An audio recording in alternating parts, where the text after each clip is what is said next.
丁，恭喜宿主签到成功，奖励宿主10万年修为。丁，恭喜宿主签到成功，奖励宿主10万本功法秘术。丁，恭喜宿主签到成功，奖励宿主10万。叶君临叹息，无敌是多么寂寞。第1章，签到一次，奖励10万年修为。天武大陆，以武为尊，弱者命如蝼蚁，强者一怒，翻江倒海，伏尸百万。天武大陆的一个小国家夏国，一处偏远的名为长生村的角落，悠然云层之下，山谷间望去，一个小小村庄渐渐显露出来。长生村这里地方不大，几十户人家，但家家都有修行之人。这里的人崇尚武力，你要是柔弱无力，不会一招半式，便是人间蝼蚁，令人唾弃。一个不大的破烂的院子里面，一个少年正在除草，他衣着很是朴素。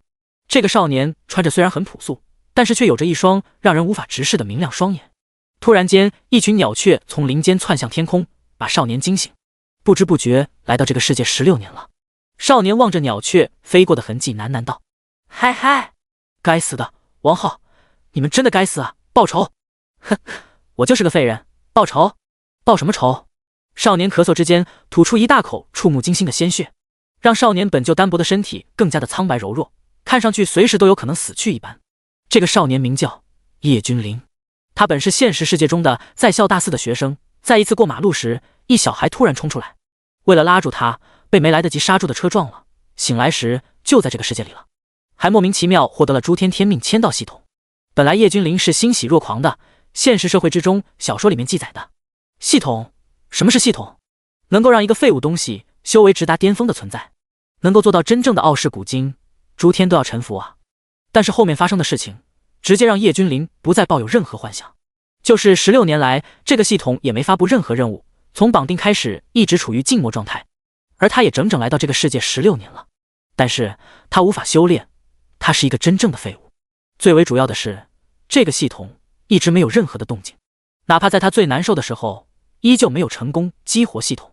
他不知道这个系统到底要怎么去激活，反正这么多年以来，叶君临已经习惯了，甚至他快要死了，他身受重伤，他现在就是个平凡的不能再平凡的凡人了。被这个村的恶霸王浩当初直接打成重伤，差点当场就死掉。其实他的性子向来与世无争，只不过又一次出于同情心，在王浩调戏良家妇女的时候挺身而出，就因为这件事，王浩把他恨上了。反正就是因为各种各样的借口来找他的麻烦。叶君临想到这摇摇头，在这个以武为尊的世界，弱肉强食，这样情况下肯定活不下去。他从来到这个世界，发现身体完全经脉不通，无法修炼习武，连基础武功防身术都无法修炼。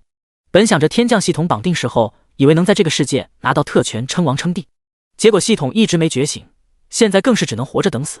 因为他的伤势太严重了，王浩等人都是武徒巅峰的存在，单臂一挥起码上千斤的力道，要不是有人阻挠，叶君临当场就死了。但是现在的情况也好不到哪去，近几天他天天都在咳血，眼瞅着没有几天可活了。叮，诸天签到系统已激活，签到地点长生村，请问宿主是否进行签到？叶君临脑海里突然响起一个电子音。叶君临没有表现出一丝的欣喜的表情，等了16年终于实现了。叶君临虽然不敢相信，但是还是选择了相信。此时叶君临压抑心中喜悦，还是有些许的激动。确定签到，叶君临说道。叮，天命签到系统正在激活，请宿主耐心等待。这个时候，一道电子音在叶君临的脑海中响起，但是叶君临并没有直接兴奋地跳了起来，而是表现得很平淡。他并没有被兴奋冲昏头，因为这么多年他每天都在期待，到最后每天都是失望。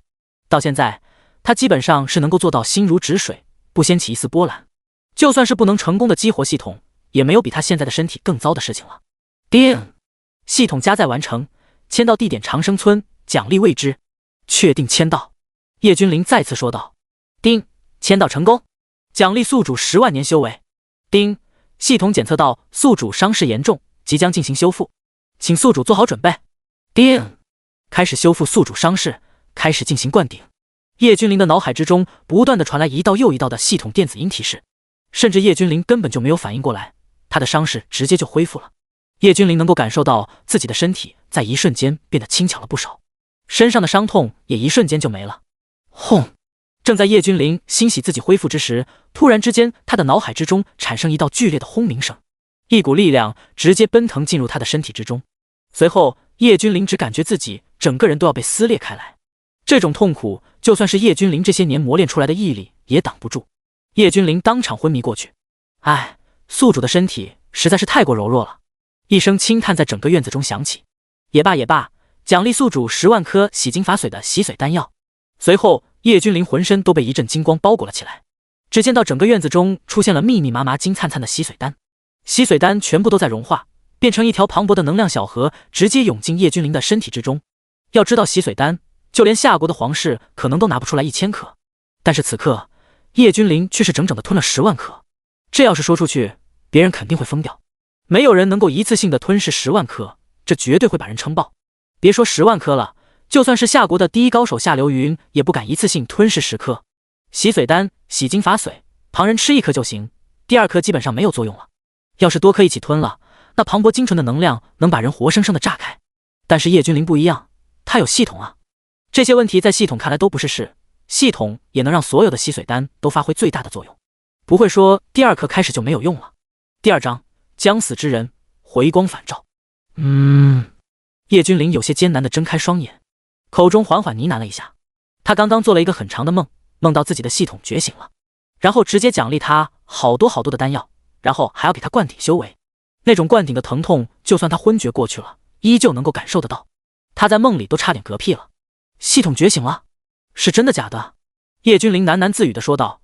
他有些分不清楚究竟是梦还是现实，但是四周鸦雀无声，没有人回答这个问题，就连叶君临所期待的系统提示音也没有出现。随后叶君临缓缓地坐起身子，他才发现他在这个破破烂烂的院子里睡了一晚上。更可怕的是，他的身体之下竟然有一滩触目惊心干涸的血迹和骨头碴子。这些都是我的，这下子是真的活不了了。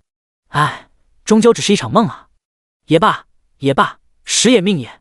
叶君临哀叹，他根本不知道这是他脱胎换骨之后剥离出来的骨头和血，简直就等于是重新给他塑造了一具完美的身躯。即便是死，我也要体面一些，可惜了，不能报仇了。叶君临摇摇晃晃地站起来，步履蹒跚地走向茅草屋。他要穿一件体面一点的衣服，好让自己走得安详些。但是叶君临所谓的好一点的衣服，就是一件只补了30来道补丁的衣服，因为其他衣服全部都是破破烂烂的，连叫花子的都不如。唉，应该还有些时间，我洗个澡再走吧。叶君临是个爱干净的人，不想自己死的时候身上有些脏。这桶水怎么这么轻？叶君临有些呆滞地看着自己手中正在漏水的烂木桶，疑惑地说道。要是以往，他就算提着半桶水都有些够呛，但是今天他提着大半桶水，竟然没有感觉到一丝的重量。唉，看来大限将至啊！我这是回光返照吗？叶君临双眼之中充满了落寞，他的眼中没有生机。他是知道的，一旦回光返照，就说明离死不远了。砰！叶君临不小心走路的时候，一脚踢在门槛上，门槛当即变成碎屑纷飞。唉，这门槛一碰就烂成这样，还真是。叶君临愣愣地看着完全碎成渣的门槛，叹息说道：连我的脚都没一丝感觉了，要加快速度了，不然等会别直接死在浴桶里面了，到时候都没人收拾。想到这里，叶君临开始加快速度了，但是他并没有察觉到，他整个人直接消失在原地，一瞬间出现在水井的旁边，然后再次消失，又出现在茅草屋里面的浴桶边。呼，冷水就冷水吧，现在没时间弄热水了。叶君临直接跳进浴桶之中，他的身体没有感觉到一丝的凉意。我什么时候有的一身腱子肉？我什么时候这么健壮了？叶君临看着自己的8块腹肌，不可置信地说道。他身体单薄，常年缺乏营养，随时都是一副要断气的模样。不对，这一定是回光返照，赶紧洗，洗完在床上躺好，然后等着尸体发臭，应该没有人会在意我吧？也没有人会来这里给我收尸吧？叶君临换上他那件好点的衣服说道。随后，叶君临直接安安静静地躺在床上，他的双手交叠放在胸口处，然后安详地闭上双眼，他在安安静静地等待着死亡的来临。呼噜，随后叶君临打起了惊天动地的呼噜声。叶君临，你个从石头缝里面蹦出来的东西，老子来了，还不赶紧跪地迎接大爷我！叶君临的破屋外面响起了一道极其嚣张的声音，吼道：哟呵，难不成真死了？给我砸了他的破茅草屋！王浩在外面趾高气扬地喝道。顿时他手下的几个二流子开始动手。轰！原本就破烂松动的木门哪里经受得住这些武徒的力道？浩哥，这小子好像还没死，你听听，还在打呼噜呢。一个二流子连忙对着王浩说道。果真，王浩先前没有注意，但是此刻站在门外凝神聚气，果真听到一股极其中气十足的呼噜声。好啊，既然还在睡觉，说明他没有什么事。给我拖出来，今儿个我心情不好，找他出气。王浩脸上闪过一丝残忍的笑意，说道。几个二流子连忙快步走向叶君临的房间。砰！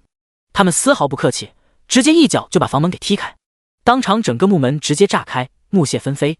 正处于深度睡眠的叶君临直接被惊醒，他坐起身，茫然地看着王浩的几个狗腿子。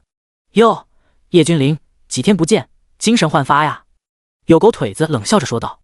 操！老子都死了，还怕你们这几个狗腿子不成？叶君临直接翻身下床，阴恻恻地说道。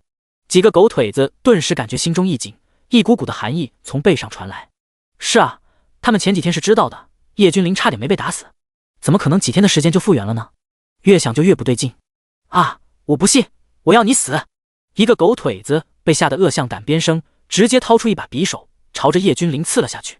叮！没有想象中的直接刺穿，而是响起金铁交鸣的声音。这个狗腿子手中的匕首当场断成了两截，而叶君临的身上没有一丝的痕迹。哈哈，今日该我报仇了！叶君临状若疯狂的大笑。多少年了，他始终在忍受着王浩等人的肆意蹂躏，一次次的将他打成重伤。要知道他是个凡人啊，没有一丝的反抗之力，更别说什么弹药了。他能活下来，都是因为在村子后面有一座山林。他一个凡人去山林中找到的低阶灵草，都是别人看不上的。他都是靠这个续命，不然早死了。妈呀，鬼呀，快跑！几个狗腿子直接当场大叫一声，爬起来就跑。跑？你们都得下来陪我！叶君临阴森森地说道。他到现在都还认为自己已经死了，只不过是变成厉鬼了，目的就是为了索命的。第3章，叫花子。浩哥，救命啊！叶君临死了，他变成鬼了，救命啊！正在门外的王浩突然听到几个手下的惨叫，当即脸上的神色一凝，然后他看着天上的太阳，嘴角闪过一丝笑意。鬼这玩意不怕太阳，我倒要看看你是什么鬼。王浩双眼微眯，直接步入叶君临家的大门进去。叶君临，想不到短短几天不见，你这忽悠人的本事倒是见长啊！王浩冷笑着看着眼前的叶君临说道。此刻的叶君临身上有一种说不清道不明的气质，王浩说不清楚，他也看不透，这种气质很玄妙，就像是叶君临完全换了个人一般，不再是唯唯诺诺。而且叶君临的眼睛一边有着日月星辰在沉沉浮浮，而另一边则是有着无数的大星在陨落，一边如同混沌世界在演化在重生，另一边则是像毁灭。王浩一瞬间怔住了，这是一双多么恐怖的双眼，这叶君临必定是得到了了不得的传承。浩哥，这是鬼，不是人啊！有人心悸地对着王浩说道。鬼？屁的鬼！你见过不怕太阳的鬼吗？你见过不少青面獠牙的鬼吗？王浩冷冷地说道。这句话让叶君临心中一震，难道自己真的没有死？难不成昨晚做的梦是真的？他觉醒了系统，他没有死。叶君临，将你得到的东西交出来，我保证以后不再找你的麻烦了，怎么样？这里还有20两银子，你拿着就当做我买的如何？要知道20两银子啊，可以够你无忧无虑的花1年了。王浩财大气粗地说道。他本是附近一座名为青石城城中王家家主的私生子，被王家家主暂时寄养在长生村。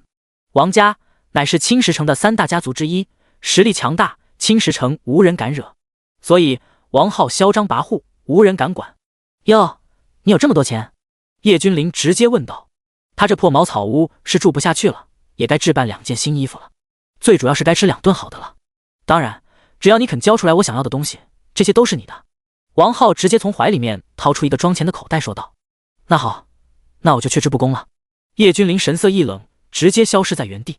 不错，足足20两。叶君临站在原地，打开钱袋说道。你！王浩脸色大变，不知道什么时候他手中的钱袋出现在了叶君临的手中。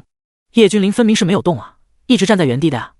现在我们该算一算这些年我们之间的恩恩怨怨了。叶君临随手收起钱袋，看着王浩冷漠地说道。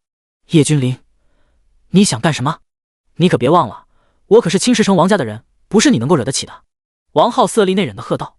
只要你今天让我走，我可以当作没有事发生。王浩再次说道。他有些怕了，就凭借刚刚叶君临的神出鬼没，他就知道叶君临变了，不再是那个以前任他欺辱的少年了。没事发生？呵呵。叶君临摇了摇头，笑着问道：“这些年，你施加在我身上的痛苦，就这么算了？王浩，你未免太过天真。”叶君临神色一冷，不再多说，直接上前捏住王浩的脖子。哼，叶君临，放过我，放过我，我再也不敢了。被叶君临掐住脖子的王浩艰难地说道。他现在体会到了死亡即将来临的感觉。叶君临，冷静，冷静啊！你想想，就算你杀了我，青石城王家肯定会找到你。不如放了我，我发誓绝对不会再来找你麻烦的。王浩脸色涨红地说道。他现在真的快要窒息了，他的眼神深处有着无比的怨毒的神色。他发誓必须要让这个杂种惨死。咔嚓！啊！清脆的骨头断裂的声音响起，王浩惨叫，他的五肢全部都被叶君临硬生生地打断了。这种痛，懂的都懂。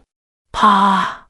叶君临直接松手，像是扔垃圾一般，直接将王浩丢到外面去。饶命！饶命啊，大哥！几个狗腿子当场直接吓尿了，他们只感觉一股寒意直逼心脏。他们看到了王浩口吐白沫，双眼直接泛白晕死过去，连忙连爬带滚跪在叶君临的面前。为虎作伥，你们也去陪他吧。叶君临终究还是心太软了，只是废了这几个狗腿子的五肢，他并没有抹杀掉他们，毕竟是从现代文明社会重生而来，他还是下不去手。他只是废掉了几人，并没有杀死。是时候离开这里了。叶君临决定前往附近的城池青石城。他现在能够修炼了，但是他不知道他的修为到底处于一个什么样的境界。以前的他只是一介凡人，哪也去不了。现在不一样了，他也是修士了，他能够去看看这个世界到底是什么样子的。哪个少年没有骑马飞奔仗剑行的万丈豪情呢？青石城，叶君临游走在青石城的大街上，来来往往的全部都是修士，修为最低的都是一阶武徒。叶君临信步就要走进一家名为天香酒楼的饭馆。站住！你知道这是什么地方吗？你这样的乞丐也配踏入天香酒楼？天香酒楼的店小二一脸冷笑地拦着叶君临，呵斥道。他一眼就看出来这货不是什么有钱的主，一看就是蹭吃蹭喝的。一件衣服上面全是大大小小的补丁，怎么看都不像是吃得起饭的人。弱肉强食啊，这是永恒不变的真理。叶君临喃喃自语，然后直接进入天香酒楼之中。你特么的是不是耳朵有问题？快点给我滚出去！店小二脸色微变，连忙伸出手就朝着叶君临的后脖梗抓去。他是武徒四阶，对付一个叫花子还不是手到擒来。要知道今天天香酒楼里面可是有着大人物啊，要是这个叫花子惊扰了大人物用餐，那他就不用活了。滚！叶君临眼神发冷，只是冷冷地吐出一个字：砰！顿时店小二如遭雷击，整个人直接倒飞出去，躺在地上大口吐血，然后彻底晕厥过去。第4章，即便如此，灭门吧。他到现在都没有想明白，一个叫花子而已，竟然有这么强大的修为。谁敢在我天香酒楼里面撒野？这个时候，一道粗犷的声音在酒楼上面炸响，随后所有人都见到一个身穿华服的中年男子缓步从2楼上面走下来。这个中年男子浑身都充斥着强大的气势，一看就知道修为不简单。这是李掌柜的，听说李掌柜的修为与青石城其他3大家族的族长都不差啊。有人小声地说道。嗨，你知道什么？这个叫李掌柜的表面上是个掌柜，其实他也是万宝阁那边的人，不然你以为没有人敢动他？又有人说道。什么？既然是万宝阁的人，这下子有好戏看了。有人惊讶地说道。万宝阁那是整个夏国最为强大的势力之一，就连皇室都要给几分薄面。他们这里的万宝阁只不过是一个小的不能再小的分阁罢了。万宝阁的势力遍布整个天武大陆，这个叫花子敢在天香酒楼闹事，怕是见不到明天的太阳了。有人戏谑地说道。轰！突然之间，说这话的人浑身如遭雷击，直接倒飞出去。他只是被叶君临瞪了一眼而已。刚刚所有人没有看到叶君临出手，但是现在他们看得明明白白的，只是瞪了一眼而已，这个人就直接倒飞出去，再也没有了动静。阁下在我天香酒楼动手，怕是今日要给我一个交代。中年男子先是瞳孔剧烈的收缩，然后严肃地看着叶君临说道。交代？你要什么交代？叶君临根本不想解释，店小二狗眼看人低，也没必要解释。看来阁下这是要和我天香酒楼作对了。中年男子眼神微冷地说道。还没有人能够在天香酒楼如此放肆，就因为天香酒楼背后面是万宝阁，就凭你小小的武师10阶境界，也配这般和我说话？这就是你的底气吗？叶君临轻轻地说道。中年男子眼神愈发的严肃了起来，这个穿着破烂的少年竟然能够一眼看穿他的修为，这种只能分为2种情况。第一个是这个少年修为比他高，第二个则是这个少年的身上有着能够看清别人修为的至宝。中年男子严阵以待，随时准备出手。李大，住手！一道犹如百灵鸟一般的声音响起，一道曼妙的身影从2楼上走了下来，身姿婀娜，脸上带着一块若隐若现的纱巾，一双水汪汪的卡姿兰大眼睛，长长的睫毛。虽然没有看到正脸，但是仅仅以此推断，都能知晓这个女子有着倾城之姿。小姐，李掌柜的直接恭敬地对着这个女子弯腰行礼。这位公子，是本店照顾不周，还望公子见谅。女子直接朝着叶君临说道：好酒好菜给这位公子备上，这顿我天香酒楼请了，公子请慢用，先前是手底下的人不懂事，还望公子海涵。女子轻轻地对着叶君临说道。不知道为什么，她总感觉叶君临将她整个人都看穿了一般，实在是叶君临的那双眼睛实在是太明亮了。虽然衣着破烂，但是丝毫不难看出这个叶君临是一个美男子。叶君临一言不发，直接坐在了一处空着的桌子旁边，完全不搭理女子。你，李掌柜就要发作。没事，走吧。女子再次深深地看了一眼叶君临，转身走向楼上。小姐，一个乞丐而已，他竟然无视您，这……李掌柜恭敬地站在少女的身边，不忿地说道：此人不简单，你不是对手。少女缓缓说道。这……李掌柜脸色大变，他现在是武师巅峰修为，只差临门一脚就能直接晋升大武师。这个看着穿得破破烂烂的少年，他竟然不是对手。这只是个少年啊，年岁不大，难不成已经是大武师境界了？别说清风城了，就算是黄兜，如此年岁能够达到大武师境界的都是青年才俊啊。天武大陆人人崇尚武修，修炼一途的境界分为武徒、武者、武士、武师、大武师、武灵、武宗、武王、武皇、武圣、武帝。这个时候，街道上面传来一阵喧哗声、怒骂声、铁蹄的声音。老夫乃王家之主王谷，还请天香酒楼掌柜行个方便，让老夫进去捉拿杀我儿的凶手。一道中气十足的声音在天香酒楼的门前响起。原来是王家的家主，不知道我这天香酒楼有什么凶手。李掌柜再次出现在门口抱拳，对着王谷说道：李掌柜的，我王家和你素有来往，今日还请行个方便。王谷再次说道：这好，不过不要在里面动手。李掌柜说道：那是自然，还请李掌柜放心，这小小心意还望李掌柜不要嫌弃。王谷直接摸出一张上千两的银票递给李掌柜，轻声说道。李掌柜不动声色地将银票收下。小子，好胆啊，将我儿打成残废，然后拿着我儿的钱财来这里大吃大喝。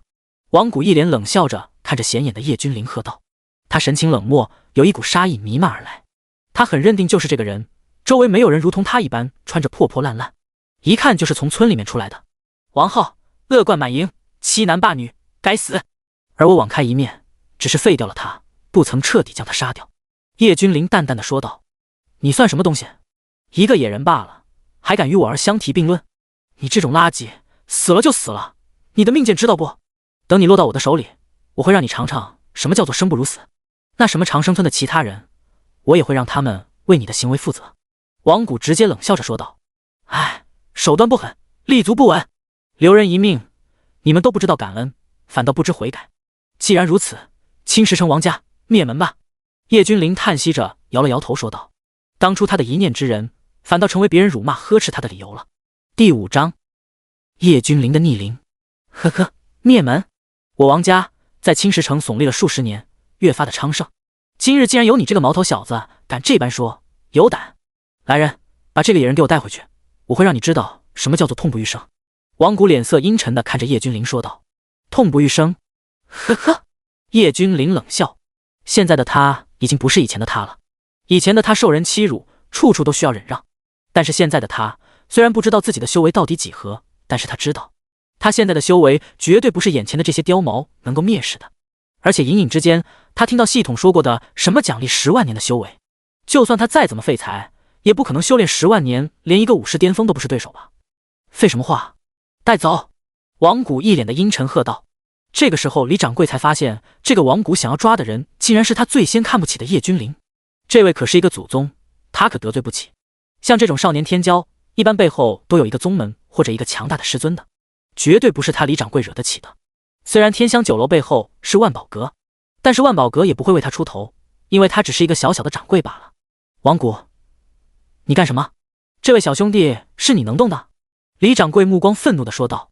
他知道自家小姐说过，这个少年不会弱他，极有可能是大武士境界。他对自家小姐自然是深信不疑呀。自家小姐那是万宝阁的千金啊，身份尊贵，就算是夏国皇帝降临都要行礼的存在。此次小姐微服私访，他自然要好好表现。李兄，这……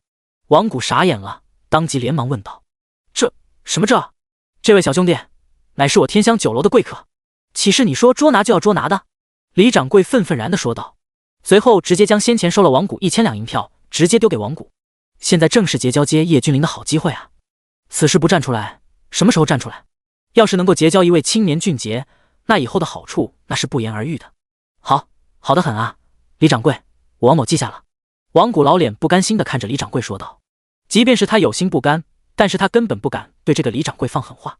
虽然王家在整个青石城都是前3的大家族，但是在万宝阁的眼里还不如蝼蚁。对于这一点，他是深信不疑的。你能够保得了他一时，保不了他一辈子。除非以后他就一直住在你们天香酒楼，否则……王谷冷笑着说道。我们走，只要这野种一出来，就给我嫩死他！王谷直接冷笑着说道。一介蝼蚁，竟然妄想挑战巨龙，还真是不知死活呀！李掌柜看着王谷离去的背影，冷笑着说道。可不是，在他的眼中，叶君临是谁？那是青年才俊，光是本身的年龄和修为来说，在夏国的国都都算得上是青年才俊，更不要说在这小小的青石城了。天武大陆上，像夏国这样的国家多如尘埃，数不胜数。而青石城也只不过是夏国3000郡之一的清风郡3000城池之中的最弱的存在罢了。这里地处蛮兽森林边陲处，常年遭受蛮兽的威胁，同时这里可以说是修炼资源匮乏不已。整个青石城能出几个武士巅峰已然是很不错了，自然如同王谷这种修为到了武士巅峰，自然是相当的自傲。毕竟这等修为已经算得上是强者了。整个王家已经在青石城盘踞了数十年之久，可以说是根深蒂厚。慢着！叶君临缓缓地开口喊道。哼，怎么，野种，你想通了？刚刚还打算给你留条全尸，现在你就是跪在老夫的面前，老夫也会让你痛不欲生，生不如死。王谷无视周围所有人，直接阴冷地说道。你我之间的仇恨不死不休是吧？就是说从现在开始，整个王家的所有人见到我都要杀我。叶君临看着王谷，眼神古井无波地说道。那是当然，你以为打断我儿的五指，你就可以这般安然无恙？这是死仇，不死不休的那种。要不是知道你是个无父无母的野种，不然现在你就应该跪在你父母的坟前了。王谷冷冷地说道。嗡！一道所有人都听见的虚空的鸣响。叶君临双目当中有着可怕的寒气在弥漫。父母这一块是他绝对的逆鳞。他重生过来的时候，本来是个婴孩，但是他清清楚楚地记得，那一晚，他那如同战神一般的父亲直接一拳打破戒壁，脚踏仙光，消失不见。这不是他父母想要丢弃他，而是为了吸引强敌而去。当年的长生村叶君临是跟着一个老人一起住的，后来这个老人寿请正中，将几岁的他留在了长生村。他当时已经有一个成年人的思维，自然是能够清楚地记得。虽然说现在的他的有修为了，但是越是如此，越是让叶君临感觉骇然。以前他没有修为的时候，顶多认为自己的父母是一个超级强者罢了，但是现在他才知晓半分自己的父母是什么样的存在，那绝对是他自己也不知道要怎么形容。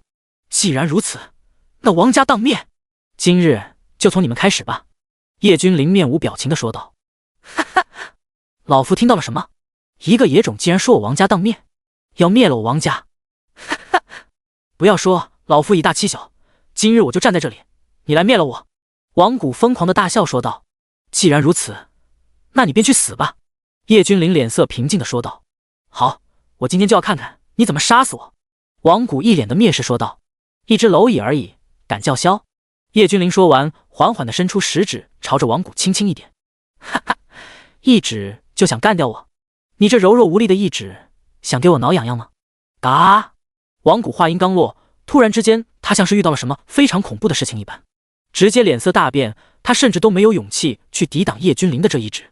第6章，狠辣，只能眼睁睁地看着这一指的到来。随后，在无数围观群众的见证下，王谷直接化作了齑粉，在原地只留下一堆粉末。所有人都狠狠地打了一个冷战。这个少年，这个穿着破烂的少年，未免真的太过恐怖了。堂堂的武士巅峰，在整个青石城都是绝对的强者，但是在这个少年的手中，根本走不过一指而已。这少年不会是从清风郡里面走出来的少年天骄吧？围观之人有人说道。怎么会？如果是清风郡里面走出来的，你说王家的家主敢得罪？有人立马反驳说道。所有人都很好奇叶君临的真实的身份。家主，有王家之人悲呼：小子，你很好，你敢杀我王家家主，来日必定杀你！有人色厉内荏地喝道，然后带着剩下的王家之人眨眼间直接跑了，连王谷的骨灰都没有收拾。叶君临没有一丝的反应，既然他都说了王家当灭，那王家就肯定会灭的。叶君临没有理会周围人骇然的目光，他依旧坐在椅子上平静地吃着可口的饭菜，这些饭菜对他来说算得上是他来到这个世界的第一顿好的。叶君临就这么安静儿又绅士地吃着，周围的人连大声呼吸都不敢，生怕自己会成为王家家主那般。结账，叶君临淡淡的开口说道：哎，小兄弟，这顿我请，我与你一见如故啊。这个时候，李掌柜屁颠屁颠的走到叶君临的面前，谄媚的说道，同时他也不得不对万宝阁的大小姐的眼光佩服。殊不知，此时的大小姐正在2楼楼道口静静的看着叶君临，她的眼中全是一片骇然。没人知道这抹骇然是什么，或许只有大小姐本人才知道。我不喜欢欠别人的，叶君临淡淡的说道。您一共消费了10两银子，今日本店喜迎开店8年，特意打1折，您就给个1两就行了。李掌柜眼中金光一闪而逝说道，他是想方设法都要和叶君临搞上关系。不必。叶君临直接扔下10两银子，转身走出天香酒楼，朝着王家的方向而去。开什么玩笑，他岂是为了区10两银子？要知道整个王家灭了，王家所拥有的一切都是他的，不说万贯家财富可敌国吧，至少几10万两还是有的。有好戏看了，刚刚我可是听说这个小哥说要灭了王家啊。有人说着直接跟上，他们也很想看看这个少年是怎么灭掉王家的。就凭借着刚刚那一招，他们之中没有人不相信这个少年灭不了王家。一路上，叶君临的身后都跟随着一大片长长的队伍，这些人都想去看看这个少年灭掉整个王家。放肆！你们这群没有用的东西，就看着别人斩杀族长，你们倒好，就跑回来了，连族长的尸体都不管了。王家的大长老愤怒地看着狼狈逃回来的侍卫说道。王家虽然已经来到青石城数十年了，但是毕竟是外来的家族，他们依靠的是非常的团结一致才能走到今天，不然的话早就被其他的家族蚕食吞并了。没用的东西，召集王家的所有护卫，跟随老夫前往天香酒楼。大长老喝道。大长老，那个人说了，叫我们等着，他就会上门来。为首的侍卫小声的说道。好啊，斩杀我王家族长，还敢亲自来我王家，今日老夫倒要看看他是不是长了3头6臂。大长老冷笑着说道。所有人都以为我王家好欺负不成，去将我王家的族老请出来，就说我王家遭遇灭族之祸，需要老祖出面。王家大长老冷声说道。这句话要是被外界之人听去，会在整个青石城掀起波涛。王家什么时候出现了一尊老祖？听王家大长老的意思，这个老祖还不一般，修为绝对也会惊掉所有人的眼球。轰！就在这个时候，王家的大门直接当场被暴力的踢开，顿时烟尘四起，木屑纷飞。今日特来灭掉整个王家。烟尘之中传来一个淡淡的声音说道。叶君临缓缓地从烟尘当中走出，轻轻地说道：一个毛头小子罢了，也敢来我王家撒野，当真是有点修为了，不知道自己姓甚名谁了。王家大长老喝道。王家侍卫何在？王家大长老暴喝。给我拿下这个不知道天高地厚的玩意。唰，身影齐动，王家侍卫齐动，朝着叶君临攻伐而去。话我只说一次，今日我为灭王家而来，无关人等速速离开，可保全性命，否则杀无赦。机会叶君临只给一次，只要不是王家族人，皆有机会可以活命。但是如果执意不走的话，就不要怪叶君临狠辣无情了。但是这些冲过来的侍卫脸上全是一片忠心，哪里会将叶君临说的话放在眼中和心里？好心劝死该死鬼！叶君临摇了摇头，轻轻地说道。咻！叶君临伸出右手，不断的指点，但凡他指过一个人，那人直接当场爆碎。几个呼吸之间，数百王家的亲卫一大半直接当场身陨，甚至他们都不知道发生了什么，皆是惊恐地看着叶君临。在他们的眼中，叶君临是指谁就死，这等威力不可想象。我不是王家本家的人，我只是混口饭吃，饶命啊！有侍卫直接丢下兵器，当即大声求饶，他的面庞充满了惊恐。哐当，剩下的所有的侍卫也同样是放下手中的兵器，高呼求饶。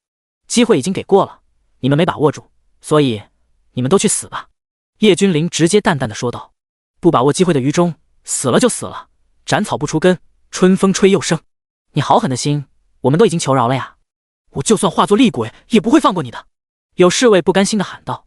在他们的眼中，叶君临是真正的杀人的大魔头，他们都在诅咒谩骂叶君临。第7章灭族。但是叶君临这一切熟视无睹。放肆！是谁？谁敢在我王家放肆？这个时候，一道苍老的声音在所有人的耳边炸响，所有人都骇然不已。如此雄浑的腔调，如此磅礴的灵气，这不是一般人啊！果然，在王家的正上方，一个身穿青袍的老者站在上空，冷漠地俯视着这一切。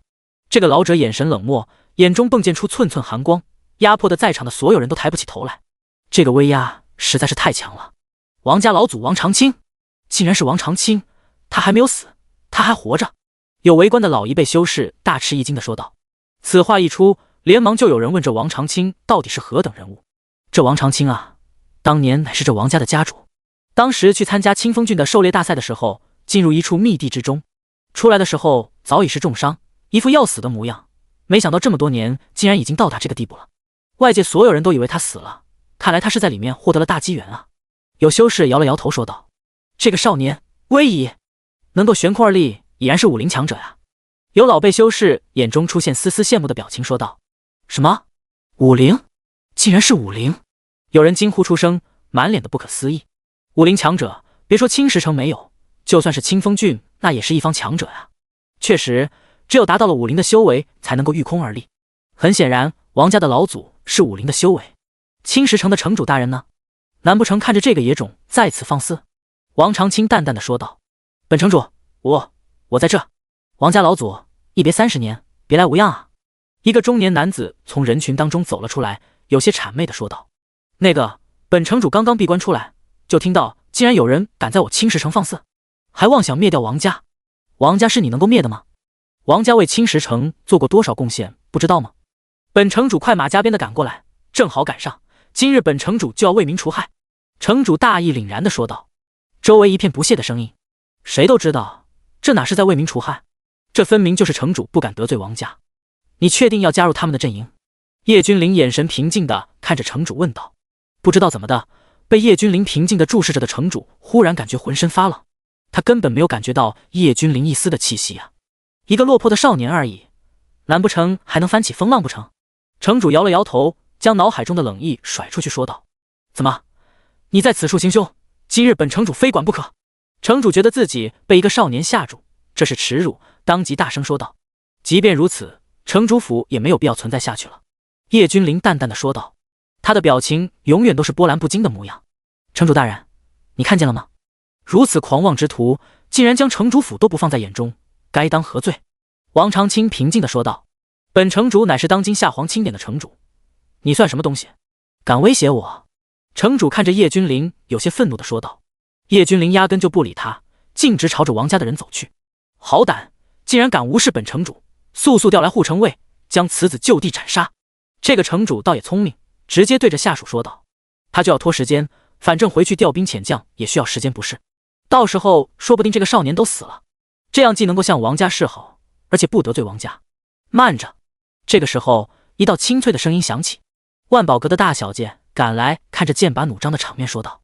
在他的身后有着一个老者紧紧地跟随着，这个老者始终与万宝阁的大小姐保持1米的距离，可以看出来这是个强者。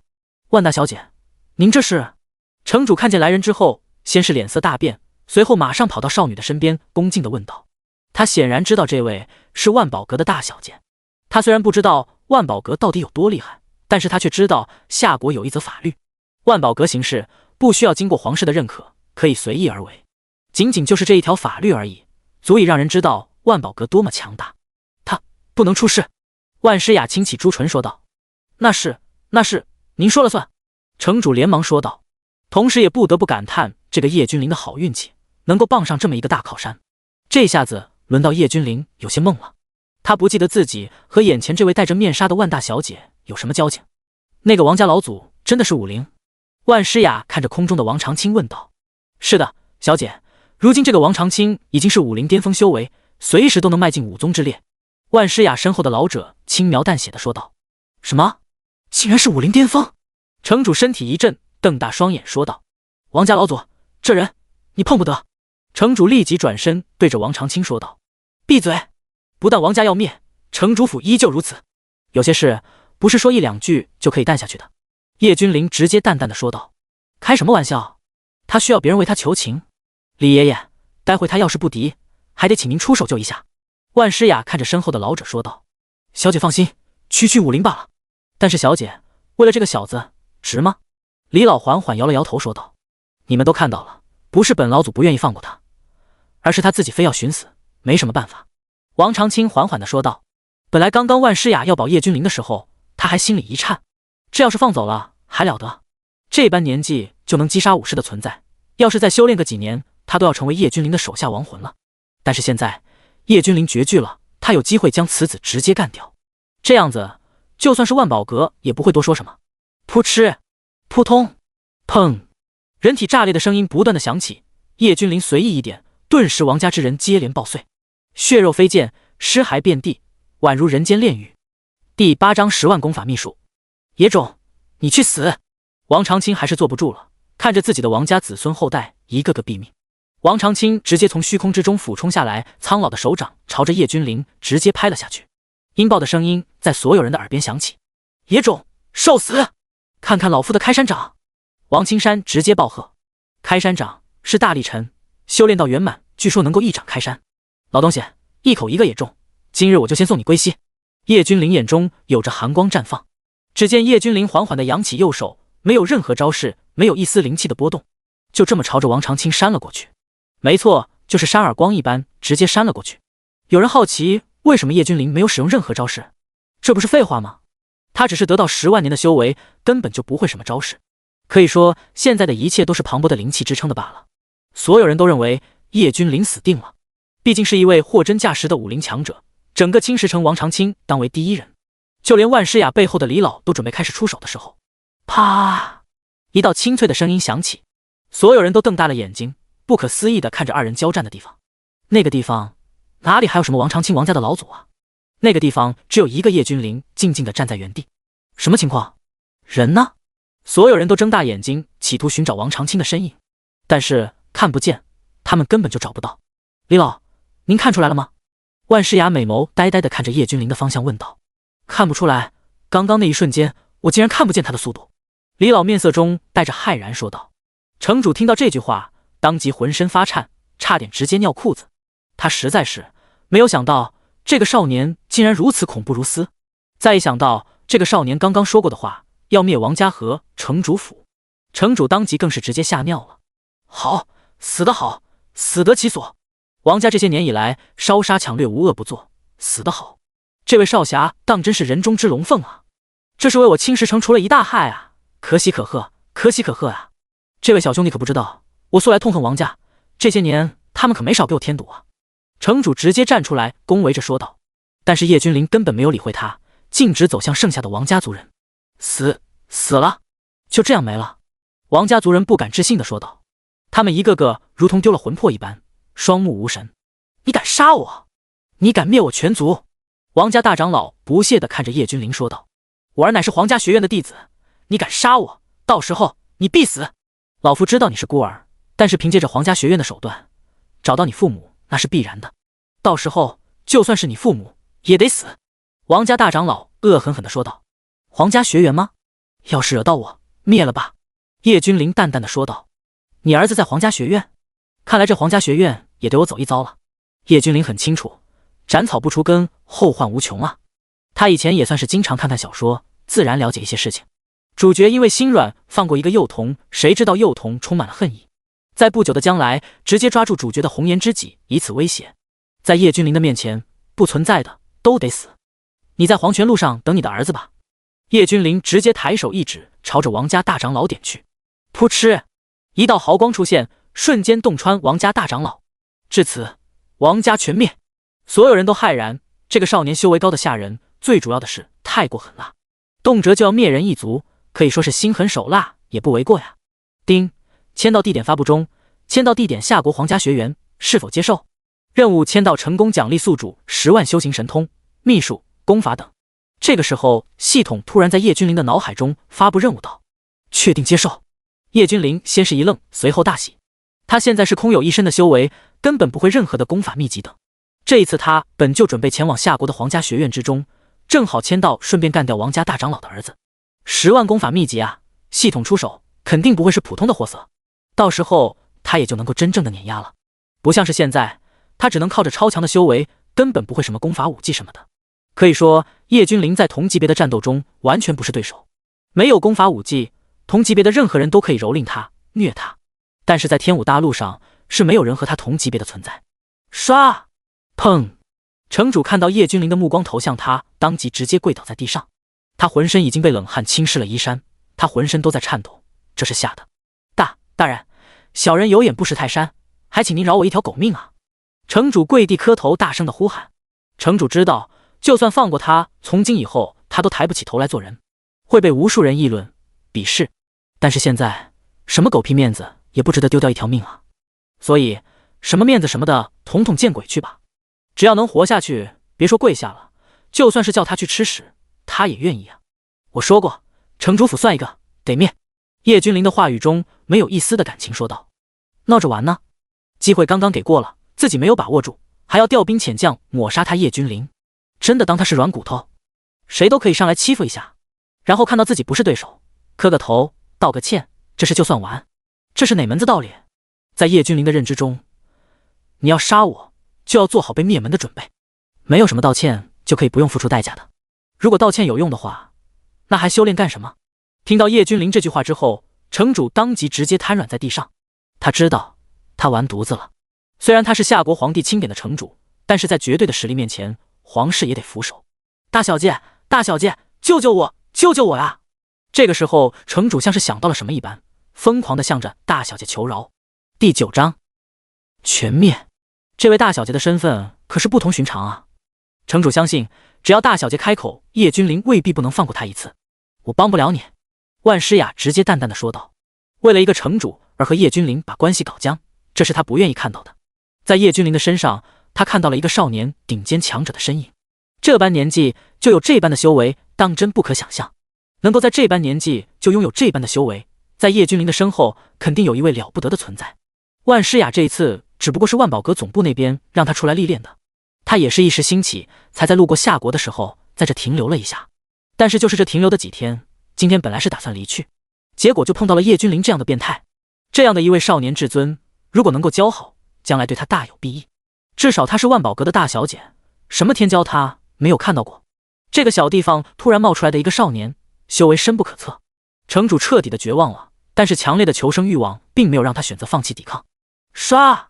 只见城主直接一个纵跳离开原地，身影急速的闪烁，朝着远方跑去。他不想死，同时他很懊恼，今天自己是吃多了没事干，来到王家凑什么热闹，招惹了这样的一个强者。咻！叶君临怎么可能让他离开？从他的手指间迸发出一道豪光，瞬间朝着城主而去。正在急速逃跑的城主当即浑身一颤，脑门直接被洞穿。因为惯性的原因，硬生生的往前还跑了100米左右，然后轰然倒地。阁下好实力，我是万宝阁的，我叫万诗雅，不知道阁下有没有兴趣到我万宝阁参观一番？至于城主府的余孽，我万宝阁愿意为阁下扫清。万诗雅走了出来，看着叶君临说道。叶君临的嘴角露出一丝邪笑，他点了点头表示同意。他要看看这个万诗雅想要做什么。一日之间，王家、城主府全灭，无一幸存，在整个青石城掀起巨大的波澜。但是作为当事人的叶君临此时正在万宝阁之中悠然的品茶。万宝阁确实很不错，功法武技丹药真是应有尽有。叶君临笑着说道。这还只是一个小小的青石城的分店罢了，叶公子可有看得上的？只要叶公子开口，全场只要1成。万诗雅巧笑嫣然地说道。现在的他没有戴面纱，有着一张足以魅惑众生的脸庞，真的可以说是倾国倾城，绝代尤物。那倒是不用，只需要几套衣物就可。叶君临说道。他现在什么都不缺，王家、城主府几十年的积累都在他的手中，现在的他可以说不差钱，也算是有钱人。当然了，这仅仅说是在这个青石城，毕竟修士向来对于世俗的钱财并不看重，这只是世间粪土罢了。要是真正的修真界，金银财宝什么的都是废物罢了。等到叶君临换完妆出来，着实让万诗雅眼前一亮。此时的叶君临一身华贵的紫色花纹长袍，修长的身躯，头发随意的梳在身后，一双亮的让人睁不开眼的眼睛，剑眉星目，风神俊朗，俊美到极致。陌上人如玉，公子是无双啊！在万诗雅背后站着的李老感叹的说道：“叶君临真的是帅气逼人，活脱脱的一个美男子，用俊美若妖来形容也不过分。叶小哥接下来怎么打算的？”李老笑着问道。如此年纪便有了武灵甚至武宗的修为，可谓是精彩绝艳，担得起天骄之名。皇城皇家学院，叶君临淡淡的说道：“斩草就要除根，不然后患无穷。虽然不一定能够给叶君临带来威胁，但是为了避免一些小麻烦，他就随手解决了吧。正好我们也要去黄都，不如我们一路同行。”万诗雅的卡姿兰大眼睛看着叶君临说道：“以老朽的脚力，不用一天就可以带着你们飞到黄都。”李老笑着说道：“强大如他，就算是不停歇的赶往黄都，也得要差不多一天的时间。当然了，要是不赶路的话，也就可以慢慢的去，一边观赏风景，一边游玩着去。飞行类的功法，你们有吗？不瞒你们说，我虽然修为还行，但是这个还没有飞过。”叶君临有些好奇的问道。李老万诗雅两人面面相觑，在修士的世界当中，哪有人直接问着要修行功法的？那是对别人的不尊重，容易被打死。要知道，一个强大的修士，他的根本就是功法了。没办法，在修行界里面，叶君临真的是一个小白，他根本就不知道这些事情。而且他们猜测，这个叶君临的背后，按理说应当有一尊强大至极的师尊才是，为什么没有给他修炼的功法？这难道是考验？两人在心中这般想到。但是哪个师尊会不给自己的弟子修行功法考验的？他们百思不得其解，想不通，想不明白。嗨嗨，老夫这里有一本天阶功法游龙步，你可以学学。李老直接从储物戒指当中翻出一本身法类的天阶功法，递给叶君临说道。不难看出，李老的脸色显得很是肉疼。这可是天阶功法呀，在夏国这样的小地方，连一本玄阶功法都是皇室的宝贝。功法分为天地玄黄人5个等级，其中人阶功法就连普通人也是修炼得起的。人阶最低，天阶目前为止最高，当然了，天阶之上还有更高的等级。游龙步天阶功法，叶君临有些疑惑地说道。随后他就沉浸在其中，不能自拔。这说起来，还是叶君临第一次看到武技类的功法。这位叶公子不愧是少年天骄啊，只是一眼便已经是直接入定了。大小姐，你说这公子能够多久领悟天阶武技？李老笑着看着万诗雅问道。他的修为我看不清，隐藏的极深，我当初一本天阶功法足足领悟了半年有余。我想他应该比我时间短一些，2个月左右吧。万诗雅根据自己的判断说道。第10章，呼吸之间掌握天阶功法。2个月？李老有些吃惊地说道。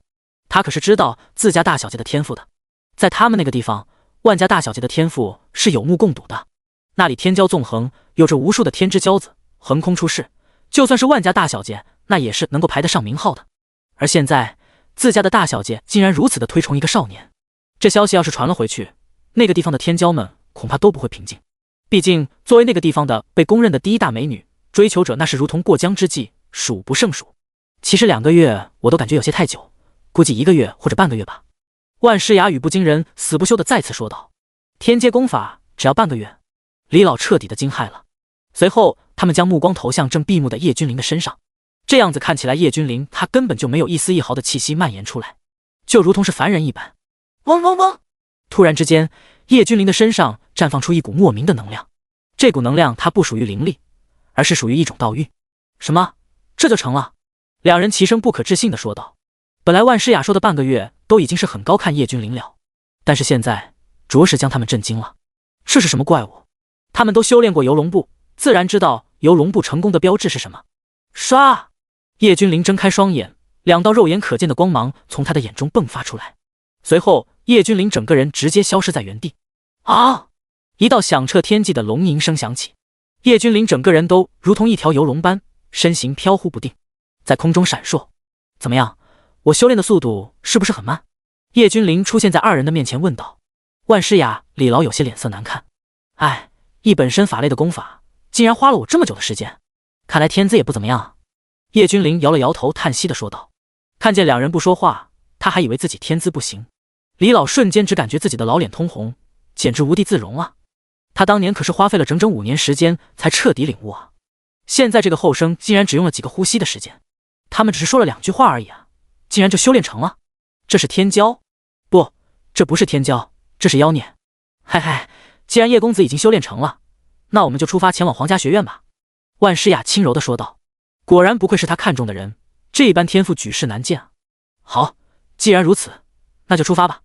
叶君临再次施展身法，腾跃空中。这一次，在他的脚下出现的是一条巨大的青龙，带着巨大的压迫感。他头似驼，脚似鹿，眼似兔，耳似牛，象似蛇，腹似蜃，鳞似鲤，爪似鹰，掌似虎。其背上有9981片鳞，99乃级数。怎么可能？功法显形，这是繁荣的上古时代才具有的大圆满的表现啊！李老震战地说道，话语之中全是满满的不可置信。今天他们算是彻底的被眼前的这个少年颠覆了。古籍有记载，上古时期群雄争霸，天骄四起，万族林立。上古时期可以说是人人如龙的时代，因为几乎大部分修士都能够将功法修炼到显形，那才是真正的无上之境界。将所有的功法都能够修炼到真正的大成圆满境界，所有的功法都至真圆满境界，才能最大的发挥出功法的强度。天生特殊的体质不成？李劳有些狐疑地问道。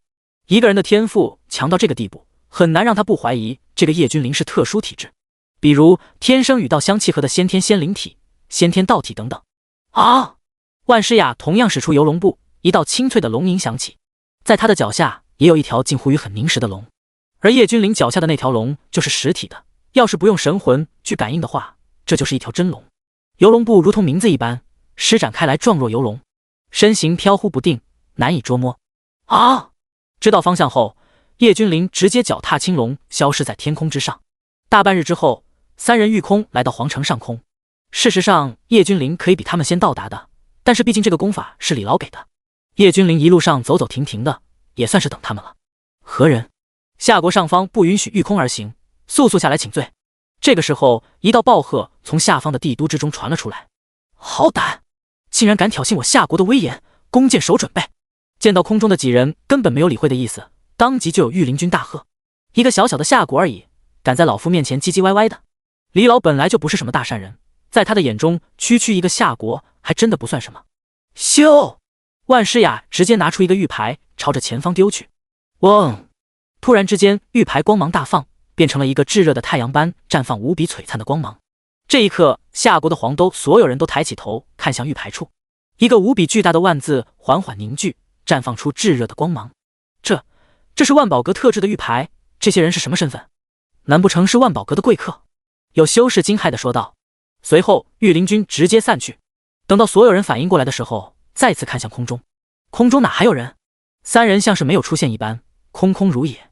如果不是确切的看见，他们还以为是在做梦眼花了。当一声清脆的钟声响起，在整个皇都之中回荡。快，皇家学院1年1度的招生大典开始了。这一刻，无数修士闻声而动，他们或是带着自家的小辈子侄前往皇家学院参加今年的招生。作为夏国最大的一个学府，皇家学院的规模不用多说。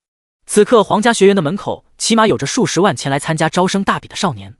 第11章，奖励10万功法秘术，人声鼎沸，热闹至极。叶君临三人就站在一处空地上静静地看着，这些都是有着理想的少年少女们，他们怀揣着梦想来到这个地方，都梦想着将来能够成为强者中的一员。叶君临哪里见过这些？他自从来到这个世界就知道这些都与他无缘，他压根不能修炼。但是现在嘛，他一跃获得了10万年的修为。虽然他自己不知道自己目前处于什么段位，但是他知道他很强，而且强到离谱的那种。曾经他也梦想着被一个游方的大能看中，说他的资质是亿万中无一，然后将他带走，给他传承。丁，签到皇家学院，可获得10万功法秘籍，是否签到？叶君临的脑海之中，系统那独特的电子音响起。确定签到。叶君临在脑海中说道。丁，签到成功，奖励宿主10万功法，奖励已经发放至储物界，请查收。叶君临沉浸心神，果然在储物界之中看到了无数的功法武技秘术等，每一步都不是凡物。因为不经意之间，叶君临随意的一眼就看到诸多功法秘籍的名字，比如诛仙诀、弑神功、飞仙等等，仅仅是名字而已，就可以看出来到底是多么的强大。仙，这是所有修士梦寐以求的向往，因为只有仙才能够与世长存，才能够真正的不死不灭，寿元无穷尽。丁，是否融合全部功法秘术等？系统在叶君临的脑海中说道。叶君临一愣，还能够如同灌顶一般的直接融合，免去了他参悟的时间。还能这样操作，确定融合。叶君临在脑海中说道。轰！叶君临的脑海之中一声炸响，一股磅礴到极致的能量瞬间汹涌而至。这股能量之中蕴含的信息实在是太多了，各种功法、武技、秘术，叶君临直接融会贯通。不要说什么天阶功法，这些里面最低的都是至尊功法。虽然叶君临不知道什么是至尊功法，但是起码是超越天阶的，因为天阶之下根本就不曾听说什么至尊功法。这一切都发生在一瞬间，没有人知道叶君临一个呼吸之间竟然掌握了10万功法。这要是说出去都没有人会信，平常人数年时间掌握都算是天之骄子，怎么可能会有人短短一个呼吸的时间直接掌握10万？这特么绝对是在梦呓。肃静！突然之间，一道粗犷的声音在整个皇家学院的广场炸响，一个魁梧的大汉出现在空中。武宗，这是武宗强者，这是学院的导师。有少年崇拜地问道。要是有一天我能够成为这样的强者，那该多好！有人羡慕地说道。能够凌厉虚空，这就是武灵的象征标志。但是皇家学院的导师个个都是武宗的修为，我乃负责此次皇家学院招收新学员的导师石山。接下来你们需要通过3个考验，能够通过3个考验的才能够进入皇家学院。新生的年纪不能够超过18，超过18的修为没有达到武者的自行回去吧。石山直接说道，根本不给底下的人回答的机会。第一关，悟性关，这是一个人的根本，要是悟性太差，几乎是没有成为强者的机会。慢着，一个人的悟性并不是唯一，只要有吃苦耐劳的精神，我觉得也不是没有机会成为强者。叶君临看着石山淡淡的说道。石山有些恼怒，他是谁？堂堂的武宗巅峰的强者，现在竟然被一个少年反驳，他还要面子不要？照你这样说，就算是一个没有悟性的人也可以成为强者。石山看着叶君临淡淡的说道。本来他的语气是粗犷的，但是见到叶君临的一刹那，他放缓了语气。叶君临气势不凡，没有一丝对强者的敬畏。这种人要么是小白，要么就是看不上他们这样的强者。对，就是看不上武宗强者。当然，没有悟性，只要肯努力。叶君临说道。他看过太多的废材流了，到最后因为遇到天才地宝、系统等，才改变了人生轨迹，最后走到巅峰。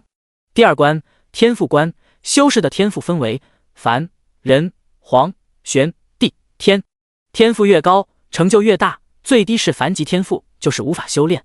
目前最高是天级，天级之上，就连我等也不知道是何等的天赋。石山继续说道，没有纠结叶君临的话。在他看来，叶君临只是一个少年而已，以后这些道理他自然就知晓了。这一点我也不认同。自古以来，确实是天赋高代表成为强者的可能高，但是天赋也不能作为衡量一个人成就的唯一标准。古往今来，天赋其高者有多少？最后往往都是泯然众人矣。我看到过一个传奇，以凡人之躯，没有所谓的天赋、悟性，但是最后却是震古烁今，古往今来可以称之为真正的强者。哦，你倒是说说，这位强者姓甚名谁？为何我等在古籍之中不曾见到这位传奇人物？石山冷笑着问道。他脾气本来就火爆，此刻叶君临一而再再而三地挑战他的权威，就算他再好的脾气都忍不住了。古籍并未记载。叶君临直接说道。古籍都找不到，你搁这找存在感呢？有人不乐意地站出来喝道。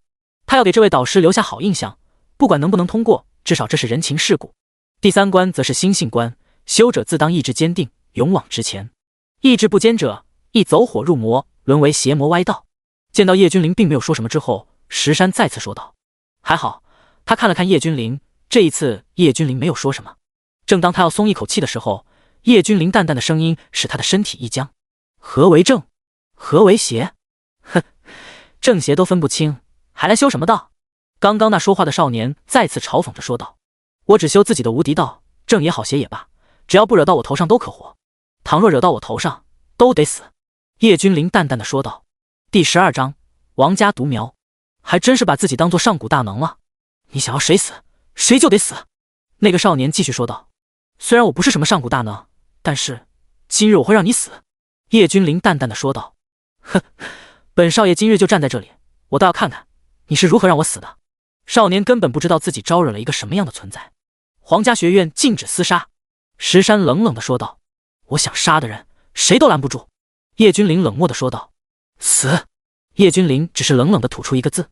刹那间，那个少年顿时如遭雷击，浑身抖动。随后他的双目无神，神魂直接寂灭。叶君临这是使用的是一种神魂类的攻击法门，名为祭神诀，直达人的神魂，将人的神魂直接寂灭，霸道不已。砰！那个少年直接一头倒在地上，看得周围的人一愣一愣的。大胆，你是使用的什么妖术？在我皇家学院大开杀戒，你当猪！石山直接暴喝道：竟然有人在他的眼皮子底下杀人，不可忍！我说过，我想杀的人，谁也阻挡不住，谁阻挡，谁就死！叶君临直接说道。底下一片哗然，议论纷纷。这是哪家的少年，竟然敢如此的大放厥词，就不怕风闪了舌头？还真是初生牛犊不怕虎啊！有人冷笑着说道。皇家学院乃是整个夏国最大的学院，里面的院长乃是夏国的老祖夏流云，同时也是第一强者，修为之深厚，深不可测啊！想要与皇家学院为敌吗？就看看他有没有这个资本了。不少人抱着看戏的心态说道。这位学弟，年轻人有点傲气是好事，但是不能太傲气了，不然到时候吃亏的可是你自己。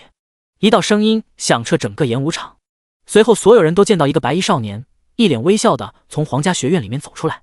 他温文尔雅，风度翩翩，给人一种亲切的感觉，如同邻家小哥哥一般。丁，遇到天命之子，现在发布任务，干掉天命之子，奖励特殊特质天道轮回体，收服天命之子作为小弟，奖励功法飞仙诀。系统那令人亲切的声音在叶君临的脑海中响起。这什么是天道轮回体？什么是飞仙诀？叶君临问道。天道轮回体能够轮回世间万物，就连天道都能让他去轮回。只要你足够强，天道都逃不过轮回。所有人都会在轮回路上得见真我，送不朽者丰碑。而飞仙诀则是立地成仙，没有弊端，从此享有无尽的纪元寿命，与天地同寿，与日月同辉。系统解释着说道。仙让无数人羡慕，谁人不想成仙？哪个不是为了成仙而修炼？还真是狂妄自大，连我皇家学院的外门第一人都不给面子吗？白衣少年身后一个跟班冷哼说道。什么？那就是皇家学院外门第一人王长生，听说连太子殿下都要拉拢啊，可是被拒绝了。有人说道。可不是吗？听说刚来的时候只不过是杂役弟子，据说就是个废物，谁都可以欺负，没想到隐忍了3年。3年之后修为突飞猛进，短短10天时间直接5屠3阶，竟然到了武者，简直不可思议。现在更是武者巅峰修为，这一切只不过才3个月而已啊！有人惊叹地说道。王长生吗？是否是青石城王家的王长生？叶君临淡淡地问道。不错，正是青石城王家大长老亲子王长生。王长生面带微笑，拱了拱手说道。哦，青石城王家已经被我灭门了，只剩下你一个众了。叶君临笑着说道。系统，我选择灭了天命之子。轰！什么？你说什么？王长生瞬间整个人如遭雷击。青石城3大家族，王家位于首列。别说这些，光是一个王家老祖就不是一个少年能够灭得了的呀。王家老祖那是50级别的强者，那都算得上是一方强者了，在夏国都是属于要封侯的存在，怎么可能被灭了？那可是50啊，在夏国都没有多少啊。叶君临他们路上也没有耽搁多久时间，消息都还没有传过来。哦，对了，这玩意应该是你们王家的。叶君临像是想起了什么一般，从储物戒当中拿出来一个王家的家主印，说道。不，怎么会？一瞬间王长生直接目眦欲裂，他怎么也想不到王家被灭了。他想起了他走的时候父亲那慈爱的眼神，母亲那不舍的模样，他还想着一定要成为他们的骄傲，结果就这样整个王家都覆灭了，他还要成为王家的骄傲啊！他才刚刚有点起色，成为万众瞩目的天才啊！他没有辜负父母族人的期望，现在的他是整个皇家学园最瞩目的天骄之一。我要杀你了！王长生目光赤红，散发着滔天的戾气，悲愤欲绝地喝道。此次一离家，没想到便是永恒，从此天人相隔，不再相见。即便如此，那你去死吧！叶君临说完就要动手灭杀王长生。住手！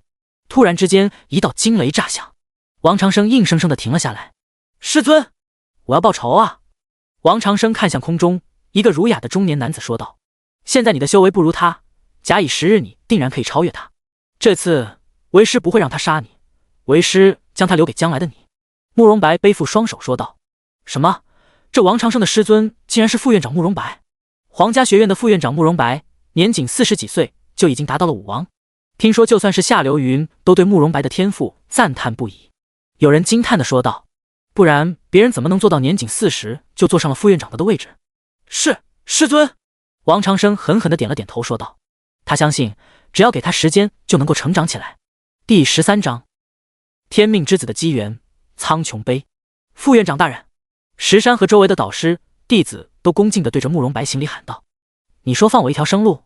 叶君临眼睛微眯，看着慕容白说道：“可是我不想放过这个王家唯一的幸存者。”叶君临不理会慕容白说的话，说道：“放心吧，今天开始，我敢保证，在整个夏国之中，绝对没有人敢动你。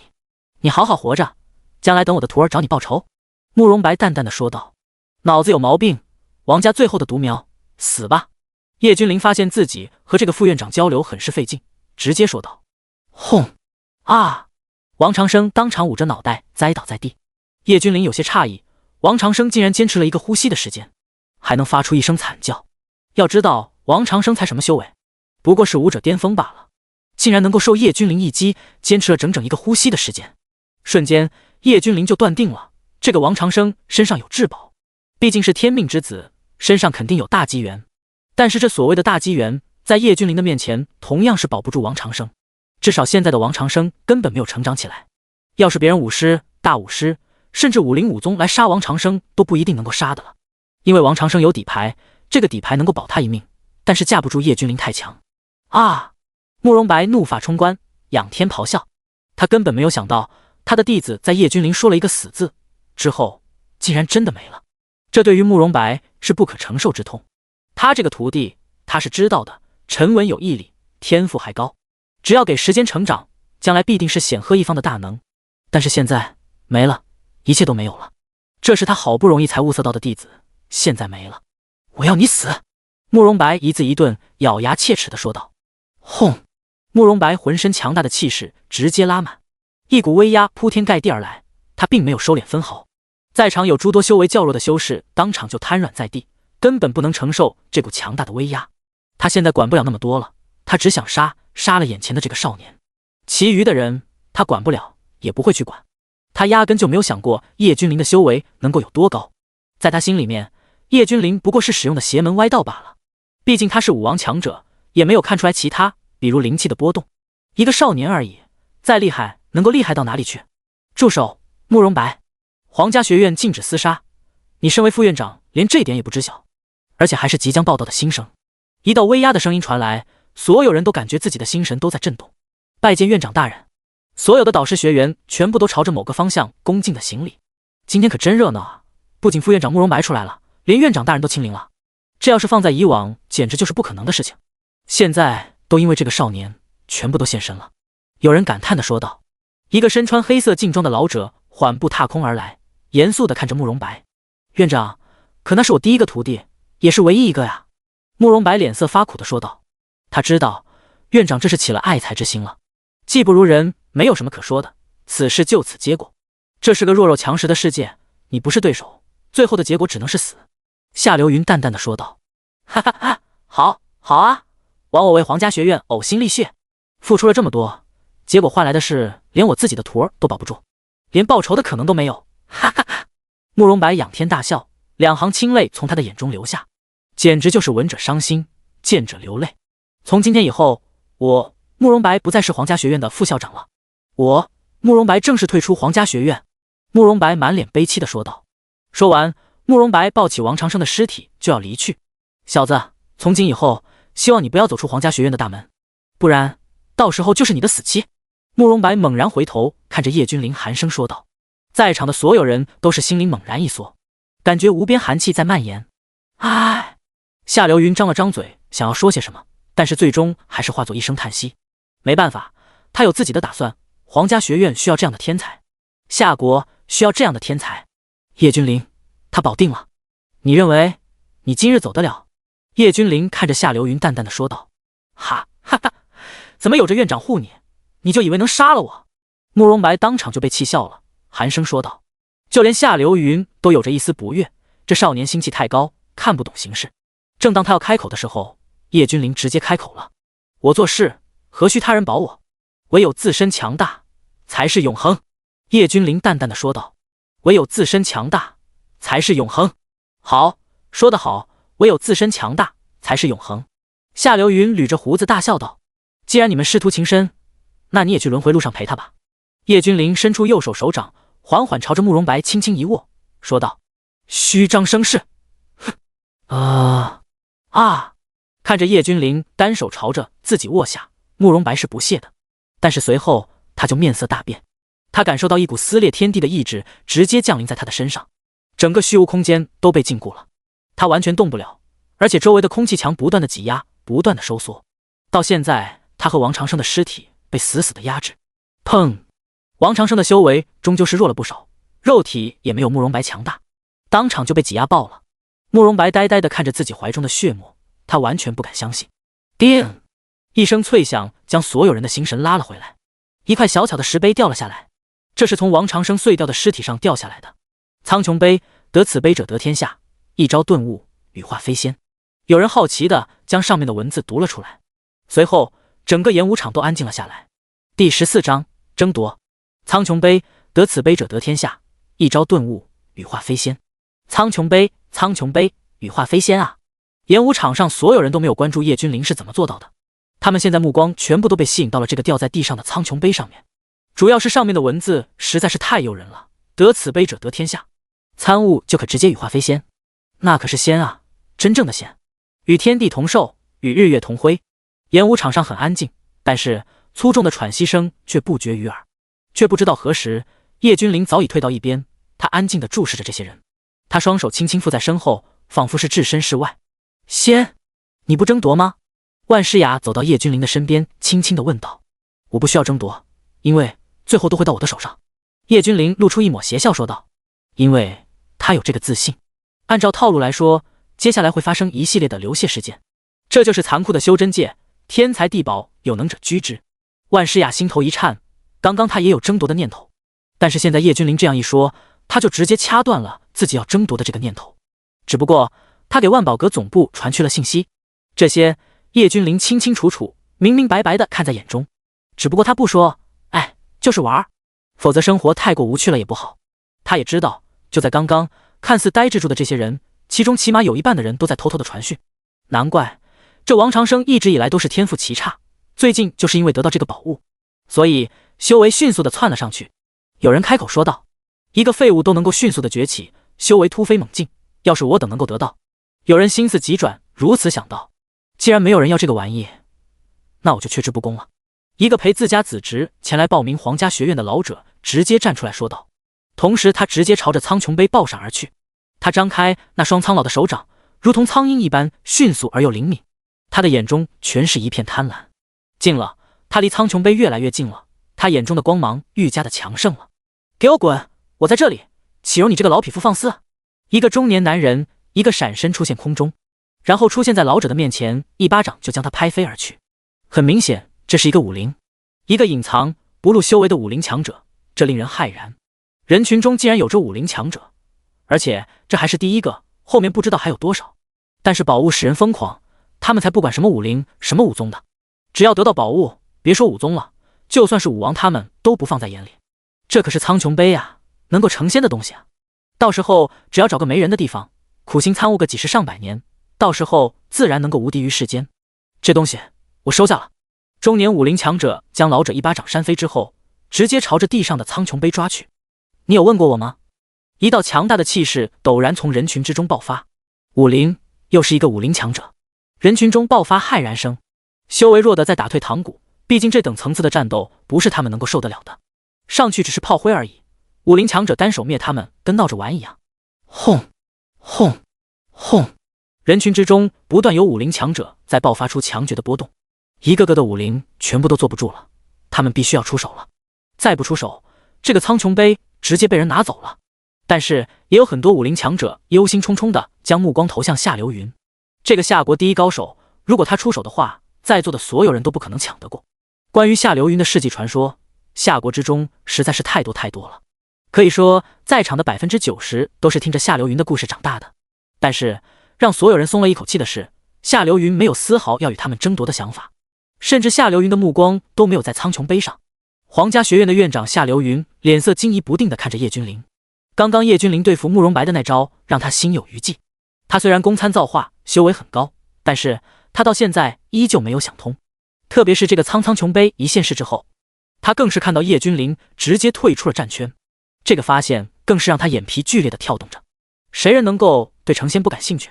这个少年能够一招将身为武王的慕容白搞定，足以知道这个少年到底有多么的强大，至少应该是处于武皇的境界，甚至更高。虽然夏流云也对这个所谓的苍穹杯感兴趣，但是他没有轻举妄动。不管了，抢！有武林强者率先发难，直接朝着苍穹杯的位置扑过去。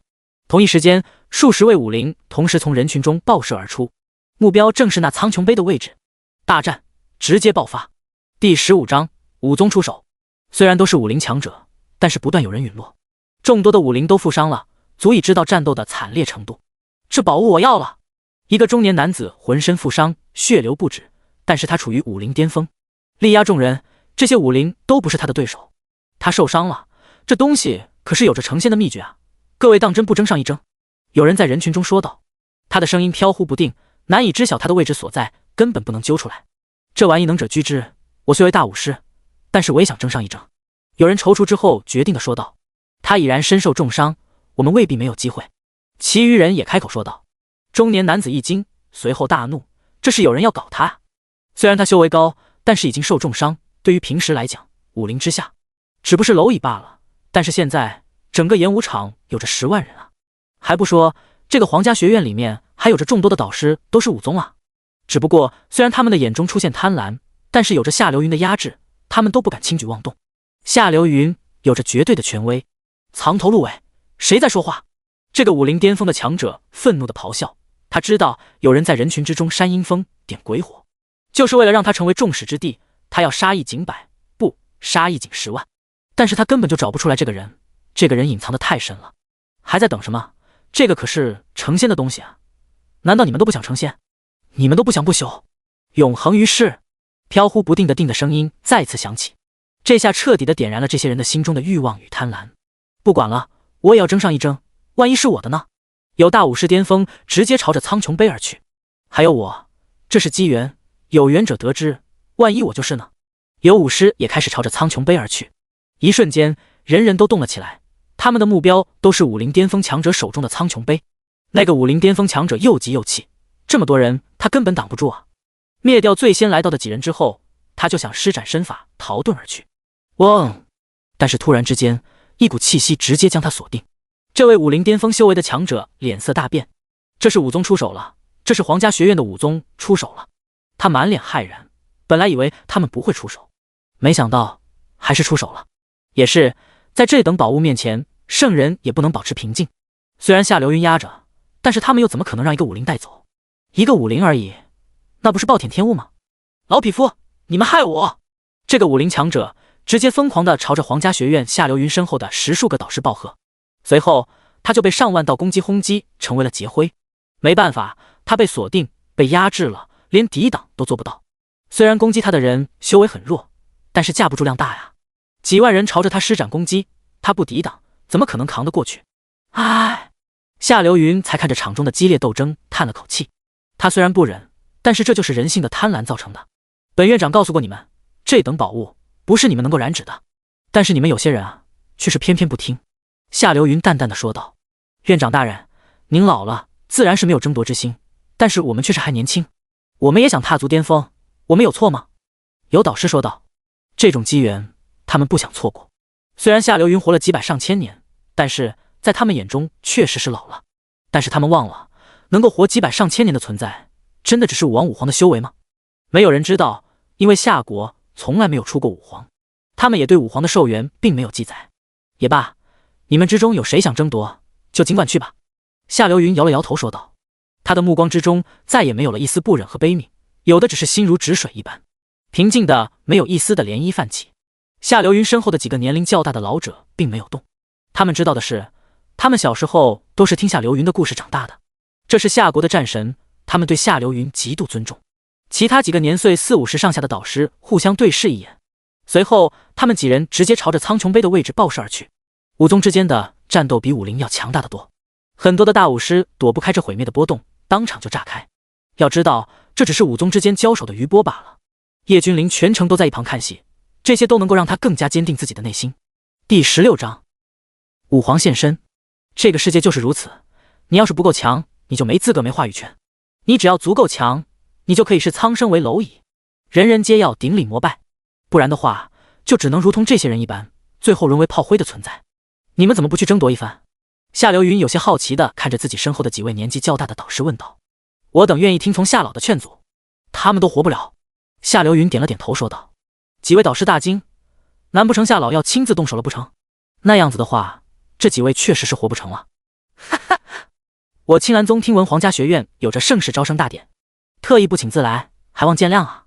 一道宛若惊雷的声音在整个演武场炸响，就连正在战斗的武宗都满脸骇然的停手，看向空中的某一处。青兰宗不在夏国的境内，夏国只是一个小国家罢了，而青兰宗则是一个低等帝国处世帝国之中的第一宗门。夏国为不入流的国家，处世帝国虽然是低等帝国，但是处世帝国的强大却是夏国的好几十倍，这就是国与帝国之间的区别。天空之上，雷云滚滚，一个身穿紫袍的魁梧身影出现在空中，在他的身后全部都是清一色的武王强者，一个个身上的气息实在是太过骇人。青兰宗宗主赤炎，有人骇然地说道。这个赤炎是实打实的武皇巅峰修为，据说只差临门一脚就可以成为武圣啊！贵客降临，荣幸啊！夏流云淡然地说道。你是谁？赤炎看着夏流云淡淡地问道。他们是处世帝国的人，怎么可能去关注一个夏小国家？所以赤炎自然不认识这个夏国的传奇人物。放肆，这是我皇家学院的院长大人。夏流云身后的老者站出来呵斥地说道。放肆？你算什么东西？敢站出来呵斥本座？赤炎双眼爆发璀璨夺目的炎光，直射老者而去，强大的威压直接降临。唰！正当赤炎要解决这个长老的时候，突然一道破空的声音响起，有一个武宗直接携带着苍穹杯就要逃跑，在本座的面前还妄想逃走！灭！赤炎回头朝着逃跑那人吐出一个字：轰！那人当场直接爆碎，尸骨无存。武皇，这是武皇强者，一言一行能够带动规则之力进行绞杀。有人说道：院长大人，救命！其余几个武宗强者看到这一幕，当场差点吓死。但是夏流云没有一丝的波澜，这东西与本座有缘，本座就勉为其难的收下了吧。赤炎一挥手，苍穹杯就出现在他的手中，说道：仙！嗡嗡嗡！赤炎双手抚摸着苍穹杯上面的仙字，口中呢喃道。他感觉他碰到苍穹杯的一瞬间，他体内的血液似乎都一瞬间兴奋奔腾了起来。这等神物岂是你们这群卑贱的蝼蚁能够抢夺的？死！赤炎直接变脸，朝着先前的那几个武宗暴喝。轰！噗嗤！那几个武宗当即直接爆碎开来，连惨叫都来不及。对了，刚刚还有你，敢呵斥本座，你也去死吧！赤炎对着夏流云身后的老者说道。随后赤炎直接一挥手，一道劈链直接朝着夏流云等人洞穿而去。这哪是要杀一人啊，这是想要将夏流云等人全部灭杀。年轻人，得饶人处且饶人。夏流云淡淡的说道。拿了好处就快些走，不然我怕你走不掉了。夏流云很轻描淡写的说道。在他的面前有一个透明的光照升起，当赤炎的那道劈链贯穿而来的时候，令人惊讶的事情发生了。那道劈链碰到夏流云的光照的时候，直接消散于无形。这个老头不简单，赤炎身为武皇巅峰强者，随手一击低阶的武皇都挡不住，但是这个什么院长却能够轻描淡写的挡住，这说明这个院长也是武皇修为，至少和他差不了多少。赤炎活了几百年了，竟然还有人叫他年轻人。哈哈，也罢，帝国大赛就要开始了，那本座就先行一步。赤炎没有恋战的意思，大笑着说道。他的心里其实对夏流云有些忌惮，他不敢也不想拼命，因为现在他已经拿到了苍穹杯。第17章，叶君临是武圣。唉，真是无趣，你这老头怎么不和他战上一场？我很想知道武皇的战力几何呀。正当赤炎转身要离去的时候，一道慵懒的声音让他生生的停下脚步。一个少年自演武场的边缘处缓慢的走了过来，目标正是赤炎所在的位置。小友可真是折煞老夫了，你看老夫一大把年纪了，哪里还经得起这种大战？夏流云摇了摇头说道。这让赤炎有些吃惊，这所谓的院长在这个年轻人的面前竟然有些拘束，不是，甚至是有些恭敬，这算什么回事？这什么杯是我的东西，想活命就留下。叶君临看着赤炎淡淡的说道。你安敢在我们宗主面前放肆？今日就让我来会一会你，让我教你做人不要这么猖狂，不然怎么死的你都不知道。赤炎身后一个武王站出来呵斥道。在赤炎的身后有着10数个武王强者，这些武王的修为都在巅峰，随时都有可能临门一脚直接突破武皇。我怎么死的，我不知道，但是你怎么死的，你很快就知道了。叶君临淡淡的说道。无知的小儿，我今天就要看看你怎么让我死的。这位武王强者被气笑了，当即说道。一个少年而已，能够有多强大？他翻手之间足以镇压。那你可看清楚些。灭！叶君临才懒得多说什么，只是朝着这个武王轻轻地吐出一个灭字。轰！这位武王强者瞬间感觉自己识海之中的神魂遭受到了一股未知力量的侵蚀。不，这不是侵蚀，这是抹杀。更为可怕的是，他根本做不到一丝的反抗，只能眼睁睁地看着自己的神魂逐渐的消亡。看似很漫长的过程，实则一切都发生在瞬间。周围的人全部看得目瞪口呆，这样就死了，完全没有一丝的征兆，就这样直接神魂寂灭，只留下一具躯体。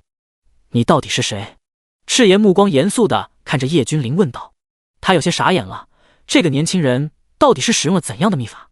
要说这个年轻人的修为高于武皇，他打死也不信。他自己潜意识当中认为这个年轻人只不过是使用了一些伤敌1000自损800的秘术。我是谁，和你没有1毛钱的关系。我说了，这是我的东西，你敢染指我的东西，就要付出代价。叶君临说得很平淡，但是话语却是不容置疑。笑话，本座纵横数百年，今日本座就要看看你到底是何方妖孽。赤炎冷冷地说道。轰！赤炎是青蓝宗宗主，他有着自己的傲气，岂会被一个少年吓到？当即他就直接爆发自己浑身的气势。武皇巅峰修为一览无余，强大的威压，演武场之中还活着的人都有些站立不稳。这股气势实在是太过强大，他们根本挡不住，也没有人帮他们挡住。李老，你怎么看？万诗雅站在演武场的边缘位置，看着叶君临的方向问道。此子当真是天资傲骨灵精，如此年纪，如此修为，老夫还是一开始就小看了呀。本来是以为他也就大武士的修为，后面又认为他是武王的修为，到现在老夫已经不敢确定他的真实修为了，很有可能已经是武圣。李老有些严肃地说道。什么武圣？这样的年纪就能达到武圣，就算是那个地方也不会有这样的变态吧？万诗雅只感觉自己的小心脏都要停止跳动了，这个消息的冲击实在是太大了。不行，我要传回消息，此人不可招惹，他的东西不容别人染指，不然的话，我怕到时候会有灭族之祸。万诗雅当即决定道。李老在一旁认可的点了点头。万家大小姐做事果断，丝毫不拖泥带水，而且天赋这方面更是没得说，这才是他能够从万家那么多年轻一辈当中脱颖而出，被家主看中的原因。而且大小姐，我怎么看着这个院长，我总感觉有点熟悉，老夫好像在哪见过他。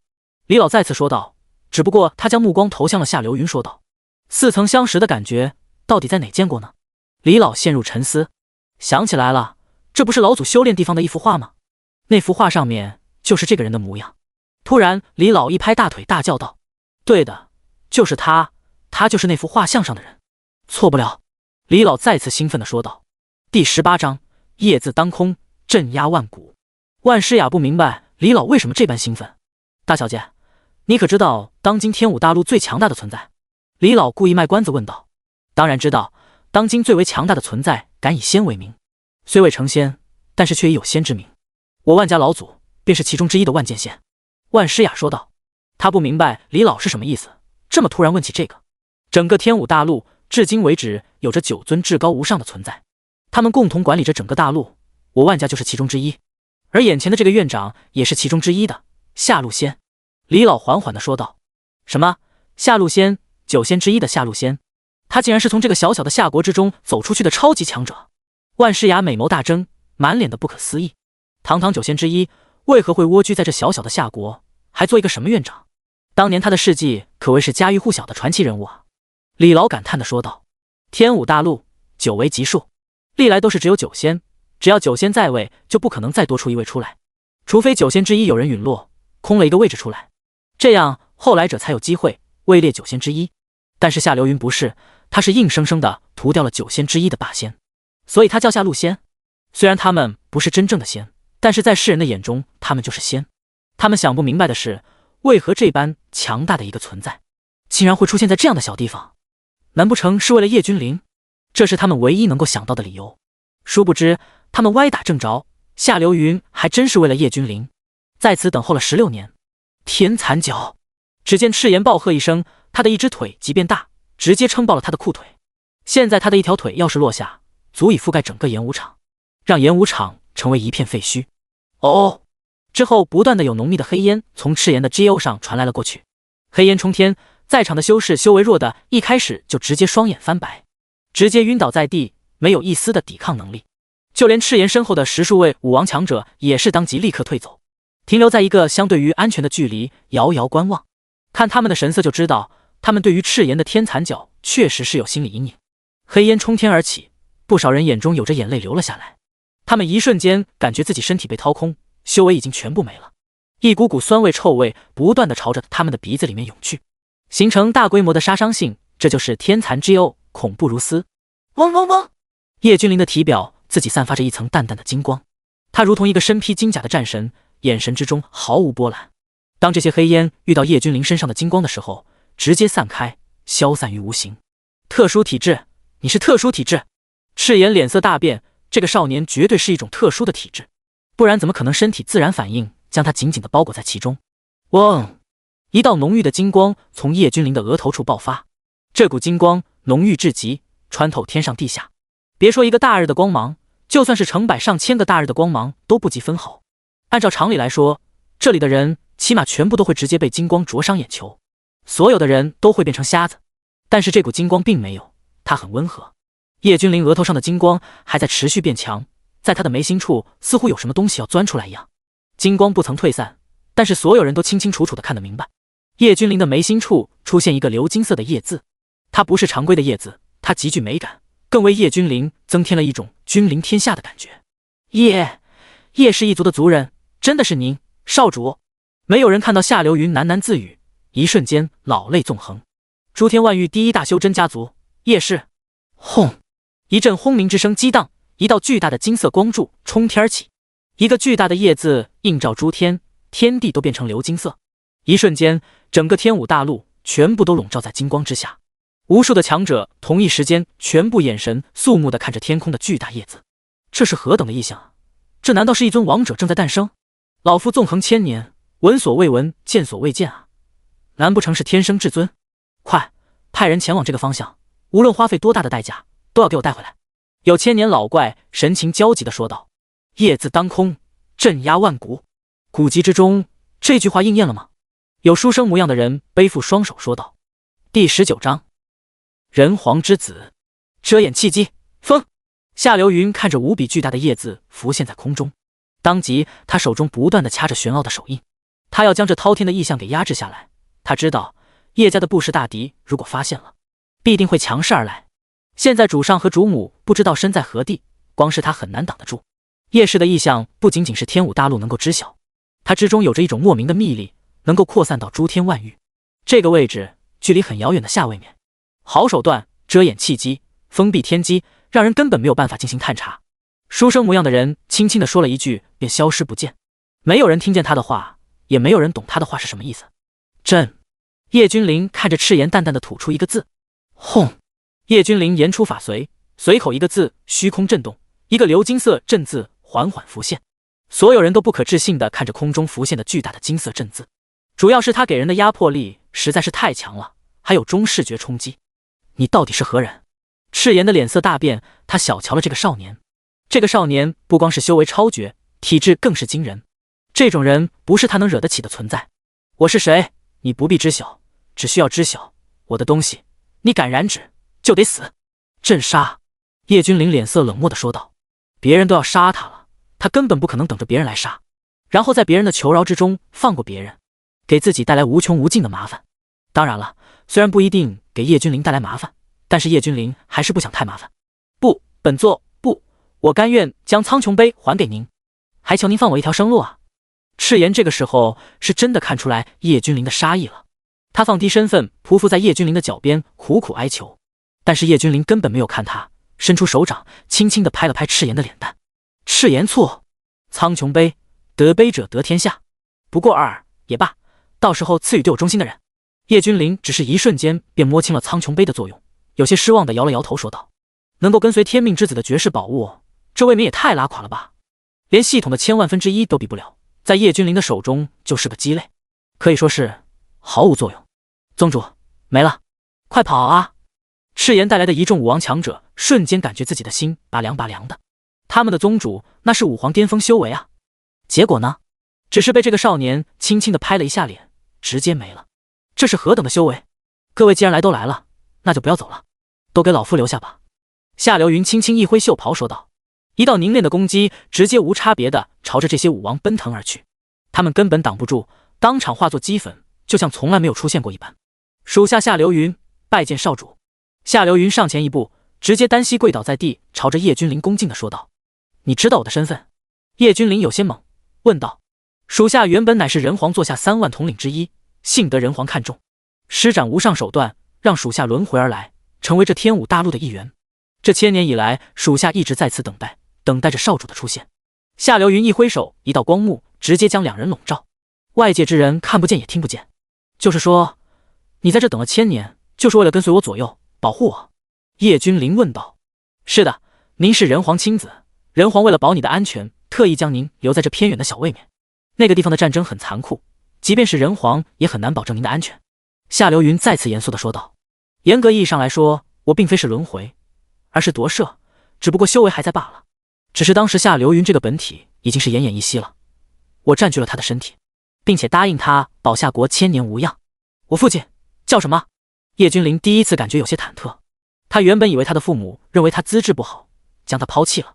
他刚襁褓那会看到的那一幕是真实的，他的父母脚踏圣光，丢下尚在襁褓中的他去征战去了。这一切都是为了保护他，并不是抛弃他。属下不敢直呼人皇真名，还望少主见谅。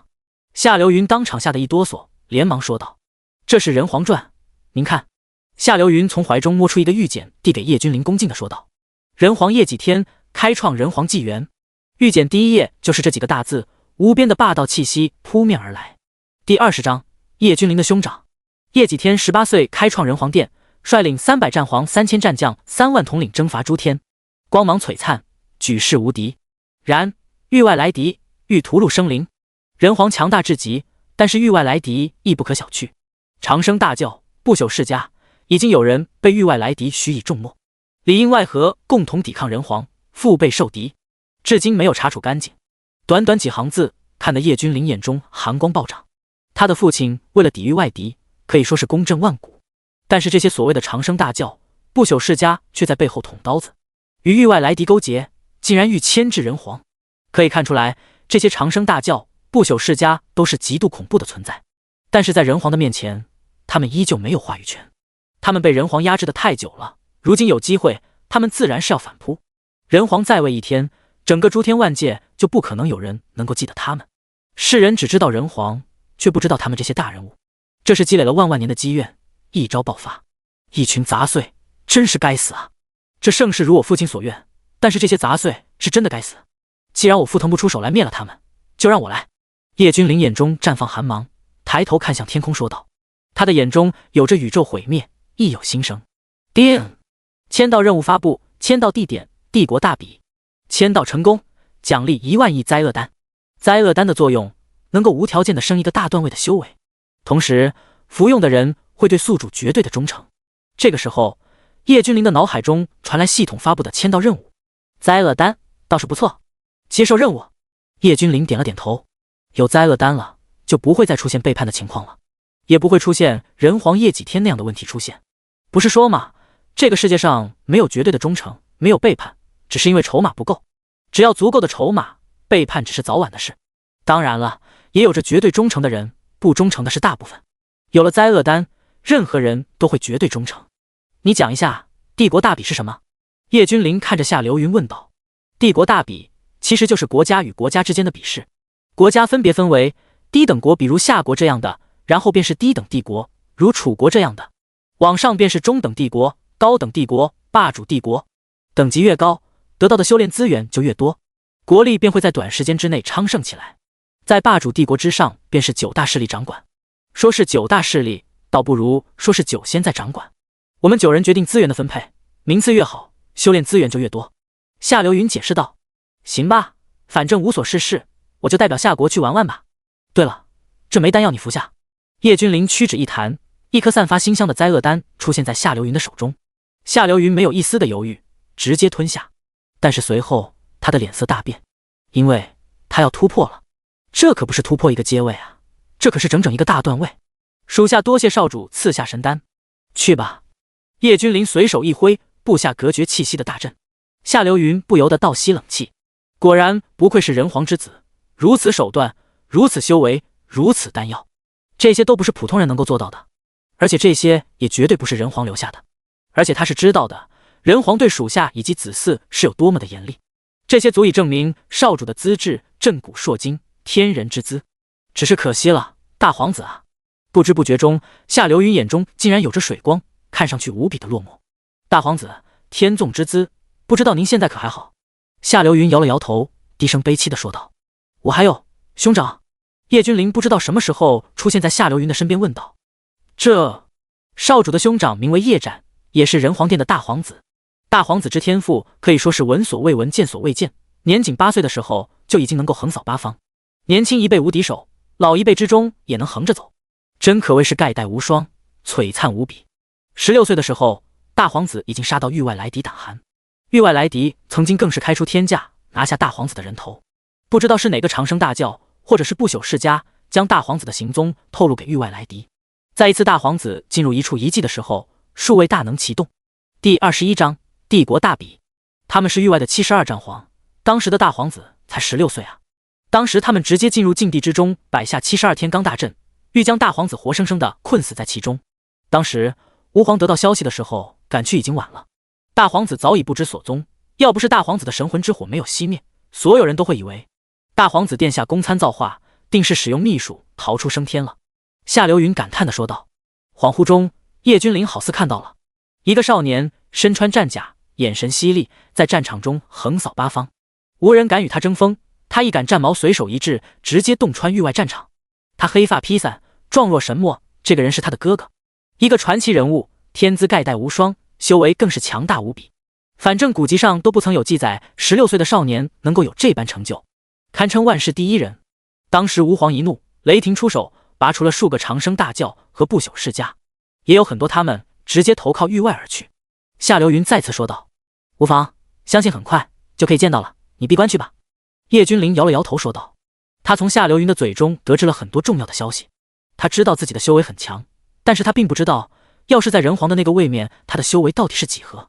或许连一个统领都不如，亦或者更加的孱弱。他们叶氏有很多大敌，对他们虎视眈眈。在没有成长起来之前，他可不能去给人皇业几天添乱。他需要发育。丁，恭喜宿主完成击杀天命之子，奖励特殊体质天道轮回体。你这奖励是卡住了吗？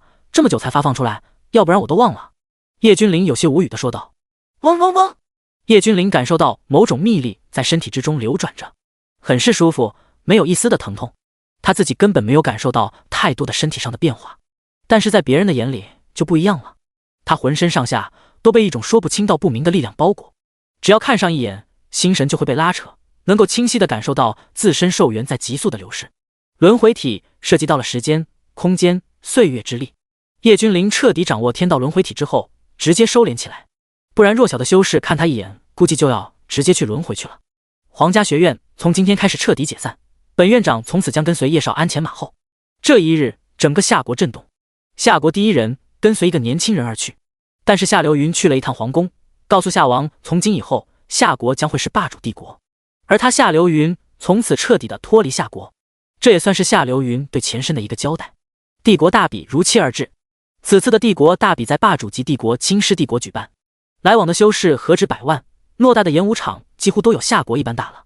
无一例外，此次来到帝国大比的参赛人员都是年轻一辈，他们在老一辈的带领之下，一个个热血澎湃，满含期望的出现在这里，为自己的国家，为自己的家人老师争光来了。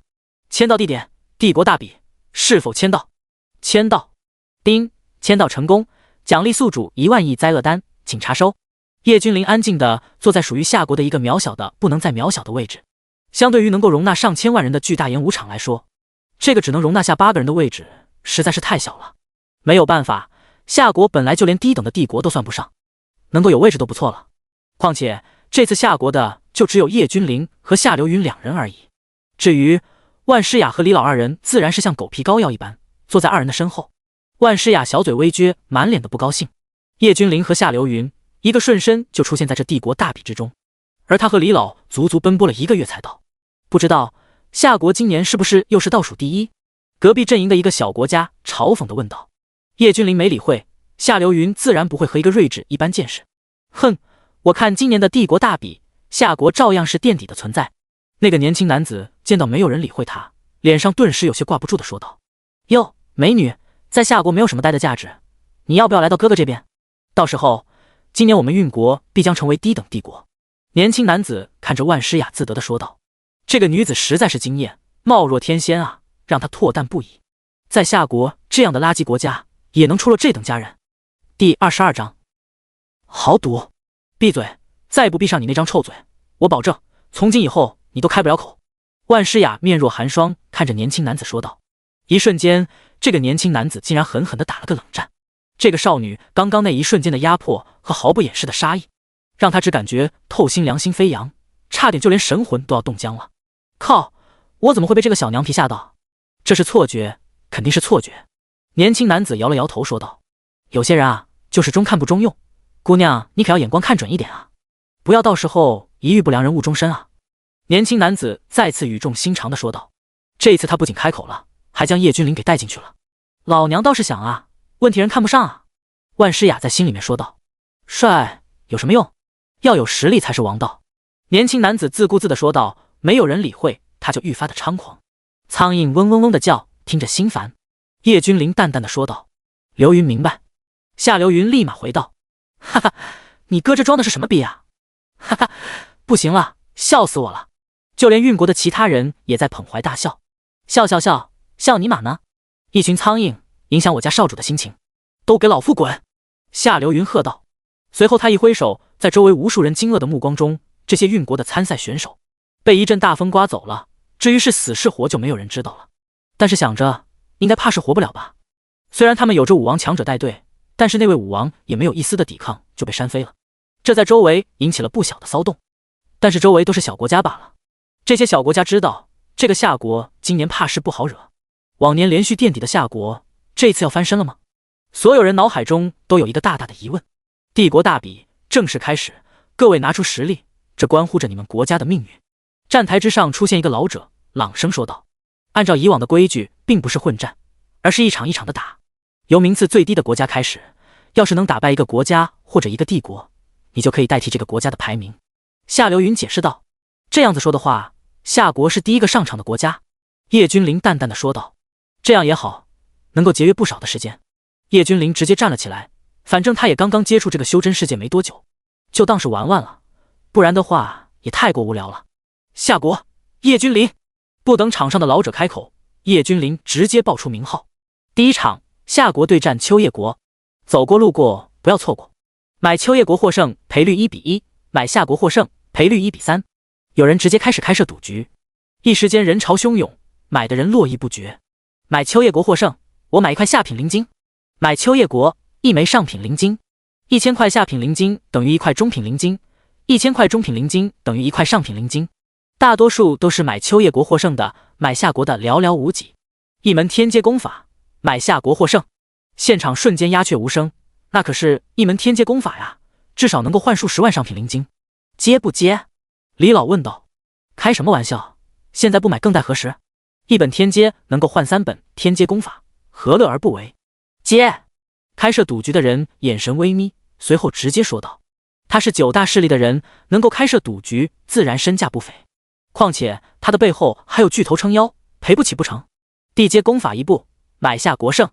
这个时候，一道声音再次传来。负责人身体一僵，在场所有人都是发懵，他们根本没有听说过什么地阶功法，难不成是地阶？负责人满头大汗，这才是刚刚开始就要赌这么大。前辈稍等，我要请示一下。负责人连忙说道，随后就见到一道光芒从他的袖口中飞闪出去，消失不见。这位前辈，家族同意接下这门地阶功法。夏流云点了点头，随手甩出一本地阶功法，就回到夏国所在的地方坐下。毕竟对于夏流云来说，一个地阶功法垃圾而已，并不是什么值钱的货色，就是图个热闹。更高阶的功法他也有，就怕别人输不起，拿不出来。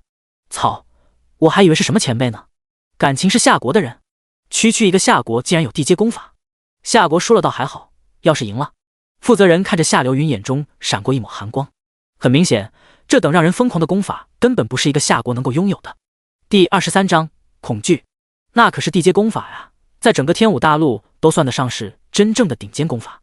这次开赌的负责人甚至很懊恼，要是他早知道这个拿出地阶功法的人是区区不入流国家的人，说什么他也不会上报背后的势力，到时候他就能够中饱私囊，直接将这地阶功法归为己有。越想越懊恼，越想越来气，不知不觉之间，他看向夏流云的眼神之中带着一丝丝的阴戾。夏流云自然能够察觉得到，但是他不说，哎，就是玩，而且玩的是这个什么负责人背后的势力，在天武大陆上还没有人敢黑他的东西。啧，夏国现在是越来越不行了，这次竟然只来了4个人。在叶君临的对面有一个魁梧青年嘲讽地说道：很显然你是错的。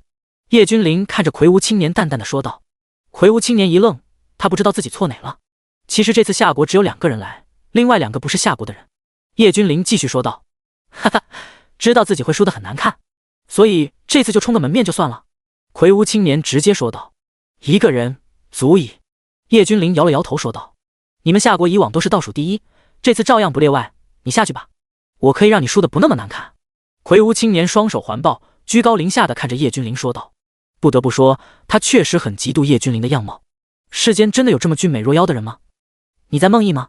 叶君临很无语，脑残年年有，今年特别多，至少他已经碰到不少了。很好，小子，你成功的惹怒我了，你下去吧。魁梧青年面带怒色，直接朝着叶君临一拳轰去，竟然产生了音爆之声。这是武师，秋叶国的天才，或许这一次秋叶国可以提升好几个名次。有人在场下说道。就这，滚！叶君临只是朝着魁梧青年冷冷地吐出一个滚字，顿时风云骤变，宛如晴天霹雳。魁梧青年当即愣在了原地，随后整个人毫无征兆地倒飞出去。轰！魁梧青年身体直接砸在了场外，烟尘四起，当即不省人事，晕厥过去。这涉赌的负责人当即从座位上跳了起来，千算万算，没有想到这个夏国的少年赢得这么简单。随后他又想起了那个老者的一部地阶功法，他们要赔偿3本地阶功法呀。慢着，裁判！开赌负责人直接站起身来大喊道：这个人绝对是作弊，一个少年而已，再厉害能厉害到哪里去？他为什么口中吐一个字就能做到将对手击败？这个负责人言辞凿凿，大义凛然地说道。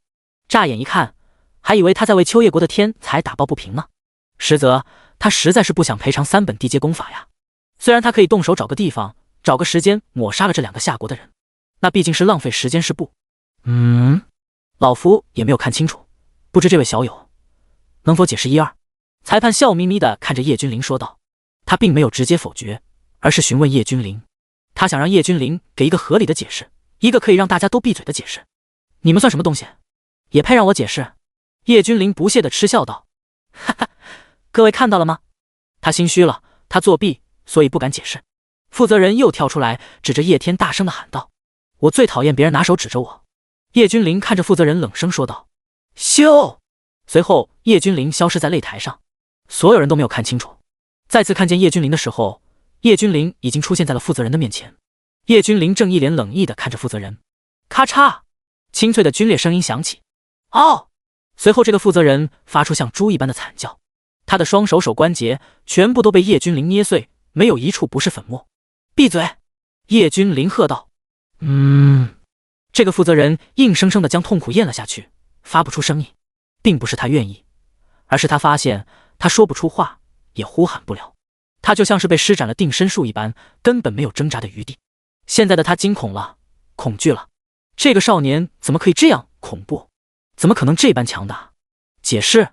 现在可还需要我来给你们解释？一群不知所谓的人啊！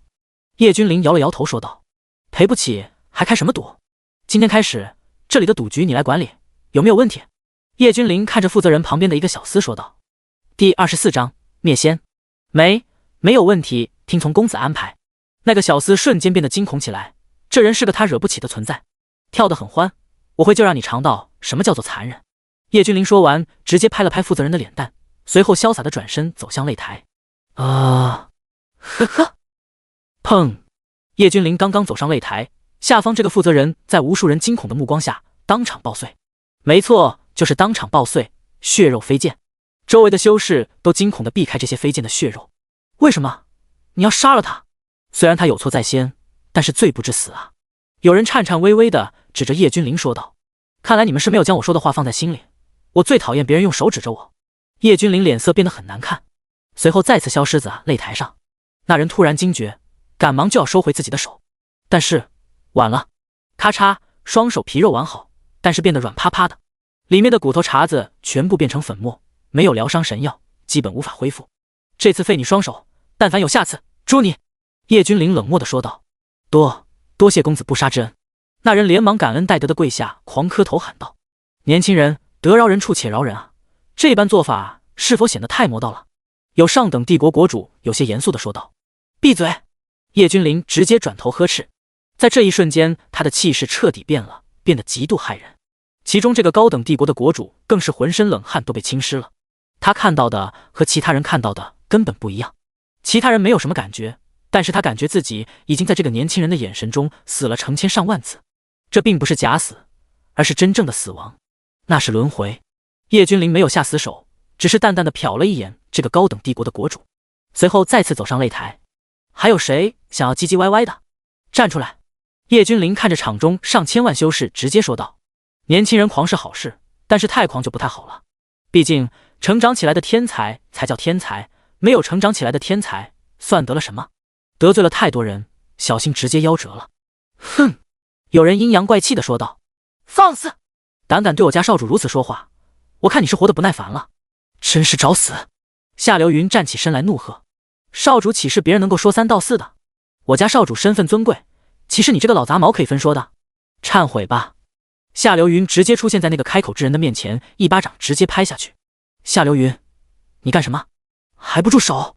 九仙之一的御剑仙坐在高台之上，瞬间发现了夏流云对他的弟子出手，当即怒不可遏，直接暴喝。没错，刚刚开口的人是他的弟子，模样上比他还老，没有办法，他的寿元悠久，不显老。原来是你在背后推波助澜，既然如此，你也去死！夏流云眼中寒光暴涨，直接一掌拍出，将师徒二人全部都笼罩锁定。夏流云，你不过是后起之辈，真当以为自己无敌了？御剑仙人如其名，拥有速度极快，卷起他的弟子就要送走。但是夏流云是何等存在？那是人皇座下的统领之一，修为强大无比，岂是一个御剑仙能够挡住的？说的好听点叫御剑仙，说的不好听，狗屁的仙，自己给自己起的绰号罢了。距离仙还差108000里。什么？夏流云你？御剑仙手持谪仙剑，想要抵挡夏流云的这一巴掌。他看出来了，这只是夏流云的随手一击，他自信自己能够挡下，但是现在他发现他错了，错得很离谱。这夏流云的修为深不可测，不知道甩他们几条街。住手！我将弟子交于你们，任凭处置。住手啊！御剑仙慌了，当即大声地喊道：现在晚了，你们师徒俩都去地狱忏悔吧。夏流云冷冷地说道，毫不留情地拍了下去。诸位救我！御剑仙彻底慌了，大声地呼救。但是平时关系很好的几位仙都是眼观鼻鼻关心，好像陷入了入定之中，两耳不闻御剑仙的呼救。他们不敢啊，到了他们这等修为，自然能够清楚地知道他们挡不住这一掌，而且还是很随意的一掌。要是夏流云较真，可能今日的九仙就会变成只有夏流云的独仙了。他们不敢冒这个险。我恨啊！现场只留下御剑仙不甘的声音。第25章圣城残仙。同时他们全部都骇然，夏流云这是嗑药了吗？这么猛的吗？平时最低调，最不喜欢争名夺利的人，现在不鸣则已一鸣惊人啊！难怪夏国会有这么妖孽的人，原来有这一尊在，什么样的妖孽培养不出来？有人恍然大悟地说道：你是不是傻？没听见夏露仙叫他什么？少主啊！这夏露仙只不过是这个少年的一个老仆罢了。有人在旁边分析说道：既然这样，那这位叶少的背景不简单啊，可不仅仅是一位天骄那么简单，来拿下陆仙这样的存在都只能是仆从。天哪，他的背后到底是怎么样的靠山？有人惊骇地说道：你是不是脑子不好使？你没见到人家的天赋这么强大，这么年轻，修为却是这么强大。有人讥讽地说道：真是无趣，本来还想好好的做一次普通人，换来的却是疏远、恐惧。裁判，让我后面的所有帝国全部都一起上吧，一个一个来，实在是太费时间了。叶君临说道。这裁判有些犯难了，往年的比试并没有出现过这样的事情，他一时间有些犯难。再怎么天才，也不过是小小的夏国出来的。我霸主帝国龙傲天和你比上一场，你胜，你们夏国顶替我炎龙国成为霸主帝国；你败，自然是从哪来回哪去。龙傲天一身火颜色的长袍站起来说道：“这是炎龙帝国的龙傲天，炎龙的太子爷，据说一身修为深不可测，就算在年轻一辈当中都算得上是翘楚啊。”有人凝神说道：“很明显，龙傲天的名声很大，那是在我们这些地方，听闻圣城那里才是真正的天骄聚集地，那里的天骄才是真正的天骄，那些就是妖孽。”有人说道：“嘘，那里的人岂是我们能够议论的？你们都不想活了？我只是听闻，只有霸主级帝国才有资格有几个名额，这些名额的作用就是将这些天骄送到那里去。”有知情人士说道：“龙傲天总感觉在哪听过，但是忘了。”叶君临歪着头想了下说道：“就算是听过也不丢人，毕竟我也算是除了圣城之外的第一人。”龙傲天冷笑着说道：“他知道夏流云很强，所以他只是借用比试的借口要和叶君临一较高下，这样子就算是他失手将叶君临斩杀，夏流云也无话可说。龙傲天就是在那些小说之中的人物，最后下场也极其的凄惨。”叶君临恍然大悟，像是想了什么一般说道：“牙尖嘴利，希望等下你的修为能够和你的嘴一样犀利。”龙傲天虽然不知道什么叫做小说，但是他知道刚刚叶君临说他的下场极其的凄惨，是可忍孰不可忍。虽然他先挑战的叶君临是他先挑的时段，但是对于一个天骄来说，挑战什么的不是很常见。身为天骄，就是要不断的打败天骄，以此来提升自己的知名度，巩固自己的地位，震慑年轻一辈。傲天，不可胡来！炎龙帝国国主蹙眉低声对着龙傲天说道：“国主父亲，你在害怕什么？别忘了，我可是被那个地方选中的人，就算把他杀了，夏流云还敢对我出手不成？”龙傲天看着国主说道：“哎。”国主摇了摇头，没有说什么。是啊，圣城看中的人选，就算是夏流云也不能轻易的出手，并不是夏流云修为不够强大，而是圣城是一座真正的仙城，不是因为别的，就是因为曾经不知道多少万年以前，整个天武发生异象惊人，血海滔天，从无垠的宇宙当中坠落下一物，一个只有半边身子的残仙。没错，就是残仙，一尊真正的仙。尽管已经残废，但是威压却是还在，坠落的地方正是圣城。从那以后，圣城所有势力尽皆听命于残仙，因为残仙所受到的创伤实在是太严重了，而且这天武大陆根本没有仙料，他的伤势一直都处于重伤状态，没有死去已经是很不错了。残仙在圣城之中布下仙阵镇压几身，但是他出不了圣城，外面这些自称仙的家伙也不敢进去，就这样形成了一种微妙的平衡。残仙管不了圣城外面的事，也掌控不了，但是圣城里面的事情，残仙说了算，能够掌控一切。特别是最近，圣城里面在大肆的招收门徒，残仙的亲传弟子。第26章，古往今来，悲剧龙傲天。能够获得仙经，是真正的无上仙经，能够让人成仙的经文。所以，像龙傲天这样的绝世天骄，自然是想要成为最夺目的存在。到时候，残仙才会对他关注，收他为徒。因为此次进入圣城的天骄没有1000也有800，其中一些是早年就被圣城里面的势力看中带了进去。当时的龙傲天还没有展露天赋，现在不一样了，他也被圣城里面的势力看中，想让他进去。和叶君临这一战，将会是他在圣城外面的最后一战。他会极尽辉煌的进入圣城，让所有的天骄都退步3分。他才是残仙的徒弟，唯一的徒弟。虽然有些天骄早就进去了，但是他也有自己的骄傲和信心。我倒要看看我的下场有多凄惨。龙傲天一步踏出，出现在擂台之上，看着叶君临冷冷地说道。他认为这是叶君临在挤兑，在针对他。他作为霸主级别超级大势力的第一天骄，他的骄傲绝对不允许有人这般无视他，讽刺他。尽管是他先挑起的事端，可是他有这个资本不是？龙傲天明知道是很不错，可惜注定会成为一个时代的悲剧。要是迟些遇到我，你的修为应该是冠绝一方的超级强者，但是如此之早，只能说明你的运气真的很差劲。一个什么天骄如果没有大气运傍身的话，那就是个笑话。很明显，你不是具有大气运之人，因为避不开我。叶君临耸了耸肩说道：“来吧，让我看看你到底有多强。”叶君临朝着龙傲天说道：“好，很好。”龙傲天的眼神愈加的冷漠起来。刚刚叶君临的话什么意思啊？这是在嘲讽他吗？因为遇见了叶君临，所以他不具备大气运？这特么不是瞎扯淡！龙战于野。龙傲天也不多说废话，直接朝着擂台一踏，整个人如同离弦之箭，朝着叶君临爆射而去。龙战羽也是他们帝国皇室特有的天阶功法，非常适合他们的身体和血脉传承。这是一种类似于增幅的功法，能够提升人体潜力，使人超常发挥自身的修为。就算是天阶功法，都算得上是顶尖的天阶功法了。啊！在龙傲天的背后出现一个黑龙的虚影，极具压迫性，看上去真的很恐怖。这头黑龙仰天咆哮，在无边的大地上尽情的嘶吼，随后朝着叶君临吞噬而去。游龙步，叶君临轻声说道。轰！虚空震荡，一条青龙出现在叶君临的脚下。这头青龙很小，大概是黑龙的1%的大小，但是却是比黑龙凝练上万倍。它看起来就是真龙，根本不是什么武技功法。擂台开始呈现崩塌的状态，有强者出手稳固。武皇巅峰，这龙傲天是武皇巅峰修为，已经将龙战羽也修炼到大圆满的地步了。有人惊骇地说道：这龙傲天不愧是天骄，如此修为，如此悟性，当真是骇人。但是他们发现，尽管龙傲天很强大，似乎根本就挨不到叶君临的衣角，甚至碰都碰不到一次。龙傲天也发现了，他很抓狂，对方的身法分明是天阶，甚至不如龙战羽也，但是他就是摸不到对方一点点，这还怎么玩？连对方的衣角都摸不到。叶君临如同闲庭散步一般，很轻松，也很无聊。哼，你就只会躲吗？敢不敢与我真刀真枪的碰撞？龙傲天冷声地说道。这便是你的全部实力，还真是让人感觉到无趣啊。也罢，你想正面，我便成全你。叶君临停下脚步，就那么直直地站在原地，等待龙傲天的攻击到来。就是现在！龙傲天嘴角闪过一丝冷笑，一丝杀意顿时降临。这一击，他要干掉叶君临。敢对我露杀意，倒是很有趣啊。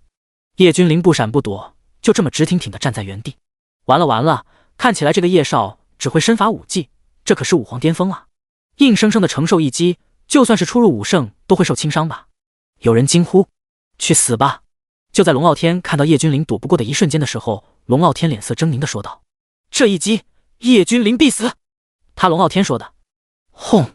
烟尘四起，所有人都以为战斗结束。这个叶少虽然背景强大，但是在众目睽睽之下被人击杀，也没有什么说的。就这，烟尘之中，叶君临的声音淡淡的说道：既然如此，你去轮回吧。叶君临出现在龙傲天的面前，轻轻地拍了拍龙傲天的大脸盘子，说道：第27章圣城。不，你不能杀我，你不能！我是残仙看中的人，那是真仙，你敢杀我！真仙一怒，谁都承受不起。龙傲天急匆匆地说完这几句话之后，当场嗝屁。他想不明白，叶君临知道他背后的是真仙，竟然还敢这般。你竟然杀了残仙看中的人，你完了，你完了呀！有个中年男子惊恐地说道。他刚刚从圣城之中出来，就是为了来接引龙傲天的，还以为龙傲天能够击杀这个少年，再添一笔光彩。没想到龙傲天连这个少年的一巴掌都坚持不下来，他连出手相救的机会都没有。他完成不了残仙交代的人任务，他回去也得死。不，你竟然敢杀我儿！今日就算是天上地下，不管你背景有多强大，我都要你的命！炎龙帝国国主悲痛的大喝：就你？那你就下去陪你的宝贝儿子去吧。夏流云出现在国主的面前，面无表情地说道。国主猛然惊醒，刚刚他被仇恨蒙住了双眼，现在突然才想起，叶君临的身边可是有着夏露仙的存在啊。或许比不上什么真仙，但是在圣城之外，夏露仙拥有着绝对的地位。但是现在明白为时晚矣，一切都没有办法挽回。早在先前，他就发现了龙傲天的杀意，他还特意叮嘱，结果龙傲天太过桀骜，哪里还能听得进去？现在好了，把自己给搭进去了。要是他不露出那隐藏的杀意，叶君临不一定会杀他。但是只要露出杀意，按照叶君临的性格，他必死。我恨啊，我悔啊！炎龙帝国国主悲呼，随后在夏流云的掌下毙命。同时还有那位所谓的接引使，周围有知道残仙的都是一脸的惊恐。没想到他们这般肆无忌惮，连残仙的人都要死，这是惹下了滔天大祸呀！残仙虽残，余威仍在，绝对不是这些人能够抗衡的存在。要知晓什么是仙，仙至高无上，寿元无穷无尽。正如同残仙一般，如此重创，半边身子都没有了，另一边的身体都是破破烂烂的，但是依旧是顽强的活着，死不了。哪怕残仙已残，但是即便是稍微动用一点仙道力量，那也是天武大陆没有人能够承受得住的。对于天武大陆来说，绝对是致命的。现在开始，夏国便是霸主级帝国，而去圣城的名额我要了。叶君临站在擂台上，气定神闲地说道：“没有人敢反对，也没有人能反对，算是帮助夏流云彻底地解决了以前的夏流云的愿望。四野寂静，没有人敢说什么。今年他们见证了一代妖孽的崛起，见证了叶君临的辉煌与传奇。这个不将残仙放在眼中的少年，到底是何方妖孽？没有人知道。圣城，一座无比辉煌的宫殿。这座宫殿仙道气运在上面流转，银光焕发，看上去非常的磅礴。整座宫殿都好似处于云雾之中，漂浮在空中。这里便是残仙的居住地，因为残仙的居住，让整座宫殿都沾染了仙道气运。可以说，因为残仙，这座宫殿都快变成至宝了。废物，一群废物！你们干什么吃的？不管什么代价，我要苍穹杯！苍穹杯呀！这个苍穹杯，按照传回来的影像，定能助我恢复仙道真身，修为更上一层楼。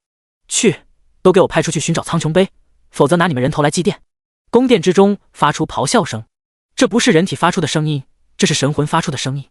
残仙气急败坏，他本以为他就要这样活一辈子，他现在连重返仙域都做不到，他只有残破的仙体和部分法力。虽然他死不了，但是这样活着比死还要痛苦。但是现在他看到了希望。苍穹杯从影像当中看，残仙能够看出来，上面真的拥有大量的仙气，可以助他恢复仙体和法力。那个时候他又能重返仙域了。但是现在手底下的人竟然找不到苍穹杯，只知道被一个少年拿走了。残仙恨欲狂，他必须要得到苍穹杯，不惜一切代价，威逼利诱都可以，只要得到苍穹杯。是，属下等人谨遵仙道法旨。无数强者跪在宫殿前，战战兢兢地说道。残仙本来脾气就不好，要是惹怒了，他们的下场绝对不会很好。他们对残仙有一种从骨子里面的敬畏害怕，不为别的，就因为这些年残仙为了恢复自身，从圣城之中不知道抓走了多少婴孩和稚童。第28章残仙。他依靠这些婴孩稚童的先天之精在压制他自身的伤势，虽然效果不明显，但是好歹还是有一些用处。甚至残仙会找到很多特殊体质的修士，将他们的特殊体质强行剥夺，然后自身强行融合，就是为了壮大己身，希望借此能够恢复一点。去，谁要是能够找到苍穹杯或者这个人带回来，本尊收他为徒，并传法于他，同时赐予仙道经文，相信他日自然可以得到成仙。残仙虚弱的声音响起，宫殿之外数位强者大喜，他们目光闪烁不定，都在思考如何抓住叶君临，得到他身上的苍穹杯。他们当然是绝对不可能让叶君临或者出现在残仙的面前的。万一残仙要是动了收叶君临为徒的想法，那他们都完犊子了。同时他们也要提防自己人，为了成为残仙弟子，得到仙道经文，他们之间免不了一场厮杀。数位强者各怀心事的闪身离开圣城，他们要去寻找叶君临。他们不知道的是，此时的叶君临正在圣城之中闲逛。流云，你可知道这残仙的由来？叶君临问道。千年之前，天武大陆上空突然裂开一道数万里长的大裂缝，坠落下许多破损的兵器，还有干涸了的鲜血。残仙便是其中之一，但是只有他存活下来。按理说，掉落下来的鲜血可以助他恢复本尊，但是这些鲜血上面却是有着恐怖的诅咒之力。残仙虽然残废了，但是他的寿元却还长。夏流云说道，他的表情没有一丝的变化，就像是在诉说什么一般的事情一般。但是事实上也是如此，一个残仙罢了，就算是真仙降临，夏流云也不会另眼相待，或者是有一丝的表情变化。夏流云是知道修炼体系的划分的，真仙在他的眼里面也只不过是稍微比蚂蚁大一点的蝼蚁罢了。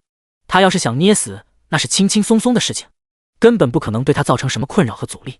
当时我知道有真仙掉落下来，但是我没有功夫去理会。夏流云说道。圣城之中的修士和外边相比，确实不止强上一筹，来来往往都是武圣、武皇，都很少能看见。但是年轻一辈当中，武皇就很多了，几乎能够来圣城的年轻一辈，修为不会低于武皇境界。这次很多都是冲着真仙收徒来的，不管是年轻一辈还是老一辈，都想拜入真仙门下，因为他有仙道经文，可以助他们成仙。仅仅是成仙二字，足以让他们疯狂。真仙要收徒，大典都快开始了，街道上面人来人往，好不热闹。话说，这真仙为何现在突然要收徒？有人不解地问道。对啊，以前从未听说过真仙会收徒，这次怎么会突然之间想要收徒了？有人议论纷纷地说道。说白了，以前的残仙根本看不上这些土著的弟子，你们就偷着乐吧，这是好事啊。要是能够成为真仙的弟子，在整个大陆上，那还不是横着走？到时候肯定是个放巴结的对象啊。有人羡慕地说道。要是我能够成为真仙的弟子就好了。一个年轻人向往地说道。哼，自己什么样不知道？你也配？有人针锋相对的冷哼。还没有开始收徒大比，就有天骄开始攀比起来。是吗？就算不是我，也轮不到你。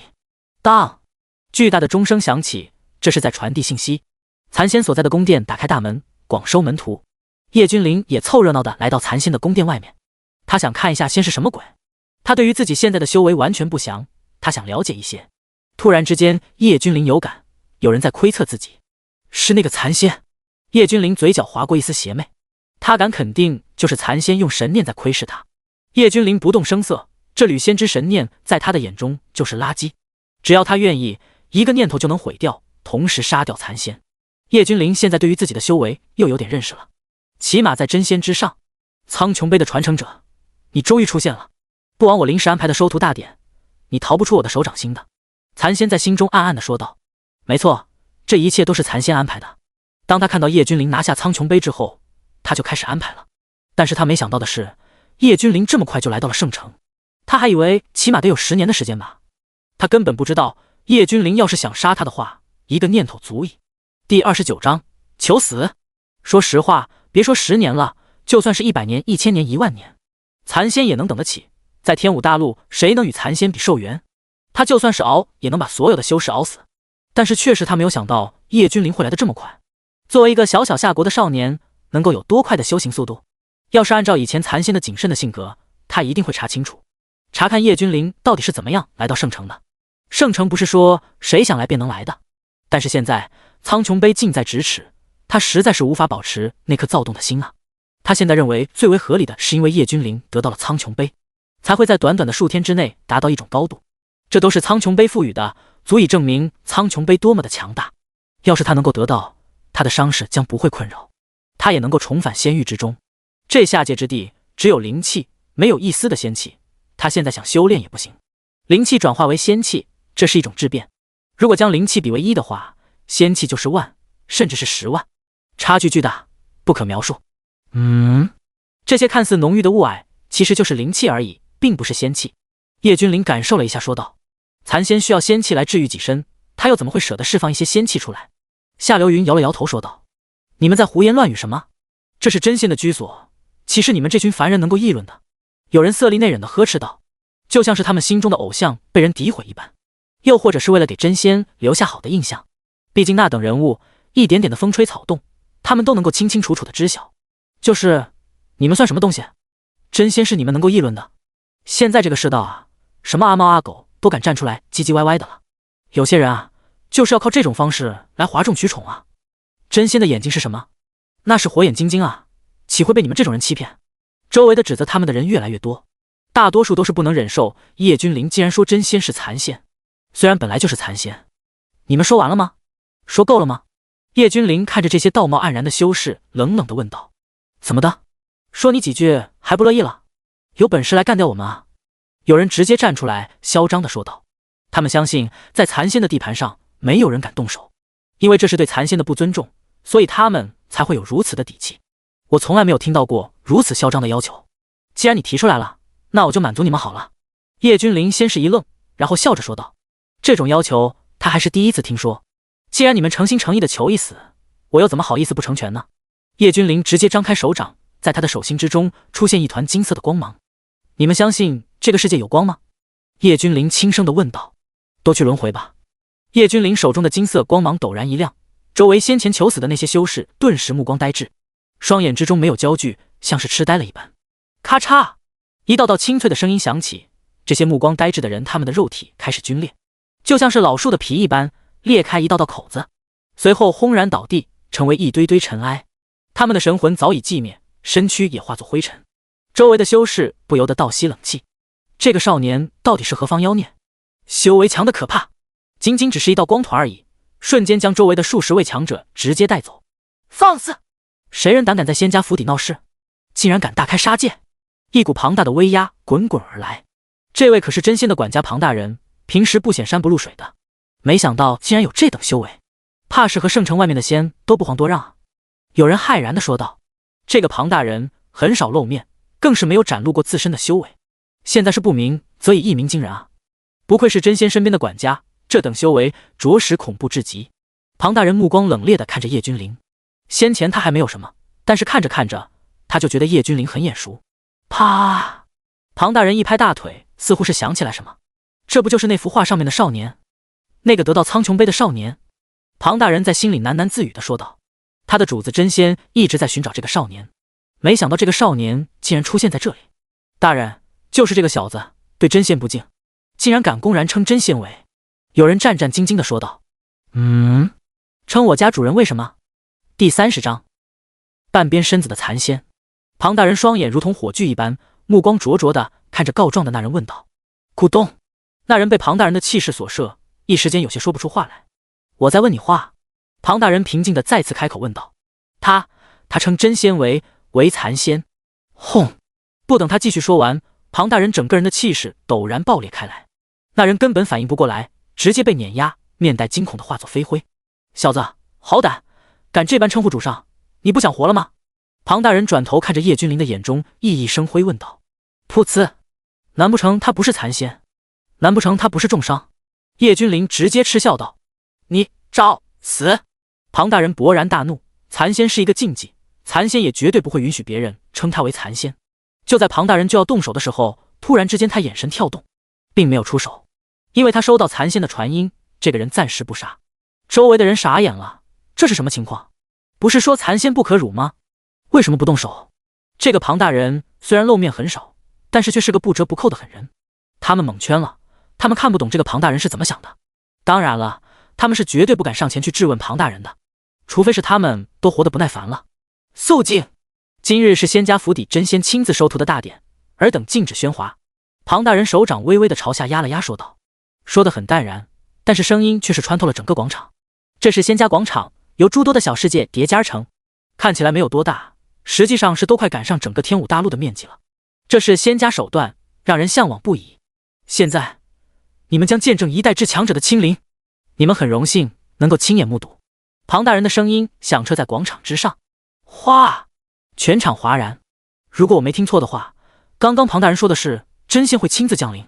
天啊，真仙！我们今日竟然有幸看到真仙！有人激动到颤抖地说道。嗡！一股独特的气机从宫殿之中传了出来，所有人都屏住呼吸，眼睛都不敢眨一下，生害怕错过了。这股气息深沉似海，磅礴无比。随后，所有人都见到一个高大伟岸的身影出现在宫殿门口。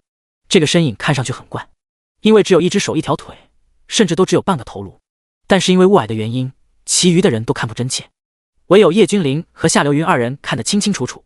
这特么哪里是残仙啊，这特么就是一坨烂肉啊！只有一边身体的残仙，仅有的一半身体上全是伤痕，可以说是密密麻麻，骇人不已。伤口上面不时有着一道道光芒闪过流转，那是规则之力，使其不能恢复，终日饱受折磨。修炼的境界划分为武徒、武者、武士、武师、大武师、武灵、武宗、武王、武皇、武圣、武帝、遁意境、虚道境、归天境，在之后便是真正的仙火境、真仙境。后面还有划分，但是等知道太多反而不好。残仙轻轻开口说道。残仙的话犹如震耳欲聋的大钟，击打在每个人的心间，让在场的所有人都不得安静，心中泛起滔天浪花。他们没有想到，在这之后竟然还划分了这么境界。圣城之外所谓的仙，也不过是武帝境界巅峰罢了，也就是半步遁一境而已。残仙继续说道。轰！外面的仙竟然只不过是半步遁一。残仙的话犹如在平静的海面扔下一块陨石，激起滔天海啸。本天尊于5岁修道，10岁便已经是武师巅峰，12岁大武师，15岁武皇，20岁的时候就已经是武圣的强者，50岁的时候已经是武圣巅峰，之后便是耗费数万年才堪堪修炼到真仙之境界。残仙说道。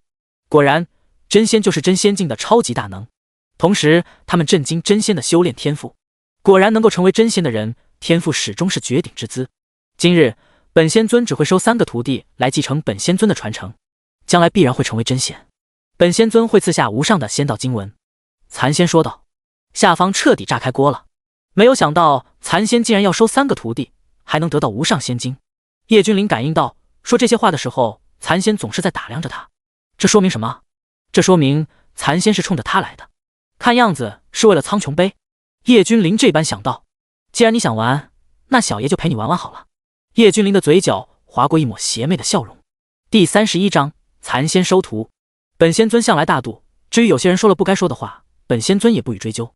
残仙很大度地说道，就像是他真的不在意一般。真仙的度量非我等所能及也啊！这等气魄，不愧是真仙啊！立马就有人拍马屁说道。他们都知道残仙意有所指，说的就是叶君临。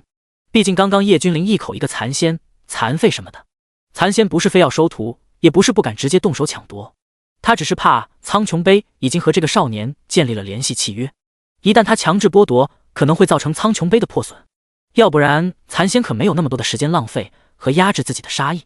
既然是本仙尊的亲传弟子，自然是要天赋齐家上等之资才行，所以必要的天赋测试还是要做的。第一关便是天赋测试，这是仙界的天赋石，此时能够测出一个人天赋到底几何，就算在仙界也是不可多得的宝物啊。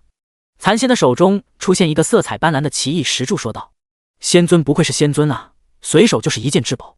不断的有人拍着马屁说道。残仙表示很满意，对于下界这些土著，随手拿出1-2件在仙界烂大街的器物，他们都会当成至宝，一副没有见过世面的样子。残仙只需要随便的承诺点什么垃圾功法呀什么的，自然来求他的人如同过江之鲫，数不胜数。这玩意也算至宝，在仙界那是烂大街的货色。区区一个真仙竟然敢自称仙尊，怕在仙界会被人活活的锤死。夏流云不屑的嗤笑道，因为刚刚他们说真仙是残仙，所以那他们被人群特意的孤立了，倒也没有人能够听到夏流云说的话，不然的话就算是残仙都会坐不住了。因为夏流云说的一点都没错，一个区区的真仙在仙界是差不多最底层的仙，毫无地位可言。能够称作自己为仙尊的，哪一个不是仙界一方大势力之主？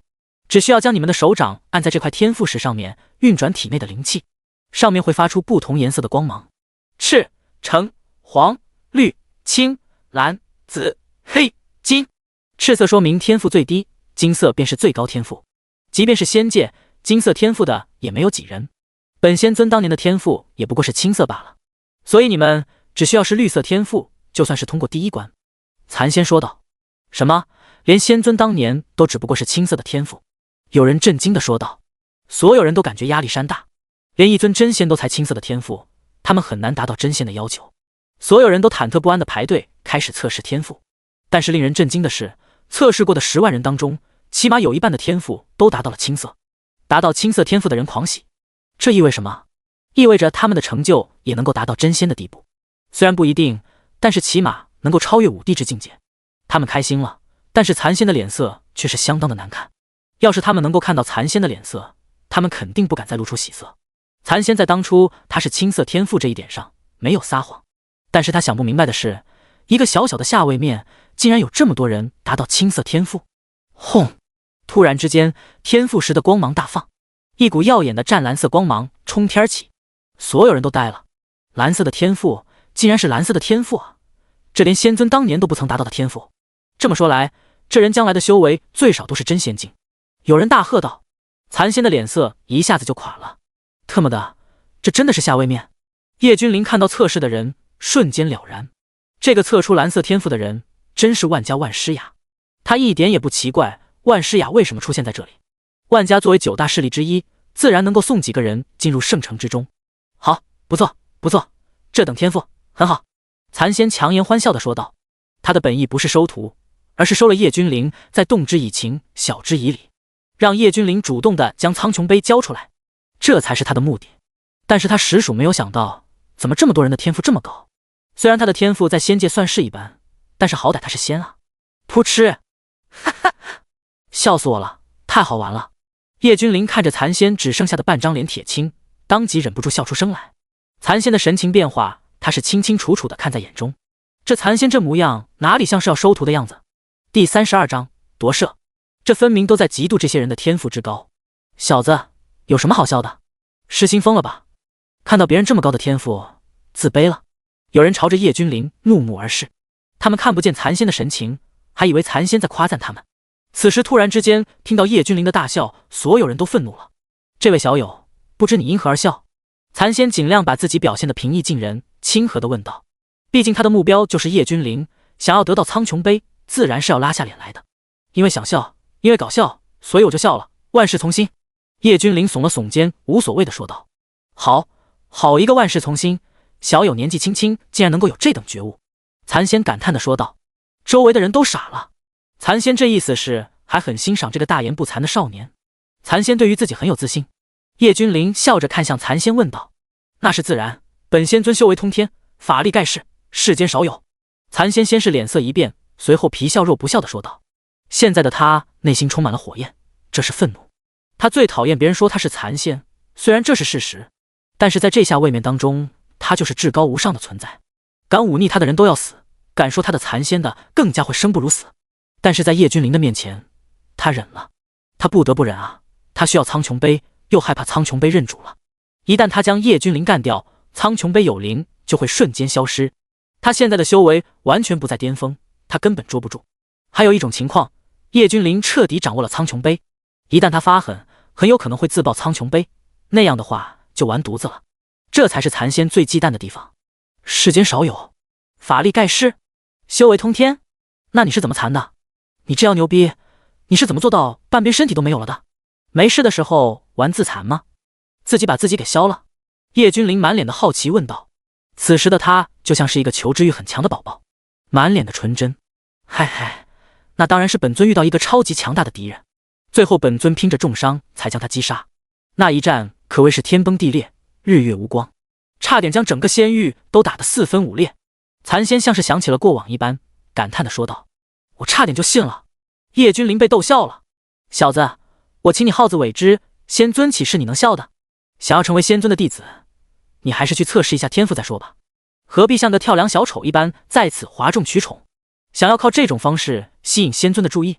好吧，我承认你成功了，但是没有测试天赋，你觉得仙尊会给你机会？”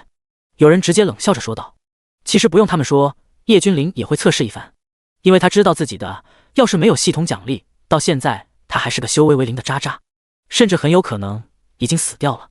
他不信，他父亲是人皇，他母亲自然也不是什么简单的人，他们的后代会是一个废物？不可能。特别是他的大哥，也就是人皇殿的大皇子叶斩，年仅16傲骨灵晶的天赋令人为之惊叹。他不信他就是一个不折不扣的废物，没有一点的修炼根骨与天赋。我家少主一出手，必将震动千古。夏流云只是这样说了一句，但是却引起一阵不屑的声音。嗡！叶君临轻轻地将手掌按在天赋石上面，然后他运转自身的灵气，轰！天赋石没有从赤色开始亮起来，而是直接是滔天的金色，瞬间将整个圣城照亮。要不是仙级大阵压制，整个天舞都会被金光铺满。天哪，竟然是最高天赋金色！有人惊恐地说道。这样的天赋连真仙都不曾有，真仙境只是他的起点，超越真仙那是简简单单的事情。就连残仙都一脸震惊，这等天赋只有仙域少数几个超级大势力里面的天骄才会拥有，而今竟然出现在了这样的一个下位面。要是我能够夺舍的话。残仙双目之中出现丝丝的光芒。之前他也想过夺舍，但是这些下界之人的天赋体质实在是太糟糕了，曾经的他是仙，自然是看不上。但是现在情况不一样了，这样的天赋最终不出意外的话，绝对能够成为仙界的巨头。咔嚓，漫天的金光仅仅是维持了1/4个呼吸的时间，然后一道脆裂的声音响起，所有人都看向叶君临，他手掌下的天赋石4分5裂。第33章，天赋石都测试不出来的天赋。残仙心里一颤，这个少年的天赋强到连天赋石都测试不了，这说明什么？这说明这个少年的天赋远远高于金色。残仙骇然了，同时他的眼中有着莫名的光芒，这是贪婪，这是嗜血。他的残破仙体不恢复也罢，只要能够夺舍，将来的他必定是仙界巨头之一。想到这里，残仙的目光愈加的火热起来。好啊，此等天赋有着真正的无上之姿，后面的测试你都不用做了，你的天赋已经证明了一切。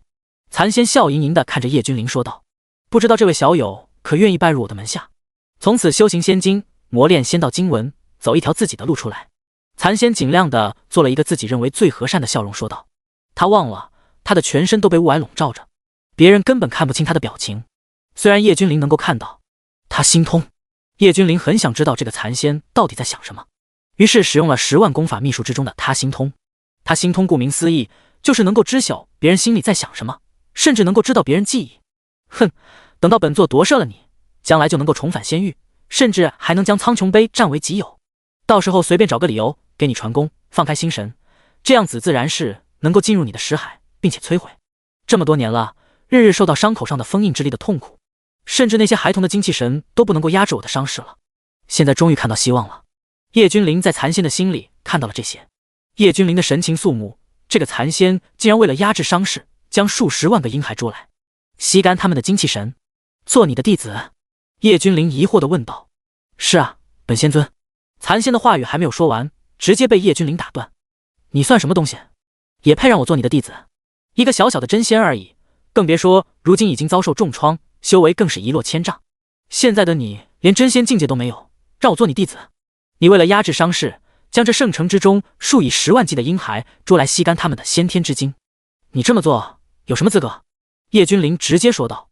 残仙愣住了，做的这些事绝对没有人知道。他不明白叶君临怎么知道的。这个少年只不过是偏远地方下国的人，这里是圣城，他才刚刚来到，他是怎么知道的？哼，即便不做本仙尊的弟子，也没必要如此诋毁吧？难不成你真当本仙尊好脾气，看你天赋异禀，不敢杀你不成？残仙怎么可能会承认？既然这个叶君临已经知道了一切，就更不能够留下了。但是下面却是炸锅了，这么多年来，却是每天都有一些婴孩丢失，现在算一算，丢失的数量竟然如此恐怖，难不成真的是这位真仙？有人怀疑地说道。怎么可能？你们就别听这小子在胡言乱语。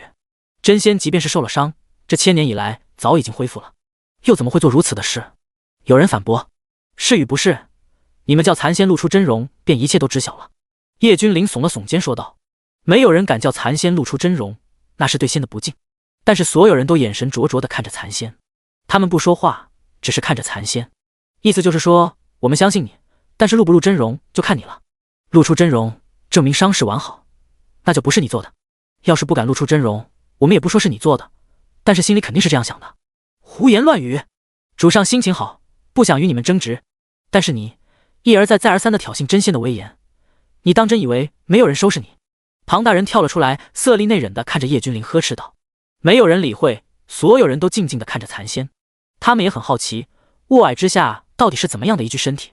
今日收徒大典到此结束，你辱骂质疑真仙，罚你面壁1000年，其余人散了，你留下。庞大人直接站出来说道。还面壁1000年？怎么了？把所有人赶走，就迫不及待的想要夺舍我？叶君临嗤笑。残仙心里狂震，这个少年怎么什么事都知道？难道是因为苍穹杯？残仙喃喃自语的说道。哼，夺舍又怎么样？本仙尊夺舍你，那是你的荣幸，放心，本仙尊一定会带着你的这具身体君临天下的。残仙声音冷漠的说道。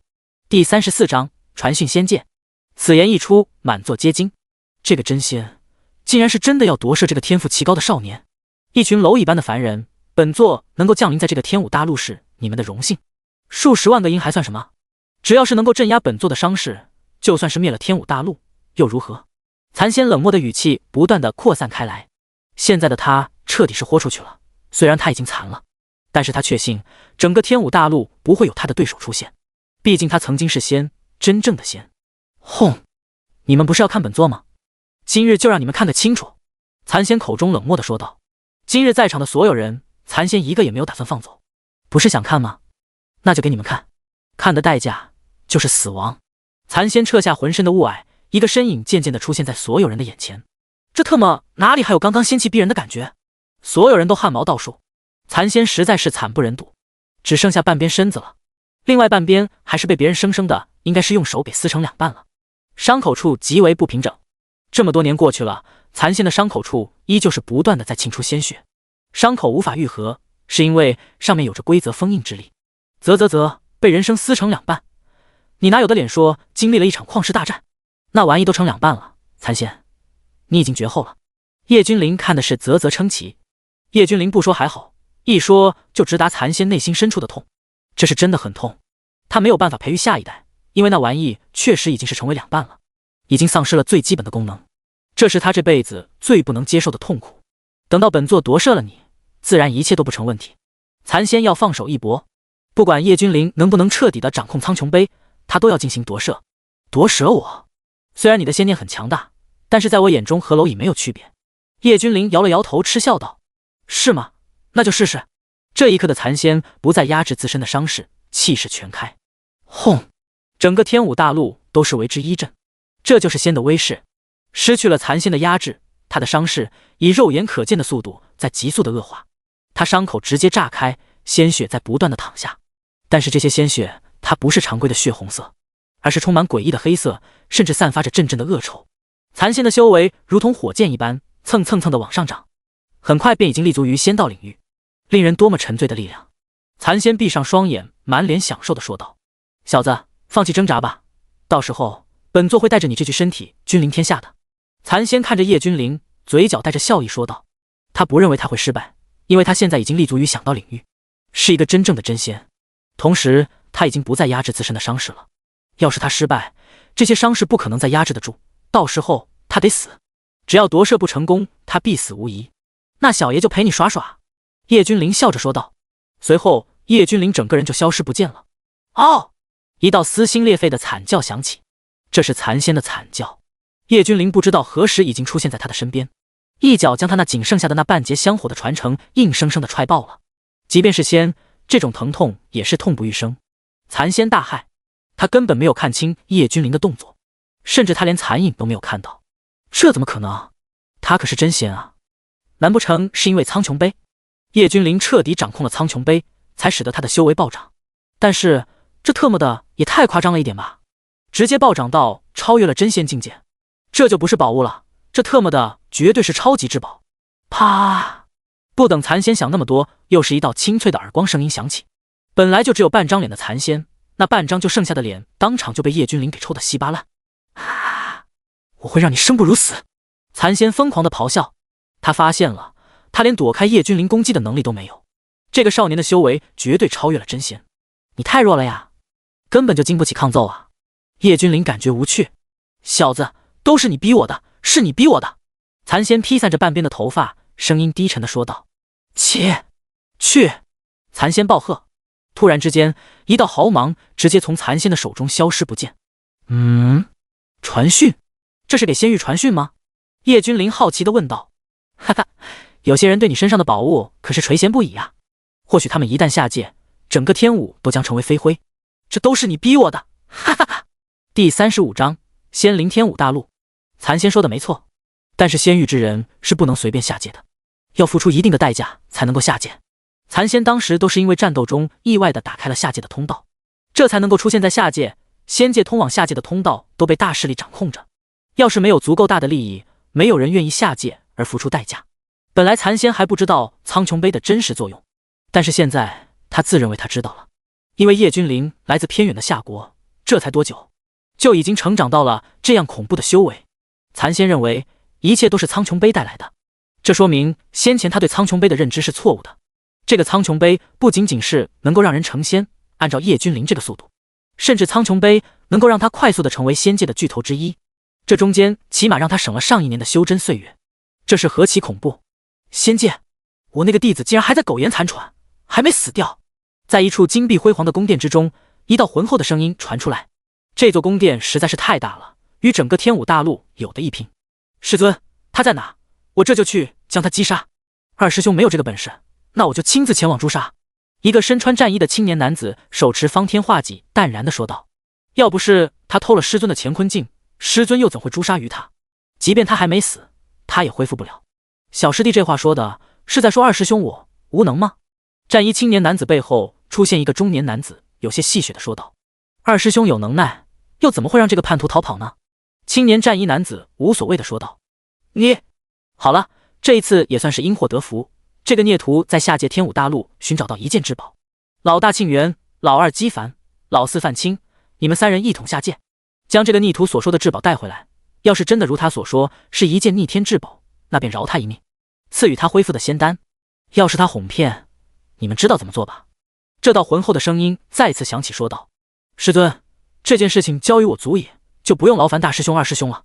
况且大师兄还在闭关修炼，恐怕是没有时间。”范青手持方天画戟说道：“哈哈，小师弟，大师兄我可是很闲啊。”一道大笑声响起，一道身穿灰袍的男子出现在范青的面前。“嗨嗨，恭喜大师兄神功大进！”范青尴尬的咳嗽，随后恭贺道。在大师兄面前，他没有资格狂傲，不为别的，就因为大师兄的修为实在是太强了。虽然他一直恃宠而骄，因为天赋强大，深得师尊喜爱，所以他才不把二师兄看在眼中。但是他修为还没有大师兄那等境界，自然是不敢太过猖狂。因为大师兄有一个外号——仙徒，屠过的仙比他见到仙还要多，足以可见大师兄的恐怖。既然如此，下界去吧。宫殿之中，浑厚的声音说完便消失不见。轰！给我开！庆元双手成爪，一把抓住虚空，用力地朝着两边撕开。虚空直接被他撕裂开一个口子，里面空间风暴肆虐，一般的真仙进去都要被瞬间搅成粉末。但是三人无感，直接踏步进入其中。等待的时间总是这般漫长。啪！叶君临闲着没事做，一巴掌将残仙抽飞，说道：“嗨嗨！”残仙可血，眼神之中充满了怨恨。他是仙，何曾被这般对待？况且还是这小小的下位面。但是他现在不敢发出任何的声音或者不满。眼前的这个少年就是个变态，或者说苍穹杯实在是太过变态，竟然能够在短短的时间之内将一个少年变得这般强大。他恨啊！要是早知道苍穹杯这般强大，说什么他当时也要离开圣城，拼死一搏，根本不用便宜他的师尊。现在说什么都晚了，只希望他的师尊看在以前的情分上，看在他发现了这么重要的至宝上，饶他一命，赐予他疗伤圣药。哟呵，你很不服？啪！叶君临反手就是一巴掌，直接将残仙抽到仙阵上面，然后反弹回来。残仙本来就不堪重负的身体，现在变得更加的萎靡。没有办法，因为他没有压制自身的伤势。现在不仅是伤势开始爆发了，再加上叶君临的无情巴掌，他快要坚持不住了。他甚至感受到了他的生命力在急速的下降。这个发现让他开始变得恐慌起来。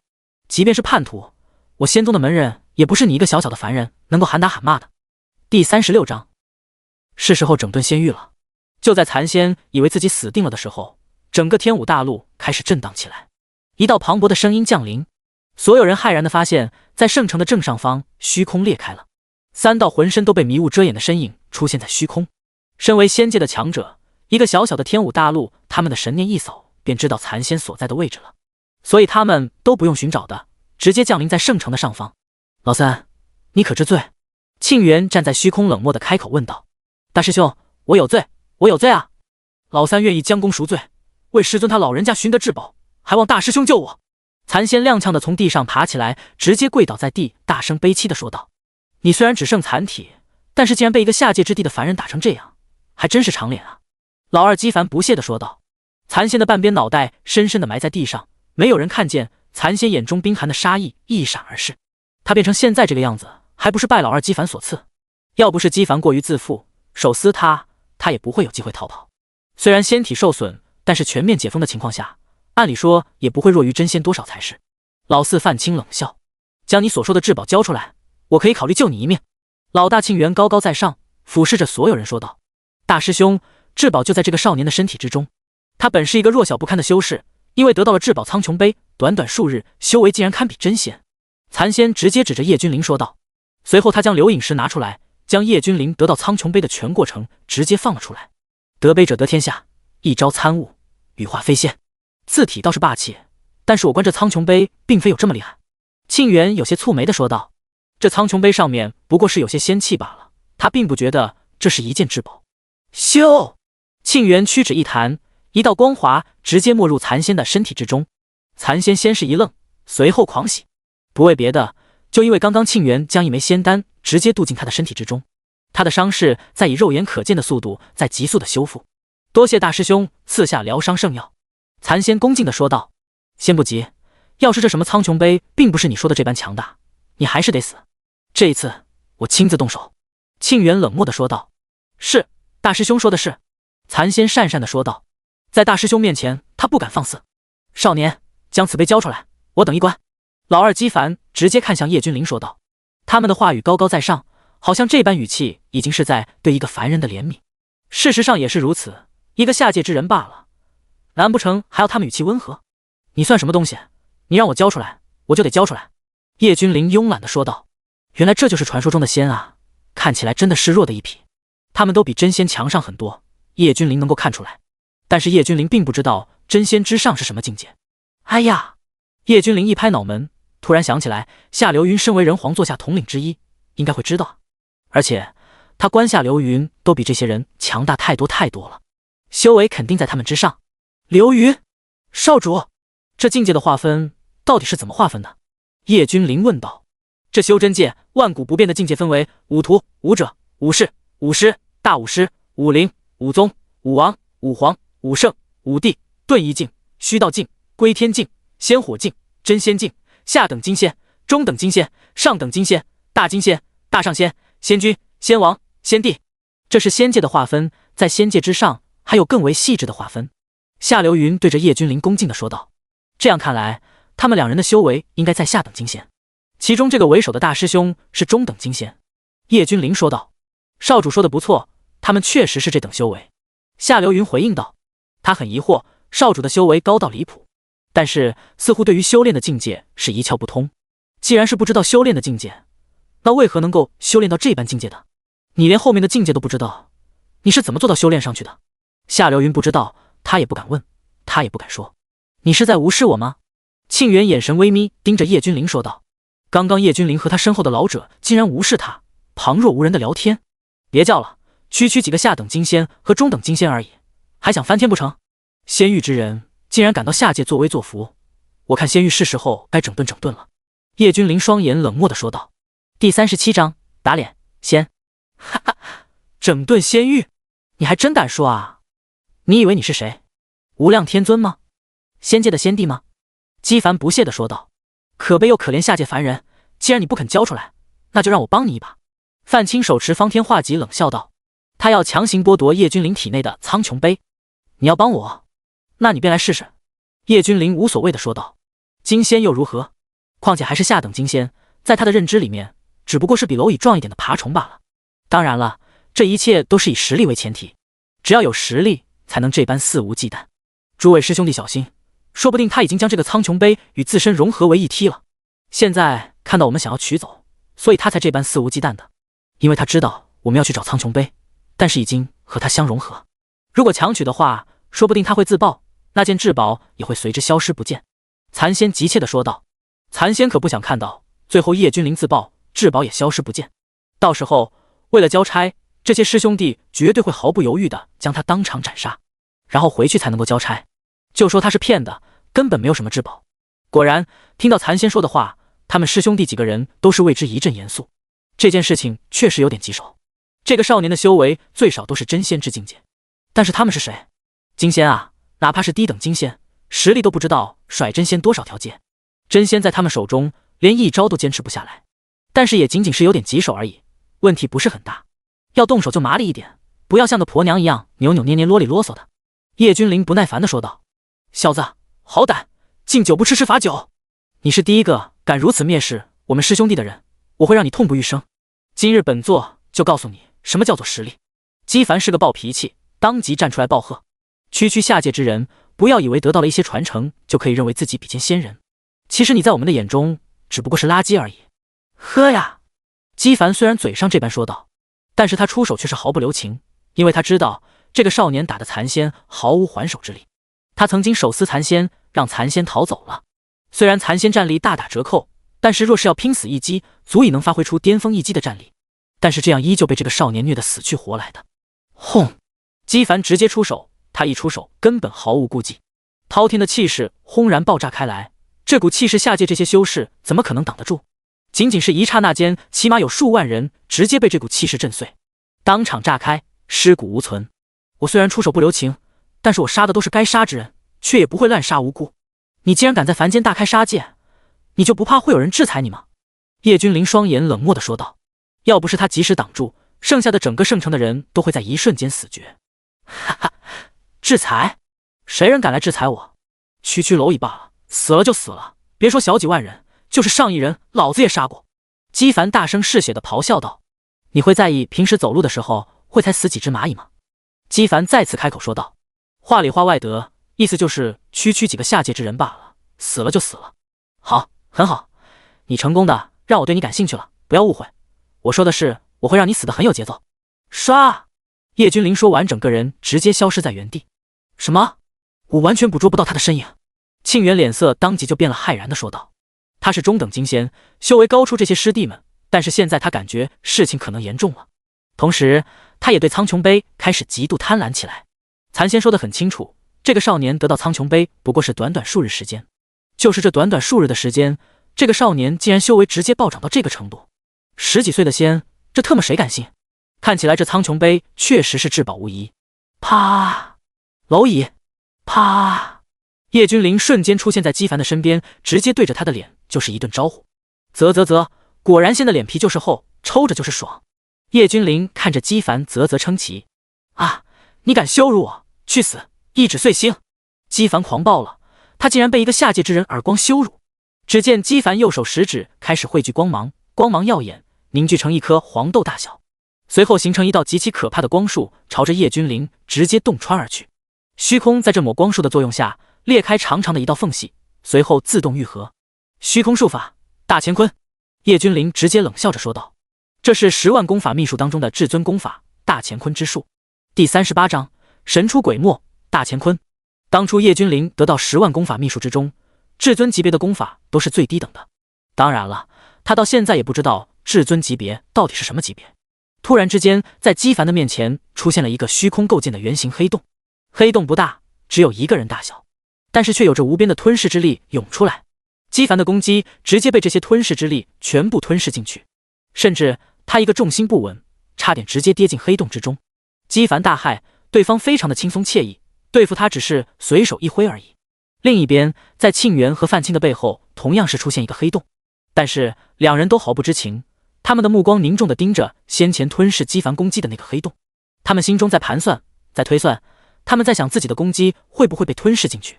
突然之间，姬凡就像是见到鬼了一般，双眼大睁，不可思议地看着庆元和范青。两人眉头微皱，不能理解为什么姬凡这般表情地看着他们。大乾坤之术根本没有任何的空间波动，看得到摸不到。小心啊！姬凡暴喝。轰！一声炸裂响起，庆元、范青二人直接转身对抗。叶君临将姬凡的攻击直接转化到他们的身后，但是他们反应得太慢，虽然能够阻挡，但是也措手不及。噗嗤！范青当即就吐出一口鲜血，他的实力与姬凡相当，现在又是匆忙抵抗，直接受伤。庆元脸色不大好看，他的上衣完全炸裂，虽然没有伤到他，但是这让他颜面尽失。好，你很好，多少年了，我都多少年没有负过伤了。少年，你成功的激起了我的怒火。庆元双目冰寒，眼中有着猩红之色一闪而过。姬凡、范青等人明白，庆元是真的生气了，这是他即将狂暴的表现。血龙爪！庆元的右手发生恐怖的异变，上面一瞬间就被覆盖了无数的血色鳞片，看上去极度的暴力美学。他的手臂开始变得粗大，竟然是左臂的10倍以上，上面布满了鲜红的纹路，看上去恐怖至极。同时虚空发生扭曲，这方天地的虚空承受不住庆元的气息。小子，准备好了吗？庆元冷冷地问道。去死！庆元直接挥动他那根无比粗壮的右臂，他的手指变成了龙爪，穿金裂石，锋利无比，径直朝着叶君临刺下去。庆元知道，如果他动用术法的话，很有可能就会被叶君临直接使用那个黑洞移花接木，直接转走，所以他直接动用肉身的底牌，这样子叶君临总不可能转移了吧。但是往往理想很丰满，现实很骨感。就在庆元的攻击即将到达叶君临的面前的时候，虚空术法大乾坤，叶君临邪魅的一笑，随后轻轻的单手朝着庆元来的方向一划。庆元发誓，这绝对是叶君临的轻轻一划，很轻松，就像打发了一只阿猫阿狗一般，很平淡。庆元脸色大变，他的身前出现了一个黑洞，这个黑洞不大，刚刚好他的拳头那么大，刚好将他的手臂吸附在里面。他想不通，明明他已经没有使用术法，为什么还是摆脱不了这个虚空黑洞？小心！庆元大喝，他是中等金仙，修为自然不是这些师弟们能够媲美的，他的一击很有可能会将这些师弟干掉。但是虽然他提醒过了，但是毕竟境界摆在那里。范青的头顶上直接出现了一个黑洞，他浑然不觉，依旧是死死地盯着自己的背后，因为刚刚那个黑洞分明是出现在他的背后，才造成了他的受伤。小把戏，我看你这一次怎么偷袭我。范青手持方天画戟，盯着身后说道。他决定，只要黑洞一出现，他拔腿就跑。毕竟中等金仙全力一击，他根本就抵挡不住啊。他还只是个弱者，虽然天赋强大，但是天赋再强也需要时间发育啊。此刻的庆元根本就收不住力道，要是他将力道收回来，少说他这条手臂彻底会废，这是他不愿意看到的。如果摆在他面前有2条路，一条是自废一条手臂，一个是师弟的性命，他宁愿用他师弟的性命来换他不残缺。蠢货，在你的头顶上！远处的姬凡直接说道。虽然他和范青不对付，但是好歹也是同门师兄弟，不至于以命相救，但是出声提醒一下还是可以的。第39章，先帝坐下。什么？范青脸色大变。虽然他与姬凡平时就很不对付，但是此时他没有心思去和姬凡计较蠢货的问题。他全力催动仙力，就想转身就跑，他连去看一眼黑洞的勇气都没有。轰！就在这个时候，他的脑袋上方传出来一阵恐怖至极的波动，他很清楚地感受到上面传出来的狂暴气息，这个气息是他们大师兄庆元的气息。我命休矣！我不甘心啊，我还没有成为绝世仙帝，今日就要陨落在此。范青面露绝望，一脸怨恨地看着大师兄庆元。他明白，只要大师兄收回力道，他就不会死，最多重伤。但是现在的情况看来，大师兄根本就没有想过收回力道。很显然，大师兄不愿意自己受伤，宁愿他死。嗡嗡！范青已经不做抵抗了，而是双眼闭上，他知道他的抵抗都是徒劳的。但是就在这时，异变陡生，范青的身上涌现出磅礴的青色光芒，青色的光芒缓缓汇聚成一个巨大的手掌。这个青色的巨大手掌就那样静静地漂浮在范青的脑袋上，那上面没有一丝的狂暴气息泄露出来，有的只是淡然平静。师尊！范青睁开双眼，口中呢喃道。他感觉到血龙爪迟迟没有抓下来，他便睁开双眼喊道：没想到师尊始终是偏爱你的，小师弟竟然在身上留下了一道护身符。姬凡羡慕嫉妒恨啊！姬凡师兄说笑了，说不定在你们的身上师尊也留有护身符呢。范青劫后余生，他的话语发生了些许的改变，说道。姬凡也是一愣，基本上范青很少喊他二师兄，平时对他的态度也不是很和善。此子很棘手，撤吧。范青小师弟，刚刚师兄我一时间没有反应过来，没有收住力道，还望小师弟不要往心里去。庆元走到范青的身边说道。他很明白，他们的身上不可能有师尊的护身符，可以说范青是独受师尊宠爱，什么天才地宝、丹药神功，师尊首先考虑的人一定是范青。谁叫范青的天赋高呢？天赋时测出来的范青的天赋是蓝色天赋，就因为这个，师尊对他很是看重，认为他将来会成长为至少是大上仙的修为。那可是大上仙啊，那可是和他们的师尊处于同一境界的强者，达到那等境界就有机会去先帝手底下当差，从此以先帝为马首是瞻，坐享荣华富贵。现在他们的师尊便是北方清仙帝座下的一个侍卫统领，即便只是侍卫统领，权力也大得可怕。先帝座下的人，谁人敢动？怎么会呢？大师兄，你可是大师兄啊，作为小师弟的死了也就死了，不碍事的。到时此事回去之后，小师弟定会向师尊说明其中缘由，也明白大师兄的身不由己，大师兄放宽心。范青脸上带着笑容说道。庆元的脸色瞬间就变得难看了，范青这句话是在威胁他。他低下头，眼中的杀意一闪而逝，随后像是变脸一般抬起头，脸上全是和煦的笑容。他不敢对范青出手，因为他怕师尊还有其他手段留在范青的体内。他要是轻举妄动，回去之后虽然不至于死，但是面壁千年是绝对的，甚至还会被废掉修为都是有可能的。他不能冒这个险。小师弟，你我师叔同门，万望小师弟不要和师兄我计较，这是师兄一点点的心意，师弟莫要推脱啊。只见庆元从怀中拿出一枚绽放青色光芒的仙丹，一脸肉疼地递给范青说道。青钱丹。范青脸色一凝，这个大师兄倒是好气魄，竟然用青钱丹来与他修好。师兄这怎么好意思呢？范青嘴上这样说着，手却很诚实地将青钱丹收下，看得庆元嘴角狠狠地抽动着。没有办法，人在屋檐下，不得不低头。你们聊够了吗？要是没说完也没关系，在黄泉路上也可以继续。这个时候，叶君临淡淡地说道。这几人话未免太多了一点吧？小子，我承认你很强，但是你认为你能够留下我们几人吗？姬凡看着叶君临冷笑着说道。在他们看来，叶君临除了刚刚那一招，根本就不是他们的对手。那他们就不打，都不打了。叶君临的什么大乾坤之术自然是没有用了。他们想要走，那是轻轻松松的，这个他们解决不了，但是他们可以肯定，叶君临的身上绝对有重宝苍穹杯就行了，剩下的就交给他们的师尊吧。到时候要是贡献给先帝，他们的好处将会是无穷无尽的。第40章集体嗝屁。叶君临只是会那一招移花接木之术，只要他们不打，叶君临就拿他们没有丝毫的办法。是吗？你们想要苍穹杯？就在这，来拿。叶君临说着，从乾坤戒之中拿出一块小巧玲珑的石碑。这块小巧的石碑，说实话，在仙人的眼中看起来平平无奇，甚至没有发现什么有价值的地方。但是几人顿时眼睛都直了，就是这玩意让这个少年短短数日成长到这般地步。果然，这等至宝就是不一样，已经是一种返璞归真的至宝了。外人很难知晓它的奥妙。要是我得到，可以在最短的时间之中超越师尊，到时候庆元双目之中全是一片火热。要是他拥有如此宝贝，他就不用再去看师尊的脸色了。同样的，也不用担心得罪了这个范青小师弟而被师尊责罚。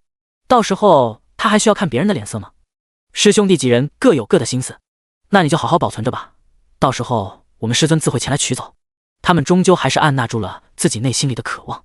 这个少年太诡异了，能够将他们的攻击转移，他们破除不了。没有办法，只能先撤退。老三，这次做得很好，回去师尊也不会责罚你了，跟随我们回去。庆元看着残仙说道。此时的残仙身体已经完完全全的恢复了，真仙修为一览无余。多谢大师兄，一切任凭大师兄做主。残仙唯唯诺诺的说道。走，你怕是还活在梦里？你们不是要强行剥夺这苍穹杯吗？不是要杀了我吗？现在机会就摆在你们的面前，要么杀了我，要么你们都去轮回，2选1。叶君临看着四人说道。怎么，就你还想强行留下我们4人不成？笑话！姬凡不屑地说道。反正到现在他们也没有看清楚这个少年的修为，但是这个少年要是修为比他们高的话，为什么没有一早的表现出来？所以他们断定叶君临只会那一招大乾坤之术，移花接木而已。残仙欲杀我，欲夺舍我，得到苍穹杯，你们眼中下界之人视为猫狗，可随意屠之。今天你们谁也走不了，我说的耶稣也拦不住。叶君临看着4人说着，随后他挥了挥手。下流云会议，少主这是对这几个蝼蚁提不起来兴趣，所以才会这样。刚刚也只不过是陪他们耍耍而已罢了。留下他们的脑袋，到时候去仙界说不定还会碰到他们的师尊，到时候这个可是一份大礼啊。叶君临淡淡的说道。哼，一个小子，一个老仆，竟然想逆天是仙，这个故事还真的很搞笑啊。哈哈，师兄弟几人直接大笑出来。很显然，在他们的眼中，夏流云只不过是一个老仆罢了。一个少年这么逆天可以理解，那是苍穹杯带给他的，但是看他们这样子，分明是从一个小地方走出来的。这个老者总是不可能也拥有苍穹杯吧？夏流云遵少主令。夏流云对着叶君临恭敬地说道。他根本没有理会几人的嘲笑，随后只见他身体一晃，消失在原地。啊！几人当场就浑身僵硬了，他们脸色难看，再也笑不出来，因为他们不知道这个老者在哪，他们看不见，连一丝的轨迹都摸不到。这不是身法，就好像凭空直接消失不见了。这是修为高到一定的地步之后，就是说他们的修为比夏流云低太多太多了，很有可能夏流云是金仙之上，甚至可能是大上仙之上。他们恐惧了，他们惊骇了，一个老仆而已，竟然有这般修为。这个少年到底是谁？绝对不是普通的下界偏远地方的人，难不成是先帝之子在下界历练？那他的修为就解释得通了，根本不是什么苍穹杯的功劳。这个想法一出，他们全部都冷汗津津。但是现在他们根本没有时间想那么多，因为夏流云出现在他们的面前了。前辈，我们错。庆元直接当场跪在虚空，苦涩地说道。只不过还没有说完就被打断了，因为他的脑袋掉了下来。夏流云没有多余的话语和动作，仅仅是手掌一挥，轻轻一摘，死人的头颅全部都掉了下来，但是并没有立即死去。你害我们！庆元双目怨恨地看着残仙，随后嗝屁。第41章，天劫都不敢劈的男人。残仙是有苦说不出，到了现在这个地步，他哪里还不明白？根本就不是这个苍穹杯的作用让这个少年成长这么快，而是这个少年本身的背景就不简单。一个这样强大的老者跟随在其左右，这是普通人。但是现在他们根本没有时间去思考这些问题了，因为他们的脑袋全部都被夏流云摘了。所有人全部都骇然，他们没有想到，这个看起来倒是帅到极致的少年，原本以为是平平淡淡的人，先是天赋恐怖到极致，然后又展现了恐怖到极致的修为。这样的人真的是天武大陆上的人？但是这个超级恐怖的老仆又是怎么回事？他们作为天武大陆上修士，修为见识有限，如今见识过修为最高的也不过是真仙境界。对于残仙他师兄们的修为，他们是完全不了解，因为那等高度确实是超越他们想象的存在。难不成他是天上仙？如此年轻的天上仙？有人喃喃自语地说道。他们已经傻了，从一开始到现在，他们都是处于死机的状态。这一切发生的太快了，快到他们根本就反应不过来。好像是一眨眼的功夫，先是残仙收徒是冲着这个少年来的，随后这个少年展现君临天下之姿态，强势碾压，最后残仙的师兄弟们降临，这是真正的天上仙，他们无法仰望的存在。但是这些天上仙根本就是不堪一击，在这个少年的眼中，仙也不过如此。所有人都呆滞了，他们双眼无神，呆呆地看着叶君临。什么？谁人敢杀我徒？我定会让你生不如死！仙界之中，大上仙欧野兰仰天暴喝，他的身形出现在宫殿外面，他的几个徒弟竟然全部身死道消。下界之地，难不成真的是至宝？有仙前往？大上仙欧野兰目光如电说道：“传我令，严格监视成仙通道，只要有人上来，速速通报。”欧野兰发出一条命令之后便消失不见。在这也没有什么可以留恋的，流云，准备，我们出发仙界。叶君临看着夏流云说道：“是，少主。”夏流云回答道。随后夏流云一步迈出，出现在高空。轰！夏流云直接拽紧拳头，一拳轰出，虚空寸寸撕裂，一个黄金打造的通道出现在他的脚下。万诗雅是吧？这个你拿着，算是当初你们传授我有龙部的报酬。叶君临一步出现在万诗雅面前，拿出苍穹杯说道：“这真的是给我的吗？我不能要。”万诗雅坚定地说道：“拿着吧，这玩意对我来说是个鸡肋，要之无用。”叶君临将手中的苍穹杯递给万诗雅说道：“这也算是了却一段因果，至此谁也不认识谁。”万诗雅银牙紧咬，最终还是接了过来。他知道，从他接过苍穹杯开始，他和叶君临便是两个世界的人了。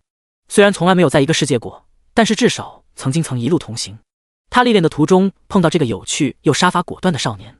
先前他以为这个少年不过是大武师的境界罢了，但是随着相处，他又认为这个少年是武宗，到后面的武皇、武圣、武帝。结果一次又一次的看错，一次又一次的这个少年总是能够处变不惊。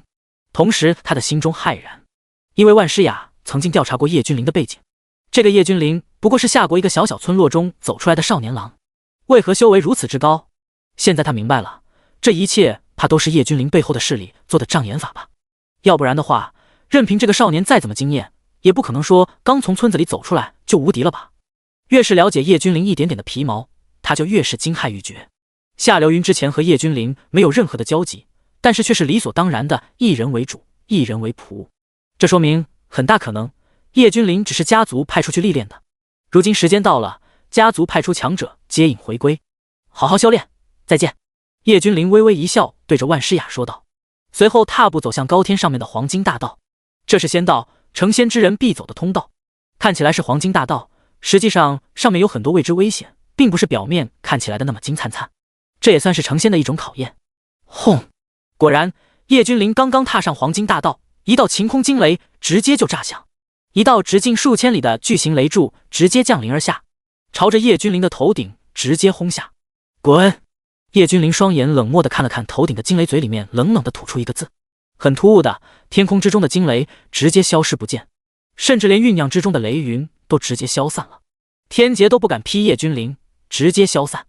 这等天地伟力，只是因为他一个字便消失得无影无踪。万诗雅双眼无神，喃喃自语：叶君临的修为早已经超越了他对这个世界的认知。或许这样的人中之龙举世罕见。这里的举世不是天武大陆，而是在叶君临的那个世界。自打来到这个世界，便一直待在这个天武大陆上，还算是有些勤奋。切！叶君临看着脚下的天武大陆说道。嗡嗡嗡！一座覆盖了整个天武大陆的大阵拔地而起，这是守护大阵，从此将不会有不法之人降临天武，而等努力修炼，将来必将会成仙。叶君临撂下这句话之后，与夏流云一起登天而去。所有人骇然，叶君临临走之时布下了一座覆盖天武的大阵，仙人也降临不了。同时他们惊奇地发现，整个天地之中灵气似乎浓郁了近100倍。他们知道这一切都是这个少年的大手笔。苍穹杯就在他的身上，不如……在叶君临消失不见之后，有人目光贪婪地看着万诗雅说道：啪！做人不能这么贪得无厌，这是上仙赐予他的东西，你也敢染指？你在找死吗？就凭上仙让天武大陆上的灵气浓郁了上百倍，这就已经是大机缘了。有人直接给了刚刚说话那人一巴掌说道。第42章一拳碎仙门。做人怎么能够贪得无厌？而所有人都在讨伐那个人。万诗雅松了口气，要是这些人群起而攻之，他怕是招架不住的。当然了，他很明白，这一切都是叶君临的威慑。能够布下这等大阵的人，他们害怕他们的一举一动，叶君临都知晓。他们虽然修为低，但是不傻呀。至宝又怎么样？在绝对的实力面前，有命拿，没命去用。其实叶君临哪有功夫管他们？即便是万诗雅死去，他也不会管，技不如人罢了。他的心里甚至都不会掀起一丝波澜。万诗雅虽然漂亮，但是绝对不会是叶君临心里面的良配。他们只是路人而已，仅此而已。这便是仙界。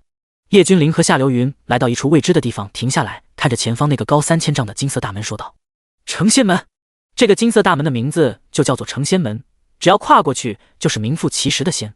前方来者何人？速速报上名来！有金甲士兵站在门里面大声说道：“天武大陆飞升者叶君临，天武大陆飞升者夏流云。”叶君临报出自己的名字说道：“什么？天武大陆飞升上来的？去，速速去禀报大上仙，这里有人从天武大陆上来。”金甲士兵脸色一变，直接对着旁边的士兵说道：“天武大陆的飞升通道正是处于北清地仙朝的管理范围之内，登记完了没有？可以进了吗？”叶君临淡淡的问道。以他们两人的修为，刚刚金甲说的话他自然是能够听到，但是他也没有放在心上。毕竟修为的强大真的能够俯视一切。着什么急？没看见我还在修炼？去一边待着去，我说进，你们才能进。金甲士兵不耐烦的说道。他在等待大上仙的到来，连一个看门的狗都敢这般放肆，看起来你的底气很足啊。叶君临是人皇之子，怎么可能会以势压人？人皇之子以势压人说出去，他的父亲丢人，所以一开始他就按照规矩等级自报家门。但是别人给脸不要脸，那就不要怪他了。放肆！关门！老子不让你们进，我看你们怎么进！金甲士兵狞笑着说道。这么多年以来，下界的飞升者哪个不是对他们客客气气的？在他们的面前，甚至来拿大气都不敢喘一下，甚至还很上道的将自己认为珍贵的宝物献上。现在两个刚刚飞升上来的人，竟然敢这般无礼，不好言好语的也就算了，竟然还敢摆出高高在上的姿态，将自己当成什么了？还以为自己在下界那般至高无上？他们看守仙门的哪个不是真仙？刚刚飞升的人最高不过是仙火境罢了，刚刚点燃仙火，他们随时能够将仙火给他们熄灭掉，真是给脸不要脸。也罢，我也想看看你们口中的大上仙是哪个倒霉催的敢找我麻烦。叶君临说道。此话一出，金甲士兵当场死机，这特么隔着遥远的距离能够听到他说的悄悄话。这是仙火境。但是虽然金甲士兵很惊骇，但他丝毫不慌，因为他是北清地仙朝的人，俗话说背靠大树好乘凉啊。这仙门留着也无用，别人千辛万苦的飞升上来，还要看你们的脸色，还要被你们刁难，留着干啥？毁了吧。叶君临摇了摇头说道。哈哈，我听到了什么？毁了？拜托，这是仙界的大门，毁了吧。这虽然不是至宝，但是坚硬异常，就算是大上仙降临都不能留下丝毫印记。金甲士兵肆无忌惮地嘲笑着。轰！叶君临可不会多说什么，直接一拳打出。他的拳头上面没有一丝的能量波动，很平平无奇的一拳，把仙门里面的金甲士兵看的是笑的眼泪都出来了。就这，我还以为你多牛呢，这一拳下去估计得疼上好久吧。金甲士兵肆无忌惮的嘲笑。砰！没有惊天动地的声响发出。咚！咔嚓！叶君临收回拳头。哈哈，笑死我了，不行了，肚子疼。金甲士兵看到仙门没有一丝的损坏，当场大笑。刚刚我听到裂开的声音，这个小子不会是手臂断了吧？有金甲士兵大笑说道。那肯定是，只是他的话语还没有说话，便看到仙门上面密密麻麻的布满了裂纹，触目惊心，像蜘蛛网一般朝着四面八方裂开。轰！随后轰然倒塌，烟尘四起。他们真的愣住了，真的是完全不敢相信自己的眼睛。仙门碎了！金甲士兵眼神呆滞，不敢置信地说道。嫡媳，嫡媳，速去禀报！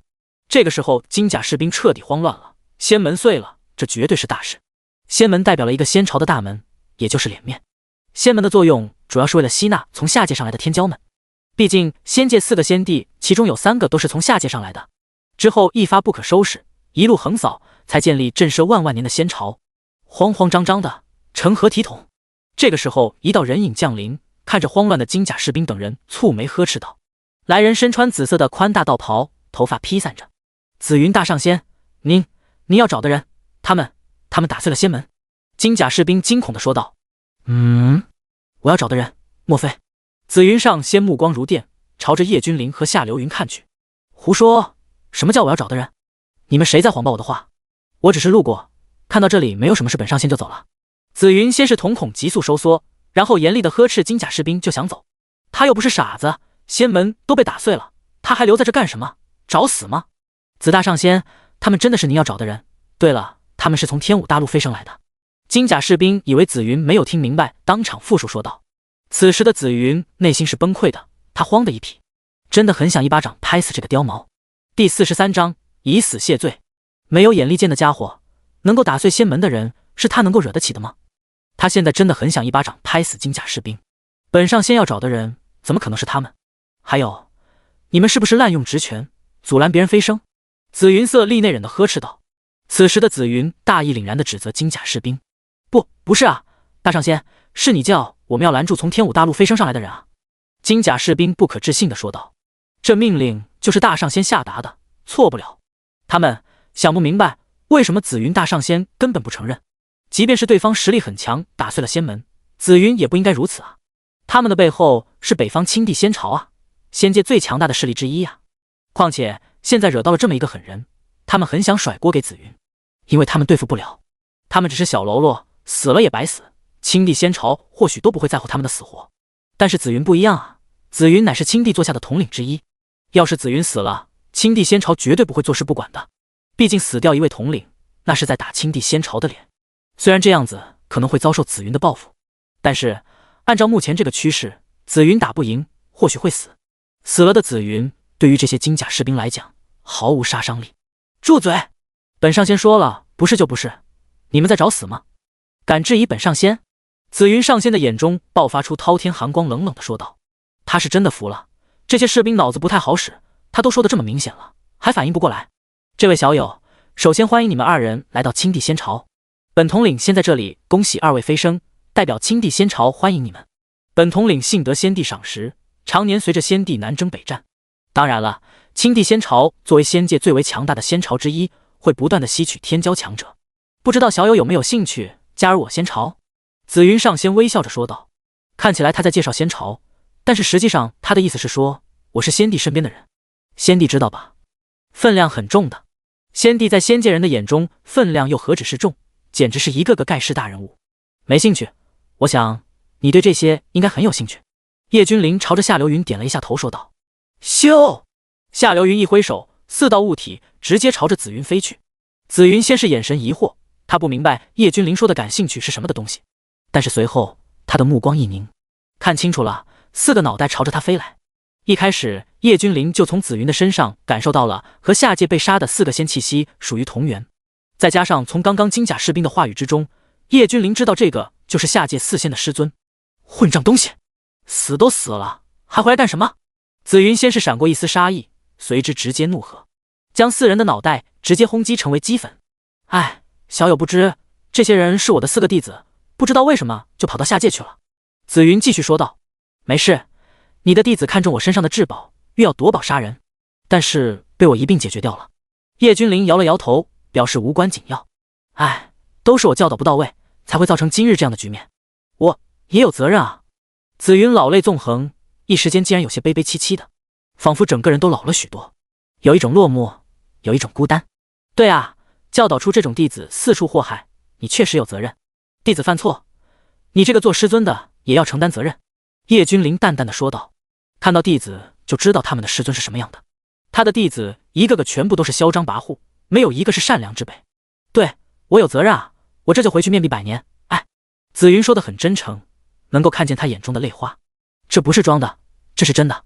他最疼爱的小弟子范青没了呀，他一直将范青视如己出，用心教导，甚至还在范青的身上留下保命手段。没想到这一次下界直接4个徒弟都没有了，要是其他3人他还至于如此，但是范青一人强，其他3人太多了，面壁就不用了。叶君临看着紫云说道。小友务必不用再劝，小友说的对，他们犯错我也有责任啊，他们已然生死道消，剩下的便由我这个做师尊来忏悔吧。紫云义正言辞地说道。他还以为这个少年动了恻隐之心，所以他要坚持。我的意思是，面壁没有什么卵用，还是以死谢罪吧。叶君临看着紫云耸了耸肩说道：既然如此，就依小友所言，以死谢。什么？紫云刚刚准备顺杆爬的时候，突然反应过来不对劲，他以为叶君临在劝他算了，毕竟人死债消，但是没有想到这个少年这么狠，直接让他也自裁。小友，你刚刚说的是？紫云小心翼翼地问道。我说你以死谢罪，教出这样的弟子，你不死谁死？没有本事就不要学别人收徒，去轮回去吧。你现在早些上路，说不定还能够在轮回路上碰到你那几个可爱的弟子。叶君临看着紫云说道：小子，你莫要以为本尊怕了你，你知道本上仙背后是谁吗？整个青帝仙朝，你杀了我，你就会被青帝仙朝永无止境的追杀，到时候你上天天不灵，下地地不应，整个仙界都没有你的容身之地。紫云色厉内忍的呵斥道。他现在也不装了，既然已经撕破脸皮了，他也就硬气了起来。他刚刚主要是怕现在叶君临就将他给击杀了，到时候人都死了，就算追杀也没有什么屁用，所以他一直在拖延时间。因为他早已传讯刘云帮他一把。叶君临对这种都没有出手的欲望。是少主。夏流云瞬息之间鬼魅般的出现在紫云的面前。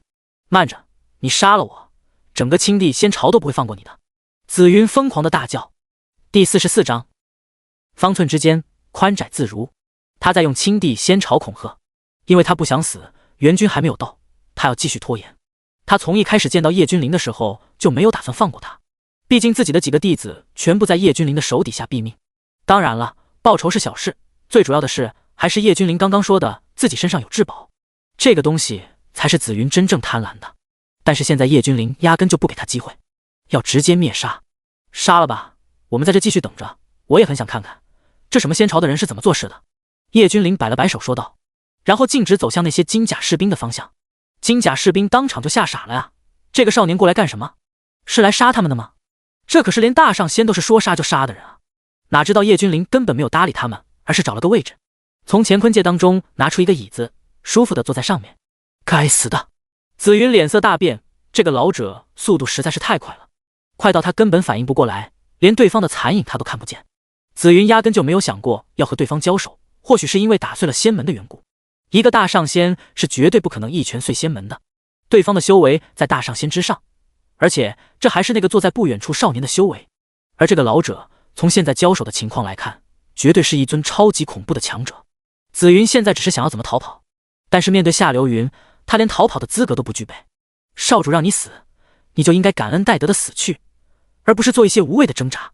夏流云看着紫云说道。我不信。顿！紫云大喝，这个老者实在是太恐怖了，仅仅是气息紫云都承受不住，就像他面对那至高无上的仙帝的时候才会出现这样的想法。这个想法让他心中一跳，随后他使劲地摇了摇头，一个老仆而已，怎么可能够与仙帝并肩？紫云从怀中拿出一张盾符，一刹那间光芒大放。这张盾符还是很久以前他立下功勋之后仙帝的赏赐，说是盾符，其实叫乾坤破界符，瞬息之间便是何止亿万里。他一直贴身收藏，现在派上用处了。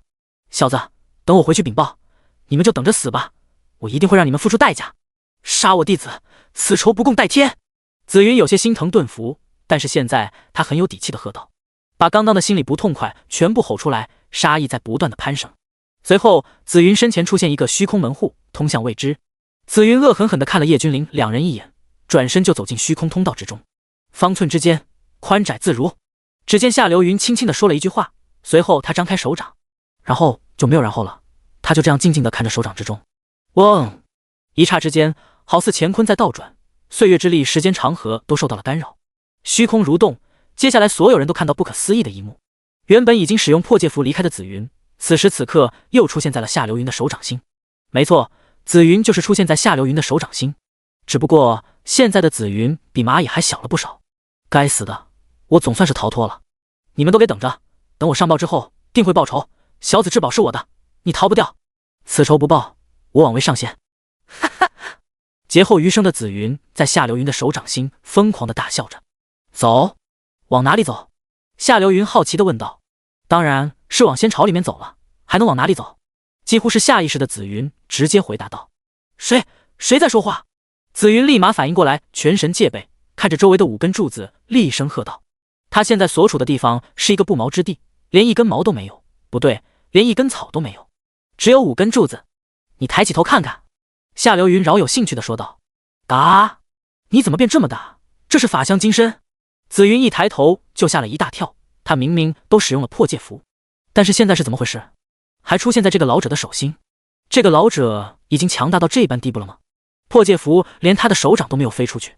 去轮回吧。夏流云没有多说，而是缓缓地将手掌合拢成拳头状。不要，我恨啊！紫云只来得及说出这样一句话，便被夏流云捏碎，尸骨无存。金甲士兵全部都战战兢兢，堂堂的大上仙直接被捏碎，连逃跑都做不到。这样的强者怎么可能是下界上来的？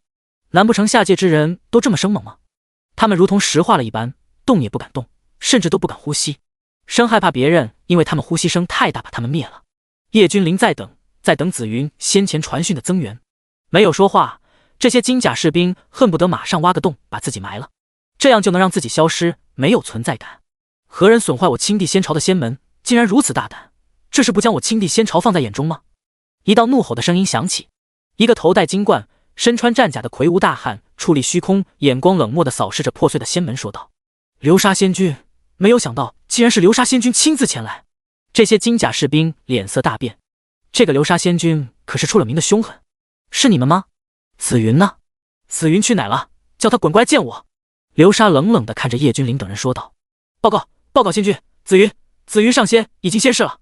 有金甲士兵站出来唯唯诺诺地说道。谁杀的？流沙没有一丝波动，淡淡地问道。我们杀的。叶君临伸了个懒腰，缓缓地站起来说道。你们就是天武大陆飞升上来的？流沙仙君并没有表现出愤怒，反而问道。有何指教？叶君临饶有兴趣地问道。飞升之人竟然能够逆天罚上仙，这等战力叹为观止，不愧是青帝曾经待过的地方，天骄频出，天纵之姿。流沙满脸的赞叹，甚至估计他都忘了紫云的死了。一众金甲士兵全部死机，他们以为流沙仙君前来问罪，结果怎么就还夸奖上了呢？第45章青龙仙帝。不知道小友可有兴趣加入我青帝仙朝？本君相信，只要小友加入我青帝仙朝，以小友之资，不出数年就能成为威震一方的大将。当然了，一切全凭小友自己做主。我青帝仙朝绝对不会以任何形式的方式来逼迫小友。流沙笑着对叶君临说道，他的态度很诚恳，也很淡然，并没有给人一种高高在上的气势凌人的感觉。一开始的流沙以为是敌对势力的仙朝将青帝仙朝的仙门打碎了，但是到这里之后，他一看，竟然发现了一个绝世天骄。不用想，他也知道肯定是守护仙门的侍卫故意刁难才会这样，因为流沙仙君以前也守过仙门，他自然知道其中的一些门道。只要不是敌对势力，一切都好说。而且这个少年两人还是从仙帝曾经待过的地方上来的。不必了，我这个人懒散惯了，有时间一定会前往拜访。叶君临摆了摆手说道。当然了，他只是说的客套话，自己都未曾放在心上。青帝仙朝的仙帝可是青龙？夏流云直接问道。大胆，青帝之名岂是你可以直呼的？流沙先是一愣，随后暴怒说道。青帝是一个禁忌，岂是这些人可以直呼本名的？但是这个时候，夏流云没有理会流沙，反而是对着叶君临说道。少主，或许可以拜访拜访这个仙帝。很多年前，我记得人皇曾经有过一条坐骑，他的名字就叫青龙。当年我们还曾一起并肩战斗过，但是因为某些原因，人皇将他留在了仙域。夏流云看到流沙的反应，就知道自己猜的没错，这个青帝就是曾经的那条小青龙。还有这回事？那我们便去看看。叶君临说道。流沙有些发懵，他们两人在说一些什么乱七八糟的东西。同时他感觉到深深的骇然。坤前一族正要前往地宫之中禀报的流沙一个踉跄，差点直接摔倒在地。这也太……轰！地宫之中爆发出一道滔天的气息，如同一条上古恶龙在苏醒，气息极度强大。咻！一道青色的龙影一闪而逝，流沙还没有反应过来，一道身穿龙袍的青年男子出现在夏流云的面前。这个青年面无表情，他的头顶有着2只犄角，看上去倒也颇为不凡。但是这个青年的眼中却是有一种叫做激动的情绪在蔓延。流沙仙君，见过青帝。流沙连忙跪倒在地，恭敬的行大礼。但是青龙并没有理会，而是定定的看着夏流云。是吾皇叫你来接应我的吗？青龙嘴皮在哆嗦，有些期待的看着夏流云问道。流沙一脸的不可置信，他们的先帝随时都是一副威压的模样，就算笑容都很少看见。但是此刻的先帝却好似一个等待自家大人来接的小孩，双眼之中的期待之色令人忍不住心酸。青龙，你知道的，那等存在的战斗并不是你我能够参加的。吾皇也是为你好。尽管夏流云有些不忍，但是还是将真实的话说了出来。这数万年以来，青龙不曾有一刻懈怠修炼，为的就是重返吾皇的身边。可是青龙资质有限，并不能够做到一飞冲天，修为大进。吾皇，青龙惭愧，青龙无能啊！青龙的双眼之中竟然有着晶莹的东西在闪烁。叶君临知道这是泪。好了，一个堂堂的先帝，就这点出息。吾皇的身边暂时不需要你，但是少主的身边你也可以跟随。夏流云一巴掌拍在青龙的肩膀上，笑着说道：对了，少主是叶斩少主吗？太好了，叶斩少主没事，太好了。青龙瞬间兴奋的像个小孩子一样的跳起来大笑。他曾经是人皇的坐骑，有些消息他也知道。当年知道大皇子叶斩被不朽世家围攻，导致下落不明，青龙沉仰天咆哮。他恨自己无能，恨自己帮不上一丝的忙，只要能够帮上一丝的忙，他都死而无憾。但是那等战斗，他连炮灰都不够资格呀。这是二皇子叶君临。夏流云听到青龙提到大皇子叶斩，先是脸色一暗，随后让开身体，将叶君临让了出来，说道：属下青龙见过二皇子殿下。青龙先是一惊，随后连忙跪倒在地，恭敬的行大礼说道。旁边的流沙先是一怔，随后紧随着跪倒在地，将脸深深的埋到臂弯里面。他只是想到他们可能是青帝的旧识，但是没有想到这个少年的身份之高，地位之高，就算是青帝都要行大礼，他已经麻木了，他只能机械的行大礼。流沙发誓，今天绝对是有史以来最惊心动魄的一天，太他妈刺激了。青龙是吧？起来吧，从今以后你就跟随在我的身边。叶君临笑着对青龙说道。青龙对他人皇父亲的忠心，他是看在眼中的。如此忠心的人，当然是要带在身边了。至于修为，那不是问题。青龙，你还愣着干甚？你以为吾皇将你留在这里干什么？自然是为了辅佐少主，吾皇高瞻远瞩啊。夏流云看着愣神的青龙说道。是啊，吾皇并没有放弃青龙。呜呜呜！青龙愿意追随少主，为少主鞍前马后，誓死不悔。青龙的脸颊流下2道清泪，连忙说道。对了，青龙，你对中央仙域的坤钱怎么看的？叶君临问道。他想知道青龙了解多少。数万年前，坤钱直接降临仙域，称霸中央仙域，没有人知道坤钱是从哪里冒出来的。当时的东方素带领数千万仙兵前往围剿，却是重伤而归。但是我知道，他并不是重伤，而是接近垂死边缘了。一招，仅仅是一招，东方素直接败北。青龙严肃地说道。之后我多方查探，发现这个坤钱就是坤钱一族的天骄第一人。他并没有跟随家族投靠域外，而是来到仙域。我曾经与他有一次会面，他说他在赎罪。青龙说道。有意思，有意思，坤钱一族设计陷害我大哥，这个所谓的坤钱一族年轻一辈的第一人竟然在赎罪。叶君临虽然面带笑意，但是却也有无限的杀机。青龙，下帖邀请是个仙朝的人全部来青帝仙朝，至于理由你自己想，他们必须全部来。叶君临对着青龙说道。少主，其余人还好说，但是这个坤钱素来比较孤僻，就算是我们几大仙朝有什么事宜商量，他也从来不会出席。青龙有些尴尬的说道。来来来，我来教你怎么送邀请函。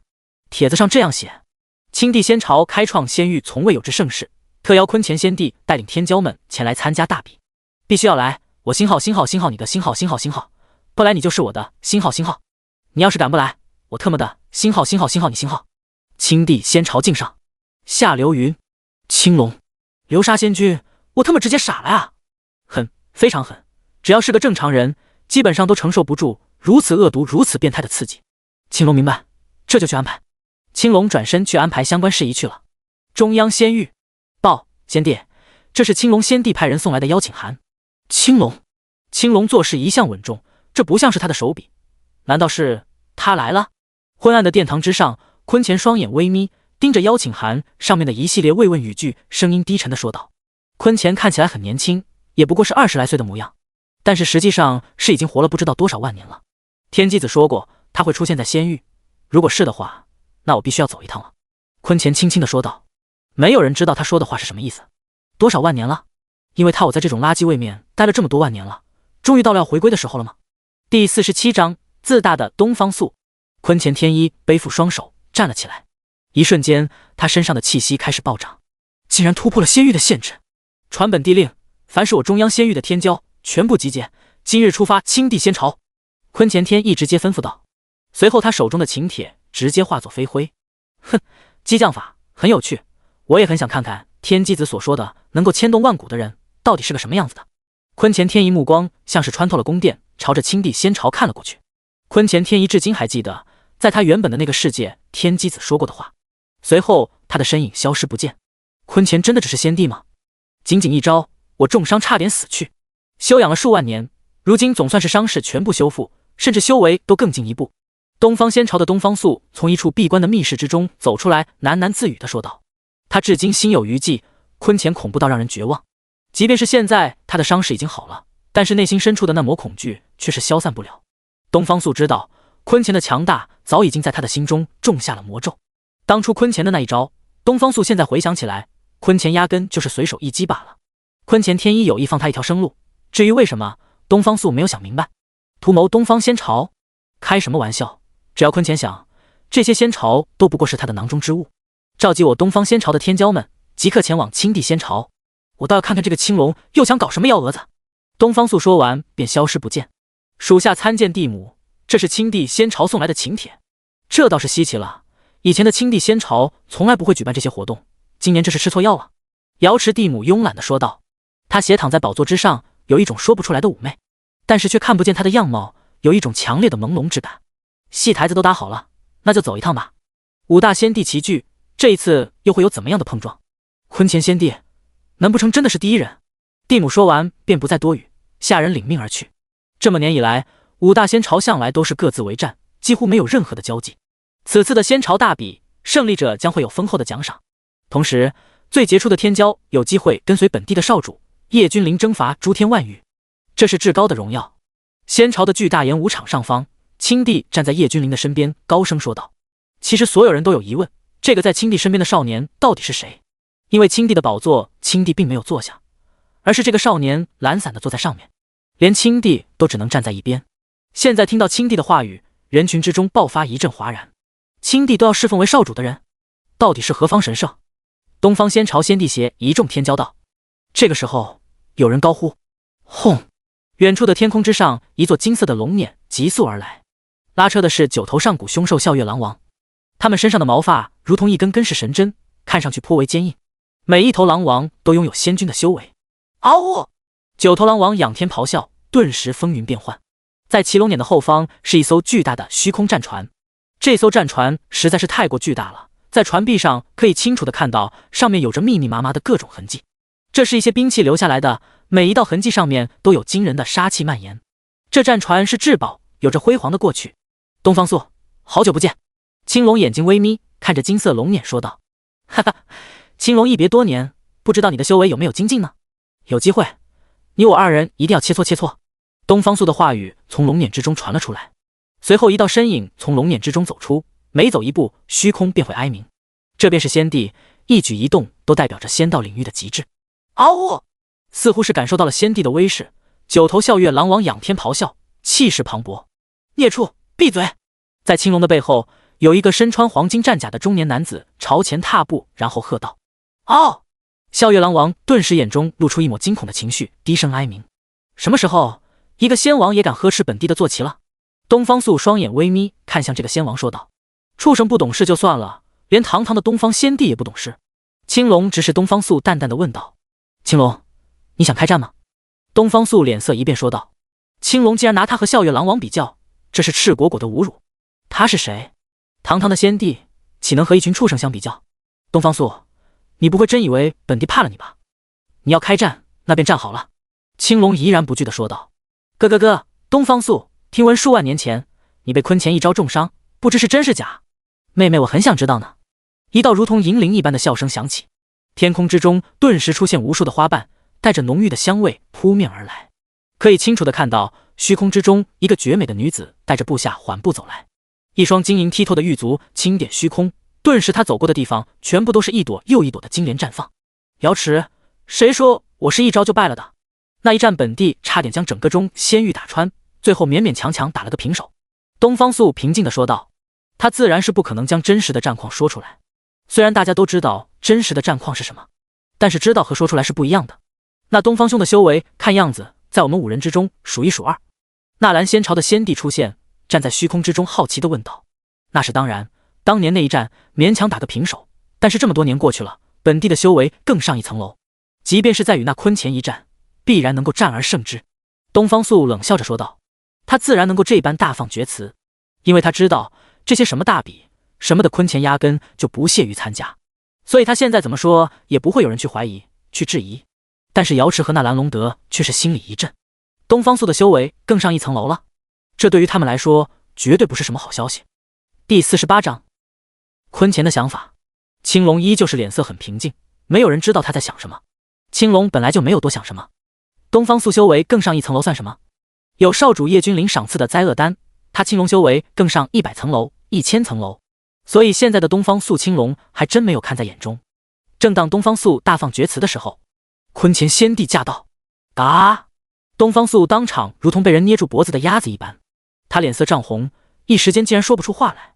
瑶池和纳兰龙德皆是脸色一变，眼中的郑重谁都可以看得出来。这便是坤乾先帝，虽然露面的时间很少，但是带给这些先帝的压力却是非常大的。坤乾并没有从天空之中直接降临，而是从青帝仙朝的大门处一步一步地走过来的。路过东方素的身边时，坤乾停了下来，双眼看着东方素，没有言语，只是静静地看着。一瞬间的功夫，东方素的衣衫直接一瞬间全部湿透了。那个啥，坤乾先帝，好久不见。东方素强行笑着朝着坤乾打招呼说道。他心里面恨死青龙了，为什么要邀请这个变态？他今天算是彻底的丢掉脸面了。原本还想强行装一波，但是没有想到打脸来得太快。既然人都已经到齐了，那诸位请入座吧。青龙面无表情的对着和几人说道。哈哈，如此甚好，甚好啊！坤乾先帝，请。东方素大笑，随后朝着坤乾做了一个请的手势，说道。高台之上一共有7个人的座位，东方素现在才看到一个少年坐在正中的位置，在这个少年的边上坐着的是一个闭着眼的老者。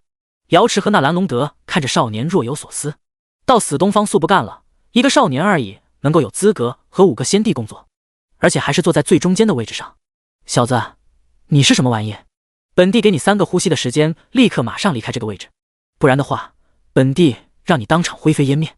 东方素寒声说道。今天本来已经让他够糟心了，没有想到现在一个少年都敢骑到先帝的头上了，这让东方素直接爆发了。他需要爆发来缓解心中的压抑和不爽，正好叶君临撞到枪口上了。夏流云，难道这个少年莫非是？坤乾眼中瞳孔猛然收缩，看着夏流云，内心暗暗的说道。或许夏流云没有见过他，但是他却是见过夏流云的，不为别的，因为他曾在家族之中见过战场上投影的画面。夏流云在其中厮杀敌手，夏流云的修为确实是强大至极，至少在坤乾的眼中，夏流云确实强大，毕竟是曾经人皇座下的一个统领，修为自然不俗。夏流云竟然在他的身边，这下不能动手了，看来要迂回战术了。坤乾的眼中闪过莫名的光彩，原本他准备一击必杀，杀了天机子所说的人皇的2子，但是在他的身边有着强大的夏流云保护，他一时之间动不了手，只能等，只能先和叶君临打好关系。东方素，你算什么东西？我家少主也是你能够呵斥的。青龙一个闪身出现在东方素的面前，冷笑说道。哈哈，青龙，你是越活越会去了啊，竟然认一个乳臭未干的小子做少主。东方素大笑。辱骂少主者死！青龙，杀了他！夏流云睁开双眼说道。是，夏统领。青龙没有多余的言语，直接朝着东方素动手。一旁的坤乾凝神静气，准备随时动手。他当然不是动叶君临，而是他要干掉东方素，毕竟这样做才能赢得叶君临的好感，他才能接近叶君临。只不过现在的他不能动手，他必须要等青龙无法拿下东方素的时候动手。他是知道的，青龙最多和东方素打成平手，两人都处于同一个境界，短时间之内根本无法分出胜负。真龙爪！青龙眼中有着寒光在汇聚，一出手就是压箱底的绝学，这是龙族特有的天赋神通，曾经被称为十凶绝学之一，威能自然是恐怖不已。只见青龙的右手已经完全变成了无比巨大的龙爪，随后一抓虚空直接炸裂，带着无可匹敌之势朝着东方素抓了下去。坤乾看到青龙的这一招，脸色一变，这哪里是先帝能够爆发的一击，这分明是先帝之上啊！他想不明白青龙为何会在短短的数万年之中突破先帝之上。最初他见到青龙的时候，青龙不过是初入先帝境界，现在的青龙顶天了，也不过是先帝巅峰。但是坤乾没有想到，青龙竟然不吭不响的就突破了。现在的坤乾想要博得叶君临好感的方式又失败了，这个样子哪里还需要他出手？先帝和先帝之上的境界相差的不是一星半点，差距实在是太大了，大到令人绝望。哈哈，青龙，你以为你能打得过我吗？也好，本帝的修为也更上一层楼，今年日就先拿你开刀。东方素完全不慌，除开坤乾，他自认为自己的实力绝对是4大先帝之中的第一人。斩！东方素右手手掌竖立，直接朝着青龙的真龙爪砍了下去。先帝的一击不是开玩笑的，全力一击之下能够毁灭半个仙朝。噗！二者的攻击相撞，东方素不可置信地看着青龙。东方素的攻击就像是纸糊的一样，简直就是不堪一击。刚刚接触到青龙的攻击，他的攻击直接没了，连阻挡一丝都做不到。不可能，不可能，怎么会这样？我不信，给我挡！东方素先是不可置信，但是随后他疯狂地汇聚仙气，在他的身前形成一个巨大的盾。这个盾看起来坚硬不凡，换作其他仙帝来破除这个盾很棘手，但是在青龙的真龙爪之下，这个盾依旧是不堪一击。咔嚓！真龙爪刚刚接触到东方素的盾，东方素的盾直接开始皲裂，随后爆炸开来。第49章坤乾投诚。叶君临的灵觉是何等的强大！就在刚刚，他分明感觉到这个坤乾在不断的打量他。不仅仅如此，叶天分明感受到了那一缕隐藏的很好的杀气一闪而逝。要不是他修为太强，根本就发现不了。叶君临的嘴角划过一丝玩味，噗嗤，没有丝毫的意外，青龙的龙爪直接穿透东方素的身体，前后透亮。青龙收回龙爪之后，可以看到在他的手上有一颗心脏，这颗心脏在青龙的手中还在不停地跳动着，其音如雷，震耳欲聋。先帝不容易被杀死，但是青龙的修为早已经超越先帝。不，怎么可能？青龙，你到底是何修为？东方素不可置信地看着青龙问道。他实在是不敢置信，不知不觉之中，青龙难道已经突破了先帝之境吗？瑶池和纳兰龙德同样是目光严肃地看着青龙。从某种程度上来讲，青龙的修为将会决定仙域大势力的重新洗牌，这不是他们愿意看到的，但是又无可奈何。侮辱少主者，死！青龙并没有回答东方素，而是冷冷地说道。这个时候，所有人才是瞳孔猛然一缩，他们这才意识到这个少年在青龙心里的地位。这个少年能够让青龙俯首，足以可以知道这个少年不凡。至于是怎么样的不凡，他们不知道，因为他们压根没有见过叶君临。青龙，你听我说，饶过我，饶过我！我东方仙朝都交给你，国库里面有无尽的天才地宝，求你了，放过我！东方素彻底慌了，不断的求饶。死！青龙压根不理会东方素，他的龙爪缓缓握住东方素的心脏。砰！东方素脸色骤然间变得苍白至极，他知道他完了。虽然心脏不足以致命，但是他相信青龙可不会就这样放过他。跑！东方素直接转身就跑，他不敢待了，青龙有必杀他的信念。你走不了，回来！青龙暴喝，他缓缓张开龙爪，在龙爪上面产生无边的吸力。已经跑出老远的东方素身形顿时一顿，他挣扎不开，只能眼睁睁地看着自己朝着青龙倒飞而去。噗嗤！青龙不多语，直接拧下了东方素的脑袋。一代先帝纵横不知道多少万年，今日彻底饮恨当场。你们不必太紧张，我不是嗜杀的人。东方素辱骂我家少主，今日才有此下场，尔等入座吧。青龙笑着说道。两位先帝有些不自在，反倒是坤乾天仪若有所思地坐下，他的神情很放松，不曾看出来一点的不自在。坤乾一族的，他们才刚刚坐下，叶君临一句话差点将另外两位先帝吓得从椅子上跳起来。但是随后他们反应过来，叶君临并不是在和他们说话。是，坤乾含笑回道，他没有一丝不自然，脸上全是淡淡的笑容，给人一种很平和的感觉，好像提到的坤乾一族压根就和他没有一丝关系似的。叶君临淡笑，这个人隐藏得很深，能够在他提起坤乾一族还面不改色，城府之深，那你应该知道，坤乾一族该死。叶君临依旧是笑容满面地看着坤乾天意说道。他虽然笑着，但是那股磅礴到极致的杀意却是使周围的空气都开始凝固起来，让人背脊生寒。瑶池地母和纳兰龙德两人听的是胆战心惊，这个少年竟然有这般威势，他们想不明白，一个少年而已，竟然敢当着坤乾的面说你们家族当面。虽然他们并不知道坤乾一族都是什么样的存在，天一知道当初大皇子的事情，坤乾家族理应当诛。这件事情我也曾经阻拦过，但是家族之中的那些野心家根本就不会理会我。那时候我不过是天赋强一点的小辈罢了，哪里轮得到我说话？可惜了大皇子殿下，我与大皇子殿下是一个时代的人。但是说实话，大皇子殿下的天赋古今罕见。当我还在武宗武王奋斗的时候，大皇子殿下已是先帝境，那时候的大皇子不过15岁罢了。坤前天一颇为感叹地说道。瑶池和纳兰隆德彻底惊住了，15岁的先帝，这是要吓死人吗？他们很疑惑，他们很不解。在仙域的历史上，诸多的古籍之中，他们不曾有记忆一个10几岁的先帝。这也不能怪他们没有见识，因为他们的修为决定了他们的眼界。杀！坤前家族之人，所有人都该死！夏流云睁开双眼，眼中闪烁着无边的寒意。青龙愿意出手，坤前一族确实不配活着。青龙也站出来表态说道：因为你们这些不朽世家，我大哥才会不知所踪。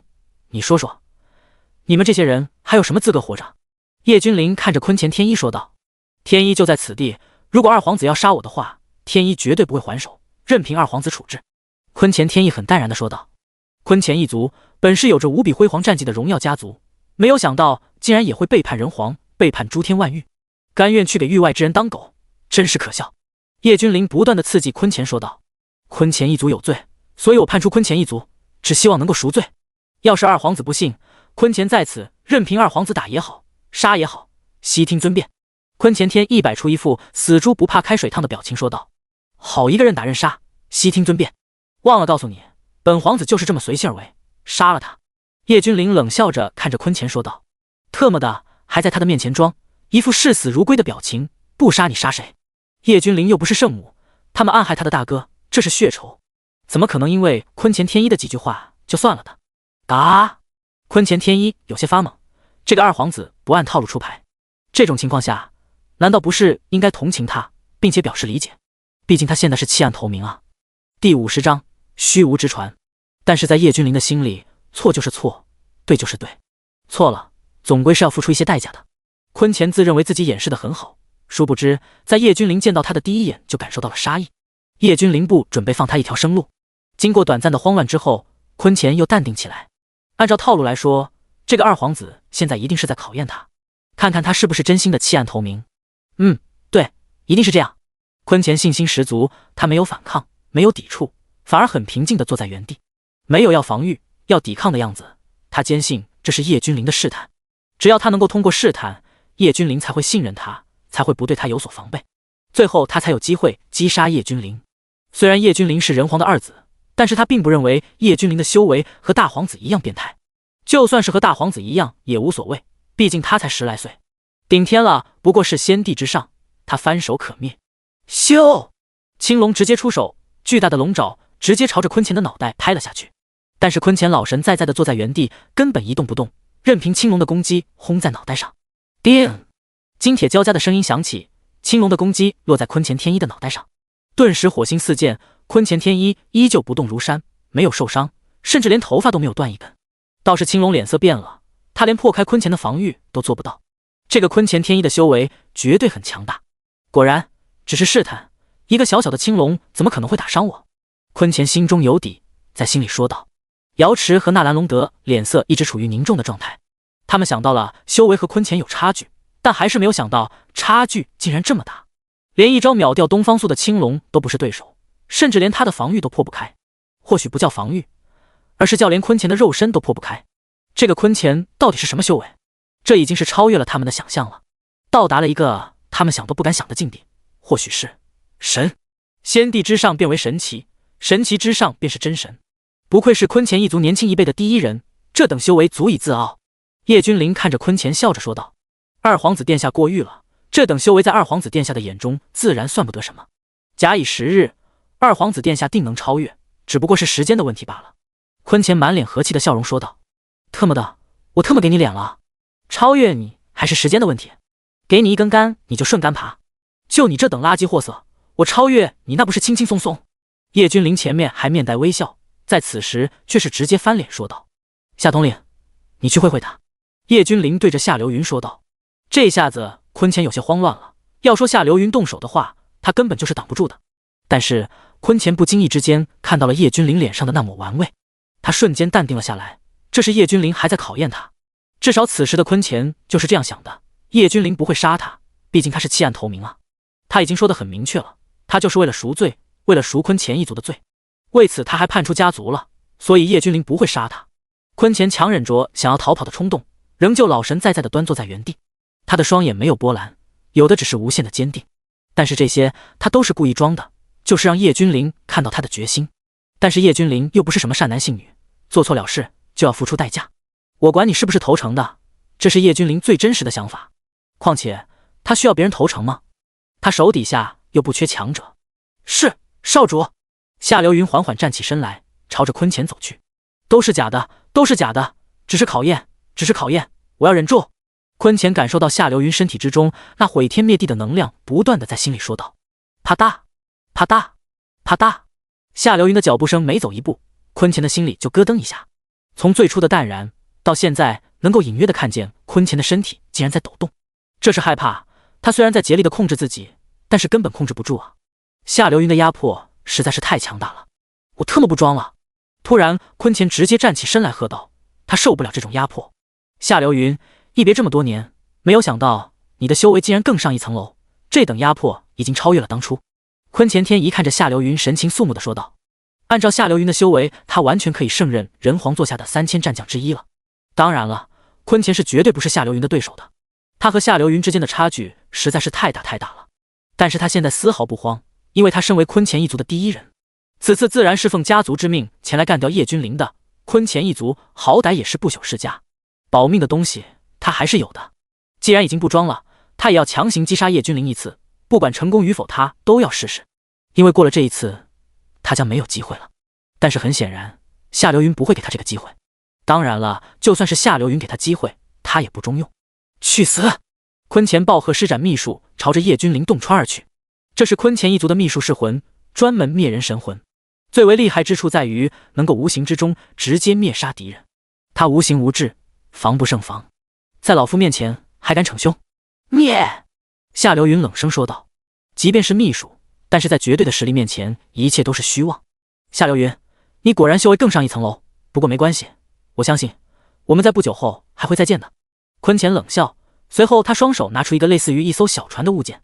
虚无之船。坤钱一族倒是好气魄，竟然将镇族之宝都赐予你了。夏流云脸色有些难看的说道。虚无之船能够破开虚无，只要有坐标就可以到达任何一个地方，而且挡不住，这是一个真正的至宝。小子，你终将会死于我之手，到时候必定让你生不如死。人皇之子，呵呵，叶斩的下场就是你的下场。第51章，大皇子叶斩。就算是强如夏流云，他也无能为力。别说他只是一个统领了，就算是人皇座下的战将，都不一定有把握将坤钱天一留下来。坤钱一族作为不朽世家，其底蕴远远比想象的更加恐怖。不然的话，人皇叶几天早就将这些有异星家族铲除了。不朽世家正如同其名字一样，万古不朽，与世长存。里面的强者如云，都是不知道多少年的积累，强得可怕。当然了，并不是人皇怕了他们，而是一旦打起来，只不过是内耗罢了。人皇不愿意自己的部下没有死在铁血战场上，反而是死在自己人的铁骑下，这样会给域外之人反扑的机会。每一个不朽世家之中，里面都有一个镇族老祖，他们修为虽然不及人皇叶几天，但是真正的动起手来，他们拖延人皇个几十年不成问题。几十年的时间，足以让域外来敌将诸天万域这边抵抗的修士杀个干净。要不是这个牵制人皇，域外来敌早就败走了。哼，二皇子，来日再见。坤钱嘴角噙着笑意，看着叶君临说道。他不认为自己今日会折损在此地，因为他有虚无战船啊，这是坤钱一族的至宝，逃命的不二选择。除开老祖那等人物，这天底下还有谁能够拦下？所以坤钱天一完全无惧啊，他现在就是想极尽嘲讽，这样子能够让他的心情愉悦一点。因为本来是打算直接灭掉叶君临的，但是来了之后才发现，这个二皇子的身边竟然跟着夏流云统领，他要对叶君临动手的念头直接熄灭了。系统，我要留下他，赶紧给我发布签到任务。叶君临在心里默默地对着系统说道。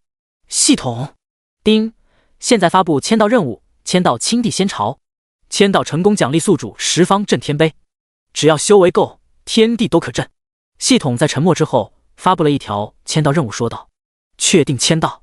叶君临直接说道。叮，签到成功，奖励宿主10方震天碑，奖励已经发放至宿主的乾坤界，请宿主查收。系统的声音在叶君临的脑海中响起。其实宿主，你要想知道什么信息，完全可以查看面板的，不必去问别人，很丢脸的。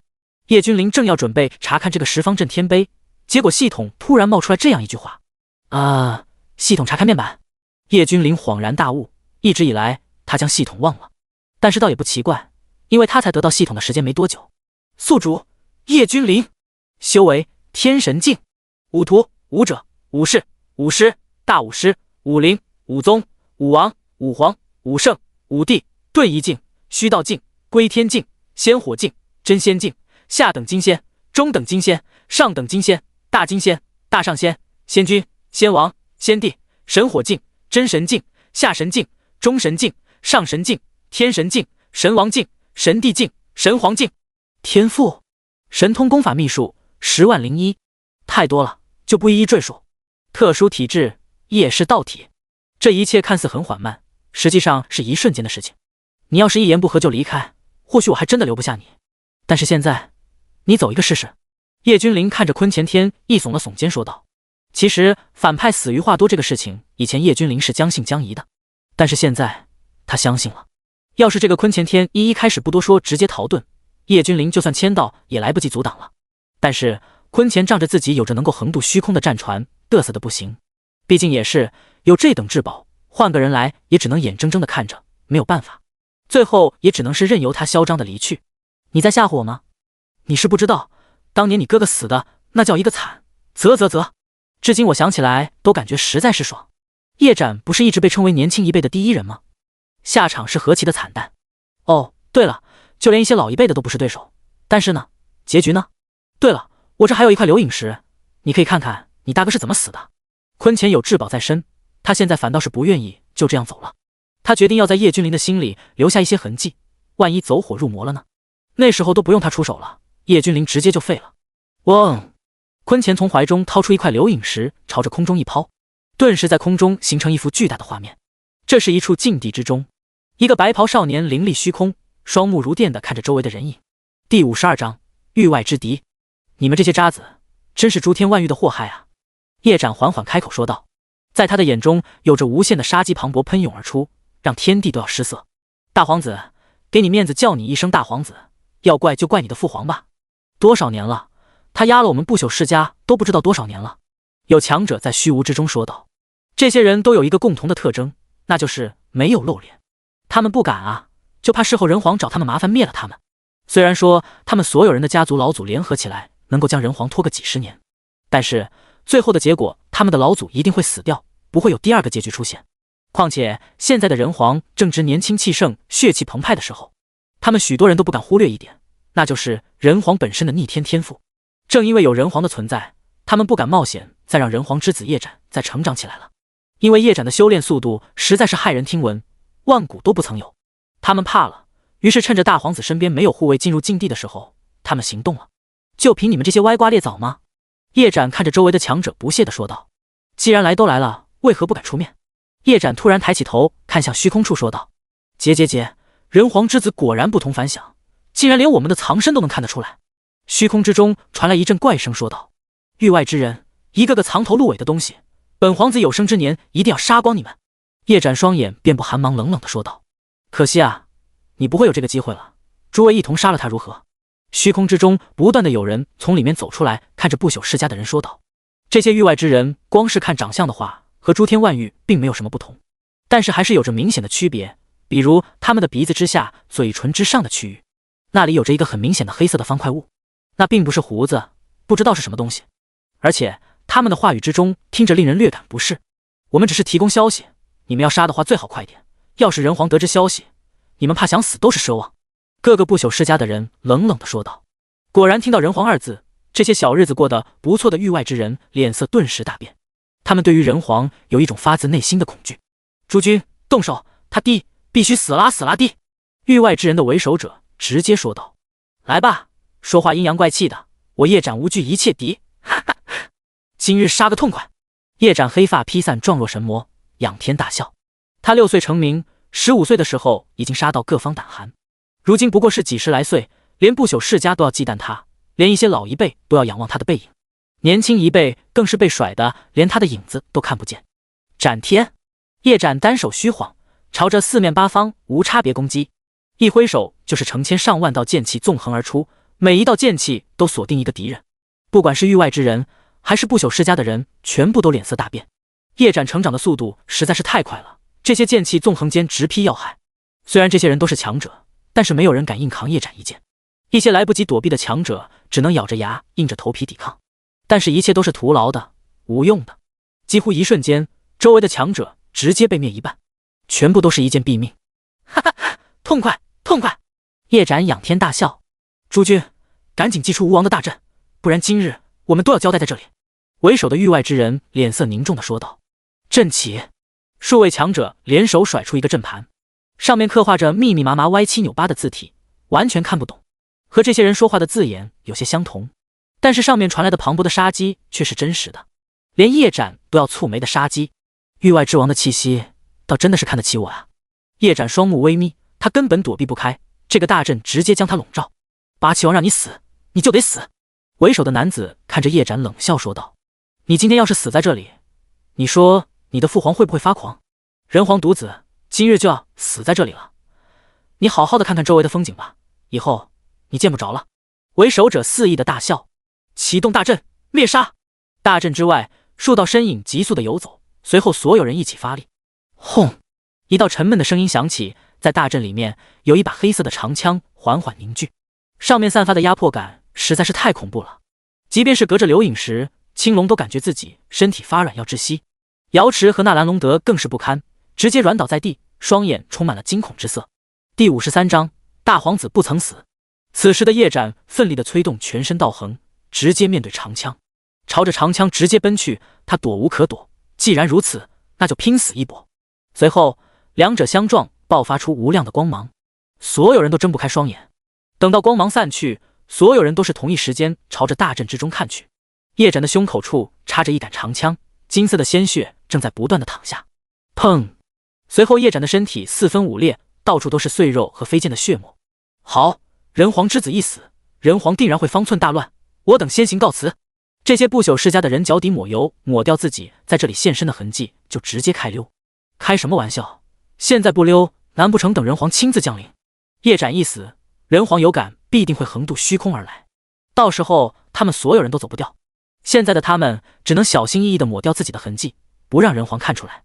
该死的坤乾一族，该死的不朽世家，你们通通该死！夏流云双眼血红的咆哮，原来大皇子这样死去的，这般凄凉的下场。哈哈，怎么想杀我？那你倒是来啊！坤乾得意的大笑，现在他的心里终于是舒坦了一点，毕竟看到对手这样失了方寸，愤怒至极，对于他来讲也是一种享受啊。只有叶君临在一旁没有理会，他若有所思。刚刚一切发生的太快了，那光芒之下的发生的事情，只有叶君临看清楚了。他拥有大道轮回体，加持在双眼的时候，能够演化万物，追本溯源。刚刚他看清楚了，他的大哥使用金蝉脱壳之术，早就消失不见了，而死掉的那个不过是一具人偶罢了，沾染了叶斩的精血，能够成为和叶斩一模一样的面容。叶君临瞬间松了一口气，他的大哥叶斩安然无恙。哈哈哈，二皇子，你现在的感觉是不是不太好？是不是有杀我的冲动？是不是现在特别想干掉我？可惜啊，你不行。坤乾大笑，朝着叶君临摆了摆右手食指说道：“是吗？我说了，你今天走不了。”叶君临淡淡的说道：“是吗？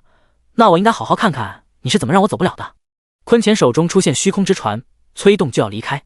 十方镇天碑封锁十方乾坤。叶君临手一扬，一块金黄色的天碑顿时出现在虚空。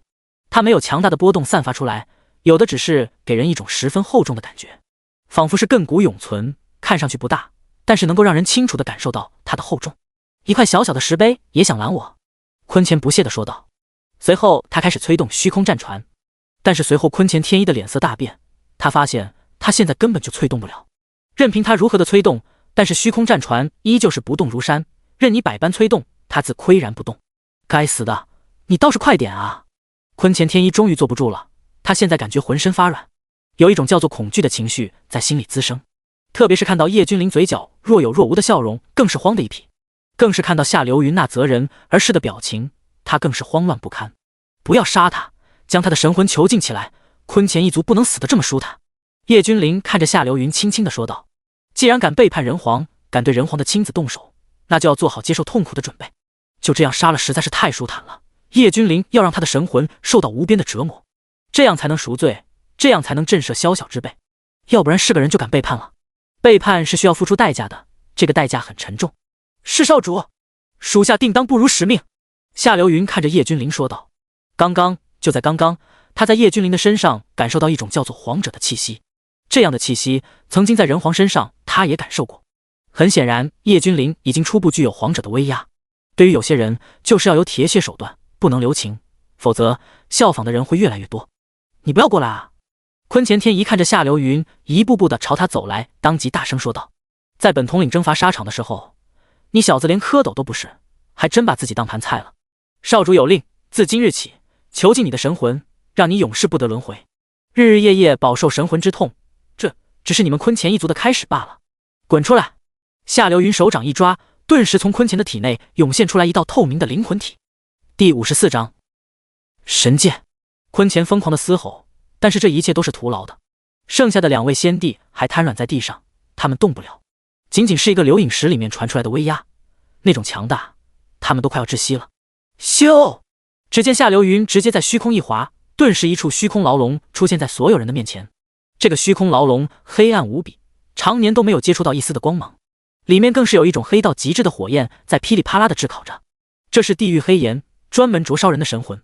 被地狱黑炎灼烧的人无一不是痛苦至极，坚持不了几天就会魂飞魄散。但是夏流云没有让他这么容易死去。每次只要这个坤前天一不行了，他就会立马给他喂上一个养神丹。养神丹一服用下去，坤前天一顿时精神焕发。丁，签到系统发布任务，签到地点神界拍卖行，签到成功可获得5万至尊体质，如荒古圣体、先天圣体道胎、混沌体、鸿蒙至尊体、重瞳等。附带任务，参与拍卖并且成功。拍卖付账只能够用现实文明之中的物品交换，如 RMB、雪糕、辣条等。参与拍卖并且成功，再奖励5万至尊体质。这个时候，在叶君临的脑海之中，签到系统的声音响起：“签到系统你怎么变了？为什么还有附加任务？”叶君临有些不明白，不是签到就应该直接10万奖励吗？咋现在还给他分开了？因为之前并没有发布签到任务，已经违反了本系统的初衷，现在算是重新回到正轨。系统傲娇的说道：“得，你说了算，不就是拍卖吗？完全没问题。”叶君临说道：“不就是用现代文明的东西去拍卖吗？小意思啊。整个仙域你们俩管理吧，不得以老欺少，不得以势压人。现在暂时就这些吧。流云青龙随我一同进入神界。”叶君临不做耽搁，直接说道。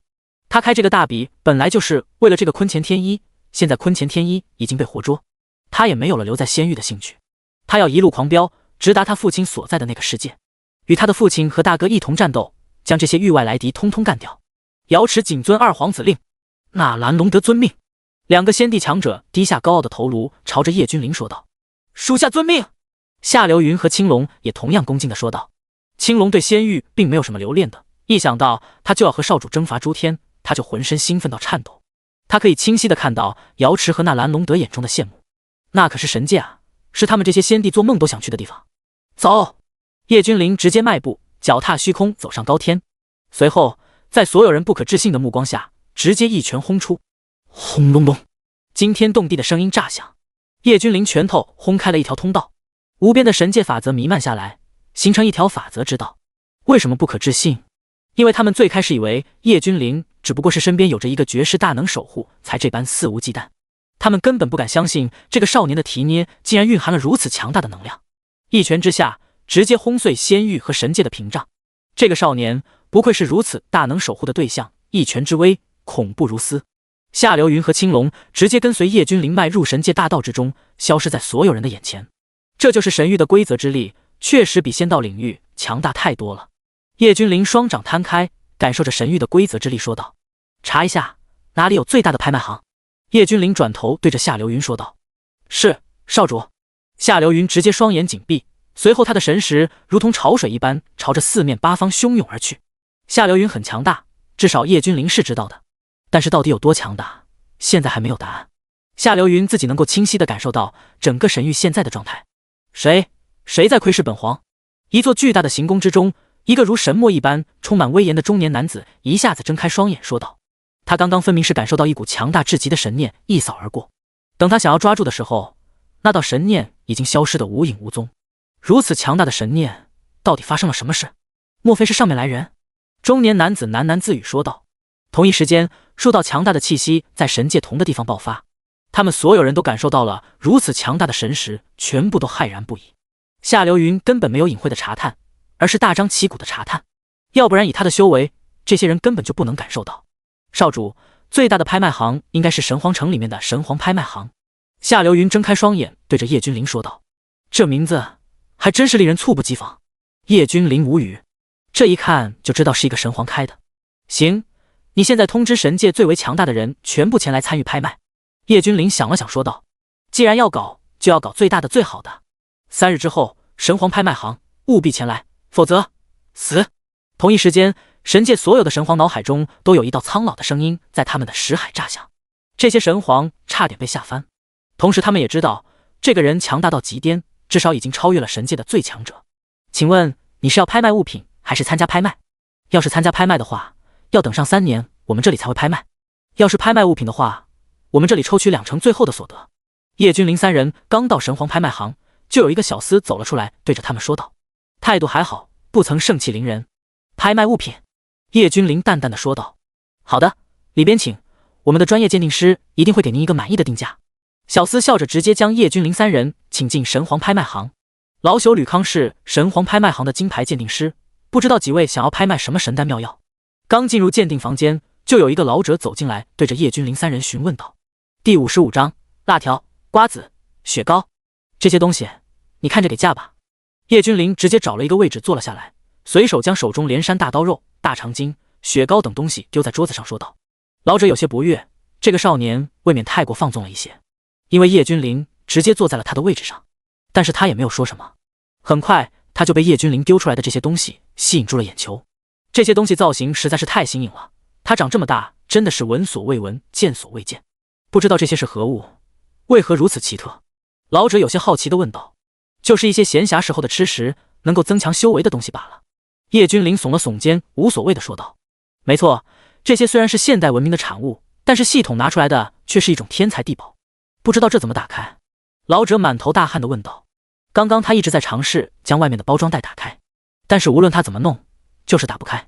他心中暗暗的惊骇，这个名为辣条的玩意，就算是外面的包装物，都可以说是真正的至宝，坚硬异常。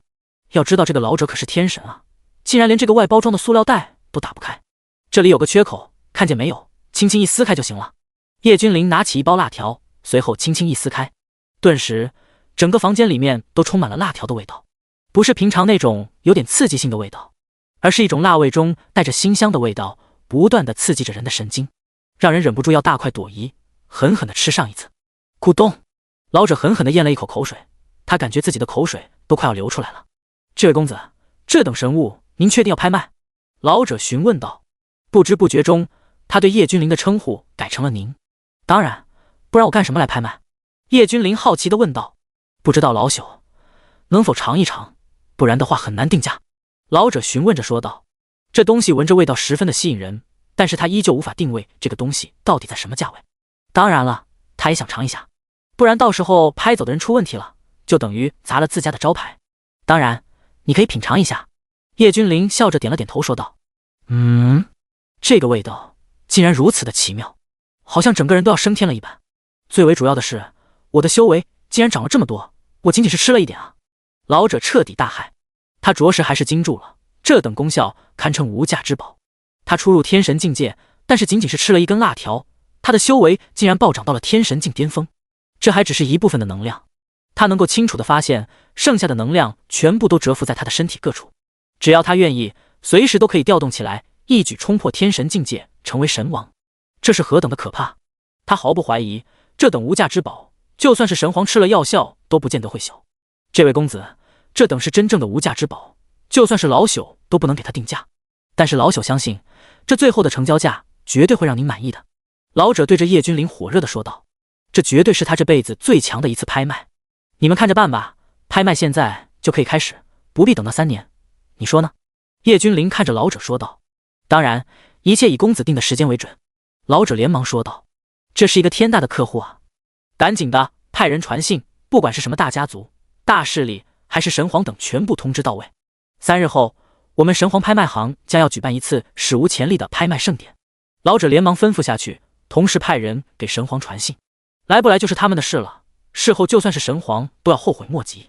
但是让他傻眼的是，还没有等他发出去邀请函，数位神皇直接就连央而至。今天是神皇拍卖行最为璀璨的一天，因为今天在神皇拍卖行有着真正的无价之宝，它的作用老夫亲自尝试过，诸位请看。老者笑着看向台下的数千万人说道。轰！一股绝强的气息直接从老者的身体之中爆发。神王，怎么可能这么快？台下有人不可置信地说道。他们都知道，这个主持拍卖的白长海修为是出入天神境，就算是想要到天神境后期，至少需要100万年往上走，绝对不可能短短几年的时间就达到了这等地步。白长海，你是怎么做到的？莫非这就是今日拍卖的东西？有人在台下问道。此时的叶君临3人正在楼上的至尊包厢里面嗑着瓜子，谈笑风生地看着台下。没错，今日的无价之宝便是这些，诸位请看。这第一种被称为辣条，口感绝对是老朽生平仅见，不会再找得出来第二种。这第二物便是被称为瓜子的东西，它里面的果肉功效强大，能够滋养神魂。这第三物乃是被称为是雪糕的一种宝贝，冰凉入口，回味无穷，特别适合火系功法的人，此物能够清神明心，效果强大。这几个无价之宝，它们最为重要的作用便是提升修为，而且完全无副作用。老朽就吃了一点点这个辣条，修为直接提升到神王境，足以知道它的功效强大。而且不仅仅是我这个境界的人可以提升，它的功效甚至神皇吃了都是妙用无穷。白长海说完便笑着看向下方，他说出来就已经有人信了。下方的人彻底暴动了。什么东西？连神皇吃了都有妙用的东西，这到底是什么宝物啊？以前听都没听说过。毕竟白长海以前的修为他们都是知道的，而且作为最大的拍卖行，他们信誉还是有保证的。诸位怎么看？在叶君临旁边的包厢之中，一个威严的男子问道。他的身边全是一道道法则围绕在他的身体上，气息虽然压制了，但是依旧能够感受到他体内那股毁天灭地的能量。按照道理来讲，我们几个都在这里，给他们10个胆也不敢蒙骗我们。第56章争抢。没错，他们7个就是整个神界的7个大佬，他是真正的神皇，这个天地的真的主宰。可是你们有没有想过，到底是谁给我等传音，叫我等前来？而且那人的修为未免太过可怕。有神皇蹙眉说道。他们都是神界最强的存在，但是今天都是因为一个人的话全部在此聚集，这让他们的脸上不好看。因为他们是神界最强的人，像今日这种无力的感觉，他们都不知道多少年没有体会过了。他们是一方大势力之主，从来都只有别人对他们俯首称臣的份，但是今日他们怕了。这种叫做恐惧的东西，他们真的不知道多少万年没有出现过了。那人的修为绝对是登峰造极，或许来自上面。其中一位神皇用手指了指头顶说道。要是真的来自于上面，那他来到我们神界做什么？有神魂蹙眉问道。上面他们也不知道是一个怎么样的世界，只是在历代的古史之中略知一二。诸位请看，认真的品味。白长海拿出他不久前打开的那袋辣条，将开口处的神力束缚打开。因为叶君临给他说过，打开之后不能长时间接触空气，必须要进行密封，不然的话里面的辣条会变味，效果会锐减。这是什么味道？为什么我有种想要把舌头吞下的感觉？有人清嗅鼻子，感觉嘴里面的唾液在不断的分泌出来，差点直接流口水。难不成这就是那个辣条的味道？有人目光灼灼地盯着白长海手中的辣条问道。诸位猜测的不错，正是老朽手中的辣条散发出来的味道。今日的拍卖会可以称之为舌尖上的拍卖，不管是口腹之欲也好，还是能够增强修为，这东西绝对是老朽平生仅见。这3种不同的宝贝，它的味道相差极大，但是每一种都能够让人眼前一亮。比如这个有着浓郁麻味道的辣条，它的味道辣乎乎，其味无穷，香气四溢，唇齿留香，色味俱佳，垂涎欲滴啊！各中滋味，只有你们自己去品尝。诸位，现在开始拍卖，没有底价，但是每次加价不得少于1件神王兵器的价格。白长海站在台上笑呵呵地说道。死！整个拍卖行为之一震，不少人倒吸冷气的声音传了出来。每次加价都不得少于1件神王兵的价格，这太吓人了。整个神界的通用货币是神金，神金分为下品神金、中品神金、上品神金和极品神金。1万块下品等于1块中品，以此类推。而一件神王兵器的价值起码在100万上品神金左右，可以说这个价格将在场的95%的人都排除在外了。辣条，我暗影阁要了，我出500极品神金。坐在最前排的一个身穿黑袍的人站起身来说道，同时他深寒的目光扫视着四周，威胁之意不言而喻。竟然一出手就是500极品神金，那可是价值500万的上品神金啊！暗影阁竟然是暗影阁，神界最强大的杀手王朝暗影阁。他虽然不是暗影阁的阁主，但是好歹也是一尊神帝强者。神皇不出，谁能与之争锋？台下有不少人惧怕的说道。主要是暗影阁实在是名气太响了，暗杀从来没有失手过。他们的人都是1等1的强者，又精通暗杀之道，对上他们会令人寝食不安。600上品神金。在黑袍男子不远处，又是一个魁梧的中年男子站起来喊道：五朝的人，这个辣条让给我暗影阁如何？后面还有瓜子和雪糕，我暗影阁成情了。黑袍男子看着中年男子说道：呵呵，别人怕你们暗影阁，不代表我五朝也怕。买得起就继续出价，买不起就闭嘴。中年男子直接冷笑着说道。都说五朝的太子脾气火爆，相当的猖狂，没想到今日一见，果真如此。那可不，五朝也是有着神皇坐镇的存在。再说了，就是这位太子的修为听闻也达到了神帝的境界。有人窃窃私语的说道：难怪敢和暗影阁叫板。好，很好，我出700极品神金。黑袍男子眼中有着无限的寒光在弥漫，脸上都快阴沉的滴出水来了。两位，我也来凑个热闹，我出1000极品神金。同样是前排一个儒雅的中年男子笑盈盈的站出来说道。听雨阁的情商公子竟然也来了。第57章情商。果然，今日本就是这些大势力的博弈，根本没有我们的什么事情。有人沮丧的说道。别个大势力一来就是极品神金，他们来拿中品神金摸出一个来都费劲，但是这丝毫不影响他们吃瓜。情商，后面不是还有吗？何必加入进来争夺辣条？暗影阁的神帝不爽的问道。没有别的原因啊，此物我观有着炙热的气息，看来对冰寒之体有着妙用。舍妹这些年深受九幽寒冰体的折磨，作为哥哥实在是于心不忍，今日本来就没抱着希望而来，倒是给我了一个惊喜。情商公子一脸的笑意说道，看上去如同清风拂面，令人心情愉悦。说到情商的妹妹，那真是天妒红颜啊！作为神之大陆上的第一美女，却自幼就遭受到了九幽之体的折磨。哎，九幽之体虽然修炼速度极快，但是冰寒之气压制不住的话，最终就会化作冰雕，生机全无。情商公子的妹妹秦武，要不是出生子啊，听雨阁这样的大势力里面，恐怕早就没了。即便是听雨阁这种大势力，这么多年以来四处求至阳至刚的天才地宝，但是终归是很难压制住。要是出生在别的势力之中，恐怕早就死了。情商的话在下面的吃瓜群众之中引起了极大的反响。既然情商兄是为了秦武妹妹的病情而来，这辣条我五朝退出。五朝太子对着情商说道。情商多谢五太子割爱。情商始终都是很温文尔雅，就连道歉都是令人身心愉悦。情商公子，这辣条对于我来说也很重要，我出1500块极品灵金。暗影阁的神帝不愿意放弃说道。没办法，他也很需要这种至阳至刚的辣条来孝敬暗影神皇。无妨，各凭本事吧。情商笑着说道。我出5000块极品神金。情商没有一丝的心疼，直接说出来。死！5000块极品神金，这情商公子还真是够豪爽啊。这情商公子对自己的妹妹疼得没话说，这样的哥哥给我来一打。有女子眼中全是一片星星，崇拜地看着情商说道。就连暗影阁的神帝脸色都变了，这情商就是倾尽家产也要拿下这个辣条。情商的表情没有一丝的肉疼，只有坚定。他一向疼爱他的妹妹，为了他的妹妹就算倾尽家产又如何？我出7000极品神金。暗影阁的神帝咬了咬牙说道。这是他的极限了，他不过是暗影阁之中的神帝，要论地位肯定不如情商在听雨阁的地位。他能够动用的极品神金顶天了也不过是7000极品神金。我出1万极品神金。情商没有犹豫，直接在暗影阁神帝说出口之后，他就报出了自己喊的价格。可恶啊！暗影阁的神帝眼神阴狠地说道。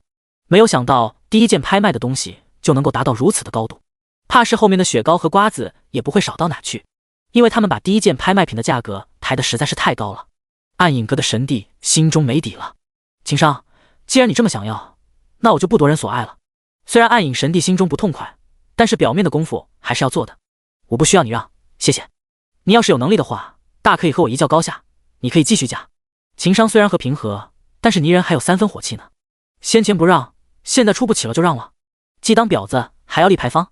情商，你！暗影神帝脸色狂变，秦商在这个情景下说出这样的话，简直就是赤裸裸的打他的脸。现在都知道不是因为他让情商，而是因为他出不起价格了。好，你很好。暗影阁神帝冷笑着说道。这个丢人的玩意。在楼上的包间里面，暗影阁的神皇看着暗影阁的神帝冷冷的说道。这次暗影阁丢人丢大了。好，还有没有人加价？要是没有人加价的话，辣条归情商公子了。白长海笑眯眯的说道。今日辣条的交易值远远超出了他的预料。好，没有人叫价了，情商公子，这个辣条属于你了。白长海将一整包辣条递给情商说道。对了诸位，这里还有半包辣条，这是老朽先前测试的那一包，还剩下大半，功效一样，不知道有没有人叫价。白长海将开了袋的那一包辣条放在桌子上问道。这半包我要了，我出1000极品神经。暗影阁的神帝立马站出来说道。第58章半包辣条引发的战争，我出5000极品神经。情商直接说道。情商，你这是故意要和我暗影阁过意不去吗？你这是想和我暗影阁开战吗？暗影阁的神帝气得暴跳如雷。没有灵晶就不要在这丢人现眼，买不起就不要参加这种高档的拍卖。还有，我听雨阁无惧，你要是想战那就战。情商直接说道。好，你很好情商，我出7000极品神经。情商你再出，我就让给你。暗影阁的神帝冷冷地说道。让给我？我不稀罕，我这有，而且这些辣条也够了，让你了。情商直接坐下笑着说道。好，好一个情商，好一个听雨阁。暗影阁的神帝气得咬牙切齿。到了现在，他哪能看不出来，这是情商故意在加价，目的就是为了让他吃亏。本来1-2000都能拿下的，结果现在将他身上的7000极品灵晶全部掏空了，后面的东西与他没有任何关系了。周围的人看着暗影阁神帝的目光都是怪怪的，他们憋得很辛苦，真的快要忍不住放声大笑了。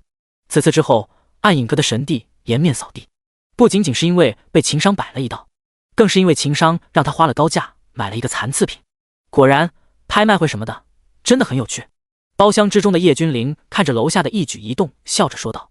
一瞬间，无数眼睛都齐刷刷地看向叶君临这里的包厢之中。当然了，他们看不见里面的情形，但是叶君临三人却是能够看到外面的情况。原来是叶君临说话的时候并没有布下隔音阵，他的话语在整个拍卖场上响起。这一下，底下的吃瓜群众彻底憋不住了，有人已经笑出了声。不知道上面包厢的是哪位前辈？暗影阁神帝目光灼灼地看着2楼的包厢问道。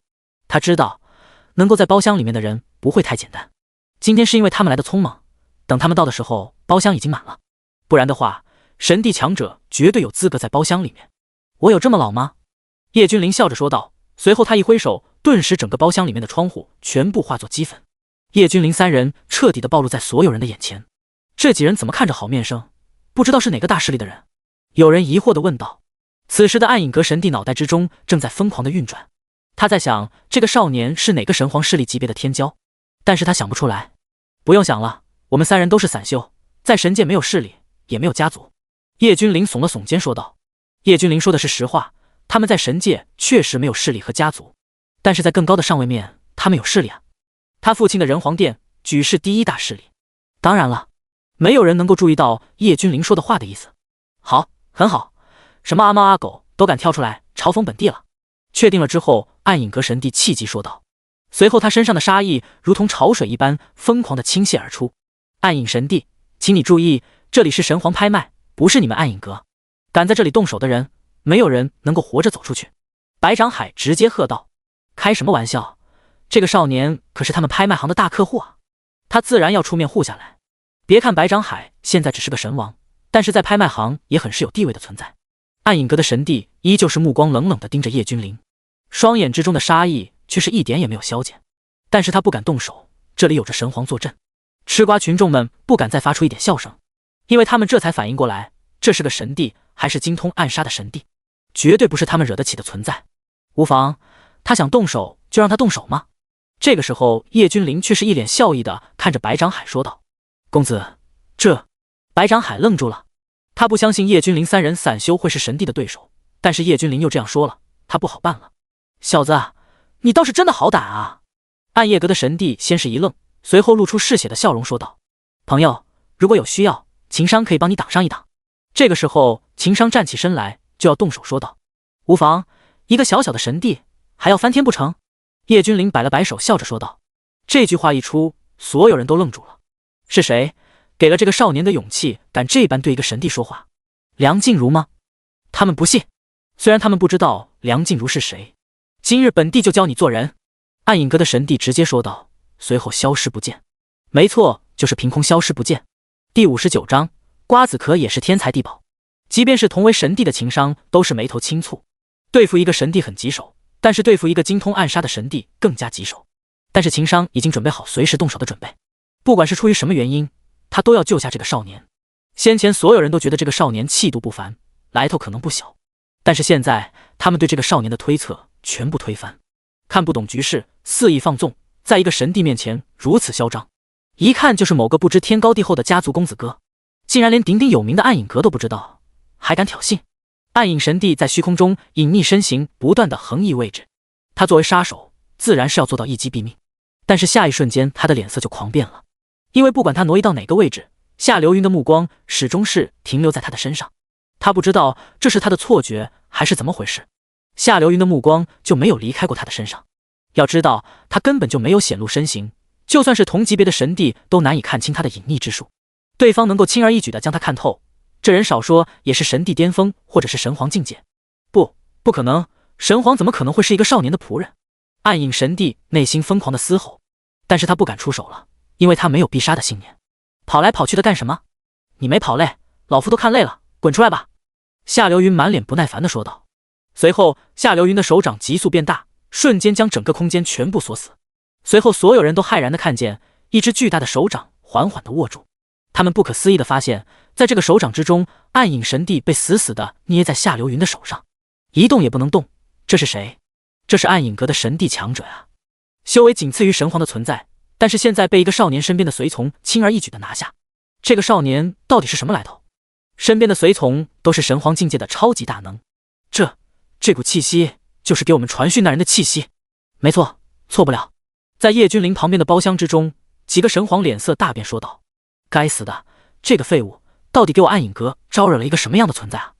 暗影阁神皇忧郁，脸色苍白，咬牙切齿地说道。随后他直接将被神力包裹的包厢撕碎，他们7尊神皇的身影顿时出现在所有人的眼中。这是7位神皇，都是来自顶尖大势力一方巨头。全场哗然，他们没有想到，在一个包厢之中，竟然汇聚了7尊神皇强者。阁主救我！被夏流云捏在手中的暗影阁神帝突然之间像是看到了救星一般，疯狂地朝着忧郁喊道：成事不足败事有余的东西，什么人你都敢得罪？忧郁目光冷冷地看着暗影阁神帝说道。这位公子，我是……忧郁客气地朝着叶君临打招呼说道，只不过还没有讲完，便被叶君临摆手打断。你是不是想救他？叶君临指了指暗影阁的神帝问道。公子误会了，他冒犯了几位，理应以死谢罪。忧郁没有丝毫的迟疑，直接说道。既然不是求情的，那你退下吧。叶君临摆了摆手说道。咔嚓，而他自己则是老神在在地坐着，嗑着瓜子。那是拍卖上面的瓜子，造孽啊！那是何等的天才地宝，怎么能就这样随意的食用？虽然说的是瓜子里面的果肉有强大的功效，但是瓜子壳依然是有着入药的宝物啊！要是将这些瓜子壳配合各种神草炼制丹药，它的功效不会比里面的果肉差多少啊！有人捂住心脏说道。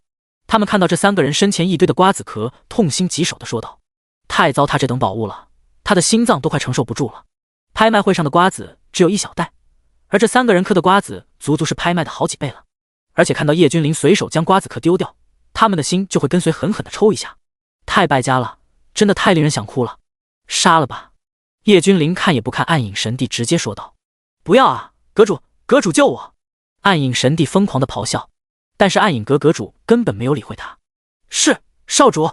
夏流云握着暗影神帝的手一紧，噗嗤，这位神帝当场被捏碎，化作一滩劫灰。叶君临3人依旧是悠闲地嗑着瓜子，然后看着拍卖会上面的激烈的拍卖，舒心啊。但是下方之中一大部分人都没有将心思放在拍卖会上，而是双眼放着绿光，盯着叶君临等人桌子上的瓜子壳。第60章强大功效。这时他们才反应过来，这个少年才是拿出这些拍卖东西的人。难怪这样的人连神皇都要恭敬地尊称一声前辈，就算是神皇都要客客气气的，不敢有丝毫的不敬。情商兄，要是有兴趣的话，可以上来一句。叶君临对情商公子说道。情商起码也是想要帮他的人，最为主要的是听闻秦商的妹妹竟然是九幽寒冰体，他或许可以帮助秦商的妹妹解除九幽寒冰体的危害。既然如此，秦商便却之不恭了。秦商朝着叶君临拱了拱手，随后走向叶君临的包间。好了，诸位，下面拍卖继续。这第二件物品便是这名为雪糕的宝贝。这东西娇贵得很，只要稍微温度高一点点，它就会直接融化，而且融化之后，它的口感将会是大大不如现在。所以，本拍卖行特意使用了亿万年的寒冰将其冰封在内。现在各位可以开始拍了。白长海笑眯眯地说道：“我出1万极品神晶。”白长海的话音刚落，在楼上包厢之中的一位神皇直接喊道：“死！”所有人倒吸冷气，这位神皇未免太过财大气粗了吧？第一次喊价，直接就是秦商喊的最高价。我出2万极品神晶。暗影阁的神皇同样不甘示弱地喊道：“5万极品神晶。”7个神皇强者在不断地抬高价格，他们都在争抢。神皇一开口，底下的人们自然是不敢叫价了。先不说神皇的至高无上，无人敢抢，仅仅是这些神皇的财大气粗，就不是他们能够比的。他们并不是一定要得到这个东西，而是他们想要给叶君临留下一个深刻的印象。100万！整个拍卖行突然之间安静了下来。一个笑眯眯的神皇站起身来喊道：“这是万贯钱庄的前神皇，万贯钱庄是整个神界最大的钱庄。”其他神皇都是面色难看，100万的极品神晶差不多是他们的全部身家了。但是没有办法，要是说神界之人谁最有钱，就是眼前的这个钱胖子了。钱胖子最为著名的一句话就是世界上没有用钱摆不平的事，如果有，那一定是钱还不到位。在其他极为神皇难看的脸色中，钱胖子笑呵呵的将雪糕收起。这第3件便是瓜子。有人说了，不仅是瓜子人是宝贝，这外面的壳经过常年的侵染，也早就成为了宝贝。下面开始拍卖。白长海笑呵呵说道：“110万极品神晶。”暗影神皇直接站起来喝道：“这是他全部的家当了，如果有人加价，那么他只能退出。”但是很幸运的是，这一次并没有人加价，这让暗影神皇松了一口气。他只是想在叶君临的面前留下好印象，但是似乎叶君临从头至尾根本就没有理会过。叶君临4人正在有说有笑的聊着天。嗡嗡嗡，轰！突然之间，以估计其庞大的威压陡然从叶君临的包厢之中传来出来。数位神皇直接出手，当然了，他们并不是攻击，而是压制，因为秦商突破了。是的，秦商吃了几粒瓜子之后，修为直接突破到了神皇的境界，这便是瓜子里面蕴含的庞大的神力效果。几位神皇，包括现场之中的所有人，全部都呆滞了。虽然知道药效强大，但是竟然这般强大，直接将一个神帝推向神皇。要知道，白长海能够晋升神王，只是因为白长海只是天神境而已。天神境和神帝境完全就不是一个概念啊！突破也要比天神境难上1000倍万倍。但是在所有人的注视下，秦商突破了。这个时候，神皇之中的其他没有拍卖抢到的人才反应过来，他们是错过了一个怎么样的宝贝，说不定能够将他们推向一个全新的境界。到时候，神界的格局必然会被打破。其中暗影神皇暗自窃喜，为了给叶君临留下一个好印象，没有想到最终是给了自己一个惊喜。看着周围的神皇眼中闪出莫名的光彩，暗影神皇脸色一变，这些人是想要联手夺取吗？各位，我就先撤了，有时间再聚。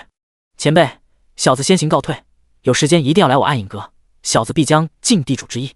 暗影神皇含糊不清地说道，因为他将拍卖到的瓜子一口气全部吞下，连壳都不剩。说完他转身就走。唰！这下子所有神皇的目光聚集在钱胖子的身上。别看我，诺，我早就吃了。钱胖子舔了舔手上还残留着的一点点雪糕，说着。第61章融合10万个至尊体。其他几位神皇暗自懊恼不已，因为他们错过了一场天大的机缘啊！但是现在也没有办法了，因为暗影神皇和钱胖子全部都一口闷了。秦商那里倒是还有，但是秦商在叶君临的身边，他们不敢下手。但是暗影阁的神帝那里还有半包啊！但是暗影阁神帝已经化作飞灰了，连同半包辣条都没了。下面的拍卖会继续，但是并没有带动所有人的兴趣，但是依旧是火爆不已。中间叶君临也是参与拍下了一件物品，他当然看不上，但是这是完成了系统的任务。叮，恭喜宿主完成拍卖任务，奖励宿主10万特殊体质，请宿主做好准备，即将开始融合。在拍卖完成的一瞬间，系统的提示音在叶君临的脑海之中响起：你们为我护法。叶君临只来及说出一句话，便彻底进入修炼状态。嗡！夏流云眼中闪出寒光，站起身来，如同一尊卫士一般守护在叶君临的旁边。他的气息彻底散发出来。这一刻，所有人都战战兢兢，哪怕夏流云的气息并没有针对他们，但是他们完全直不起腰。这股气息即使他们只是感受到了一点点，但是依旧是让他们窒息。不仅仅是他们，就连神皇都站立不住，要匍匐在地。少主这样说，夏流云自然是不敢马虎。现在的他打起12分的精神，不仅是盯着神界的人，同时还密切注视着神界之上。他们已经达到了神界，就说明离人皇所在的那个世界越来越近了。人皇殿的大敌无时无刻都在注视着，寻找着。封！夏流云直接挥手将整个拍卖行都封印起来。轰！叶君临只感觉一瞬间他的身体改变了10万次，每一次都是不一样的体验。这些都是万古不出的绝世体质，每一种体质都可以称之为至尊之体。任何一种现世都会被那些古老的道统争抢，因为这些体质代表的是无敌，代表的是天生至尊。只要中途不夭折，将来必定能够傲视天下，成为至强者。可以说一瞬间叶君临就承受了10万次的身体改造。在外界之人看来是叶君临一会身体变成金色，一会又变成红色，同时他们也能够感受到叶君临的体内仿佛封印了一只上古大凶，他的气息一长再长，根本停不下来。这让所有人骇然，原来这个少年不过是天神境，但是现在他们看不透了。但是这些神皇却是清晰地感受到，短短时间之内，这个少年的身体转变足足有10万次，每改变一次，他的气息就会暴涨一次。叶氏道体，给我吞！叶君临心中在嘶吼，没错，他得叶氏独有的特殊体质将这10万体质强行融合，强行吞噬。加上之前叶君临得到的大道轮回体，现在叶君临本身的道体已经吞噬了100001个至尊体质了。他的叶氏道体可以说是前无古人后无来者，就是他的父亲和大哥都不能和他比。而且他是第一个用自身的体质去将别的体质吞噬的。咔嚓！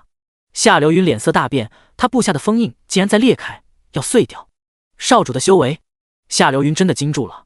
这少主一瞬间从天神境界直接超越了他，即便没有超越，也和他相差不多了。该死！封！夏流云脸色大巨变，手中疯狂的结印，一道道封印从夏流云的手中飞快地融入封印大阵，将刚刚碎掉的那一部分修补完好。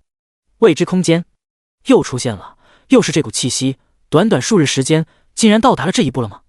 晚了，一切都晚了，已经彻底成长起来了。一个背负双手的玉面书生摇头不断的叹息说道。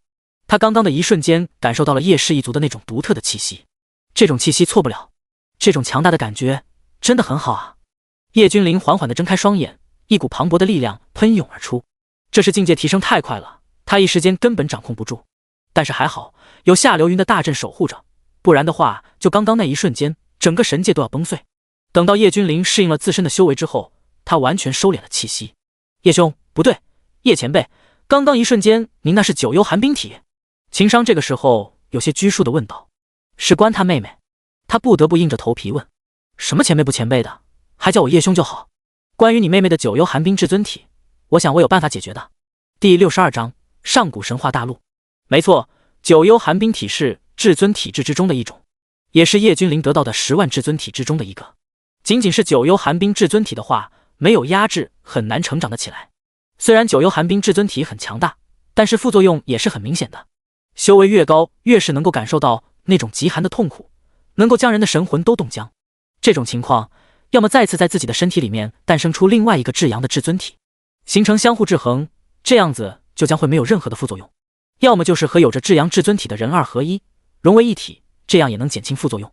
但是这不是一次性的，隔一段时间又要必须结合，这样也会减轻九幽寒冰至尊体带来的痛苦。叶兄，你说的是真的吗？我妹妹的体质真的能够解除负面作用吗？秦商激动地说道。他妹妹现在才多大？也不过是青春年华，也不过是20来岁，但是10几年的时间，他妹妹是越来越痛苦。多的不说，就是这10几年的所使用的天才地宝就不计其数，要是一般的势力早就被拖垮了。这个我不敢保证，只能说有机会。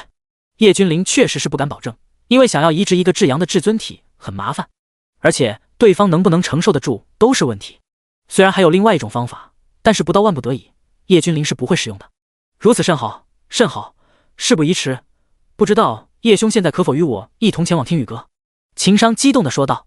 只要有机会，他就不会放过。秦武可是整个听雨阁的小公主，从小就受到长辈的疼爱，都不愿意看到秦武受到折磨。哪怕是没有至尊体质，他们也愿意，毕竟听雨阁很强大，有实力守护他安然成长。既然如此，那就现在前往天宇阁吧。叶君临站起身来说道。情商还不错，至少面对暗影阁的神帝的时候，在素不相识的情况下，可以站出身来帮助叶君临。叶君临觉得还不错，是个可以教的人。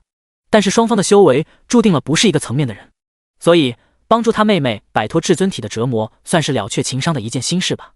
天宇阁不愧是神界最强大的势力之一，到处都是琼楼玉宇，而且辉煌无比。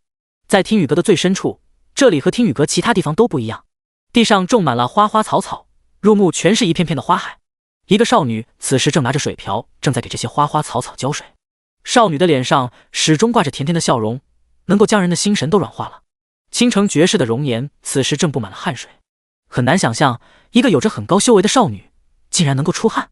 叶兄不必见怪，因为修行只会让舍妹痛苦无比，家里的族老就将她的修为封印了。但是九幽寒冰至尊体实在是太强大了，族老们现在能够压制的时间越来越短，到了现在就必须10天就会封印一次。即便是封印了，但是舍妹的修为依旧是在不断的增长，到现在已经是天神巅峰修为了。情商满脸的疼惜说道。这种体质叶天了解，毕竟刚刚他还融合了。这种体质的修行速度极快，在所有的体质当中都算是前3，但是却有一个致命的弱点，就是有这个体质的人都活不长久，这就像是一种禁忌体质，遭受天妒，史上没有人能够撑过30岁，因为完全是无解的。哥哥，你什么时候来的？这个时候少女似乎有感，抬起头看着情商好奇地问道。一瞬间如同万花齐绽，天地都为之失色。少女甜甜的笑容和娇弱的模样让人忍不住心疼。小五，这个是哥哥刚交的朋友，说不定可以治好你的寒疾。情商指了指叶君临说道。小哥哥你好。哥哥，没有用的，小五自己的身体，小五自己知道的。这些拖累族人们了，但是现在也挺好，每天小五都过得很开心。小五故作坚强地笑着说道。那可不一定，说不定我真的能够治好你呢。叶君临耸了耸肩，轻松地说道。可是据我所知，史上这种体质的人最终没有一个活过30岁的。你要怎么治好呢？小五好奇地看着叶君临问道。这些年他都在天宇阁，没有出去过一次，因为他的体质，族人很担忧。这也算是秦武第一次见到天宇阁之外的人，那是他们以前没有碰到我，但是现在既然能够碰到我，自然能够长生不死。叶君临说道。叶兄，要是这一次能够治好舍妹的寒疾，上古神话大陆的试炼名额，我愿意将天宇阁的名额让于你。情商郑重地说道。第63章至阴至阳。上古神话大陆的试炼名额，这是什么？叶君临有些好奇地问道。就连夏流云等人都非常好奇地看着情商，他们以前随着人皇夜几天成长的时候，自然也在神界待过，但是仅仅是待了几10年罢了，对于神界的这个什么上古神话大陆只是略有耳闻，但是详细的情况却是不知道的。而且他们也不会为了这个神话大陆在神界待上10万年。上古神话大陆正如它的名字一样，充满了神话的气息，但是真实的上古神话大陆已经早已灭亡，或者是存在在一种类似于特殊的空间之中，它每隔10万年才会开启一次，每一次进去能够活着出来的必定是会成为超级强者的人。这些所谓的神皇其实都是没有进入过上古神话大陆的存在，而那些进去过的出来之后天赋暴涨，修为同样如此，没有多少时间便已经飞升了。同时这个上古神话大陆深处从没有人进去过，进去过的人都死了，无一幸存。情商解释道。那为什么还有名额的限制？叶君临好奇地问道。按理说像天宇阁这样的大势力应该不会有名额的限制的，这是祖上定下来的规矩，每个势力的人名额只有2个，不论是大势力还是小势力。这一次我的妹妹要是能够治好，就让她和你进去吧。情商的眼中很清澈，没有一丝的贪婪，也并没有因为历代进去的天骄人物进去之后修为暴涨，天赋会变得更加强大而心动。叶君临暗暗点头，此子不错，名额就算了，到时候我自创一个势力就行了。叶君临摆了摆手说道。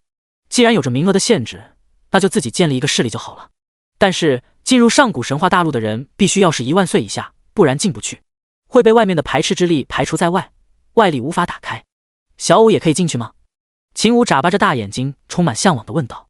这些年他都只是待在天宇阁之中，不能外出，所以外面的世界对他有着致命诱惑。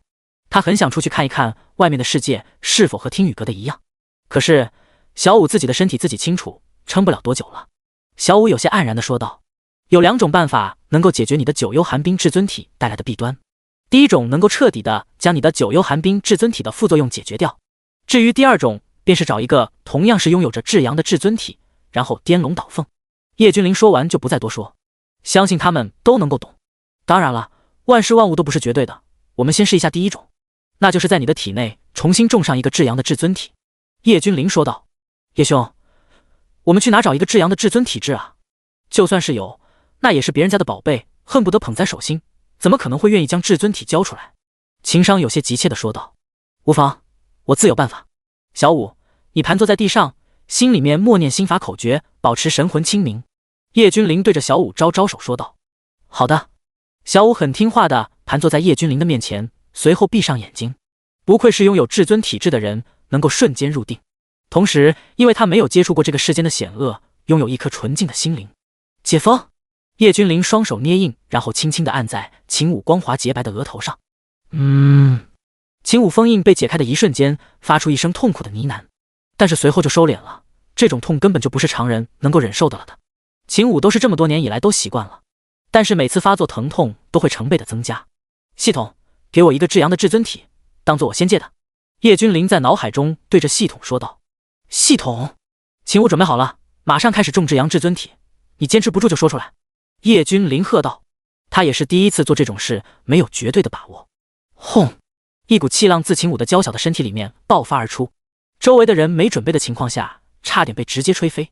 叶君临直接将至阳至尊体、先天阳炎至尊体种在秦武的身体里面，随后他亲自催动，让阳炎至尊体能够快速成长，起码和九幽寒冰至尊体一样，这样才能形成相互制约，对于秦武才有极大的妙用，也给了他修炼意图的无限可能性。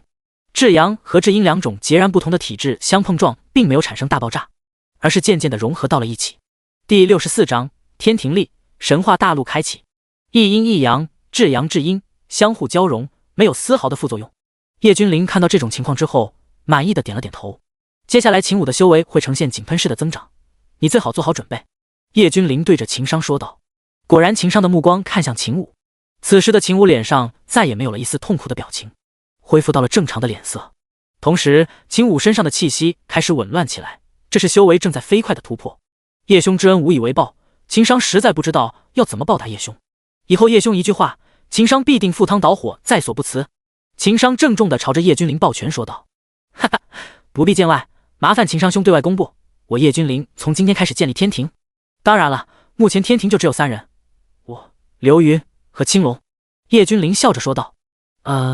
叶兄不知道有句话当讲不当讲？秦商有些不好意思地说道。那么客套干嘛？叶君临不以为意地说道。我想加入天庭。秦商说道。秦商想得很清楚，他也知道叶君临的真实年龄不过20来岁，20来岁能够拥有这般修为，还有如此强者跟随，这代表什么？这代表现在跟随叶君临能够前途无量，而且他也算是天庭的元老级别的人物。还有我也要加入。这个时候，秦武睁开月牙般双眼说道。此时的秦武修为已经直接突破了神皇之境。行吧，我同意了。叶君临想了想说道。秦商和秦武的潜力非常大，稍加雕琢，将来都是天庭的大将。这一日，在神界大势力的上层流传着一则消息：天庭力。因为只有大势力之人才知晓叶君临这3个字的含义，其余人都没有资格去拍卖会，自然不知道叶君临是何人。天庭代表的是什么？轰！整个神界震动，无量的苍穹之光照耀整个神界，有虚无之音响彻整个神界之上。上古神话大陆即将开启，诸位天骄请上路。话语沧桑，却又语气铿锵，字字震动诸天。少主，我们该启程了。秦商仰望高天，随后对着叶君临说道。既然已经加入了天庭，自然不能够再称呼叶君临为叶兄，这一点秦商很清楚。每一次的上古神话大陆开启的通道都是在神界的无尽深渊外面，我们需要提前抵达，等待神话大陆的开启。因为神话大陆的开启只有短短的数息时间，错过了便再也没有机会进入了。秦商说道。因为进入神话大陆有着时间和年龄的限制，错过了不说，等上10万年，神话大陆只能是1万岁以下的人才能够进入。既然如此，我们出发吧。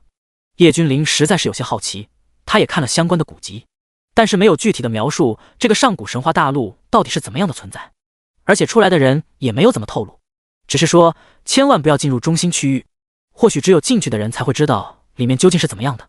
在听雨阁族老的带领下，叶君临一行人前往无尽深渊。他们并不是第一批到达无尽深渊的人，可以说是最后到达的。别的势力都是一个强者带领着2个后生天骄，但是所有人都盯着听雨阁的人有些不解。这一次听雨阁的人足足7人，除开听雨阁的宿老叶君临、夏流云、青龙、秦商、秦武、秦姑。夏流云和青龙早已经不止万岁，他们自然进不去。反正天庭有这2个名额，索性叶君临就将秦武带上，而听雨阁自然是除了秦商一个人还空出来一个，他们又找了个听雨阁的其他天骄顶上。听雨阁的宿老，你们这样有违规定吧？每个势力不论大小，只能有2个进去。你们这是？有人总归是还是站不住了，站出来质问道：“你算什么东西？我听雨阁做事，什么时候轮到你来质问？”听雨阁的宿老脸色一变，呵斥道：“作为神界最为顶尖的大势力，自然是有着自己的傲气的。周围也有神界顶尖势力的人，他们看到叶君临的时候就当作没看见，也不用前往询问，他们知道天庭已立。此人原本是一个中型势力的领头羊，因为老祖宗们定下的规矩，所以他敢站出来询问。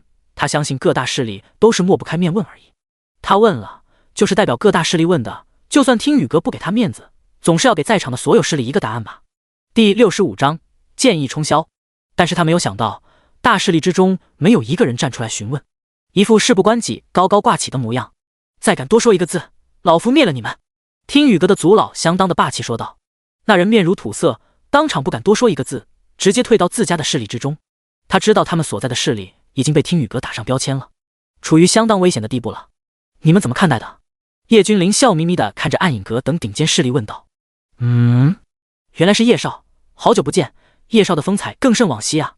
暗影神皇站出来，满脸的笑容，对着叶君临抱拳说道：“叶少的话自然是没有任何问题的，况且我们都收到了天庭成立的消息，自然叶少等人能够进入神话大陆的。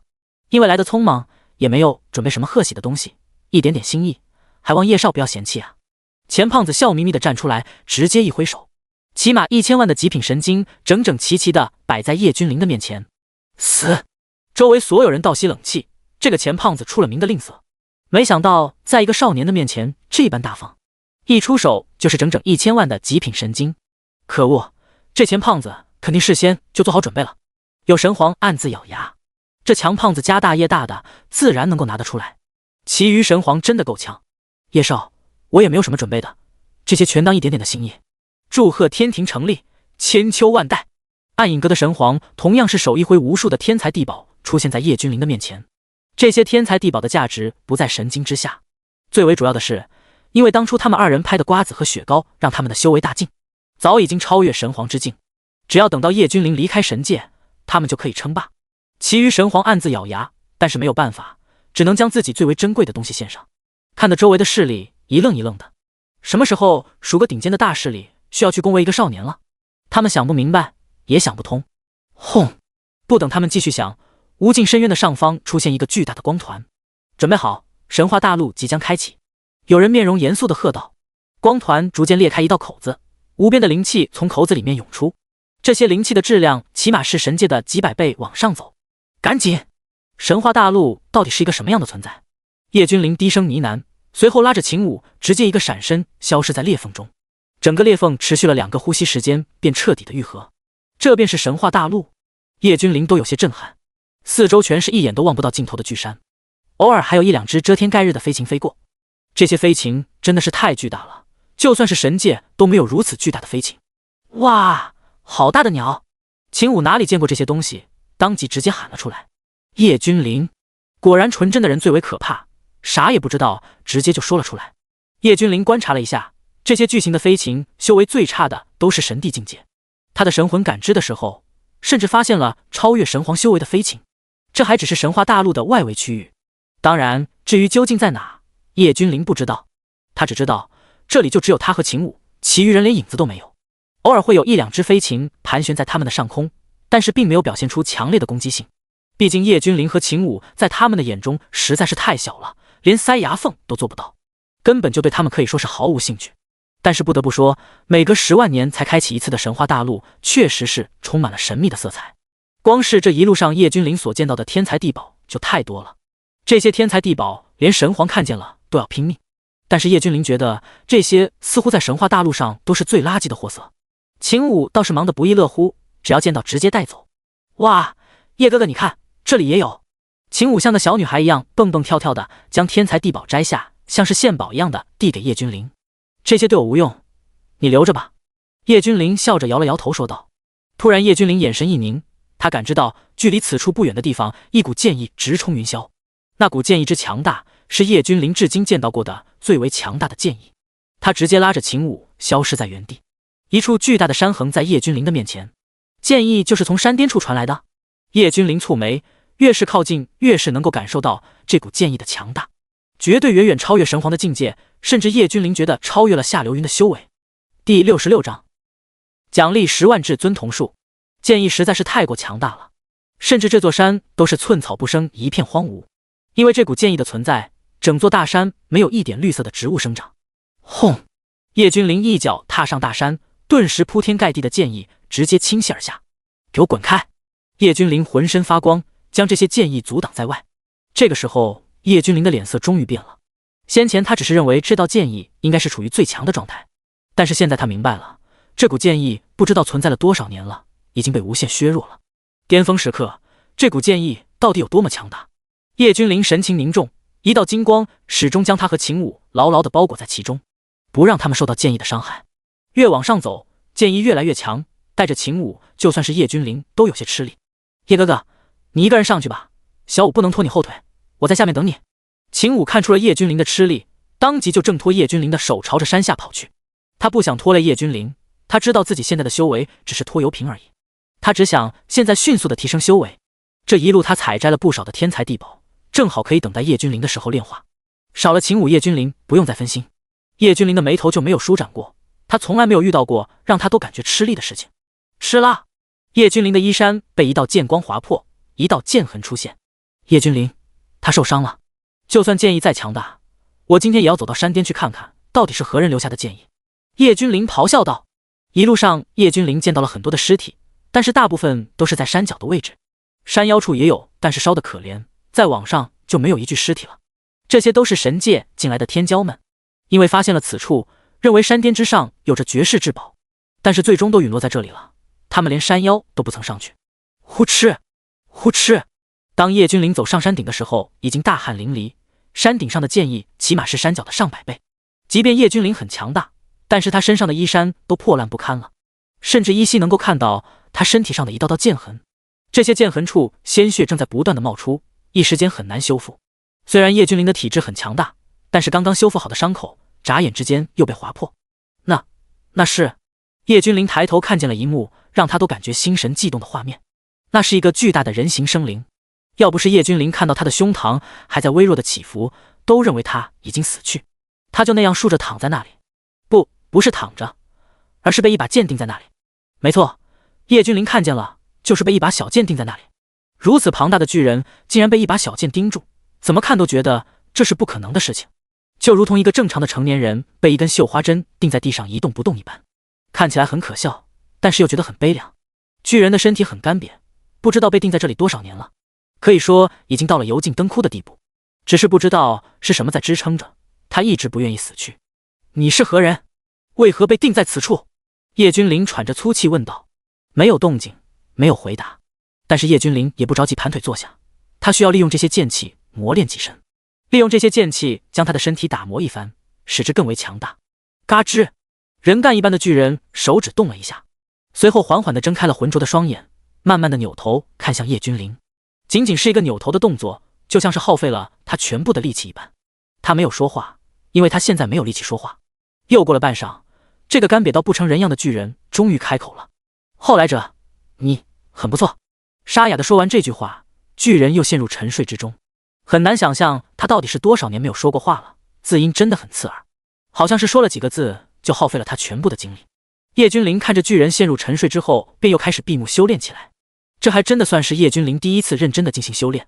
丁，发布签到任务，签到地点剑木山，签到奖励10万至尊瞳术。丁，宿主是否签到？签到。叶君临在脑海中说道。签到成功，奖励已发放，宿主准备融合。一瞬间，叶君临感觉自己的双眼发生了天翻地覆的改变，一股股的清凉不断的从他眼中流淌。他能够清晰的感受到自己的双眼一瞬间经过了10万次的改造。叶君临举目眺望，竟然将整个神话大陆全部尽收眼底。数以亿万里之外的城池，城池里面飞行的蚊虫，他都能看得清清楚楚，就像在面前一般。第67章超级打手。随后，叶君临将目光投向这个巨人，他的目光穿透了巨人的身体，这一看不要紧，吓了叶君临一大跳。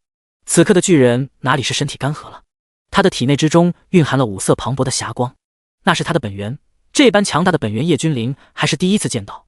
只不过这些本源被一柄小剑死死的压制，根本没有办法滋养躯体，这才导致了这个巨人肉身一点点的干涸。他能够活着，完全是靠的肉身的强大。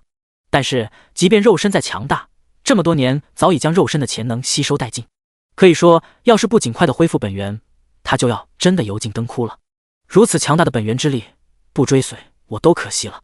叶君临摇了摇头说道：“这种级别的强者，他真的是第一次见到。仅仅是那一团本源之力，就让叶君临为之动容。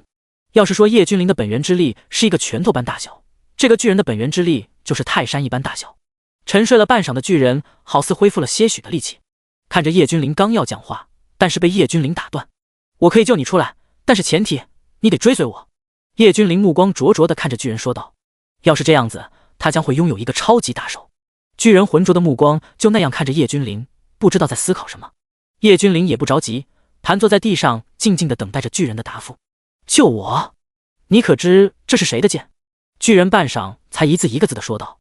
说完他就精疲力尽了，仿佛说话都在耗尽他的生命一般。“那你别管了，只要你肯追随我，我就助你脱困。”叶君临耸了耸肩说道。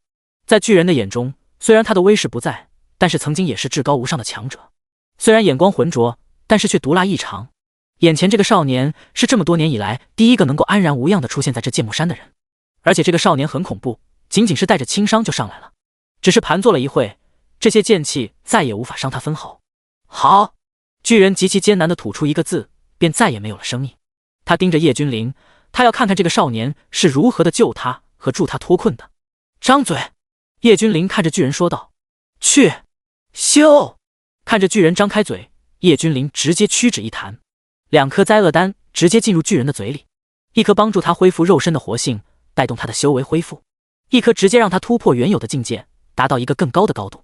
这种丹药，巨人大骇，他能够感受到他的肉身正在恢复活性，他那干瘪的身体竟然在一点点的充盈起来，他那3000米的灰色长发此刻竟然在转变成为黑色，他的脸庞也由先前的苍老褶皱变成一个中年男子的模样。这些变化都是同一时间开始的。巨人真的震惊了，他活了无数年，连他都记不清了，但是他从来没有见过拥有如此神奇的丹药。最令他感到骇然的是他的修为，他的修为此时正在以一种极其恐怖的速度恢复着，而且势头很猛，没有一丝减弱的意思。巨人连忙闭上眼睛，开始冲击他修为的屏障。不知道他被困多少年了，这么多年，不仅是他的生命力在减弱，小剑上面的剑意也在不断的减弱。要是没有意外的话，他不可能活着脱困。但是现在他的修为突破了，小剑再也镇压不住他了。锵锵锵！小剑发出刺耳的剑鸣，在不断的嗡鸣颤抖，因为他镇压不住了。砰！最终小剑还是倒飞了出去。终于脱困了！巨人仰天咆哮，震动天上地下。苍敖拜见无主！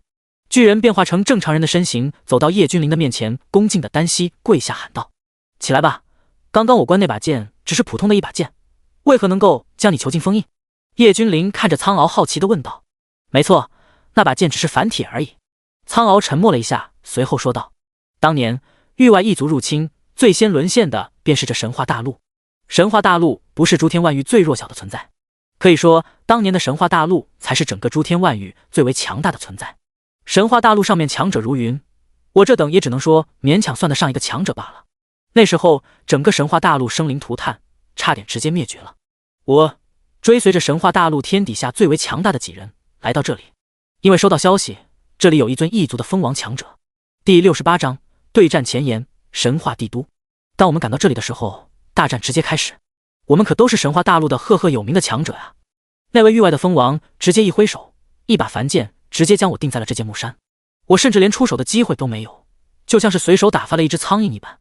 其他几个最为强大的几人联手将那位域外封王强者拖入了时间长河之中。前些年我还能够感应到里面还在大战，但是现在我却是什么也感应不到了。或许他们都已经不在了吧？苍敖话语有些低沉的说道。叶君临神色一肃，这些先辈真的值得让人敬畏。为了保全神话大陆，硬生生的将异域的封王强者强行拖入时间长河，这么多年才避免了整个神话大陆生灵涂炭。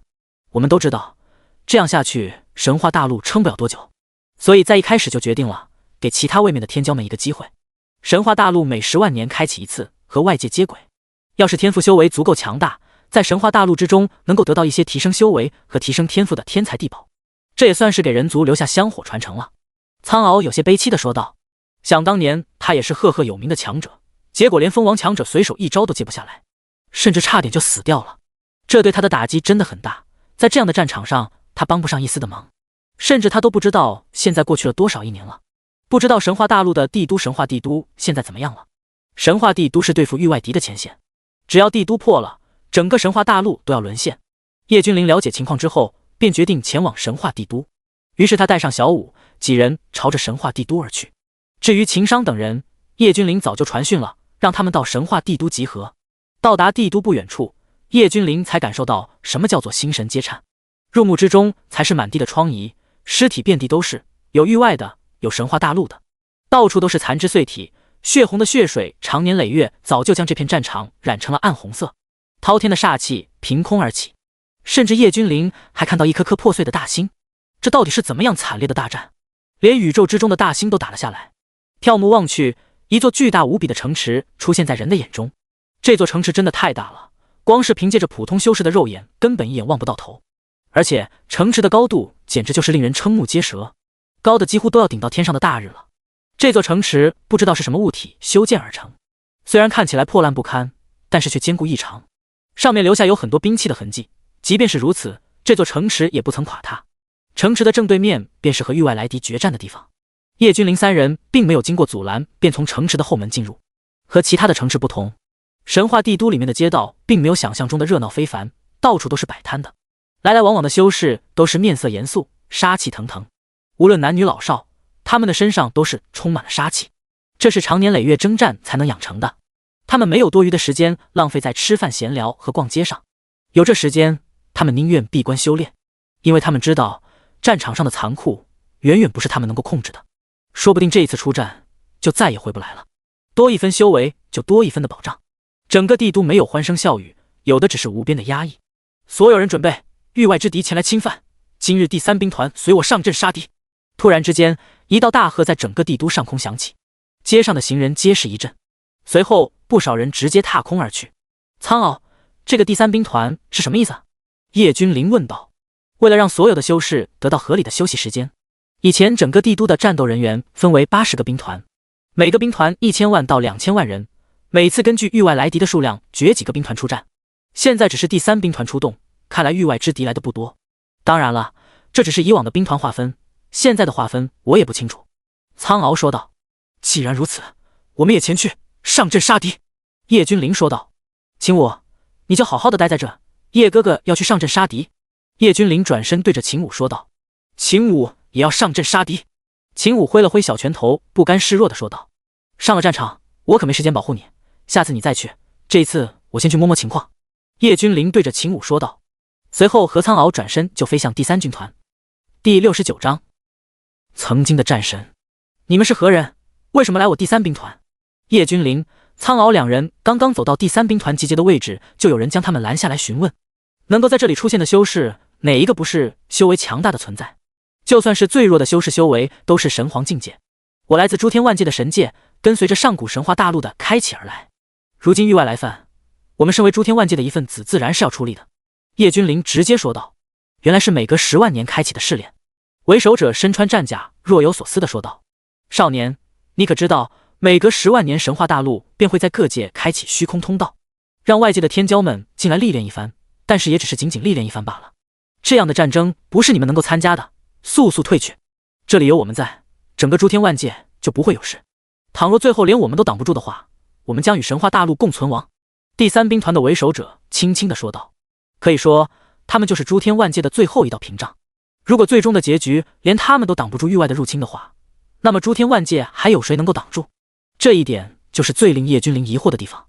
既然神话大陆是整个诸天万界的最后的一道屏障，那么他的父亲人皇叶几天又在何方抵御异族的入侵？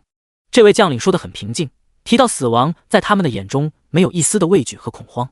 这么多年的战斗，早就将他们的意志锻造的比钢铁还要坚硬。死亡在别人的眼中是恐怖的，但是在这些战士的眼中，反而那是最好的归宿。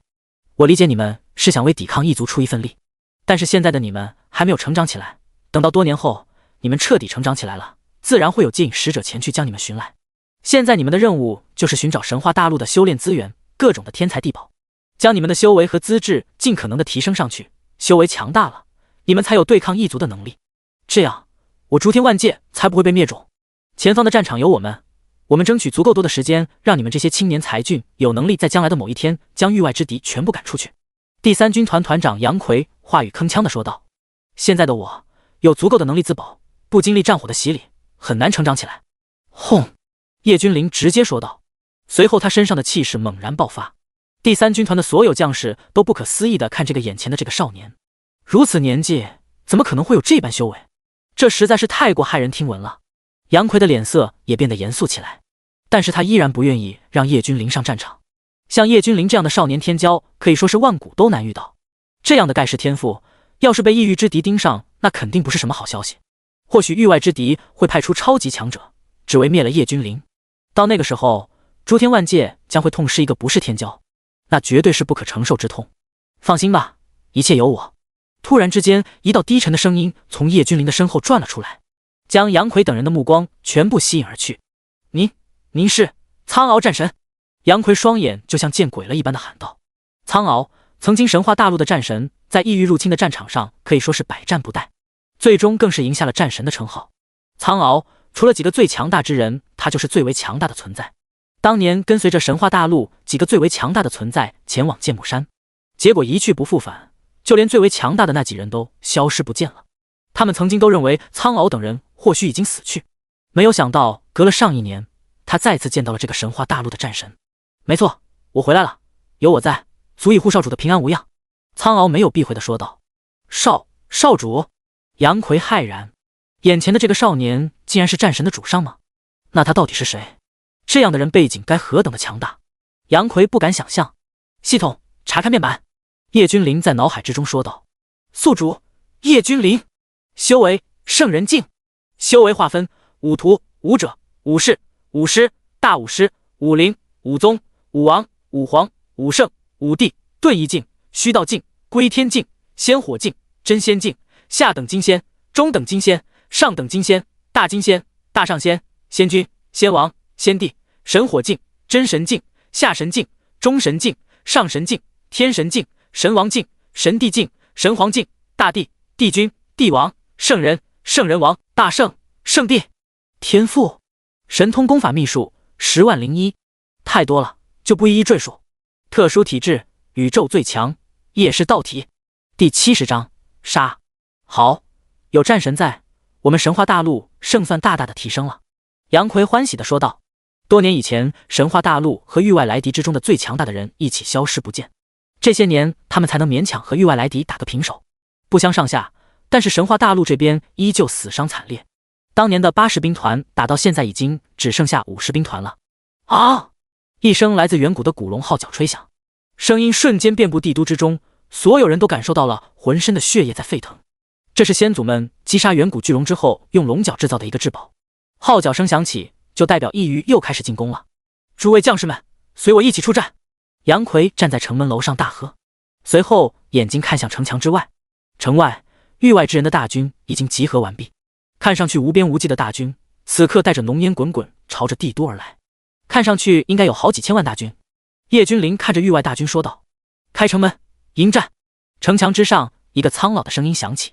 叶君临抬眼看过去，先前他还没有注意到，在这城墙之上，一个兵马俑一般的石头人开口说道。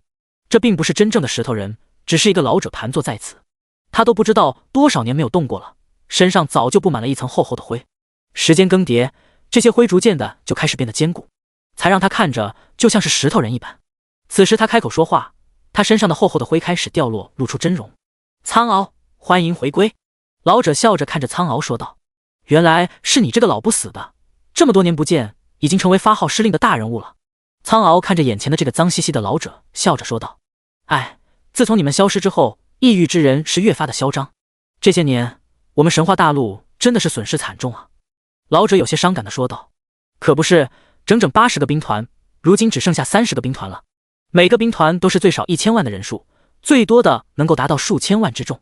李胄，这些年难为你们了，但是我回来了。这一次我将跟随少主血洗异域，定要叫他们来得去不得。苍敖话语铿锵地说道。轰！巨大的城门开启，一根高耸的战旗首先祭出。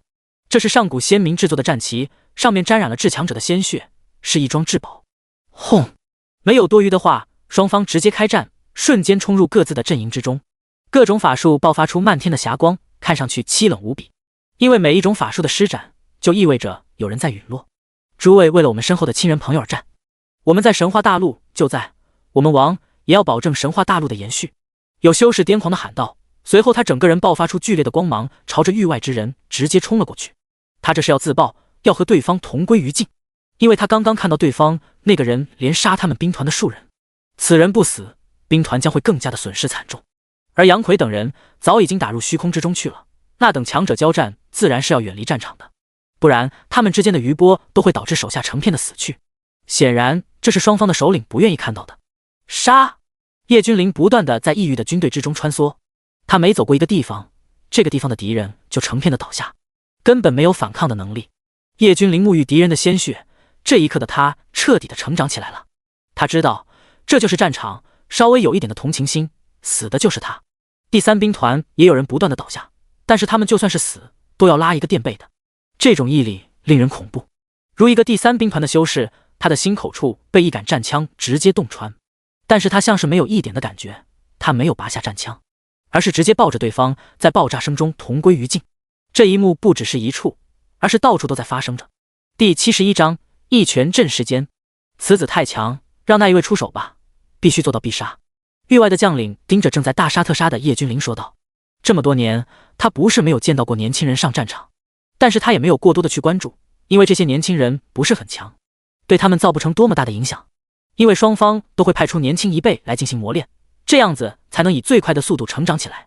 但是今天出现的这个少年实在是太猛了，不经意之间展现的气势竟然和他一般，强大到不可思议。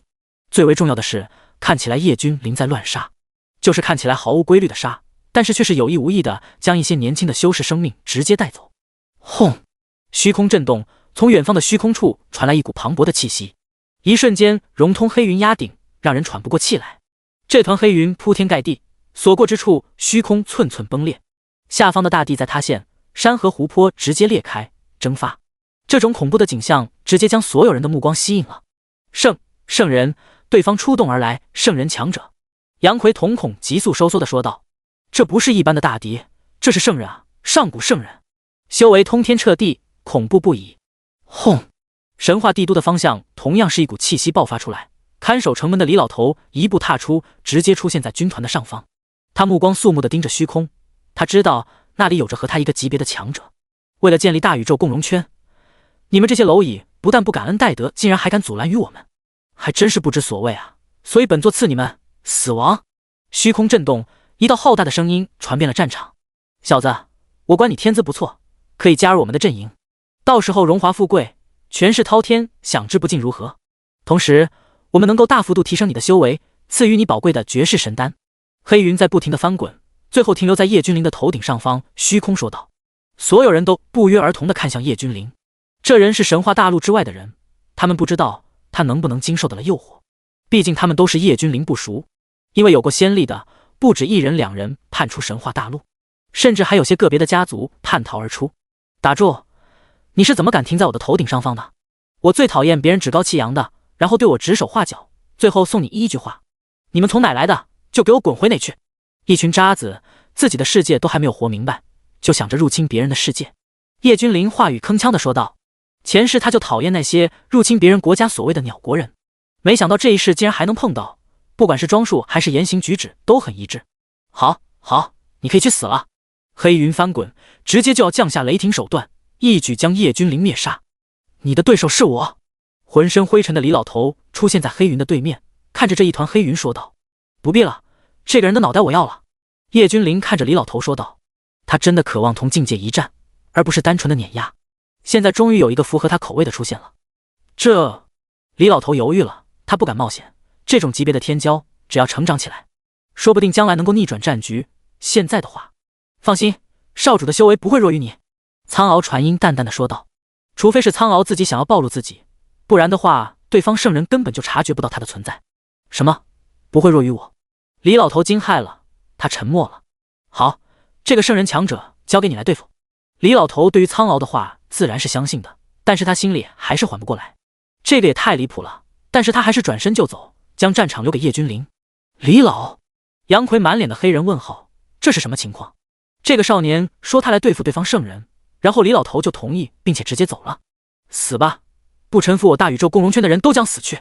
黑云翻滚间，一个巨大无比的手掌直接从黑云之中一巴掌拍了下来，如同灭世一般，黑云滚滚朝着叶君临直接拍了下去。所过之处，万物都要灭绝一般，不断有人炸开，这些都是域外的人。至于这边的将士，都被苍敖庇护在其中，不曾受到半点的伤害。躲在阴暗里面的垃圾，今天就让我看看你的真实面目！一拳震世间，叶君临暴喝，随后他的拳头上爆发出夺目的金光，朝着天空之中的黑云砸去。第72章，道心为誓。砰！噗嗤！黑云大手如同纸糊的一般，当即就直接被叶君临的拳头砸碎，同时速度不减的朝着虚空之中的黑云砸去。怎么可能？你到底是谁？黑云之中那人声音略显惊恐的问道。叶君临的拳实在是太恐怖了，所过之处星河炸开，没有东西可以阻拦他。好，我为上古圣贤，我当无敌，难道连一个少年都打不过吗？黑云在翻滚，在怒吼，亦在抵抗。噗嗤！但是一切都是徒劳的，无用的。叶君临的强大根本不是他能够想得到的。虽然都在同一境界，但是叶君临可是拥有10万至尊体质的人。哪一种至尊体质单独拿出来，不是同境界无敌？还不说他有10万至尊功法秘术等，同是圣人造成的异象也格外的恐怖。这种景象如同灭世，所有人的心里都很压抑，就像是世界末日要来临了一般。叶君临一拳之威，天翻地覆，星河倒转，黑云直接崩散，露出里面一个身高低矮的中年胖子。此刻的他双眼极度恐惧，要不是有着苍敖的护持，这片天空之下将会有想象不到的劫难，否则将会万物都要灭绝，生机全部都要失去。当然了，苍敖只是庇护住了自家兵团的人，至于域外的人，死就死吧。喝呀！中年八字胡胖子暴喝，他必须要拼命了，不然今日就要在这里陨落。这个年轻人实在是太恐怖，恐怖到让他感觉浑身都在颤栗。但是他所做的一切简直就是微不足道，显得十分渺小，犹如飞蛾扑火一般自取灭亡。他的所有抵抗都显得他的睿智。这股气息怎么可能？不，他不应该知道这里的。突然之间，八字胡的中年矮胖子像是想到了什么一般，大骇的说道：“就是因为这句话，暂时救了他一条命。你是人皇的什么人？”八字胡矮胖子恐惧的问道。人皇？在场的所有人都呆滞了，迷茫了。他们不知道人皇是谁，也没有听说过人皇。毕竟神话大陆都不知道多少年封闭了，对于外界他们从来都不是很了解。他们一直认为他们神话大陆才是抵抗域外的最前沿的战场。我父人皇。叶君临只是淡淡的吐出4个字。难怪如此年纪便有如此的修为，人皇怎么知道这个地方的？八字胡矮胖子还是不可置信的问道。这个位置他们是背着人皇发现的，同时他们了解到这个神话大陆常年处于一种封闭的状态，就算是人皇也不可能等到10万年才进入。人皇根本不知道有这么一个地方，他们就是因为这个偷偷的将一些战将传送到这里，想要一举拿下，从内部开始瓦解。但是这些诸天万界的人实在是太过难缠，这一打就是上1年，他们也没能拿下神话大陆。本来他们将一个从未露面的王级强者派到此处来，想要一举拿下神话大陆，因为各个强者在人皇那里都是有备案的，只要少了一个，人皇就会察觉，所以他们非常的谨小慎微，终于将那个王级强者派过来。但是没有想到，在神话大陆上竟然同时出现了3尊王级强者。在那一场大战之中，几个王级强者都消失不见，这么多年了也没有出现。人皇之子，要是人皇之子死在此地，付出多么大的代价都是值得的。八字胡矮胖子眼中有着坚定之色闪过。人皇之子啊，这可是，要是死了，对于人皇的打击应该很大吧？人皇之子出现在神话大陆，速派王级强者。八字胡矮胖子直接传讯。哈哈，人皇之子，你父亲那边都要战败了，你们还在这苦苦的坚守，有什么意义呢？我承认人皇确实是盖世人杰，人皇殿更是诸天第一大势力。但是这些有什么用呢？域外战场那里才是真正的战场，只要那里溃败，整个诸天万界我们唾手可得。八字胡矮胖子嚣张的大笑。既然我父那边要战败了，你们还用得着偷偷摸摸的来到此地，想要在这里寻找突破口？古往今来，你们这群有野心没有实力的家伙，真是让人感到恶心。等到本少盖代万古，第一个就要灭了你们，让你们彻底的沦为历史的尘埃。我叶君临，人皇第二子，会让你们彻底的灭种。我以道心为誓。叶君临话语铿锵的说道。第73章赤天。叶君临的话让八字胡矮胖子脸色大变。道心起誓，这可不是开玩笑的。但是随后他就释然了，只要那边再次派出一尊王级强者，那就算是人皇之子又如何？照样会饮恨当场。神话大陆这边的人已经懵了，他们表示完全没有听懂是什么意思。除了神话大陆，还有别的地方也遭遇入侵了，而且是这个少年的父亲，听起来还挺强的，就算是圣人闻之都要当场吓尿的那种。所以这个少年的父亲到底是什么修为？而且听说那里才是主战场，这里只不过是一隅之地罢了，远远不能和那里的战场相比较。震慑整个域外的人皇，一听就知道很有档次。这么多年我们都太过固步自封了，导致和外界都有些脱轨了。原来所有的一切都只不过是我们认为的一切。从今天开始，叫人彻底打开神话大陆的入口吧。李老头闻言叹息着说道。本来以为神话大陆才是第一战场，但是现在看来，那个什么域外战场才是第一战场，而且比这里惨烈得多。你已经没有了利用的价值，送你入轮回。叶君临双眼冷漠地看着八字胡矮胖子说道。轰！这一次叶君临直接一拳打向八字胡矮胖子，一拳穿胸而过，八字胡矮胖子当场死亡。上古圣人陨落，连天地都要悲鸣，天空之上直接下起了血雨。就没了，被秒了。神话大陆这边所有人呆滞了，一击之下直接秒圣人，这是他们帝都的顶尖战力都做不到的事情。轰！叶君临默然地抬起头，指着天空大喝：这是入侵者，这是域外来敌，不准出现天哭异象。字字铿锵，其音如雷，摄人心魄，仿佛一尊远古的大能在赤天，其语如同言出法随。叶君临呵斥之后，令人震惊的是，天哭异象真的消失不见了。所有人骇然，这个人到底是谁？连天都要听从他的话语。杀掉这些狗日的入侵者，将他们打回老家。第三兵团气势高涨，一时间竟然呈现一边倒的大屠杀，这是之前的战场不敢想象的事情。之前他们最多打个平手，但是也损失惨重。但是现在不一样，连对方的圣人都被人皇之子干掉了，还有什么能够阻止他们？这一战大捷。同时神话大陆的高层正在敲定要不要一鼓作气直接打到对方的老巢，但是这个方案很快就被叶君临否认了。不久前他可是清清楚楚的看到对方的圣人传出了一则讯息的，这个信息绝对是关于他是人皇之子的。他有理由相信对方应该会派出强大的存在前来猎杀他，不为别的，就因为他是人皇之子，和当时在仙界的时候一样，为了杀他，坤乾能够潜伏数万年。他们现在只有等对方再次发起战争。现在去对方老巢也不是不可以，就怕对方来个瓮中捉鳖，必须要将一切的隐患都排除，才能够不用担心陷阱。不知道什么时候，神话大陆的高层都对叶君临的决策表示听从。尽管这里面也有好战分子，但是叶君临提出的没有人反对。但是他们也有些担忧，当年就是对方的一个王级战将直接将他们神话大陆的顶尖战力消耗一空，对方就像是拥有某种秘力，在同境界的情况下，诸天万界的人很难能够将其打败。这么多年以来，诸天万界这边的人也在研究，但是还是没有研究出一个所以然出来。他们将自己的疑惑告知叶君临，但是叶君临从今天死去的那个圣人的身上并没有察觉到有什么秘力在流转。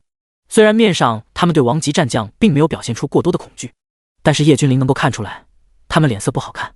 因为现在的神话大陆的王级战将早就被消耗一空了，至今不知道是死是活。虽然曾经的战神苍敖回来了，但是曾经的苍敖也不过是差一点成为王级战将的修为。现在苍敖的修为他们看不明白，还以为苍敖在王级之下。毕竟修为到了这等地步，想要再上一个台阶真的很难。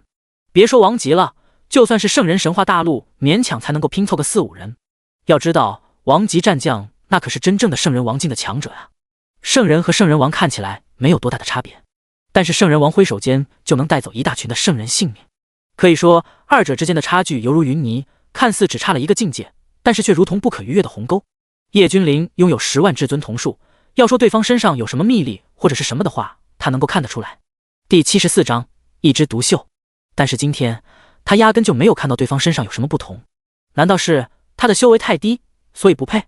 叶君临暗中揣摩说道。越想就越觉得可能，这种强者放在神话大陆算得上是顶尖强者，但是要是放在人皇所在的那处战场上，那就是炮灰。当然我的修为不足以同圣人王交手，但是现在可以一搏。苍敖沉默片刻说道。什么？你突破了？李老头看着苍敖惊喜地问道。在少主的帮助下，侥幸突破。苍敖说道。在场的所有高层都是只差临门一脚就能突破圣人，成为圣人王的存在。听到苍敖这样说，他们全部都目光灼灼地看着叶君临。这个人皇之子竟然有这般手段，将人的修为提升。他们几个都是圣人境，他们对于圣人王境实在是太渴望了。你们可愿意追随于我？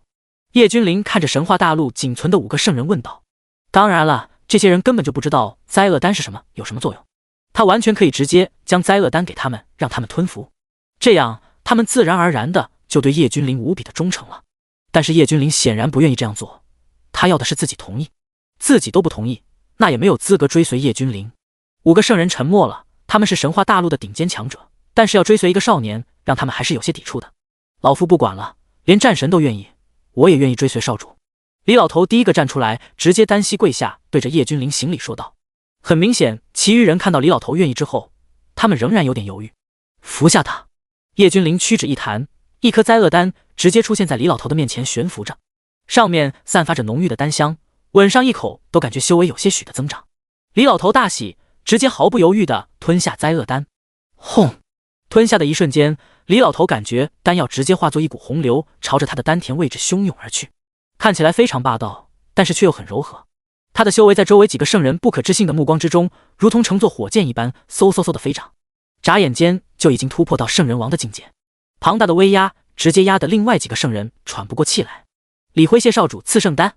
李辉直接跪倒在地，肃穆地说道。今后你便是我天庭的一员了。叶君临笑着说道。当然了，我也不会勉强你们，毕竟任何时候机会只有一次。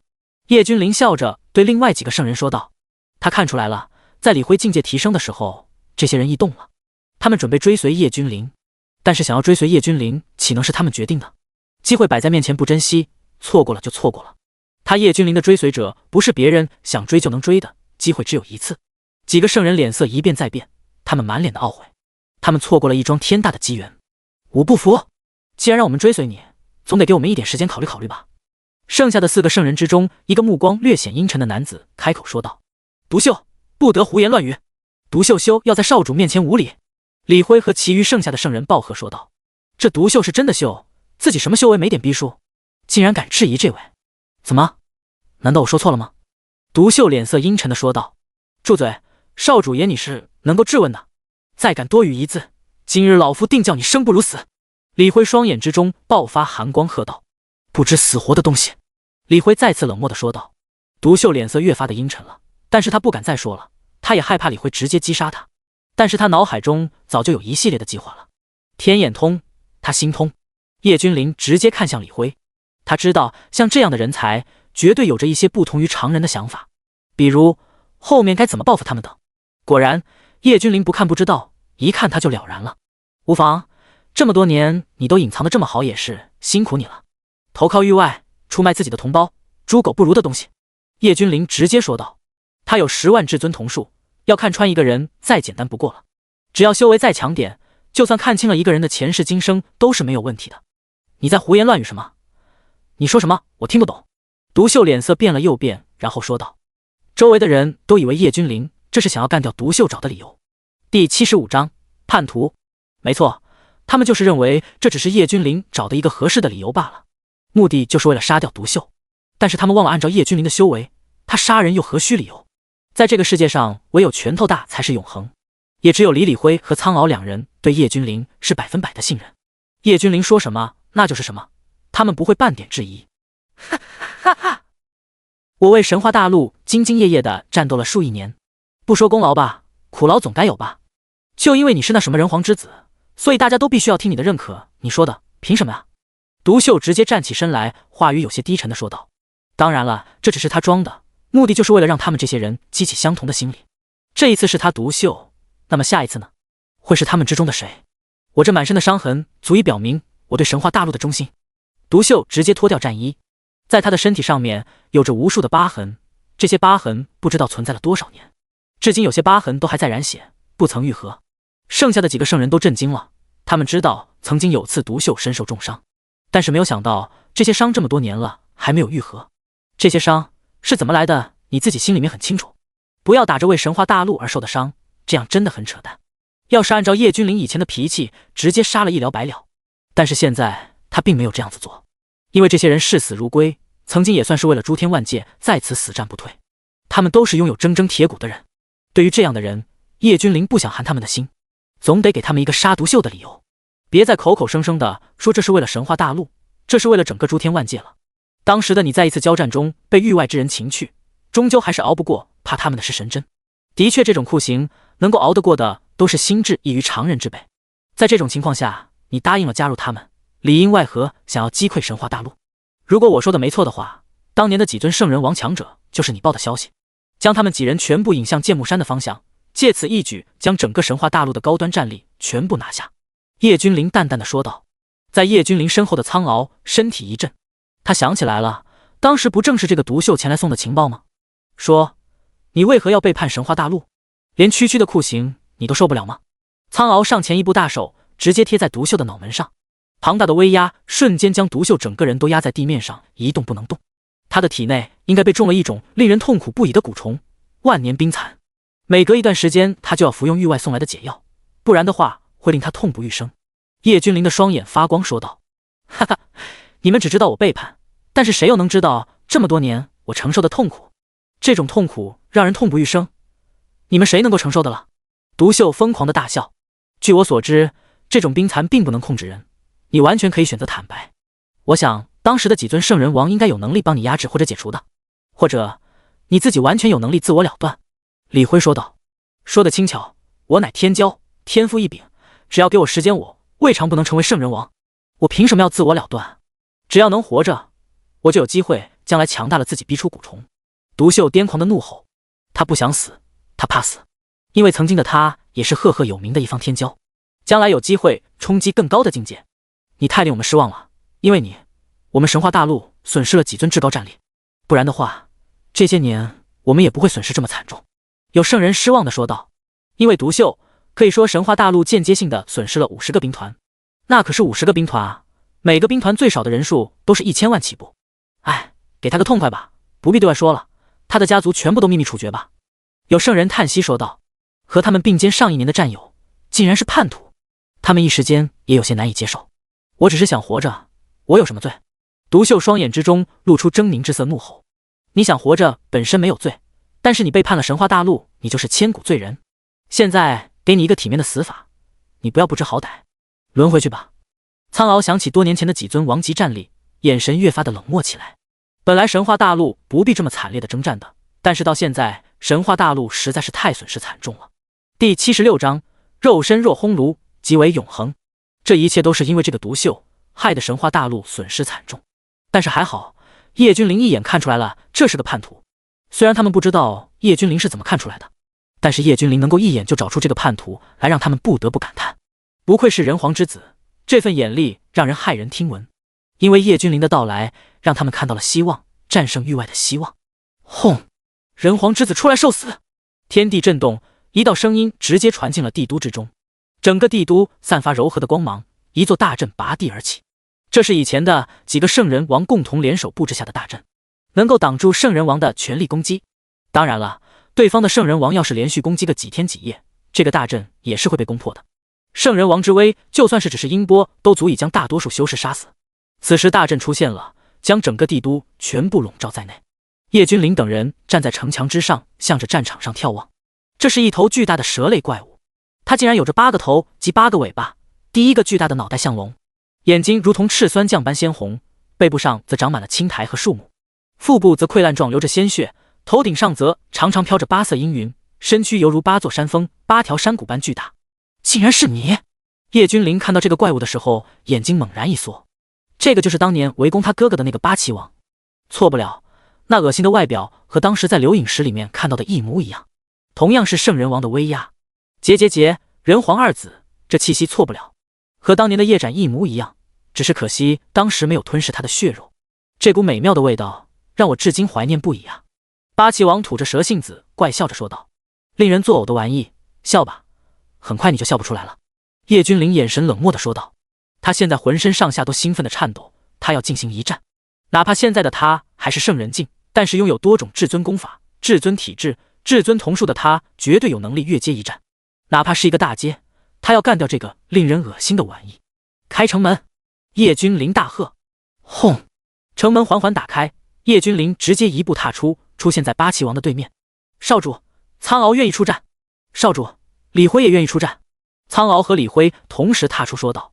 八岐王神色微微一凝，没有想到在神话大陆竟然还有着2个圣人王，难道他们得到的消息是假的？神话大陆这些年隐藏的可真够深的，但是这都无所谓了，今日就让这些人一起消失吧。八岐王暗自想到。不必了，这一战我亲自出手。叶君临摆了摆手说道。当年大皇子叶斩年仅10来岁就可以在圣人王面前从容不迫，连假死都没有被发现，今日他要亲手斩了圣人王八岐大蛇。轰！叶君临浑身爆发无量的光芒，10万至尊体在同一时间全部激发。轰！轰！轰！他现在的肉身如同一个巨大的轰炉，发出大道轰鸣。他现在在这个境界，把肉身已经开发到极致了，可以说是坚不可摧。当然了，说的是10万至尊体质，但是实际上只有一种夜视道体，只不过现在的夜视道体融合了10万至尊体，将这些至尊体的全部特性全部吸纳，所以现在可以说是10万个至尊体一同爆发。人皇之子一个比一个变态，一个圣人而已，为何我会感受到些许的威胁与不安？八岐大蛇中间那一颗巨大的头颅说道。嘶嘶嘶！八岐大蛇8个脑袋同时高扬，随后在他的口中出现8个刺目的光柱，大地直接裂开，成为万丈深渊，虚空直接炸裂，8道恐怖的光柱直接朝着叶君临轰去。同时八岐大蛇的8根蛇尾如同上古神链，狠狠地朝着叶君临的脑袋抽去，蛇尾划过虚空，直接将虚空洞穿。不要说是圣人了，就算是一般的圣人王，遇到这一击，非死即伤。八岐大蛇不想浪费时间，他只想尽快的将叶君临斩杀，然后离开这鬼地方。他知道，如同人皇叶几天这等超级强者，他的血脉受到致命威胁的时候，他定然会察觉。到时候要是跨越时空而来，他必死无疑。叶几天的强大，绝对不是区区的圣人王能够承受的。肉身即烘炉，千锤百炼，我的肉身就是永恒。叶君临举起拳头就朝着光柱和蛇尾狠狠地撞击而去。第77章倒数10个数。同时叶君临的双眼发生微妙的变化，左眼呈现世界毁灭，有大星在坠落，宛如世界末日。毁灭之后便是新生，一尊尊强大至极的身影在他的眼中浮现，这些身影都是通天大能在开天，欲要创造出新的世界。而他的右眼有着6道轮回在演变，在构建轮回通道，让人的心神不稳，一个不小心就要陷进去轮回。八岐大蛇的蛇尾和嘴中吐出的光柱和叶君临的拳头撞在一起，二者之间顿时大爆炸，磅礴的能量以二者为中心，朝着4面8方汹涌而去。整片战场都天塌地陷，这片战场的天地都被颠覆了，地面在塌陷，虚空在炸开，圣人王一出手便是毁灭性的灾难，而且这还仅仅只是2人交手所产生的余波而已。滴答，叶君临有些不可置信地看着自己的手掌，在他的拳头关节处，此时正有一个划痕，划痕不大，一个针眼般大小。但是毫无争议的是，叶君临真的受伤了，虽然仅仅是一刹那间，伤口就恢复了。这是叶君临出道以来第一次受伤，他开始修炼之后就没有受过一点伤，没有想到现在八岐大蛇竟然能够伤到他。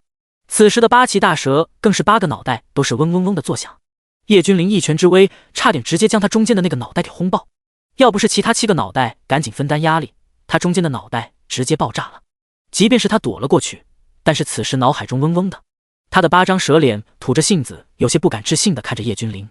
他是真的没有想到，这个人皇的二子竟然会如此变态，如此年纪修为圣人境也就算了，竟然能够逆天战圣人王。你很好，战。叶君临冷漠地看着八岐大蛇，冷漠地说道，随后举起拳头就朝着八岐大蛇的方向砸去。这一刻的叶君临实在是太快了，快到就算是圣人王都有些捉摸不到叶君临的身影。他像是拥有世间极速一般，不到1/1000个呼吸，叶君临的身影出现在八岐大蛇的面前。八岐大蛇8个脑袋同时瞳孔剧烈一缩，叶君临出现在他的面前，压根就没有一点征兆。要不是他有着极其丰富的战斗经验和修为，他刚刚就要饮恨当场。仓促之下，8根蛇尾直接朝着叶君临拦腰抽过去。就算是一般的圣人王不去挡的话，也会被抽成一块块的碎肉。轰！噗嗤！叶君临的拳头直接砸在了蛇尾上，顿时血肉飞溅。8根蛇尾起码有半数直接被叶君临一拳轰烂。哦！八岐大蛇吃痛，8只蛇手痛苦的哀叫。他怎么也想不通，虽然是人皇之子，但是毕竟也不过是圣人境界罢了，二者之间的差距犹如鸿沟，实在是太大了。要是放在古史之中，说有人逆天圣人境界就杀掉一个圣人王境界的存在，所有人都会嗤之以鼻，因为二者之间的差距不可斗量。乾坤掌、伏天拳，叶君临头发披散，这一刻的他犹如上古大能显示。他一手捏拳印，一手成掌状，双管齐下，直接对着八岐大蛇的8个巨大的脑袋下手。嘶嘶嘶一，八岐大蛇感受到来自叶君临的气势，他的蛇信子不断的吞吐，在其头顶上方，青色的云层在翻滚。这是剧毒，可以说是八岐大蛇所过之处寸草不生，就连大的沾染了这些丝丝的毒液，都要迅速的形成一个又一个的大坑。这种剧毒很恐怖，是八岐大蛇的本命之毒。但是叶君临无惧，他依旧朝着八岐大蛇横推而去，在他的身体上并没有防护。哼，本王的本命毒液，就算是大圣都要暂避锋芒。死吧！八岐大蛇眼中露出嘲讽说道，终究还是太年轻，把握不住啊。八岐大蛇没有理会叶君临的拳头和掌印，就那样站在原地冷冷的看着。10、9、8，八岐大蛇不断的倒计时，他相信就算是叶君临再厉害也撑不过10秒。7，叶君临依旧不慌不忙的朝着他走来。6、5、4、3，但是叶君临依旧毫无反应，仍然淡定的朝着他走来。别装了，现在的你应该很痛苦吧？八岐大蛇看着近在咫尺的叶君临问道。2、1，倒！八岐大蛇显然对自己的毒液很有自信的说道。倒？往哪倒？叶君临走到八岐大蛇的近前，嘲讽的问道。怎么会？你怎么会一点事也没有？第78章，人皇叶几天。八岐大蛇不可置信的问道。他的毒液就算是同阶的圣人王不小心的情况下都扛不住，但是现在眼前的这个少年根本就没有抵挡，一点事都没有。毒对我而言没有一点的作用。去死！叶君临直接一拳一掌朝着八岐大蛇的脑袋拍了过去。噗嗤！八岐大蛇瞬间6个脑袋全部如同西瓜一般直接炸开。八岐大蛇不断在痛苦的翻滚着，每伴随一次翻滚，整个战场都会为之一震，到处都是因为它翻滚产生的大裂缝。可恶，可恶啊！是你逼我的，是你逼我的！嘶嘶嘶！伟大的暗夜神祇，您的子民诚心诚意的召唤您啊！求您赐予我暗夜之力吧，到时候整个世界都将会变成您的子民，天下没有人不供奉您，降临吧，伟大的暗夜神祇！八岐大蛇的2个巨大的蛇手口中不断的发出古老的吟唱，但是所有人都能够听得懂。轰！天地动荡，不只是整个战场在震动，整个神话大陆都在震动。轰咔！什么东西裂开的声音响起，叶君临分明感受到一股邪恶、黑暗的能量正在降临此界。这股能力强大至极，根本就不是现在的他能够抵抗的。苍敖李辉同时踏出一步，死死地守护在叶君临的身旁。来了，又是他，这股气息不会有错的。苍敖脸色凝重地看着天空之上一道无边无际的大裂缝，说道：没错，当年在剑木山的时候曾经出现过这样的能量，不然的话神话大陆当时的3尊圣人王完全可以绝杀对方的王级战将，但是就是因为这股能量的出现，才将他们全部都带入未知的时间长河之中，至今是音讯全无。伟大神祇降临了此界，赐予您最忠诚的仆人力量吧。八岐大蛇浑身激动到颤抖地说道。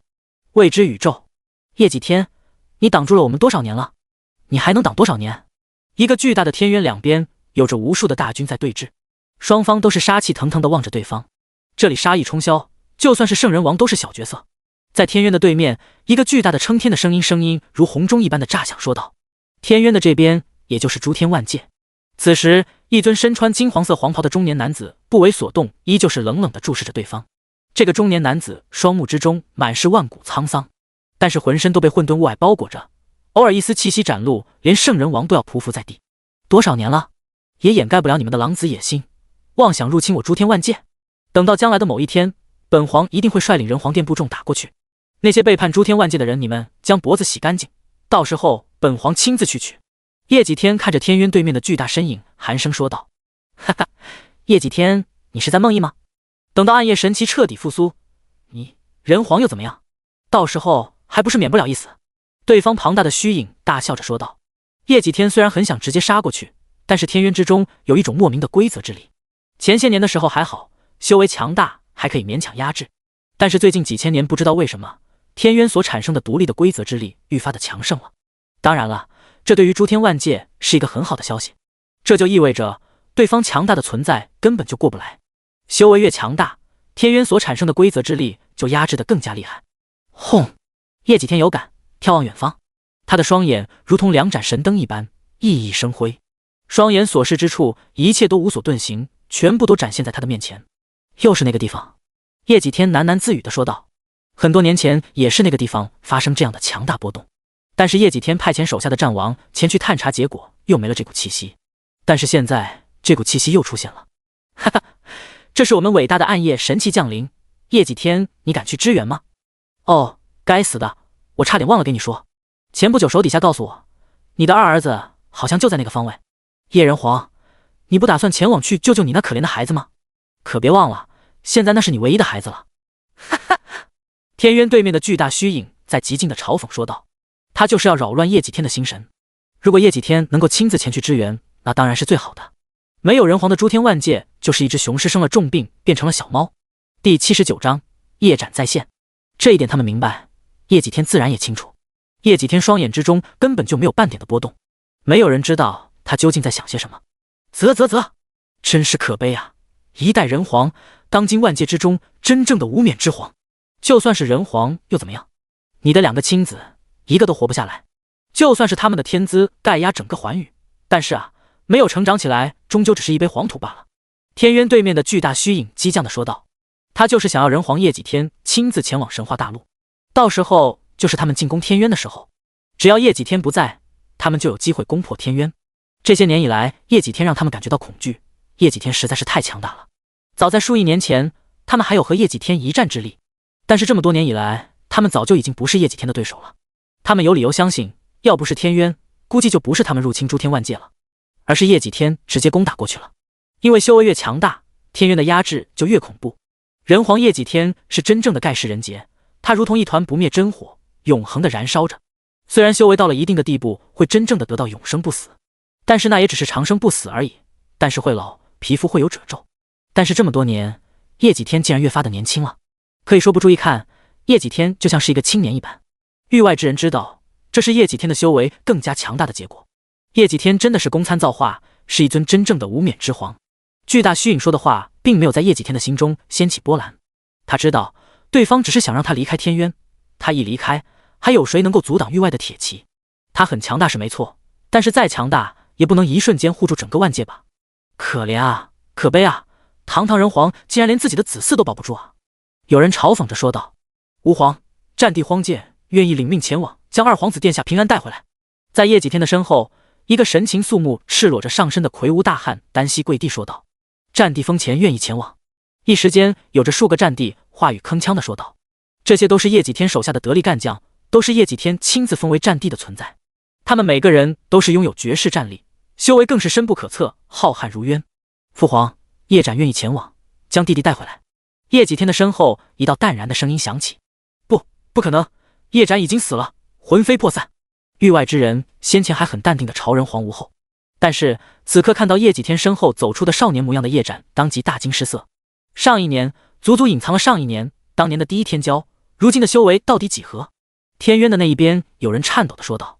没错，现在他们看到叶斩出现的时候，他们感觉自己的心在疯狂地颤抖着。消失了上一年的叶斩修为几何，他们不敢想。不用，要是连这点危机都处理不好，将来我们父子三人还怎么打进域外？那什么暗夜神奇，要是真的能够降临，早就在数亿年前就降临了。每一次都是雷声大雨点小。叶几天平淡地说道。他的孩子，他怎么不可能知道有几斤几两？况且当时的他还给叶君灵留下了那件东西，只要置之死地而后生，叶君灵就能凤凰涅槃，将来无人可挡。所以他将叶君灵放在一个低等的位面，不容易会出现惊天之变。叶君灵要是知道，估计会脸色大变。真是期待和弟弟的见面呢。叶斩轻笑着说道。他拥有盖世天资，上一年的潜心苦修，如今的修为估计只有他的父亲能够看清。叶斩表现得很平淡，但是那股出尘的气质却是怎么也掩盖不了。蝼蚁，哈哈，都是蝼蚁，你们都得死！八岐大蛇疯狂大笑着，裂开的虚空大裂缝不知道延绵了多少亿万里。一根巨大的手指出现在大裂缝的口子中，它似乎想要降临，但是却怎么也降临不了。大裂缝的位置有一种莫名的力量在阻止它降临。好，这根手指真的太巨大了，裂缝那一边的生灵似乎在咆哮，但是任它咆哮，它的手指始终是降临不下来。但是一缕庞大的威压却是能够降临下来。一瞬间而已，巨大的帝都城墙竟然在皲裂。只是渺小的一缕威压，整个帝都都要承受不住。里面的修士更是脸色大变，但是他们的面庞上没有畏惧，有的只是视死如归。十方震天碑，叶君临手中出现一枚小巧精致的石碑。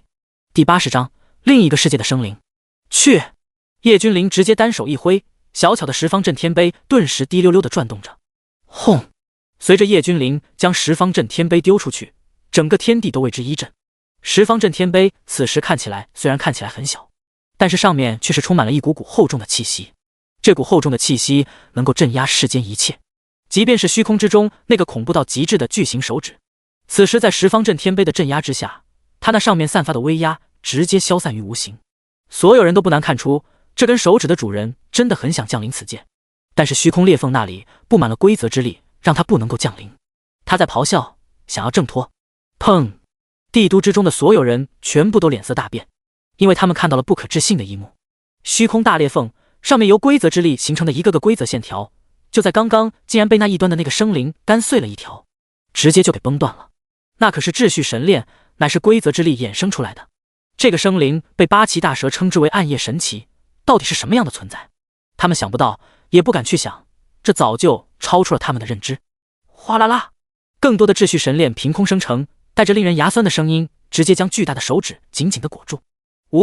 乃远古神奇，世间谁人敢来阻我？一道令人浑身寒气直冒的声音从裂缝之中传了出来。即便你是天地规则也不行。一道怒吼不断地从裂缝之中传出来，在场的所有人都感觉自己像是狂风骇浪之中的一艘小船，随时都有可能被大浪拍个粉碎。一条条晶莹的丝线不断地缠绕着巨指，要阻止它降临。这是神话大陆位面之灵，它不允许极度强大的外来物种干扰本地的法则。砰砰砰，巨指在翻滚，上面绽放乌光，一根根的秩序神链不断地被崩碎，但是下一刻又重新的形成。该死的，等吾彻底复苏，一定会让整个世界毁灭！咆哮声随着大裂缝不断地传出来。无能咆哮！叶君临冷漠地看着虚空大裂缝说道。轰！叶君临的这句话彻底地激怒了裂缝那边的生灵，一股磅礴的气势不断地从裂缝之中狂涌而出。但是十方震天碑放出土黄色的光芒，将这些气势全部镇压吸食。嗡嗡嗡！虚空大裂缝还在不断地被撑开，最后令所有人感觉胆寒的事情出现了。在虚空大裂缝的那一边，一只巨大无比的血眼出现。没错，就只是一只眼睛在那竖着，它没有眼白，眼睛里面全是一片黑色。但是恐怖的威压却不是刚刚那根手指能够相比的。刚刚那根手指如果只能算作一只蚂蚁的话，这只眼睛就是与天齐高的巨人，眼睛之中全是吞噬人心神的黑暗。少年，你在找死吗？一股庞大的神念波动传发出，波动说道。明明说的是太古年间的语言，但是所有人都能够清楚地听到且听懂，因为他说的根本就不是现在的语言，很晦涩，但是所有人都能够听得懂，而且他们都知道这位所说的是叶君临。就凭你吗？生活在黑暗中的渣子，有本事你降临啊！瞧瞧你多可怜，这么多年以来竟然只剩下一根手指，一只眼球，看看多么可怜的人啊！活了万古岁月，到头来竟然是这般模样，可悲啊，可叹啊！我想知道你这般模样，是不是到最后连自己的子嗣都没有吧？叶君临嘲讽地说道。这个人绝对是一个大敌，要不是过不来，不然的话诸天万界危矣。黑色的眼球没有任何的波动，他活过了万古岁月，自然不会因为叶君临的几句话就控制不住自己的情绪。活了这么久，他什么没见过？对待敌人，没有什么比踏着敌人的尸体更过瘾的手段了。吾赐予你力量，杀了他！黑色眼球散发神识波动，对着八岐说道。遵吾主令。吾主放心，今日就是此子的末日。八岐定叫他求生不得，求死不能。八岐低下剩下的3个脑袋，对着黑色的眼球说道。滴答！随后所有人见到黑色的眼球上面缓缓地凝聚了一丝的黑色能量，看上去也就那么回事，因为给人的感觉很弱。但是只有叶君临、苍敖、李辉几人才能够察觉到这缕黑色的能量到底是多么的恐怖。仅仅是一缕而已，垂直落向八岐大蛇。这缕能量所过之处，虚空坍塌，竟然承受不住这一缕能量。第81章，再次奖励10万年修为。吼！八岐大蛇直接仰天怒吼，它的身躯以及其恐怖的速度迅速的暴涨，同时它那断掉的蛇尾和蛇首竟然在重生。先前的蛇尾蛇首只有中间的脑袋像龙头，但是现在重新生长出来的竟然全部都是真正的龙首。远古的祖龙血脉，这是返祖。那个生灵到底是什么东西？一缕黑气竟然能够造就一个返祖血脉。苍敖神情严肃地说道。他们所有人都能够感受到八岐大蛇的气息正在飞速的提升，仅仅片刻时间，竟然直接立身于大圣绝巅的修为。结，人皇之子，在我面前忏悔吧！八岐大蛇疯狂的冷笑。现在的他只感觉自己浑身上下充满了爆炸性的力量，他从来没有感受到这么强大过。杀了他！裂缝的那一边的生灵冷冷地说道。是，无主。八岐大蛇恭敬地说道。不知道人皇知道了会不会悲痛欲绝？他的2个儿子都死在了我的手中。小子，我来陪你慢慢玩。咻！八岐大蛇说完之后，直接一条尾巴直接抽向叶君临。虽然他只是随意的一抽，但是这股力道和先前的根本就不在一个水平面上，即便是随意的一抽，都是之前的上百倍、上千倍。这就是大圣，圣人之中的巅峰存在。喝呀！震天杯，6道轮回拳。叶君临黑发飞舞，直接动用10方震天杯来借此压制八岐大蛇。同时，至尊功法6道轮回拳直接一拳砸向八岐大蛇的尾巴。轰！二者之间产生毁天灭的能量冲击波。叶君临直接倒飞出去，他的拳头上面出现了裂纹。虽然10方震天杯是一件了不得的至宝，但是毕竟叶君临的修为摆在那里，即便是全力催动，也很难发挥出1000万分之一的威能。大圣既然这般强大，随手一击就能让我负伤。叶君临看着自己拳头上的裂纹说道。哦，这该死的气息，我嗅到了好美味的血液。人皇的子嗣连鲜血都是这般的诱人，要是本王吃了你，修为应该会大涨吧？毕竟是人形的大药啊。八岐大蛇看着叶君临拳头上的鲜血，眼冒绿光的说道。刷刷，2道身影直接出现在叶君临的前面，将叶君临死死的护住。少主，您先走，我们2个挡住他。苍敖和李辉2人坚定的说道。他们可以死，叶君临不能死。神话大陆可以亡，叶君临不能亡。丁，签到系统发布任务，签到地点神话大陆战场，签到奖励10万年修为。宿主是否接受？叶君临一愣，本来他都准备好和八岐大蛇大战的准备了，他承认他有赌的成分，以圣人之姿要逆天罚大圣，没有想到系统会在这个时候发布任务。要知道他都来到神话好几天了，但是系统没有发布任务，现在突然冒了出来。接受，开始签到。叶君临说道。有了10万年的修为，打八岐大蛇就跟闹着玩一样，本来还想拼命来着，但是现在嘛，直接2级反转。丁，签到成功，请宿主准备接受灌顶。怎么不说话了？你也会知道害怕呀。这个时候，八岐大蛇戏谑的看着叶君临问道。在他的眼中，叶君临现在只是个玩物罢了，根本对他没有威胁。他要嘲讽，毕竟这样才能显得有存在感。蠢货，还不动手？你在等尼玛呢？就在这个时候，虚空大裂缝对面的生灵像是发现了什么一般，对着八岐大蛇喝道。没错，他察觉到了这个少年的气息正以一种恐怖的速度直接暴涨。这个少年的修为没有瓶颈，没有阻碍，这种恐怖的增长速度，即便是他也闻所未闻，见所未见。他是谁？暗夜神奇，活了无数个纪元，还有他没有见到过的东西。这个少年超出了他的认知。是，无主，属下这就杀了他。八岐大蛇连忙说道。本来他是想先虐叶君临千百遍，再把他生吞活剥了，让他在痛苦中死去，但是暗夜神奇的命令他不敢不听。真是蠢货，现在的你早已不是他的对手了。暗夜神奇有些恼怒地说道。他手下的子民都是这么蠢的吗？早点杀了屁事没有，非要在一旁唧唧歪歪。要不是他不能降临，要是能够降临，他第一个事情就是抹杀八岐大蛇。真的是蠢到极致。什么？不可能，这绝对不可能。他再怎么强大，也不过是圣人境界罢了。八岐大蛇先是一怔，随后疯狂地摇头说道。第82章，八岐簇，愚不可及。你再仔细的看看。暗夜神奇现在也不寄希望这个八岐大蛇能够解决叶君临了。他知道八岐大蛇没了，而他也不可能继续降下更多的能量，因为这方天地之灵不会允许的。有趣的少年，本尊相信不久后我们还会再见面的。到时候，本尊很想知道你身体里面到底藏了多少的秘密。本尊复苏在即，到时候万族都在臣服。说完这几句话之后，虚空大裂缝开始愈合，巨大的树眼开始缓缓变淡。下方的八岐大蛇看得一愣一愣的，他根本不知道他做错了什么。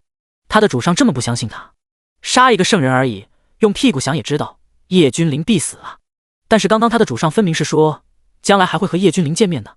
八岐大蛇瞬间感觉自己8个脑子都不好使了，他有些发懵。但是随后一股惊天动地的能量波动从叶君临的身躯之中爆发，他才瞬间惊醒，不可思议地看着叶君临。呼，10万年的修为，按照我现在的天赋，等于我苦修了10万年，会是什么样的境界呢？叶君临握了握手掌，呼出一口气说道。此时的叶君临如同整个宇宙的中心，他分明就站在那里，但是却不可捉摸，就算是神识一扫而过也发现不了叶君临。这就很矛盾了，他分明就活生生的站在原地，所有人的肉眼也能看到，但是却给人的感受就是虚幻的。系统查看面板，叶君临在脑海中说道。宿主叶君临，修为创世神，武徒、武者、武士、武师、大武师、武灵、武宗、武王、武皇、武圣、武帝、遁意境、虚道境、归天境、仙火境、真仙境、下等金仙、中等金仙、上等金仙、大金仙、大上仙、仙君、仙王、仙帝、神火境、真神境、下神境、中神境、上神境、天神境、神王境、神帝境、神皇境、大帝、帝君、帝王、圣人、圣人王、大圣、圣帝、开天、创世、天道、大道、鸿蒙、至尊、天赋、神通功法秘术10万零一，太多了，就不一一赘述。特殊体质，宇宙最强，夜视道体。修为境界越高，修炼起来就越是困难。平常修士达到了圣人境，究其一生都很难达到圣人王境。就算是天赋异禀，达到圣人王境界也需要数万年到数千万年不等。怎么可能会这样？你到底是谁？八岐大蛇彻底慌了。本来他已经返祖，拥有远古祖龙的血脉，他的天赋更是蹭蹭蹭的往上涨。本来前途光明的他，一下子就被狠狠的打下深渊。他到现在终于知道了暗夜神奇说的话是什么意思了。这个人皇的幼子简直就不是个人，一瞬间而已，修为直接暴涨到他盲区境界。他也不知道如今的叶君临到底修为几何，至少比他要强大太多了。你不是要杀了我吗？现在给你这个机会。叶君临说完，整个人就消失不见。再次出现的时候，已经出现在八岐大蛇的面前。直接叶君临缓缓地点出一指，一道毫芒瞬息没入八岐大蛇的身躯之中。砰！八岐大蛇整个身躯瞬间炸开，当场神魂俱灭。目标域外来敌，将他们统统斩杀，为死去的人报仇。叶君临直接指着域外来敌的方向，冷漠地说道：杀！杀！杀！为我们死去的兄弟朋友亲人报仇雪恨！帝都城门大开，这一次30个兵团的所有修士全部都鱼贯而出，一个个杀气腾腾，杀意直冲霄汉，连天空之中的云朵都被这股杀意冲散。没有圣人王的域外敌人，就是案板上的鱼肉而已，他们已经不具备抵抗的力量。未知战场，哈哈，暗夜神器已经离开了，看来你那儿子已经被灭了。人皇，任你盖代修为又如何？叶斩没有死，但是你那二儿子就没有这么好的运气了。天渊的对面有人冷笑着说道，但是叶几天根本不为所动，甚至连眉头都没有蹙一下。叶君临是他的血脉，到了他这等高度的修为，自然能够知晓叶君临是否安好。爆！八岐王的神魂玉牌碎了。天渊对面有人慌张的禀报说道。当然了，像八岐王这种修为根本就没有资格进入他们高层的眼睛，也不值得专门前来禀报。但是这是关人皇二子的死活，八岐王死了，就说明人皇的二子没有事。第83章3败9寇开仙门。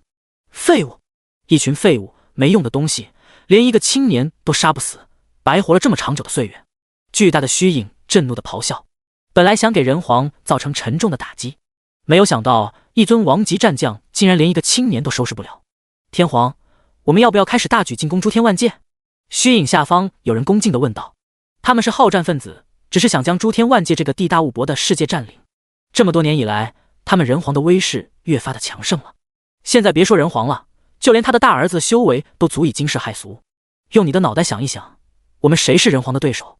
现在就只有等待神奇的苏醒和降临，那个时候才是我们发起反击的时候。现在我们要做的不是反击，而是想着怎么防范他们打过来。天皇有些忧心地说道：“如果现在的叶几天不惜一切代价跨过天渊的话，他们就危险了。”天皇能够想到的，叶几天自然也能够想到，但是他完全没有打过去的意思。世人皆知人皇叶几天修为盖世，功参造化，但是却无人知晓叶几天的真实修为。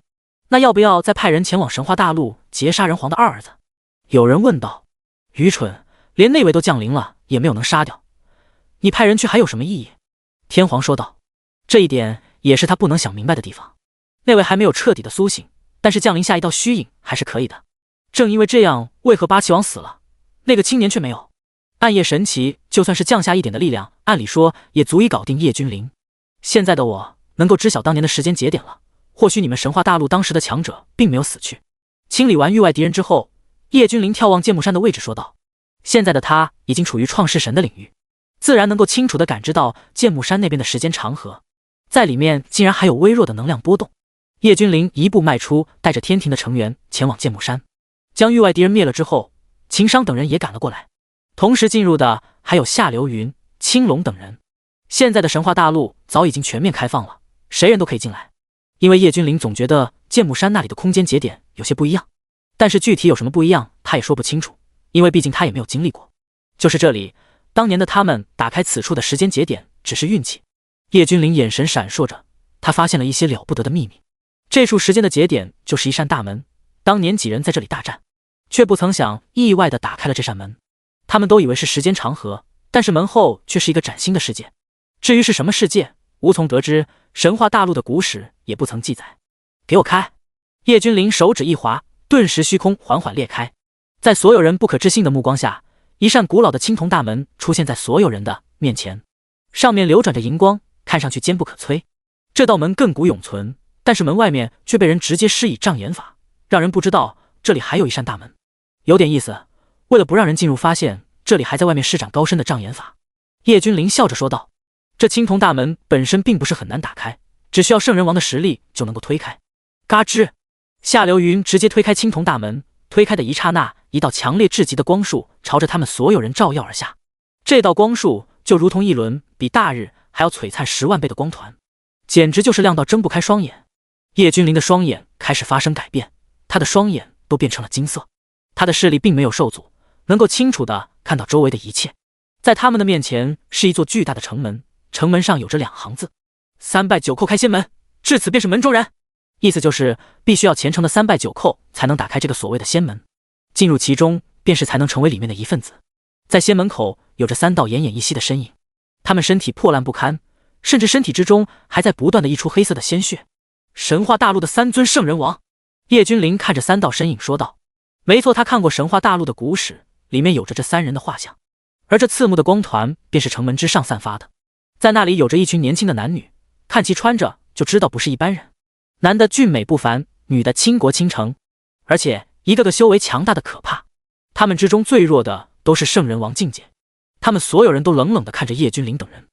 第84章，少年人皇。对于门口处的3个圣人王更是漠视，仿佛他们压根就看不见似的。尔等来自于何处？来我仙古大陆有何贵干？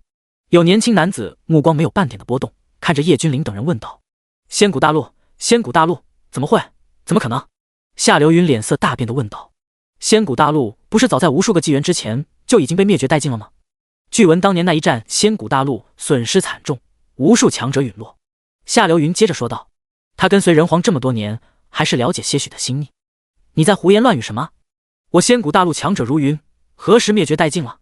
城墙之上的青年男女们全部都怒气冲冲地呵斥道：“如今战乱即将到来，黑暗将吞噬一切，这里不欢迎你们，你们走吧。”城墙之上的一个年轻的男子再次开口说道：“婆娑一族、暗夜一族就要发起战乱了，他们将会在暗夜神奇的带领下入侵我们诸天万界。你们还是回去将这些消息传回去吧。至于他们，早就让暗夜侵蚀了神魂，早已经不是本来的他们了。”城门之上，一个头顶有着一圈巨大神环的男子开口说道：“灭！”叶君临伸出手指朝着3尊圣人王轻点，噗嗤，他们的身上不断地腾起黑雾。这玩意叶君临最清楚不过了，这就是当初暗夜神奇降下的那一缕能量，将他们的心神侵蚀了。3尊圣人王缓缓地清醒过来。少年，你是如何做到的？城门之上，有人好奇地问道：“他们整个仙谷大陆强者如云，即便是最为强大的至尊，都感觉要清除这种黑色的能量都很棘手。但是在这个少年的面前就很轻松。我们要入城。”叶君临看着几人淡淡的说道。因为叶君临发现了一些问题，他刚刚使用6道轮回眼追本溯源，仔细的观察了一下，他发现眼前的这些人全部身上的天机都被笼罩了。怎么说呢？就是叶君临看着他们，就像被一团雾气给挡住了，看不真切。无疑的，叶君临的修为比他们高很多，但是这一点就是最为奇怪的地方。最后，叶君临得出一个结论：这些人不是真正的人。或许说，他们所有人的契机都被超级大能掩盖了。再结合夏流云刚刚说的话，仙谷大陆在数个纪元之前就已经被灭了，正是被暗夜神奇带领的大军直接灭了。当然了，仙谷大陆上的数位超级大能拼死才将暗夜神奇重伤封印。那时候的叶几天都还没有出生。后来叶几天成就至高人皇果位之后，经过推演才得知些许的隐秘。看到叶君临说想进入仙门，他们沉默了。好，你们可以进来。最终他们还是选择妥协，因为他们真的很想知道叶君临到底是怎么轻松的就把侵蚀之力驱除的。但是相信你们也看到了，按照门上的话语去做，你们自然能够进来。有人对着叶君临等人说道。还是有些看不起外界的人啊。叶君临摇了摇头说道。我敢叩首，你们承受得住吗？叶君临直接问道。轰！咔嚓！叶君临直接就要弯腰叩首，但是一瞬间风云变色，仙门在剧烈的颤抖，要爆炸开来。他承受不住少年人皇的一败。叶君临虽然年轻，但是已经具有人皇的威势。人皇，诸天万界最为强大的存在，是万灵仰望的存在。停，住手！你到底是谁？为何会这般？城墙之上，这群男女脸色大变，差一点，他们就被这方天地直接碾碎了。不是别的，就是因为叶君临要进行叩首敲仙门，这方天地承受不住这个年轻人一跪。这个年轻人到底是谁？来自于哪？开仙门，诸位请进。有人苦涩地笑着说道。以往的规矩就是必须要3拜9叩才能开仙门，但是现在他们破例了，这是仙谷大陆第一次破例。仙门大开，叶君临等人直接走进去。城里的原住民都很诧异地看着叶君临等人，不得不说，这些人的修为真的和神话大陆根本就不是一个级别的存在。看起来普通，实际上每一个人的修为最弱的都是圣人。同样的，叶君临6道轮回眼在他们的身上依旧看不见生气，他们所有人的天机都被遮掩了。而施展大无上手段的人，绝对是天地间最为强大的存在之一。第85章轮回之主。此时的这些原住民都在一脸嫌弃地看着叶君临等人，甚至还有甚者在他们所过之处喷洒一种不知名的雾气状的喷雾，就好像他们走过的街道上都被他们污染了一般。嗨，这位小哥别生气，他们只是无心的。有人尴尬地解释说道。叶君临等人知道，这些原住民将他们当作一种污染，一种身上带着暗夜神奇的黑气污染。毕竟先前那3个圣人王就算是要死在他们的门前，他们也没有一丁点的想要救助的想法。虽然彼此都不认识，但是毕竟都是为了抗击域外之敌，站在统一的战线上，他们的付出不比这些人少吧？对于这点，也是让叶君临好奇的地方。明明暗夜神奇都还在沉眠当中，按照叶君临的了解，起码还需要很多万年才能苏醒吧？为何他们会说暗夜即将来临？而且整个仙谷大陆根本就没有一点像是经历过战火的模样。再结合先前夏流云说的话，叶君临的心中已经有了一点猜测，但是也仅仅是猜测罢了。小哥，我们的至尊有请。青年男子客气地对着叶君临说道，这让所有的原住民都有些吃惊。这些仙谷大陆的年轻人一个比一个高傲，何曾看到对别人客气？如今是不仅客气，还是对这个外来人非常客气，这让他们所有人都不解，竟然是至尊要见他们，他们到底是什么来头？有人暗自心惊地问道。至尊就是他们所有人心中的精神支柱，同时也是仙谷大陆最为巅峰的战力担当。带路！叶君临直接说道。他也很想了解一些关于这个仙谷大陆的事情，他也并不吃惊，他们刚刚进城，至尊就已经知道他们来了，根本就不是有人报信。况且这些人也没有资格直接向至尊传达消息。叶君临等人被带到一个巨大的道场，不愧是至尊啊，看看就连脚下的石板都是悟道石打磨铺垫的。叶君临看的是啧啧称奇，目光所过之处，什么奇花异草，竟然每一株都是大药。年轻人，终于等到你了。正当叶君临等人四处观望的时候，一道沧桑的声音传进叶君临的心间。这道声音和平和，让人联想到的就是一个行将就木的老人。你进来吧。这道声音再次在叶君临的心中响起：“你们在此等我。”叶君临说完，直接踏步走向道场深处，没有人阻拦。叶君临按照脑海中的路线走去。这是一大片的竹林，每一根竹子都是天雷紫竹，每一根都是价值连城。在竹林的中间有一座简陋的竹屋，竹屋的前方是一个桌子，上面正摆着2个茶杯。喝茶，沧桑的声音传来。叶君临明明没有看到有人，但是恍惚之间，他看到了一个老人，正和蔼地对他笑着说道。这个老人真的很平凡，穿着粗布麻衣，脸色刻满了岁月的痕迹。要是其他人，一定会将其当作一个凡人。即便是叶君临都看不出这个老者身上的丝丝气息波动。叶君临神色不断地变换着，向前他根本就没有察觉到这里有生气，但是现在明明就有一个老者坐在他的面前。不知道前辈是？叶君临没有坐下，而是抱拳问道：“来来来，尝尝老夫亲自泡的茶，慢慢谈。”老人看着叶君临笑着说道：“那小子就却之不恭了。”叶君临直接端起面前的茶杯一饮而尽。说实话，这茶闻起来是真的香，但是喝入口中才感觉一股干涩苦的味道在味蕾处爆发。这茶怎么样？老者笑眯眯地问道。这茶还真是挺别致的。叶君临有些苦涩地说道。要不是确定这个老头对他没有恶意，他绝对会认为这茶有毒。不知道老丈叫小子前来可有何事？叶君临决定开门见山地问道。因为这个老头从头到尾都没有要说什么的意思，只是在不断地打量着他，眼中偶尔有着光华闪过。老朽轮回之主莫问天，其实小友心中早已经有了答案，又何必再问呢？莫问天看着叶君临说道。其实老朽早就知道会有这么一天，你会到来。莫问天说道。轮回之主？叶君临有些震撼地看着莫问天，敢用轮回命名，这个老者真的很不简单。今日既然你已经到来，接下来就是该让你知道这一切。莫问天笑着说道。应该快了，就快到了，我也该消散了。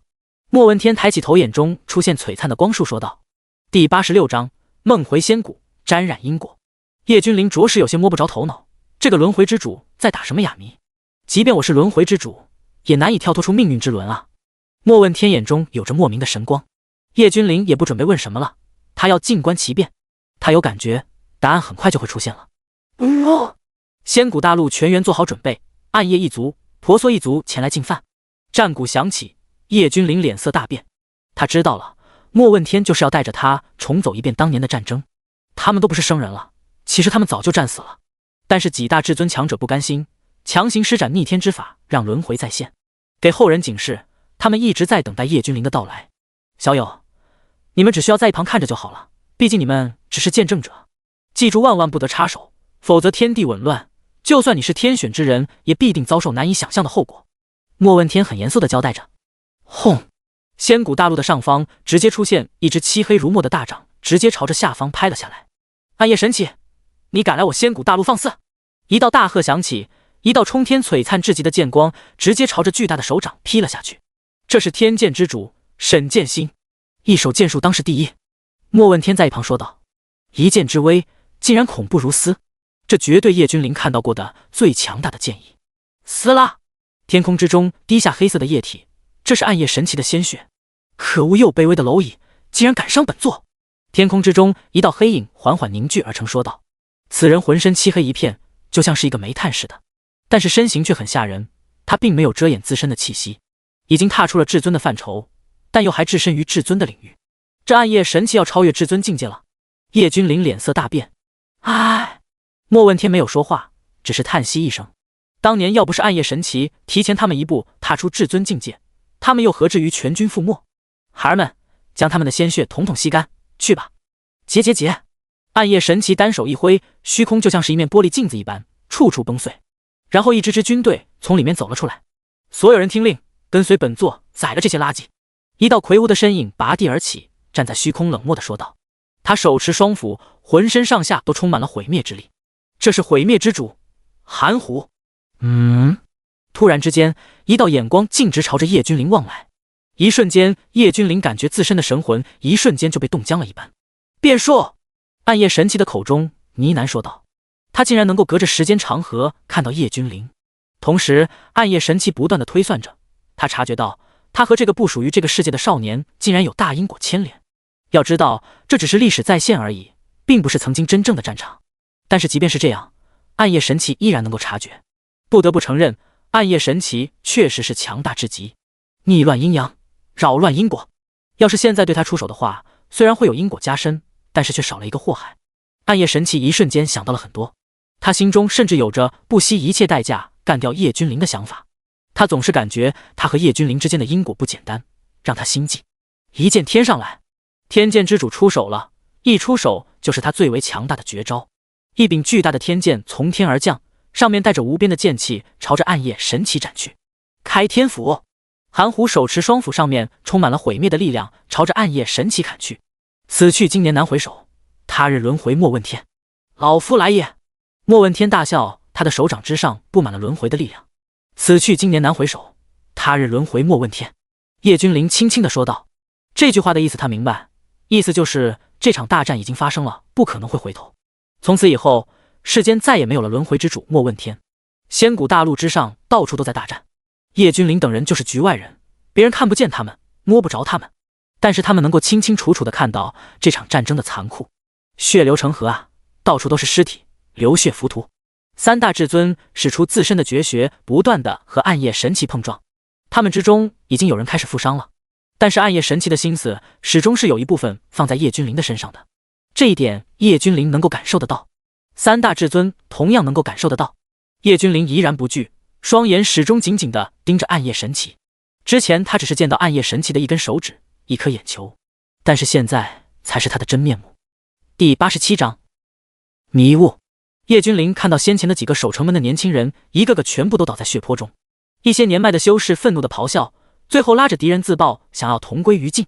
一些志同直接被无情的抹杀。这里现在就是人间地狱，但是叶君临他们插不上手，这一切都是真实发生过的。但是现在只是历史的投影，他们不能出手。这场战斗真的是太残酷了，到处都是残肢断体。仙古大陆的修士们一个个悍不惧死，眼神之中全是一片坚定。暗夜即将来临，你们挡不住本座的。暗夜神奇开口，只要你们肯归顺于我，本座将带领你们成为至高无上的存在。暗夜神奇想要三位至尊归顺说道。归顺？除非你从老子尸体上踏过去。韩虎冷笑着说道。一剑诛魂，一剑灭神。沈剑心根本就不想多说，直接使出无双剑法，朝着暗夜神奇斩了过去。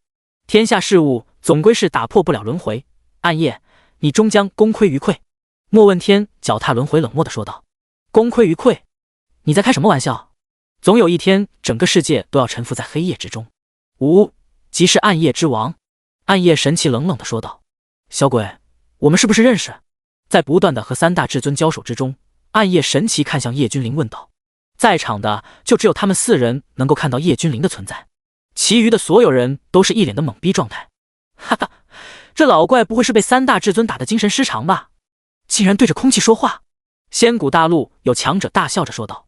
他自然知道这种级别的强者怎么可能会做出这样的事情，他只不过是借此打击一下对方的气焰罢了。但是这种方式别说，还真是挺管用的。有不少暗夜神奇的大军全部都神色慌张，有些不解地看向暗夜神奇，他们还真的怕他们心中的神被打得精神失常。不少仙古大陆的强者们趁机反扑，一瞬间竟然呈现一面倒的屠杀，因为对方军心乱了。胡言乱语，神奇那样的存在怎么可能会被3个至尊打败？都给我打起精神，将这些人屠戮殆尽。域外之敌的方向有将领站出来冷漠地呵斥，他们的人数占尽优势，但是现在竟然出现溃败的迹象。要知道他们为何入侵诸天万界，就是因为他们原本的世界实在是太小了。小的怎么形容呢？如果说诸天万界是一座巨大的足球场，那么他们原先的世界就是足球场里面的1厘米，简直就是小到令人绝望。而且修士的人口众多，他们的资源完全不够分。于是当代天皇开始进行大屠杀，利用一些见不得人的事开始煽风点火，让别的世界战乱大战。等到消耗的差不多了，他就将所有的修士带上，开始长达了8亿年的入侵。在这期间，他们碰到了暗夜神奇，最后成功的进入暗夜神奇的麾下。以前的他们只是想着拿下1-2个上位面，够他们的修炼资源分配就好了。但是现在他们的野心是征服整个宇宙。听到天皇这般说，他们的军心明显是好很多，逐渐反应过来，开始杀戮。虽然仙古大陆这边高手如云，强者众多，但是架不住对方的人数多啊。认识，而且不算是一般的认识，不久的将来你会为你的杀戮付出代价。叶君临也算是身经百战了，此时的他话语冰寒地说道。是吗？你不是这个世界的人，英国很大，但是为什么我就很想杀了你呢？暗夜神奇一边大战一边说道。确实，他从这个年轻人的身上感受到了一丝威胁，这种威胁来得莫名其妙的。想要杀我的人很多，但是最后他们都比我先一步而死。我的死去不是你能够见证的。叶君临直接说道。哈哈，好，小鬼，我很佩服你的勇气，从来没有人能够在我的面前如此大放厥词。现在本座给你个机会，第一条路就是本座不惜牵扯因果，也要将你击杀。第二条就是臣服于本座，追随本座，从此你就是一人之下，万界之上。暗夜神奇说道。臣服于你？你算什么东西，也配我臣服？叶君临直接冷笑说道。算不透天机为何被遮掩了，到底是什么因果？暗夜神奇皱眉，他现在强大到可怕，但是竟然推算不出来叶君临的来历身份。这个少年就像是浑身都被一团迷雾包围，他根本就看不清。第88章，以本源之力封印。看着周围一个个年轻的面庞倒在地上，叶君临等人恨不得直接出手，哪怕不是对手，哪怕今日血染沙场，他们都想要出手，但是他们怕紊乱了这片天地的秩序。这种后果是可怕的，如果他们出手，将会带来不可逆转的重大转变，绝对会有大恐怖出现。啊！叶君临仰天怒吼，看着一具具尸体栽倒在地，他很无力，胸中有一股气，很压抑。小友，无需如此，我们的牺牲要是能够换取后世的太平，那也值得了。我们的存在就是为了给你们争取时间。莫问天嘴角有鲜血溢出，但是还是微笑着对着叶君临说道。他分明是遭受到了可怕的重创，但是还是能够笑对叶君临，这让叶君临心里面更加难受了。前辈们，你们放心，他日我叶君临必定将这些臭虫全部消灭，定会还诸天万界安宁。叶君临郑重地说道。这是叶君临第一次喊别人为前辈，足以知道他对这些至尊的认可和敬佩。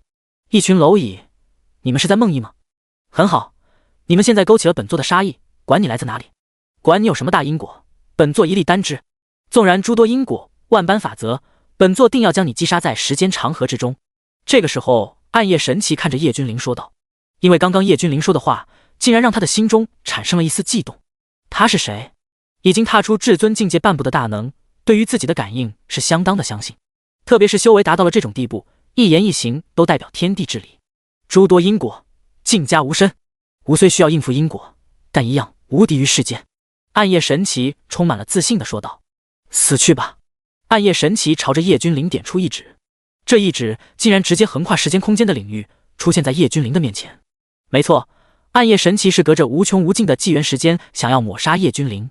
老狗，休要猖獗！各位，我们要做好准备了。莫问天看着另外两个至尊，面色淡然地说道。剑心早就准备好了。沈剑心双手抱着剑，淡淡地说道。剑就是他的全部，老子也不是怕死的孬种。韩虎周身都在吞吐着恐怖的毁灭之力说道。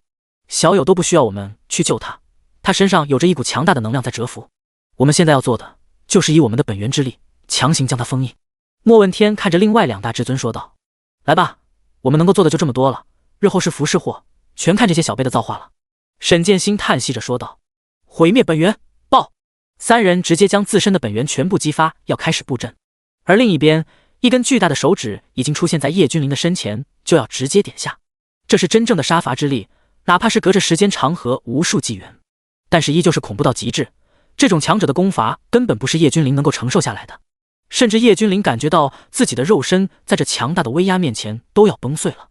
这绝对是他有史以来遇到的最为强大的威胁。现在他的体内的系统没有一点的反应，这毕竟是叶君临的底牌，但是任他如何呼喊，系统始终不为所动。该死的，以后的命运必须掌控在自己的手中，不能一味的去依赖系统。当然，要是能够活下去的话，叶君临一瞬间心思百转，即便是不是对手，我今日也要有应有的风骨。战！叶君临暴喝，一瞬间将自身处于巅峰状态，朝着巨大的手指砸去。同时，十方阵天杯祭出，叶君临双手虚抱，狠狠地朝着手指砸了下去。萤火也敢与皓月争锋？暗夜神奇不屑地冷哼道。还没有接触到巨大的手指，叶君临一瞬间感觉自己的肉体竟然在瓦解，在崩溃。这是何等恐怖的事情！被无限削弱之后的攻击，竟然还有如此强大的威力。果然至尊之上的境界不可揣摩。叶君临嘴角溢血，但是他没有后退一步，即便是死，也要死得顶天立地。嗡嗡嗡！一股莫名的波动席卷整个战场，所有人都骇然地盯着一个地方。他们看不见叶君临，但是他们却能够感受到叶君临那个方向传来的波动。同一时间，三大至尊都目光严肃地看着叶君临，他们暂时停下了手中正在布阵。何人敢阻我杀人？暗夜神奇暴喝。第89章，谁人敢称无敌？哪个敢言不败？竟然还有敢阻挠他要杀的人！冥冥之中，他已经感受到了因果就要降临了，他也做好准备了。但是现在他的攻击被阻挠了，就停留在叶君临的面前，一动也不动，被完全禁锢了。唉，一声叹息从叶君临的体内传出来，随后几个至强者就看到一道虚影从叶君临的身体之中走了出来。这道声音霸绝天下，一双眸子如同俯视了万古的神魔，他身体给人的感觉就是伟岸不已，身上的气息更是令人战栗。吾皇，3万统领之一的夏流云见过吾皇。青龙见过人皇。夏流云和青龙眼中有泪光在闪烁，他们恭敬地跪在地上大喊道：你们都起来吧。叶几天带着微笑朝着两人轻轻一挥手，两人被一股力量直接拖了起来。父亲！叶君临口中喃喃自语，这就是他的父亲，在他的印象中只见过一次的父亲。吾儿君临长大了，也成长了不少。叶几天含笑地看着叶君临说道。叶君临知道，这只是他父亲在他体内留下的一道灵身，就是为了在危机的关头，足以致命的关头保他一命。原来他的父亲当时并没有直接抛下他，还在他的体内留下保护他的灵身。你到底是何人？暗夜神奇不淡定了，当场大喝问道。他分明知晓，整个诸天万界的至尊就是眼前的3尊，怎么可能还会有一尊出现？而且眼前的这个至尊有些不一样，比他见到过的任何至尊都要强大。真想本尊亲自降临斩杀你啊！叶几天没有回答，而是有些感慨地说道。此话一出，几位至尊同时身心俱震，这是何等的魄力啊！张口闭口就要直接抹杀暗夜神奇，这位到底是谁啊？不难看出他有这个底气。你不属于这个时代，你到底是谁？暗夜神奇严肃地问道。他有些抓狂，这么多年以来，这是第一个不拿正眼看他的人。张口闭口就要杀他，把他当作什么？鸡鸭鱼吗？想杀就杀，一道灵身而已，还不至于承受大因果。叶几天依旧没有回答，而是自言自语地说道。此话一出，暗夜神奇浑身汗毛倒竖，他感受到了威胁。阁下，你要知道，要是你我交战，将会引发不可估量的后果，到时候整个时间长河都要紊乱，这等代价不是你我能够承受的了的。暗夜神奇低声喝道。所有人大跌眼镜，这是暗夜神奇第一次变相的服软。他怕了。是啊，天地都要紊乱，但是我真的想杀了你啊！叶几天淡淡的说道。哼，真当我是软柿子吗？你都不怕后果，我会怕吗？即便你不属于这个时代，即便是承受大因果，我依旧无敌。暗夜神奇严肃的说道。无敌？谁人敢称无敌？哪个敢说自己不败？叶几天嗤笑。碎！叶几天轻轻一点，顿时那根巨指直接崩碎。你！暗夜神奇瞳孔剧烈的收缩。轰！两人直接大战，很难相信暗夜神奇竟然和一道灵身打得不相上下。要知道，暗夜神奇是恐怖的、强大的，但是现在仅仅对方的一道灵身就能和他不相上下。最为主要的是，这道灵身还是至尊巅峰境界修为，根本没有踏出至尊境界。轰！虚空裂开，一只大脚从天而降，直接狠狠地踩在了暗夜神奇的脑袋上。暗夜神奇顿时如遭雷击，狠狠地砸在大地上，砸下的位置形成一个巨大的深渊，深不见底。这是真身！所有至尊骇然，这是叶几天的真身降临了。虽然只是降临了一只脚，但是绝世恐怖。可惜了，不能真正的降临，不然的话，历史会改变，将会有不可预测的大事件发生。叶几天的灵身说道。随后虚空大裂缝愈合，叶几天真身的那一只巨大的脚消失不见。3位，将他封印吧，他日破封之时，便是他的死期。叶几天灵身对着3个至尊抱拳说道。3位人族的先烈，值得敬佩。阵起！3大至尊不再耽搁，现在是最好的封印时间。因为暗夜神奇受伤了，他们可以一鼓作气将他封印。他们直接动用本源，甚至不惜代价的将仙古大陆所有的修士本源全部封印暗夜神奇。所有的修士全是视死如归，甘愿的奉献自己的本源。随后在他们的笑容中，他们所有人全部都消失不见。别看了，等到哪一天你有实力了，自然能够将他们全部唤醒。叶几天看着叶君临眼中的不甘心，笑着说道。父亲，您是说他们还能再次回归？叶君临大喜问道。当然，他们并没有死去，而是以另外一种方式存活罢了。叶几天摸了摸叶君临的脑袋，说道：“第90章，天渊试炼。你所看见的都不是你应该去追求的。等你真正的到了一定的程度，你就会知道，这些所谓的神奇只不过是蝼蚁罢了。”叶几天吓着对着叶君临说道：“真正的不识大敌就在天渊的那一边，那才是真正的幕后黑手。好了，看到你成长了这么多，我很欣慰。但是你未来的路还很漫长，我和你哥哥在天渊等你。现在你要做的就是打开时空通道，前往天渊秘境。这个天渊秘境和天渊有着莫大的联系，或许其中有着克制天渊法则的方法。这个秘密只有10万岁以下的修士才能够进去。当年我和你哥哥都错过了，现在虽然你才20几岁，但是修为却也应该足够了。天渊秘境的开启就在这仙古大陆。你要记住，我们敌人远远不是暗夜神奇这种，而是更为强大的存在。”叶几天说完就消散了。叶几天的话无疑给叶君临很大的压力。暗夜神奇竟然不是真正的幕后黑手，这个世界还真是充满了未知。叶君临收拾了下心神，看着满目疮痍的仙古大陆，狠狠地吐出一口气：“你们等着我，我相信不久后我会强大到足以将你们所有人都复活。”叶君临话语铿锵地说道：“话说，这秘境的开启到底是在哪？”叶君临有些郁闷地说道。于是叶君临几人在仙古大陆漫无目的地转悠着，直到某一天，轰！天地轰鸣，一声巨响将几人的目光全部吸引。他们抬头看向虚空，一个巨大的金色门户呈现在所有人的面前，上面金色流光在不停地转动着，看上去倒是美轮美奂。在金色的门户上，上面写着龙飞凤舞的几个大字：天渊之境。这便是天渊秘境。叶君临看着金色大门说道：“怎么会这样巧？他得父亲刚刚说过了之后就出现了。”嗡嗡嗡，金色的大门缓缓打开，一朵朵金莲凭空出现。金莲不多，也就4、5朵，在金莲的上方都有一个蒲团，每朵金莲上面只能承载1个人。现在我们这里不到10万岁的只有3个人。走吧，我倒要看看这天渊秘境有何不同凡响。叶君临一步踏出，直接盘坐在金莲之上。秦商两兄妹也是各自盘坐在一朵金莲之上。这是规则之力，这难道是父亲所说的天渊规则？叶君临有些好奇地说道。但是不等他多想，金莲直接遁入金色大门，3人消失不见。随后金色大门也变得虚幻，彻底消失，就像不曾出现过一般。这里是天渊？映入叶君临的眼帘的是一片浩瀚的宇宙，这里没有边际，一眼望去全是浩瀚的星空和一些死寂的大星。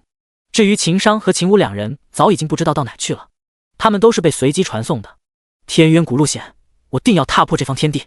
远处一道洪流急速而来，这是一个强大的修士，他所路过的地方正是叶君临所在的位置，就这么直直地朝着叶君临的位置冲撞而来，看样子并没有停下的意思，直接就想将叶君临冲撞成一滩烂泥。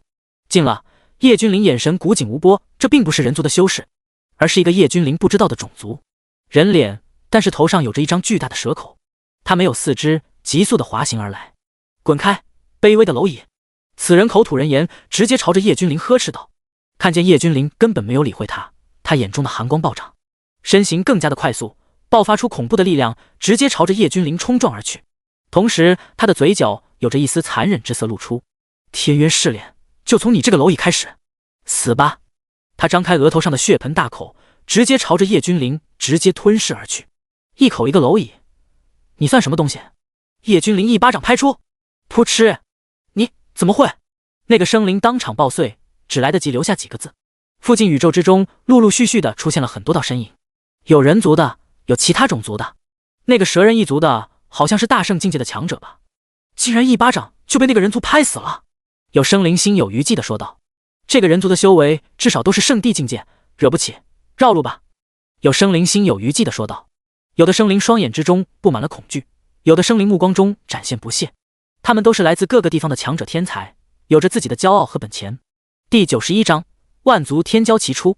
人不犯我，我不犯人，人若犯我，必杀之。叶君临森寒的话语在这方宇宙之中响起，令人汗毛倒竖。有无数人选择绕道而行，也有无数人选择冷眼旁观，但是却也没有一个生灵上前去找叶君临的麻烦。所有的生灵都漂浮在这方宇宙之中，他们没有目标，没有目的地，就这样走着。叶君临看得很清楚，这些人很大一部分都不是诸天万界的人，那么他们就来自于万界之外的地方，那个地方不知道和暗夜神奇等有没有联系。行走在宇宙之中无疑是孤寂的，因为周围的人都在防备别人，互相都在防备着彼此，没有人同行，没有人聊天，很枯燥很乏味。在这里没有时间，没有白天黑夜更迭。叶君临漫无目的在这方宇宙之中走着，他不知道自己要前往何方，去往何地。在这里根本就没有方向，没有目的。甚至在途中，叶君临还曾瞧见有不少疯疯癫癫的大能，这些人比他们不知道早进来多少年，但是现在依旧在路上，不曾抵达目的地。他们的神智有缺，早已经被逼疯了，甚至可以看见在宇宙星空之中有很多星空大坟，他们就那样孤零零地立在那里，散发着荧光。不难发现，这些人都是死在了前往目的地的半途死掉了。有好心人给他们建立了大坟，让他们在天之灵能有一个依托的地方。轰！张灵，我被血葬了上1年，而今复苏之位天渊而来，怎么，你要阻我不成？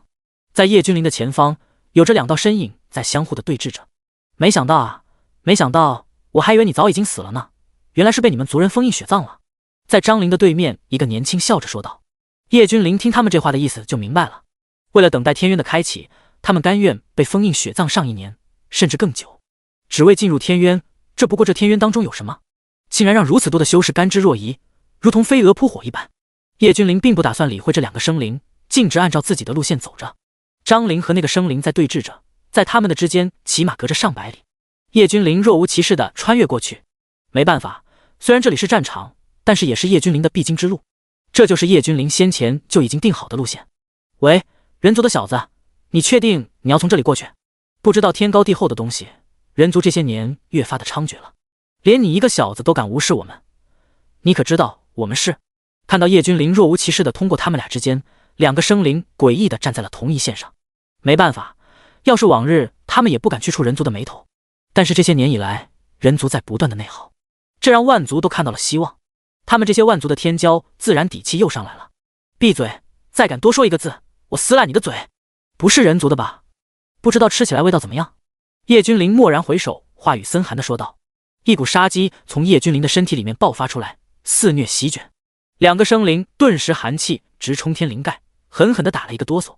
这主是谁啊？张口闭口不是撕烂嘴，就是要吃他们的肉。这主太生猛了吧！这人族是在唬他们，还是他的修为强大到足以无惧一切？2个生灵虽然内心害怕，但是还是强打着勇气，装作不惧怕的样子。人族，你成功！2个生灵原本想说，你已经成功的引起了我的注意，但是话语还没有说话，叶君临已经诡异的出现在了他的面前。我说过，再说一个字，撕烂你的嘴！叶君临捏着2个生灵的脖子说道。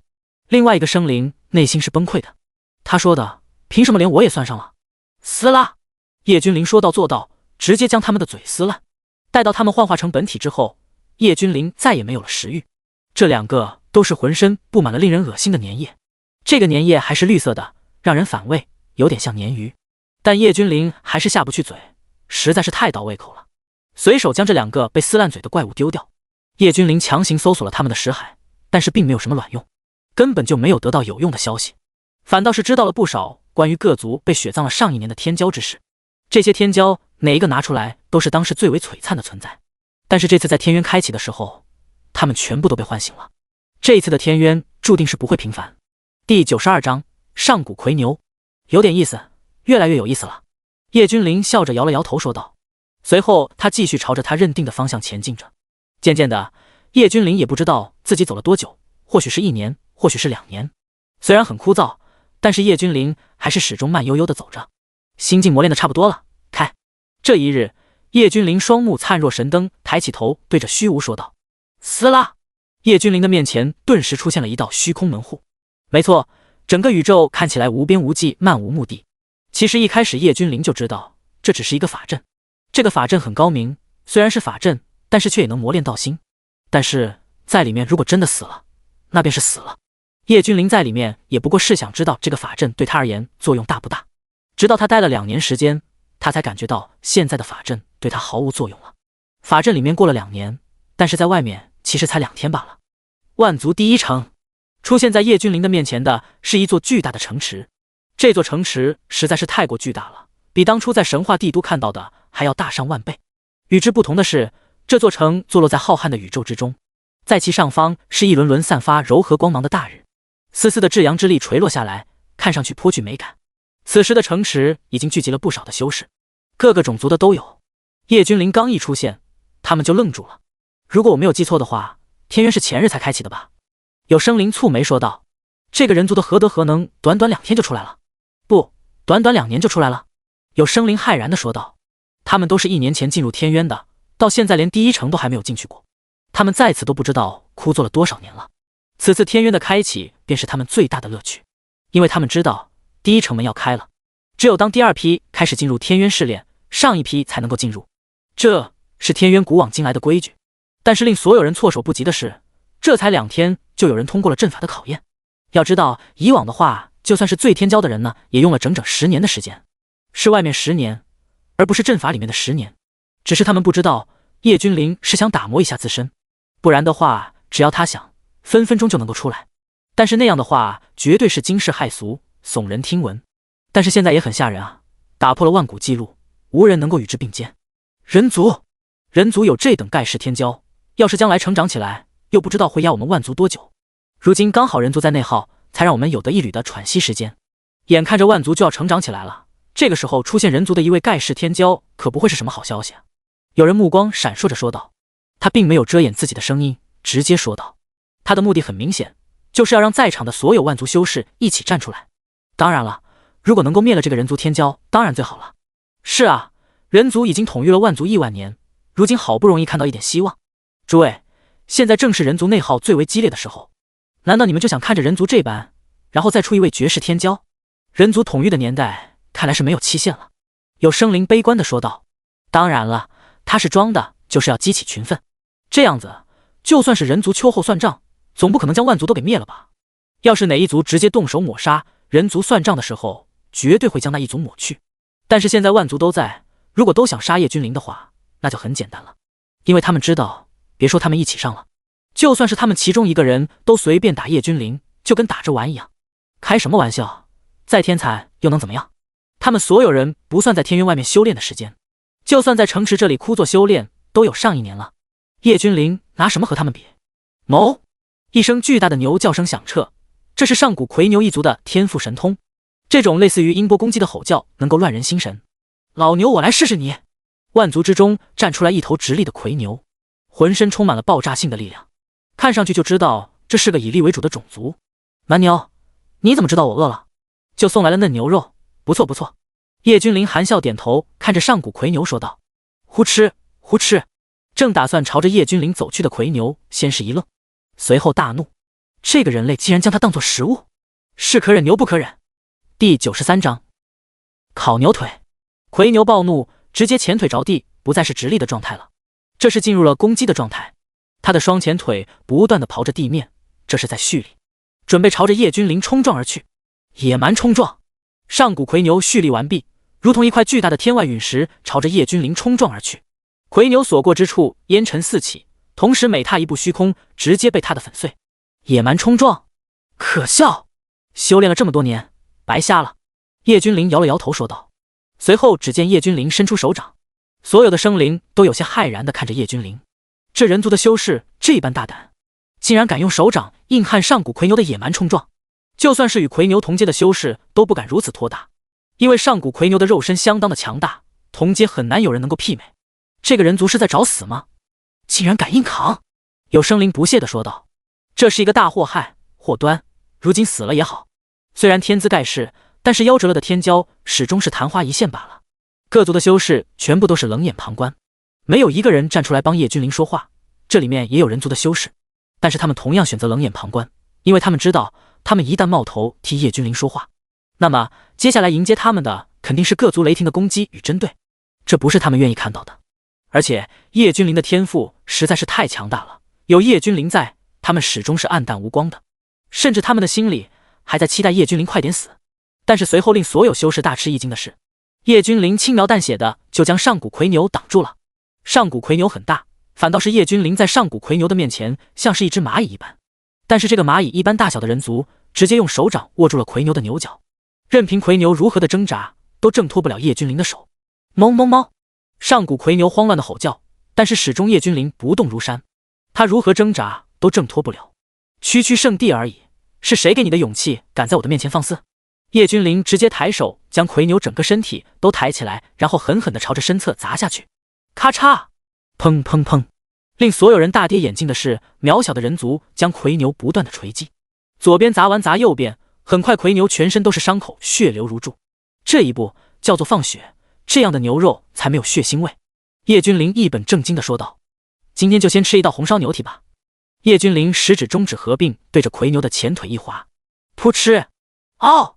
血花四溅，巨大的疼痛直接将上古奎牛疼的不知道怎么叫了。虚空直接凭空出现一团巨大的水团，将奎牛的腿清理干净之后，叶君临竟然真的开始烤起了牛腿，一时间香味扑鼻，令人垂涎欲滴。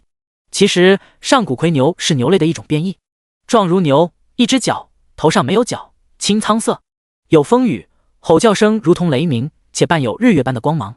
但是这只奎牛却是出现了返祖的趋势，不仅头上有角，而且还是4只腿，入口即化，相当于大药，是大补之物。叶君临一屁股坐在奎牛的身上，开始品尝牛腿，说道：“奎牛很愤怒，但是却又无可奈何。这个人族强大到可怕，他是奎牛一族的天骄，而且是返祖的，他可以说今后代表奎牛一族，是名副其实的奎牛一族的行走。但是今日他受尽屈辱，不仅被人打败，而且被人烤了一条腿。按理说他们这般修为，断肢重生那是简单轻松的事，但是无论他怎么使劲，他的伤口不能愈合，因为伤口处有一种莫名的力量在阻止他愈合。道兄未免有些过分了吧？奎牛兄这是找你切磋一下，但是道兄现在这般侮辱，怕是不好。”有生灵站起来说道。这尊生灵是人形生灵，但是身上的皮肤却如同流光一般，看上去就坚硬异常。这是一种由圣灵石长年累月才诞生的圣灵，过不过分不是你说了算的，是由我说了算的。再敢挑衅，统统打死！叶君临吃着牛腿，口中含糊不清的说道。道兄未免欺人太甚。圣灵眼睛微眯绽放寒光说道。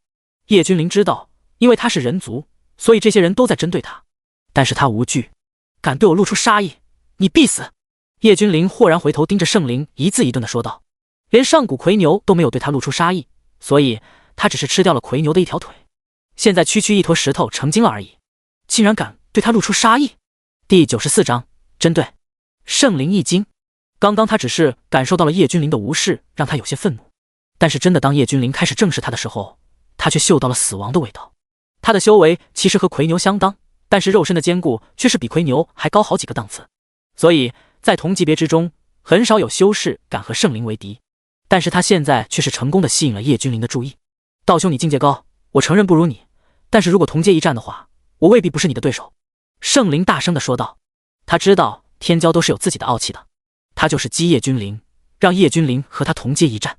同阶一战他还是有信心的，只要同阶打败叶君临，就可以让叶君临无敌的道心上面留下痕迹，说不定这个人族的天骄从此就毁了，修为不得寸进。他很清楚他杀不了叶君临，毕竟境界摆在那里。同阶一战你也配？叶君临完全没有兴趣，因为他知道同阶一战没有人是他的对手，这是绝对自信。哼，道兄莫不是怕了吧？要是道兄怕了的话，可以说出来吗？我不强求。圣灵冷笑着说道。但是对上叶君临那双恐怖至极的眸子的时候，圣灵忍不住狠狠地打了个冷战。道兄，我知道你很强，但是城里面有着我圣灵一族的兄长，如果你杀了我，你定然躲不过我兄长的追杀。圣灵对着叶君临说道，因为他看到了叶君临的不耐烦和杀意。唧唧歪歪，让你兄长找我，你还不够格，送你轮回。叶君临不耐烦的反手就是一巴掌拍向圣灵。圣灵脸色大变，浑身散发荧光，同时身躯上的开始爆发琉璃色，看上去真的很漂亮的光芒。但是随着叶君临的手掌平拍下，圣灵脸色终于变了。他现在终于知道了叶君临为何这么肆无忌惮了，因为这个人族确实强大到令人绝望。砰！圣灵当场炸开，他的身躯是一块块的圣灵石，这是炼器的至宝，但是叶君临看不上。城门外等待城门开启的万族终于安静了下来，没有人再次针对叶君临了。在万族之中，叶君临也发现了隐藏在万族之中的几个了不得的存在，修为境界而言，竟然有几个和叶君临差不多。城外禁止厮杀，否则死！就在这个时候，恢宏的巨城之上传来一道冷漠的声音说道。叶君临很清楚，这道应声的主人在针对他。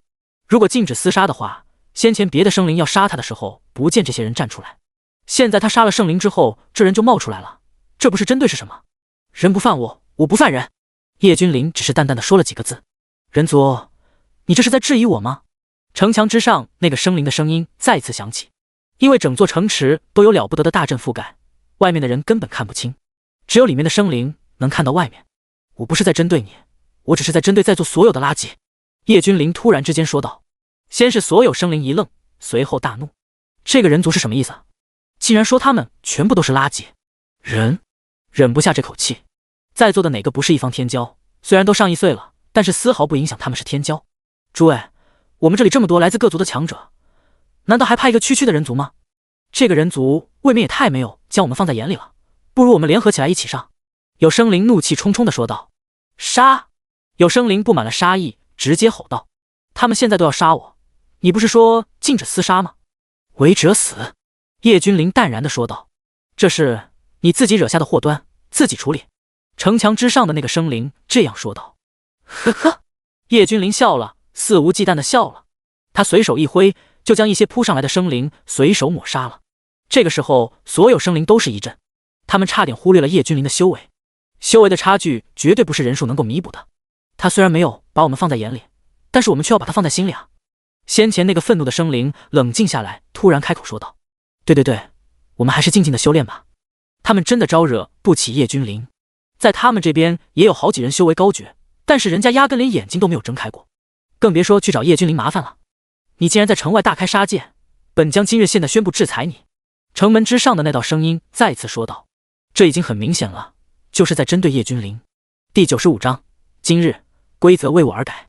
但是叶君临无惧，区区一个看守城门的将领而已，要是敢做一些事情，叶君临不会介意将他打死。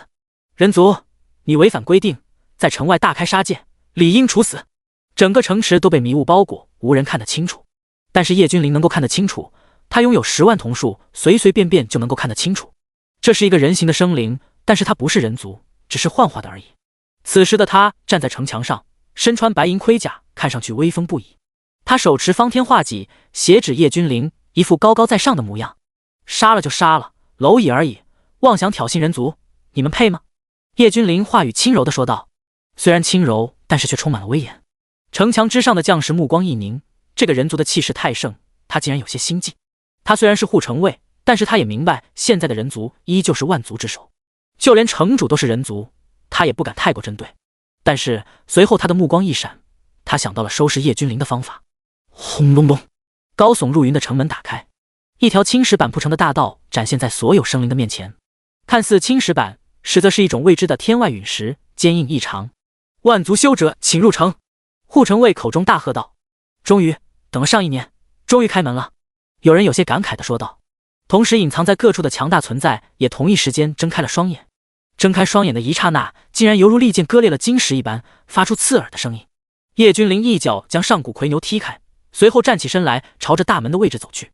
诡异的是，没有人阻拦叶君临，也没有一个生灵走向城门，全部都看着叶君临。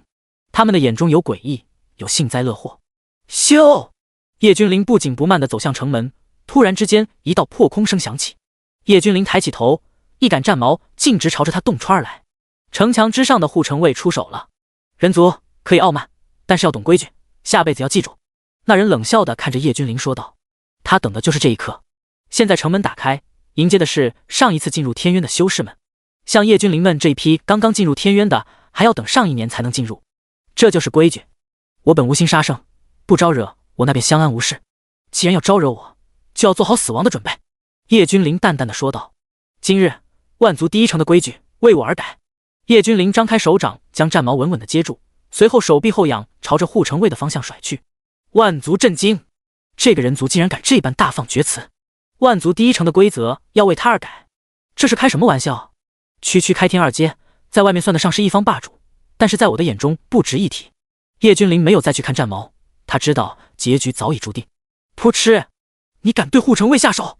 城墙之上的其他护城卫眼神惊恐地说道。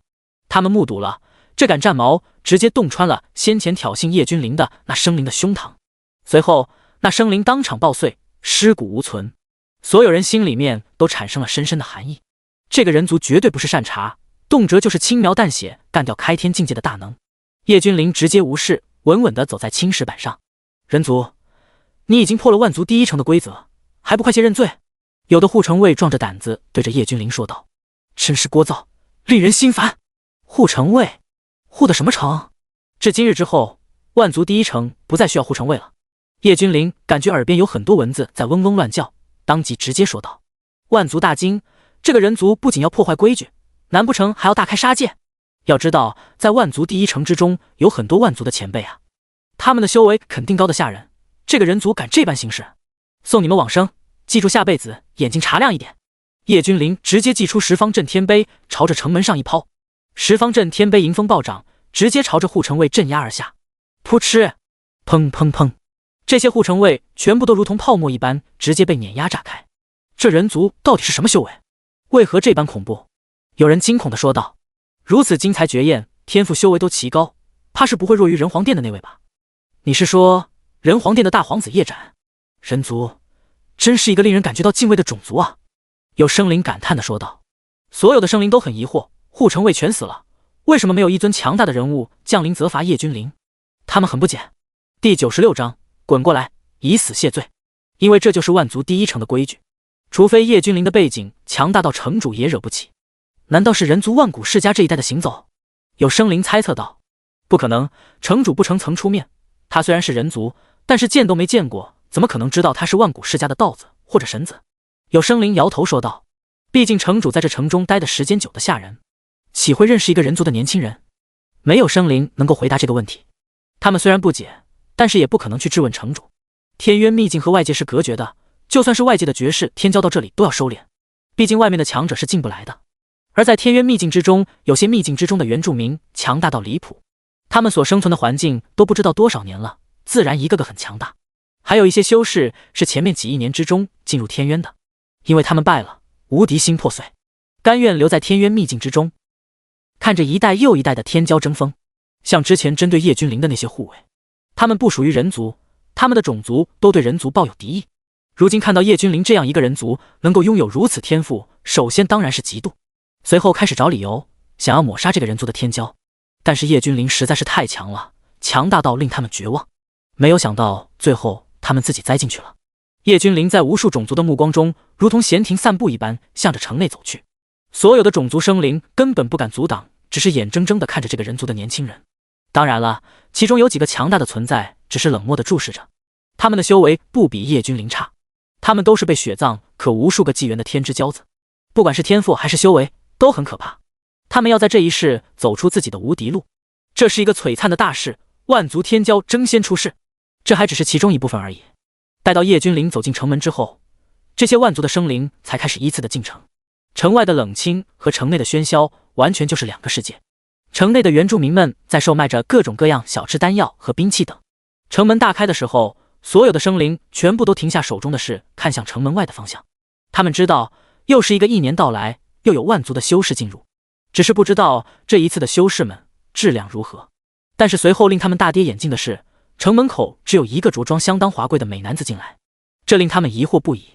但是当他们将目光看向城外的时候，突然瞳孔剧烈的收缩。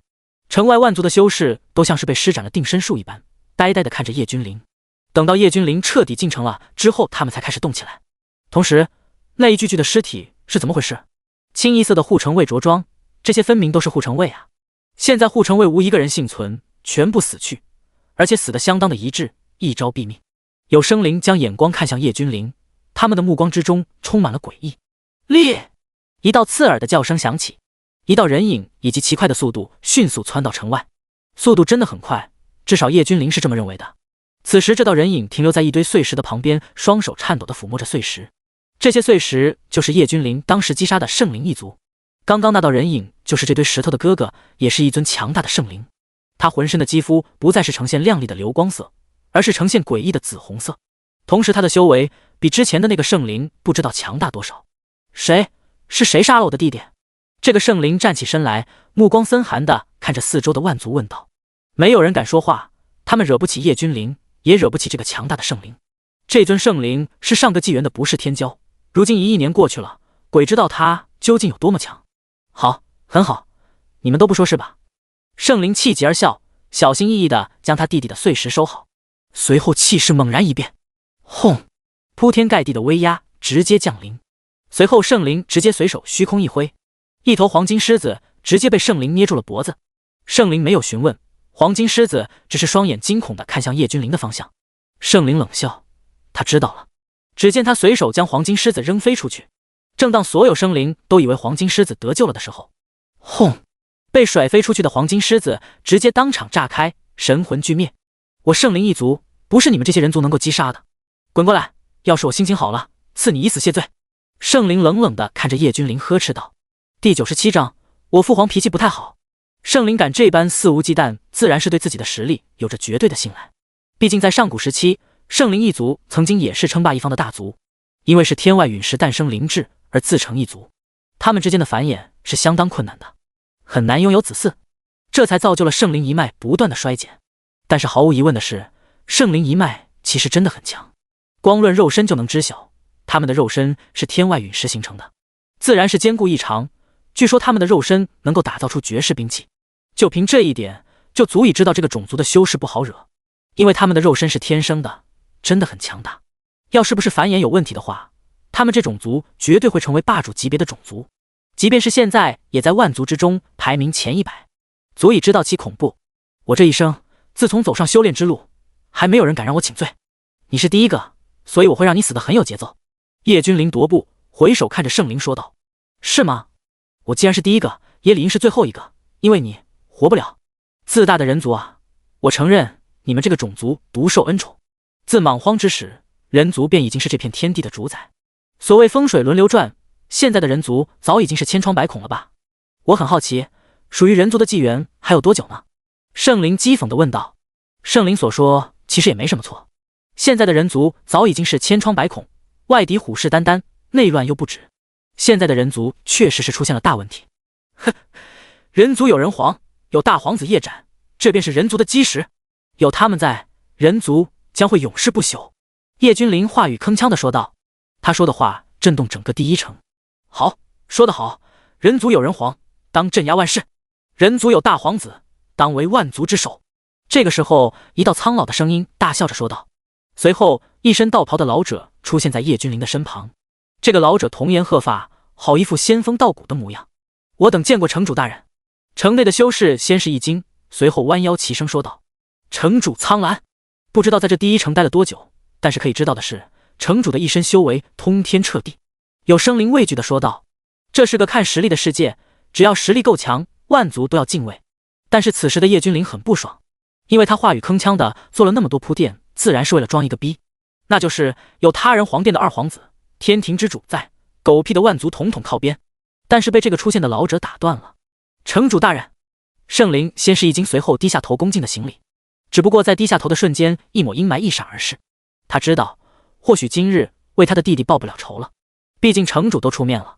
好啊，今日本城主出关就看到万族这么多的天骄，不错不错。你们进城吧。等等，本座的护卫是怎么回事？突然之间，苍蓝脸色变了，看到一群尸体问道。城主大人，这些都是他干的。有生灵壮着胆子指着叶君临说道。他们该死。叶君临没有解释，只是淡淡的一句话。既然如此，进城吧。令人大吃一惊的是，苍蓝并没有说什么，而是直接让众生灵入城。城主大人，这样有失公允吧？先不论他是否杀了护城卫，他杀了舍弟，我总得要一个合理的解释吧。圣灵抬起头坚定地问道。混账东西，你的意思是，本座的护城卫还没有你的弟弟重要？苍蓝气势一变，大喝道。同时，圣灵像是看到了什么可怕的事物了一般，脸色苍白不已。我不敢。圣灵终究还是低下了头颅说道。老头，我劝你还是别管我的事情了。他的弟弟死了也就罢了，刚刚他还挑衅我，叫我过去赐我一死，这不是小事啊。既然圣灵一族要赐我一死，我父皇那个人脾气不太好，圣灵一族要杀我，我父皇肯定会带兵灭了圣灵一族。叶君临气定神闲地说道。哼，什么时候一个万古不朽世家也敢夸下海口？一个世家而已，竟然要灭我圣灵一族？哈哈！圣灵疯狂的大笑，就算是苍蓝都感觉这个年轻人吹牛吹得有些过了。到底是什么样的势力才敢这般说？灭一族？这个一族可不是几十几百几千人啊，而是整整的一个种族。就算是人族的万古不朽世家也不敢如此说。苍蓝已经有些不悦了。第98章，诸天仙魔鬼神共听之。苍蓝却是感觉这个青年不知道审时度势，有些过于的张扬和嚣张了。他站出来就是因为叶君临说的人族有人皇和大皇子，他才愿意站出来帮叶君临暂时摆脱现在的困境。甚至他都不在意叶君临杀了那么多的护城卫，但未免这个年轻人太过得寸进尺了吧。万古不朽世家，来，你说说，你来自于那个不朽世家，让我圣灵一族好好的瞻仰一番。圣灵笑道断气的说道。万古世家？我有说万古世家吗？叶君临有些好奇的问道。哈哈，竟然连万古世家都算不上吗？那你来自于那个势力，能够让你如此自负？圣灵不屑的说道。人族的万古不朽世家确实很强大，但是要说灭一族，那指定是天方夜谭。哦，我是人皇殿的二皇子叶君临，也就是人皇的第二子。叶君临淡淡的说道。哈哈，不过是人皇的第二子而已。啊，人皇的二子，二皇子。圣灵整个人突然如遭雷击，瞬间破音，整片空间瞬间凝固，所有种族的修士全部都愣愣的看着叶君临。真的，这个信息量实在是太吓人了。本来一个人族的盖世天骄，突然摇身一变，变成诸天万界第一大势力的皇子，这让他们心里有些发堵。这种人走到哪都是浑身充满了光环，都是最耀眼的存在。撇开天赋不说，就是人皇殿二皇子这一个身份，足以让他在诸天万界横着走。人皇的威严不可侵犯，即便是他们有些对人族有着仇恨心理的种族，也不得不敬畏人皇，这就是人皇的威势。二皇子殿下，圣灵这下子彻底的慌了，对方的来头竟然这么大。刚刚他还一口一个报仇和嘲笑，还要灭了人皇殿的二皇子，现在想想他真是傻得可爱啊。这不就是相当于在向人皇殿宣战吗？而且是这个特殊的时期，人皇镇守天渊为的可不仅仅是人族啊，那是为了诸天万界啊。这个不仅仅是对于人族的大恩，万族都要感恩戴德。我还需要以死谢罪吗？叶君临玩味地说道。不用，二皇子殿下，我有眼不识二皇子，还望二皇子宽恕。圣灵连忙跪倒在地，不断的求饶说道。他对叶君临二皇子的身份绝对是深信不疑的，这个世界还没有人敢冒充人皇亲子。那你知道你现在应该怎么做吗？叶君临看着圣灵淡淡的说道。我明白。圣灵有些苦涩的说道。他现在唯有一条路可选，那就是以死谢罪。他不想因为他圣灵一族和人皇开战，那到时候必定是圣灵一族灭族，没有第二种选择。叶君临本身不是嗜杀之人，先前是这个圣灵的弟弟招惹他，才会有一死，现在当哥哥的又来招惹他，真当他没脾气。虽然他不会借助人皇殿的势力去灭了圣灵一族，他会等到他将来足够的强大了，亲自降临圣灵一族。前提是如果圣灵一族都是这种圣灵的话，灭了也就灭了。因为首先圣灵一族本身就很仇视人族，视人族为仇敌，这一点从先前圣灵说的话语之中就能感受到。我愿意以死谢罪，只求二皇子殿下放过我圣灵一脉。圣灵跪倒在地，对着叶君临磕头说道。日后圣灵一族或者是其他的种族胆敢再犯人族，当灭。此言我以天庭之主的身份昭告万界，诸天仙魔鬼神共听之。叶君临威严地对着圣灵说道。这一次叶君临所说的不只是圣灵一族，而且还有其他的种族。叶君临其音如雷震耳欲聋，虚空金光灿灿，有着金色的法旨虚影降临。言出法随，这是言出法随，难道他已经得到天地的认可了吗？有生灵惊骇地说道。叶君临刚刚说过之后，竟然就有法旨降临，这岂不是意味着叶君临将来的成就能够和人皇一较高低？万族第一城彻底的沸腾了。二皇子叶君临有人皇之姿，这一点毋庸置疑，也没有人敢怀疑。哈哈，多谢二皇子殿下厚赐，我今日能够见识到少皇风采，死而无憾，死而无憾啊！圣灵大笑，这一次他笑的只有释然。他知道万族永远都没有机会超越人族了。砰！圣灵一巴掌拍在脑门上，顿时他浑身直接变成一块块的紫红色的陨石。这些陨石绽放光芒，是了不得的炼器宝物，将这些都埋了吧。叶君临挥了挥手说道。第99章星空古路。毕竟人死如灯灭，死了什么账都一笔勾销了，不然的话这个圣灵的身体绝对会被有心人拿去炼器。当然了，所谓的万族也不可能个个都对叶君临毕恭毕敬。老朽万族第一城城主人族苍兰拜见二皇子殿下。老朽先前老眼昏花，没有将二皇子殿下认出来，还望二皇子殿下恕罪。苍兰从震惊中回过神来，对着叶君临行礼说道。无妨，想不到这天渊之境也是我人族在看守，此举甚好。叶君临笑着说道。老朽斗胆，还望二皇子能够下榻城主府，让老朽尽地主之谊。苍兰对着叶君临说道。也好，顺便我也想向你打听一些关于这天渊禁地的事情。叶君临点头，随后在苍兰的带领下前往城主府。天渊秘境是从何时开始的，我也不知道，史书亦没有记载。据说是从上古时期人族的一尊大人物偶然之间发现的。天渊秘境共有9981关，也就是有着81座城池，走到最后的才能够有机会见识到最后到底有什么。但是这么多年，从未有人能够走到最后。当然了，或许有，但是或许死在里面了。苍兰这般说道。难道最后的终极之地真的是父皇所说的天渊自己衍生的规则？这到底是什么规则？竟然比天地万物的规则都要强大。叶君临沉默，喃喃自语地说道。而且这一届的万族天骄们将会在3天之后出发前往星空古路。苍兰继续说道。什么是星空古路？叶君临好奇地问道。星空古路是一种可以让人蜕变的路，也是前往万族第2城的必经之路。但是在这条古路上危险无比，说是蜕变，不如说是在厮杀中脱颖而出。不仅是这些天骄是威胁，同样的还有一些迷失在古路上的生灵，他们都不知道存在多少亿年了，早已经被天渊改变，一个个强横无比。准确的说，他们是一群没有思想的生灵，只会杀，即便是老朽也不敢保证全身而退。而且这还仅仅是第1条星空古路，越到后面越恐怖。而且按照对人族有着仇视的别的种族，极有可能会在星空古路对您下手。二皇子殿下一定要小心啊！苍兰严肃地说道。叶君临倒是对这天渊秘境越发的好奇了。一个自主形成的秘境存在了不知道多少年了，其中更是自行的演化规则之力，而且恐怖无比，连人皇叶几天都不敢硬闯，足以知道其恐怖。越是这样，叶君临是越感兴趣。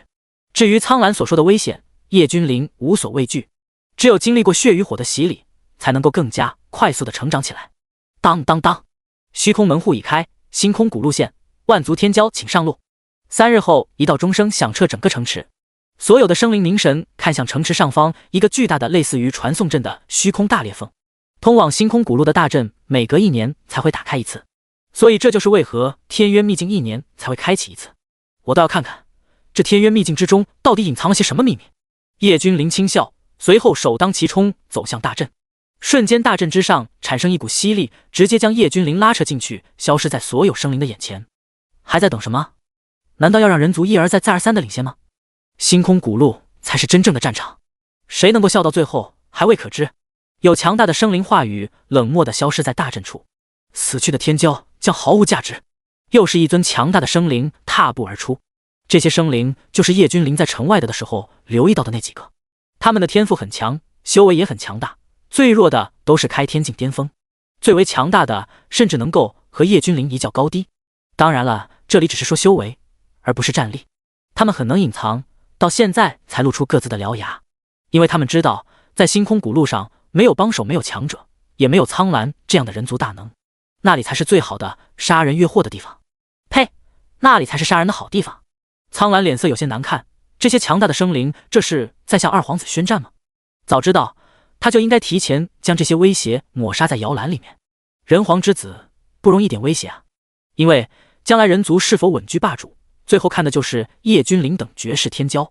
但是现在任凭他怎么心急都没有用，因为有规定，他们不能进入星空古路，否则杀无赦。第100章图腾梦魇一族，这里就是星空古路。叶君临看着自己的脚下有一根晶莹剔透的丝线说道，不用说也知道，这根丝线就是星空古路所指引的方向。这是真正的宇宙深处，无边无际，一片黑暗。咻，一道毫芒在宇宙中隐现，瞬间便已经出现在叶君临的后背处，一点寒芒根本让人反应不及。不少仇视人族的修士其实刚一出现在这星空古路的时候，眼睛就没离开过叶君临的身影。虽然说这是人皇之子，背景大得吓人，但是这毕竟是星空古路，在这里没有人能够帮助他，也不会出现如同苍兰这样的人族大能前来保护。所以他们有不少修士都看到了一个类似于一根银针的法器直接射向叶君临，甚至不少的修士脸上都露出快意的笑容。但是随后他们的笑容开始变得僵硬，因为叶君临并没有回头去阻挡那个法器，而是任由银针刺在他的后脑勺。叮，清脆悦耳的金铁交加的声音响起。好玩吗？灭魂针，大手笔啊！叶君临轻笑地回过头说道，他的手中正把玩着一根青色的针。怎么可能？这可是灭魂针啊，无视任何防御，直达神魂。一旦被灭魂针定住，神魂寂灭，几乎无药可救。有生灵大骇地说道，你们挺开心的呀。叶君临看向那些先前还面露喜色的生灵说道，既然如此，去！叶君临脸上的笑意消失，屈指一弹，顿时灭魂针比先前还快上10倍，消失在宇宙中。随之传来的是不断发出的惨叫声。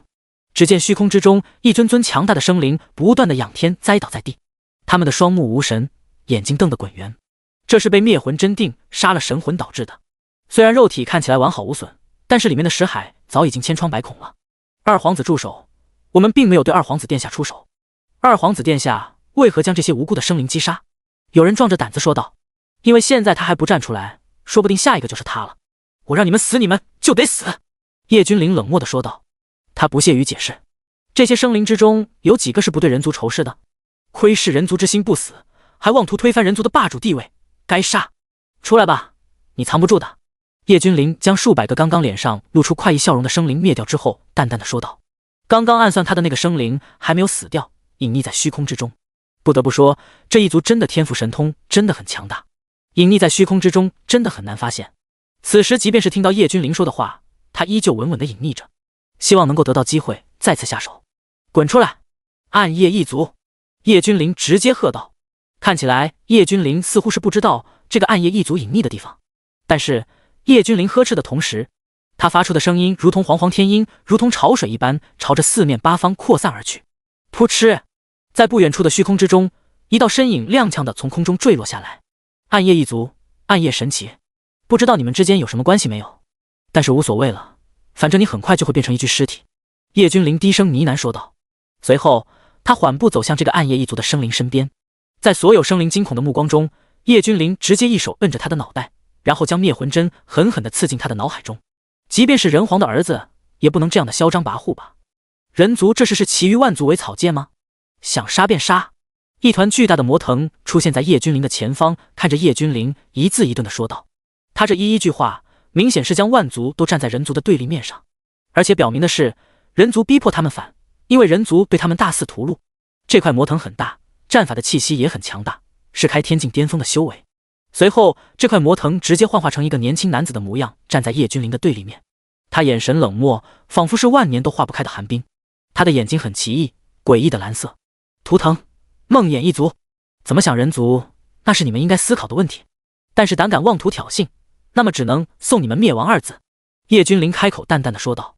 这个梦魇一族的天骄很强大，同时他们能够凭空造梦，对战的时候有些敌人死得莫名其妙的。梦魇一族在万族之中都是前10的存在，很强大。他们最大的特点就在眼睛上，他们的眼睛能够将人拉入梦中。第101章，鲲之大，一锅炖不下。人族二皇子，我承认你很强大，但是再强大又如何？你难道能够打得过万族天骄不成？来吧，进入梦中，一切都会有的。在梦里，你能得到你想要的一切，人皇宝座，万族臣服，只有你想不到的，没有你得不到的。梦魇嘴角带着一丝邪魅的笑容。他们梦魇一族靠着这个天赋神通，可以说是横行霸道，极少有对手。他不断的在魅惑叶君临，让叶君临掉进他造的梦中。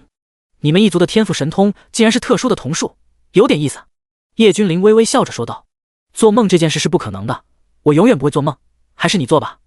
叶君临的双目绽放光芒，刹那之间将梦魇笼罩。他有10万至尊瞳术，岂会在乎一个梦魇造梦？结，人族万族都将在我的脚下臣服。梦魇目光紧闭，嘴角流出满意的笑容说道。他现在身处梦中，在梦中他已经踏碎了人皇殿，诸天都在他的脚下臣服。他们梦魇一族更是一跃成为了第1族。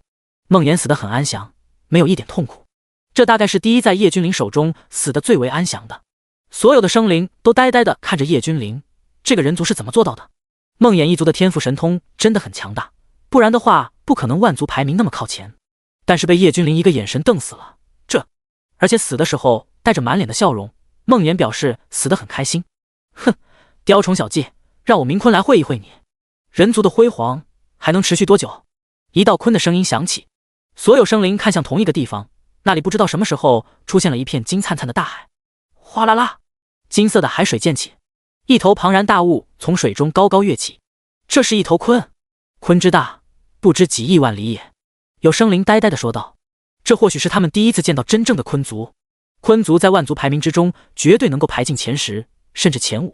鲲族不仅战斗力超高，而且他们拥有世间极速。他们有2种变换的形态，一种为鲲，海里游；还有一种化身为鹏，同样战斗力超群。金色的海洋波涛汹涌，明鲲从海中跃起，仿佛是要击穿长空，甚至要将九重天都要击穿一般。随后，明鲲开始蜷缩，就像太极阴阳之中的至阴一般。同时，他的身上开始出现惊人的蜕变。首先是他的腹部竟然出现了2只利爪，七爪四钩，锋利的惊人。随后，他那巨大的圆形脑袋开始变化。首先是原先嘴的部分出现了一个鸟嘴，变成尖锐不已。随后，一个鸟脑袋开始幻化而成。他浑身开始出现毛发鸟羽，一对肉翅展现，随后鸟羽覆盖。救！一声刺耳的鸣叫在虚空炸响。随后，这只金色的金翅大鹏开始扇动羽翼。鲲之大，一个铁锅炖不下，还需一个烧烤架啊！叶君临看着展开双翅的金翅大鹏说道：“这实在是太大了，双翅一展，遮天蔽日，整片宇宙好像都被填满了一般。”创世神一阶。叶君临看着金翅大鹏说道：“系统查看面板。”叶君临在脑海中说道：“宿主叶君临，修为创世神9阶，创世3000方为大圆满之境界。创世之初有3000个小境界，即为创世1阶到创世3000阶，与3000大道相辅相成。修炼意图境界划分：武图、武者、武士、武师、大武师、武灵、武宗、武王、武皇、武圣、武帝、遁意境、虚道境、归天境、仙火境、真仙境、下等金仙、中等金仙、上等金仙、大金仙、大上仙、仙君、仙王、仙帝、神火境、真神境、下神境、中神境、上神境、天神境、神王境、神帝境、神皇境、大帝、帝君、帝王、圣人、圣人王、大圣、圣帝、开天、创世、天道、大道、鸿蒙、至尊。天赋神通功法秘术10万01，太多了，就不一一赘述。特殊体质，宇宙最强，夜视道体。修为境界越高，修炼起来就越是困难。上古十凶之一，传说中的拥有世间极速。上古十凶之中，其中之一就有鲲族，而且他们的速度世间无人能及。我倒是想试一试，你是否拥有世间极速？叶君临看着朝着他俯冲而下的明鲲说道：“他拥有10万至尊功法秘术，但是还不知道能不能和这种异族传承相比较。方寸之间，心道、神道即为人道。”叶君临展开身法，身如风中飘絮，捉摸不定。第102章，世间极速。却是不得不说，鲲鹏一族速度是真的快，不愧是拥有世间极速的种族。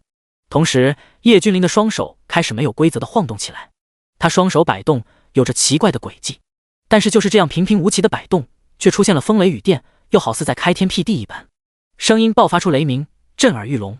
但是在别人的眼中，叶君临的速度先前还不慢，但是现在却是越来越慢。他这不是越来越慢了，而是越来越快了。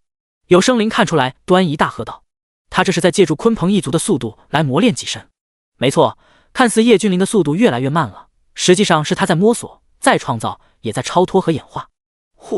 速度的极境还真困难啊！叶君临深深地吐出一口气说道。短短数个呼吸之间，叶君临就将鲲鹏一族的速度极境演化了出来。他们的身影实在是太快了，在场的修士之中几乎没有人能够捕捉得到。怎么可能？你怎么会有族的天赋神通？叶君临和鲲鹏不断的拉扯，在这期间，叶君临并没有直接杀掉鲲鹏，因为他也知道鲲鹏一族的天赋神通是真的强大。虽然只是加持在速度上，但是不是有一句话吗？天下武功，唯快不破。只要速度够快，敌人都追不上你，那你还不是打架跟闹着玩一样，可以无限的去骚扰对方，而且对方还追不上你。短短时间，你竟然已经将我的天赋神通完全融会贯通，甚至更胜一筹。鲲鹏大骇，这个人族的天赋简直就是骇人听闻，万族古史上都不曾记载这般天赋。此时的叶君临并没有理会鲲鹏，他现在处于一种非常玄妙的状态，这种状态类似于悟道。没错，现在的叶君临悟到了。天地初分，一生二，二生三，三生万物。人法地，地法天，天法道，道法自然。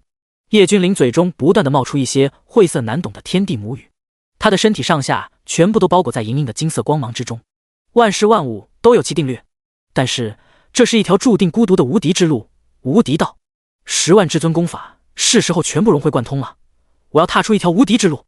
叶君临仰天大吼，随后宇宙震动，一丝丝肉眼不可见的规则竟然从宇宙各地开始汇聚而来。嗡嗡嗡！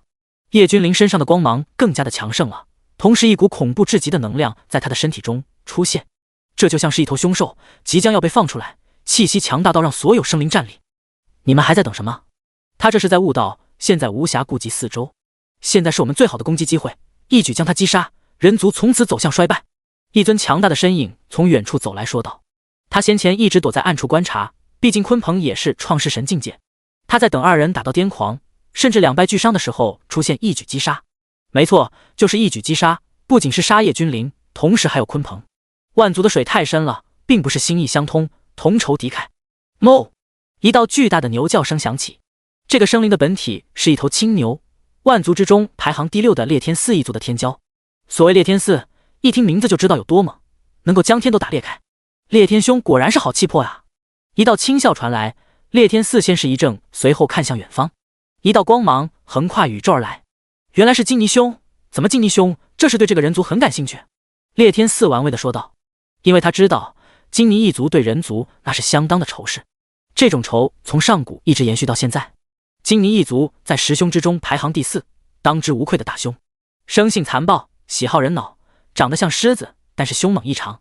在古史中还不曾听闻有人族驯服一头金泥作为坐骑，这种级别的天骄，脑髓应该是大补吧？金泥有些贪婪地看着叶君临的脑袋说道：“那3个家伙不知道会不会出手？”裂天4目光看向宇宙边缘处，轻声说道：“那几个家伙哪个不是傲气得很？身为万族榜前3的存在，他们怎么可能和我们一起猎杀？要是等我吞噬了他的脑髓之后，说不定可以与他们比肩。”金泥目光闪烁着说道。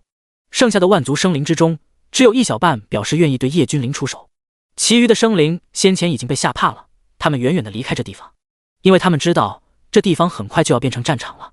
第103章如来神掌，他们留在这里无异于就是找死。好，咻！在我面前还敢肆无忌惮的悟道，给我破！鲲鹏看着叶君临没有理会他的意思，当即俯冲而下，像一轮大日狠狠地砸向叶君临。众所周知，武道期间人的五官60是全部封闭了的，入道和悟道是一种契机，很难遇到。一旦遭受打断悟道，轻则重伤，重则被反噬本源，被毁沦为废人。此时的叶君临浑身都被光团包裹，他双目紧闭，他在不断的糅合各种杀生大术和死亡至尊功法，他要将所有的都融会贯通，取其精华，去其糟粕，融成一炉，成为自己的功法。轰隆！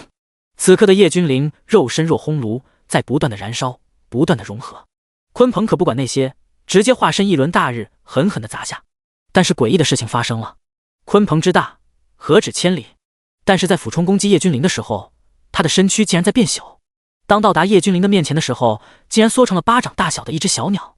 鲲鹏大惊，想要挣脱，但是无论他怎么施展秘法，始终不能脱离，就好像冥冥之中一只巨大的手掌将他按在叶君临的肩膀上了一般。叶君临并没有受到任何影响，依旧在不断的悟道，反倒是这个鲲鹏锋利的眼神开始安详了下来，他也不再挣扎了，而是乖乖的立身在叶君临的肩膀上。鲲鹏这个傻缺在干什么？裂天4看着鲲鹏说道：“不管他在干什么，我们再不出手，这个人族就要成功了。要是被他先悟出无敌道，我们等会都要死。”金妮眼冒寒光的说道：“动手！”哞！裂天4摇了摇牛角，双腿不断的在地上刨着，他在蓄力，要冲飞叶君临，打断悟道。好！金妮仰天咆哮，他的浑身都充斥着紫色的雷电，每一缕雷电都能将虚空劈开，很强大。一道巨大的雷电光柱朝着叶君临而去。滚！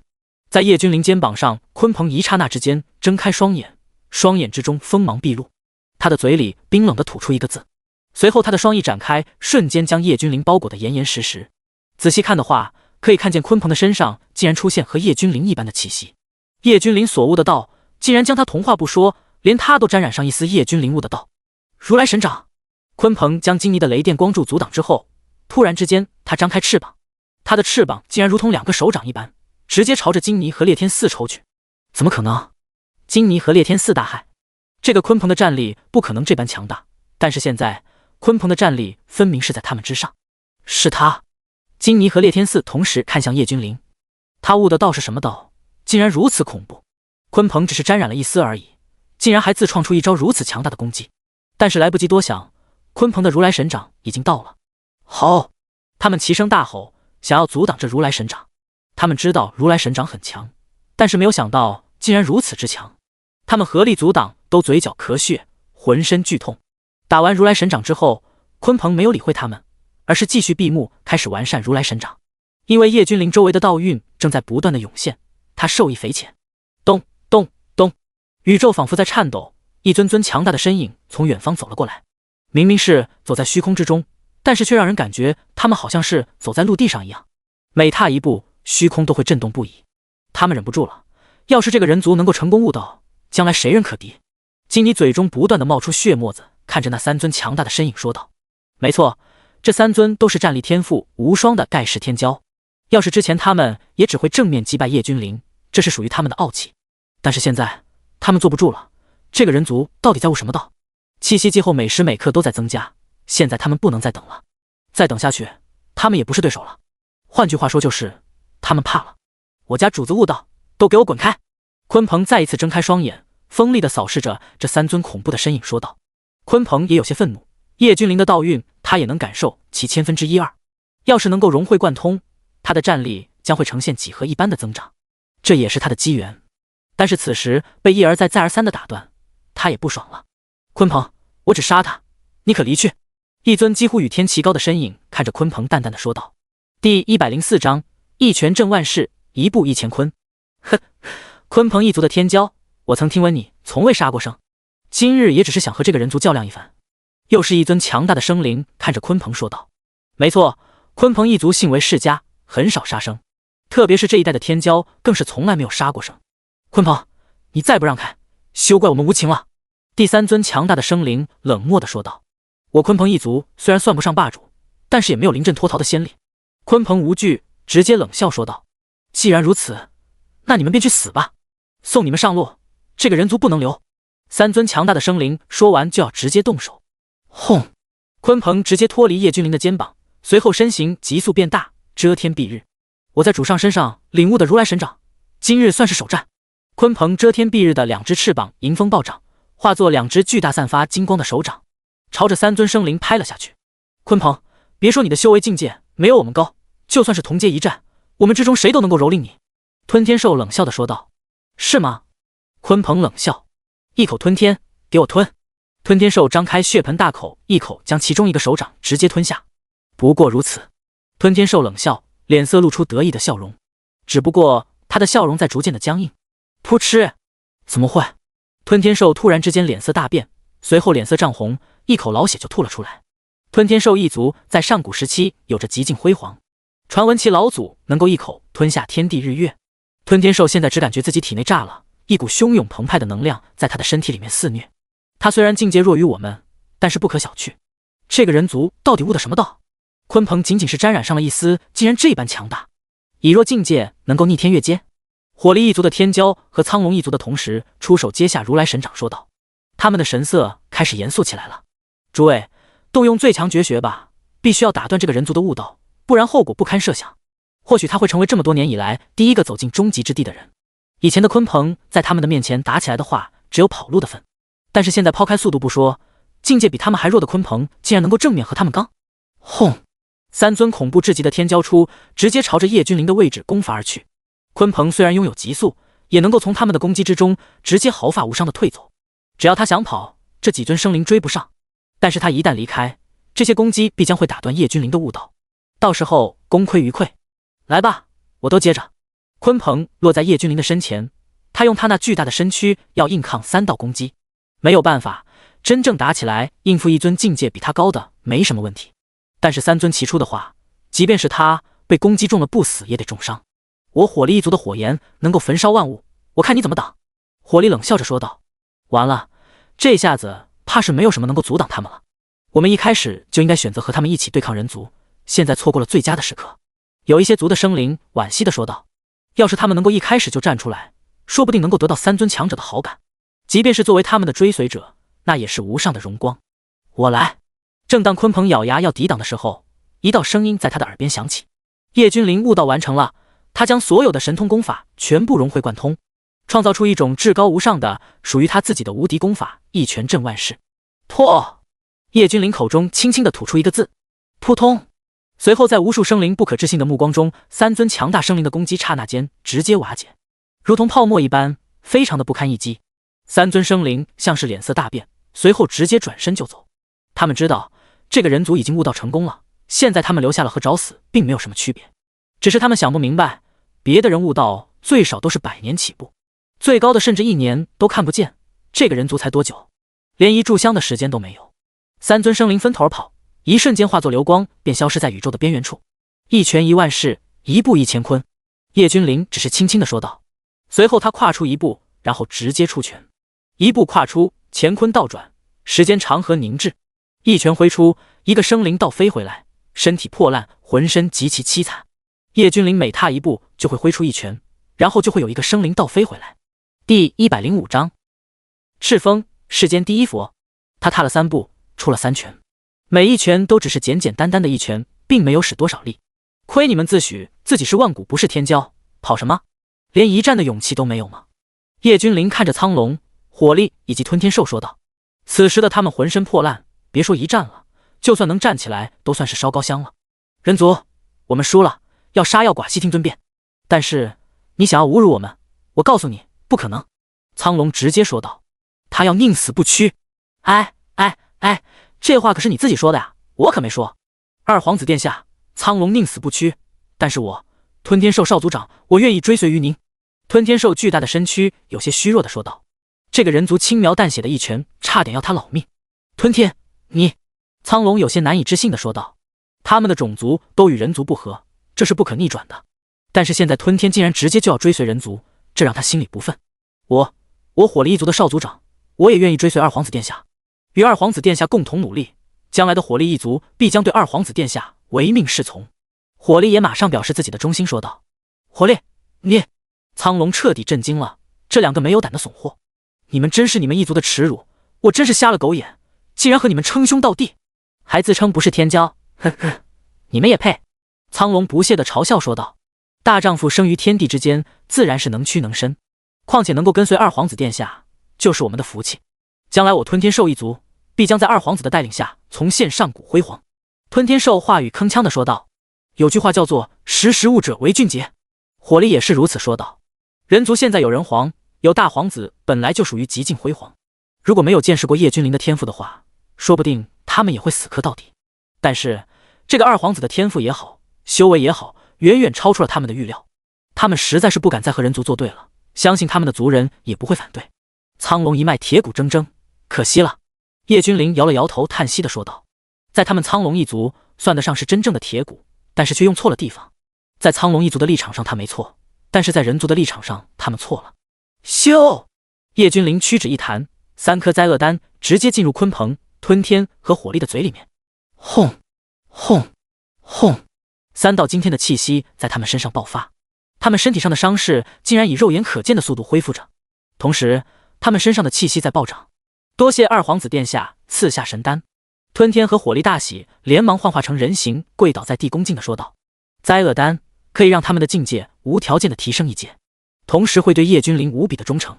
从此以后，你们俩便是我天庭的护山神兽了。叶君临看着火力和吞天兽说道。我等一定尽心尽力，不负少主，不负天庭。鲲鹏，姓氏世家？叶君临看着鲲鹏问道。是的，主上。鲲鹏恭敬地回答道。叶君临蹙眉思考，世家这在以前根本不是一个姓氏，但是为何鲲鹏会是世家姓氏？难不成是和释迦牟尼佛有什么渊源？但是在这里的古史之中并没有释迦牟尼佛的历史，甚至连佛门都不曾有，特别是鲲鹏还不曾杀生，这种种的迹象让叶君临不得不沉思。想那么多干什么？既然没有释迦牟尼佛，那我便自己扶持一个出来。叶君临突然笑了，没错，他可以自己扶持一个佛出来，成为真正的世间第一尊佛。鲲鹏，叶天看着鲲鹏喊道。主上。鲲鹏恭敬地回道。从今天开始，我以天庭之主的身份敕封你为天地间的第一尊佛，封号释迦牟尼佛。叶君临看着鲲鹏严肃地说道。鲲鹏领旨。鲲鹏大喝。轰！这方宇宙在震动，虚空裂开，一道佛光蔓延而下。这是天地间的第一道佛光，洒在了鲲鹏的身上。鲲鹏盘坐在地上，双手合十，口中开始诵无名经文，令人感觉祥和安宁。同时他的脑袋上面的毛发开始脱落，成为一个光头。他身上的衣衫也变成了袈裟，虚空出现器物，一方大印，一根降魔杵。你的使命已经到了，去吧。叶君临看着鲲鹏说道。阿弥陀佛，少主，释迦牟尼去也！鲲鹏双手合十，浑身绽放佛光，对着叶君临施了一礼，转身而去。第106章赤天。谁也没有想到，今日叶君临亲封的世间第一佛，日后会是多么的强大。世人皆知释迦牟尼佛多么强大，但是没有人知道，释迦牟尼佛侍奉叶君临为主上。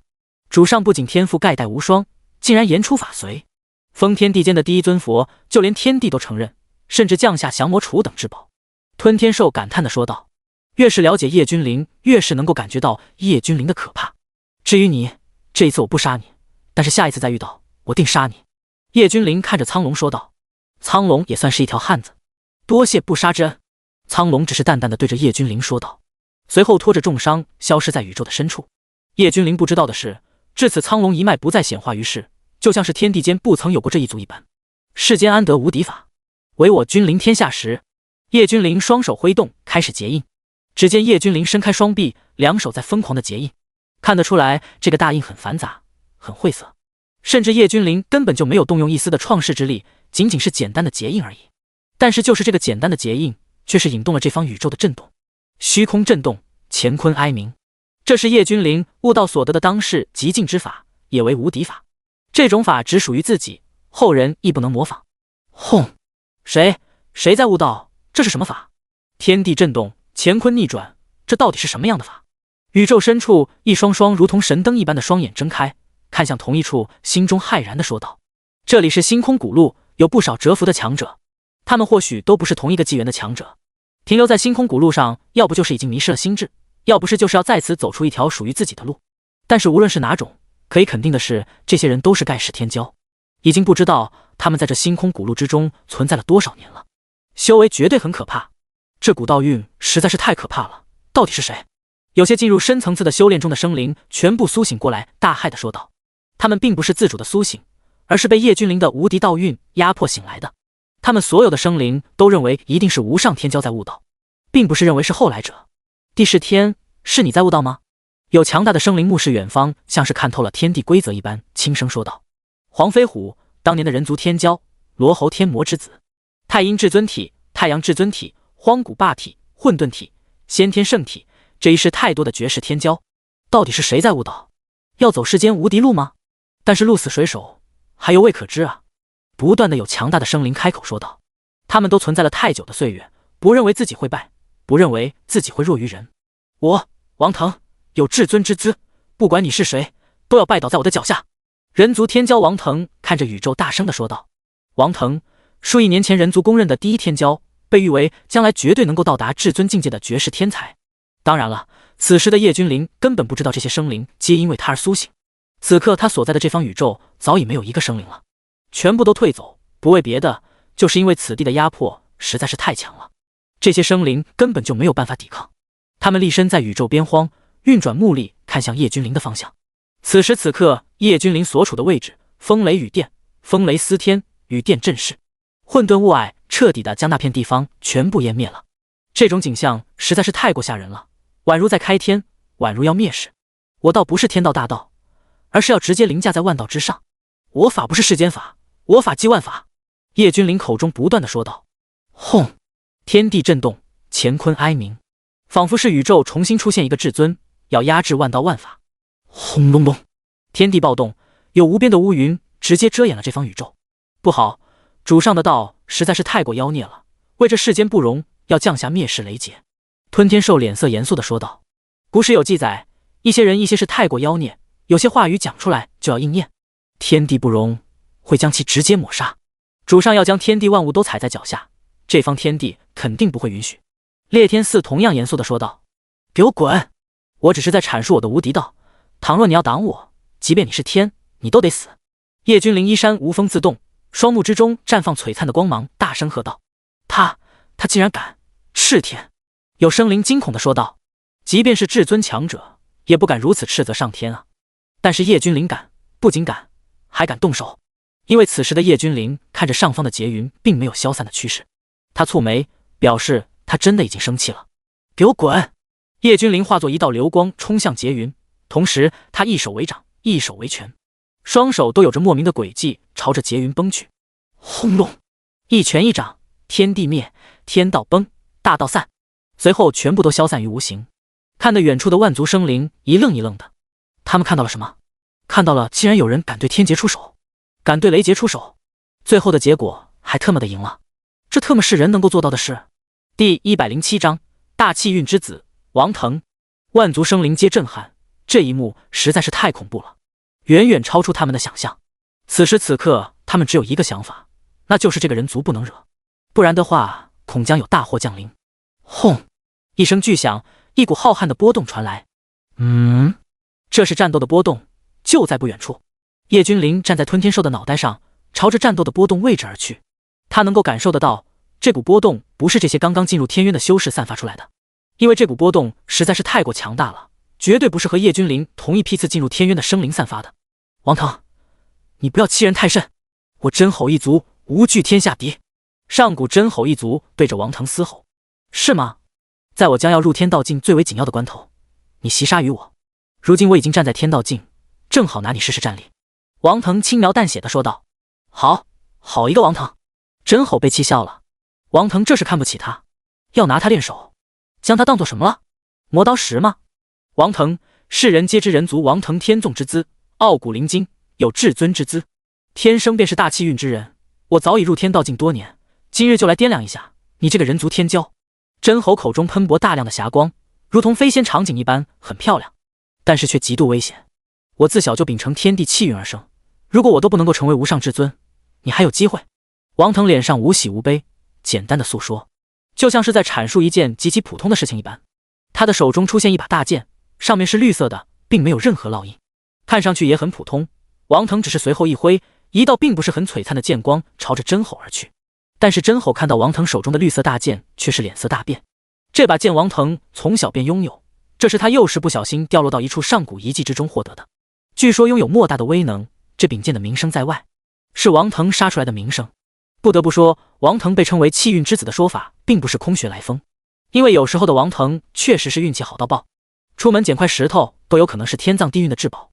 王腾当有无敌至尊之姿，这句话被广为流传，听起来有些调侃讽刺的意味。但是对于现在时期的王腾来讲，变相来说是对他天赋以及气运是真的令人恐惧。所以按照实际情况来讲的话，王腾确实也有这份自傲的资本。毕竟现在这个大势的时代是一个惊艳的大势，人族的第一天骄，这并不是虚名，而是对他的肯定。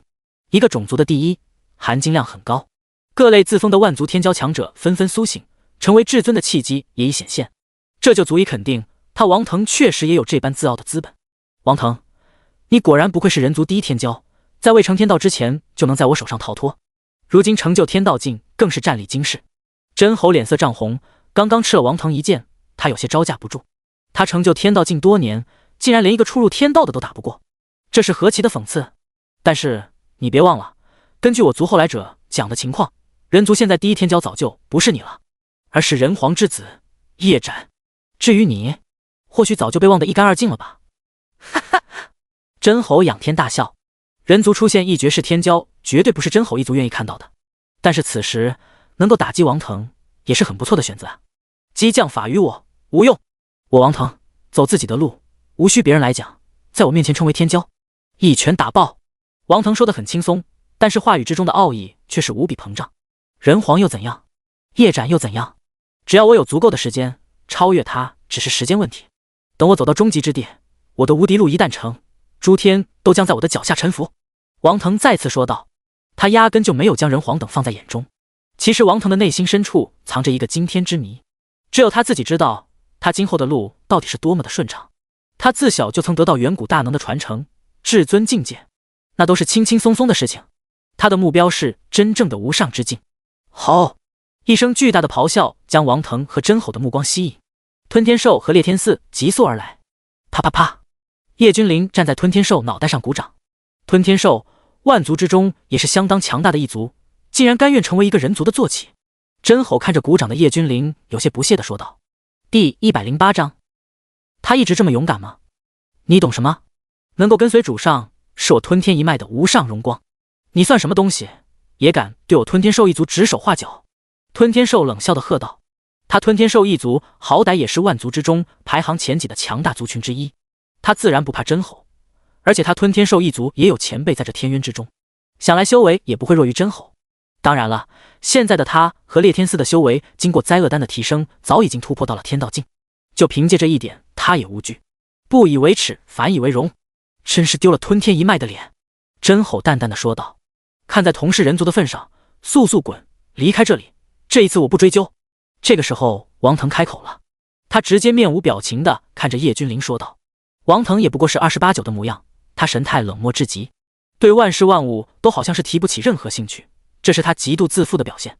王腾能够感受到眼前的这个青年身体里的能量很强大，甚至比绝大多数的创世神都要强大太多了。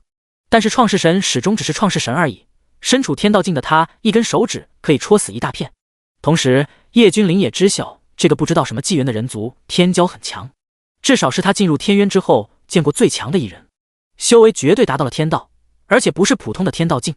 系统查看面板，宿主叶君临，修为创世神1000阶，创世3000阶对应3000大道，一阶一登天，3000圆满可为天道。五图、武者、武士、武师、大武师、武灵、武宗、武王、武皇、武圣、武帝、遁异境、虚道境、归天境、仙火境、真仙境、下等金仙、中等金仙、上等金仙、大金仙、大上仙、仙君、仙王、仙帝、神火境、真神境、下神境、中神境、上神境、天神境、神王境、神帝境、神皇境、大帝、帝君、帝王、圣人、圣人王、大圣、圣帝、开天、创世、天道、大道、鸿蒙、至尊、天赋、神通功法秘术，自创无敌功法，一拳震万世，一步一乾坤，功法诸天无双，速度世间第一，特殊体质，宇宙最强，也是道体。我也看在同是人族的份上，只要你愿意追随于我先前你对人皇不敬的事情，我可以饶你一次。叶君临同样冷漠地看着王腾说道。这人确实是很霸道，他才刚刚到这，本来他是来凑热闹的，没想到竟然有人敢叫他滚。他一直都是这么勇敢吗？吞天兽像是发现了什么了不得的新大陆一般，看着王腾惊讶地说道。他自然是不知道少主的英明神武，霸绝天下的。烈天寺在一旁帮腔说道。那个谁，你相信光吗？突兀的吞天兽斜睥着王腾问道。不知死活的东西，别以为自己收服了2只天道境的畜生就能与我为敌，愚昧。王腾直接冷漠地说道。好，你才是畜生，你全家都是畜生。吞天兽和烈天寺当即炸毛了。王腾竟然敢说他们是畜生。一起？吞天兽看着真吼问道。好，一起上。真吼也是不顾及那么多了，单凭他一个很难战胜王腾，特别是王腾的手中不乏有强大的至宝，这柄剑只是其中之一。一群垃圾，萤火也敢与皓月争辉？王腾不屑地冷笑着说道。好，吞天兽不干了，大家都是一族的天骄，都处于同一境界，凭什么你这么嚣张？他承认天骄之间也是有着差距，但是差距不会太大，不可能人人都是叶君临那种变态，那种妖孽。只见吞天兽张开大嘴，在他的血盆大口之中出现一个巨型的黑洞，这个黑洞有着无与伦比的吸力传来，仿佛是无物不吞，无物不杀。吞天兽就是一种很奇特的种族，他们能够将各种能量、各种法宝，甚至是天地都吞下，然后转变为自身的修为。当然了，也要有一定的修为才行，不然会把自己活生生的撑爆。蛮荒冲撞，烈天寺同样不甘示弱，只见他的鼻子之中喷吐出2道白色的气柱，随后狠狠地踏在虚空之中，朝着王腾冲撞而去。吼天动地，真吼也是施展出真吼一族的绝学天赋神通，一吼天地失色，二吼日月无光，三吼乾坤炸裂，3个都是万族的天骄，平时任何一个都足以震动天下，但是今日他们却3个联手，不在乎什么公不公平，只在乎对手死不死。此时就算是王腾再怎么自负，也做不到完全无视3个绝顶天骄的联手。第109章，绿到极致就很烦。这柄剑名为绿虹，乃是真正的上古帝剑，这一生我只全力以赴使用了2次。第一次我是圣人境，使用绿虹斩杀了一尊圣人王巅峰的存在。第2次我以开天境界硬汉创世巅峰，从容离去。今日便是第3剑，我全力之下，不知道你们能够承受得住我全力一击吗？王腾很自负，同时对于自己也很是有信心。绿虹，敢问这位一直都很勇敢的天骄，你是否曾经有道侣？吞天兽张开大嘴，用神念开口问道。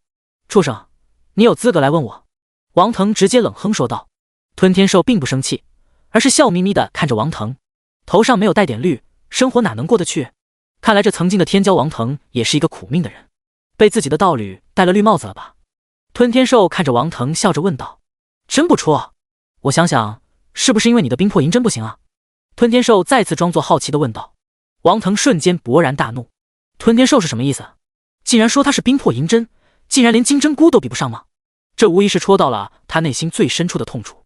其实吞天兽只是随口一说嘛，但是没想到竟然被猜中了，这是吞天兽自己也没有想到的。没错，王腾自小天赋出众，但是却有一个致命的缺陷，那就是传宗接代的那玩意真的如同一根银针一般，这是他永远的痛。最为主要的是，他修道这么多年，想尽办法想要修复缺陷，但是各种天材地宝完全无用。这就好像是大气运给了他一身无可匹敌的修为与天赋，但是也给了他一个无法抹除的缺陷。曾经的他也是一个万花丛中过的翩翩美男子，甚至还一度比较热衷于选妃啊什么的。当然了，前提是他很优秀，也很有让别人承认的实力。直到他100岁大寿那年，他竟然看上了一个少女，简直就是禽兽不如。那时候他的名字叫做武艺，从那以后就开始有修士传言武亦凡的冰魄银针真不戳，甚至在当时曾经一度引起嘲笑和讥讽。武家以雷霆出手，迅速将这些诋毁谩骂的谣言直接扼杀。当时武家杀的修士没有1000万也有100万，总算是堵住了悠悠众口。从此武艺改名为王腾，王腾天骄之名瞬间在万族中走红。从那以后，王腾变了，他不再沉迷于女色，可以说完全对女色不感兴趣了。他的性格也发生了扭曲。此时被吞天兽一语中的，他很愤怒。绿红，一天斩！王腾双眼绽放出可怕的寒芒，一剑斩出，顿时一股可怕到极致的剑意直接撕裂宇宙，形成无数的空间风暴。一道绿到极致的剑意朝着吞天兽斩去。本来王腾的目标是他们3个，但是现在变成了目标是吞天兽。真吼和烈天四脸色大变，这股剑意远远比他们想象的更加可怕。吞天兽一时间将自己的话语憋了回去，这一次他算是踢到铁板了。真吼眼神急速的变换，他知道这一剑就算他们3个阻挡都会遭受重伤，况且这一剑是冲着吞天兽去的，并没有针对他，他完全有机会逃离。他的无敌心早已破碎，不可能走上无敌路，他不想死。随后真吼仰天咆哮一声，转身就跑。烈天四一愣，随后勃然大怒，混蛋，真吼一族的孬种竟然直接跑了。烈天四愤怒至极，这个碉毛竟然临阵脱逃。本来他们3个还可以拼上一拼，现在好了，光凭吞天兽和烈天四根本挡不住。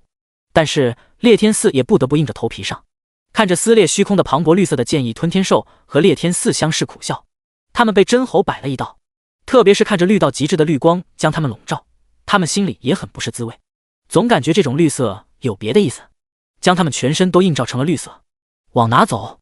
正在急速逃跑之中的真吼突然听到耳边有话语响起，当即浑身的毛发都根根竖起来。等到他看清来人之后，松了口气，在他的面前有一个人族正拦着他的去路。真吼太庞大了，如同泰山一般，而叶君临则如同泰山上的一只蚂蚁般渺小，形成了强烈的视觉冲击。人类，你一个小小的创世神，竟然敢拦我的路？也罢，本座很久没有吞噬过人族了，就先拿你打打牙祭。真吼看着叶君临说道。说完便张开大嘴，4颗獠牙看上去就像是10根擎天之柱一般。第110章，未能与叶斩一战，人生憾事。一股股令人作呕的腥味从真吼的口中传出来。叶君临蹙眉，对于真吼来讲，区区一个创世神而已，他只需要轻轻一吸，自然变成了他的腹中之食，真是令人作呕。给我闭上嘴！叶君临右手呈现兰花指，轻轻一弹，咻！一道毫光直接飞向真吼的下颚。砰！嗷呜！真吼吃痛大叫，他感觉他的下颚遭到了重创，疼得眼泪都快出来了，但是他的血盆大口也随之闭上。人类，你成功惹怒了本座，一尊小小的创世神能有这般战力？人类，我承认我小看你了，但是接下来你准备好承受本座的怒火了吗？真吼依旧没有意识到事情的严重性，张开大口吼道：唧唧歪歪，滚回去！叶君临直接就是平平无奇的一拳轰击在真吼的身上。哼，本座的防御岂是你？真吼话还没有说完，随后感觉背部剧痛袭来，紧接着就感觉时空在飞速的倒退。这不是时空在倒退，而是他被一拳打飞了，而且任凭他怎么爆发都停不下来。他惊骇了，一个创世神怎么会拥有这般战力？他恐惧了，这种恐惧比王腾带来的更加强盛可怕。但是不等他多想，一股刺眼的绿意将他包裹，好强烈的剑意，好绿的我！真吼喃喃自语，随后他的瞳孔急速的放大，一抹深深的恐惧将他包裹。这是王腾的剑意，而且是王腾寒怒一击，绝世强大。现在的他根本调集不了自己的修为来抵抗，只能自己硬生生的承受。不！真吼一声咆哮，在不甘中被绿色的剑意撕得粉碎。吞天兽和烈天四松了口气，真吼帮他们抵了99%的伤害。此时的王腾却是眼神凝重的看着叶君临。吞天兽和烈天四翼左一右的护卫在叶君临的身旁，他们都知道为什么真吼会帮他们挡这一击，肯定不是真吼良心发现，而是叶君临直接将他扔回来挡住了这一击。一个创世神能够这般轻易的将天道境的真吼随手就毫无抵抗之力的扔回来，这等战力即便是王腾都要重视。将你那绿色的那玩意收起来，我看到很不自在。叶君临看着王腾淡淡的说道，你是何人？是哪个万古不朽世家的传人？王腾开口问道。这一次他并没有出手，他能够感受到叶君临很棘手。哼，人皇之子岂是你能够询问的？吞天兽看着王腾不屑的说道。人皇之子？王腾脸色变了，这是这么多年他第一次变了脸色。王腾成名比人皇之子叶斩还要早，当时的叶斩尚未出生。在王腾进入天渊之后的1年之中，从后来者的口中他知道人皇之子叶斩。叶斩8岁成名，15、16岁已然是先帝之境界，可以说是骇人听闻。据传叶斩不是被意外的王级战将给抹杀了吗？王腾脸色阴晴不定，他并不能分辨出究竟是真是假。人皇之子叶斩不是在很多年前已经被域外的王斩杀了吗？王腾开口问道。斩杀？就凭八岐大蛇那个蠢货也配斩杀我哥？叶君临不屑地说道。你哥哥，你不是叶斩？王腾先是一愣，随后喝道。可惜了，未能与人皇之子叶斩一战，我生平之憾事，不然定能够知晓到底谁才是诸天第一天骄。王腾惋惜地说道。噗嗤，王腾是吧？你为何一直这么勇敢？能够教教我吗？毕竟我也想像你这般不要脸啊！吞天兽当即直接笑出声。他们都是后进入天渊的，进来之前自然就已经听说了叶斩还活着，而且一身修为宛如深渊，深不可测。如今正和人皇在天渊天哲那里坐镇，一个王腾而已，竟然敢言和大皇子一战，真是滑天下之大稽。王腾脸色阴沉，但是也没有直接出手。人皇之子，今日我不杀你，你走吧。王腾想了想，还是决定放叶君临走。毕竟现在的他还不能跟人皇殿和人皇对抗，他还需要时间成长，可不想杀了叶君临之后惹出人皇这尊绝世强者。放我走！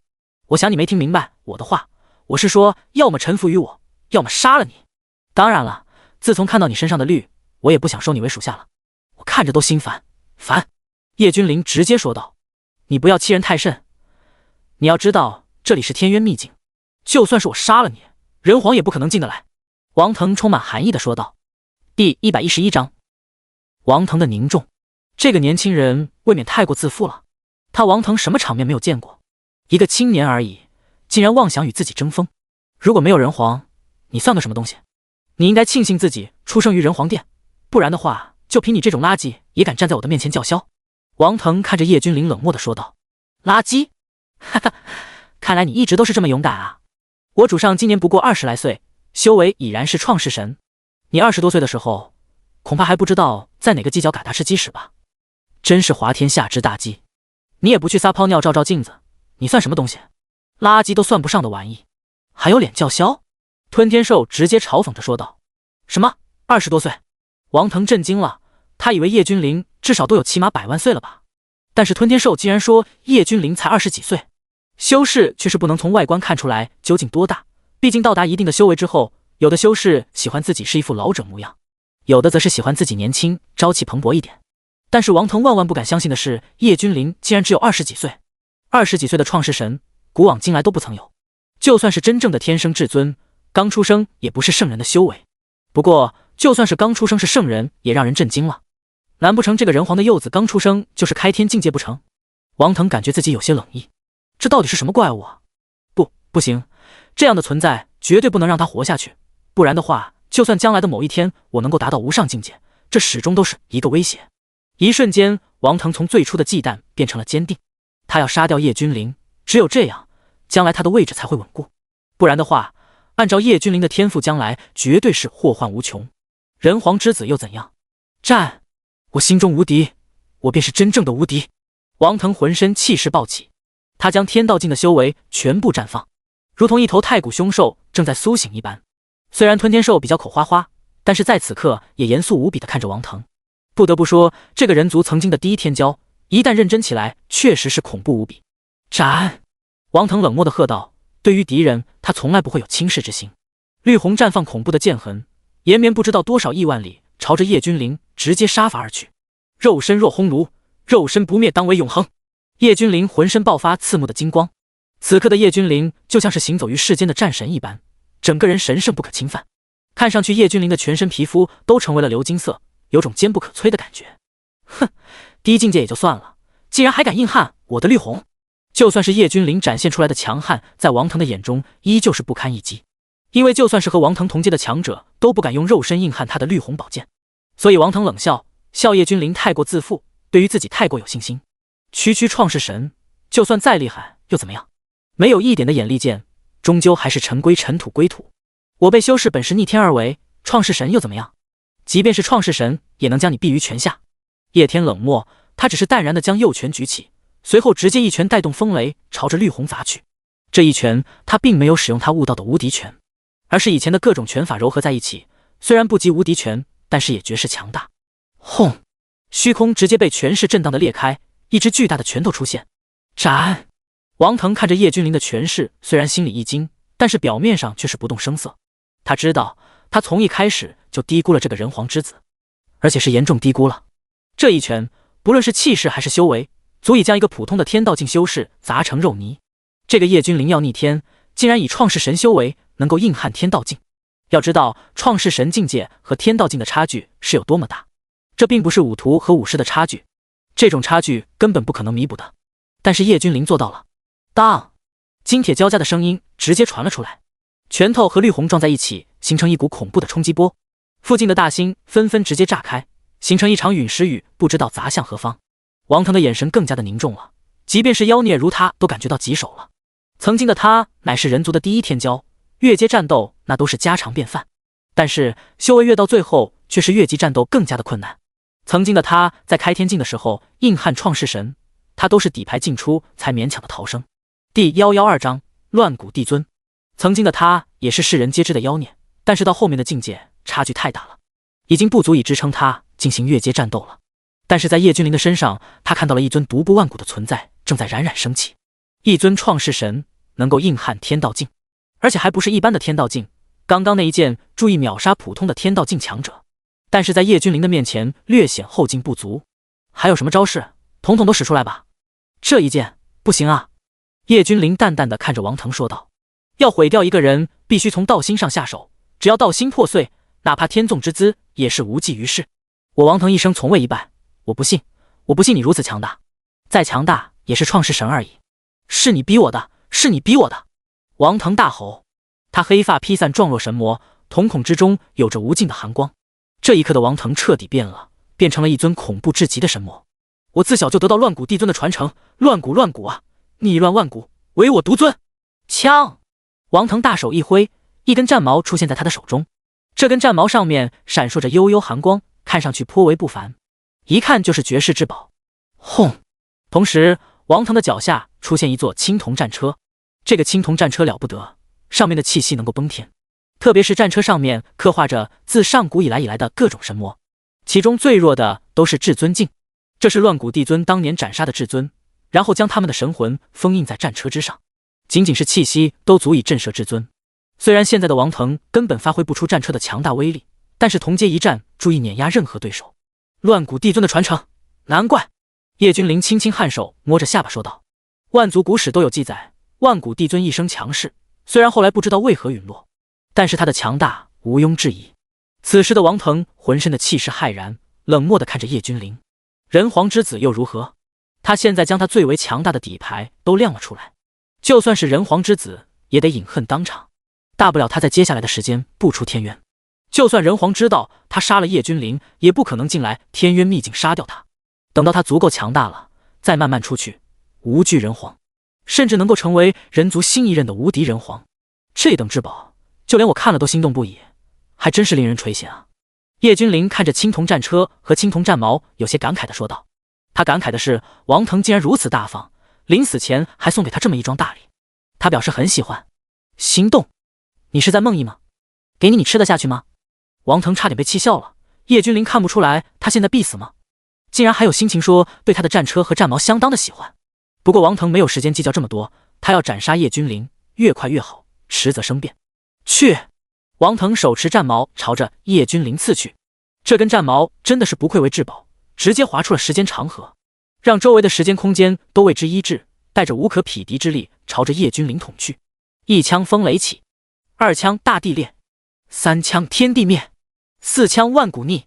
王腾的嘴里面不断的嘶吼着。轰！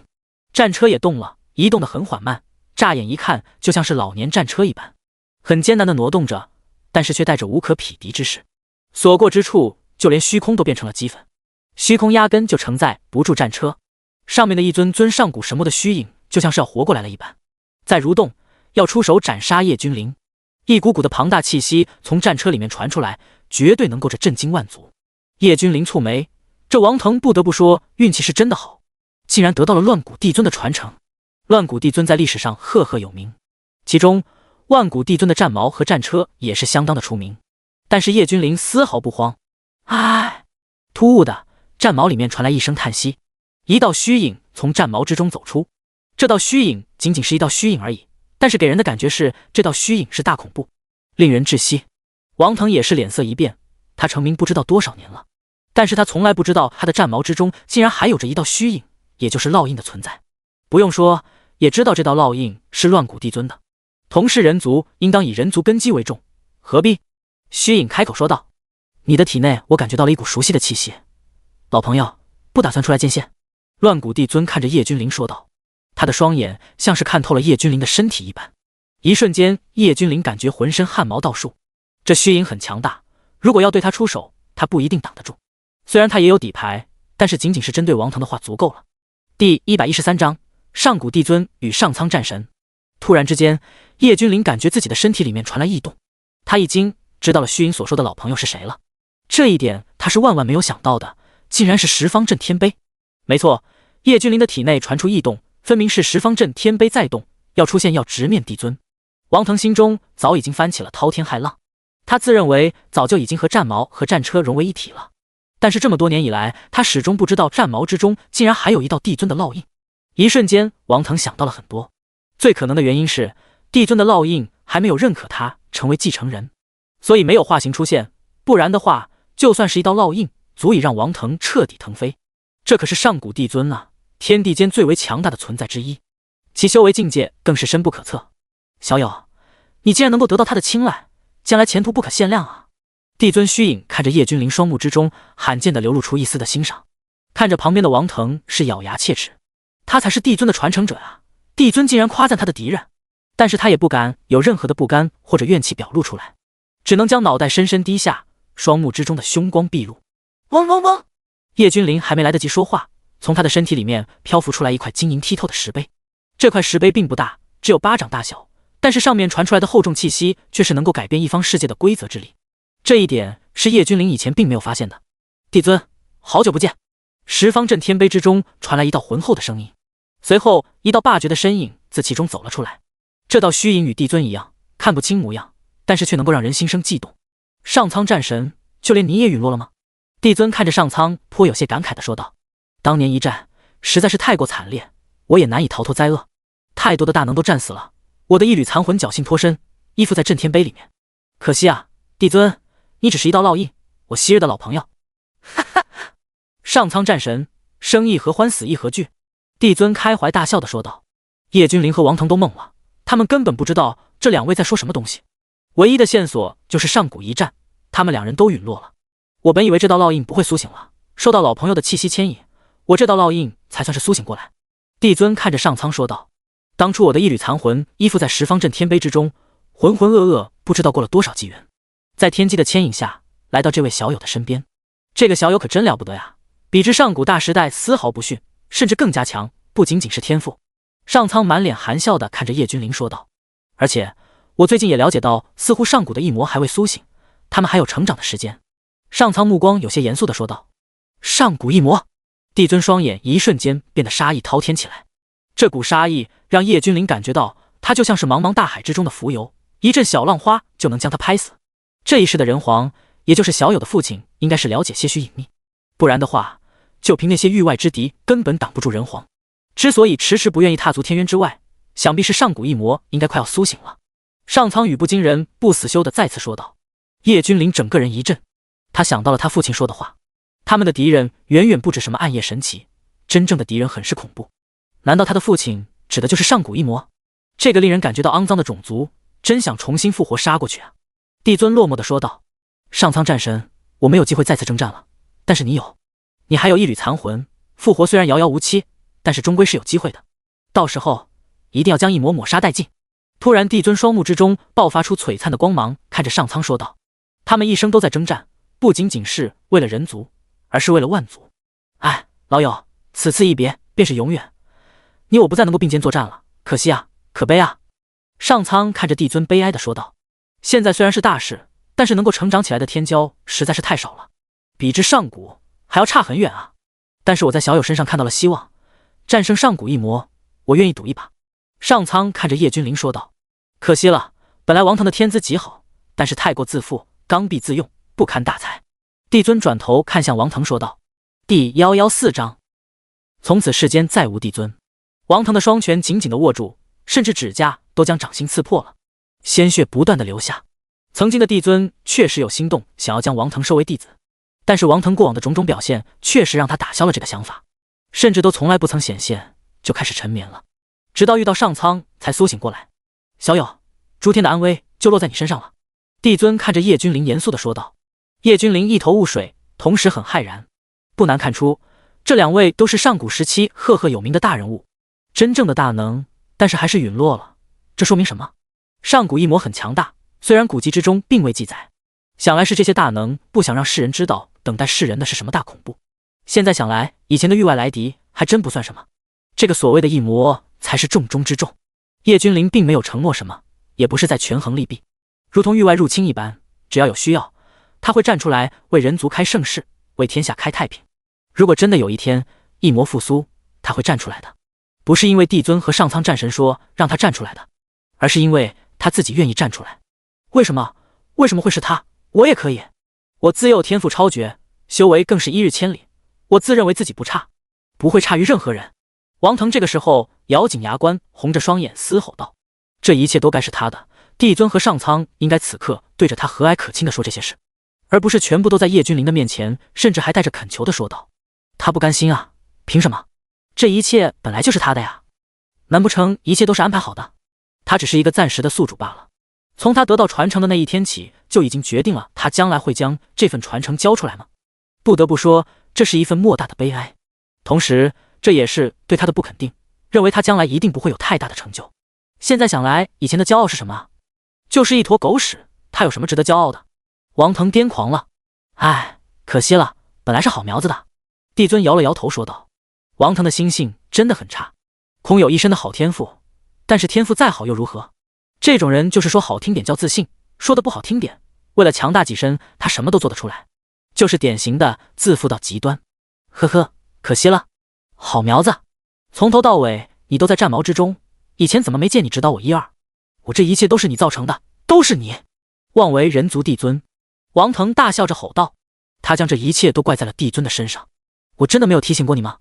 你仔细想想，当年选妃的时候，帝尊彻底对王腾失望地说道。要是王腾能够知错就改，做叶君临的追随者，即便是舍弃了这张老脸，他也会让叶君临饶他一命。但是王腾自始至终都不认为自己是错的，有错的。王腾猛然间想起，在他选妃的时候，曾经脑海中有一道宏大的声音响起，让他收手，不要沉迷于女色，更不要强迫女修士，不然多行不义必自毙。更甚的是，在他们武家当时屠戮修士的时候，也出现过类似的声音，但是王腾完全置之不理。武家因为王腾犯下滔天大罪，没有记载，但是已经被人记在心里了。万古不朽世家武家，民心已失，或许在不久的将来将会有滔天大祸。我不服！王腾仰天大吼：“拿命来！即便没有法器在手，我王腾依旧有无敌之姿，傲骨灵筋。我王腾必将凌驾于诸天万界之上，成为最无上的永恒存在。你们都将在我的脚下颤抖匍匐！”王腾此刻已经癫狂了，疯狂的嘶吼，唉，帝尊看着王腾摇了摇头，哼，帝尊是吧？你不必装出一个惋惜的模样，你自始至终就没有真正的拿我当传人吧？何必在此惺惺作态？王腾看着帝尊对他惋惜的模样，瞬间火气就上来了。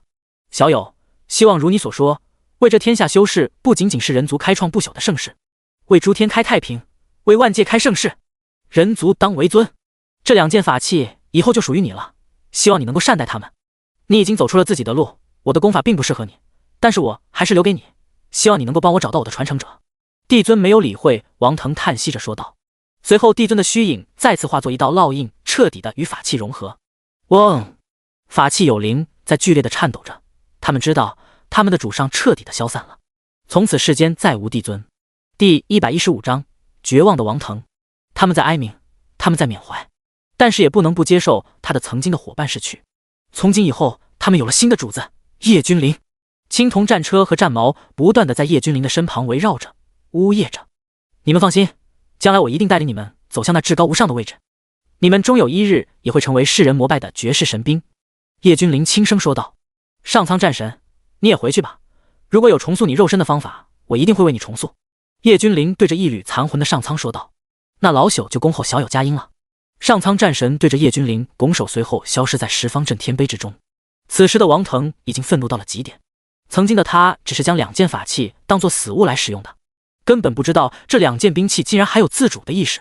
当然了，只要好一点的法器在神帝境界就能够拥有意识，但是王腾一直以为他们只是材质很好，但是里面的意识已经被抹去了。但是今天才发现，他以前的最大的机缘完全就是给叶君临打工的，他只是一个搬运工。杀！王腾直接朝着叶君临攻伐而去，但是没有了战矛和青铜战车的他，压根就不是叶君临的对手，就算是绿红也不能破开叶君临的防御。很快我们还会再见的。王腾打出目前自己的最强一击，转身就朝着宇宙深处而去。没错，王腾这只是一种障眼法罢了。开什么玩笑，他现在的底牌都跑到叶君临那里去了，他还拿什么东西抵抗？同时那2件超越至尊的法器竟然觉醒了意识，绝对是恐怖无比。王腾只要脑子没有瓦特掉，就能够做出选择。他恨叶君临是真的，而且是那种不死不休的恨意，但是他也很惜命，毕竟曾经的第一天骄光环顶着，他的成就也不会止于天道境。只要他能够进入至尊境，叶君临拥有超越至尊境的法器又怎么样？完全发挥不出来威力。可是他忘了，叶君临才20几岁，就已经是创世神了，人皇之子。等着我！王腾放肆的大笑，随后化作流光，就要消失在宇宙的尽头。想走？你走不了！叶君临随手将王腾的攻击抹去，然后一步踏出，顿时天地日月都在倒转，乾坤瞬间颠覆。这是属于叶君临的极速，这是他从鲲鹏一族的天赋神通之中领悟出来的。一步一乾坤，明明叶君临看起来走得很慢，但是他的身上有着莫名的光晕在亮起，这是道运，也属于时间空间的规则。王腾大骇，这是他第一次见识到叶君临的速度，一个创世神境界的修士而已，其战力足以让他们这些立身于天道境的天骄胆寒不说，现在竟然连速度都这般恐怖至极。这个人皇幼子叶君临到底是什么怪物？王腾有些想不通，但是他也没有时间去想了，因为此刻的叶君临已经站在了他的前面。王腾心思急转，他在思考逃生之法。现在的他没有战矛和青铜战车，他的底牌已经没有了。这个叶君临实在是太恐怖了，他现在完全不是对手。别想了，今天你走不了。叶君临看着王腾，然后缓缓地抬起右拳，拳头上面没有一丝的能量波动，甚至王腾感觉这个拳头和凡人的拳头没有什么区别，因为实在是太过平凡了。但是在叶君临一拳打出来的时候，彻底变了。这不再是简单的一拳，这一拳暗合天地之理，像是在阐述大道至简一般，看上去朴实无华，但是实际上却是有着磅礴的伟力。王腾的脸色终于变了，算起来的话，这算是他第一次感受到叶君临的恐怖。之前的一剑直接被叶君临硬抗了，肉体强大无双。即便是这样，王腾也只是认为叶君临的肉体很强大罢了，要么就是一种强大的功法支撑，要么就是天生的一种至尊体质。现在他才明白，叶君临不仅是肉身，还是速度以及现在的功法之力都堪称举世无双。这一拳他避无可避，这一拳他逃无可逃。可以说这一拳让他绝望，因为他根本没有能力去抵抗叶君临的这一绝世功法。这一拳看似简单，却是叶君临的无敌道。原来不久前兀无上道的人是你，原来是你！哈哈，错了，从一开始就错了，原来是你！王腾疯狂的大笑。从这一刻开始，他才明白，愚蠢的是他啊。第116章，帝释天，黄飞虎，安澜。能够悟出自己无敌道的人，天赋不在他之下，因为他都不知道在这星空待了多久了，还是没有悟出自己的路来。现在的王腾已经彻底绝望了，他知道自己已经躲不过了。小丑原来一直是我自己，哈哈，可悲啊，可笑啊！谈什么无敌路，谈什么无敌之姿？王腾的声音最后彻底消失在这片星空古路上。叶君临知道他的路还很远，仅仅是在万族之城第一城的星空古路就有如此强悍的天骄，后面他又会遇到什么样的绝世人物？他不知道，但是他拥有强烈的自信。这些自信不仅来自于系统和法器，更是来自于自身。特别是他知道异魔的事情之后，他就已然知晓了他的敌人远远比暗夜神奇等强大太多了。叶君临现在要走的路还很长，这一点毋庸置疑。真是奇了怪了，人呢？叶君临站在吞天兽的脑袋上嘀咕着说道。他悟道的时候，分明感受到几股不会弱于王腾的气息升起，但是现在这些气息竟然无影无踪了。叶君临在星空古路之中漫无目的的游走着，他没想做些什么，只是想多收几个手下作为打手，毕竟什么事情都要亲力亲为，很累的好不好？但是现在这些生灵竟然一个个的全部玩失踪，这是叶君临没有想到的。呼，吓死人了！王腾竟然败北了，到底是哪个生灵在和王腾交手？竟然连王腾都撑不住一招。万族第二城城门口，一个满脸络腮胡的青年男子有些震惊地说道。他收到消息的时候，直接离开了星空古路，来到万族第二城。他们这些震古烁今的妖孽的身边，自然都有忠实的追求者。在叶君临抹杀王腾的那一刻起，他们就已经得到消息了。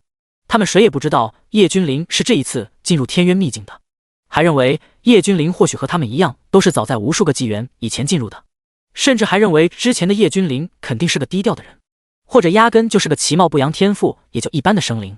因为在星空古路上得到了某些了不得的传承，才导致先他们一步领悟自己的道，还是那样恐怖的道。帝释天，没想到你也来到第二城。突然之间，一道声音在络腮胡青年的耳边炸响。身形魁梧的阴郁青年凭空出现在帝释天的面前，含笑着说道：黄飞虎，你别对着我鬼笑，我看到你浑身那阴森森的样子，我就不舒服。帝释天对着黄飞虎说道。黄飞虎形似人形生灵，各方面都和人族差不多，唯独浑身上下都充斥着各种令人感觉汗毛倒竖的鬼气。黄飞虎是鬼修，生前是人族，死后莫名其妙的得到天地造化，化为鬼修，在他的身体里面重新诞生了一个神魂。原来的黄飞虎早就已经死去。姐，帝释天，你不是一直自诩自己不弱于王腾吗？你们天人族不是一向高傲吗？不是从来不会向人族低下高贵的头颅吗？现在就是一个绝好的机会啊！那个灭了王腾生灵，只要你能击杀，我黄飞虎愿意尊你为第一，真正的万族第一。黄飞虎阴森的笑着说道。帝释天气的须发皆张，这黄飞虎没有安好心啊，竟然想让他去送死，开什么玩笑？那个生灵随手一拳轰死有至尊之姿的王腾，就已经说明了这个生灵的强大。就是因为这个，他们这些万古天骄才离开了星空古路那个该死的地方。他们不愿意遇到叶君临，害怕自己的无敌之心直接崩溃。现在远离星空古路，他们还有机会崛起。只是这个该死的城门什么时候才会打开啊？在这城外面的生灵绝对不少，城外面到处都是一堆又一堆的土包。当然了，这些并不是真正的土包，里面都有一个修士。他们不知道在此盘坐了多久了，身上积累的尘土将他们的身形掩盖，成形一座座石雕一般。哼，区区一个生灵就将你们吓成这样，真是丢脸啊！嗖！这个时候，离帝释天和黄飞虎比较近的一堆土包开始裂开，不断的落下粉尘。从里面传出来一个不屑的干涩的声音说道。这道声音的主人都不知道有多少年没有开口说话了。终于尘埃落定，一道身穿青衣的青年破土而出。他那嚣张的面庞，剑眉星目，脸上全是一片的不可一世，比之王腾都要更加的自信。你是安澜？帝释天眼珠子都快要瞪出来了。万古不朽世家的老祖安澜。第117章，变幻无常。帝释天，怎么可能？怎么会是安澜？黄飞虎目瞪口呆的说道。所有的生灵都惊呆了，要不是帝释天亲口说这是安澜，他们都没有人会信。真的是安澜吗？这个安澜可是一代传奇啊，就算是在人族都有举足轻重的地位。有生灵骇然的说道。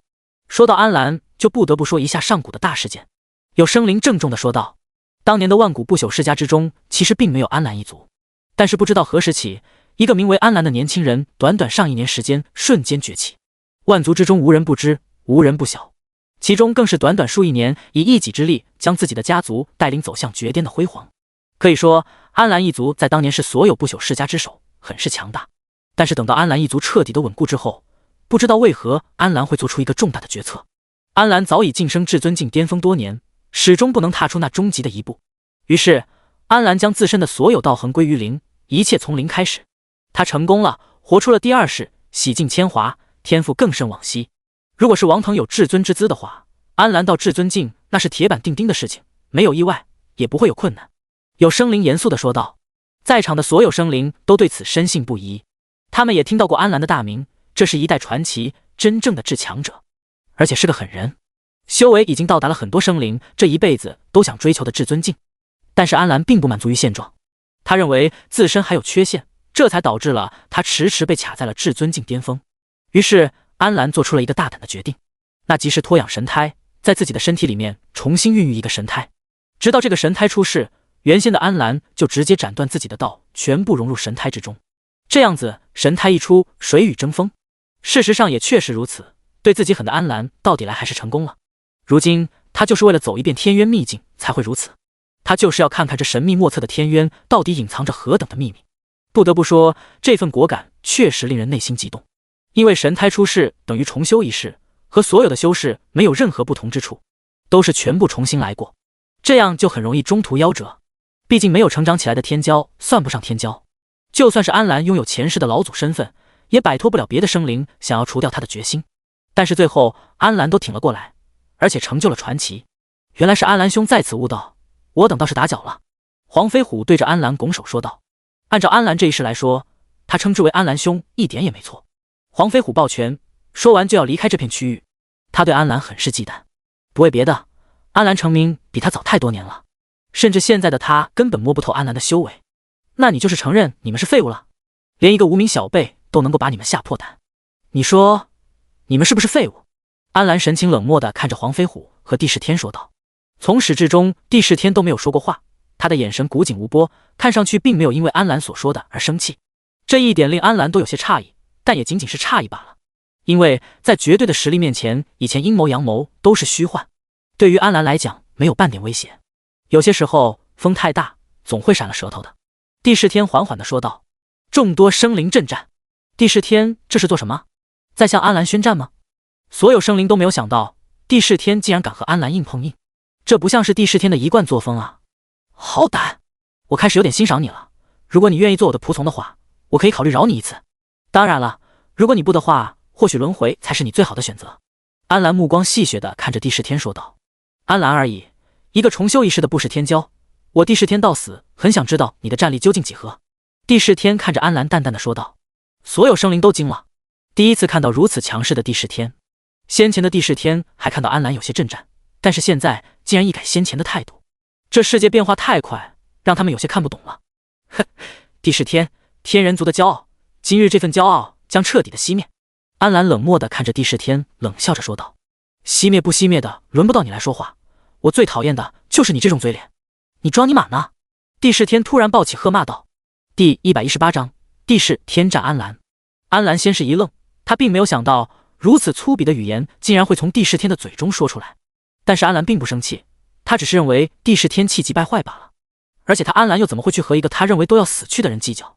希望你的道行和你的嘴皮子一样。安澜冷漠地看着帝释天说道。要战便战，哪来那么多废话？莫非当年名噪一时的安澜老祖就只会靠着嘴皮子逞能不成？帝释天直接喝道。这下子周围的所有生灵都愣住了，他们实在是没有想到这个帝释天竟然真的敢和安澜叫板。死！这还是帝释天？以前那个帝释天虽然天赋奇高，但是却也没有这么傲慢自大，一直都是很低调的存在，这一次怎么竟然敢和安澜较劲？有的生灵不解地问道。因为以前的帝释天做人做事都是和蔼的，也就是老好人的形象，不会随意的制造摩擦和争端。这个帝释天和他们眼中的帝释天完全就是两个人。好胆，真是好胆啊！多少年了，从来没有人敢挑衅我，这么多年以来，你是第一个。我会压制境界和你一战，我安澜会让你知道什么叫同阶无敌。世间有我安澜便是永恒，轮回路上一步一叩首，便可得永生。我安澜将来注定无敌于天上地下，无人能够出其左右。安澜低声喝道。随后只见两道光团渐渐地在安澜的左手右手凝聚，右手一杆散发锋芒的赤毛锋不断有着毁灭之力在吞吐着，左手是一面盾牌，上面流转着不朽的光辉，看上去就坚不可摧。这些都是以前的安澜老祖的成名法器赤毛锋不朽盾，他成功转世重修之后，以前的自然落到了现在的安澜手中。安澜的成名法器，看来安澜这一次是要动真格的了。有生灵倒吸冷气说道，他们都知道天骄之间的同阶一战很少有不使用法器的，除非双方都是专修肉身的大成者，不然的话很难分出胜负。赤毛锋不朽盾，安澜你倒是真的看得起我。帝释天嗤笑嘲讽的道，还说同阶一战，同阶一战就是摸出了自己的至尊法器，这可是真正的至尊法器啊！同阶之人，谁能够徒手抵挡至尊法器？虽然威能不能够全部催动，但是仅仅是一丝都足以让他们这些天道境强者灰飞烟灭。修行界哪来的公平可言？搞笑！安澜冷漠地说道。随后安澜就要动手。安澜，所以说你难登大雅之堂就是这个道理，你不要脸的毛病啥时候能改啊？帝释天毫不客气地骂道。轰！怎么？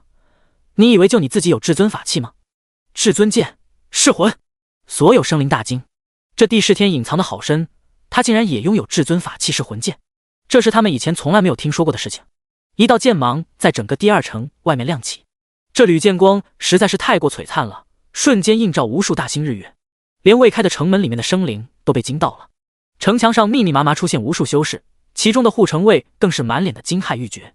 在城外是禁止打斗和厮杀的，但是现在这些护城卫屁都不敢放一个，因为这两个人的气势实在是太盛了，他们根本就不敢管，只能任由两个人大战，同阶一战。呵呵，安澜说到就要做到。帝释天大笑，随后直接一剑劈向安澜。哼，有至尊法器又怎么样？我安澜同阶无敌，日后自然无敌于天下。安澜冷哼一声，他完全无惧。一剑噬魂。帝释天开始认真了。当然了，不认真恐怕他连安澜都摸不到，直接就要被安澜的赤毛锋捅穿。不朽盾！安澜大喝，左手的不朽盾直接抵了上去，同时右手的赤毛锋或点或劈或刺，两人直接的战斗实在是太过激烈。一时间无数的虚空大裂缝出现，空间风暴在肆虐，无数的大星承受不住，直接炸裂开来。最终帝释天的嘴角有鲜血滴落，他遭受到了不小的创伤。毕竟安澜有着不朽盾，可以挡住他的攻击，但是他的防御实在是不能抵挡来自赤毛锋的攻击。安澜的手臂上只不过被划破了一道口子，还没有伤到肉身，只是划破了袖口而已。但是即便是这样，安澜也是脸色阴沉。这么多年，他第一次被人划破衣衫，以往的他都是绝对的碾压，但是现在却不能做到碾压。第119章隐藏的帝释天。周围的生灵们全部都窃窃私语。安澜虽说是同阶一战，但是毕竟安澜使用的是2件至尊级的法器。有生灵说道，他没有明说，也不敢明说。即使是这样，安澜脸色越发的阴沉了起来。这些生灵说的同阶一战，他如果不使用或者只使用1件至尊法器的话，说不定他根本就不是帝释天的对手。天啊，这么多年以来，帝释天竟然一直在隐藏自己，他竟然不会弱于安澜这样的转世重修者。有的生灵惊骇地说道，这样的结果绝对是他们没有预料到的。本来以为帝释天会被安澜直接碾压，没想到并没有。而且这么多年以来，从来未曾听说过帝释天拥有至尊法器噬魂剑。但是有一些强大的生灵却是狠狠地打了个冷战，他们好像是想到了什么大恐怖一般。这说明以前的帝释天要么压根就没有用过噬魂剑，要么就是看见帝释天使用噬魂的人都死了。他们很倾向于第二种可能性，毕竟能够走到今天这一步，他们修士的手中绝对有着不少的鲜血。要说此刻的安澜才是内心汹涌澎湃，帝释天的战斗力超乎他的想象，甚至安澜觉得帝释天真正的和他同阶一战，不使用任何的法器的话，他可能会败。这个想法令安澜心中一震，随后安澜狠狠地将这种想法抛在脑后。他是谁？他自认为自己乃是千古都排的上号的青年俊杰，现在竟然滋生了他不如帝释天的想法。这种想法真的很危险，他的这种想法很危险，容易破除他的无敌心、无敌道。一旁的黄飞虎目瞪口呆，简直不敢相信，后来者帝释天竟然能够和安澜打得不相上下。虽然帝释天的衣袖破裂了，但是丝毫没有受伤啊。安澜是谁？那可是冠绝古今的绝顶人物啊！这还是自己认识的帝释天？黄飞虎有些呆滞了。以前他认识的帝释天只是一个天人族的第一天骄，他黄飞虎也不差，他是冥府的第一天骄，为人不骄不躁，很好相处。但是现在黄飞虎才发现，这一切都是虚幻的。垂死病中惊坐起，小丑竟然是我自己！黄飞虎喃喃自语地说道。他以前认为大家都是天骄，基本上不会有太大的差距。但是现在进入天渊之后，不仅看到了差距，而且各个天骄之间的差距简直太大了。比如他和安澜的差距，原来吹牛的只有他一个，别人都是真正的天之骄子，真正的大佬，只有他在吹牛。今日你得死！安澜眼神越发的冷漠起来，说道。如果今日帝释天不死，将会对安澜的名声打击太大了。毕竟他是至尊重修，要是还不如这些年轻人，那真的是笑掉别人的大牙。到时候他绝对是被万众生灵议论的焦点，这是安澜绝对不会允许的。帝释天没有回答安澜，而是眼神平淡如水的看着安澜。安澜眉头微蹙，他察觉到了一丝不同寻常的气息，但是具体哪里不寻常他又说不上来。但是他可以肯定他的第六感是没有错的，曾经的他靠着这种感觉可以说是避过了很多必死之境。所以安澜决定今天无论如何都不能放过帝释天，不然将来后患无穷。安澜的杀意愈发的炽烈了，要战便战！帝释天直接喝道，他的眼中没有丝毫的畏惧，有的只有无尽的嘲讽。这个不错，要是能够收为随从战将最好不过。此时脚踏吞天兽的叶君临从虚无中走出，看着帝释天轻声说道。叶君临满脸的好奇之色，他有10万至尊瞳术，修为悬殊不大的情况下，可以清楚地看清万事万物的本质。帝释天让他很感兴趣，因为叶君临发现了一些真相。是你？黄飞虎直接瞪大双眼，不可思议地看着叶君临，惊讶地说道。从他们的仆从那里传回来的影像之中，一拳轰碎王腾的正是这个主啊，强悍到极致，恐怖不已。帝释天眼神微动，很显然他也认出来了叶君临。这个年轻人的战力是相当的恐怖，王腾很多人都认识，包括安澜。王腾的天赋与他们不相伯仲，但是越一个大阶对战还能一拳轰碎高境界，根本就是天方夜谭。虽然安澜比他帝释天的境界高，但是那也仅仅是一个小境界而已。越大阶他们做不到。黄飞虎从帝释天的眼神中看到了从未有过的凝重。这个青年是一个不识大敌，即便是他们提前来到第2城外，依旧摆脱不了。第120章大道境大能出手。这是我的猎物，你是何人？安澜蹙眉的喝道。现在这个世道怎么了？怎么是个修士就敢挑衅他安澜了？他安澜不要脸皮不要面子的吗？你很不错，如果你愿意做我的随从的话，我将来可以带领你走向极致辉煌。叶君临没有理会安澜，而是直接对着帝释天说道。当然了，我不是对你说的，我是对你的本体说的。叶君临再次含笑说道。什么？这个青年说的是什么意思？什么叫做帝释天的本体？这个人族青年脑子瓦特掉了。周围的生灵全部都震撼地说道，他们实在是理解不了叶君临说的本体是什么意思。这个人族绝对脑子有问题。鉴定完毕。有生灵信誓旦旦地说道。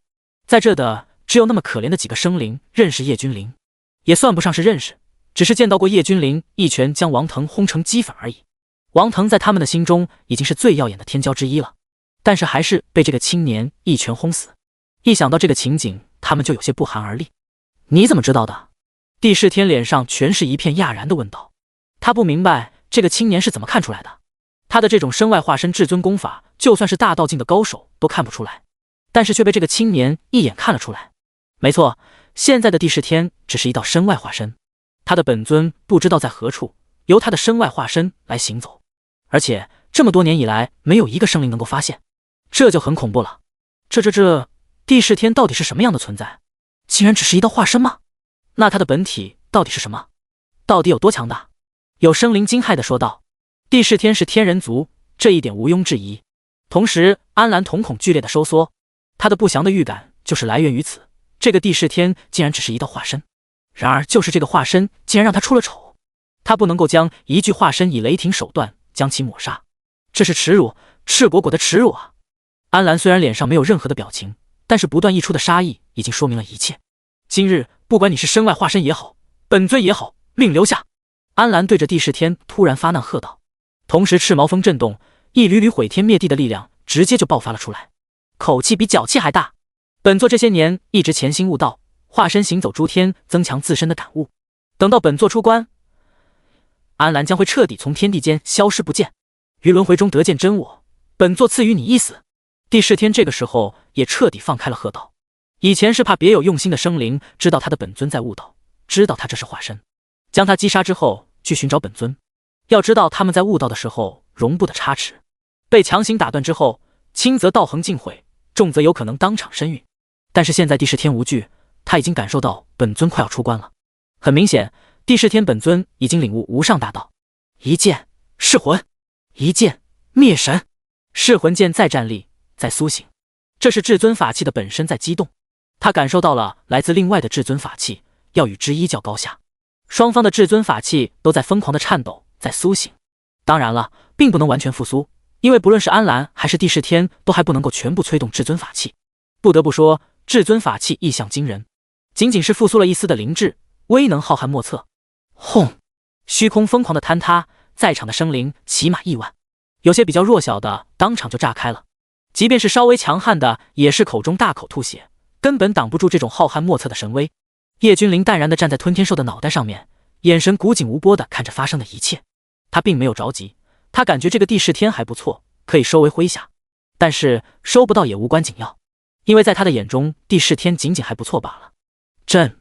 一道威严的声音从第二城之中传了出来，此音一传出来，顿时所有生灵感觉到浩瀚的至尊法器威压消失不见了，他们感觉自己灵台清明，浑身舒爽不已。这是城内的大能大道境强者出手了。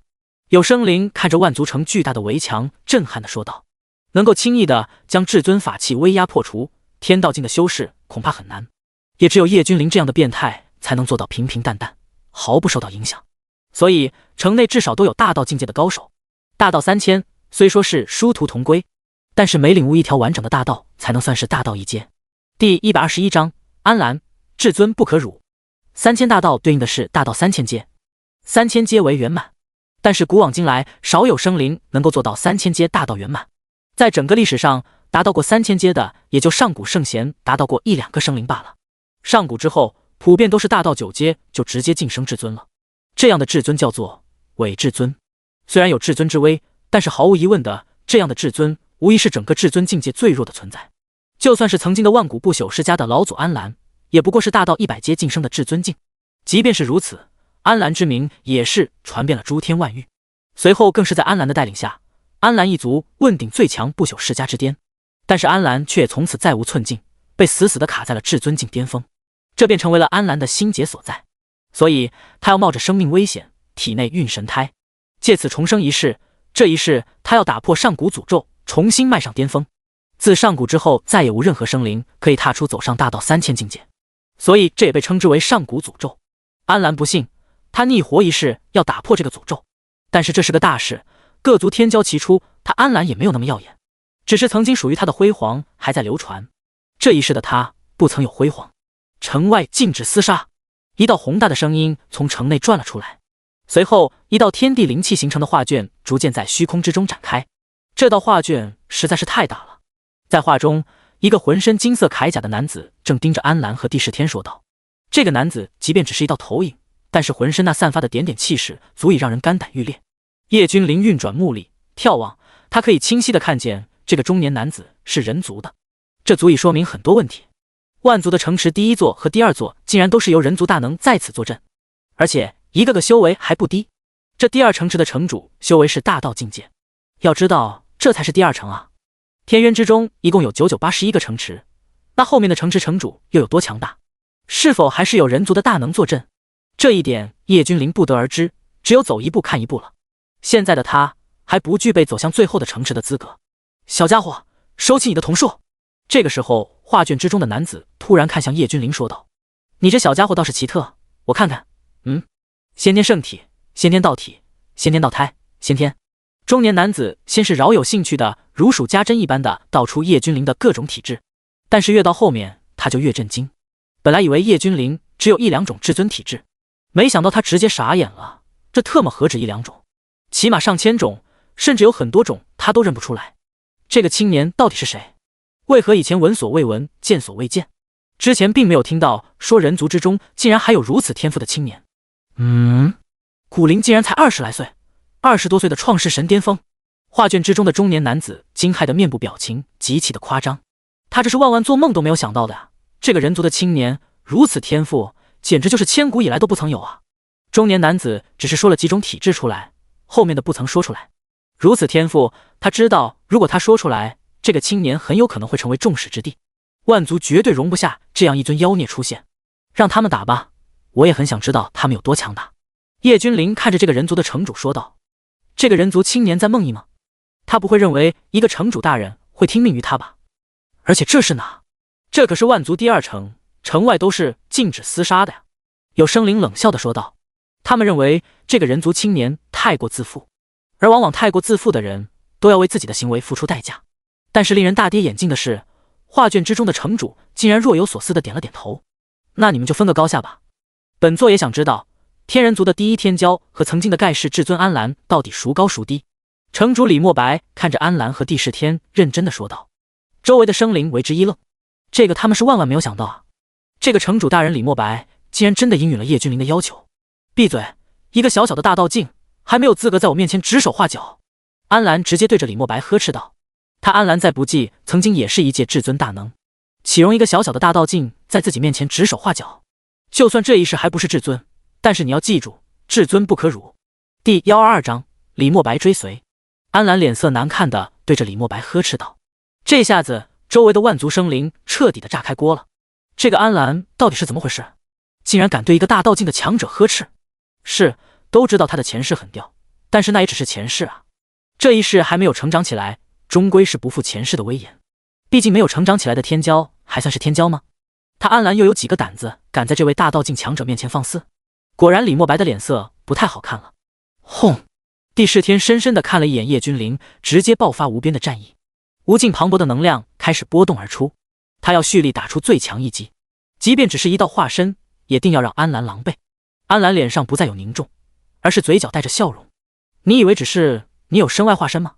本尊的7天术造诣同样是惊天地泣鬼神。安澜脸色平淡地说道。随后安澜的身影竟然在变淡，然后就变得如同纸一般的薄。叶君临一点也不意外，倒是周围的生灵全部都傻了眼了。这个安澜竟然也是假的吗？他们凌乱了，他们癫狂了。本来以为会是一场旷世天骄的大对决，没想到最后竟然只是2个天骄的化身，他们的真身都不曾显现，就有这般威势。要是等他们的真身降临，谁人可敌？谁人还是对手？李莫白虽然是大道境的强者，但是连他也没有看出来。当他的目光瞥向叶君临的时候，看到的是一张平淡无比的脸庞。这个青年根本没有半分的惊讶，他知道这个青年怕是一早就知道了这2个都是化身。大道境啊，无数生灵梦寐以求的境界，可是既然连2具化身都看不透，没有辨识出来大道境。呵呵，李莫白嘲讽地笑着说道。等你达到至尊境界，这一切的虚妄自然挡不住你的法眼。叶君临对着李莫白说道。至尊境啊，谈何容易，如今我已经被卡在大道50阶不知道多久了，自然是随时都能够踏入至尊境，但是那毕竟是最弱的至尊了吧？虽然比9阶晋升的至尊强一些，毕竟也算是最弱的至尊，我要他有何用？李莫白苦涩地笑着说道。他宁愿多花点时间在大道境多突破几阶，也不愿意去做至尊里面的炮灰。也并非无解，只要你肯追随于本殿，本殿倒是可以给你一次机会。一个直达至尊吗？而且不会是至尊里面最弱的存在，至少也是大到2000阶以上晋升至尊境的。叶君临看着李莫白说道。什么？你说什么？大到2000阶晋升至尊境？李莫白像是听到了什么了不得的事情一般，当然震惊地说道。这个自称本殿的青年到底是什么来头？竟然可以帮大道境强者强行提升吗？如果真是这样的话，那就是真的太恐怖了。大道境才是真正的分水岭，9阶、50阶可以晋升至尊，但是绝对是至尊之中最弱的存在，但是却也要远远超过大道境。之后便是1000阶、1500阶、2000阶、2500阶、3000阶，这些都是分水岭，每一个层次的差距可以用天壤之别来形容。2000阶即便是在上古，也没有多少修士能够做到。哼！安澜冷笑，大道的境界岂是能够强行提升的？所谓大道3000，就是要不断的领悟大道，才能够不断的增强己身，又不是那种低境界的可以靠高境界的强行灌顶增强修为。帝释天眼中有莫名的光彩在流转。好，李莫白愿意追随殿下。李莫白咬了咬牙，直接单膝下跪，恭敬地对叶君临说道。他李莫白虽然是大道境界的高手，但是这么多年始终在50阶寸步难行，他必须要突破。叶君临的出现带给了他希望。他相信这个身上聚集了上千个至尊体质的青年必定有非凡之处。赌赢，他日后前途无量；赌输，大不了为这个人族的天骄护航，也算是大功德。张嘴！叶君临屈指一弹，一道光华瞬息没入李莫白的口中。灾厄丹，无条件让人提升一个大阶位，同时让服下灾厄丹的修士对叶君临忠心耿耿，永不背叛。多谢。李莫白还没来得及对着叶君临道谢，突然之间，他体内的枷锁一根根断裂，困扰他无数年的大道50阶直接突破，随后更是势不可挡。本来需要他领悟的3000大道，此刻就像是刻在心里的记忆，不断的苏醒，一条条大道直接在他的心中顿悟。仅仅只是一瞬间，李莫白直接就突破了大道2000阶，而且还在不断的突破。第123章，安澜的想法。周围的生灵彻底呆滞了。他们虽然不知道这个李莫白现在是什么境界，但是从李莫白那暴涨的气势来讲，他们知道此时的李莫白的修为正在呈现急速提升，而且是以一种恐怖到极致的速度在提升。其余的生灵不知道具体境界，但是曾经达到过至尊境界的安澜却是能够清楚明白的感受到，一条条大道在李莫白的脑门上闪过。安澜彻底的愣住了，什么时候3000大道修炼起来如此的简单了？他当年可是只是到大道境100阶就晋升的至尊啊！现在他定眼一看，李莫白何止100阶，都特么快2000阶了。这个叶君临到底是用的什么灵丹，竟然能够让李莫白瞬息之间直接突破2000阶大道境？要知道这个大道境界根本就不是靠灵丹妙药就能提升的啊，这是要靠自己的对大道的领悟才能够提升修为的。但是叶君临这一手操作着实是把安澜整神了，同时安澜的眼中爆发出无与伦比的贪婪。有这样的灵丹妙药，他何愁不能超越前世？何愁今世不会站在世界之巅？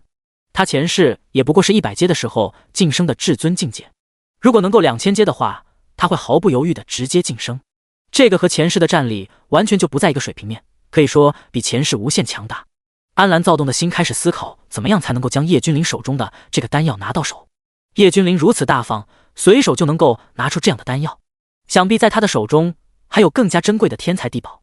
他知道像这样的人背后的势力绝对不简单，但是在这个天渊秘境之中，谁会在乎他的背后势力呢？即便是权势滔天的大势力，也不可能干预里面的生存法则。帝释天眼中有着莫名的光芒在流转，可是他现在本尊也不过是天道境，如此珍贵的丹药，怕是他现在无法服用。当然了，他根本不知道这个灾厄丹的效果。他现在身处天道境巅峰，即便是服用了灾厄丹，也能够让他瞬息之间成为大道境大能。只不过这个大道境多少阶就不知道了，但是可以肯定的是，绝对不会少于1500阶，毕竟天赋摆在那里的。轰！一声响彻宇宙的轰鸣传出，一股令人窒息的威压凭空出现。李莫白在大道境2500阶的时候，直接晋升成就了至尊果位。天空之上，云层渐开，有着霞瑞降下。这是普天同庆，在恭贺天地之间再次诞生一位至强至尊。安澜的神情更加的阴郁了。想当初他都是才大到100阶晋升至尊，而且低阶的至尊根本没有得到天地的恭贺，更别说什么天降霞瑞了，屁都没有一个。原本这个李莫白才50阶就不得寸进了，倒是眨眼之间摇身一变，竟然足足2500阶成就至尊果位，比当初的他强的不仅仅是25倍那么简单，2500倍都不止。他的苦修还抵不上别人服用的一颗丹药。越想安澜就绝对越是心气不顺，要癫狂。说吧，你手中的那个丹药要付出什么样的代价才可以和我交换一颗？安澜不再和帝释天打斗，直接停下来对着叶君临说道。他的态度依旧傲人，有种盛气凌人的感觉。反正那模样就是再说，你不换我就要，你不给我就抢，抢不过我就杀了你，杀不了你我就跑。叶君临当场就笑了。他的灾厄丹是随随便便就给别人的吗？要做叶君临的追随者，可不是什么人都可以的。这也得看叶君临的心情，他今天心情好，顺便将李莫白收下。他知道安澜之所以敢这般行事，很大的一部分原因是因为安澜是一道化身，他不怕叶君临和刚刚晋升至尊的李莫白啊，死就死了，毕竟只是一道化身而已。但是他低估了至尊，他认为自己曾经抵达过至尊领域，就认为自己对至尊已经彻底了解。殊不知晋升至尊境领悟的大道不同至尊境的至尊领域就不同，他那时候才100阶而已。把他料理了吧，看着心烦。叶君临压根就不想理会安澜，直接对着李莫白说道：你说你好好的活着不香吗？非要在叶君临面前装个逼？尊殿下令。李莫白对着叶君临作揖，随后收敛自己刚刚晋升至尊的喜悦。李莫白，你身为万族第2城的城主，你敢对我出手，你就不怕执法者现身击杀你吗？安澜色厉内荏的喝道。第124章悲剧安澜。李慕白一步跨出，从画卷之中缓步走出。当他走出来之后，只见画卷直接收缩，变成画轴，落在李慕白的手中。随着李慕白晋升至尊，他的法器也随着他成为了至尊法器。执法者本座在这第2城犹如困兽一般，如今也该离开了。执法者什么的，要是敢对殿下不敬，直接抹杀。虽然你只是一道分身，但是问题不大，殿下要你死，你就得死。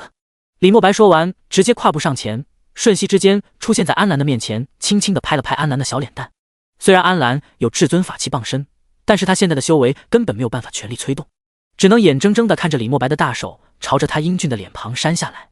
叶君临、李慕白，你们给我等着，总有一天本尊归来，定要杀你们个天翻地覆。安澜目光森寒地说道。可惜了，不会有那么一天了。李慕白并没有直接拍死安澜，而是将他的脸部抽得血肉飞溅，不成人形。李慕白，你敢辱我！安澜仰天怒喝，癫狂地说道。李慕白不杀他，就是想侮辱他吗？但是李慕白并没有理会安澜，他的双手形成一个玄奥的手势。随后，安澜的鲜血就像是有生命一般，开始凝聚，化作一个箭头指向宇宙深处。安澜这个时候脸色大变，才明白李慕白这是在做什么。施展3000大道之中的空间时间之力，追本溯源，利用他的鲜血找到了他的本尊。我恨啊！安澜分身仰天咆哮。随后，安澜浑身的气息开始剧烈的波动起来，包括不朽盾、赤毛锋都在剧烈的颤抖。不好，快跑！安澜疯了，他这是要玉石俱焚，同归于尽。有生灵大害，瞬间挪移逃向宇宙深处。安澜这是不要命啊！竟然想要自爆至尊法器，都要重创李慕白，给本尊争取时间。要知道这是本命法器，自爆之后对于本尊的伤害也是非常之大的。但是现在的安澜顾不得这么多了，至尊法器自爆威能绝对足以摧毁整个第2城。至尊境界之下，可以说是全军覆没，寸草不生。看来前世的安澜老祖并不知道至尊境界之间的差距有多么的巨大。李慕白轻笑，丝毫不将安澜放在眼中。只见他轻轻张开手掌，将2件至尊法器握在手中，用力一捏，噗！就像是炮仗是个哑弹一般，一声轻响，没了。至尊法器自爆在李慕白的手中，完全没有任何威力，甚至就连李慕白的汗毛都没伤到。安澜眼神灰暗，这个时候他才知道对方的至尊领域是他可望不可及的。随手将安澜的化身灭了之后，李慕白消失在原地。轰！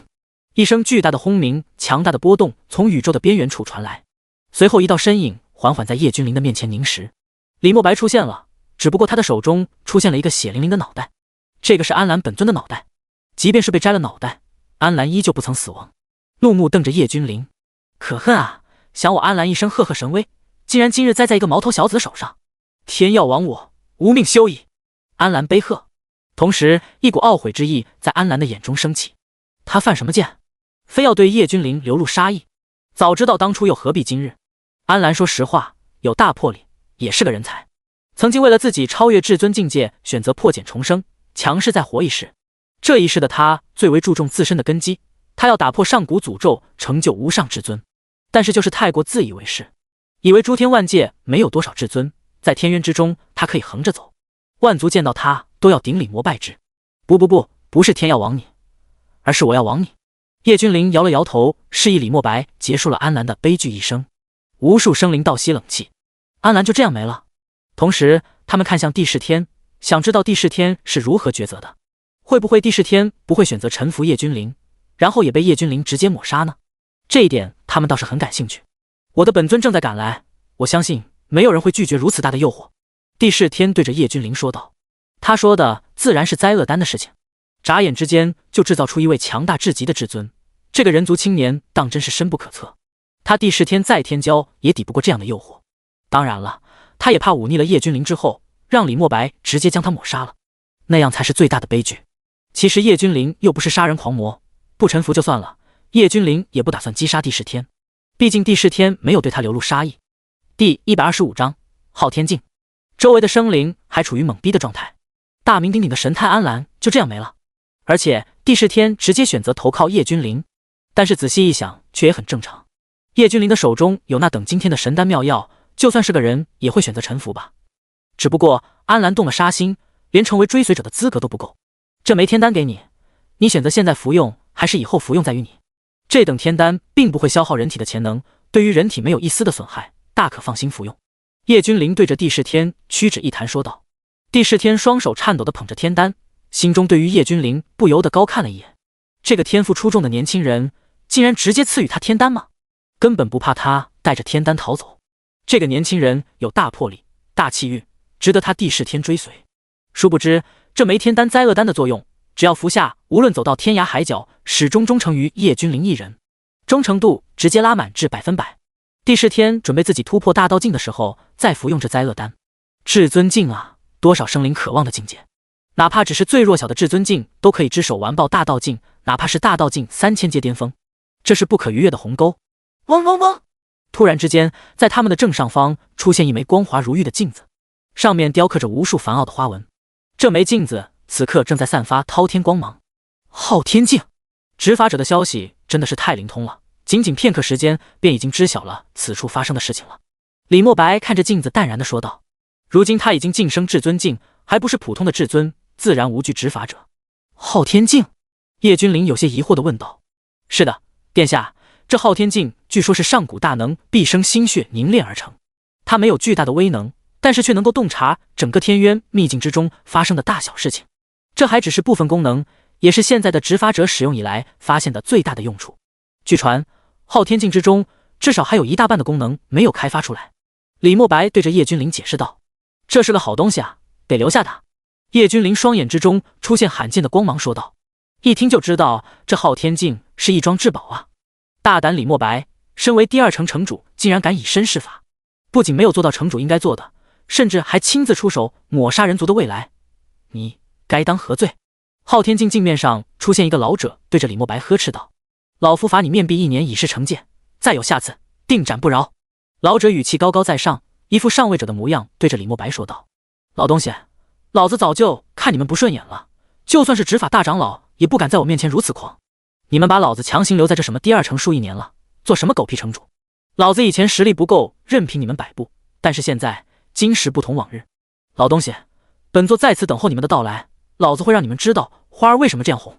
李墨白直接破口大骂，失去了以往的风度。你好，李墨白，你好胆，你等着，今日之事我定会向大长老如实禀报，你等候制裁吧。昊天镜之中的老者气得吹胡子瞪眼。收！老者大喝，顿时昊天镜急速收缩，变成巴掌大小的铜镜，随后就要遁入虚空。震！叶君临随手甩出十方震天杯，淡淡的说道。嗡！一股刺眼的土黄色光芒绽放。十方震天杯很小，滴溜溜的转动着，但是这片时空流速全部都被死死的镇压，包括昊天镜。此时的镜面之中的老者大惊，这昊天镜是他们执法队伍的无上之宝，天渊秘境之中发生的所有事情，他们都能够通过昊天镜知道的一清二楚。外界都以为他们能够掌控昊天镜，但是只有他们才知晓，昊天镜根本不是他们能够掌控，即便是至尊都不能强行炼化昊天镜，他们只用使用权，而且只能使用昊天镜观察。但是现在昊天镜失去了联系，无论他怎么用秘法召唤，昊天镜稳如泰山。这下子老者直接惊了，这种后果他承担不起，他们执法队伍都承担不起。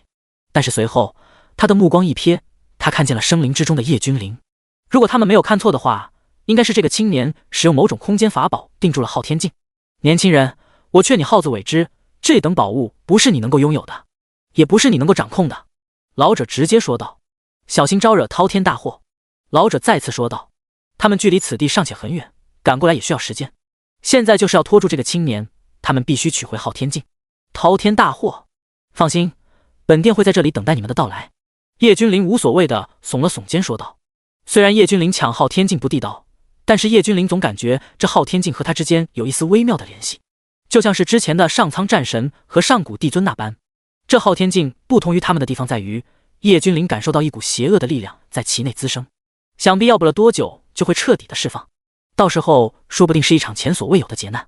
好，李墨白一个，你一个，你们竟然妄想挑衅我执法队的威严，你们等着！说完，老者的身体直接从昊天镜中消失，看样子应该是去找援兵去了。收！叶君临大手一挥，昊天镜直接朝着他飞过来。果然有问题。叮！系统发布签到任务，签到地点：昊天秘境，签到奖励10万上古巅峰法器或超越至尊境。叶君临先是狠狠地倒吸了一口凉气，这奖励简直了！毫无疑问的是，像十方震天杯、青铜战车等，绝对是超越至尊境的法器。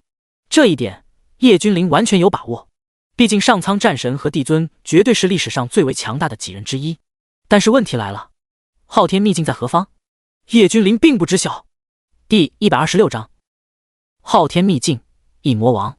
丁，系统提示：昊天秘境处于昊天境之中。这个时候，系统的声音再次响起。原来如此，昊天境，昊天秘境。叶君临喃喃自语：上苍战神能不能打开这个昊天秘境？叶君临在心里问道。竟然是昊天境，保存的如此完整，昊天那家伙或许还没有死去。少主，这昊天境里面的昊天秘境却是能够打开，但是里面有着一股极为强大的异魔。您确定要进去？上苍的声音出现在叶君临的脑海中问道。上苍对于这股气息实在是太过敏锐，上古一战，万族的巅峰战力几乎被消耗一空，他们对于这股气息实在是敏锐的不能够再敏锐了。异魔吗？那我更得要进去走上一遭了。叶君临直接说道。反正那什么执法者正在来的路上，叶君临闲着也是闲着。好，少主注意安全。昊天剑开。上苍使用秘法，昊天镜光芒大放，射出一道金色的光芒笼罩着叶君临。这道光看上去是浩气长存、正道的光，但是叶君临却是从里面感受到了一丝邪恶至极的能量。这种能量让他浑身上下极为不舒服，令人作呕一般。嗡嗡嗡！这里是昊天秘境。叶君临站稳之后，举目眺望，看着苍凉的秘境说道：这里哪是什么秘境啊，简直就是一处常年寸草不生的绝地荒漠，没有一丝的绿意，没有一丝的生机，甚至就连一根枯草都没有，全是黄沙黑土，甚至就连天上的大日四周都被无数的黑气围绕，将其光芒遮掩。叶君临很严肃地看着周围的一切。丁，宿主已经到达昊天秘境，是否签到？系统的声音在叶君临的脑海中响起。确定签到。丁，恭喜宿主成功签到，10万上古法器已经发放至宿主的乾坤界。叶君临神魂一扫，他的储物界之中果然出现了很多法器，或刀，或剑，或枪，应有尽有。而且这些法器绝对不是简单的至尊法器，上面散发的气息足以撕天裂地。同时，这些法器上面都有一种神圣的气息，好像是专克邪祟的。昊天秘境，你病了呀？叶君临没有再漫无目的走，而是抬起头看向未知的空间说道。嗡嗡嗡！空间在震动，好像是在回应叶君临。你病了，而且病得不轻，说的不好听点，病入膏肓也不是不可能。轰！昊天秘境再次剧烈的震动起来，甚至天穹在裂开，一道巨大的口子蔓延而来，一方漆黑如墨的巨大石碑从天而降，狠狠地砸在叶君临的面前。昊天镇魔碑。石碑上面隐隐约约地出现几个金色大字，但是随后字体消失不见，被黑色丝丝缠绕。昊天镇压一魔天王魔大无数纪元，现在力不从心。后来者赶紧离去，昊天秘境之中早已没有天才地宝，只有一魔。石碑上面传来一道嘶哑的声音，这道声音很沧桑，但是却有一种来自远古的呼唤。结！一道怪笑的声音响起，石碑上的黑气开始蠕动起来，要将整个石碑尽数的黑化。这块石碑巨大无比，可以说是昊天秘境的中心。一旦这块石碑沦陷，整个昊天秘境都将彻底的黑化。现在昊天镇魔碑9%已经全部被黑气所占领。哼，滚回去！一道浩大的声音响起，将这些蠕动的黑气震回去。昊天，本王不死不灭，你困了本王无数纪元，如今本王迫境在即，你如何阻挡本王？到时候本王脱困而出，你那沉睡的本体都要沦为本王的血食。结！一道邪恶的声音在整个昊天秘境中响起。哦，多么美妙的血肉之精，让本座想要马上就脱离这该死的昊天秘境。冥冥之中，叶君临感受到一双充满邪魅的目光正在注视着他，声音之中充满了贪婪。魔大，只要本座一天不死，你就休想逃出去。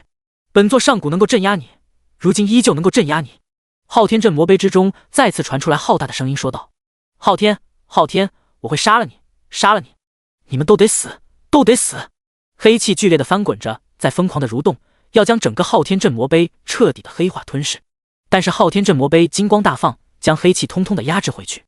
哗啦啦啦！昊天，你的本体早已沉睡无数纪元都没有醒来，想必已经残得不能再残了吧？一阵锁链拖在地上传来令人牙酸的声音说道。第127章昊天的震惊。荒漠在震动，无数的铁链发出令人牙酸的声音。昊天镇魔碑的下方地面在裂开，在崩碎，滔天黑雾在翻滚，在蔓延，黑雾肆虐在崩裂的地面。叶君临看见了一个双眼血红的生灵，此时正在冷冷地看着昊天镇魔碑，仿佛叶君临只是一个蝼蚁而已，根本不值得他关注。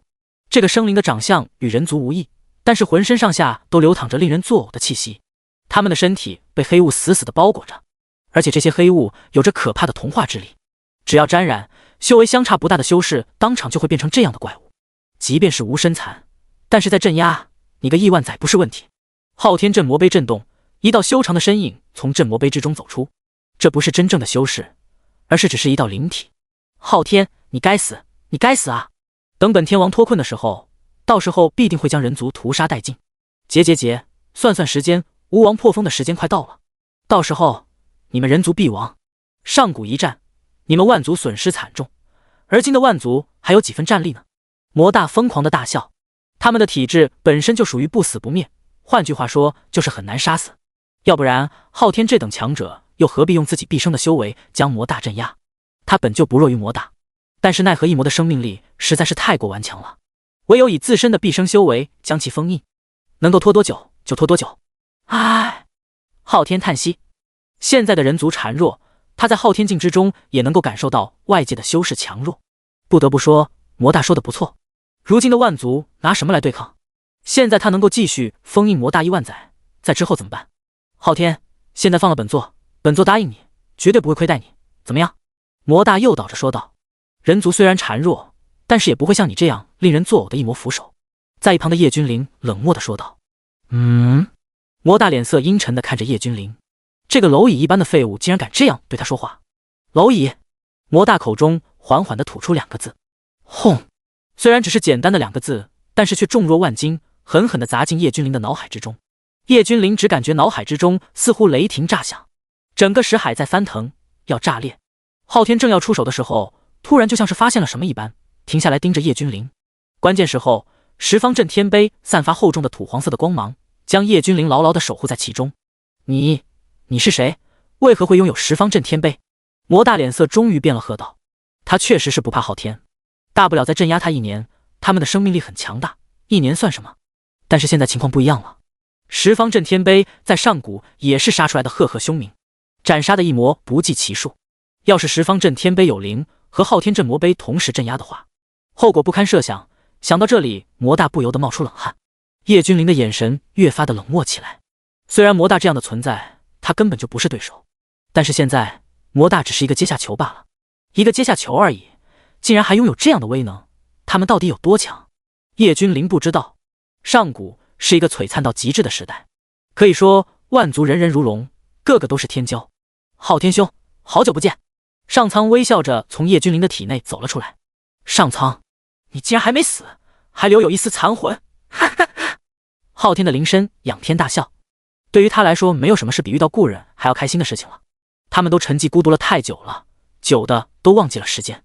强者的路注定是孤独的路，你都还没死，我又怎么会抢先一步而死呢？上苍爽朗的大笑。是啊，我已经快撑不住了，死不可怕，可怕的是将来人族万族的路该怎么走？昊天悲哀地说道。昊天从上古就在瞎操心，到了现在仍然是。怎么了？你不会以为没有了我们这群老不死的，这个世界就要毁灭吧？时代不同了，一代新人胜旧人啊！这位是我的少主，也是将来人族的希望。上苍话锋一转，指着叶君临说道。人族的希望？死！这是什么盖代天骄？上数万种至尊体质，这是要逆天吗？昊天这个时候才好好的打量叶君临，真是不看不知道，一看吓死人。古龄20几岁的叶君临竟然拥有数万种体质，每一个体质单独拿出来都是震动世人的体质。现在这些体质全部都集中在一个人身上，鬼知道叶君临将来能够成长到哪一步。但是不可否认的是，绝对在他们之上。第128章魔大狂妄。即便是见过大世面的昊天，此刻也忍不住深深的倒吸冷气。这个青年太惊艳了，即便是他们这种活了无数纪元的老怪物都要为之震惊。等等，少主！昊天突然问道。没错，能够追随少主左右，乃是我上苍此生之幸。上苍战神淡然地说道。没错，能够跟随叶君临，才是他上苍这一生最为骄傲的事情。也难怪，此等奇才，诸天万域都难以再现一位。要不是本座要在此镇压魔大，不然的话，可能也会选择追随。就算是为了人族的天骄护道了。昊天叹息地说道。但是他身上的重任不可推卸，也不能推卸。任凭谁碰到这样的绝世人杰，都会忍不住心动的。当然了，前提是那些心怀正义的修士，而不是那种贪婪无度的夺舍之流。毫无疑问，叶君临的肉体乃是瑰宝，真正的瑰宝。要是有强大的存在有小心思，将其肉体占为己有，然后夺舍，说不得将来会傲骨灵精，无敌于天下，做到真正的无敌。无妨，既然少主前来了，必定能够将其抹杀镇压。上苍倒是很淡定地说道。不说叶君临出不出手了，就算是他的十方镇天碑拿出来，都能够再将魔大镇压个几个纪元不成问题。当然了，上苍战神压根就不知道，其实叶君临拥有的何止几件超越至尊境界的法器，那可是10万件，随便拿个几件出来，足以让魔大受尽煎熬。要是10万件全部拿出来，根本不用叶君临催动。这些法器有灵，他们的主上生前又是最为痛恨一魔，他们会自行的激发，甚至抹杀魔大。10万件的超越至尊的法器，威能之大不可描述，动辄就有可能毁天灭地。只要能够镇压魔大倒还好说，我还死不了，但是要彻底抹杀，难啊！昊天叹息：结，昊天，你竟然妄想击杀我，简直就是痴人说梦！就凭这个小鬼和这个残魂吗？魔大疯狂的大笑，压根对此不屑嗤之以鼻。是吗？叶君临淡然地看着猖狂的魔大，轻描淡写地问道：怎么，小鬼，就凭你想抹杀我？本座存在的年月数都数不清了，就凭你？本座成名的时候，你祖爷爷都还不知道在哪个犄角旮旯抓鸡屎玩呢。魔大直接不屑地说道。唰！叶君临不多说，直接单手一挥，瞬间一股股强大的威压陡然降临，到处都是漫天霞光，五光十色的，煞是好看。但是魔大却并没有感觉好看，他感觉这些光团像是一张张的催命符。这些不是别的，正是10件超越至尊的法器，一个个散发着恐怖的威能，浩瀚的威压直接降临而下，就连上苍都震惊了。他只知道叶君临有赤毛锋、不朽盾和青铜战车，但是现在叶君临甩出来的根本就不是这些，而是一些上古成名强者的法器。可以说，有些大能甚至比他们还要古老存在的岁月还要长上不少。这少主不但是天赋惊艳世间，竟然连气运都是如此耸人听闻吗？这才是真正的身怀大气运，出门随手捡块石头都是至宝啊！上苍唏嘘地说道。接下来就交给你们2人了。叶君临耸了耸肩说道。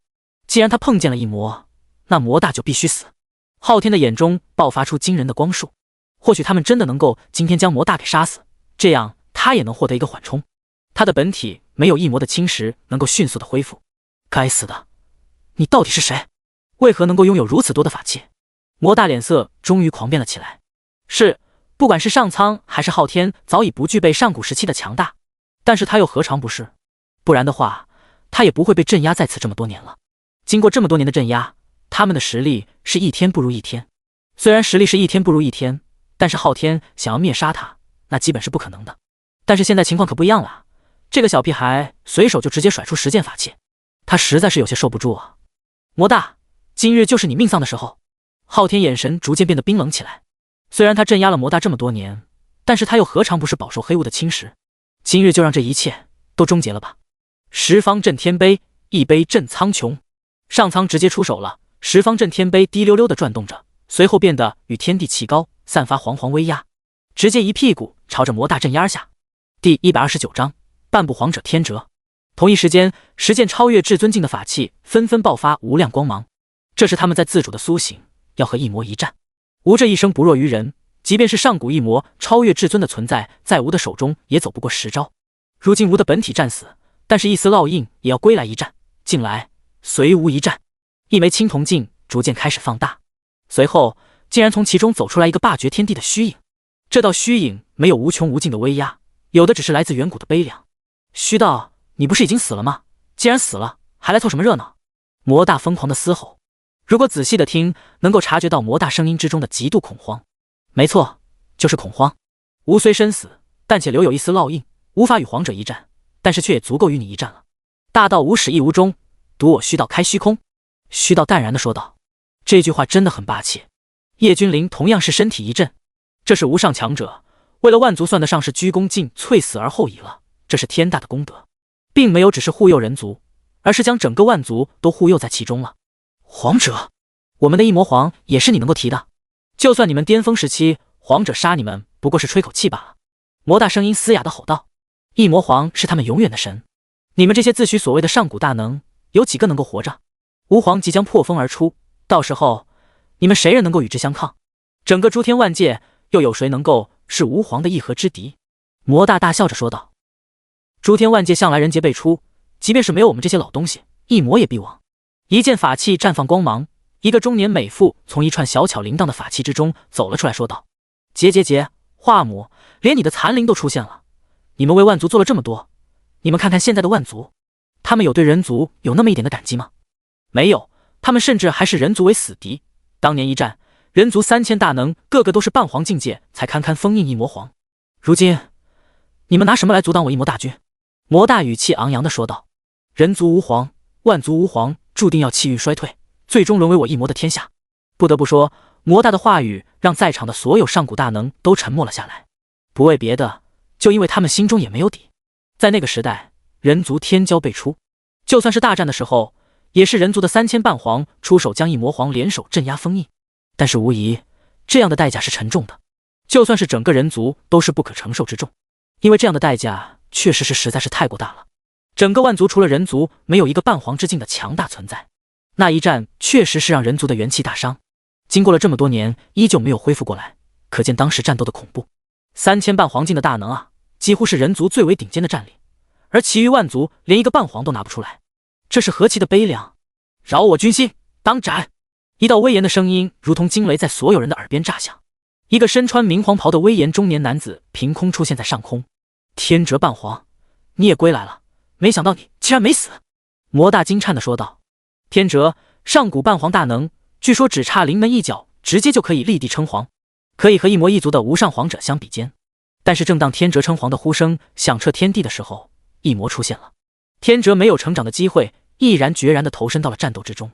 世人悲泣，因为这是人族有史以来最有机会称皇的存在。但是一切都不复存在了。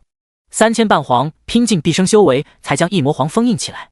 之后的他们油尽灯枯，差点直接作画，然他们拼着最后一口气，保留了天哲的一缕残魂。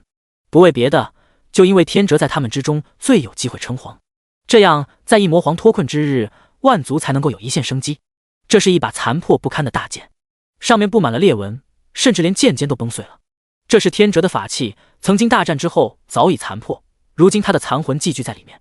叶君临因为系统派发的奖励，才将这位半皇惊醒。天哲皇，周围的虚影大能全部都躬身行礼，他们的眼中全是一片火热，这是对强者的尊重，也是对人族未来的生还希望。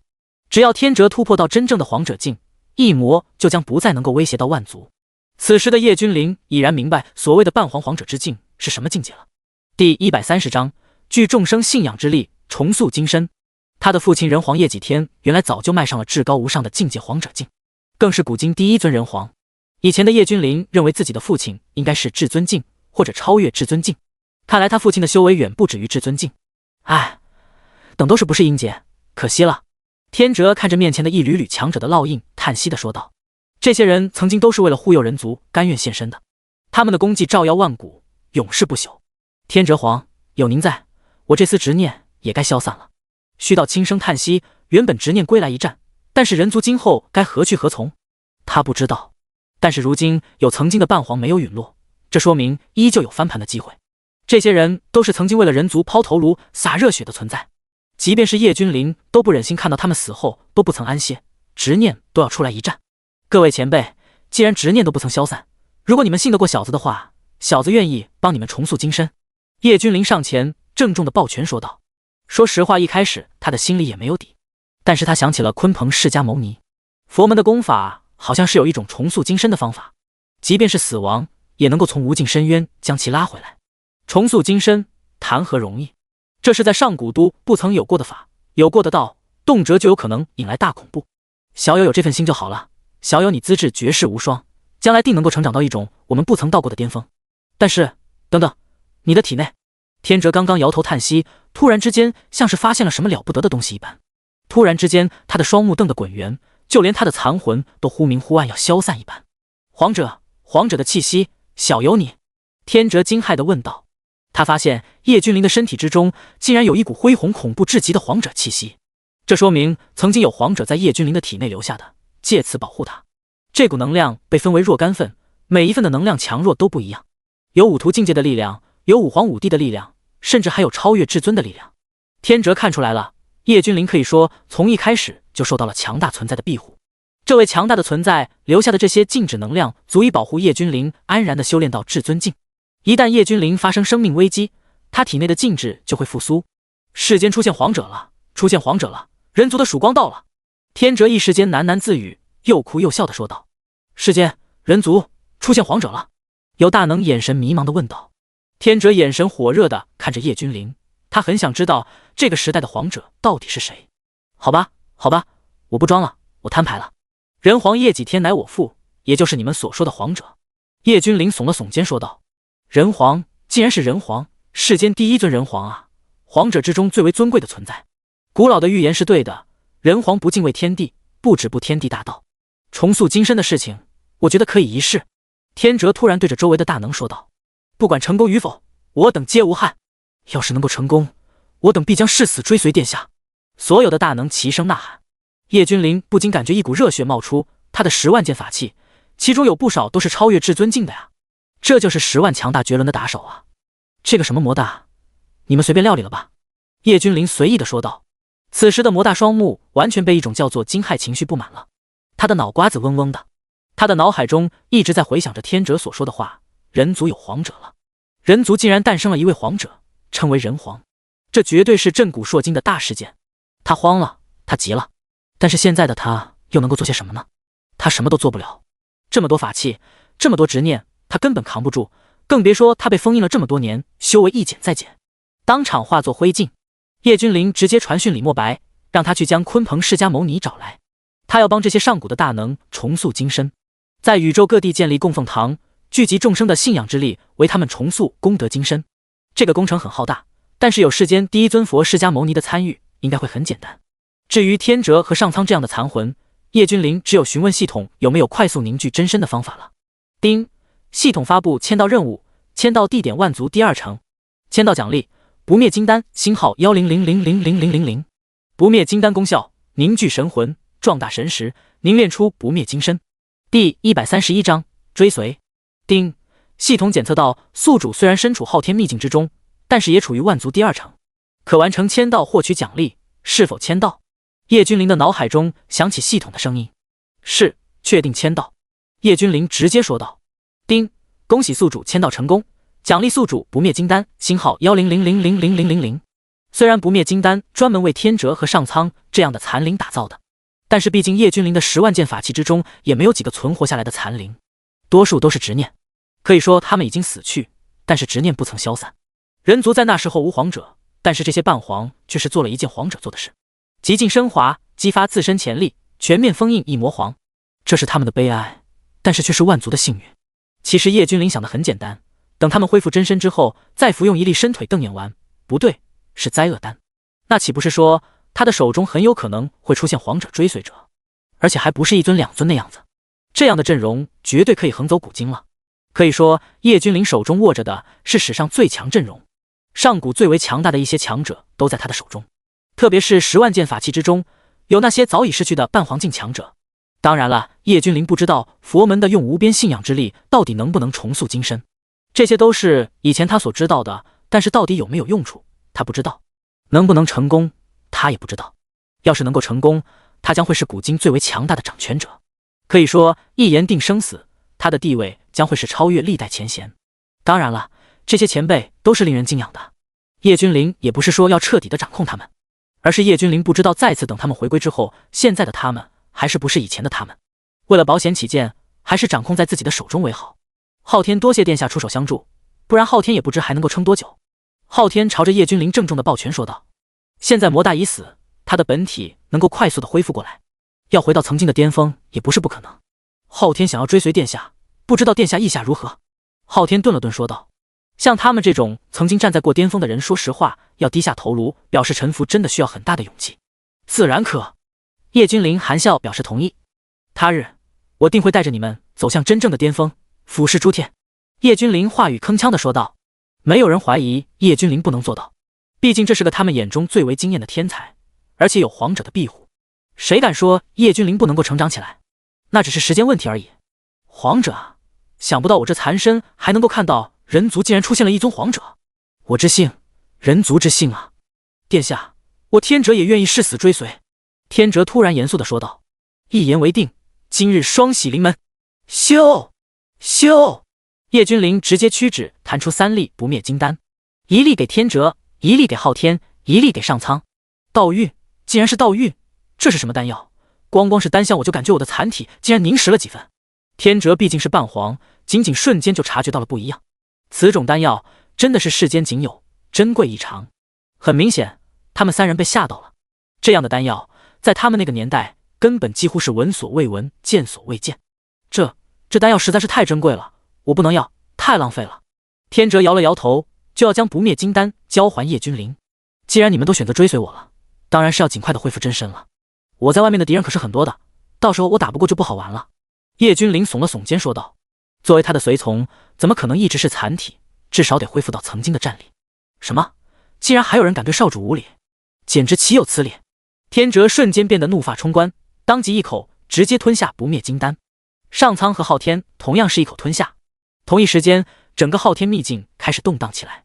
他们不知道的是，现在昊天秘境外，天渊秘境此刻的苍穹之上降下七彩霞光，异象诞生，这是有强大的秘宝现世，而且很有可能是昊天境带来的异象。万族第2城城内，一股青色洪流朝着城外而来。这些青色战甲的修士，个个都是修为强大至极。他们不是别人，正是使用空间传送赶过来的执法者。这些执法者现在面露杀气，怒气冲冲的。一个李墨白敢忤逆执法堂，一个毛都没长齐的年轻人竟然敢将他们的昊天境扣下，这还是赤裸裸的挑衅，这还是对他们执法者的不屑。第132章，3尊皇者降世，无边异象笼罩整个天渊秘境。皇者的气息在天渊深处，有人证道皇者了，真的是大事来临了。这一次不仅仅只有一尊皇者证道啊，竟然一次性就有3尊皇者证道成功。叶几天黑发披散，头戴人皇冠，坐在人皇宝座之上，双目之中绽放可怕的神光，说道：皇者吗？没想到这个时代竟然还有人证道皇者。叶展轻声说道：这个时代大道有缺，很难证道。不得不说，叶几天靠着自己硬生生的证道成功，成为古今第1尊人皇。叶几天确实惊艳了整个时间长河，上到上古，下到现在，他都足以被称为真正的万古第1人。可惜了，你错过了一个好的机遇。叶几天眼神之中带着惋惜，看着叶展说道：父亲，如今天地大道虽然有缺，但是孩儿的皇者心从未改变。即便是大道有缺，孩儿也定能够成功证道，没有路，孩儿就打出一条路来。叶展斩钉截铁地说道：好好好，不愧是我儿。叶几天很欣慰，只是不知道君临在里面怎么样了。叶展有些担忧地说道：君临这孩子的天赋比你我更加恐怖，他体内的禁制并没有激发，就说明无碍，甚至或许这皇者的波动就是和他有关。叶几天笑着说道：怎么会？难道是君临晋升皇者了？叶展不可置信地问道。他被卡在半皇之境已经太久了，没有想到自己的弟弟竟然都晋升皇者了吗？但是随后叶展笑着摇了摇头：不会，君临才多大，怎么可能？轰！突然之间，天渊的对面一阵巨大的轰隆声炸响，这种声音并不是人为的，而是像一颗巨大的心脏在跳动。轰轰轰！又是3声心脏跳动的声音，很难想象到底是什么样的存在才会有如此剧烈强大的心跳。来了，这一次跳动了3次，更加频繁了。当年我证道之时，这颗心脏跳动了81次。叶几天蹙眉眺望天渊对面说道：父亲，这是？叶展脸色凝重地问道。这就是上古活下来的异魔王。叶几天双眼灿若神灯地说道：竟然是异魔王！叶展彻底变了脸色，这个异魔王比之上古还要恐怖许多，什么暗夜神奇都是渣渣。这一次因为有人晋升皇者，刺激到了他，乱世要来了。叶几天说完这一句话就沉寂了下来。宇宙暴动，诸天哀鸣，这是天地诞生了一位至高无上的强大存在。这等气息真的是至宝吗？一群执法者彻底变了脸色，惊骇地问道：天地至宝怎么会有如此强大的能量？要不是昊天秘境之中的天哲极度压制自身的气息，整个昊天秘境都要被摧毁。他刚刚才服用了不灭金丹，迅速凝练真身之后，毫不犹豫的就吞下了灾厄丹。所以他一瞬间直接突破半皇之境，成功晋升皇者境界。上苍和昊天也不示弱，服用灾厄丹之后全部晋升皇者境，但是他们的气息比之天哲要弱上不少。天哲一个人的气息就将他们两人的全部压下去了，也就只有叶几天这样的强者才能够清楚地感受到这一次是三尊皇者共同出世。李墨白，你竟然还敢在此处出现！今日你忤逆执法堂，助别人夺走昊天境，其罪当诛！突然之间，先前那个执法堂的老者看到李墨白竟然还在，当即暴怒喝道：昊天境的丢失和李墨白有着巨大的联系，昊天境丢失都怪他，活捉李墨白！执法堂老者直接指着李墨白喝道：闭嘴！李墨白刚刚才把叶君临交代他的事情寻找释迦牟尼佛才办好，刚刚到达第2城就碰到这几个老不死的。轰！李墨白现在可是真正的至尊境强者，稍微动下嘴就能够调动天地之力，仅仅是2个字而已，执法堂一行人全部都倒飞出去。李墨白并没有杀掉他们，而是直接废了他们的修为。噗嗤！李墨白，你竟然敢废掉我们的修为！大长老要是知道了你的所作所为的话，一定会让你死无葬身之地。老者满脸绝望地吼道：他们的修为废了，执法堂断然是不会要的，他们从今以后只是一个废物，执法堂不会让他们这些废物混下去的。他们的目光神情充满了怨毒，他们千想万想，绝对没有想到李墨白竟然已经是进入了至尊境界了。第133章，上古10万大能复活。要知道这个时代进入至尊境是多么的困难，李墨白不但进入了至尊境，看样子级别还不低。李墨白，你别以为你是至尊境就可以为所欲为，你可别忘了，那几位可是在很多年前就已经是至尊了，到时候你必定会死！不等老者将话说完，李墨白直接喝道。几位执法者当场身陨。同一时间，释迦牟尼直接广开佛门，大肆教化僧众。不得不说，有些时候佛门的洗脑是真的可怕。释迦牟尼才离开叶君临多久，已经聚拢了一批可怕的强者，这些强者一个个脑门发亮，一看就是不好惹的主。这一天，在宇宙各地之中升起一座又一座的功德殿，功德殿里面盘坐的是一尊又一尊金身法像，这些金身法像的面容都是被叶君临记录到流影石之中的上古强者。叶君临从昊天境之中出来以后，让上苍皇者分别将这些兵器物归原主，因为这些兵器之中有他们的执念，可以助他们快速觉醒恢复。至于另外2个皇者嘛，自然是成为了叶君临的左右护法。别说整个天渊了，就算是外界叶君临都能够做到真正的横着走。轰！功德殿出现之后，万族皆震撼，这是史无前例的壮举。因为在天渊试炼之中被淘汰的生灵被释迦牟尼佛开化了的，他们自知天渊争霸无望，甘心退出，宣扬佛门，建立功德殿，塑功德金身，号召万族祭拜。很快，消息一传十传百，几乎没有用到几天，整个诸天万界都知道了。这种童话是非常可怕的。虽然他们并不知道功德殿意在复活这些强者，但是丝毫不影响他们贡献出自己的信仰和祷告。这些强者为的不是人族，而是整个万族，是他们所有生灵值得敬仰的存在。无边的功德之力从宇宙的四面八方涌来，源源不断地注入到这些金身当中。每多一分功德之力，金身便多了一分生气。轰！一股庞大的念力席卷整个苍穹，皇者念力，人皇加持过的，这将极快地让他们成型。天哲吃惊地说道。即便他现在是皇者，但是也震惊非常。皇者和皇者之间也是有差距的，人皇的念力可以说让他们复活的时间急速的减短。本来要1年的时间，这些强者才能够复活，现在人皇念力一出，可能只需要几天的时间。叶君临抬手看向天渊之外，他的双眼好似看到了人皇叶几天也在颔首看着他。宇宙各地的庙宇在同一时间绽放无边金光，这些金身在蠕动，在变换，生之气机愈发的浓重了起来。金身在震动，就像是一只蚕蛹想要破蛹而出，重获新生一般。咔嚓！终于，一座功德殿堂之中的一座金身法像裂开了，无比浓郁的生机从里面流淌出来，将这个区域全部都笼罩。同时，一股强大的气息爆发，这片宇宙所在的区域万族颤抖，战战兢兢地看着功德殿的方向。这股气息实在是太过可怕，金身彻底裂开，从里面走出一尊上古强者。呼！令人充满向往的气息，没想到死去这么多年，竟然还有机会重生。这位上古强者嘴中喃喃自语地说道。同时，一则消息震惊天下：上古强者古蛮竟然复活了，功德殿里面的古蛮金身竟然活了过来。天哪！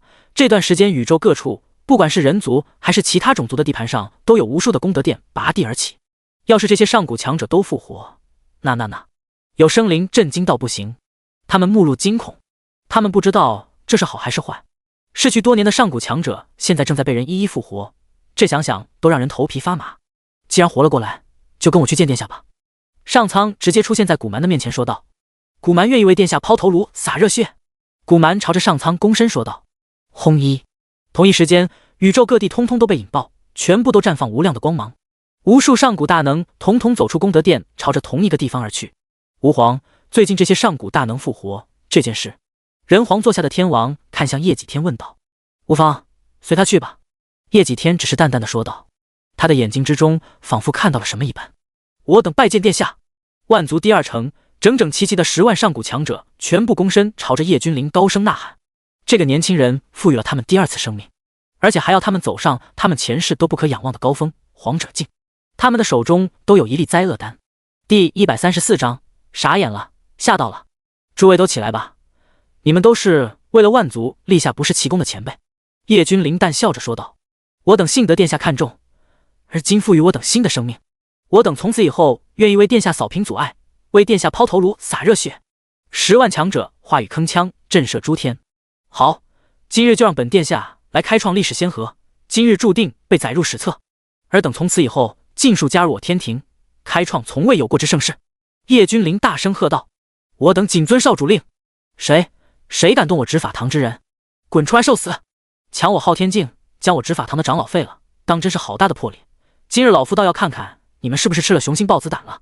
在叶君临等人的上空裂开了一道虚空大裂缝，一道无比愤怒的声音传了出来。7、8个老者从虚空大裂缝之中走了出来，他们脸上的怒气还未消散。啊！7、8个老者刚出来就待在原地了。这是什么情况？大练兵吗？整整齐齐的10万人啊！要是平时他们根本没在怕的，但是今时不同往日，光是这10万人露出那么些许的气息，都足以将他们震碎。要知道他们是谁？他们可是正儿八经的至尊啊！他们常年都在闭关当中，此次才被人唤醒。一听到在他们眼中的上古神器昊天镜丢失了，那还得了，赶紧出关前来追寻昊天镜。但是他们着实是没有想到，刚刚气势汹汹的来到万族第二城，就碰到这样一个名场面。一个青年此时正在气宇轩昂、口若悬河的演讲，而下面的众多强者则是听得如痴如醉，简直不能自拔。他们实在是不能够想象这个青年到底是什么来头，竟然能够召集10万强者，而且这些强者怎么看怎么眼熟啊！嘿嘿，那个不好意思啊，各位，我们路过。执法堂大长老老脸一紧，连忙说道。唰！瞬间10万双眼睛齐刷刷的看向执法堂一行人。误会啊，各位，我们只是来找一个人，他是此处的城主，名为李墨白。他不仅废掉了我们的人，甚至还将我们执法堂的至宝昊天镜盗走。执法堂大长老再次说道。哦，你说的这个什么李墨白是不是此人？叶君临笑着错开身位，露出站在他身后的李墨白问道。好啊，大胆李墨白，竟然敢混迹在这位大人的队伍之中，不仅废我执法堂的人，还盗走昊天镜，你罪无可赦！大长老看到李墨白，瞬间勃然大怒的呵斥道。哦，你说的昊天镜是这个吗？昊天摊开手掌，在他的手掌之中，一枚镜子正在滴溜溜的转动着。这不是昊天镜，大佬您开玩笑了！大长老先是脸色一变，随口讪笑道。一定是李墨白交给他的同伙了，我们先别管李墨白，赶紧追！大长老像是下了一个什么决定一般，当场说道。可是大长老，这不就是李墨白吗？只要将他拿下，昊天镜在谁手中，那不是清清楚楚、明明白白的了吗？有个老者疑惑地问道。啪！执法堂大长老直接一巴掌抽了过去。你再叫我做事！执法堂大长老直接厉声喝道。不敢！那位老者连忙说道。他虽然也是至尊，但是和大长老比起来，压根就是不值一提。他敢怒不敢言，因为他也是至尊，在众目睽睽之下，堂堂至尊竟然被打了耳光。说实话，真的很屈辱。盗贼莫跑，老夫看到你了！突然之间，执法堂大长老一声怒喝，就要朝着远方而去。别跑了，这个真的是昊天镜！叶君临看着执法堂大长老说道。不可能，绝对不可能！昊天镜在我等执法者手中，没有10亿年，也有8亿年。是不是昊天镜，老朽一眼就能看出来。这位大人实在是开玩笑了。大长老连忙否认。这位大人有些眼熟。大长老虽然非常想将昊天镜抢过来，但是他不敢啊。他实在是想不通，为什么一夜之间竟然冒出来这么多的强者。眼熟吧？我也觉得眼熟，要不你再仔细想想。说不定他就是昊天境原本的主人呢。叶君临笑着说道。啊，昊天王，上古的昊天王。大长老着实被吓了一大跳，他再回头一看，可不是嘛，难怪觉得眼熟。在古史上，在雕像上，他或多或少都见到过这些上古的强者。第135章，10万上古强者正道称皇。怎么可能？这些全部都是上古的大能，竟然没有死去吗？执法堂的大长老脸色惨白，现在他终于认出来了。大人，我错了，我们并不知道大人在此，不然说什么都不敢打扰啊。执法堂的大长老当场就跪了下来，战战兢兢地说道：“随便处理了吧，他们也没什么大错。”叶君临直接对着空气说道。无数强者感叹，不愧是人皇之子，竟然有如此胸襟，如此年纪当真有人皇之姿啊！哼，再有下次，定斩不饶！滚吧！昊天随手一挥，几人顿时如同灰尘一般消失在天际。今日我们将开创古今之奇迹，我要你们就在今日全部称皇！叶君临话语铿锵，虚空震动，无数生灵骇然。这个年轻人到底要做什么？他们不知道，他们也不会知道。令他们恐惧的是，这些已经逝去不知道多少年的强者，如今竟然复活归来。这对于万族来讲，究竟是福是祸，难以预料。但是看着叶君临，根本不像是一个嗜杀的人啊！皇者护法，开始正道！叶君临喝道。他手下的上苍皇、昊天皇直接掠身虚空盘坐，然后镇守在此。他们二人为10万强者护法。至于天哲皇，当然是守护在叶君临的身侧。在他看来，什么都没有叶君临重要。10万强者可以死，上苍皇、昊天皇可以死，甚至他自己都可以死。但是叶君临不能有事，哪怕是一丝的威胁都不能出现。一旦出现威胁，必须扼杀在摇篮之中。轰！10万上古强者盘坐在地上，直接吞服灾厄丹。一瞬间而已，在他们的脑袋上方直接呈现何止亿万里的七彩霞云。到了这等境界，什么天劫，什么大道都不好使，连天劫都不敢出现，实在是因为他们太强大了。吼！一声声怒吼从他们的嘴中传了出来。所有人都可以看见，其中有些看起来比较苍老的强者，竟然以肉眼可见的速度蜕变成中年，一个个黑发飞舞，充满了活力。他们浑身发光，盘坐在地上，一双双眼神睁开，刺目的神光直接迸发而出，将天穹之上的云彩都刺穿。周围的生灵越发的多了起来，他们神情惊骇，满脸的不可置信。他们虽然不知道这群上古强者在冲击什么境界，但是他们知道这等境界他们可望不可及。他们只敢在边缘处观望，不然这等强者只要是稍微泄露一点的气息，足以将他们震碎。他们是不幸的，身处这个年代有这么多的强者，而且还都特么的是人族，万族永远也没有机会抬起头来。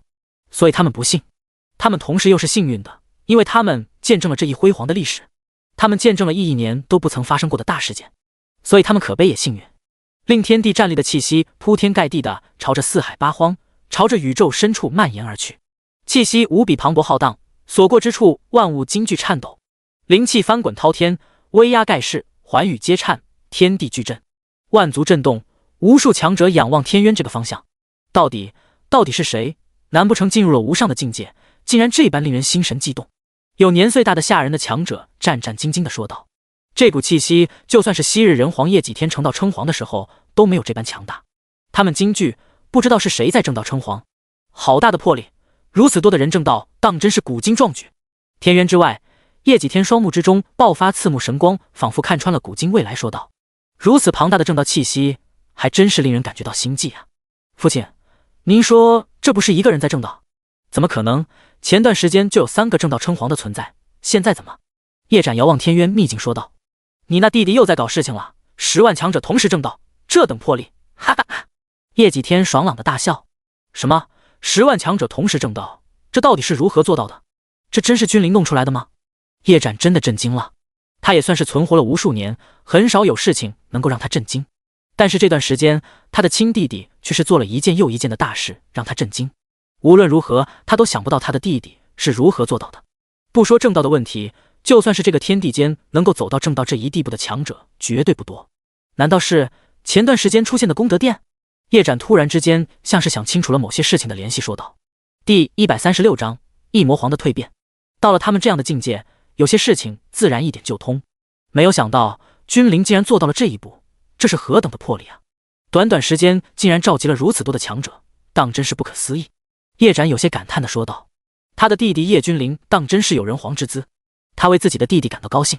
这一次，整个世界都开始动荡了起来，无边的七彩霞光遍布诸天万域，虚空处遍布金莲一朵朵。这是古往今来从未有过之盛世，无数人见证了这一天。这一天注定会是史册之中最为浓厚的一天。这种气息，皇者又是皇者在诞生，人族到底怎么了？天渊的另一边，无数人站立，就连沉睡已久的暗夜神奇都被惊醒了。这些气息将他的神魂都要冻僵。原本这一次的苏醒，他就能够攻占诸天万域了，但是他才刚刚苏醒成功，踏足半皇之境，现在这些皇者的气息直接出现，他怕了，真的怕了，不敢逾越天渊半步，赶紧去拜见一魔王摩尔。一魔皇复苏在即，现在的人族都出现了皇者了，还不止一尊两尊，这实在是太尼玛离谱了，这世界变化的这么快吗？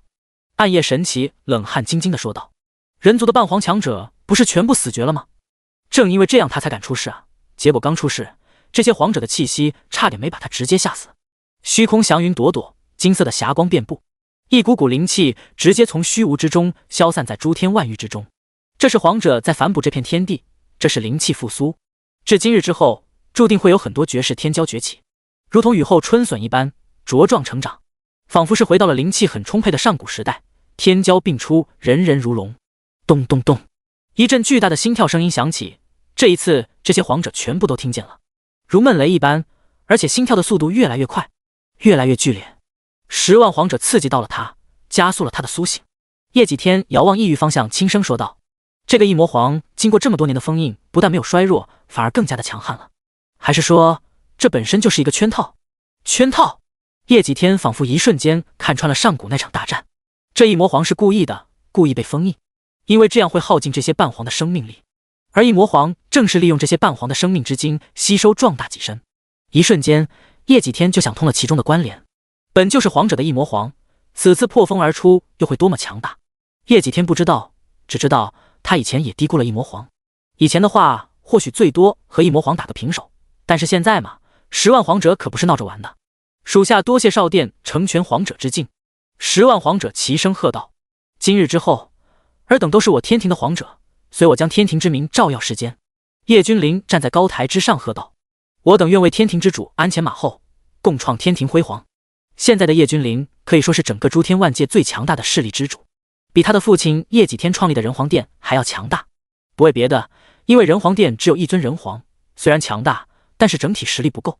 天庭就不一样了，整整10万皇者，说出去都要吓死人。出现了！天哲有所感应，看向天渊之外，那里一股强大的气息出现了。这并非是异魔皇，而是所有异魔将一把天刀拿了出来。这把天刀乃是异魔皇的皇器，威能强大。此时这把天刀长足有1万里，无边的刀气丝丝垂落而下。他们这是要唤醒异魔皇。天哲蹙眉，天刀横空，散发磅礴的气息，似乎是将天渊分为了2半。丝丝令人作呕的气息散发出来，所有异魔在吟唱古老的咒语，每吟唱一句，便有无数异魔化作齑粉随风而逝。他们这是在以自己为养料滋养异魔皇，而天刀就是媒介，将这些能量传送进异魔皇的身体之中。咚咚咚，心脏跳动的声音越发的快了。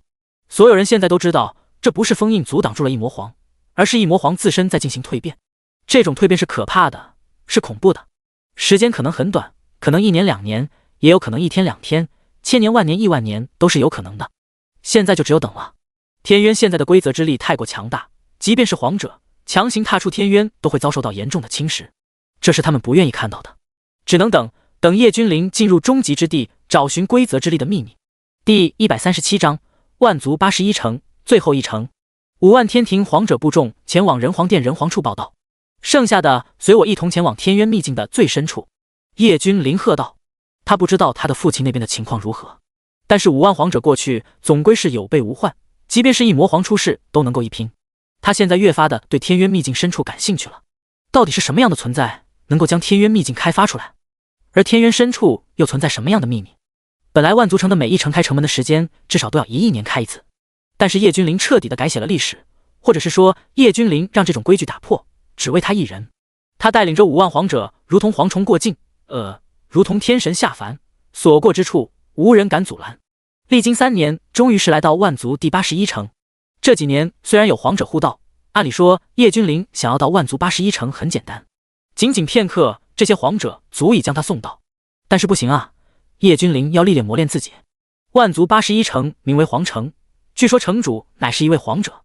这个传说都不知道是多少年前的了，或许是上古，或许比上古还久远。因为走到最后一城的人很少很少，纵观古今，10指都能数得过来。系统查看面板，宿主天庭之主叶君临，部众10万皇者境强者，皇者境之下忽略不计，修为大道境，武徒、武者、武士、武师、大武师、武灵、武宗、武王、武皇、武圣、武帝、遁意境、虚道境、归天境、仙火境、真仙境、下等金仙、中等金仙、上等金仙、大金仙、大上仙、仙君、仙王、仙帝、神火境、真神境、下神境、中神境、上神境、天神境、神王境、神帝境、神皇境、大帝、帝君、帝王、圣人、圣人王、大圣、圣帝、开天、创世、天道、大道、至尊、鸿蒙、半部皇者、皇者、天赋、神通功法秘术，自创无敌功法，一拳震万世，一步一乾坤，功法诸天无双，速度世间第一，特殊体质，宇宙最强，叶氏道体。历经3年的磨练，叶君临横跨2个大境界，达到了大道境，下一步就是至尊境界。吾乃天庭天哲皇，速速打开城门，让我家少殿进去。天哲站在城门口喝道，其音如雷，天雷滚滚，摄人心魄。这还只是他随意一吼罢了。最后，这座万族之城实在是太恢宏了。这么说吧，前面80城加起来都不及这最后一座城池来的大，来的气势恢宏。这里是皇城，你说进来就进来吗？按照规矩，还有8999年方才城门打开，尔等安心静待。城墙之上，一个盘坐的侍卫没有睁开双眼，淡然地说道。他压根就没有去看叶君临等人。先不说城主是皇者这件事，仅仅是他这样的一个守门人，都是达到了鸿蒙的存在，那可是比至尊还要强的存在。连一个守护城门的护城卫都是鸿蒙强者，足以见得这座城的不简单。这里就算是至尊，连看门的资格都没有。我家少殿进城何时有规则限制了？本皇令你速速开门，不然后果自负。昊天手持昊天镜冷漠地说道。他们都是至高强者，本来也不会以势压人，但是非常时期只能使用非常手段，因为他们都知道异魔皇正在苏醒之中，他们必须以最快的速度进入81城，寻找那传说之中的秘密，否则一旦异魔皇苏醒，后果不堪设想。他们必须要通过天渊找到封印之地，趁异魔皇还未彻底苏醒，干掉他。哼，现在这个世道，什么阿猫阿狗都敢称皇了，本尊倒要看看你们算什么东西，敢在本尊的面前称皇。侍卫冷哼，这些人一而再再而三地打断他悟道，真是罪无可恕。他要让这些人好看，他是什么样的存在？这些人其罪当诛，敢打扰他悟道，唯有死才能解恨。随后侍卫缓缓地睁开双眼，你们这群废物！这群大人，小的见过大人们。侍卫原本一脸的怒容，在看到5万人的部众的时候，直接换了一副面容。同时他心中震颤，这是什么鬼？同时出现了一群足足5万的强者。他虽然看不透这些人的修为，但是前面站着的那2位可是实打实的皇者啊！天哲皇和昊天皇，这2位可没有遮掩自己的气息，他差点当场被吓尿了。后面那些人气息一个个如同深渊，深不可测。所有的亮点出现在叶君临的身上，很明显，叶君临就是他们口中的少殿。第138章，皇城老城主，这特么的到底是什么样的大势力？一个青年而已，身边竟然聚集着一群大能，甚至还有皇者。侍卫曾一度怀疑这些人全部都是皇者，这个想法就直接被他自己掐灭了。皇者多么稀少，怎么会一夜之间出现这么多？肯定是假的，最多他们和他一样处于鸿蒙的境界，但是绝对没有达到皇者的高度。现在你可看清了我们算什么东西？昊天冷漠地说道。侮辱他们不算什么，但是侮辱少殿，那不好意思，你已经死亡。毕竟他们都是已经死过的人了，还有什么比死亡更可怕的吗？有，那就是侮辱蔑视他们的天庭之主叶君临少殿。诸位大人，小的这就通报城主，还请诸位稍等。侍卫说完，赶紧就要去见城主。别禀报了，老子早就看你不爽了，敢侮辱我家少殿，去死！后方有一位脾气暴躁的皇者，直接抡圆了胳膊，一巴掌朝着城门扇了过去。皇者，又是皇者，特么的全是皇者，这是怎么了？怎么会出现如此多的皇者？这是鸿蒙境界的侍卫消失前内心的真实写照。他很不明白，为什么一下子出现了如此多的皇者。这个青年到底是什么来头？他带着这些疑问永远的消失了，这一辈子都不可能知道了。或许如果有来生的话，他会知道这是天庭之主的手下。这个皇者出手很有分寸，仅仅只是将其抹杀，没有毁掉整个城，因为这毕竟是万族之城，万族磨练的地方，毁掉了就没有了。何人在我皇城放肆？一道苍老至极的声音出现，一个身形枯槁的麻衣老者出现在城墙之上。你们是何人？来我万族之城干甚？老者目光严肃地看着叶君临等人问道。一夜之间冒出这么多的强者，即便他是皇者也感觉到一阵无力，因为这些人除了那个青年都是皇者，整整5万皇者啊！说出去要吓死人！我家少殿要进入万族之城的最后一城，还望开启城门。昊天淡淡的说道。万族之城乃是万族的根基所在，他们不能够硬闯，不然那后辈将无法在天渊之中历练了，这是万族的损失。你应该知道，如果我们要硬闯，即便是皇者大阵都无法阻拦，我们只是不想毁掉而已。天哲背负双手轻声说道，他像是在阐述一个事实，同时告诉这个城主，他们要进去很简单，只是不想破坏万族之城罢了，同时也是在威胁，如果不开城门，那就不要怪他们硬闯了，毕竟时间真的很紧。老朽在此镇守多少年，自己都忘了，不知道各位能否告知老朽，现在外面的世界怎么样了？是否皇者如林，天骄横空，人人如龙？老城主有些唏嘘地说道，在他们的那个时代，皇者压根不存在，他都是在此处镇守，受到天渊的完整规则影响，才侥幸成为皇者。但是这么多年，他一直没有忘记镇守在此处。他还以为外界天地巨变，灵气复苏，天骄横空出世，人皇遍地走。毕竟连他这种天赋不算太好的人都成为了皇者，外界的皇者应当更多才是。的确是皇者如林，足足10万的皇者都是前几年进入皇者境的，而且都在同一天、同一年的时间全部成为皇者的。天哲笑着说道，整整10万皇者，难不成是3年前？城主大骇，原本他以为是了不得的至宝现世，这些都是年轻人的机缘，他并没有去争夺。这样的宝物对他这样的强者来讲也是很珍贵的。他虽然成为皇者了，但是却是皇者之中最为弱小的存在。他想将机会留给这些年轻人。哎，老了，诸位请进吧。老者干枯的手一挥，城门大开。虽然进入了皇城，这里是距离天渊深处最近的地方，但是那里的规则之门什么时候开，就算是我也算不到。亿万年来，规则之门总共开启了不到10次，毫无规律可言。而且规则之力极度排斥皇者，皇者之境不可进，否则有大祸降临。老城主对着叶君临等人说道，我们不进，此次是少殿主，我们只是护道者。天哲说道。老城主仰天叹息，这是什么世道啊，连护道者都是足足5万皇者，这还让其他年轻人怎么活？第139章天渊之门。在当年上古之前，即便是皇者也没有一个，而皇城城主都是进入天渊秘境的时候才提升到皇者境界的，因为此城距离天渊核心处最近，即便是这么多年以来才开启不到10次，但是从里面泄露出来的死规则之力让他大受裨益，修为自然水涨船高，成功跻身皇者之列。如今世道变了呀，一个青年的身边就跟着5万皇者，光是想一想都让人不寒而栗。出乎意料的，在此城之中的修士很少，可以说是少得可怜，但是一个个都是极度强大。这么多年以来，总归是有强大的生灵走到最后的城池，这些生灵个个天赋超绝，可以说是一族的最强天骄。修为最弱的都是大道境，可以想象他们的修为是多么强悍。丁，系统发布签到任务，签到地点万族81城，签到奖励天渊核心开启的密池1把，奖励修为10万年，奖励人皇丹1万万枚。是否签到？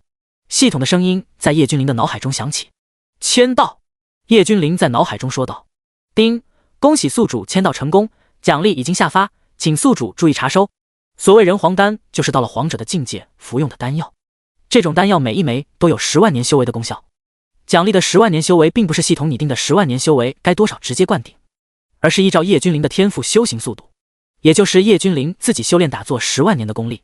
这10万年的功力直接将他的修为推向了一个全新的高度，鸿蒙巅峰。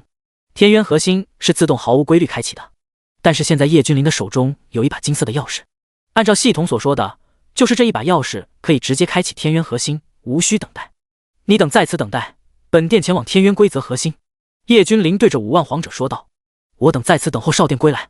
5万皇者全部盘坐在叶君临的身后，安静的打坐与等待。叶君临随手一挥，数百万颗人皇丹分别落在每个皇者的手中。谢少殿，旁边的城主看的是老脸直抽抽。没有办法，这种丹药对于他的诱惑实在是太大了。他是皇者，他的眼睛也很毒辣，这样的丹药，即便是皇者都要流口水。其实叶君临也想将这个城主收到麾下，因为他想知道，一个皇者服用了灾厄丹，无条件之下提升一个大境界会是什么境界，会不会直接超越他的父亲人皇，成为第一高手。但是现在他没有那么多的心思，因为金色的钥匙在震动，虚空如同一圈圈的涟漪，向着四面八方扩散而去。这难不成是要强行打开天渊的核心规则？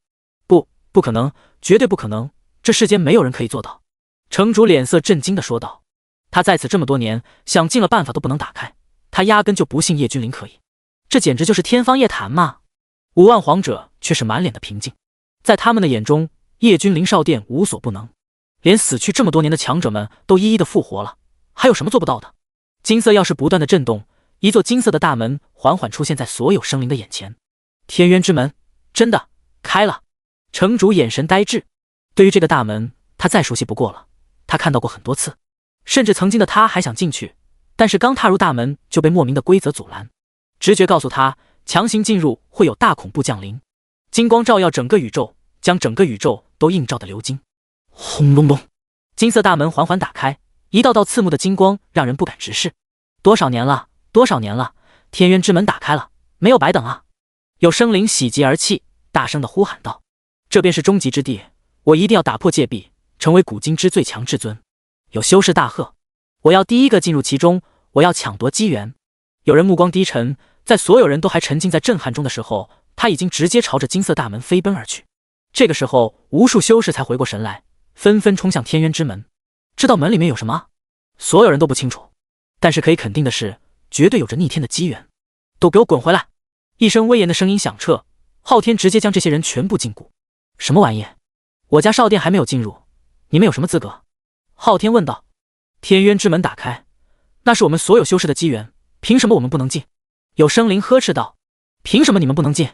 这话说得好。昊天冷笑。第140章暴动。凭什么？就凭是我家少殿打开的天渊之门。我家少殿还没有进去，你们就想进去？可能吗？原本我家少殿进去之后，你们都有机会进入的，但是现在我很明确的告诉你们，不可能。昊天直接说道。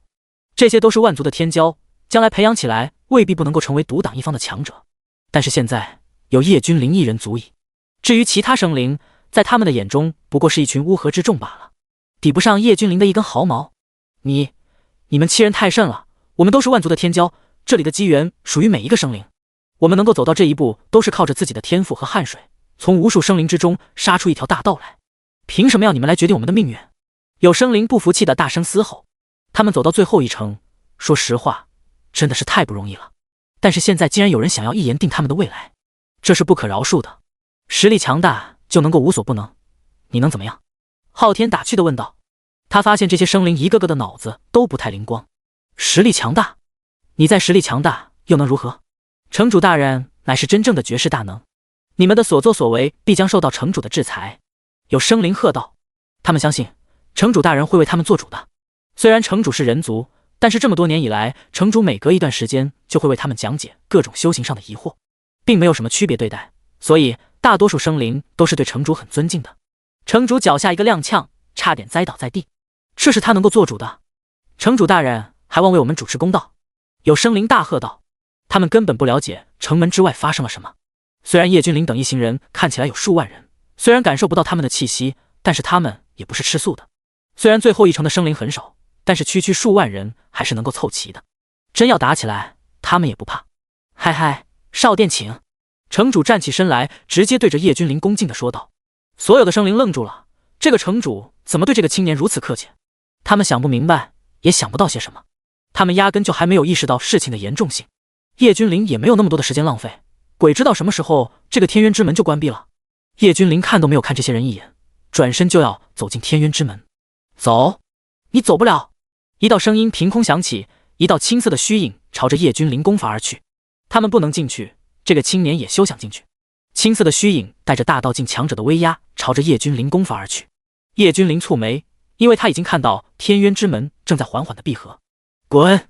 叶君临回头呵斥，一个巨大的滚字凭空凝聚，朝着那个青色的虚影狠狠地砸了过去。砰！连惨叫都没有发出来，那道虚影直接当场炸开，全场哗然。这个青年到底是什么修为，竟然连大道境都是呵斥一句当场炸开。诸位，机缘就在眼前啊，我们好不容易来到最后一城，等待了不知道多少年了，你们甘心吗？枯坐亿万年，只为这天渊之门，今日即便是死，我也要拼上一拼。有生灵大吼，一个个化作本体，要拼死一搏。即便是他们进不去，他们也不会让叶君临进去。但是叶君临并没有理会他们，而是背负双手朝着天渊之门而去。拦下他，各位，拼命吧！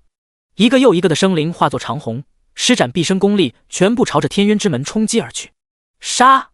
一个不留！叶君临眼中寒芒在吞吐，无边的杀意汇聚，话语冰寒地说道。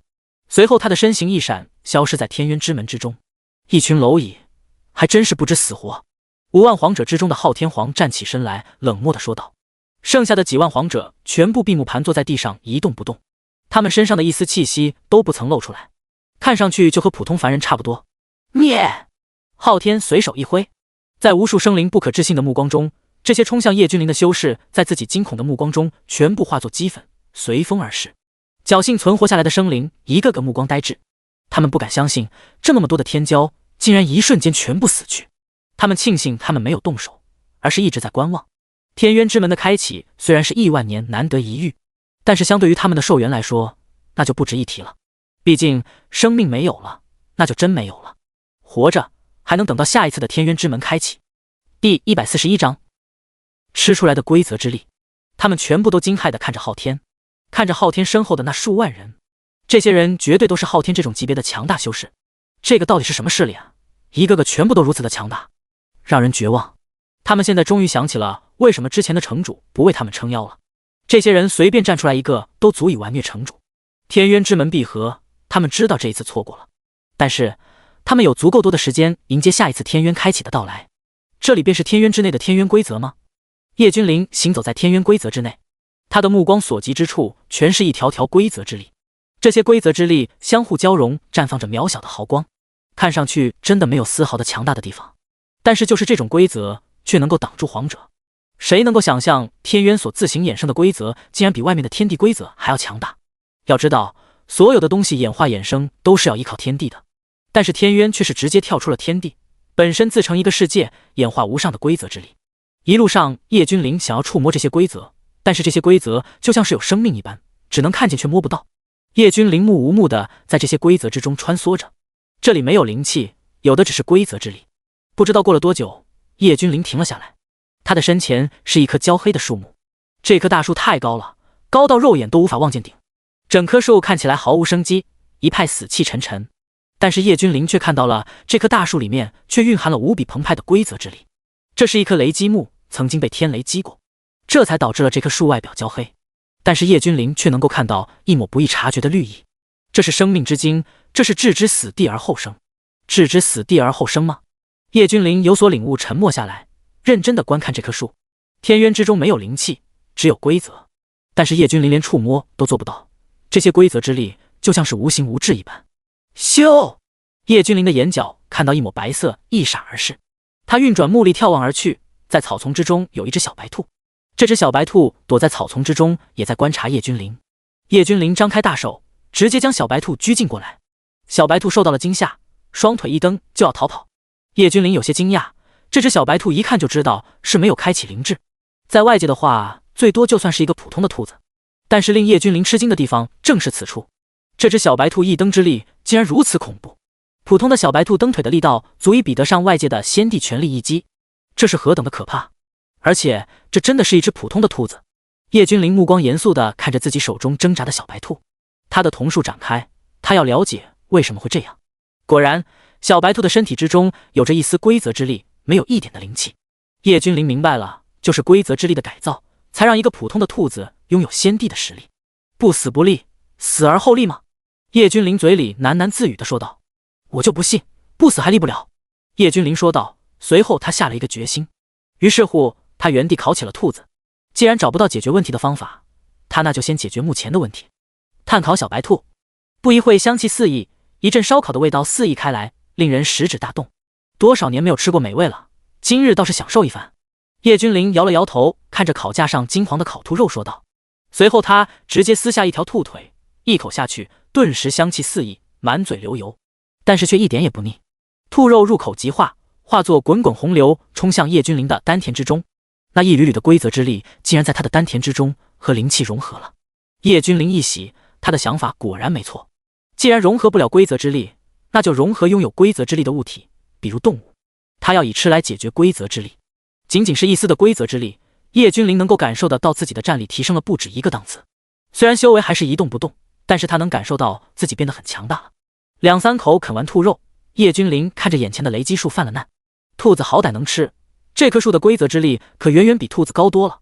但是这么大一棵树，先不说味道如何，都啃完的话，这得到猴年马月去了。叶君临摇了摇头，想想都令人不寒而栗，太他妈吓人了。但是叶君临直接释放出一团巨大的金色火焰，将整棵树全部笼罩。他要将树融化，凝练成一颗丹药。第142章，通通收掉。但是接下来叶君临直接就傻眼了，这是什么鬼？规则之力在其中翻腾交融，根本不能够被火焰炼化。叶君临第一次感觉到束手无策，要不再找找其他的能够吃的动物啥的？叶君临在自己的心里暗暗地说道。这根通天之树叶君临看着着实是没啥胃口啊，主要是下不去嘴。叶君临摇了摇头，随手将这根通天巨树收到储物戒之中。他是不能够吃，但是他的属下们可以尝尝味道啊。叶君临点了点头，继续朝着未知的方向走着。嘎嘣！时不时的叶君临拿出一截断木塞进嘴里面。别说这玩意虽然是树木，也没什么味道，甚至咬起来感觉很柴，但是起码里面的规则之力确实很强大。每时每刻叶君临的灵气都在和规则之力相交融，他的丹田之中发生了翻天覆地的变化，他整个人看起来越发的深不可测了。明明只有至尊的修为，但是却感觉一般的低阶皇者都没有他的威压强大，而且他的修为也没有一丝的增长，这是极度凝练的成果。这一路叶君临也看到了很多的尸体，这些尸体历经这么多年，早就成了皑皑白骨。按照道理来讲，这些人生前的修为绝对很强大，最差都是大道境。他们的肉身按理说应该不腐不坏，可以清楚的看到他们的骨头都还在散发着荧光，这是生前强大的证据。叶君临很明白，这里面的一些生物是真的很恐怖，一只普通的小兔子都有先帝的全力一击，还别说其他开了灵智的生物了。就像是叶君临先前碰到的那棵通天之树，没死之前绝对极度强大。但是这里也有着很多野兽，将这些人杀掉啃食，甚至按照叶君临的估计，很有可能达到了皇者境的通天树。树木里面的规则之力比之兔子强大了何止的千万倍，这也是叶君临这一路走来不断啃食树木的原因。他漫无目的的走着，他想知道此地规则的源头是啊。当然了，一路上遇到很多的小动物都不能逃脱叶君临的魔掌，被他一一收拾了，然后装进储物戒封印起来。他这些当然是要带出去的，他手底下还有数万皇者要养，实在是必须要节衣缩食，这样才能养得起啊。天尊山，至尊殿堂。叶君临不知道走了多久，看着前方处于混沌雾霭之中的一座巨大的山，轻轻说道。在山腰处出现这么几个烫金色的大字，这座山不是一般的山，散发着庞大的气机，它不像是死物，倒是很像一个蛰伏在此绝世强者。山上的树木每一棵都不比之前叶君临收起的那棵小多少。叶君临运转重瞳看向山顶，这座山不知道多高，没有距离，反正看着很近，但是叶君临足足拥有10来个呼吸才看到真正的山顶。上面有一座巨大的悬浮宫殿，宫殿之中有着无边的规则守护，根本看不清。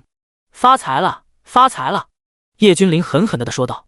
这下子他手底下的10万皇者都能够分到一棵通天巨树了。一想到每个皇者抱着一根通天巨树啃的样子，叶君临就满意的点了点头。他看到山脚处全部都是尸体，这些尸体全部完好无损，这些都是来自诸天万界的天才们，他们身上没有一丝的伤口，就那么安然的躺在那里，像极了安乐死。他没有多想，一步踏上巨山。轰！刚刚在叶君临一脚踏上山体的时候，一声巨大的轰鸣，仿佛整座大山都在震动，一股无边的重力直接降下，足以压死任何一个皇者之下的存在。这股重力很奇怪，不直接作用于人身上，而是作用在神识上，要顷刻间将踏上这座山的人压死。这个时候，叶君临终于明白这些人为什么会整整齐齐地躺在山脚了。刚刚一上来直接全部压死，这谁受得了？也只有叶君临这样的变态，融合一些规则之力，才不至于瞬间归西。但是此刻叶君临依旧是感觉压力很大，每迈100步，重力直接加倍。如果是要到山巅，那该是什么样的重力？但是叶君临无感，他所过之处寸草不生，这些都是好东西啊，包括花草树木什么的，里面蕴含的规则之力，实在是令叶君临感受不到什么叫做压力。当他到了1万步的地方，这里的规则之力终于让他都有了压力。但是回首之后，叶君临满意的点了点头。他的身后一片光秃秃的，整个山脚连一根毛都没有。第143章皇者诅咒。这个年轻人有点意思。巨大的宫殿之中，一群青年男女在此推杯换盏，欢声笑语不断的传出来。在他们的面前是一个巨大的水幕，上面显示的正是叶君临在山脚的所作所为。这里没有任何严肃的氛围，男的如谪仙，女的不染凡尘，翩然于世。他们的身前是一张张案牍，上面整整齐齐地摆放着各种各样的美食佳肴，每一块都是绝世神珍美味，里面的规则之力达到了一个恐怖的境地。多少年了，想不到还有人能够登上这天尊山。不若我开个赌局，各位都来猜一猜这人能够走到哪。一个青年站起身来，微笑着说道：独孤开的赌局，安能有不加入的道理？有人附和地说道。但是令人疑惑的是，这些人看起来都很仙，仿佛不存在于古今未来，但是他们也确确实实地出现了。而此时的叶君临眉头微蹙，他放眼看向山巅处，冥冥之中他感觉到了某种窥探，这是一种感应，也是一种敏锐的感官。即便是强大如叶君临，他此刻都感觉自己浑身都被汗水浸透，他也感受到了压力。而此刻他连整座山的1/1000都还没有走完，他一边将所有的通体巨树收起，一边不断地啃食着一些收集到的神珍。这些神珍有的似花，有的似草，但是里面所蕴含的规则之力都不比通天巨树弱多少。当然了，他还掺和着人皇丹一起服用。虽然他现在是鸿蒙巅峰，但是他的体魄之强大，人皇丹服用了也不会撑爆。这样子，他体内的修为和规则之力不断的增强，他才能够一步步的踏上天尊山。不然的话，即便他很强大，修为不变的情况下，他很难登上天尊山，甚至连山腰都到不了。叶君临现在的体内犹如奔腾的大海，汹涌不绝，海浪滔天。他在冲击人皇境，一颗颗人皇丹不要钱的往嘴里塞，化作磅礴的仙灵之气冲击至骨。轰！不！一道清晰的裂纹声响起。叶君临知道成了，他立地成皇了。20几岁的皇者，古今都不曾有。一时间，天地产生祥瑞，有幻化的麒麟奔腾而来，携带无边紫气，有各种祥禽瑞兽一一出现在高空，在嘶鸣，在跪拜。轰！但是霞瑞之后，虚空裂开，一只漆黑无比的秩序铁链凭空出现。不止一根，是一根又一根，不断有着粗大无比的秩序铁链穿透虚空，来自未知空间。每一根秩序铁链的尖端闪烁着锋利无比的寒光，它们没有强大的气息，只有无边的死亡压迫。既然成皇了，那么那个东西要出来了？不会的，成皇的话，那东西是不会出现的。宫殿之中，孤独饮下一杯琼浆玉液，轻轻地说道。话语虽轻，但是可以明显感受到他话语之中的不平静。但是不可否认的是，这一群青年男女听到那东西之后的手都在微微的颤动着，他们像是在惧怕某种未知的事物。来了，他出现了！一道骇然的声音在宫殿之中炸响，将所有人的目光拉到水幕之上。完了，这青年城隍怎么会引来黑暗本源啊？有人大惊地喝道。刺啦啦，秩序铁链不断抖动，发出那令人牙酸的声音，让所有人汗毛倒竖。滴答滴答，叶君临通体都感觉寒冷。漆黑的秩序铁链像是来自地狱的使者，上面不断的滴落粘稠的黑色液体，每一滴落下足以腐蚀掉一座脚下的大山。整个天尊山散发莹莹光芒，有莫名的大阵在运转，将这些滴落的黑色粘稠液体缓慢炼化。道途悠悠，无穷无尽，无人敢言无敌，无人敢说不败。一道苍老的声音在叶君临的耳边响起，似道非道，就像是在他的耳边低语，众生都在吟唱。唰！无数的秩序铁链消失，瞬间将叶君临洞穿。一共206根铁链，将叶君临的浑身的骨头死死地定住。叶君临大骇，这些铁链是什么鬼东西？竟然封印了他全部的修为，每根骨头都被一条铁链死死地缠绕。这些铁链上不断地滴下一滴滴的黑色液体，要将叶君临全部腐蚀掉。叶君临浑身的骨头绽放金光，与黑色液体相抵抗。叶君临每一处伤口都在滴血，一滴滴的金黄色的鲜血滴落而下，他的气息开始变得萎靡，逐渐的衰弱。这是叶君临出道以来第一次遭受到如此重大的危机。叶君临先是慌乱，随后从慌乱之中开始平静下来。他是皇者呀，修为也不会弱于人皇多少。当然了，只是猜测，因为他没有和人皇交过手。但是他了解他身边的天哲皇这样的皇者实力，他的实力绝对比这些皇者强大。但是现在200多根秩序铁链从虚无之中出现，是人为的还是？叶君临不知道，他现在知道的是人皇境绝对不是天地间最为强大的境界。第144章，啃秩序神链。叶君临浑身都在绽放无量的光芒，他是皇者，刚进入这个境界就有这些秩序铁链冒了出来，要将他整个人都融成一堆烂肉，这可能吗？这不可能！给我滚！叶君临暴喝，叶氏道体开始催动。叶君临的叶氏道体乃是融合了10万种至尊体质，古往今来谁人可比？谁人敢比？道泽，竟然是道泽！叶君临眼神微眯，看着自己身体之中的秩序铁链说道：人皇境他可以领悟规则之力，但是这些道则却不是人皇境能够领悟的。就像他之前看到规则之力，束手无策，根本领悟不了。唯有将规则之力吃进身体里面，和它相融合。现在他到了人皇境了，这些规则之力不用吃了，只要看一眼便能够直接领悟。当然了，外界是没有规则之力的，所以即便是人皇夜几天都无法领悟规则之力。他现在竟然在秩序铁链上看到了道则之力，这东西很深奥，但是叶君临只想吃掉它。但是看着铁链上的乌漆麻黑的粘稠液体，叶君临实在是下不去嘴。这玩意当真是令人有点恶心，这是真正的黑暗本源之力，极度邪恶。到现在叶君临也没有弄清楚，他不就晋升了皇者，为什么这玩意会跑出来？哎，多少年才出一个好苗子，可惜了。独孤轻轻地叹息道，要是动乱之前我们还能腾出手帮他一把，但是现在我们都是一缕神念罢了。有年轻人叹息，而且在皇者境就能够引来黑暗本源，这是这个青年让他恐惧了吗？等等，他还没有死去，他还在动。有人指着水幕之中的叶君临大喝道。果然他们看到原本被黑暗本源包裹住的叶君临浑身金芒大放。叶君临的叶是道体在缓慢地炼化黑暗本源，虽然很慢，但是终归是叶氏道体占据了上风。给我化！叶君临缓过来之后，忍受着剧痛，开始全力炼化铁链上的黑暗本源。同时他的手掌在发光，他的手掌拽着一条乌黑的铁链，使劲地往外拔。喝呀！即便是叶君临此刻都疼得大喊了一声。这些玩意全部都附着在他的骨头上，能不疼吗？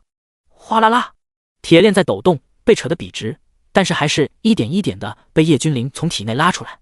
铁链被拉出体外之后，可以清晰的看到这些铁链的顶部有着无数蠕动的双手，这些黑手全部都是黑暗本源形成幻化的，他们竭尽全力的朝着叶君临的身体里面钻，但是叶君临又岂会再给他们机会？给我震！叶君临大喝，一页页金光灿灿的金色法旨出现，这些法旨全部都是上面只有一个震字，透着无尽的威压。此处光芒大放，叶君临每拔出一根秩序铁链便会镇压一根，他可不会让这些铁链跑了，这上面可是拥有道则呀，这是可遇不可求的大机缘，如此人杰举世罕见啊，在我们那个时代都没有这样的人杰出现，几乎都是依靠外力才能够抵抗得住这黑暗本源的侵蚀，他竟然硬生生的以皇者境界扛住了，当真是不可思议。孤独深深的吸了一口气说道，他有人惊骇的指着光幕说不出话来，所有人好奇的看着光幕之中，他们想知道是什么让这人如此语无绝伦，但是接下来实在是惊掉了他们的眼睛。他们看到了什么？这个青年将身上的秩序神链拔下之后，竟然抱着一根啃食，这特么的，他们眼花了吧？咕咚，不知道是谁咽了一口唾沫，这还真是强大啊，他是怎么做到的？独孤有些呆滞地问道。叶君临此时浑身绽放金光，将他的伤势尽数恢复。他正在抱着铁链啃，虽然有些硌牙，但是还好，使用毕生修为加持，还是能够啃得动的。他不知道这些铁链的尽头的另一端连着哪里，他也没有兴趣想要去探索。他现在唯一能够做的就是吸收掉这些铁链之中的道则，不然等那个世界的人发现了，可就不好玩了。第145章虚无界。此人当真是惊世之才，竟然以皇者境独扛黑暗本源。看来动乱之前，天尊他老人家投放在此界的天尊山有了作用。独孤看着水幕之中的叶君临，轻轻地说道：可惜了，我们不能同他对话，真是个有趣的人。有人惋惜地说道：跨越时间空间的对话，将会有不祥大恐怖降临，而我们不属于这个时代的人。但是只要他能够通过天尊山的试炼，或许我们见面的时间不会等很久。有人说道。随着叶君临啃食着这些秩序铁链，他体内的道则越发的强盛了，他的气息和修为越发的澎湃起来。到现在他啃食这些铁链都不怎么费劲了，甚至像是嗦面条一般，一口就直接吸溜将一根根秩序链条吸进口中，然后一口将其咬断。剩余的秩序铁链如同游蛇一般急速退走，他们的另一端连着未知的地狱，叶君临也不敢轻易地跟随这些铁链到另外一个世界，至少现在的他不敢。他体内的道则急速增长，这根本不该是皇者之境能够拥有的。叶君临也算是开创了前无古人的一个壮举，只是他不知道的是，他可以靠吃姜法则也好，道则也好，通通的融入自身，但是别人完全是不可能靠吃的。所以之前在天尊山里面的那群青年男女才会如此的震惊。叶君临绝对是古往今来第一人。轰！叶君临看着自己握紧的拳头，轻轻一捏，顿时一阵惊天动地的巨响在他的手心响起，这是将手心那一处的空间时间直接捏爆了。道则，他刚刚吃的秩序铁链竟然演变成了道则！天哪，这到底是什么怪物？竟然在皇者境就掌握了道则，而且还是那个地方的道则。有人惊骇地说道：“那个地方的道则，最后会不会将他侵蚀，彻底的改变他，从而沦为黑暗的爪牙？”有人担忧地问道：“不会，上面的黑暗本源之力已经被他尽数的抹除，不会有任何的影响。”独孤饮下一杯琼浆酝酿说道：“到底是何人所为？竟然将秩序神链都啃了吃了！”一处未知空间，一声雷霆一般的怒吼响起：“主上，会不会是天尊那老儿所为？毕竟也就只有他才能做到。对了，难不成是战神九黎？”一个浑身被黑雾笼罩着的黑袍跪在地上，战战兢兢地说道：“战神九黎？不可能，绝对不可能！当年那一战，他耗尽了神力，就算是他能够苏醒，但是也绝对不可能这么快。可有查到引动秩序神链的是哪一位新晋超越皇者的人物？”虚无之中有人开口问道：“属下刚刚查过，是来自天渊秘境之中。而天渊秘境不正是动乱纪元之前天尊那老儿开辟的？他离开此界之后，这天渊秘境便成为诸天万界试炼之地。但是据我所知，从上古开始便已经没有生灵能够通过试炼。”黑袍恭敬地说道：“又是天尊那老儿，怎么什么事情都在他的算计之中？区诸天万界只能算是下界罢了，这天尊老儿到底想做什么？”虚无之中的人再次开口，充满疑惑地说道：“刚刚根据秩序神链反馈回来的信息，那个青年似乎只是一个皇者。区一个皇者竟然能够引动秩序之海的反应，这只能说明这人对我虚无界是大祸患。”黑袍再次说道：“什么？区一个皇者竟然能够引动秩序之海的动荡？这也就算了，秩序神链还没有将他腐蚀干掉。”虚无之中，一双巨大的眼睛出现在黑袍的面前，疑惑地问道：“主上，我界的秩序神链针对的正是以当时天尊弟子战神为首的一众人。按理说，皇者这个境界，无人可以破除秩序神链，我怀疑肯定是天尊山一脉出手了。”黑袍再次说道：“当然了，以往的时候，多数是99900根秩序神链同时出动，而且威能绝对不是现在的这样，仅仅只有一丝道则在里面。别说皇者了，就算是战神年轻时候，也是九死一生才度过了这一劫。而且那时候的战神是什么境界？绝对比人皇境强大太多了。此人会成为我虚无一族的敌手，找机会灭了吧。”说完，虚无退散，就像是不曾出现过一般。“属下遵命。”黑袍朝着某个方向恭敬地回答道，随后一个闪身消失不见。第146章战魁。此时的叶君临再次朝着天尊山的山顶处走去，只是这一次他如同闲庭散步，毫无压力。规则之力已经对他造不成什么影响了，唯有道则或许还能够带给他些许的压力。这年轻人还真是连一棵花草都不放过啊，所过之处竟然变成了荒芜。宫殿之中有人轻笑着说道，他们并没有不满，而是打趣的说道：“只是他们想不明白，这个年轻人拿这么多的花草树木干什么？要知道，这些东西在他们的眼中就和凡人眼中普通的树木一样，压根不值钱。你们说，他能够扛住巨灵的几击，方才能登上天尊山？”有人好奇地问道。不得不说，在皇者境能够摆脱秩序铁链的腐蚀，确实很惊艳。但是巨灵才是真正的超越皇者的存在，历朝历代想要进入天尊山的人都要承受巨灵3次攻击，只有承受下来，才能进入宫殿这里，打开天外天。孤独这样说道：“三姬，我觉得可行。对于这个青年而言，应该无压力才对。巨灵乃是天尊座下首席大弟子战神亲自布置的战魁，攻击力自然不用多说。就算是同阶之中，都很少有人能够在战魁的手中占到便宜。”有人说道：“来者止步，此乃天尊山，想要登顶，需接我3招。我乃战神9黎制造的战魁，只有通过我的考验，方才能登顶进入宫殿，获得打开天外天的方法。3招之后方可登顶。”一道粗犷的声音在叶君临的耳边炸响，随后振作天尊山开始嗡鸣，一个浑身闪烁着乌光的傀儡出现在叶君临的眼中。这个战魁和常人无异，唯独那浑身充满了钢铁的质感。当然了，这个战魁绝对不是钢铁铸造的，他表情冷酷，没有一丝的感情。强，实在是太强了，这是叶君临的第一感官。那扑面而来的窒息感、压迫感是真的让人骇然。同时他心中凛然，果然天渊很不同寻常，竟然还有天外天的存在。3招就3招，来吧！叶君临怡然不惧，直接喝道：“轰！”叶君临话音刚落，战魁手掌爆发无量光，一股极其强大的波动从他的手中传出，然后一道通天光柱直接朝着叶君临砸去。叶君临蹙眉，竟然第一击就达到了皇者境的巅峰修为，这一击真的很可怕，整个天尊山大阵运转了起来，护住整个天尊山。喝呀！叶君临同样打出一拳，这一拳他直接硬刚，砰！二者相撞，产生大爆炸。叶君临依旧稳稳地站在原地，呈现刚刚出拳的姿势。这一击虽然很强大，但是很难造成什么实质性的伤害。刚刚结束第一招，战魁的第二招急速而来，这次他直接挥出一掌，这只手掌迎风而长，变成一只通天巨掌，朝着叶君临碾压而下。手掌之上的纹理脉络，叶君临都能够看得清清楚楚。这一掌威力绝对超出了皇者境，而叶君临没有丝毫的慌乱，他整个人浑身都在散发着夺目的光彩。这一次他依旧没有使用任何的功法，只是依靠纯肉身抵抗。这一次叶君临将自身的精气神全部提升至巅峰，一拳轰出，这一片的空间直接被轰爆，连时间都凝固了。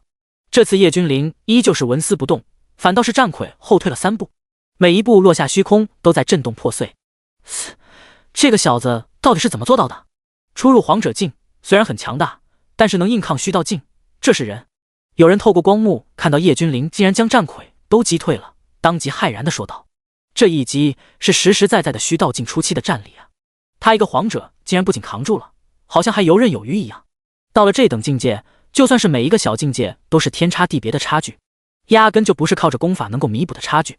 这个年轻人还真是给他们的惊喜实在是太多了。最后一击必将会是虚道中期或者后期的攻击，这个年轻人要如何抵挡？”独孤缓缓开口说道：“如果我没记错的话，当年我们之中就只有独孤挨到第3级的吧？”有人看着独孤问道：“即便是扛到第3级，但是我依旧是没有勇气去抵抗第3级。前面2招已经是我的极限了，如果硬抗第3招，我必死无疑。”独孤摇了摇头说道。他们说话之间，战魁已经在酝酿第3招了。这一击超出了虚道境中期的战力，无限接近于虚道境后期。第147章至尊殿堂。来吧，让我瞧瞧天尊山的试炼到底是如何厉害。本座一一接下。叶君临负手而立，浓密的黑发随着风飞舞着。这一刻的叶君临浑身上下都充斥着一种叫做自信且霸道的气质。他的衣袍无风自动，眼中布满了战意，依稀可以看到他眼中甚至带着一丝兴奋，那是战意。我有一拳，光耀世间，可震万世，这是我真正意义上第一次打出这一拳，我称它为一拳震世。嗡嗡嗡！叶君临身上的气息变得越发的深邃可怕了起来，一种君临天下的意境出现。随后陡然之间，所有的气息全部消失，此刻的叶君临就像是一个平凡的不能再平凡的青年，他身上不再有那股皇者之气，有的只是朴素和平凡。这是返璞归真，这是一切归于零点。叶君临缓缓地抬起手臂，然后单手握拳，轻轻地朝着战魁推去。轰！看不到任何威力的拳头却爆发出无与伦比的摧残光芒，漫天星辰都直接被震碎，天上的大日都被取代。这一拳才是叶君临真正意义上的最强一击，什么时间什么空间全部都要在这一拳之下彻底的粉碎。虚空寸寸炸开，无边的虚空风暴直接肆虐而出。天尊山在震动，大阵在运转，要修复这些创伤。战魁依旧是毫无表情，他直接一拳砸下，没有那么多花里胡哨的动作，很简单很直接的一拳，这一拳威压却是相当的恐怖。两拳相撞，没有丝毫的声音传出来。不，一股无形的气浪从两人的拳头处直接迸发而出，整个天尊山变成了真空之地，就像是一瞬间被抽空。轰！短暂的无声之后，剧烈的爆炸声直接传出，整个天尊山一瞬间崩碎，但是崩碎的一瞬间，大阵出现，又瞬间的修复。滴答，叶君临的拳头破皮了，滴下一滴金色的血液。随后他看向战魁，此时的战魁整根手臂和半边的身子都已经消失不见了，整个身体都嵌在天尊山之中。后来者，你成功通过了试炼，可以登顶了。3招之中，接下1招不死便可以登顶。罕见的，战魁直接解释了一句：叶君临，为什么不早说？只需要接1拳便可以通过试炼。战魁从山体之中出来，浑身被绿意包裹，散发柔和的绿光。叶君临知道这是生之道则，可以恢复伤势。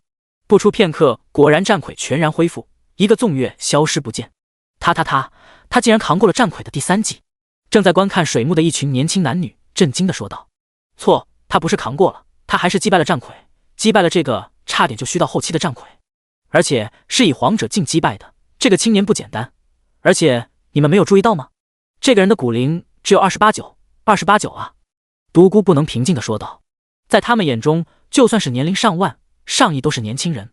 原本他们还以为叶君临至少都是几亿岁了，但是没有想到，在叶君临刚刚爆发全身修为的时候，看到了他的骨龄20几岁。草！有人终于忍不住爆了粗口的喝道：“20几岁啊，才特么的20几岁！他们20几岁在干什么？他们20几岁就是个渣渣，妖孽都不能够形容，他的天赋已经没有任何的词汇来形容了。此人，我天山书院要定了。”一个年轻人站起身来说道：“别闹了，我们只是通过战神傀儡的一击，而被临摹下来的一缕灵石罢了。目的自然是测试这些试炼者同阶战斗力。诸位认为，我们还用出手同阶一战吗？”独孤开口问道。要出手你们出手，我可不想受虐。有人摇了摇头说道。想想叶君临那爆表的战斗姿态，他们就心里发寒。虽然他们只是临摹下来的一缕灵石，但是并不阻碍他们拥有灵智。此人真的是大才，我相信上面已经开始争夺了，不用我们操心。有人摇了摇头说道。叶君临一步踏出，出现在宫殿门外。天尊山，至尊殿堂，我倒要看看到底有什么奇异的地方。叶君临再也没有碰到丝毫的阻碍，很顺利地打开了大门。里面不能说什么简陋，简直就是太简陋了，好不好？堂堂至尊殿堂，偌大的空间竟然只有一张小桌子，小桌子上摆放着一本书和一个巴掌大的小盒子。叶君临极度无语，好歹这么霸气的名字，你倒是整点什么道子丹药啊什么的，虚道境的法器也行啊，结果就一本书一个盒子。第148章战神令，真抠门。叶君临说归说，但是手底下一点也不含糊，直接将书籍拿到手中打开观看。黑暗纪元，这是这本书开篇第一句话。叶君临眉头紧蹙，黑暗纪元属于什么纪元？他不知道，古史也并没有记载。古史之中只有上古纪元，洪荒纪元并没有黑暗纪元。天地初分，光明与黑暗同时降临，光明受万灵所喜爱，黑暗受万灵厌恶。在光明之中孕育的生灵以光明为旗帜，在黑暗之中孕育的生灵以黑暗为旗帜。双方向来不和，就像是天生的宿敌一般，没有起因，没有任何原因。暗黑之生灵自成一界，称之为九幽虚无界，意欲所有生灵都将化作虚无。而光明生灵则是成立了9天光明界，意欲3界5行都在9天掌控之中。黑暗纪元，虚无界出现了一位惊世天骄，因为某些不可告人的原因，这位惊世天骄直接投奔虚无界，并且成为了第一个一统虚无界的领袖。他的名字叫做葛南。这个名字曾经令人闻风丧胆，更是一度让的光明界为之颤抖。叶君临翻了一下古史，让这位惊世天骄不惜投身黑暗的原因，竟然是非常狗血的。上面记载，在9天的时候，因为一场宗门试炼，某人大人物的子孙后辈想要杀掉葛南夺宝，但是结果很显然被葛南单杀，不仅没有夺到至宝，反倒是将自己的身家性命搭上了。大人物自然震怒，虽然没有直接动手除掉葛南，但是也是让葛南吃尽了苦头。终于在试炼之中艰难脱颖而出，成为最为耀眼的天才。但是越是这样，那位大人物就越是忌惮，不惜和掌教翻脸都要击杀葛南。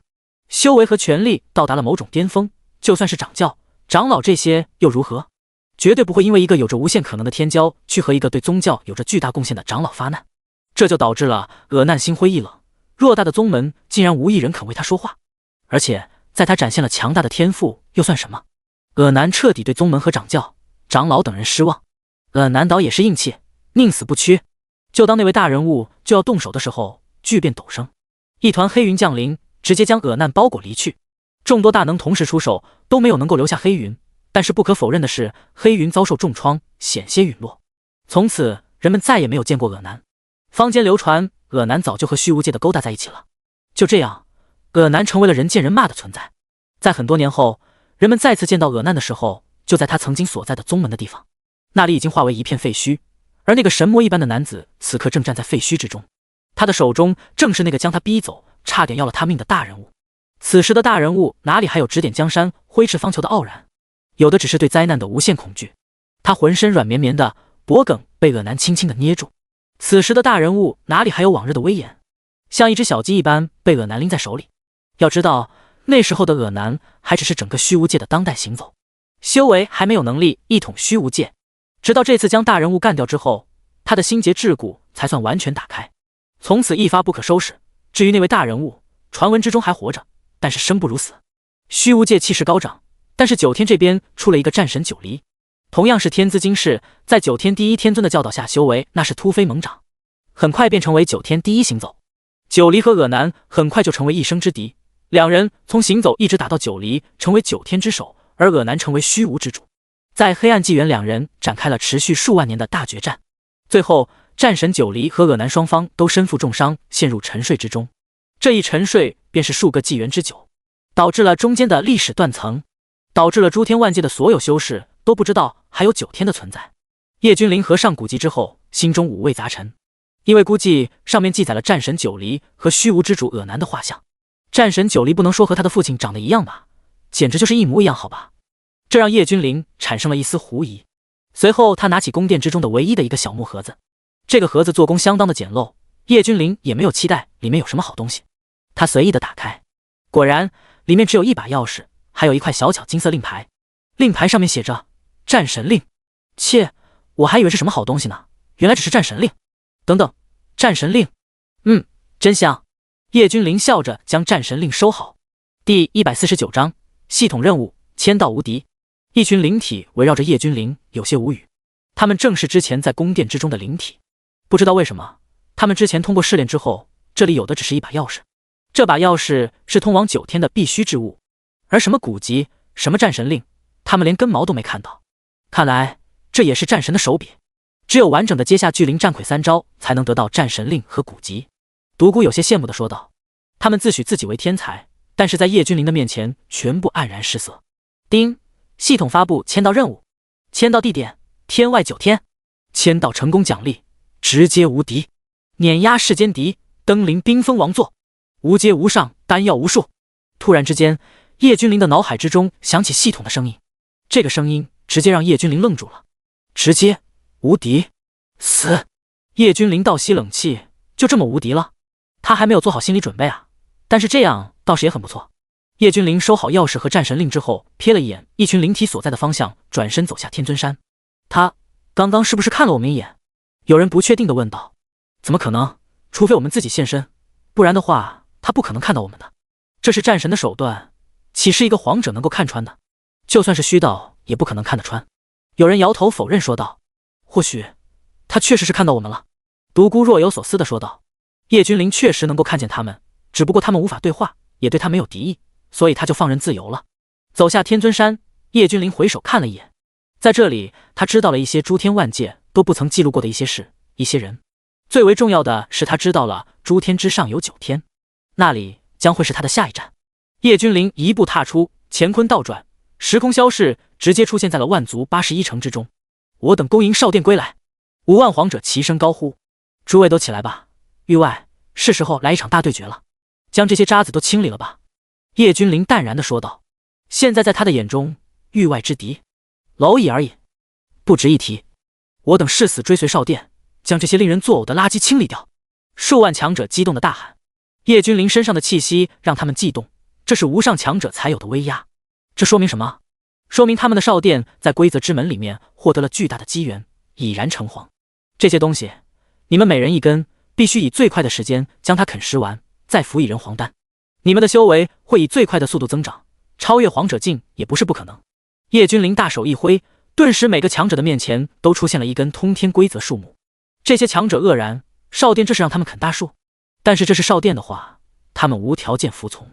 咔嚓，他们毫不犹疑直接下嘴，但是瞬间他们的眼中就被震撼填满。这乃是树啊，这就是将他们体内没有的规则之力补充完整啊！这不是修为上的增加，这是在圆满己身的缺陷。整个诸天万界都没有的规则之力，现在被他们轻松得到。城主在一旁愣住了，不知不觉口水都快从他的嘴里流出来了。他也很想要一根尝尝味道，但是他拉不下老脸。他对这种规则之力很是熟悉，因为他在这里这么多年，每一次规则大门打开，都会有一些规则飘散出来。虽然很少，但是对他而言大有裨益。这个被称为少殿的青年，竟然一次性拿出这么多的规则之力的数目，而且这么多年了，进去的生灵没有10亿，也有8亿吧，一个都没有出来，这让城主感到惋惜。诺，你也算是为了万族在此地兢兢业业，这是你应该有的奖励。叶君临直接甩出10根通天大树，对着城主说道：“今后你也要在此地继续镇守，这里将会是整个诸天的希望。以往进去的修士大多数都陨落在里面了，但是还是有一部分前往了未知的世界。你服下这枚灾厄丹，在此地镇守1亿年，等你到找到了接班人，可进入规则大门寻我。那个时候，你只需要报本座的名字，自然有人来接应你。”叶君临屈指一弹，一枚灾厄出现在城主的面前，城主毫不迟疑的直接吞下。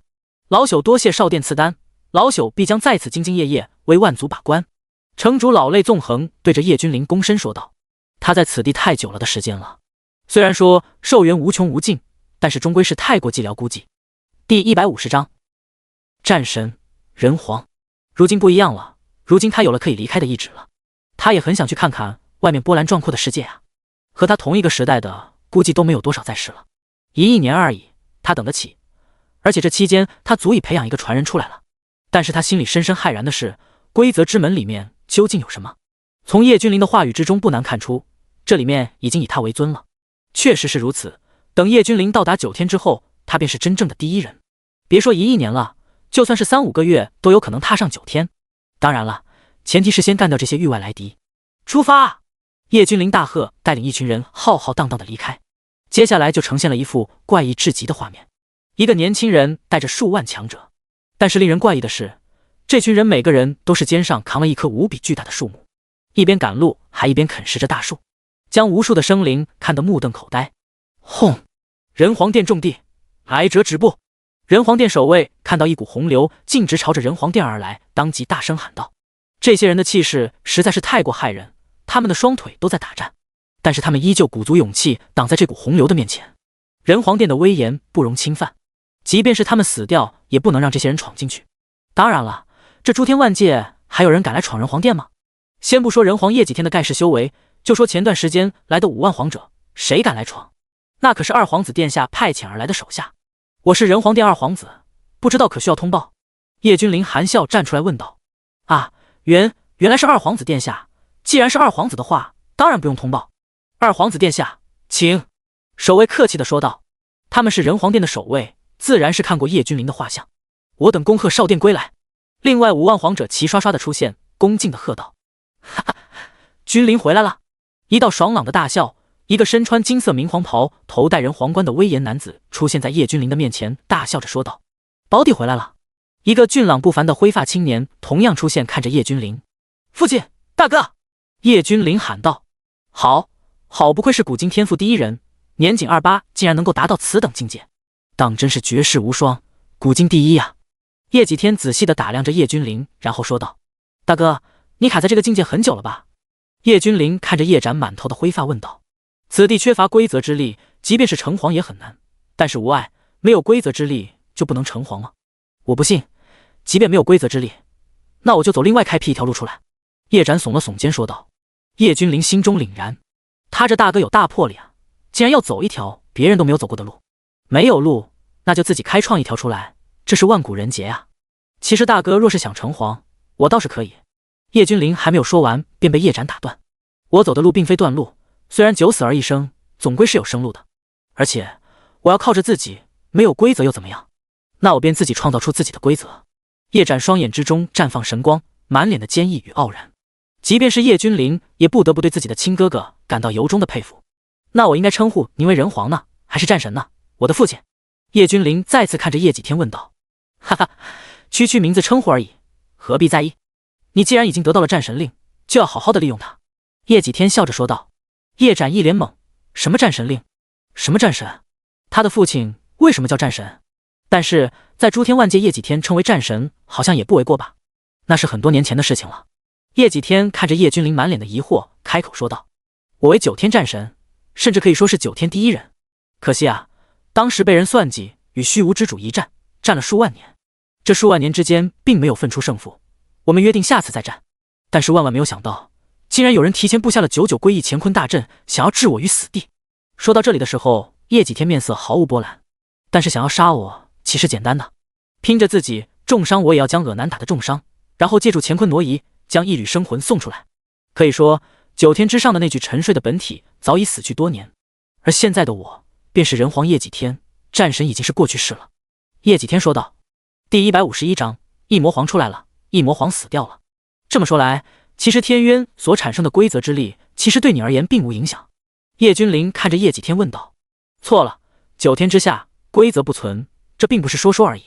即便是曾经身为战神的我，也不可能强行踏足。叶几天说道。叶君临心中凛然，没有是好的规则之力，竟然能够一步称皇，还是最为强大的人皇。他的父亲果真是盖世无双，要是领悟了规则之力，那不得直接原地起飞喽。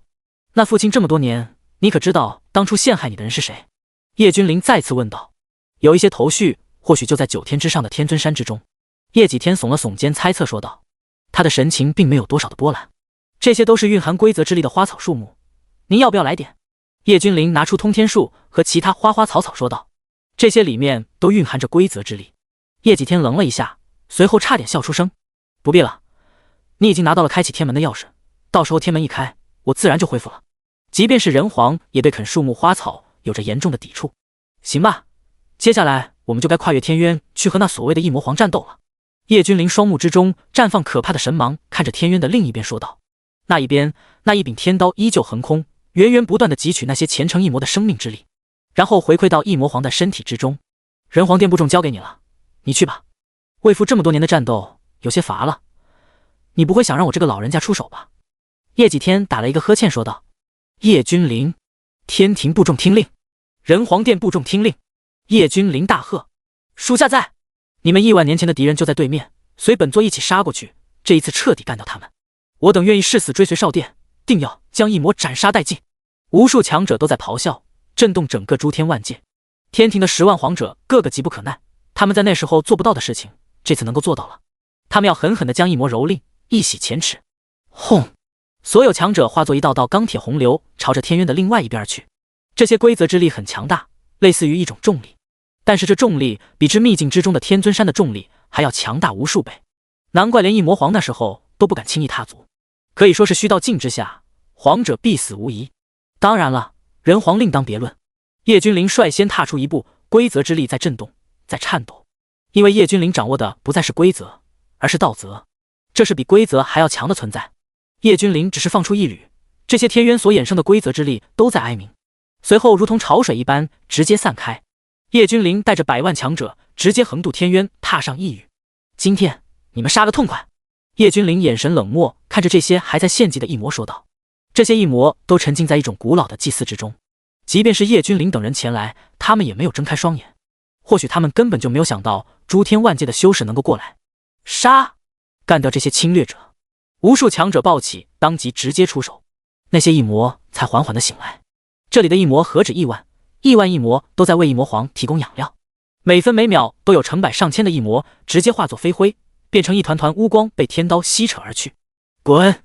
叶君临双目绽放2道圣光，重重地击在天刀之上。嗡嗡嗡！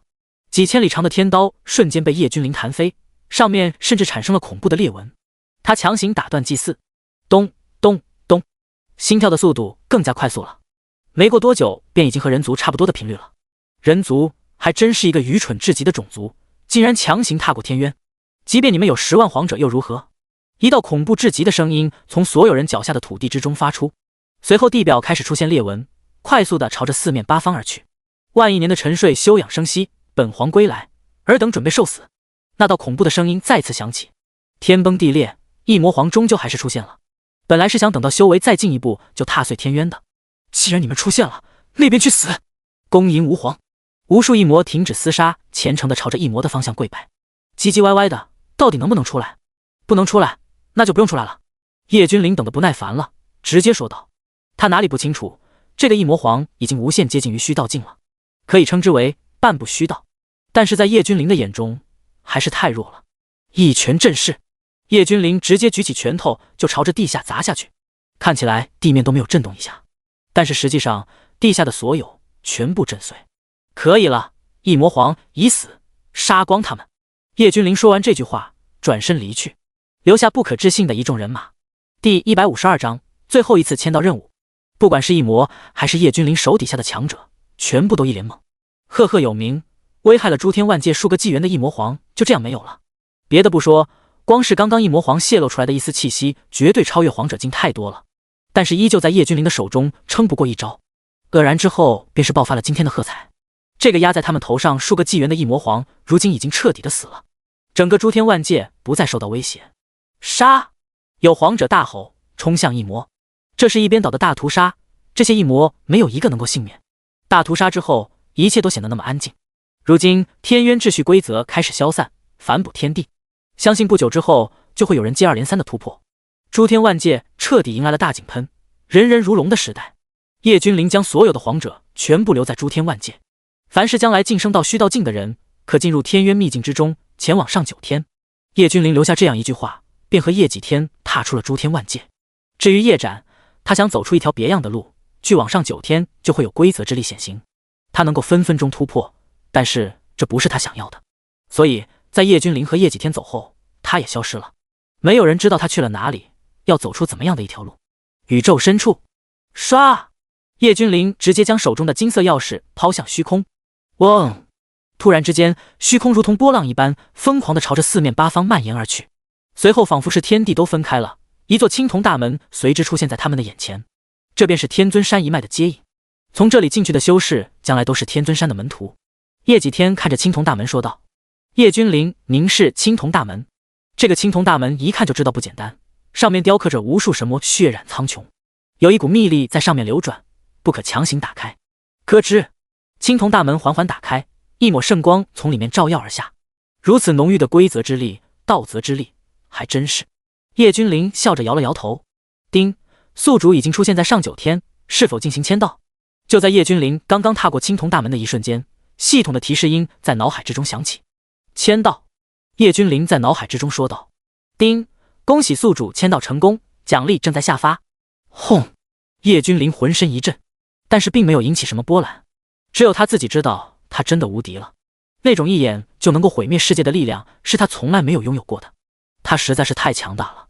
目光所过之处，整个上九天都被他轻而易举的看清。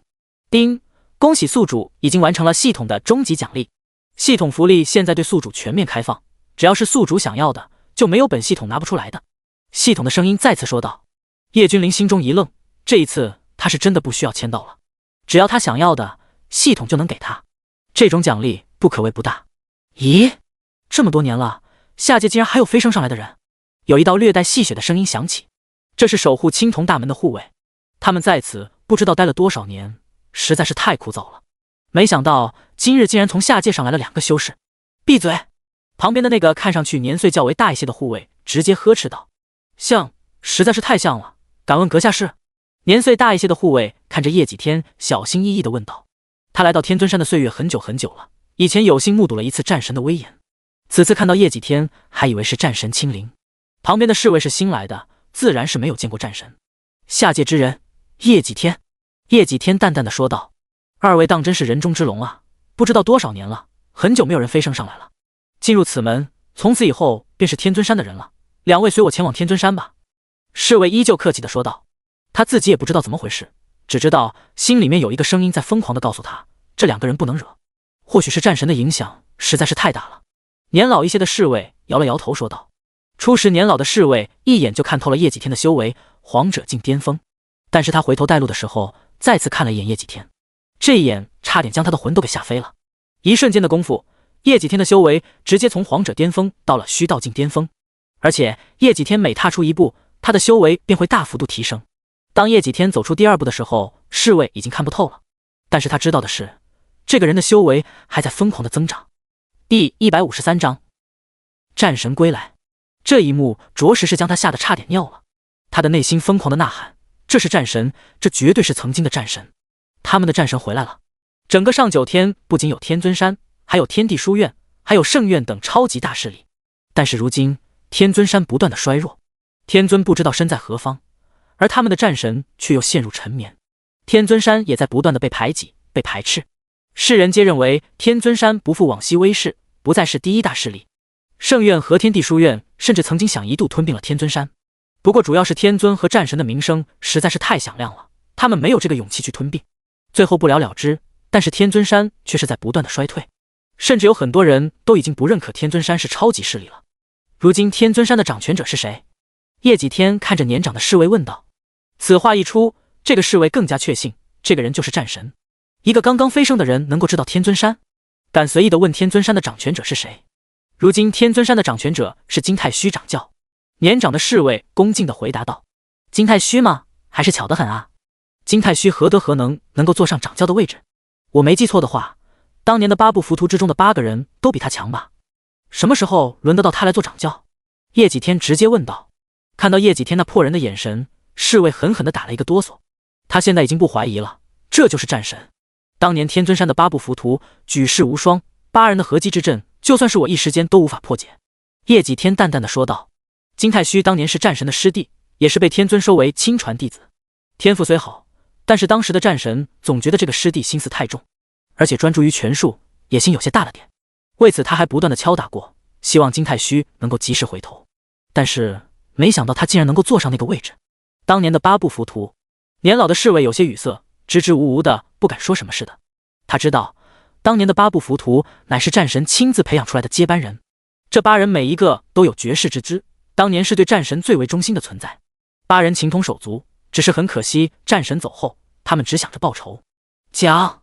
叶几天双目之中神光大放，喝道：当年战神您镇压虚无界之主之后便陷入沉睡，但是仅仅是沉睡，但是在之后的万年里面，您的生机竟然消失殆尽。之后天尊他老人家也不见了，整个天尊山群龙无首。这个时候金太虚站了出来，他想要坐上掌教之位，但是却不服众。但是18位太上长老之中有12位支持他，就这样成功登上掌教之位。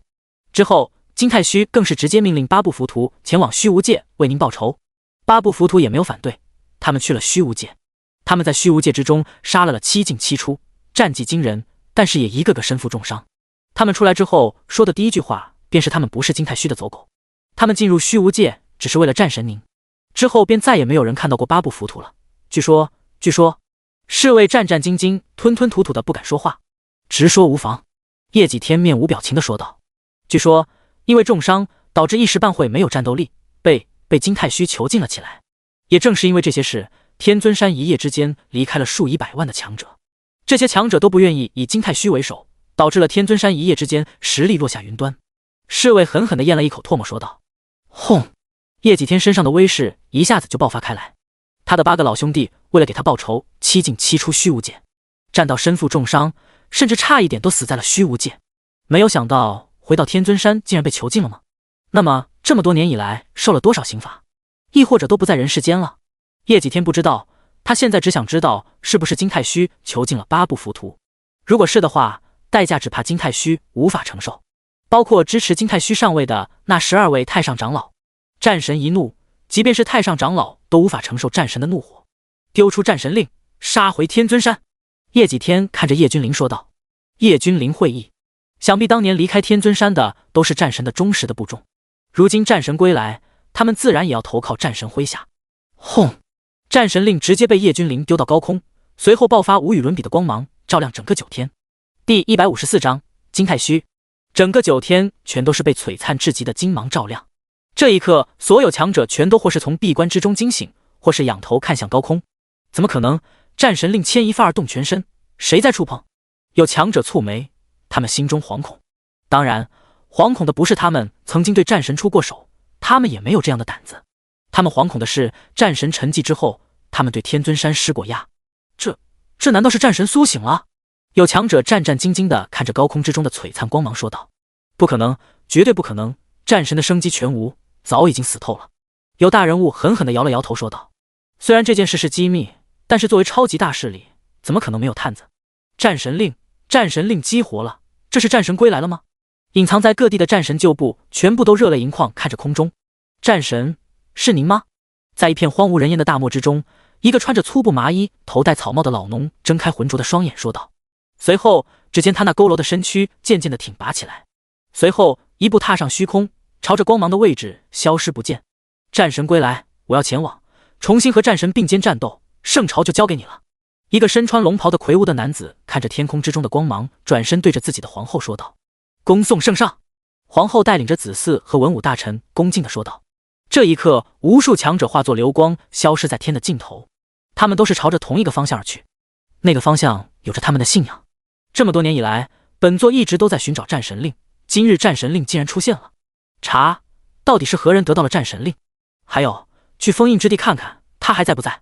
天尊山宫殿之中，金太虚高坐在上，蹙眉对着属下安排道。金太虚浓眉大眼，身穿紫金道袍，看上去华贵至极。算了，你们去查吧，我亲自去封印之地看看。金太虚说完就要离开。掌教，战神令重新出现，而且还是如此的高调，是不是他回来了？在宫殿门口瞬间出现12道苍老的身影，这些老者老妪几时支持金太虚的12位太上长老，但是此刻的他们哪里还有平时的威严，有的只有深深的恐惧和惊疑不定。各位太上请放心，太虚这就去封印之地看看。金太虚心里悸动，总感觉有大事要出现。他急匆匆地前往封印战神的地方，他要看看战神的尸体还在不在。战神大战之后，原本还有一丝生机不灭，就是金太虚伙同12太上一起出手布下大阵，硬生生地将那一缕生机给磨灭了。金太虚双手掐印，打开一方小世界，直接飞了进去。里面黄沙漫天，没有一点的生气。这里不会出现任何的生命体，任何的生命体都要被彻底的稀释干净。此刻的战神双目紧闭，肉身盘坐在封印大阵之中。即便是过去了这么多年，战神的肉身依旧闪烁着晶莹的光芒，不曾干瘪，不曾腐蚀。金太虚仔细地感受着战神体内的生机，随后重重地吐出一口浊气。战神死都死了，就不要出来作妖了。没有想到你竟然将战神令传给了别人，如今战神令出现了，本座会亲自取回来。本座才是天尊山最为出众的弟子，而你，呵呵。金太虚突然之间面目狰狞地说道：“天尊那个老不死的，竟然不愿意让位于我，那我这个做弟子的自然是要好好的孝敬他老人家啊，每日都要给他吃下9天是新丸，我要让他痛不欲生，但是又不能让他死掉了。”金太虚继续疯疯癫癫的大吼，他的野心藏不住，天尊自然知道，但是越是教导却越是反弹的厉害，这也是天尊不愿意将天尊山交到他手中的原因。他这个弟子野心实在是太大了，极度容易入魔。但是没想到最后竟然乘着战神大战虚无界之主恶难的时候给天尊下药，让他修为暂时散去。最后怎么样？你死了，那老不死的不是偏心吗？不是只会称赞你吗？你死了，接下来就应该轮到那个老不死的了。金太虚狰狞的大吼，随后转身离开。但是他不知道的是，在他离开之后，封印之中的战神肉身竟然化作了一堆沙子，只留下一套金黄色的战神铠甲。战神铠甲在颤抖，后面越发的激烈，到最后竟然直接破开封印，穿越虚空通道，消失不见。这可是战神的铠甲，在战神的全盛时期，区区一个封印能够将战神困住。这只是在战神陷入沉眠的时候，没有丝毫抵抗的时候，他们才能够布下所谓的封印。第155章有恃无恐。咻！虚空之中传来破空的声音，轰！虚空震动，产生刺耳的破空之音。一副金黄色的铠甲熠熠生辉地出现在叶君临、叶几天的面前。相对于战神来说，我还是比较喜欢人皇这个称号。从现在开始，你便不叫战神铠甲了，而是叫人皇铠甲。叶几天看着颤抖的铠甲，轻轻地说道。随后，铠甲直接和叶几天融为一体。末将于强，恭贺战神归来。元天尊山新少谷前来拜见战神。一道道流光不断地朝着叶几天和叶君临的方向涌来，一声声磅礴大气、激动到颤抖的声音不断地出现。元战神麾下神将见过战神，四面八方还在不断地出现流光，一个个气息恐怖至极。真的是战神，战神回来了，快回去禀报！隐藏在暗中的强者一个个惊慌失措，他们之前打压过天尊山，如今天尊山乃至整个上9天的第一人回来了，此事事关重大，必须快速地禀报各大势力之主，要不然的话，等到战神自己找上门去，那将会是灭顶之灾。所有前来拜见战神的旧部，或老者或老妪，看起来岁数都不小了，但是现在的他们一个个都在改变，他们容貌产生了翻天覆地的变化，他们变得年轻起来，一个个双眼之中全是战意，他们体外有着铠甲在凝实，有着法器在围绕，这是他们最好的战斗姿态。昔日一别，时过境迁，今日本尊归来，金太虚的好日子到头了。昔年欺负打压过天尊山的，都要付出代价。叶几天直接喝道：“我等愿意为战神鞍前马后，死而后已。”夺回天尊山。这些昔年天尊山的中流砥柱，此时再次见到战神，不免有些眼眶湿润。这些年他们隐姓埋名，就是为了等待这一天的到来。他们的战神回来了，要带领着他们彻底的征服九天和虚无界。什么？你们确定真的是战神？天尊山，金太虚惊恐的怒吼道。他坐在掌教的位置上，椅子的扶手被他硬生生的捏爆。他依旧不敢相信，明明他才刚刚去封印之地，战神的尸首还在啊！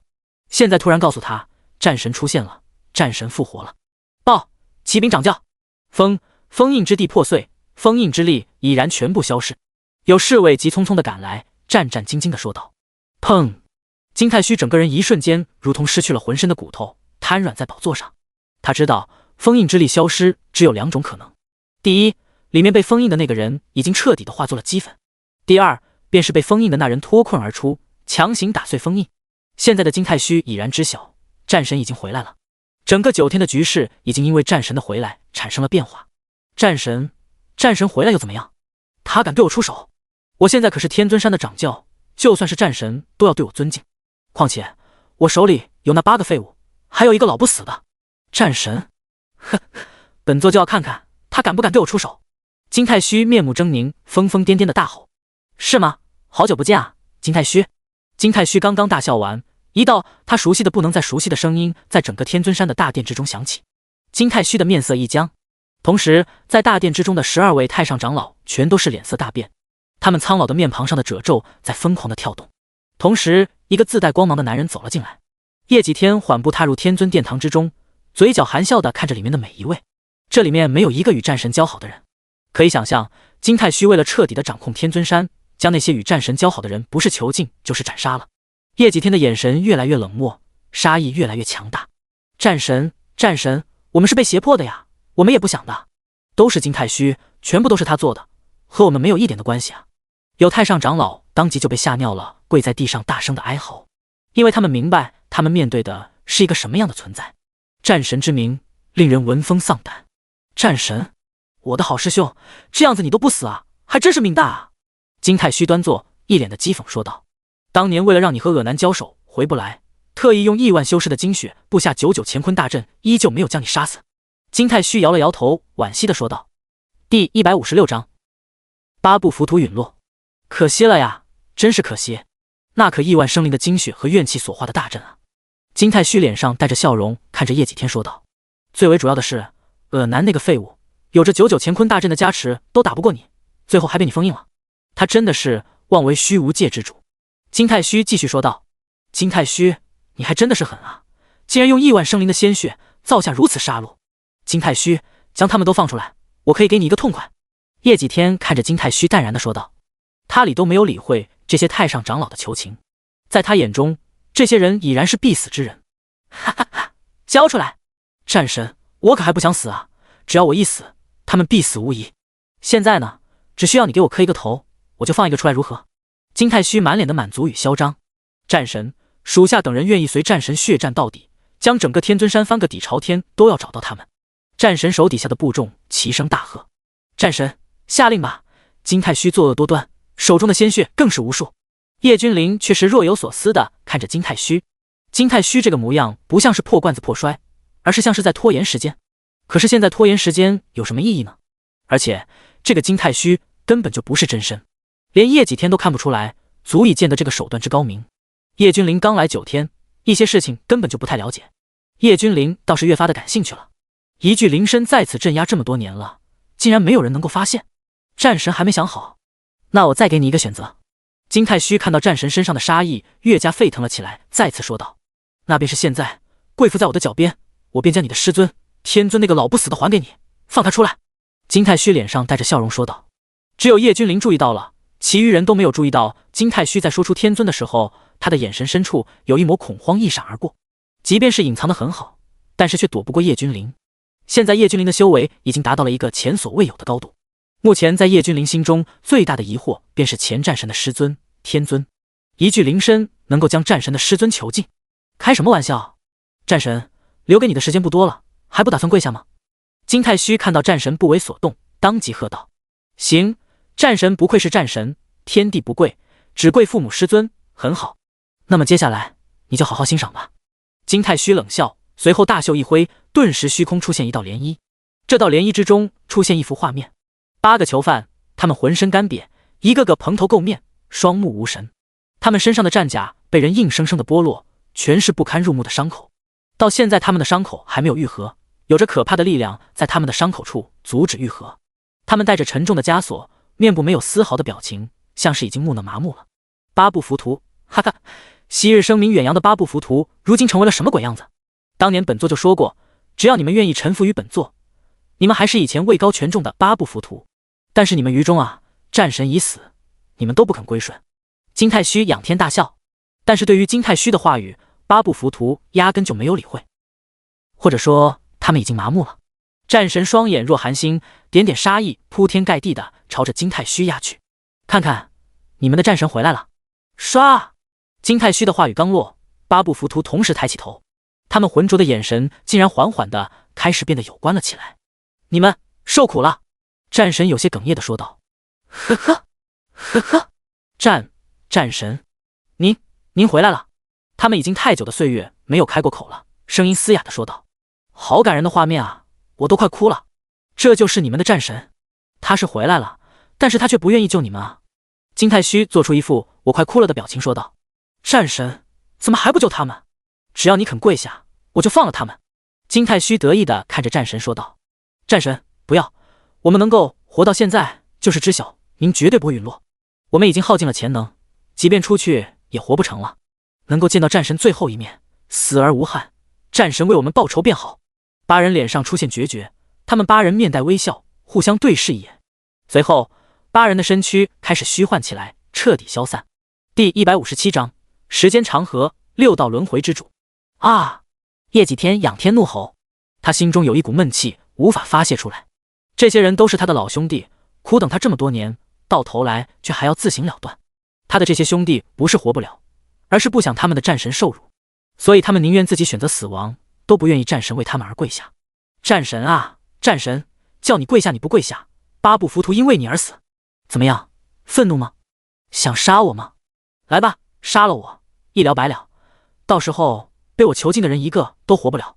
金太虚肆无忌惮的大笑，这些人都被他分别的关押在不同的小世界之中，就算是叶几天真的立马将他击杀，其余人绝对活不了。他就是料准这样，叶几天绝对不会杀他，所以他有的是时间陪叶几天玩，有的是时间慢慢折辱曾经的9天第一战神。叶几天黑发飞舞，眼中的杀意不断的凝聚，但是却没有动手。人呢，最重要的是要有自知之明，你没有，你在作死的道路上是越走越远啊。叶君临摇了摇头，轻声说道。小子，你是谁？这里没有你说话的份。金太虚只是随意的瞥了一眼叶君临，直接说道。他还以为这是叶几天的手下而已，一个青年还不值得他关注。那你可得听好了，我是战神之子叶君临。叶君临说道。哈哈，想不到堂堂战神也会动了凡心，竟然有了子嗣。战神，只要你将你的儿子交给我，我就将所有人全部都释放了。金太虚先是一愣，随后大笑着说道。他知道按照战神的性格不是可能，而是肯定会将自己的亲子交给他，用来挽救自己的兄弟们。傻叉！叶君临摇了摇头说道。区区一道灵身而已，真以为自己隐藏得很好？叶君临直接鄙视地说道。金太虚瞬间脸色大变，这个青年一眼就看出来他是灵身。他是灵身这件事没有人知道，连他身边最为亲近的人都不知道。这个年轻人是从何得知？一瞬间，金太虚对这个叶君临有些忌惮。看出来又怎么样？你们永远都没有机会翻盘了，哈哈哈！金太虚仰天大笑。叶几天、叶君临都闻到了一股阴谋的味道。叶几天蹙眉，叶君临一脸平静，他都无敌了，还怕个啥？既然你们都发现了，那我就不用装了，我摊牌了，给我全部干掉！金太虚对着虚空的大屏幕狠狠地说道。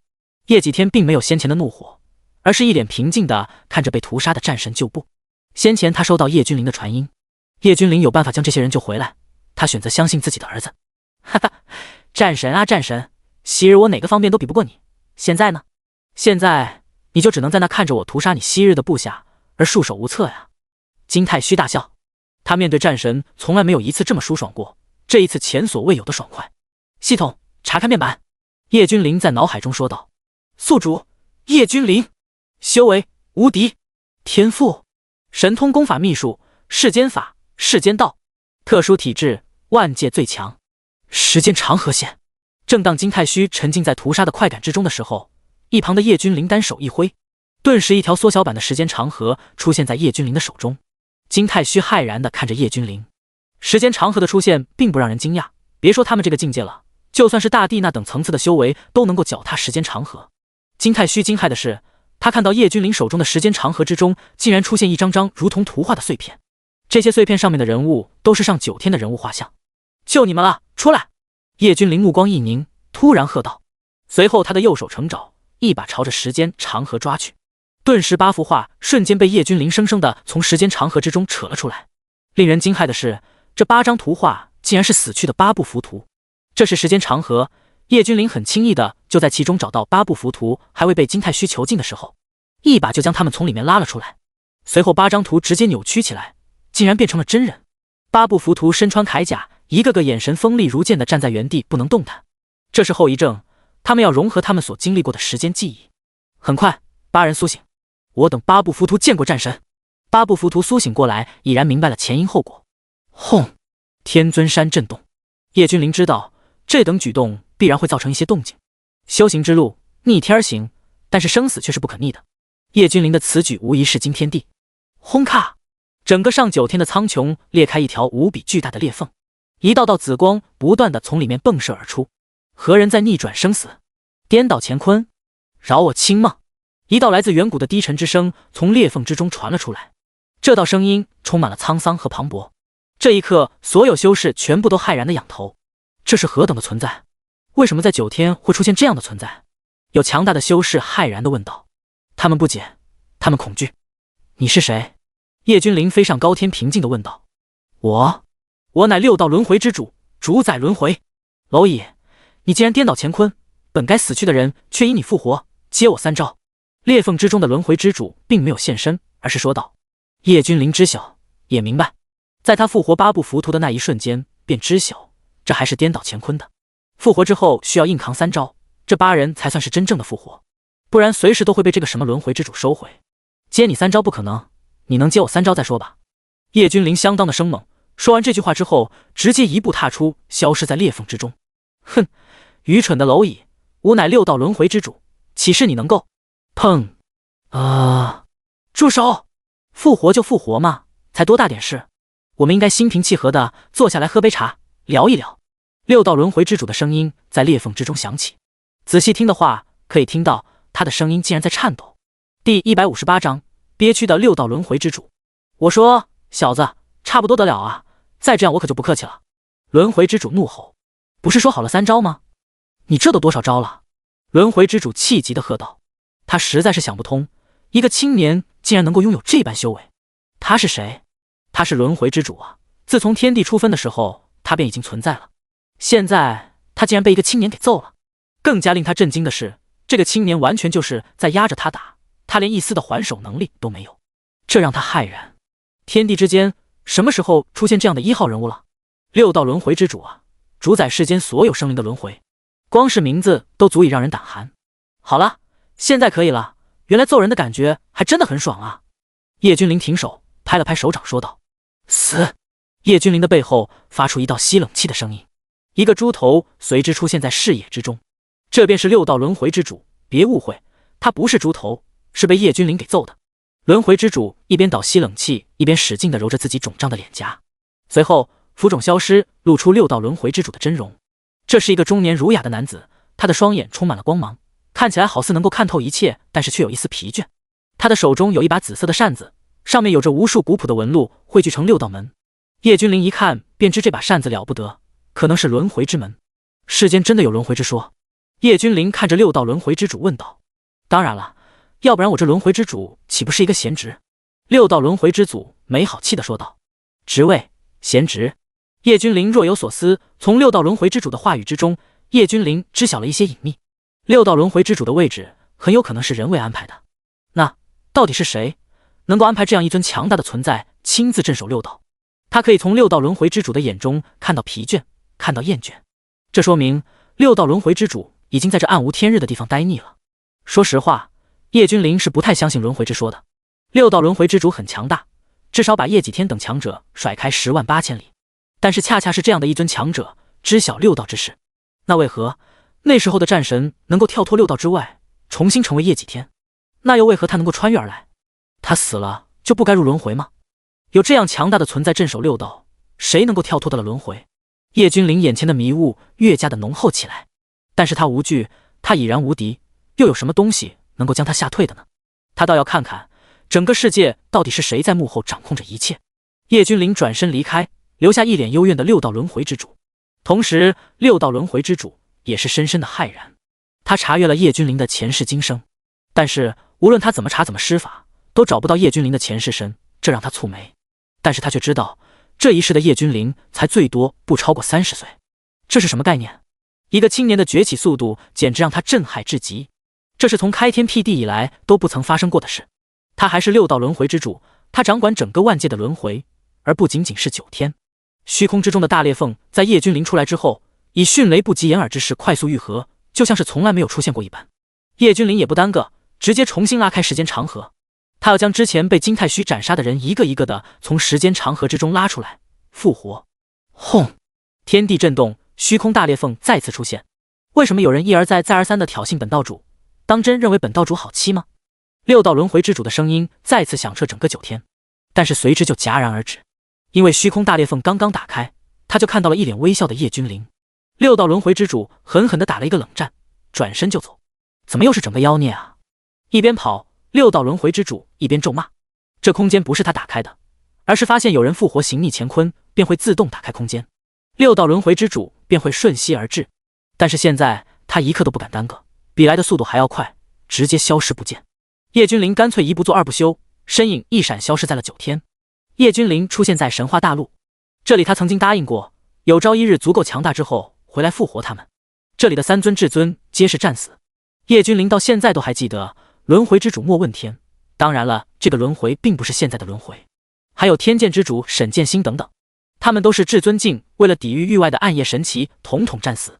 唉，叶君临轻声叹息一声，他在天渊的时候就已经出动10万皇者将其彻底剿灭了。随后叶君临一挥手，时间长河再次出现，叶君临不断的从里面拉出一幅符图，然后一个个开始复活。轰咔！他奶奶个熊的，怎么什么人都敢欺负到老子的头上？虚空再次裂开，六道轮回之主的声音再次传了出来。先前六道轮回之主还不敢直接开口呵斥，但是直到看见这里不是上9天的时候，终于放心大胆的爆了一句粗口。在9天的时候被叶君临那个妖孽胖揍了一顿，他到现在还没消气呢，竟然别的未免还有敢打开时间长河从里面复活本应该死去的人。先前在叶君临那里受的气，他要在这里找回来。是谁在逆转乾坤？站出来，我今儿个不打的你！突然之间，六道轮回之主瞪大了双眼，眼中全是一片不可置信。他就像是被人掐住了脖子，一时间卡壳了，说不出话来。这才多久没见，六道轮回之主莫非是知晓本座手痒了，特意前来给我解痒的？叶君临好奇地问道。今夜阳光明媚啊，你先忙着，到此。六道轮回之主转身就跑，丝毫不拖泥带水。他知道，他要是跑得慢了，少不得又是一顿胖揍。六道轮回之主仰天长叹，这年头连他都不好混了。第159章扑朔迷离。身为六道轮回之主，却对这种破坏轮回秩序者束手无策，他表示自己很无力。我等多谢阁下相救。这些神话大陆的人复苏过来，认真地对着叶君临行礼。他们感叹，昔日只不过是结了个善缘，没想到如今他们竟然能够重现于世。诸位不必多礼，诸位都是为了诸天万界而战斗，好好修炼吧。至尊境之上的风景更加美丽。叶君临说完这句话之后，打开虚空通道，消失在神话大陆。此时的金太虚整个人已经麻了，这是战神之子，为何感觉比战神更加恐怖绝伦？从时间长河之中捞人，死去的人还能重现于世，这是他们以前想都不敢想的事情，但是却被这个年轻人做到了。你到底是谁？金太虚色厉内荏地喝道。天尊在哪？叶君临没有理会金太虚，叶几天直接问道。他从始至终都没有看到天尊，这让叶几天心中有不祥的预感。天尊？哈哈，天尊当然是我的好师尊啊，他在什么地方我也不知道啊，不过我可以告诉你，不久后的将来，你我还有师尊一定会再次见面的，到时候一定会让你大吃一惊的，我的战神师兄。金太虚大笑，随后灵身有消散的迹象。我允许你走了吗？即便是灵身，我没有让你散，你就散不了。叶君临低喝。叶君临言出法随，他的一言一字都是法旨。时空凝固，金太虚的灵身笑容凝固，竟然被死死的禁锢。这可是他的灵身啊，他要是想散，完全是自己一个念头就行了。但是现在整片虚空都凝固了，他难以动弹，就连念头都变得迟钝了起来。叶君临缓步走上前去，伸出食指，轻轻点在金太虚的脑门上。他要搜索金太虚的灵识，看看究竟是什么样的存在能够让金太虚如此有底气。轰！狂暴的神识直接冲进金太虚的识海之中。但是正当叶君临的神识要强行探索的时候，一道道封印从金太虚的识海之中出现，竟然在识海之中布下封印。我倒要看看你们在隐藏着什么。叶君临直接强行破开封印，金太虚的识海封印不可能挡得住叶君临，但是封印一旦破坏，识海就会直接崩溃。给我定！叶君临喝道。他强行将金太虚的识海固定，然后强行探索。一瞬间，无数的画面直接被叶君临捕捉。师祖！叶斩！叶君临缓缓睁开双眼，看着消散的金太虚说道：怎么样，可有我师尊的下落？还有，你刚刚说斩是什么意思啊？叶几天看着叶君临问道。反正他对自己的这个小儿子是越来越看不懂了。他能够恢复，完全是在下界的积累与沉淀，加上他前世的道果。但是他的二儿子叶君临却是来到上界之后，修为一路飙升，连他都可望不可及了。虽然看不懂叶君临，但是叶几天知道这个是他的儿子，这就足够了。父亲，您的师尊天尊老祖根本没有死，也没有被囚禁。叶君临顿了顿说道。这从开始收你为徒开始便是个阴谋。叶君临看着叶几天说道。什么？叶几天不可置信地看着叶君临说道。哎，你自己看吧。叶君临一挥手，一个水幕大屏幕出现在叶几天的面前。小小年纪，天赋却是震古烁今。好，好，好！本尊欲想要收你为徒，不知道你是否愿意成为本尊的弟子？画面之中，一个慈祥、身穿紫金道袍的老者笑着对幼年的战神说道：天尊在上，我愿意成为天尊的弟子。年幼的战神坚定地说道。从那以后，天尊很用心地教导战神。战神的修为也是一日千里，最终成为上九天第一强者。画面一转，一个黑袍身影出现，他的手中是一个昏迷过去的少年。葛南！叶几天看着水幕之中的这个少年喊出声来：成为无知弟子，吾会让你称霸整个虚无界。黑袍的声音将葛南惊醒。葛南心里面只有满腔的复仇和怒火，压根就没有多想，直接拜师。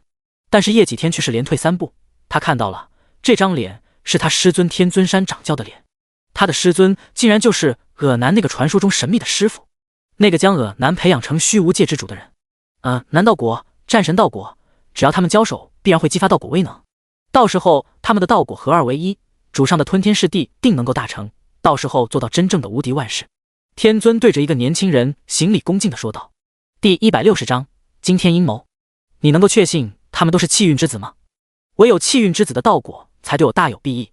这么多年了，我也不过是找到了3个气运之子的道果，就差2个了，就差2个我就能够达到无上道祖。年轻人身处黑暗之中，让人看不清他的脸庞。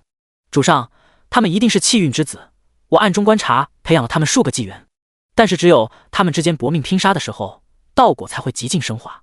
天尊恭敬地说道。既然如此，那你便去安排吧，本座已经等不及了。年轻人转过身来对着天尊说道。叶几天的脸色一瞬间就变得苍白起来。长儿，不可能，绝对不可能，为什么会是他？这个年轻人正是叶斩。此时的叶斩和在下界的叶斩身上的气息都是一模一样的，唯有修为的高低不同罢了。现在的叶斩双目若宇宙，一边是无尽的毁灭，一边是无尽的新生。谁在窥视本座？突然之间，叶斩双目之中神芒大放，对着虚无说道。叶君临眼神微眯，叶斩竟然就是天尊的主上，难不成叶斩便是幕后最大的操控者？另外一边，战神和葛难正在大战，他们杀红了眼，2个都爆发出自己毕生的修为。他们最为激烈的大碰撞之后，已经是过去了2万年。虽然2人都奈何不了对方，但是还是决定最后一搏。战神盘坐在虚空，双手放在盘腿上，嘴里面发出无上道音。嗡嗡嗡！整片虚空如同浪潮一般，散发一圈又一圈的波纹，朝着4面8方而去。一个金色的圆形光影从战神的天灵盖处缓慢地升起来，一瞬间爆发的光芒直接将整个9天淹没。虚空之中处处都是绽放的金莲，磅礴无比的生之气息铺天盖地。一瞬间，花草树木全部都焕发生机，疯狂生长。这便是战神的生之道果，拥有无与伦比的强大生机。战神，你当真要鱼死网破？尔南面色难看的看着战神喝道：“他们的修为早已经超越了9天的最巅峰，要是常规的打架，谁也奈何不了谁。同样的境界，要杀掉对方实在是难上加难。但是只要他们一旦使用自己的道果，那便是不死不休。即便是胜利，道果之伤都很难修复，很有可能就此境界跌落，终身都难以回归巅峰。尔南，我们之间总归是要分出个胜负的，既分高下，也决生死。好，我虚无界之主，我还怕你不成？”切！尔南的手掌叠在胸口前面，嘴里面不断的吐出一个又一个的晦涩的符文。随后天地巨变，天空之中的黑云滚滚，无数的黑暗莲花扎根在虚空之中。尔南的身体之中缓慢的飘出来一个漆黑如墨圆形的道果。去！金色的光芒和黑暗各自占据半边天，双方的道果都在剧烈的波动，这是他们一生的修为和感悟。两个道果狠狠地撞在一起，但是诡异的是并没有产生大爆炸，而是一阴一阳开始吸引互补。战神和尔难脸色大变，他们的道果此刻脱离了他们的掌控，而且道果和他们失去了感应，要离开这里。双方却又都认为是对手搞的鬼。轰！乾坤大阵激活，无边的猩红血色之力直接将战神困在其中。夺取我的道果，你这是在做梦！给我封爆！战神黑发飞舞，双手不断的结印，一拳轰出。他凭借着和道果的最后一丝感应引爆道果。尔南同样决绝，他们两个人同时引爆道果。要不是乾坤大阵和最后战神的封印阻挡爆炸的威力，整个上9天或许都会被夷为平地。之后战神眼前一黑，便没有了知觉。废物，眼看着就要成功了，功败垂成。叶斩一巴掌将天尊扇飞出去，喝道：“主上，本来道果已经融合了，没有想到他们如此决绝，直接引爆。”天尊半个身子都被一巴掌抽得粉碎，连爬带滚的匍匐在叶斩的脚下，战战兢兢地说道：“一群废物东西，本座亲自出手。”叶斩一步踏出他的身体之中，出现一点点生之气息，将战神和尔南的躯体包裹，尚有一丝生机，不知道还要等多久。叶几天沉默了，他们本来都死了，原来是叶斩将他们的一丝真灵护住，让他们从头开始修炼，等到他们再次修炼道果，再进行夺舍。而且为了保证他们的安全，叶斩的分身这些年一直待在他的身边，还成为了他的儿子。叶几天不难想到，尔南绝对也是同样的经历，只不过他有叶君灵。尔难现在还被蒙在鼓里。第161章，尔难。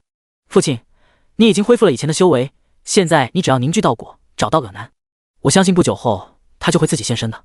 叶君灵看着叶几天说道：“只有等他们两人的道果重新出现，叶斩自然会现身剥夺他们的道果。气运之子的道果，为什么一定要气运之子的道果呢？”叶君灵喃喃自语。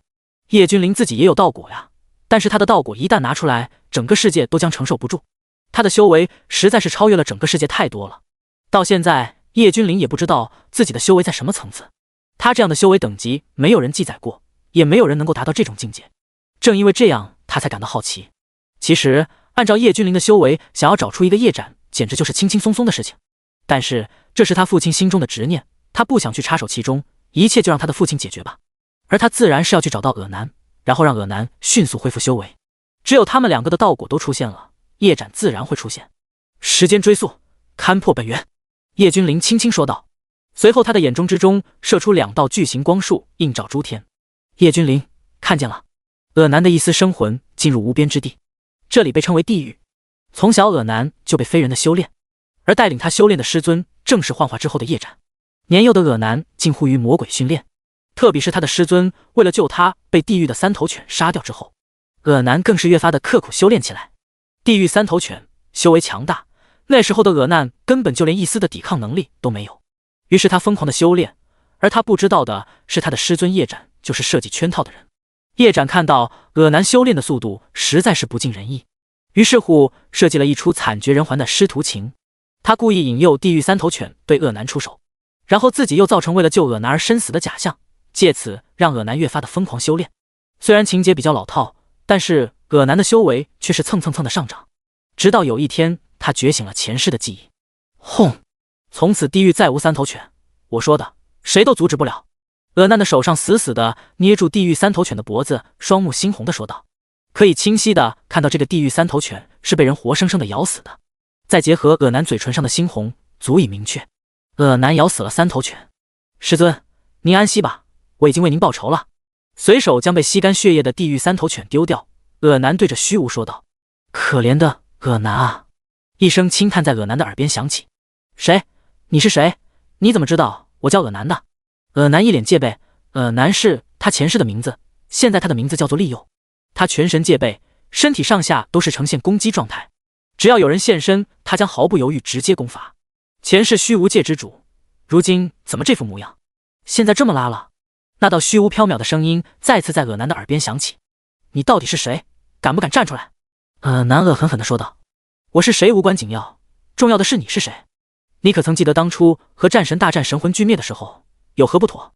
叶君临的声音再次在尔南的耳边响起：“不妥。”尔南蹙眉，现在他回想起那场大战确实有不妥的地方。他和战神都是同一种人，他是被迫投靠虚无界，杀的也只是该死之人。虽然身处黑暗，但是却未有大屠杀、大乱杀。按理说他和战神一战虽是巅峰一战，但是却也不至于生死相向。但是夺人道果这样的事情，他相信战神做不出来。既然战神做不出来，那到底是何人所为？一时间，尔南愣住了。想要知道事情的原委吗？叶君临出现在尔南的身边问道：“你到底是何人？你为何知道这么多？”叶君临带给尔南的印象是，这个人极度恐怖。他实在是猜测不到叶君临是何人。我是何人？我是战神之子。至于我为何知道，你看看便知。叶君临再次施法，一道巨大的水幕出现在尔南的眼前，上面显示的正是他的师尊叶斩密谋的事情。不可能，怎么会是他？尔南疯狂地摇头。这个为了他而死的师尊，竟然是背后想要夺舍他道果的人。他的前世师尊竟然是天尊山的天尊，也就是叶斩身边的仆人。你其实心里已经有了答案，不是吗？叶君临笑着说道：“去9天吧，恢复真身，凝聚道果，到时候你的师尊定然现身。”叶君临说完便消失不见。第162章命运神殿。想我尔南纵横一生，却不过是一枚棋子罢了。师尊，您老人家好算计啊！尔南仰头望天，嘴角露出一丝疯狂。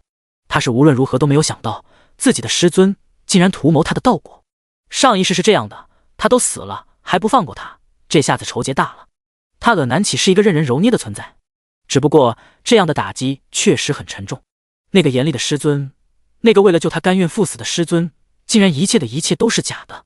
他一直将他的师尊当作最亲近的人啊。尔南甚至不难想到，他这一世出生之后，他的家族就被人灭了，只有他一人存活下来，还是他的师尊救了他。凶手至今没有找到，看样子这一切都是他的师尊所为了。我不管你是什么修为，想要我的道果，不付出点代价是不可能的。尔南单手一划，瞬间他的面前出现一个虚空通道，这是通往上9天的虚空通道。在尔南消失不见之后，叶君临的身影缓缓地出现在原地。随后只见叶君临双目紧闭，在他的眉心处出现一枚小巧的繁奥的符文。这枚符文滴溜溜地转动，然后缓缓地停了下来，然后诡异地生成一个箭头指向未知空间。叶君临蹙眉，随后一个闪身消失不见。冰冷与枯寂的宇宙深处，一座漆黑的神殿在宇宙之中漂浮。这座神殿散发出冲天的黑气，能够腐蚀世间万物。这座神殿不是很大，在神殿门口没有护卫出现，只有2根藤蔓。神殿的位置不定，跟随宇宙流速漂浮，没有固定的地点。命运神殿。叶君临站在宇宙之中，看着漆黑的大殿上方的牌匾，轻轻说道：“竟然是2株嗜血藤，啧，看样子很强大啊。”叶君临看着命运神殿外面的2株藤蔓说道：“这种嗜血藤是开天之时特有的神物，以嗜血吞噬出名，诸天仙魔鬼神的血他都能够吞噬，极度强大。没想到命运神殿的手笔如此之大，仅仅是看门而已，竟然用已经快要绝种的嗜血藤作为护卫。”叶君临对这个命运神殿越发的感兴趣了。叶君临像是如入无人之境，一步迈出，瞬间出现在嗜血藤的旁边。而以嗜血凶威著称的嗜血藤，像是看不见叶君临一般，没有丝毫的反应。嗜血藤上面缠绕着丝丝黑雾，这些黑雾看上去没有丝毫的威胁，但是如同尔南那等强者来了，只要沾染上，都会瞬息之间化为枯骨。毕竟是开天时期的天地灵物，威能之大，超乎想象。嗡！叶君临稍微泄露一丢丢的气息，作用在藤蔓之上，裂！顿时2株开天时期的嗜血藤开始疯狂的扭动，尖锐的魔音在叶君临的脑海中响起。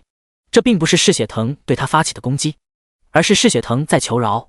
像这种天地灵物本身就具有灵智，叶君临即便是一丝的威压，这些嗜血藤都承受不住，要爆碎。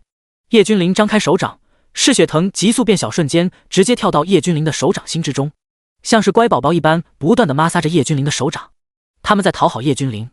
叶君临淡然一笑，将噬血藤收起，走进命运神殿。同时，他的神魂在不断地探索着命运神殿。进入命运神殿之中，叶君临如同闲庭信步自己院子一般，非常的悠闲。这里面的强者非常之多，一个个全部都充满了嗜血。叶君临从他们的身旁走去，他们没有丝毫的察觉。都给我打起精神来，主人在里面和天尊那老谈事情，不能被人打扰。一个身穿血红色盔甲的中年男子喝道：我说统领，那天尊何德何能啊？为啥每次都能和主人谈事情，得到主人的重用？有侍卫不满地嘟囔道：闭嘴，主人自有道理，什么时候轮到你在这指手画脚的了？中年男子一听，瞬间脸色大变，呵斥道：滚回你的岗位，再敢质疑，别怪我心狠手辣。统领脸上一抹杀意，一闪而逝说道：原本就是嘛，那天尊老的修为远不及我们，凭什么？侍卫转身离去，但是嘴里面还在不断的嘟囔：该死！统领瞬间发难，一杆长枪直接将这个侍卫的脑袋挑飞。周围的侍卫噤若寒蝉，他们心中也不服，但是现在没有不服，有的只是对统领的忌惮。从今天以后，谁要是敢擅自议论主人的事，格杀勿论，都听明白了吗？统领呵斥道：我等明白。数位侍卫同时说道：回到各自的岗位上去。统领下令。第163章天机眼。叶君临如同闲庭散步，从他们的身边走过，但是这些侍卫没有丝毫的反应，他们看不见叶君临。叶君临玩心大起，对着自己身边走过的侍卫就是一巴掌。砰！这个侍卫后脑勺挨了一下，当场直挺挺的朝着前面飞去，轰！直接砸在命运神殿的防护罩上面，狠狠的弹了下来。操！你打我干什么？这个侍卫嘴角有黑色的鲜血流下来，对着他身边的同伴呵斥道。这一巴掌他毫无防备，直接就飞了出去，这让他感觉耻辱。混账，本统领说的话不起作用了吗？我叫你们回归自己的岗位，打打闹闹成何体统？统领蹙眉对着侍卫喝道：大力，这一巴掌老子记下了，老子和你没完！被打一巴掌的这个侍卫恶狠狠地看着大力说道。大力感觉自己很无辜，他什么都没做呀，刚刚也是他看到熊飞自己飞了出去，他都还是一脸的懵逼状态，又怎么可能是他打的？他甚至一度认为这是熊飞自导自演。哼！大力不理会熊飞，而是直接背对着熊飞转身离去。啪！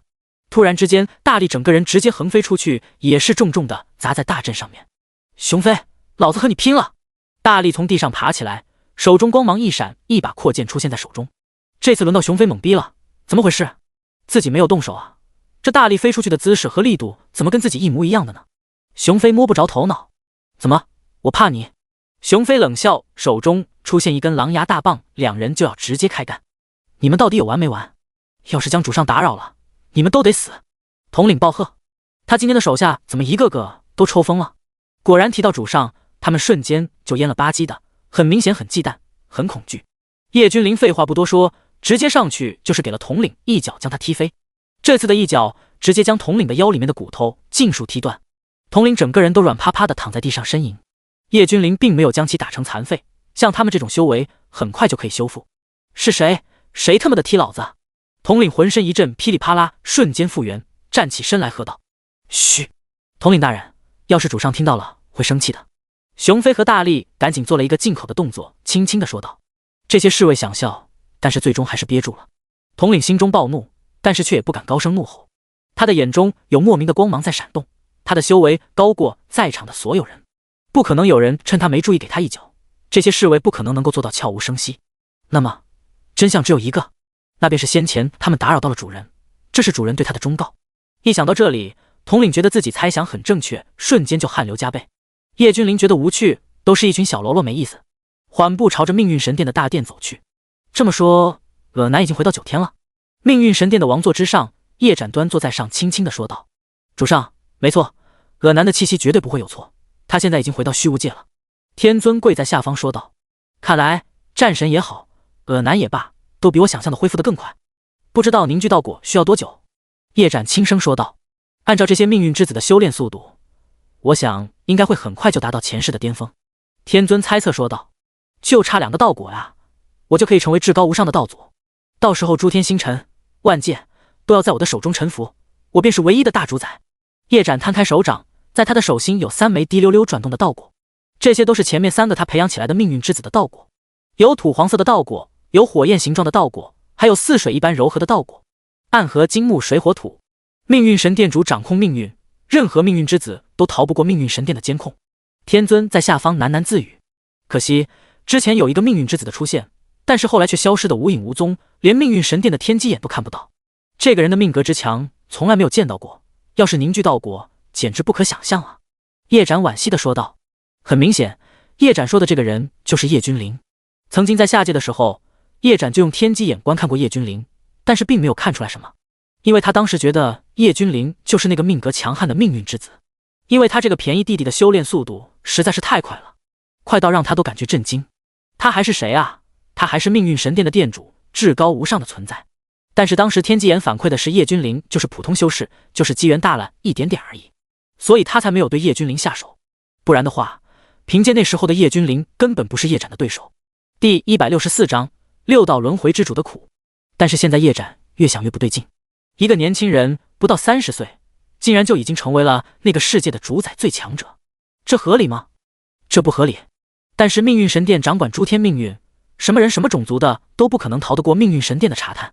叶斩不相信这世间真的有能够躲避命运神殿查探的神物。你现在立马去9天查探一个叫做叶君临的人。叶斩当下直接吩咐道。他越想越不对劲，现在他才反应过来，命运之眼当时反馈的消息是一点点的机缘，这不是一点点，而是一点点啊！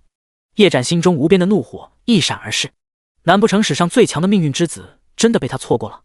要是真的是这样的话，他想死的心都有了。毕竟这个拥有最强气运的人，对于他而言比5个道果融合还要珍贵，压根就没有可比性啊！什么叫最强气运？那便是整个诸天之中的命运之神。这种人的机缘不是一点点，而是一点点啊！叶斩越发的坐不住了。等等，不用你去了，我亲自去。叶斩从王座上面站起身来，对着天尊说道。随后叶斩整个人的气质变了，变成之前在下界的时候叶君临所见到的那副模样，但是修为却是超越了下界的虚道境。随后叶斩一个迈步消失在命运神殿之中。老奴恭送主上。天尊恭敬地跪在地上，朝着叶斩消失的方向行礼，磕头高呼。呼！天尊等到叶斩走远了之后，才深深地吐出一口浊气。每一次面对主子，他都感觉自己随时都有可能一命呜呼。虽然他每次都谨小慎微，但是还是怕一个不小心触怒了主上的威严，那后果不敢想象。命运神殿这个名字真是白瞎了。一道清淡的声音在天尊的耳边响起。谁？一瞬间，天尊整个人浑身的汗毛直接竖立起来，整个人神魂紧绷。他实在是不敢想象，竟然还有人能够神不知鬼不觉地出现在命运神殿之中。他的主上乃是命运之主，掌管命运神殿，即便是6道轮回之主这样的存在都要臣服。可以说，即便没有命运之子的道果，叶斩也是真正的无上强者。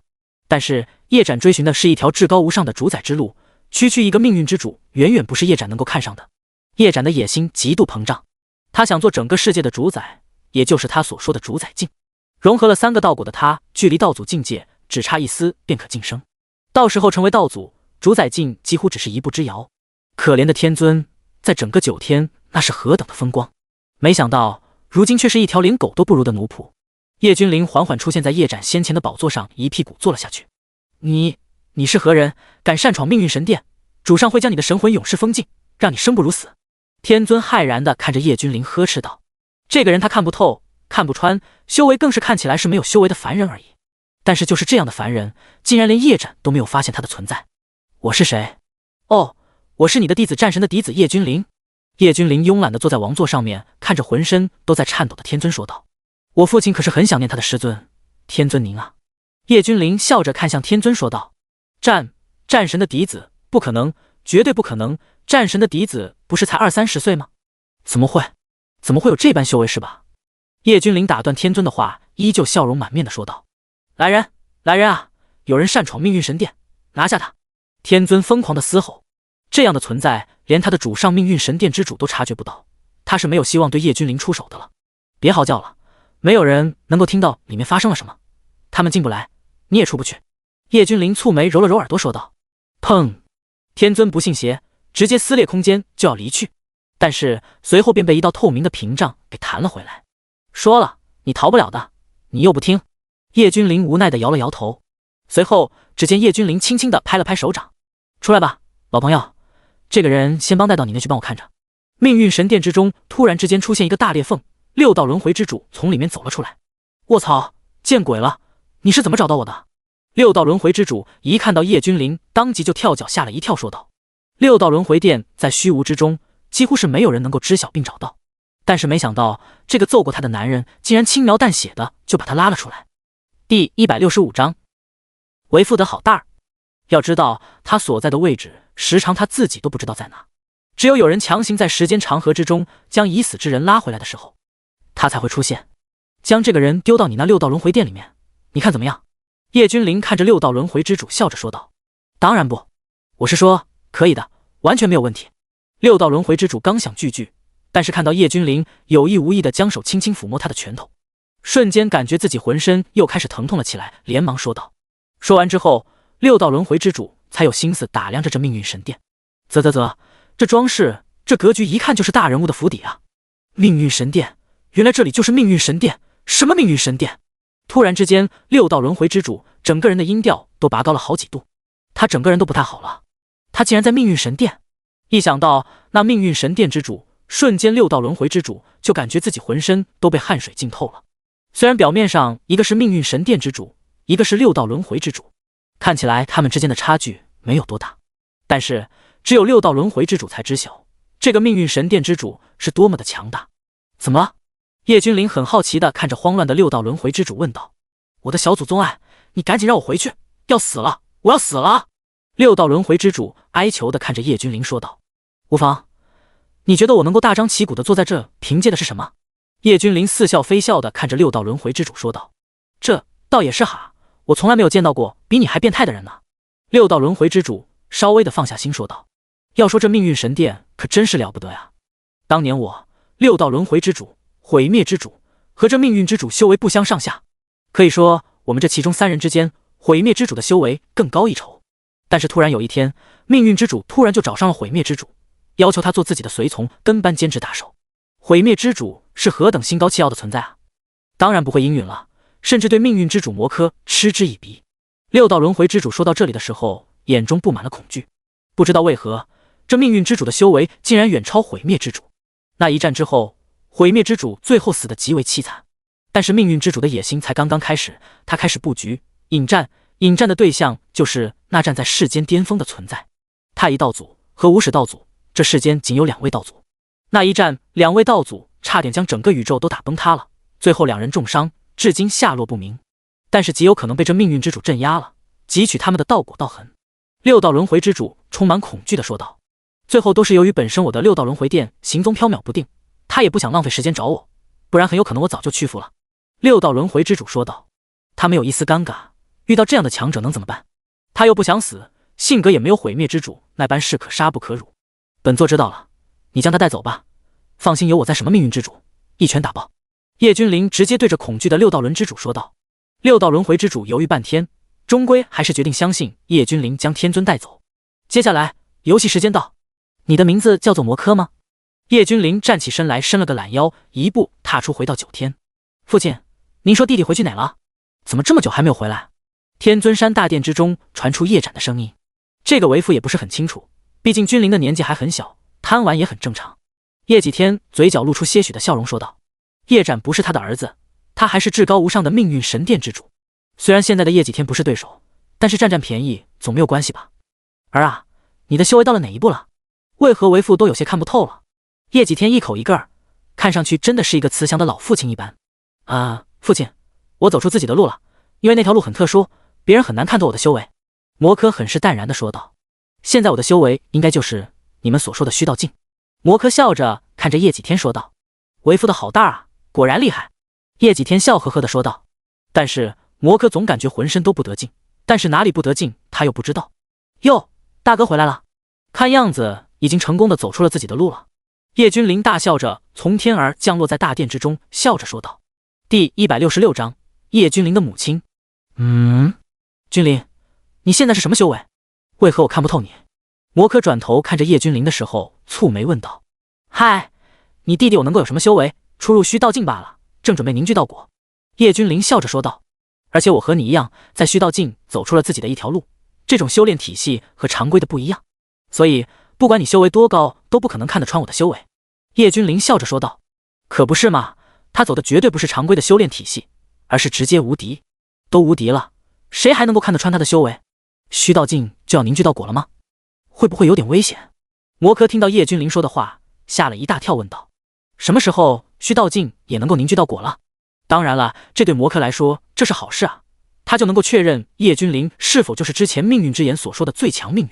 魔科脸色的笑意怎么也散不去，这不是他装的，而是他发自内心的。这一次他算是来对了。一想到叶君临是最强命运，他就兴奋的浑身都在战栗。不是常规的修炼体系，难不成还真是自己创造了一种修炼体系出来？魔科在心中暗自说道。但是他也不怀疑，这种人也不是没有。好了，魏父的好蛋儿，今日你成功来到9天，魏父要为你接风洗尘。叶几天看着叶展说道。叶几天没有任何的杀意和一丝的不爽，看不出来有什么变化，但是只有叶几天自己才知道他是如何的杀意滔天。不了，父亲，我上来之时发现有一处超凡历练之地，那里历练或许对君临的路有奇效，我想带着君临去那里历练一番。而且那里似乎是对凝聚道果能够大大的减少凝聚时间，而且更为强大。魔科摇了摇头，对着叶几天说道：那里一定很危险，是不是太冒险了一点？叶几天眼神之中充满了担忧的说道。他的担忧神色不是装的，他确实担忧叶君临，怕他被魔科坑了。父亲，你放心，有我在，君临不会有事，不然我提头来见你。魔科信誓旦旦的保证说道。哼，蠢货，到现在为止还对我如此担忧，等到将来你凝聚到果的那一天，我倒要看看你是什么表情。魔科心中冷笑，他会以为叶几天对他很担忧，对他很关心，但是却不知道叶几天只是对叶君临表示很担忧。对于这个儿子，他是相当的为之自豪，只是唯一对不起叶君临的一点，便是他的妻子叶君临的母亲。当时他将叶君临送到下位面之后，叶君临的母亲也被他的岳父，也就是无始道祖强行带走了，至今音讯全无。叶几天那时候无时无刻都在寻找，但是始终了无音讯。这一点他从来没有对叶君临说起过，他怕叶君临不顾自己安全跑去寻找。虽然他知道现在的叶君临比他强，但是他也深深的知道他的老丈人是何等的强势。父亲，你放心吧，有您的大儿子照看我，想必我也没有什么安全隐患。大儿子，你说是吧？叶君临似笑非笑的看着魔科说道。所以说，说话是一门艺术，魔科心里感觉怪怪的，但是又说不上来到底是哪里怪怪的，这让他怀疑是不是今天出门没吃药，怎么总是感觉哪里不对劲。要是说叶君临和叶几天已经发现了他的身份，那是不可能的，叶几天才是什么修为，叶君临更加不可能发现。既然如此，那好吧，为父的好蛋儿，你一定要照顾好君临，要是君临少了半根头发，为父绝不饶你。叶几天直接喝道。这一呵斥直接把魔科呵斥愣住了，在他的印象之中，叶几天从来没有如此呵斥过他。是，父亲大人。魔科也并没有多想，直接回道：走吧，带我去那什么试炼之地，我已经想要迫不及待的凝聚道果了，到那时我将会无敌于天下。叶君临故作兴奋的说道。到那时，我的好弟弟，你就成全了我。魔科心中冷笑，没有人能够阻止他变得更强，连道祖都被他镇压，又何况一个叶君临。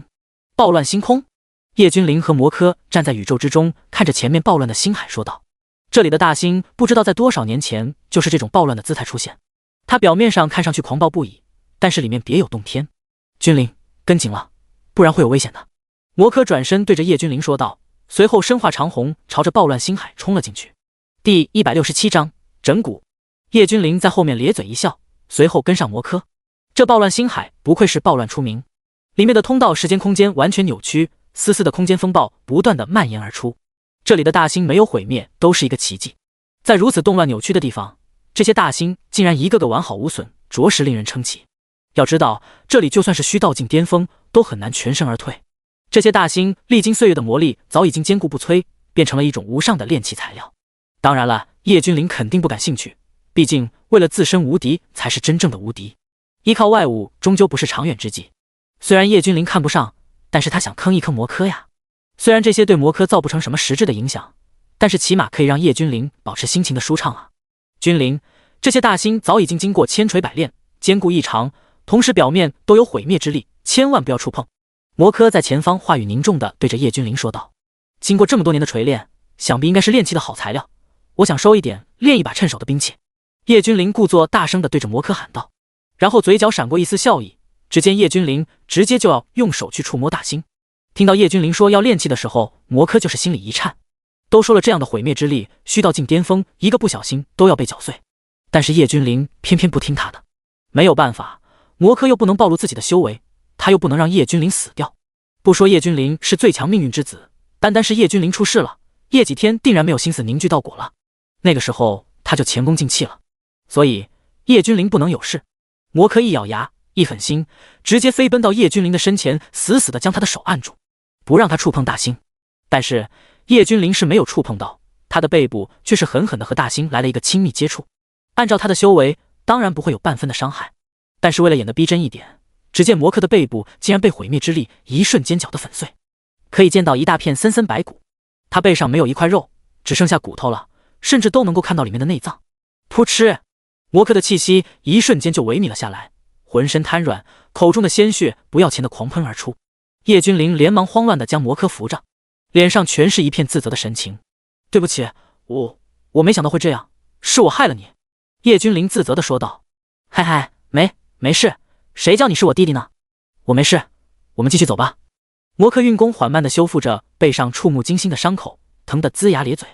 这毕竟是他的本体，多少年没有受过伤了，今天为了演一出戏才迫不得已。大哥，我来扶着你。叶君临说完，直接扶着魔科的胳膊继续往通道之中走去。无边的狂暴空间风暴将叶君临压迫的脸色苍白，他身上的气息都不稳了，在通道之中一瘸一拐的。突然叶君临脚下一个踉跄，脸上一惊，顺势将扶着魔科的手松开，直接将魔科丢了出去。大哥！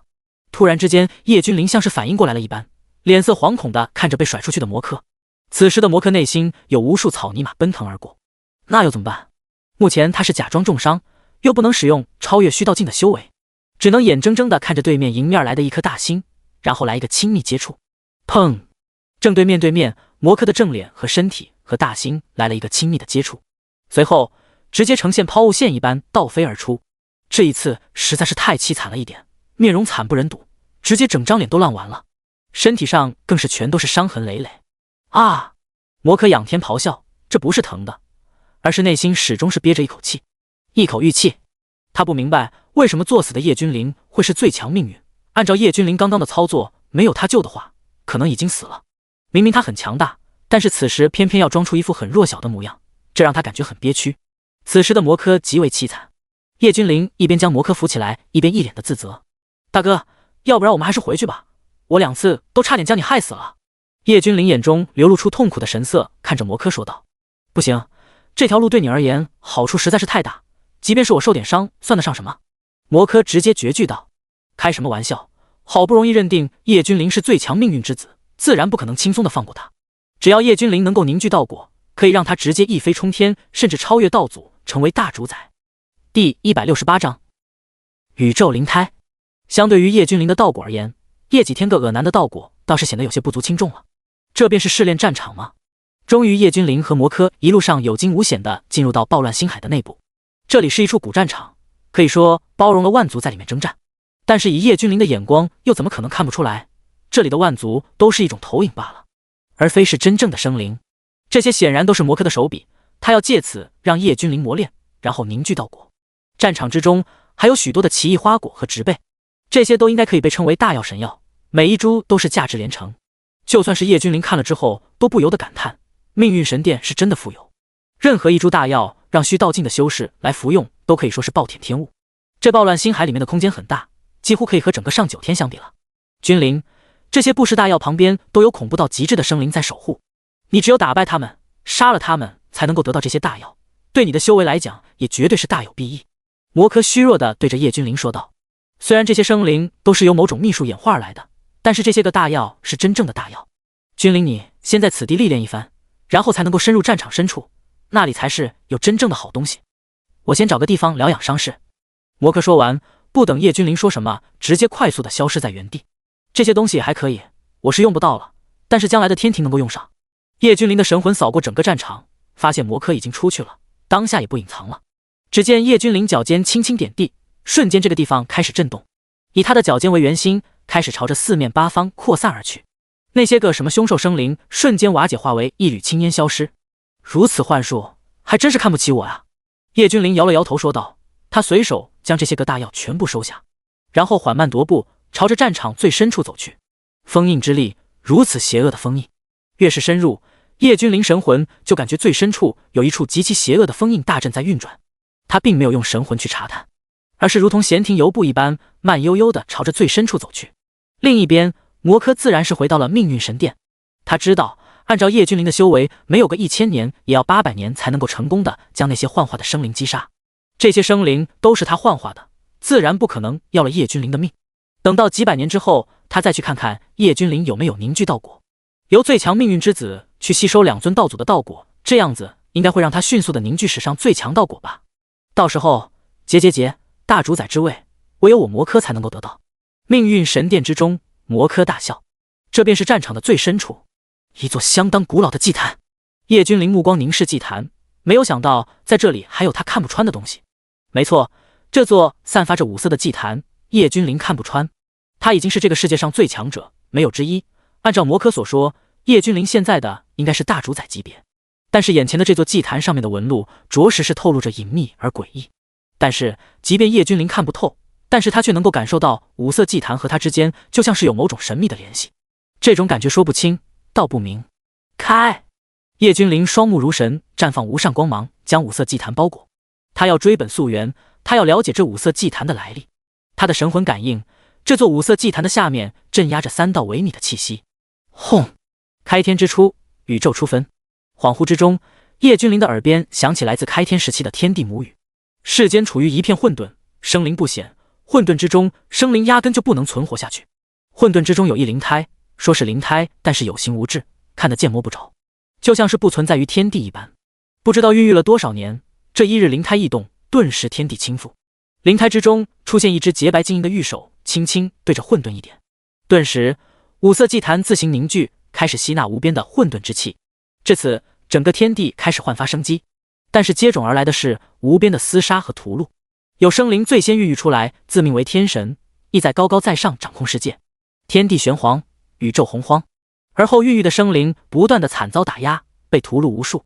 人族恰好是被打压的其中一族。历时不知道多少年，人族才一步步强大，最后稳居万族第一。即便是高高在上的天神都要俯首。强大到一定的地步，或许是已经没有什么威胁了，内乱才拉开序幕。人族之中强者辈出，各大势力之间也开始相互撕咬争夺。第169章系统77，仿佛是一个轮回，人族气运太盛，开始走下坡路。但是这个时候，人族之中出现2尊无上的存在，那就是人族产生了2位道祖，一位是太一道祖，一位是无始道祖。这2位道祖手底下各有一半的人族信仰，2人一直以来也不对付，但是为了人族的繁荣，他们没有再度拉开战争。直到有一天，一个名为魔科的少年走进了太一门。太一门是太一道祖的所创立大教，信仰太一的人，只要天赋足够强大，便可以成为太一门的门人。当时的魔科天赋是真的强大，没有过多少年月，便已经是整个太一门最天赋出众的弟子。就连太一老祖都相当的欣赏魔科，甚至动了想要收魔科为亲传弟子的心思。但是后来，魔科天赋强大的可怕，却不走正路，竟然自己创造了一部无上魔功，能够吸取他人的修为和气运为自己所用。这让太一道祖震怒，想要将魔科的修为废去，然后贬出太一门。但是此时的魔科已经成了气候，害了无数的太一门天骄。等到太一道祖想要出手的时候，欧克早已经逃之夭夭了。无论太一道祖施展尽数想要将他寻找，都没有找到。因为魔科年轻的时候，在某处秘境之中得到了五色祭坛，虽然他不能够催动和使用，但是他却可以躲进五色祭坛之中，躲避道祖的追查。直到他足够强大，成为了命运之主，获得命运神殿，他开始在太一道祖和无始道祖之间引战。为了这一天，他是布局了不知道多少年，终于还是成功而来。2位道祖不知道互相打了多少万年，直到重伤陷入沉眠。这个时候，唯一能够阻止魔科的是毁灭之主和6道轮回之主2人罢了。但是毁灭之主被彻底的抹杀，6道轮回之主压根就不敢出现。魔科大张旗鼓地进入太一门将太一道祖囚禁，然后前往无始门下将赫连无始囚禁。无始的一道灵身去下界之地寻回女儿赫连青青，但是也被魔科劫走，全部镇压在五色祭坛之下。唉！宇宙之中一道轻声的叹息响起。先前宇宙中孕育的灵胎之中，叹息是从里面传出来的。随后，整个灵胎突然之间消失不见。这里的消失不见是别人看不见，但是叶君临却是傻在了原地。他是清清楚楚的看见灵胎所去的方向，他也明白了灵胎到底是何物。正因为他知道了，所以他才直接当场震惊了。叶君临实在是不敢置信，这个东西别人看见了都不会知道是个什么，但是却唯独至于叶君灵自己知道。有形无质的灵胎竟然是他体内的系统，没有想到他体内的系统竟然是开天之前就已经存在了的灵胎。轰！突然之间，叶君灵浑身一震，他看到了一个人影从他的体内走了出来。这道人影已经不能用倾国倾城绝代芳华来形容了，因为这样的词语已经配不上这道人影。一瞬间，五色祭坛开始震动起来，源源不断的磅礴能量从五色祭坛之中喷涌而出。叶君灵可以清晰的看到祭坛的中央位置，一道若隐若现诱人的洞体出现，青丝3000披在肩上，弯弯的柳眉，此女天上都不曾有。叶君灵一时间都有些看呆住了，这是他的系统，在他体内这么多年，竟然没有发现系统是个妹子，还是个世间不曾见到过的漂亮妹子。收！女子张开白嫩的手掌，嘴中轻轻说道。随后只见五色祭坛瞬间化作一道流光，消失在女子的手中。女子嘴角带着笑意，转头看着叶君灵，回头一笑，百媚生花，世间竟然有如此绝色妹子。那个啥，好久不见。叶君灵一时间不知道该说点什么，试探性的问道：是吗？好久不见，我可是今天才从你的识海之中走出来呢。女子掩嘴轻笑，声音轻灵飘飘欲仙，让人心中舒畅不已。我该叫你系统还是？叶君灵问道。那你叫我七七吧，虽然我是系统，但是那只是我的任务哟。七七俏皮的笑了一下说道。别误会，我所说的任务只是维护着诸天，不让其毁灭。好啦，现在有你了，我的任务结束了，以后可以好好的看看这个世界了。七七笑着说道。第170章太乙与无始。七七诞生于天地初分的时候，天生的有使命，他的使命就是维护着世间不被心怀不轨之人毁灭。他虽然现在真身已经恢复，但是他还有一些事情没有告诉叶君灵。他自己知道，一旦告诉叶君灵，很有可能会导致后续一连串的不可预料的事情发生。现在系统七七只是想好好的看看这个世界，好好的感受一下原来作为人也是可以这么享受的，不再去担忧世界毁灭的问题。在七七的眼中，唯一在乎的人或许只有叶君灵吧，毕竟他从一开始就陪伴在叶君灵的身边，可以说是每时每刻都是看着叶君灵在提升在强大。五色祭坛被七七收了起来，叶君灵才感受到原先五色祭坛的下方镇压着3道气息，一道气息有着虚道境巅峰的修为，另外2道随热暗气息强大，但是很明显气息不稳，甚至连虚道境都不如，一看就知道绝对是受到重创，在此地被镇压，伤势不但没有好转，甚至还在加重。叶君灵不知道为何，总感觉有2道气息与他很是亲近，有一种说不清道不明的感觉。砰！叶君灵随手一巴掌击打在封印上面，咔嚓！看起来很强大的封印大阵直接裂开崩碎。哼，太乙老头，当年要不是你那么冲动，本道祖也不会和你大战。追其原因，都是你的错。封印之下，赫连无始气息萎靡的冷哼说道：还好意思说，你认定了魔科就是我太乙门的弟子，非要讨要一个说法。太乙道祖须发皆白，即便是重伤，浑身也是一尘不染。我说错了，魔科不是你门人，这种为祸世间的毒瘤，竟然是你太乙带出来的。哈哈，你太乙道祖的名声怕是要遗臭万古了。嗨嗨，无始戏谑的大笑，但是随后脸色涨红，一口淤血吐了出来。哈哈，无始老儿，快少说2句吧，别到时候一口气喘不过来就过去了。太乙大笑，父亲，您没事吧？在无始的一旁有一个绝美的妇人，连忙将无始扶着，担忧的问道：哎，青青啊，这么多年我也想明白了，当年是我不对，叶几天那小子虽然天赋不怎么样，但是却有骨子不屈的劲，但是为父不同意的是，那个小子竟然将我的外孙送到下位面去，说什么历练，一个那么小的幼童婴儿啊，就这么狠心的丢在了下位面。无始看着赫连青青，有些愤懑的说道：但是吧，要不是当时他将外孙送到下位面，说不定当时我就带着你们回来了，到时候估计我们都被魔科一窝端了。青青啊，是我害了你啊，要是当初没有带你回来，你也不会被封印在这。无始眼中的神色很复杂，有不甘心，有愤怒，有自责，还有庆幸。庆幸的是，幸好当时没有将孙儿一起带回去，避免了被魔科发现。愤怒的是，堂堂世间仅有的2尊道祖，竟然被人设了一圈套，然后他们就钻了进去，活了这么多年，活到狗身上去了。父亲，我不怪你，几天也不会怪你的。赫连青青摇了摇头，叹息的说道：君临那时候那么小，现在也不知道怎么样了。赫连青青抽泣的说道：他只有叶君临这一个孩儿，刚刚出世就分离了，这对于一个母亲来说是何等的残忍。当年你们捡到魔科，也就是叶斩的时候，怎么不直接掐死他算了？太乙道祖在一旁狠狠的说道：虽然知道这是不可能的，但是还不能过过嘴瘾吗？他们在这待了这么多年，很多事情他们都知晓。叶展便是当时尚在襁褓之中，快要死了，是叶几天收养了下来。呵呵，掐死他！现在你我二人全盛时期都不一定是这魔客的对手了。这些年虽然你我的道果被抽取了不少，但是好歹不伤及本源。但是现在的魔客估计修为没有道祖境也差不多了，整个世界有谁能够制衡？无始摇了摇头说道。轰！咔嚓！突然之间，他们头顶处传来一阵轰鸣，随后他们看到镇压封印他们的大阵竟然支离破碎了。里面3位封印已破，可以出来了。叶君临的声音传到3人的耳边。什么情况？当时竟然还有人能够打碎魔科的封印？不会又是陷阱吧？太一道祖怀疑的说道。你我的道果都快被抽干了，还有什么被陷阱的资格？无始鄙视的说道，然后和赫连青青一起走了出去。第171章母子相认。随着3人的走出，叶君临越发的感觉其中有2人身上的气息让他心中越发的不能平静下来。这是一种莫名的感应，很神奇的血脉感应。叶君临自然也明白，达到了他这样的境界，他自然知晓这种感应便是血脉感应。但是他没有去逆转乾坤，没有去追本溯源。赫连青青刚从封印之中走出来，整个人如遭雷击，眸子看着叶君临有些发愣。他美眸睁得大大的，里面有泪光在闪烁，就这么怔怔地看着叶君临。叶君临同样心脏狂跳，这个场景他没有想到会在这样的情况下出现。叶君临出道这多年，很少有什么事情可以动摇他的道心，但是现在他整个人都呆住了。他一直相信他的父亲没有告诉他母亲的事，绝对是有什么原因。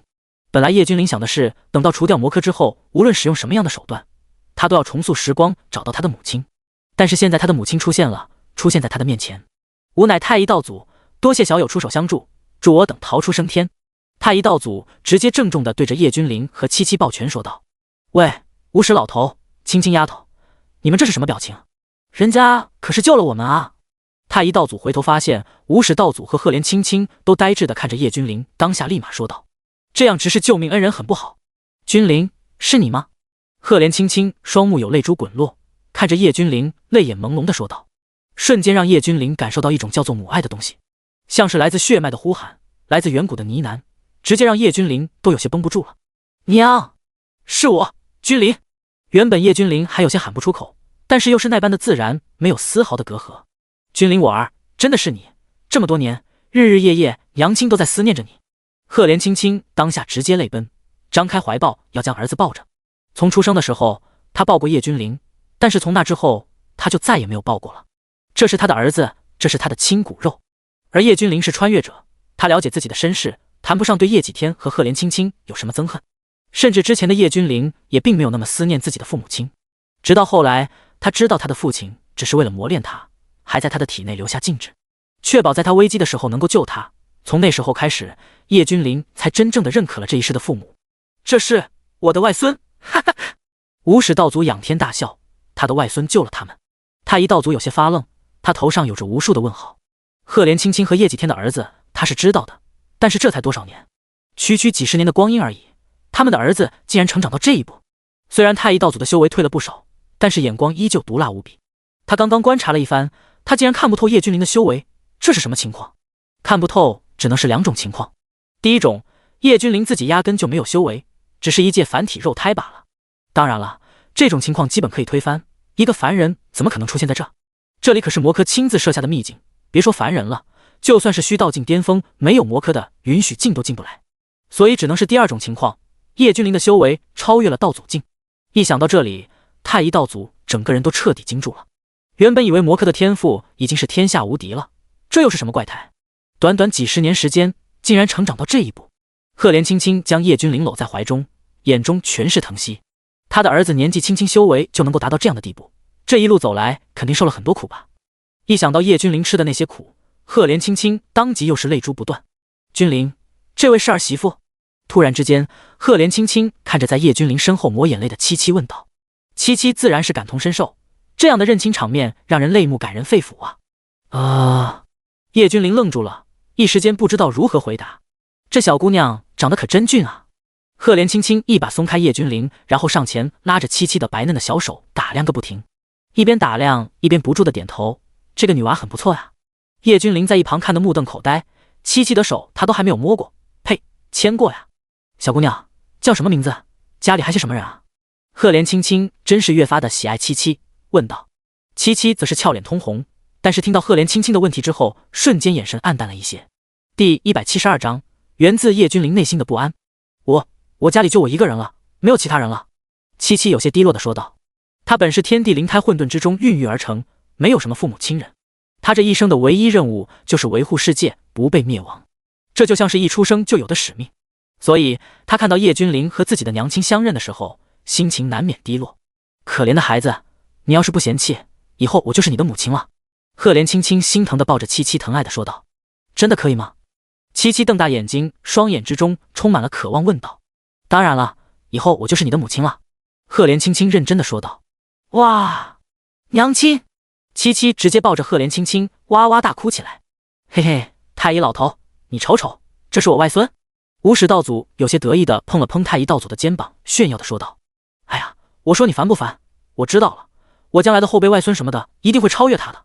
太乙道祖直接冷哼说道。他很不爽无始在他的面前这般炫耀，但是气势不能输。哈哈，你拿什么来超越？一辈子的老光棍，连个媳妇都没有，儿孙从哪冒出来？难不成从石头堆里面冒出来？无始无情的嘲讽说道。到了他们这样的境界，凡事都要一争高下，修为上两人两败俱伤，没有高下。但是现在无始却是胜了。对啊，我连媳妇都没有啊。不对。太医瞬间反应过来，可恶啊，让他装到了。太医有些无奈地说道。外公，太医道祖。叶君临走上前，对着无始和太医打招呼。好小子，比你父亲强太多了，不愧是我的外孙，有我当年之傲视天下的气魄。无始欣慰的大笑。我呸，当年的你修炼天赋垃圾到什么样没点数。太医无情的打击说道。多谢道友出手相救。太医再一次对着叶君临拱手认真的说道。当他知道叶君临的修为的时候，就已经彻底的对叶君临带着敬畏了。修炼无先后，达者为师，所以太乙道祖也没有仗着自己的身份称呼叶君临为小友，而是道友。道祖倒是有些严重了，举手之劳。你们不妨先去天尊上我父亲那里休养一番，此地封印破碎，我想那魔科现在已经感应到了，说不定已经在前来这里的路上了。叶君临对着无始和太医说道。果然，这句话一出，太乙道祖和无始道祖脸色齐齐一变。不行，我们不能去天尊山，不然的话到时候会害了几天那小子的。虽然老夫一直看他不顺眼，但是他有一个好儿子啊。无始道祖直接摇了摇头，句句说道。你们放心去吧，有我在，魔科就翻不了天。叶君临淡然一笑说道。他所做的一切只不过是为了让叶几天亲自出手罢了，要不然他早就料理完了魔科，哪里还轮得到魔科嚣张？而且就这样结束的话，相信有很多人不愿意看到这样的结局。区魔科翻不出我的手掌心，你们都安心去吧。叶君临微笑着摇了摇头，随后随手一划，顿时虚空界壁直接被划开，里面出现一条通道，这个通道的尽头赫然就是天尊山。此时天尊山的另一边，叶几天自然也看到通道尽头的赫连青青和赫连无始等人。当他看到赫连无始的时候，脸色一变。他可是知道的，他的这个老丈人一直都对他不爽，很不爽。以前他就不曾在老丈人的面前低下过头，现在嘛，肯定要低下的。毕竟他们夫妻如果没有得到老丈人的祝福的话，会是一种遗憾。君临，要不我们一家人都离开吧，魔科真的很强大，这天大地大，魔科也不一定能够找到我们。赫连青青有些担忧的对着叶君临说道。娘，你放心，你儿子我现在可是天下无敌，真正的举世无双，一个魔科而已，翻手间就能够料理。叶君临安慰赫连青青说道。即便是如此，赫连青青也不放心，一步三回头。他想将七七也带走，但是七七表示只会和叶君临待在一起，而且他亦无惧魔科。叶君临其实也没有多想，只是想着带着七七游山玩水，谈谈恋爱什么的。七七这一生一出世就没有去看过世界的美好，而且叶君临总有一种不好的预感，这种预感是源自于他强大的实力，能够洞察世间天机。但是叶君临每当想去认真观想的时候，那种不好的错觉一瞬间又消失不见了。第173章，君临和七七宿命的相遇。这种无力感在以前叶君临从来没有发生过，但是就是这般突兀，叶君临看着七七总感觉和七七有关。难不成是七七？他不会的，不可能，绝对不可能，七七怎么会消失？这是错觉，错觉罢了。叶君临疯狂地摇头，他不会，也绝对不会允许七七在他的眼皮子底下消失。君临，我想去看看这个世间，这个我曾经不惜一切保护的世间。七七依偎在叶君临的肩头，轻声呢喃地说道。好，我陪你一起看尽这世间的绚烂。叶君临话语铿锵地说道：“命运神殿。”封印有异，莫非是那个叶君临走到祭坛那里去了？命运神殿之中，魔科一瞬间睁开双眼，看向叶君临所在的方位，说道：“结，现在他应该也感受到了那源源不断的强大的道果之力了吧？吸吧，尽情的吸收吧，那可是你外公的道果。叶君临，我很期待，当你知道了那是你外公和你母亲的时候，你会是一种怎么样的心情呢？”结。命运神殿之中传来魔科那令人惊悚的笑声。那时候叶君临的表情应该会很精彩，魔科亦很期待。然后魔科的身影消失在命运神殿之中。虽然他知道叶君临是不可能破除他的封印的，但是为了让自己安心一些，他有必要去看看。而另一边，叶君临随手一挥，顿时幻象生成。这样的幻象，即便是魔科也休想看穿。叶君临的幻象之下，五色祭坛依旧是安安稳稳地出现在那里，然后封印大阵依旧是完好如初，在其下方也有着3道气息若隐若现。一切的一切全部都是幻想。君临，没有想到你这么快就能够走到这一步，果然你的天赋令人惊叹。叶君临盘坐在五色祭坛的上方，疯狂地吸取里面涌出的道果之力。魔科化作流光出现，你可知这莫名的本源之力是怎么回事？我感觉每分每秒我的体内都有着另外一种能量在聚集，像是要形成什么东西一般。叶君临蹙眉对着魔科说道：“哈哈，君临啊，你运气真好啊，这可不是什么本源之力啊，这东西乃是道果之痕，这玩意是真正的无上道果，能够助你一飞冲天。而且你体内所凝聚的乃是道果呀，你还是我第一个见到在虚道境就能凝聚道果的存在。”魔科显得极为兴奋地说道：“他能不兴奋吗？叶君临越早凝聚道果，对他来讲他就离大主宰之位更进一步。”魔科现在恨不得仰天大笑。这么说来，你见到过很多的凝聚道果的人了？叶君临好奇地问道。一瞬间魔科反应过来，差点露馅了。他是叶斩啊，不过是虚道境巅峰罢了，差点暴露。怎么可能？那些都是我在古籍上面看到的罢了。魔科讪笑着说道。大哥还真是博览群书啊，连这些都知道。叶君临皮笑若不笑地说道。既然这什么道痕这么重要，你也来吸收一些吧，这可是大补。叶君临对着魔科说道。不用了，我修炼的是另外一条路，这些东西对我而言无用的。魔科笑着拒绝说道。开什么玩笑，他要的可不是这些东西，他要的是叶君临的道果，这样的道果才能让他直接一步登天，成为至高无上的大主宰。咦，大哥你的伤势竟然全部都恢复了？叶君临有些惊喜地看着魔科问道。只是得了一点小机缘，机缘巧合之下便复原了。那个君临啊，你在这好好的修炼，我也去到处找找看有没有什么机缘。魔科说完，不等叶君临开口便直接离去。多说多错，不说不错，这点道理魔科还是知道的。今天他差点就失了分寸，差点说漏嘴了。按照这个进度，最多200年，叶君临就能够凝聚道果，到时候……魔科双眼爆发强烈的光芒说道。只不过魔科没有发现，在他离去之后，叶君临竟然瓦解了，变成了一堆沙子。里面的什么五色祭坛，什么封印大阵，一瞬间全部都瓦解了，变成了一堆沙粒。这里什么都没有了，一切都是叶君临的幻术罢了。此时的叶君临和七七正缓慢地踏着虚空，到处走走停停，好像在我的记忆之中，就是在那个叫做天武大陆的地方，你我成为宿命的相遇。七七看着叶君临，双眼之中充满了遐思，说道。第174章，仙气争夺。当然记得我当时在长生村这里，我当时真的快死了。我心里面对你，也就是系统，其实已经没有抱有任何的幻想了。叶君临有些苦笑地说道。当时的那种情况下，他确实没有对七七，也就是系统抱有幻想了。他当时还在想，别人家的系统都是如何让如何的强大，瞬间激活，然后帮助宿主平步青云，站在世界之巅。但是自己家的系统多年都没有发布任务，也没有一丝回应，这让当时的叶君临透心凉。只有濒临死亡，才能了解生命的真谛。正所谓不破不立，破而后立。只有这样，才能让你有所领悟，然后和我绑为一体，达到100%的契合度。七七俏皮地看着叶君临说道。叶君临哑然，他知道这是真的，因为即便是他作为一个现实社会中的资深小说迷，他清楚地知道，别的系统的都是要完成各种各样的艰辛任务才能得到系统的奖励，甚至还有一些系统甚至直接夺舍了宿主。相对于七七来讲，这种系统当真是堪称逆天，动不动就是奖励10万年修为，或者10万丹药，或者1万，这些东西在别人眼中每一颗都是珍贵异常，但是在七七的眼里，这些给予叶君临一点都不浪费。叶君临抬手，两人瞬间跨入时空通道之中，出现在天武大陆长生村。杀！兄弟们，前面就是仙谷遗迹，里面有着真仙留下来的宝贝，冲啊！叶君临和七七刚一落地，就只见长生村所在的位置，数万修士已经杀疯了。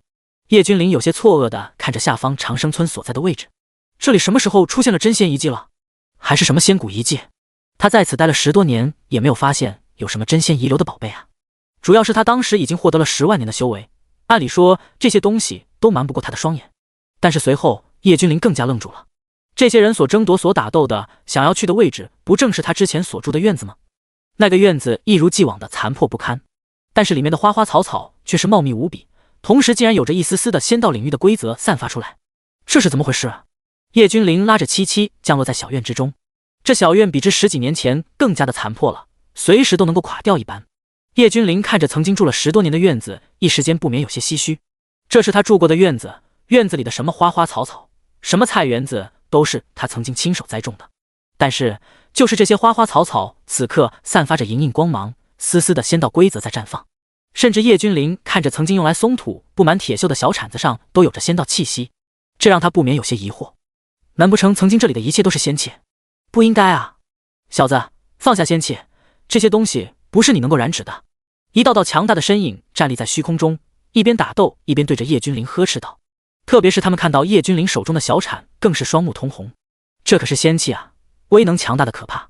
这些强者来自于天武大陆的圣城，此次的仙气争夺，可以说整个大陆的大势力都来了，都想要从中分一杯羹。没有办法，仙气的诱惑实在是太大了。叶君临没有理会那些人，而是双目之中有光芒在闪烁，他盯着小铲子看，他要了解知道所有的前因后果。很快他就明白了，这些东西曾经沾染了他的气息，在他离开之后竟然直接通灵了。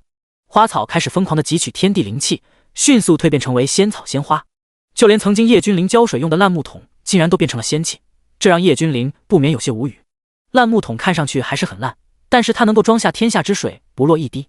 一切的因果皆由你而起，一切的因果也该由你而终。七七在旁边掩嘴笑着说道。当然了，他只是打趣，叶君临这样的修为已经超脱了因果之上，因果亦奈何不了叶君临。叶君临确实是感觉有些无语，虽然他当时获得10万年的修为，但是他自己没有修炼体系啊，不知道自己的修为究竟达到了什么境界。没有想到这些很平凡的农用工具竟然沾染了他的一丝气息，然后成精了，也就是成仙了。小子，快快滚开，放下仙铲，滚出去，我可以不追究。有大势力的强者冷漠地看着手中拿着仙铲的叶君临呵斥道。多少年没有人敢这样呵斥我。叶君临喃喃自语地说道。当然了，这也是事实罢了。第175章再次遇到万师雅。从叶君临踏上仙界神界之后，就没有人敢如此呵斥他。傅伯，我们退出吧，这样的宝物我万宝阁无福销售。空中一道清灵的声音在万宝阁的强大长老的身后响起。大小姐，我们万宝阁要是有了这件仙器，将来整个大陆我们都可以横着走啊。名为福伯的长老有些不解地看着自家的大小姐，疑惑地问道。万宝阁的势力布满了整个大陆，实力很强大，如果再有仙气镇压，他们万宝阁将会是真正的第一势力。万宝阁的大小姐天资纵横，特别是曾经有一个飞升的少年还送给她一块苍穹杯。虽然万宝阁的大小姐知道，从她接过苍穹杯开始，她和叶君临便是2个世界的人了。虽然从来没有在一个世界过，但是至少曾一路同行。他历练的途中碰到这个有趣又杀伐果断的少年，先前他以为这个少年不过是大武师的境界罢了，但是随着相处，他又认为这个少年是武宗，到后面的武皇、武圣、武帝。结果一次又一次的看错，一次又一次的这个少年总是能够处变不惊。同时他的心中骇然，因为万师雅曾经调查过叶君临的背景，这个叶君临不过是夏国一个小小村落中走出来的少年郎，为何修为如此之高？他明白，这一切怕都是叶君临背后的势力做的障眼法吧。要不然的话，任凭这个少年再怎么惊艳，也不可能说刚从村子里走出来就无敌了吧。越是了解叶君临一点点的皮毛，他就越是惊骇欲绝。夏流云之前和叶君临没有任何的交集，但是却是理所当然的一人为主，一人为仆。大小姐，虽然您拥有苍穹杯，但是这些都是仙器啊，虽然您看不上。万宝阁的长老想要继续劝说，但是显然一切都是徒劳的，无用的。万宝阁的大小姐万诗雅此刻呆呆地看着在破晓院之中的少年，眼睛深处一抹异样一闪而逝。曾经那样惊艳的少年身边有了一个可以安然立在他身旁的少女，少女气质恬静出尘，不食人间烟火，就算是他一个女的看了都无比的心动。或许只有这样的仙子才能够配得上他吧。万诗雅有些落寞地说道。虽然他知道他和叶君临不可能的，但是心中还是有着无限的失落。这10多年以来，因为有着叶君临赠送给他的苍穹杯，他的修为突飞猛进，让他看到了希望，说不定将来他还能在仙界遇到叶君临。他现在的修为乃是归天境巅峰，只差一步便能够凝聚仙火，成为仙。他是名副其实的真正的大陆第一人，而这一切都是曾经那个少年赐予的。争？拿什么去争？万诗雅呢喃地说道。那个少年曾经可是以无上之姿逆行伐仙啊，就算是天上真仙都死在他的手中。不用多说了，我万宝阁放弃此次的争夺。难不成你要去和一个10多年前就能够逆行伐仙的人去争夺吗？说完，万诗雅就踌躇的有些不知所措的朝着叶君临所在的院子飞去。什么？逆行伐仙？难道他是？万宝阁的长老们瞬间大骇，然后在所有势力不解的目光之中退出战圈。虽然这些势力不解，但是还是没有放在心上，这让他们大喜。第一大势力万宝阁的退出，无疑让他们感觉松了一口气。随后，他们的竞争越发的残酷起来。叶上仙！万诗雅本来想叫叶君临的，但是想到自己的身份，咬着银牙喊道：“叶上仙，你是？”叶君临有些疑惑：“我是曾经那个被你赐予苍穹杯的万宝阁的人。”万诗雅自嘲一笑说道：“他是什么身份？叶君临怎么会记得他？”但是事实上确实如此，万诗雅不过是叶君临人生当中的过客罢了。本来这一辈子都不会相遇的两人，机缘巧合之下再次遇见了。哦，记起来了，万宝阁的大小姐，万诗雅对不对？也别叫我什么上仙了，就叫我名字吧。叶君临含笑地说道。可不是吗？叫上仙，简直就是在拉低叶君临的身份。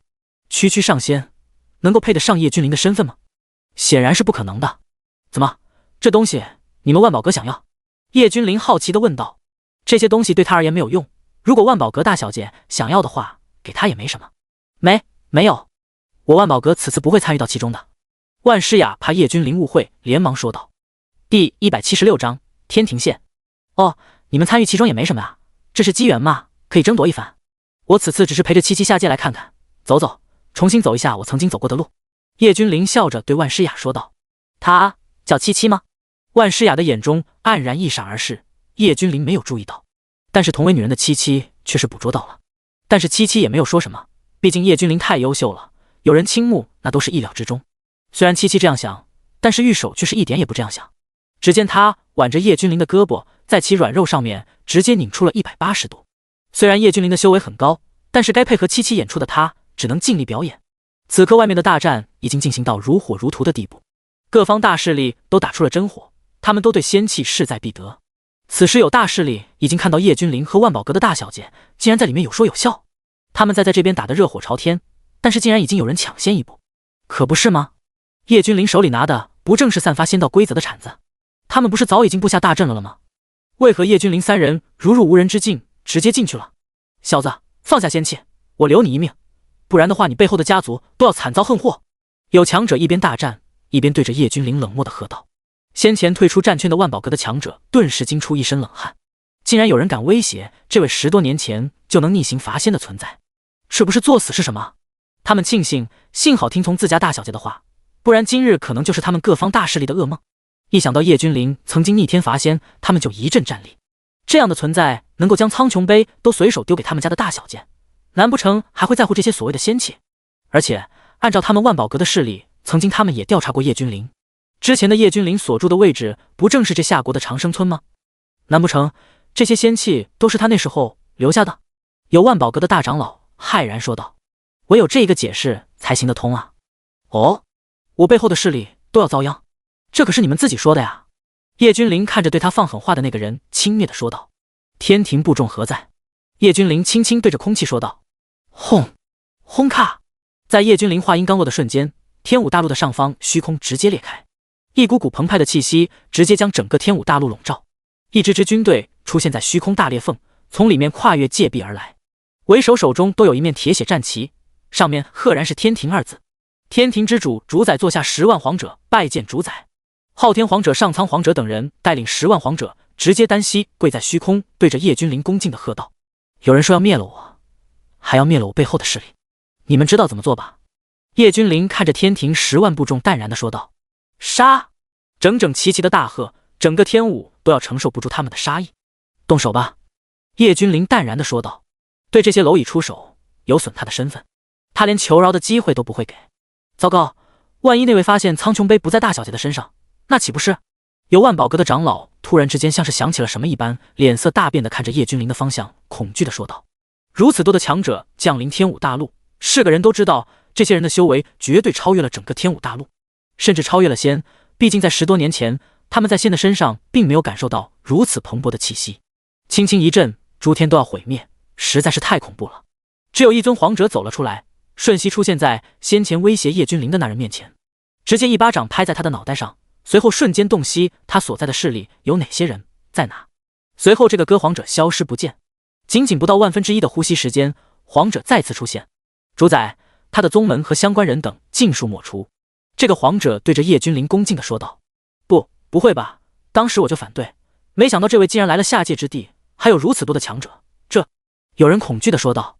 虽然大小姐是我万宝阁修炼天赋最为强大的，但是这么多年以来，他们母子一直被排斥在外，不然的话，当年的大小姐何至于被发配到这区区下国，又如何能够遇到这位大人？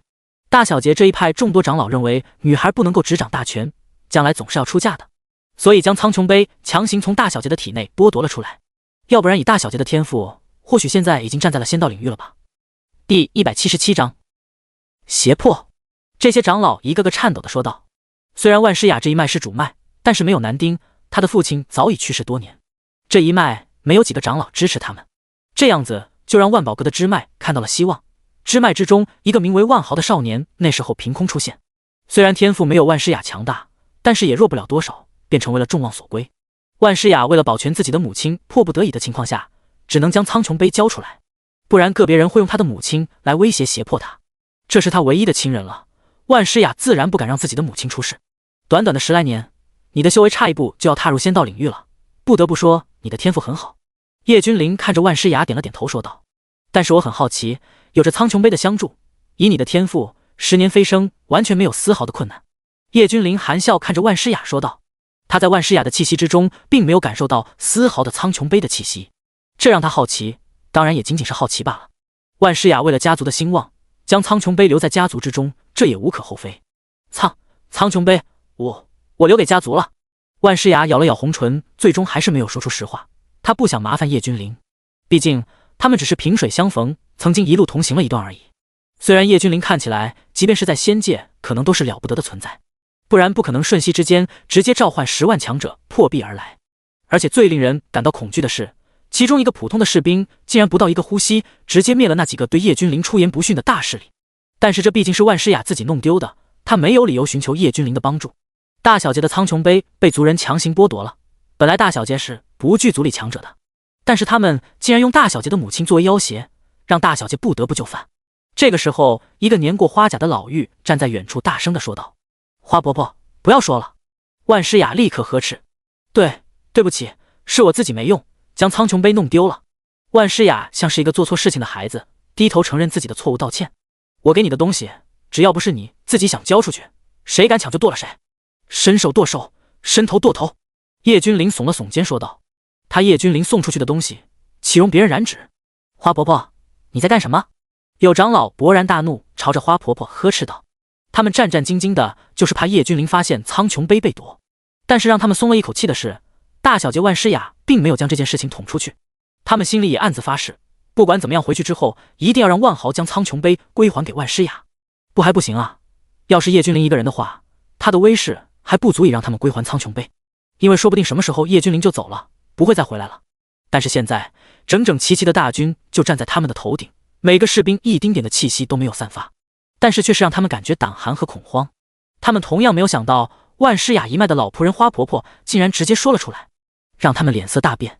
老身服侍了小姐这一脉近200年，眼看着小姐这一主脉被你们打压成什么样子了，如今那位回来了，老身实在是看不过去了。花婆婆修为不是很高，但是也算是强者之列，她以前没得选，没有实力抗衡万家之脉，但是现在她有的选，机会只有一次，即使是失败，她也死而无憾了。几个万家的长老面色难看，他们看到叶君临投过来的目光，让他们如同坠入无间地狱。这些仙气你要不要？不要的话，让其他人争夺去吧。叶君临掂量了一番手中的小铲子，看着万诗雅问道。我万宝阁能够有苍穹杯，已经是无上的运气了，这些便算了吧。万诗雅轻轻摇了摇头说道。当他知道仙气来自长生村的时候，他就不想来争夺，但是家族之人用他母亲作为威胁，他不得不来。叶君临随手将手中的小铲丢在地上，他看到万诗雅眼中没有丝毫的灼热和贪婪，他说的是真话，确实不想要。天才地宝，有能者居之。叶君临说完，便带着七七和万诗雅纵天离去。刚刚他不是说了吗？他叶君临送出去的东西，没有人能够染指。万诗雅算是他在下界唯一一个有过一点交情的人。第178章，万家少阁主。在叶君临等人离开之后，无数人终于重重地吐了一口气。叶君临的这些手下实在是威势太强了，压得他们喘不过气来。现在这些人全部一瞬间消失，就像是从来没有出现过一般。随后他们把火热的目光再次投向了仙气的位置。刚刚叶君临可是说了，有能者居之，现在开始才是他们所有人的机缘到了。轰！此地在叶君临离开之后再次爆发惊天战斗，这一次比之前更加的残酷。万宝阁的总部位于天武大陆最为繁华的位置，也就是圣城。此时万宝阁之中，轰！一股气势冲天起，所有万宝阁的大人物纷纷出关，目光看向万宝阁的一处小院。这个小院正是万宝阁之脉的第一天骄万豪闭关所在的位置。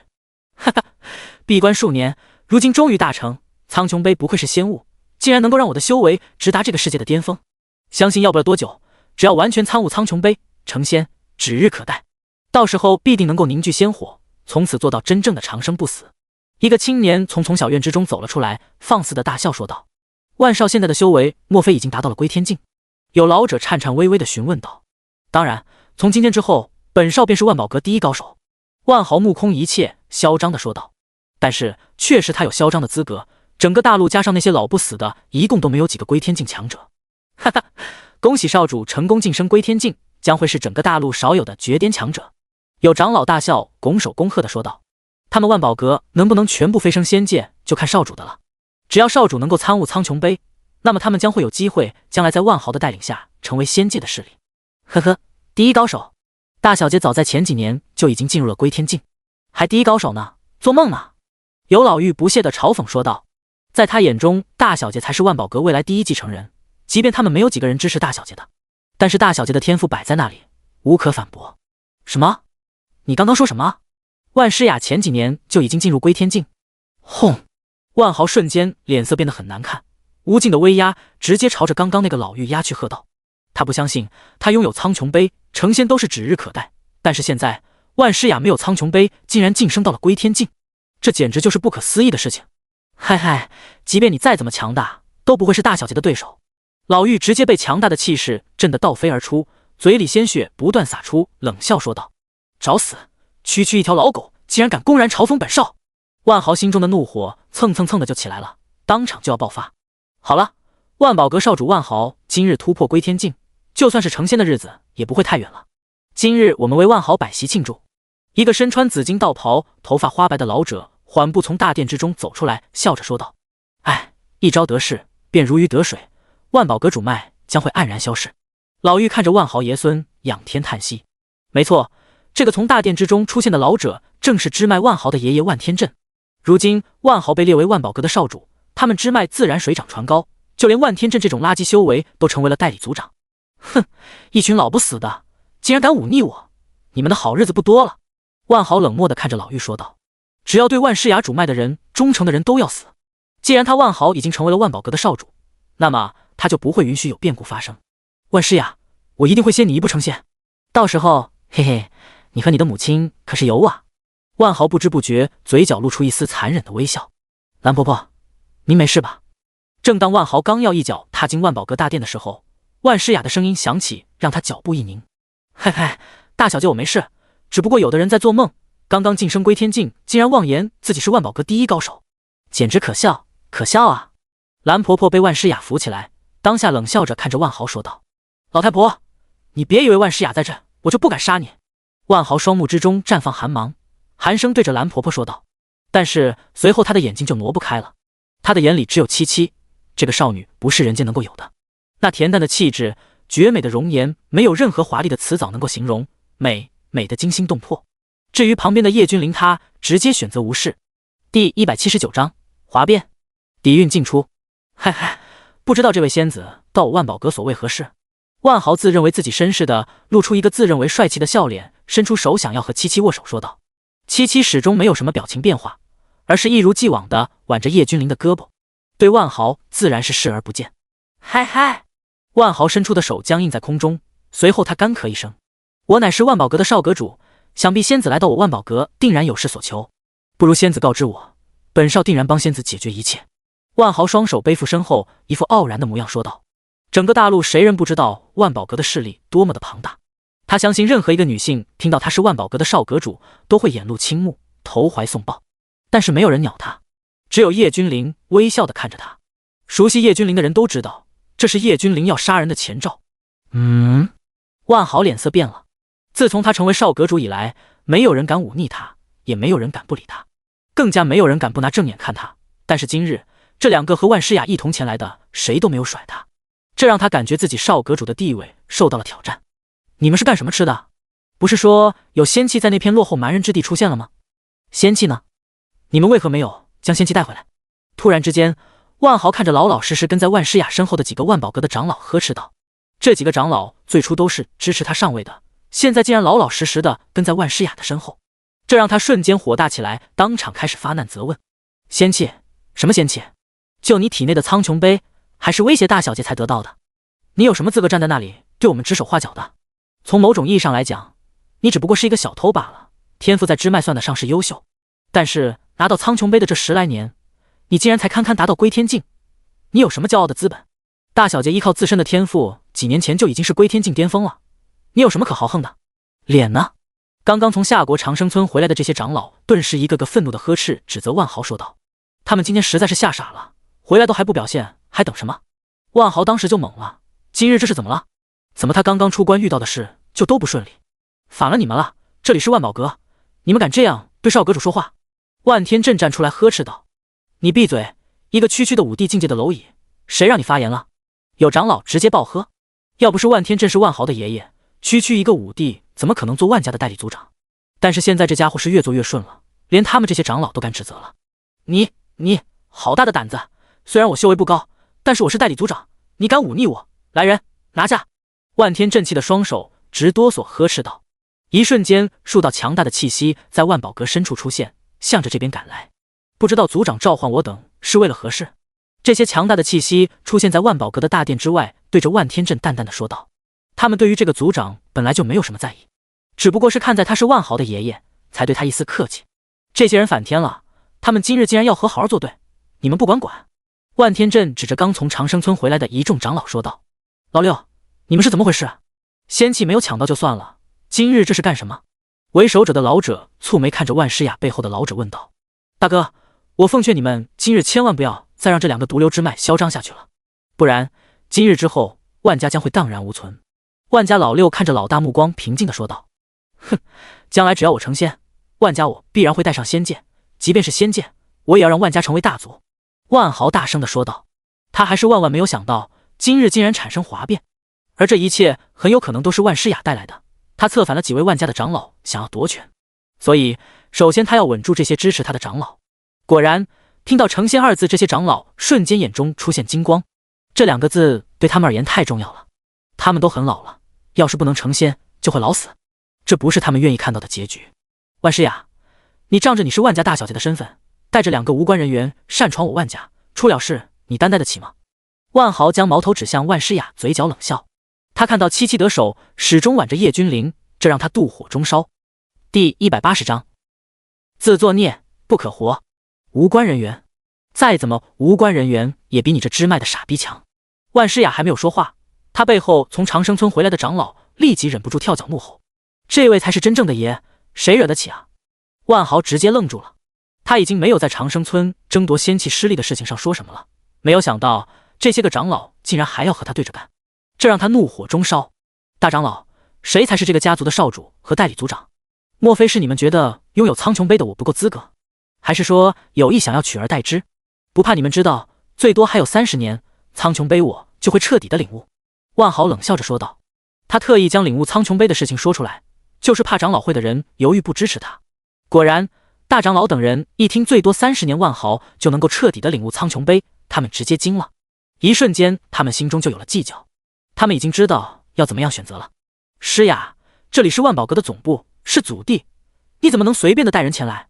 大长老将目光投向万诗雅，严肃的呵斥道：“他们既然已经决定选择万豪了，就不能有一点的犹豫，不然担心怕万豪以后会产生隔阂，到时候他们飞升都是奢求。”哼，我是主脉的大小姐，大长老，你告诉我什么叫做外人？万诗雅抬起头，冷淡的对着大长老说道：“要是论修为，整个万宝阁没有人是万诗雅的对手。万诗雅，你要干什么？”万豪看着万诗雅的气息在不断的外溢，当场大喝：“你别忘了，你的母亲大人还在内院之中为你祈祷呢。”万豪看着万诗雅，嘴角露出一丝残忍的笑容，说道。果然，万豪此话一出，万诗雅浑身的气息直接消散于无形。哈哈，万诗雅，今日你就安安分分的回你的别院，你这两个朋友我会帮你好好照顾的。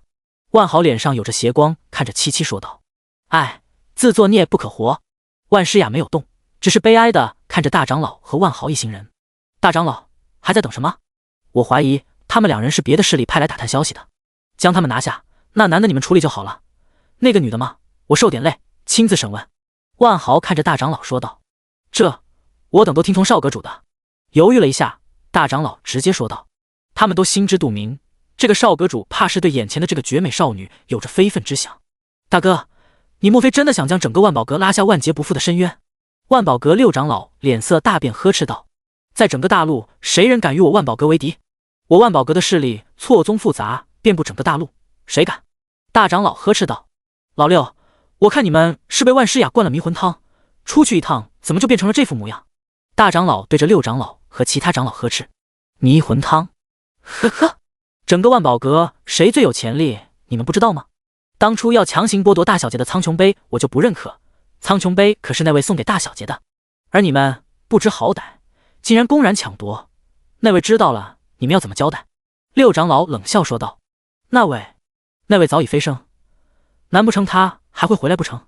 就算回来了又如何？都不知道过了几千年几万年了，到时候我整个万宝阁都早已飞升仙界了。”大长老冷笑：“老六，你们几个是不是诚心要和我万宝阁作对？都给我拿下！”大长老狠下心说道。随后他动了，他张开干枯的手掌朝着叶君临抓去。在他眼中，叶君临只是一个修为低的可怜的蝼蚁而已，因为他的手掌已经快到叶君临的面前了，而叶君临还是一副风轻云淡的样子。不，这不是风轻云淡，在他眼中是反应不过来而已。小子，错就错在你今日出现在万宝阁。大长老狞笑，直接朝着叶君临下手。万宝阁万年基业今日将毁于一旦。六长老绝望地说道：“竟然有人敢对天上仙出手，而且叶君临的部众10万之多，每一个都是绝世人物。虽然他们看不见在哪，但是绝对在他们的身边某个虚空之中。”轰！就当大长老的手快要触碰到叶君临的时候，突然之间，在叶君临的身边出现一堵气墙，直接将他整个手掌禁锢，完全一动不能动。大长老骇然，叶君临自始至终都是一脸的平静，甚至没有一丝杀意，但是他却感受到了那致命的森寒。第181章，万事不得轮回。大长老，你在干什么？还不赶紧将他拿下！万豪在后面看着大长老一动不动，立刻呵斥道。他还以为大长老在逗叶君临玩呢。大长老，我去你个星号的，没看见老子被禁锢了，一动都不能动吗？这是此刻大长老内心深处最为直观的感受。他真的骇然了，整个大陆上不可能有一个能够完全无视他攻击的存在，即便是其他归天境，也不可能无形之中化解他这一招。能够如此轻易的将他禁锢，只能说明这个年轻人超越了归天境，很有可能是真正的天上仙。这让大长老一时间骇然无比。怎么可能？什么时候大陆上竟然出现了一尊天上仙？你是？大长老随后仔细的打量叶君临，他骇然的发现，这个年轻人不正是万诗雅描述送他苍穹杯的那人吗？这个发现让大长老直接肝胆俱裂，他浑身都在哆嗦。回来了，他回来了，我们万宝阁完犊子了！大长老疯疯癫癫的怒吼道：“大长老，你疯魔了？什么回来了？他是谁？”万豪已经很不爽了，让大长老做点事，怎么就这么难？怎么突然之间就疯了？嗡！叶君临的身前一阵波动，天空之中突然就黑暗了下来。怎么好好的，突然之间天就黑了呢？万豪很不爽的说道。随后他抬起头看向空中，他直接傻掉了。万宝阁的上空密密麻麻的全是清一色的军队，这些人的没有一丝的气息散发，但是却有裂天的威势。他们全部都冷漠地看向下方。敢对我天庭之主主宰出手，杀！杀！杀！杀！滔天煞气直接如同天河一般滚滚而下，万宝阁之人没有人能够承受，即便是归天境都要跪下臣服。整个大陆都在颤抖，即便天庭部众没有出手，但是他们的煞气就算是至尊强者都要当场炸开，何况在他们眼中的这群凡人，境界相差的不是一个两个，而是几十个大境界，这等差距不可估量。你们到底是谁？万豪跪伏在地上，浑身在疯狂的颤抖，他想直起身子，但是巨大的威压让他根本起不来。本座送出的东西你也敢染指？叶君临直接从被禁锢的大长老身边走过，对着万豪说道。随后大长老没有一丝预兆的直接解体，化作齑粉。敢对我的女人心怀不轨，你万事都要遭受折磨。叶君临淡然地说道。随后只见他轻轻一招手，苍穹杯直接横冲直撞的从万豪的身体之中爆出，滴溜溜的在叶君临的手中转动。你用过的太脏了，不要了。叶君临手掌对着虚空握下，顿时苍穹杯直接爆碎。啊！噗嗤！万豪仰天栽倒在地，整个人蜷缩在一起。苍穹杯与他的神魂联系在一起，苍穹杯炸开，对他的神魂造成了不可逆的伤害。我要他活着，活着比死亡更加残酷。叶君临直接说道。属下明白，属下会让他长生不死的，让他永世都活在恐怖之中。昊天皇者出现在叶君临的面前，恭敬地说道，然后随手将万豪丢进昊天境之中。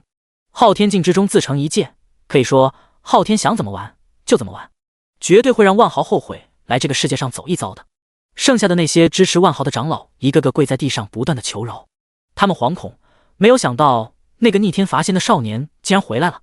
这一次他们算是彻底的栽了，但是叶君临怎么可能给他们机会，直接命令手下部众将整个万宝阁大清洗了一次。剩下的没有几个长老，但是都还算是对万诗雅比较拥戴的。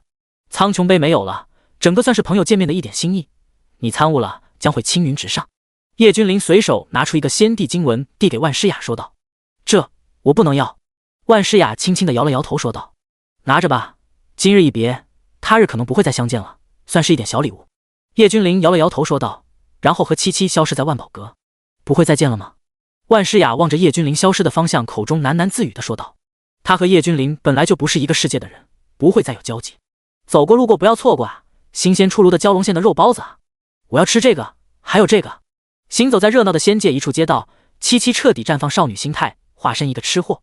叶君临则是一脸笑意的跟在他的身后。前面的都滚开，先朝太子爷出巡，不想死的都给我滚开。突然车水马龙的街道上传来恶仆的大吼。第182章变态太子。叶君临实在是有些无语，这特么的都是些什么事？他只是想安静的和七七一起看看星辰大海，带着七七去玩一些以前从来没有玩过的和吃过的一些东西。为什么就有这么的不长眼睛的人非得要来打扰他们呢？叶君临抬眼望去，可以清晰的看到一众豪华至极的车辇在整条街道上面横冲直撞，前方则是数个奴仆手持仙鞭不断的抽向路边的人。虽然都是仙，但是却挨不住这些奴仆的一鞭，惨叫连连，血肉横飞。快跑，仙朝太子出来了！有人大声喊叫，声音之中充满了惶恐。这个仙朝的太子可是出了名的纨绔，而且极度变态，做人做事完全没有和人沾边，只要被他盯上，基本上是尸骨无存，下场极其凄惨。哈哈，本太子今日出巡，就是来体恤民情的，各位尽情的玩耍吧。在车辇里面，一个充满邪恶的声音响起，这便是仙朝的太子，他说话自然是对着自己的奴仆说的。果然此话一出，这些奴仆瞬间就像是打了鸡血一般，挥舞着手中的仙鞭，更加用力地朝着四散而逃的人们抽去。这一次他们不但是抽，而且还用上了澎湃的仙力，像那些修为只有仙火境的人，直接当场被抽得爆炸开来，一时间血肉纷飞。就算是真仙都要受伤，他们不敢反抗，只能任由仙鞭抽在自己的身上。一旦反抗，或许迎接的将会是无情的杀戮。他们对于这位太子是敢怒不敢言。哈哈，停！突然之间，豪华车辇直接停了下来，随后车辇上面的帘子被掀开，里面的人真容露了出来。这是一个脸色略显苍白的男子，他身穿太子蟒袍，看上去有点虚，一看就是常年纵纳啥过度造成的有点虚。就是他们，给我带上来。太子嘴角露出一丝淫邪，指着路边的一对母女说道。看着太子指着自己，母女两人顿时面露惊恐。母亲确实有几分姿色，但是她的女儿才12、13岁啊，看上去就像一个瓷娃娃一般可爱。周围的群众不由自主地叹息一声。他们知道这对母女完了。这个太子可是出了名的变态。太子殿下，求您了，放过我女儿吧，她才12岁，求您了。妇女知道自己躲不过去，太子名声在外臭名远扬，于是苦苦的哀求，希望能够放过自己的女儿。结，才12岁，还真是令人流口水啊！12岁母女花啊！你们自己上来，还是我下去请你们？太子冷笑，可恶啊，怎么这么变态？人群之中，所有人都暗中捏着拳头，但是最后又无奈的放下。他们不可能和整个仙朝作对，否则迎接他们的将会是无情的屠杀。这个母亲双眼无神，一片绝望，她的手中出现了一根银针，她就是死都不能让这个太子得逞。她将银针抵在女儿的背心处，嘴里面不断的说着对不起，豆大的泪珠不断的滑落。嘿嘿嘿，你以为死了就可以逃过我的手掌吗？死了我也要。太子阴笑，我去你妈的，星号。叶君临很少发火，以前一直都是很淡然的，不曾有什么愤怒的时候，但是这个时候他是真的愤怒了。这个世界上还有这样变态的人？好，很好，你敢辱骂本太子，你的家族死定了，男的全部杀了，女的直接送进百香楼。出乎意料的是，太子并没有生气，果然很变态。所有人闻言脸色狂变。百香楼是什么地方？那里是人间炼狱，没有哪个女性进去不疯的，里面的残忍简直就是人神共愤。是吗？叶君临冷笑，出现在车辇旁边。杀了他！太子直接对着几个奴仆说道。喝呀！这些奴仆直接飞身手中的仙鞭，朝着叶君临抽打下去。一群肮脏的蝼蚁，令人恶心的玩意。叶君临只是说了一句话而已，这些奴仆毫无征兆的直接消失了，连一丝灰烬都没有留下。这些奴仆的修为不高，但是也是下等金仙的修为。哼，还是个强者，那又怎么样？你敢杀我吗？我是大本日仙朝的当今太子，你敢动我一根毫毛吗？太子肆无忌惮地对着叶君临冷笑。你们都退下，我倒要看看他敢不敢动我。太子对着四周凭空出现的强者说道。这些强者自然是他的护卫，个顶个的高手，修为起码都是大金仙的修为。仙火境、真仙境、下等金仙、中等金仙、上等金仙、大金仙、大上仙、仙君、仙王、仙帝。现在跪下来，自废修为，向我忏悔，我可以让你身后的家族活下去。大本日太子高傲地说道。第183章，七七眼中的世间疾苦。他自认为自己有这个资格，他可是大本日仙朝的太子，地位至高无上。周围的护卫虽然对这个太子也很不爽，但是他们毕竟是他的护卫，只要太子出事，他们也活不了。还真是一个令人恶心的玩意啊！叶君临冷漠地说道。大本日仙朝是吧？你看看是那里吗？叶君临指着远方天空之上的琼楼玉宇，一座座辉煌无比的宫殿说道。可不是，怎么样？害怕了？哈哈，只要你跪下来祈求我放过你，说不定本太子一高兴就放了你背后的家族呢。哈哈，太子肆无忌惮的大笑。能够有你这样的太子，这个仙朝也没有必要存活下去了。你看，叶君临随手一甩，顿时天地大变，就连大笑的大本日的太子笑容都凝固了下来。他们看到了什么？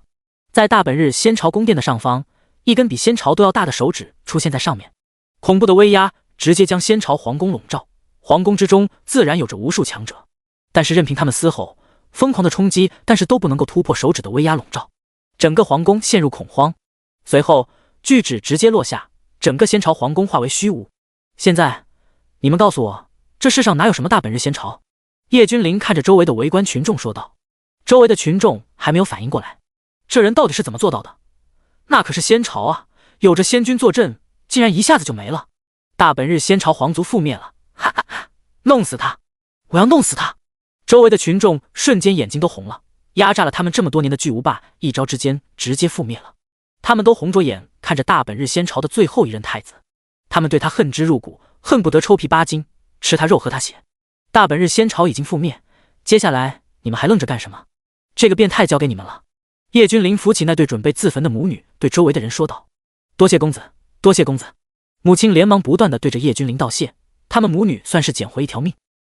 这个太子的几个侍卫压根动都不敢动，他们本来也是厌恶太子的变态，但是他们不得不保护太子。现在太子死了，他们也就解脱了。无数的人全部蜂拥而至，他们要狠狠地折磨这个太子。这些年的抑郁和怨气一时间全部爆发。不，救我，救我呀！太子疯狂地看着自己的侍卫吼道。但是这些侍卫非但没有救他，反而上去补了几脚。但是觉得不过瘾，随手划了几刀。啊！大本日仙朝的太子不断的惨叫传出来，他做梦都没有想到会有今日这般凄惨的下场，而且这些人早已对他恨之入骨，哪里会让他轻易的死去？他们要折磨他，要让他痛不欲生。最后，叶君临和七七在众人的无限的尊敬和敬畏的目光中离开此地。想不到天大地大，真的什么人都有呢。七七挽着叶君临的手臂叹息道：“这便是他眼中的世间疾苦。要是没有叶君临出现在这什么大本日仙朝的话，很难想象这些被恐惧填满的人每天都在过着什么样的生活。很难想象这个变态的太子还能够做出什么人神共愤的事情。君临，或许你真的该登上那个位置了。你现在虽然修为够了，但是并没有万灵的祈福承认。只有你站出来，你才能够真正的洞悉世间的一切。到时候，没有什么事情能够瞒过你的双眼。你将会是这世间唯一的大主宰。”七七将头靠在叶君临的肩膀上，温柔地说道：“好，我答应你，只要解决了魔科的事，我会的。”叶君临说道：“魔科吗？”叶君临没有注意到七七眼中的一抹黯然一闪而逝。仙界的仙帝听着，我在此处等着你们，速来见我。叶君临站在原地，神魂瞬间传讯。不消片刻，仙界的几尊仙帝惶恐地出现在叶君临的身边。他们看着眼前的这个男子，有种说不清道不明的气势。他们不敢放肆，毕竟这位曾经在仙界瞬息抹杀一尊仙帝，他们还是历历在目的。叶君临没有别的事情，只是让他们管好各自所在的势力而已。第184章命运连根，因果循环。主宰之位，叶君临口中喃喃自语地说道：“主宰之位是世间万灵共同信仰的存在，只有得到世间万灵的信仰，才是真正的大主宰，可主宰世间一切法、一切道、一切生命。但是我为什么一定要得到世间生灵的认可呢？我便是无敌道、无敌法，横推古往今来，无人能及我半分。我就是大主宰。”突然之间，叶君临双眼之中绽放神芒，抬头说道：“轰！”整个诸天万界都是为之一震，像是有什么大恐怖降临了一般，所有人心中都有一种畏惧在滋生，这是本能的。在所有的生灵心中都有一个至高无上的存在，在他们的心灵深处。谁？你是谁？为什么这个天地除了我还有人能抢先一步成为大主宰？我不服，我不甘心，我要逆行乾坤！黑暗的命运神殿，魔科仰天暴喝。他正在盘坐滋养自身道果，但是突然之间他惊醒过来，在他的心中竟然出现了一个至高无上的虚影。他看不清这个虚影，但是却让他有想要直接臣服的想法。他骇然，这样的存在只有一个人可以做到，那就是真正的大主宰。魔科一瞬间万念俱灰，这个世间只能有一个主宰的存在，永远不可能出现第二尊大主宰，除非大主宰自己自杀，不然的话，这世间还有谁能够接大主宰一招办事？大主宰将会是永恒不朽的存在，只有大主宰死去，才有可能新诞生另外一个大主宰，不然的话，世间不会出现第二尊大主宰。大主宰啊，谁能够击杀？本就长生不死，除非自杀。我筹谋10000载，而今功亏于篑了，我不甘心啊！命运连根，因果循环。魔科浑身都在痉挛，他疯狂的嘶吼，同时手中不断的打出一缕缕黑色的烙印，这些烙印很快就淹没在虚空之中，消失不见。即便你是主宰，我要也搏一搏！诸般因果，红莲业火，尽加无身。道果炼！魔科整个人彻底陷入癫狂。他还是命运之神，掌管世间命运，冥冥之中他也知道洞察了些许的因果。他的存在就相当于大魔，总归是有天地万物，总有一些东西出来制约他。但是魔科没有想到这么快就出现了。魔科并不是纯人族，而是天地孕育出来的。从他一出世便知道自己的道路，自己的使命。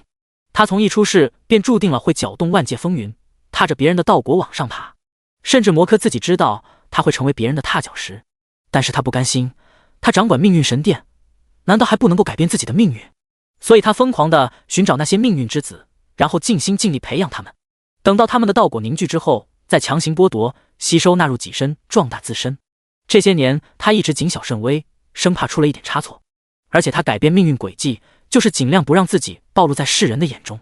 一般的事情都是交给天尊老儿去完成的，他只是幕后操控这一切。他已经成功地聚齐了3颗不同属性的五行道果，就差叶几天和尔南的道果了呀！只要聚齐五行道果，他魔科将会是史上第一尊大主宰，也会是最后一尊大主宰。但是这一切还是发生了，冥冥之中对他有威胁的那人还是出现了，而且一出场就是真正的大主宰，压根就不给他一丝的希望。魔科不甘心，即便是他不能成为大主宰，他也要做一些事。给我现身，本座倒要看看是谁抢了本座的主宰之位。魔科的道果不断地吞噬着因果和命运，红莲业火并非是实质性的火焰，而是一种类似于虚无的火焰，早已经布满了魔科的全身。甚至在魔科的不断吞噬因果和命运之下，整个命运神殿都被红莲业火彻底的燃烧起来，虚空直接坍塌，命运神殿之中的生灵一个个来不及发出惨叫，直接嗝屁。现身！魔科大吼，他的脸庞都在扭曲，他的神魂正在经历无边的业火的炙烤。轰！虚空震动，他心里面那尊至高无上的影子逐渐凝实起来。怎么会？不可能，绝对不可能！怎么会是他？魔科愣住了，当场疯狂的摇头。他不敢置信，他心里畏惧的那道身影竟然是叶几天的亲子叶君临。魔科狠狠地摇了摇头，根本不相信，但是眼前的这人确实是叶君临没错。但是他却记得叶君临不是正在暴乱星海，不是正在历练吗？这才多久？还没有1个月的时间。第185章魔科降临。魔科实在是绞尽脑汁也想不通这是为什么。短短时间，叶君临就已经成长到这个地步了，这让他惊骇。大主宰，大主宰，又如何？我魔科穷尽毕生之力，也要让你得不到一些东西。魔科面色狰狞地说道。诸天命运之轮啊，我的消散，某个应运而生的存在也应该会消散吧。魔科双手呈环抱状，他的怀中所揽的正是诸天命运之轮。这个命运之轮并不是实体的，而是虚无的，他看得见，但是摸不着。欺我，骗我，叶几天拿你开刀！魔科疯狂的大笑，随后将命运之轮融为一体，让他的气息瞬间变得恐怖起来。但是要和大主宰比，那还差得远。魔科现在的修为最多是道祖巅峰，比无始和太一要强上不少。魔科瞬息之间出现在天尊山的上空，此时的魔科早已不成人样，他整个如同是一团软肉一般。这是被无边的红莲业火烧的，还有诸多因果改变了他以前的模样。他现在人不人鬼不鬼的，但是身上的气息却是极度的可怕。此时正在天尊山之中的叶几天、无始、太一等人尽数睁开双眼，骇然地看向天尊山上空。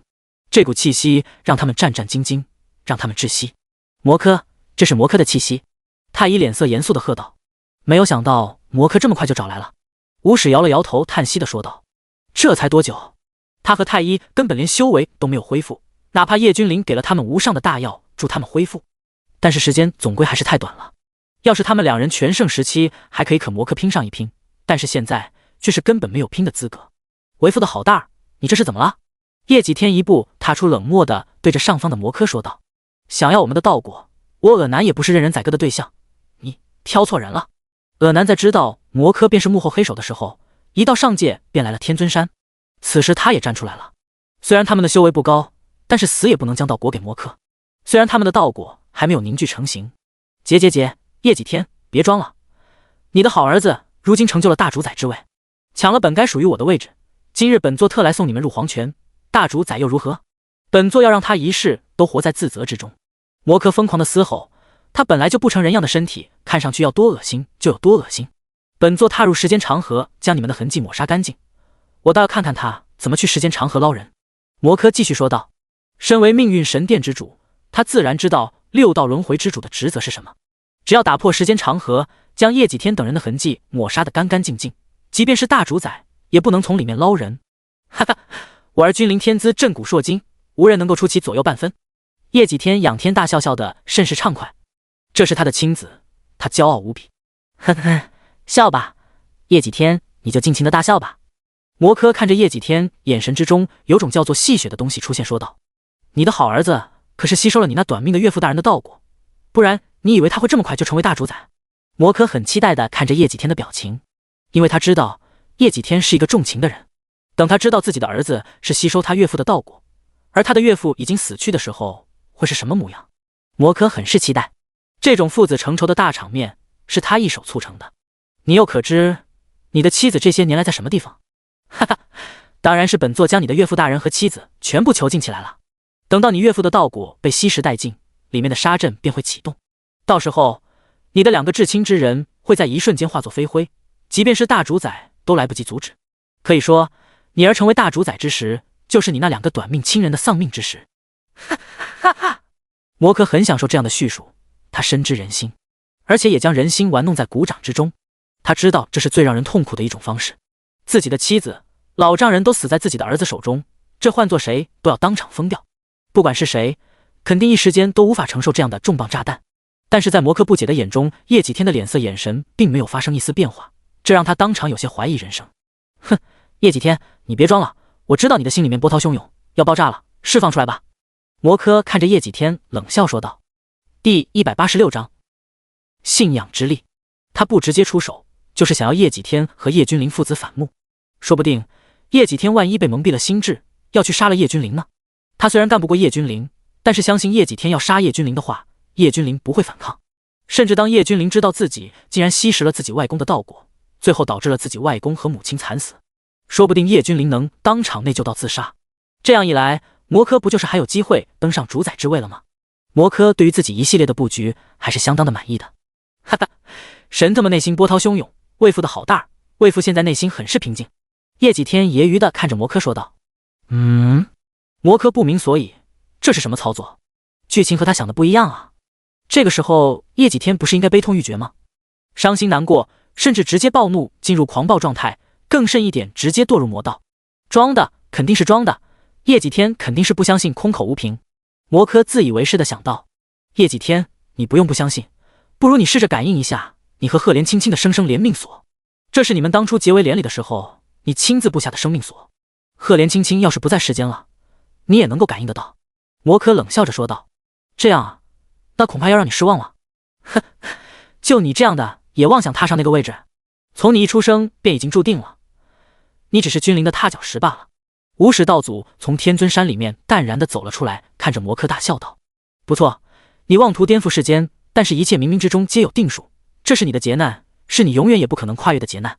太一道祖身穿道袍，精神抖擞的从天尊山大殿之中走出来，淡然地说道。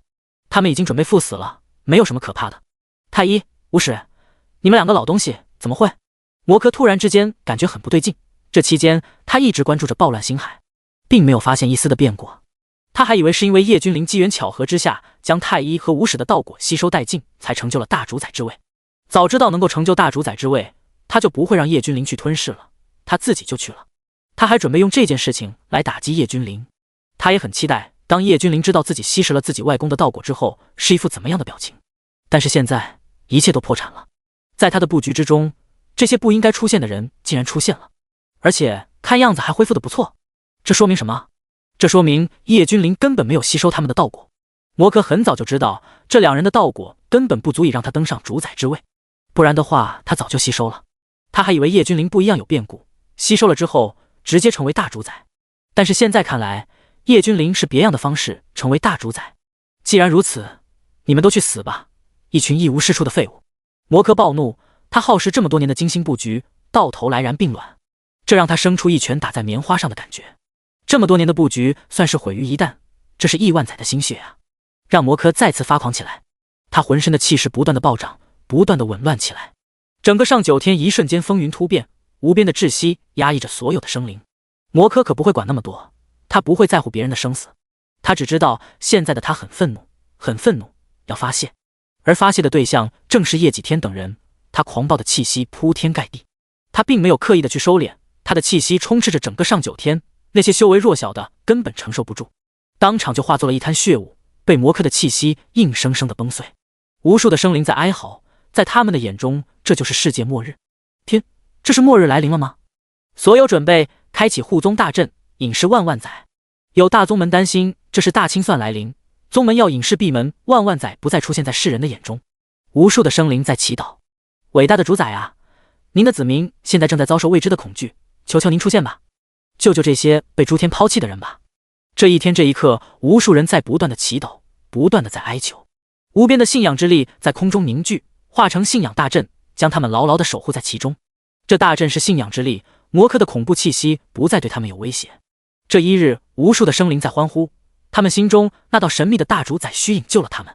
他们的信仰之力源源不断的涌进他们内心深处的那道虚影身体之中。第187章，一花凋零，一花绽放。这就是万灵所敬仰的大主宰。这一刻，万灵都在庆幸，他们有了保护神，他们有了主心骨。叶君临这一刻才是真正的至高无上的大主宰。目光所及之处，万事万物无所遁形，他便是史上最强大的存在。摩柯有些发愣，他的威压竟然不能伤天尊山叶几天等人分毫，这让他有些迷茫。这也让他有些想不通，他的修为不可能是叶几天等人能够扛得住的，即使只是威压，也不是叶几天等人能够受得了的。哼！魔科冷哼，随后他直接隔空就是一拳打向叶几天等人。无始道祖和太一道祖两人全神戒备，他们站在叶几天的前面，他们合力想要挡住来自魔科的一拳。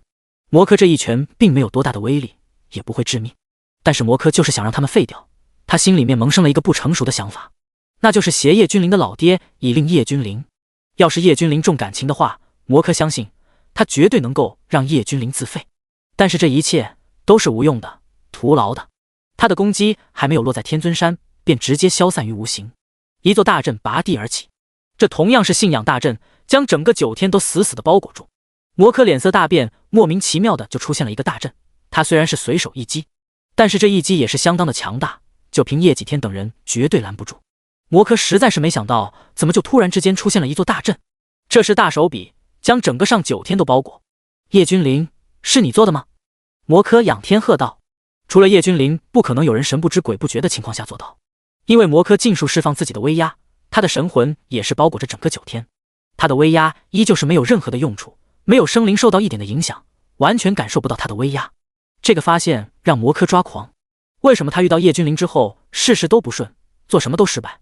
没有人愿意死，魔科也不例外。但是现在的他真的是抓狂了，杀不了叶几天等人，控制也不行。他的挟天子以令诸侯这个计划尽数破产，他癫狂了，他要做最后的事情了。如果不是不到万不得已，他不会选择这样做，因为会要了他的命。他也想活着，但是大主宰对他的吸引是致命的，不能得到，那就毁掉吧。但是他终究是没有登上过大主宰之位，大主宰的威能他想象不到。大主宰一言吐出可断万灵生命，可让万物重新焕发生机，这就是大主宰。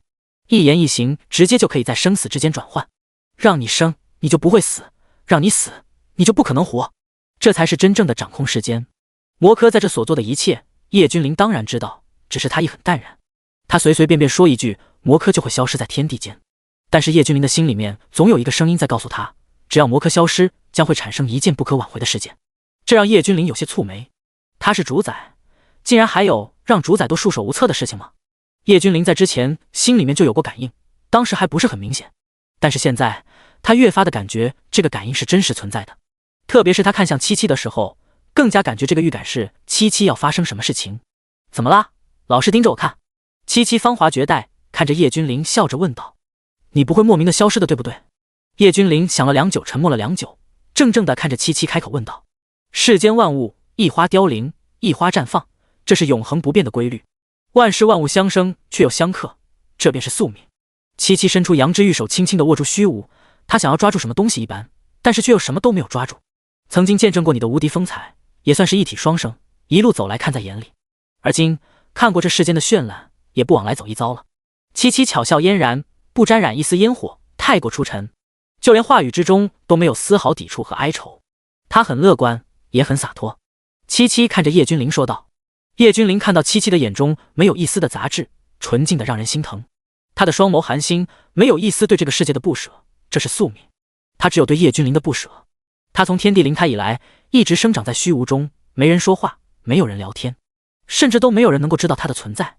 之后便遇到叶君临，这还是他漫长的一辈子之中第一次感觉到了曙光。现在更是和叶君临看了世间的绚烂，他也就知足了。还有什么不满足呢？唯一的一个遗憾，或许只有叶君临了吧。这个在他漫长的一生之中遇到的人，时间很短暂，但是记忆却深入骨髓。七七从开天就孕育了，独自经过漫长的时间，和叶君临在一起的时间也不过是短短的10数年而已。但是就是这短短的10数年，却是他一辈子都不能忘记的，印象很深刻。前面的时光都属于沉睡中的枯寂黑暗，后面的时光才是有色彩的。叶君临心中些许悸动，果然真的是七七吗？七七虽然没有正面的回答他，但是他已经知道了答案。我是大主宰，一言天地万物生，一语天地万物灭。我要你生，你便生，谁都别想带走你。叶君临看着七七坚定地说道。君临，有些事避免不了的，有些人是带着使命出现的，一旦使命完成了，他的任务也就结束了。七七轻轻地挽着叶君临，将头埋在他的肩膀上说道，对，使命完成了，你就会消失，那我就让使命永远都完不成。叶君临眼中有着光芒爆发而出，七七是带着使命的，只要完成了，他他也就消失了。只要完不成，他就能一直存在。叶君临感觉自己终于找到了方向，这样就能够让七七永远留在这个世界。这个世界还有很多风景，还有很多趣事，七七都没有见到。这对七七很不公平，一出生就带着使命，使命完成就消失，不公平。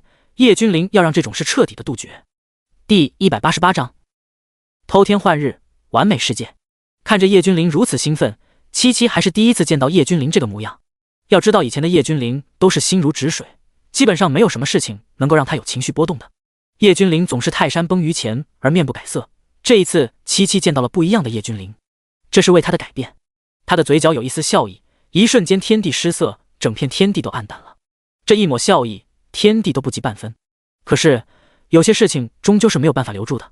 七七在心里轻声地说道：“这是君临布下的大阵吗？”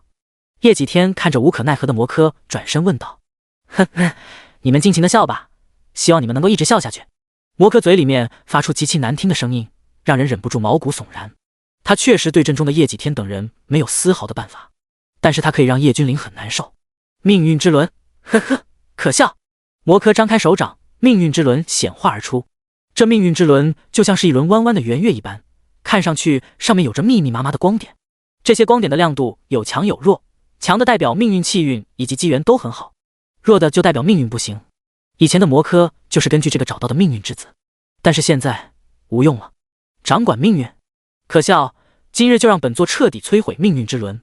魔科大笑，他要将命运之轮彻底摧毁，他要造成诸天动荡，要让那些生灵命运紊乱起来，这造成的后果绝对是可怕的。但是魔科卯足力气想要毁掉的命运之轮，但是命运之轮上面绽放一圈圈青色的光芒，这些光芒裹在命运之轮的表面，任凭魔科怎么发力都不能将之损坏。操！叶君临，怎么又是你？魔科突然之间一把将命运之轮甩了出去，仰天大吼。命运之轮化作一道圆弧抛飞出去，随后叶君临的身影出现在魔科的面前。只见叶君临张开手掌，顿时刚刚倒飞出去的命运之轮化成一道流光出现在叶君临的手中。果然是天生的反骨，难怪连天地都要制裁你。叶君临走到魔科的身边，看着魔科说道：“哈哈，制裁我？这天地也想制裁我？就算你是大主宰，那又怎么样？杀了我呀，杀了我，来吧！”魔科看着叶君临没有一丝畏惧，相当的叫嚣。叶君临眼睛微眯，他一瞬间读懂了魔科的心思。魔科一死，为此劫应运而生的七七也会消散。哈哈，大主宰也有不敢杀人的一天吗？大主宰，你怕了呀？终究还是你怕了呀？做到这个位置的人，怎么能够有七情六欲？天地不仁，以万物为刍狗。你有了七情六欲，你就会感情用事，你终究还是不敢下手。魔科看着叶君临嘲讽地说道：“看来你是知道了一些因果，这便是你不敢动手的真正原因。可惜啊，因果终究是因果，即便是大主宰也不能挽回。”魔科嘴角露出一丝久违的笑容说道：“是吗？我掌控诸天，因果又怎样？因果能奈我何？”叶君临淡然地看着魔科说道：“人要是没有了七情六欲，如同行尸走肉而已，还修什么道？连自己的亲人、爱人、朋友都保护不了，还谈什么天地大道？谈什么天地不仁，以万物为刍狗？一切起于幻影，将会终于幻影。”叶君临淡然地说道：“嘿嘿，那又怎么样？大主宰，哇，我好怕怕呀！”魔科露出一抹诡异的笑容说道：“你便是那位吧？”魔科看着叶君临身边的绝色佳人，淡淡的说道：“想不到我魔科一生竟然会败在你们的手上。我知道天地有制约我的东西，但是我找了无数个机缘，始终没有找到。想不到啊！”魔科自嘲的摇头说道：“即便你们不杀我，就以为自己能够存活下去了吗？不可能的，我又怎么会让你们如愿呢？想要双宿双飞，想要长相厮守，哈哈，做梦吧！梦里啥都有。”魔科说完，整个人的气息紊乱起来，他要自杀。溯源。叶君临只是淡淡的吐出2个字，一瞬间，魔科身上平静了下来，气息也不再紊乱了。这就是大主宰的威能吗？一言一行都能到乾坤溯本源。魔科喃喃自语，他发现叶君临言出法随，他现在一旦想自杀，他自己的身体就不受控制。没有用的，我现在死不死其实没什么用，不信你看他。哈哈，魔科大笑，非常得意。叶君临越是在乎七七，那么他就越发的得意。怎么会？七七怎么会？叶君临看着七七，眼神有些凝重的问道。他的气运已经在开始消散了，这片天地已经认为他没有威胁了。我的时间不多了。七七表现得很淡然，对叶君临说道。七七的手腕上有一圈七彩神芒幻化的手镯，这个手镯的颜色淡化一分，就代表七七待在这个世上的时间少一截。我说过会带你携手长生的。叶君临摇了摇头说道。他不信，事情总归是有办法解决的。没有用的，哈哈，大主宰，哈哈。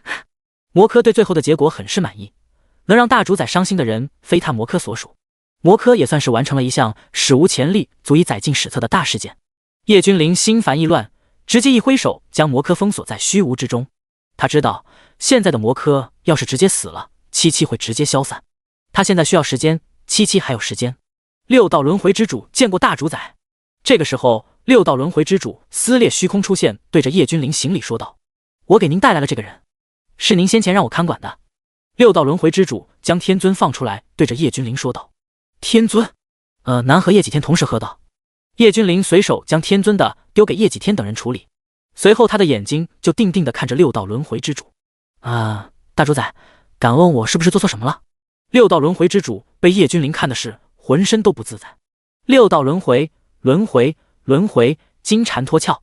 突然之间，叶君临像是想到了什么一般喝道：“他知道怎么让七七长存于世间了，让七七凝聚道果，然后自身将精气神全部融入道果之中，进入轮回。当然不是真正的进入轮回之中，而是为了让这方天地知晓七七已经消散了，之后再由叶君临亲自帮七七凝聚身体，可以说是偷天换日。大主宰叶君临亲自出手，自然是手到擒来，过程都很简单。七七自然是重新出现，只不过这一次他不会消散了。至于魔科，命运的流逝让他渐渐也撑不住了，作画了。他死都不甘心，因为在他的耳边全是欢声笑语，这是诸天万界所有生灵的。他的逝去成全了诸天的完美世界。全书完。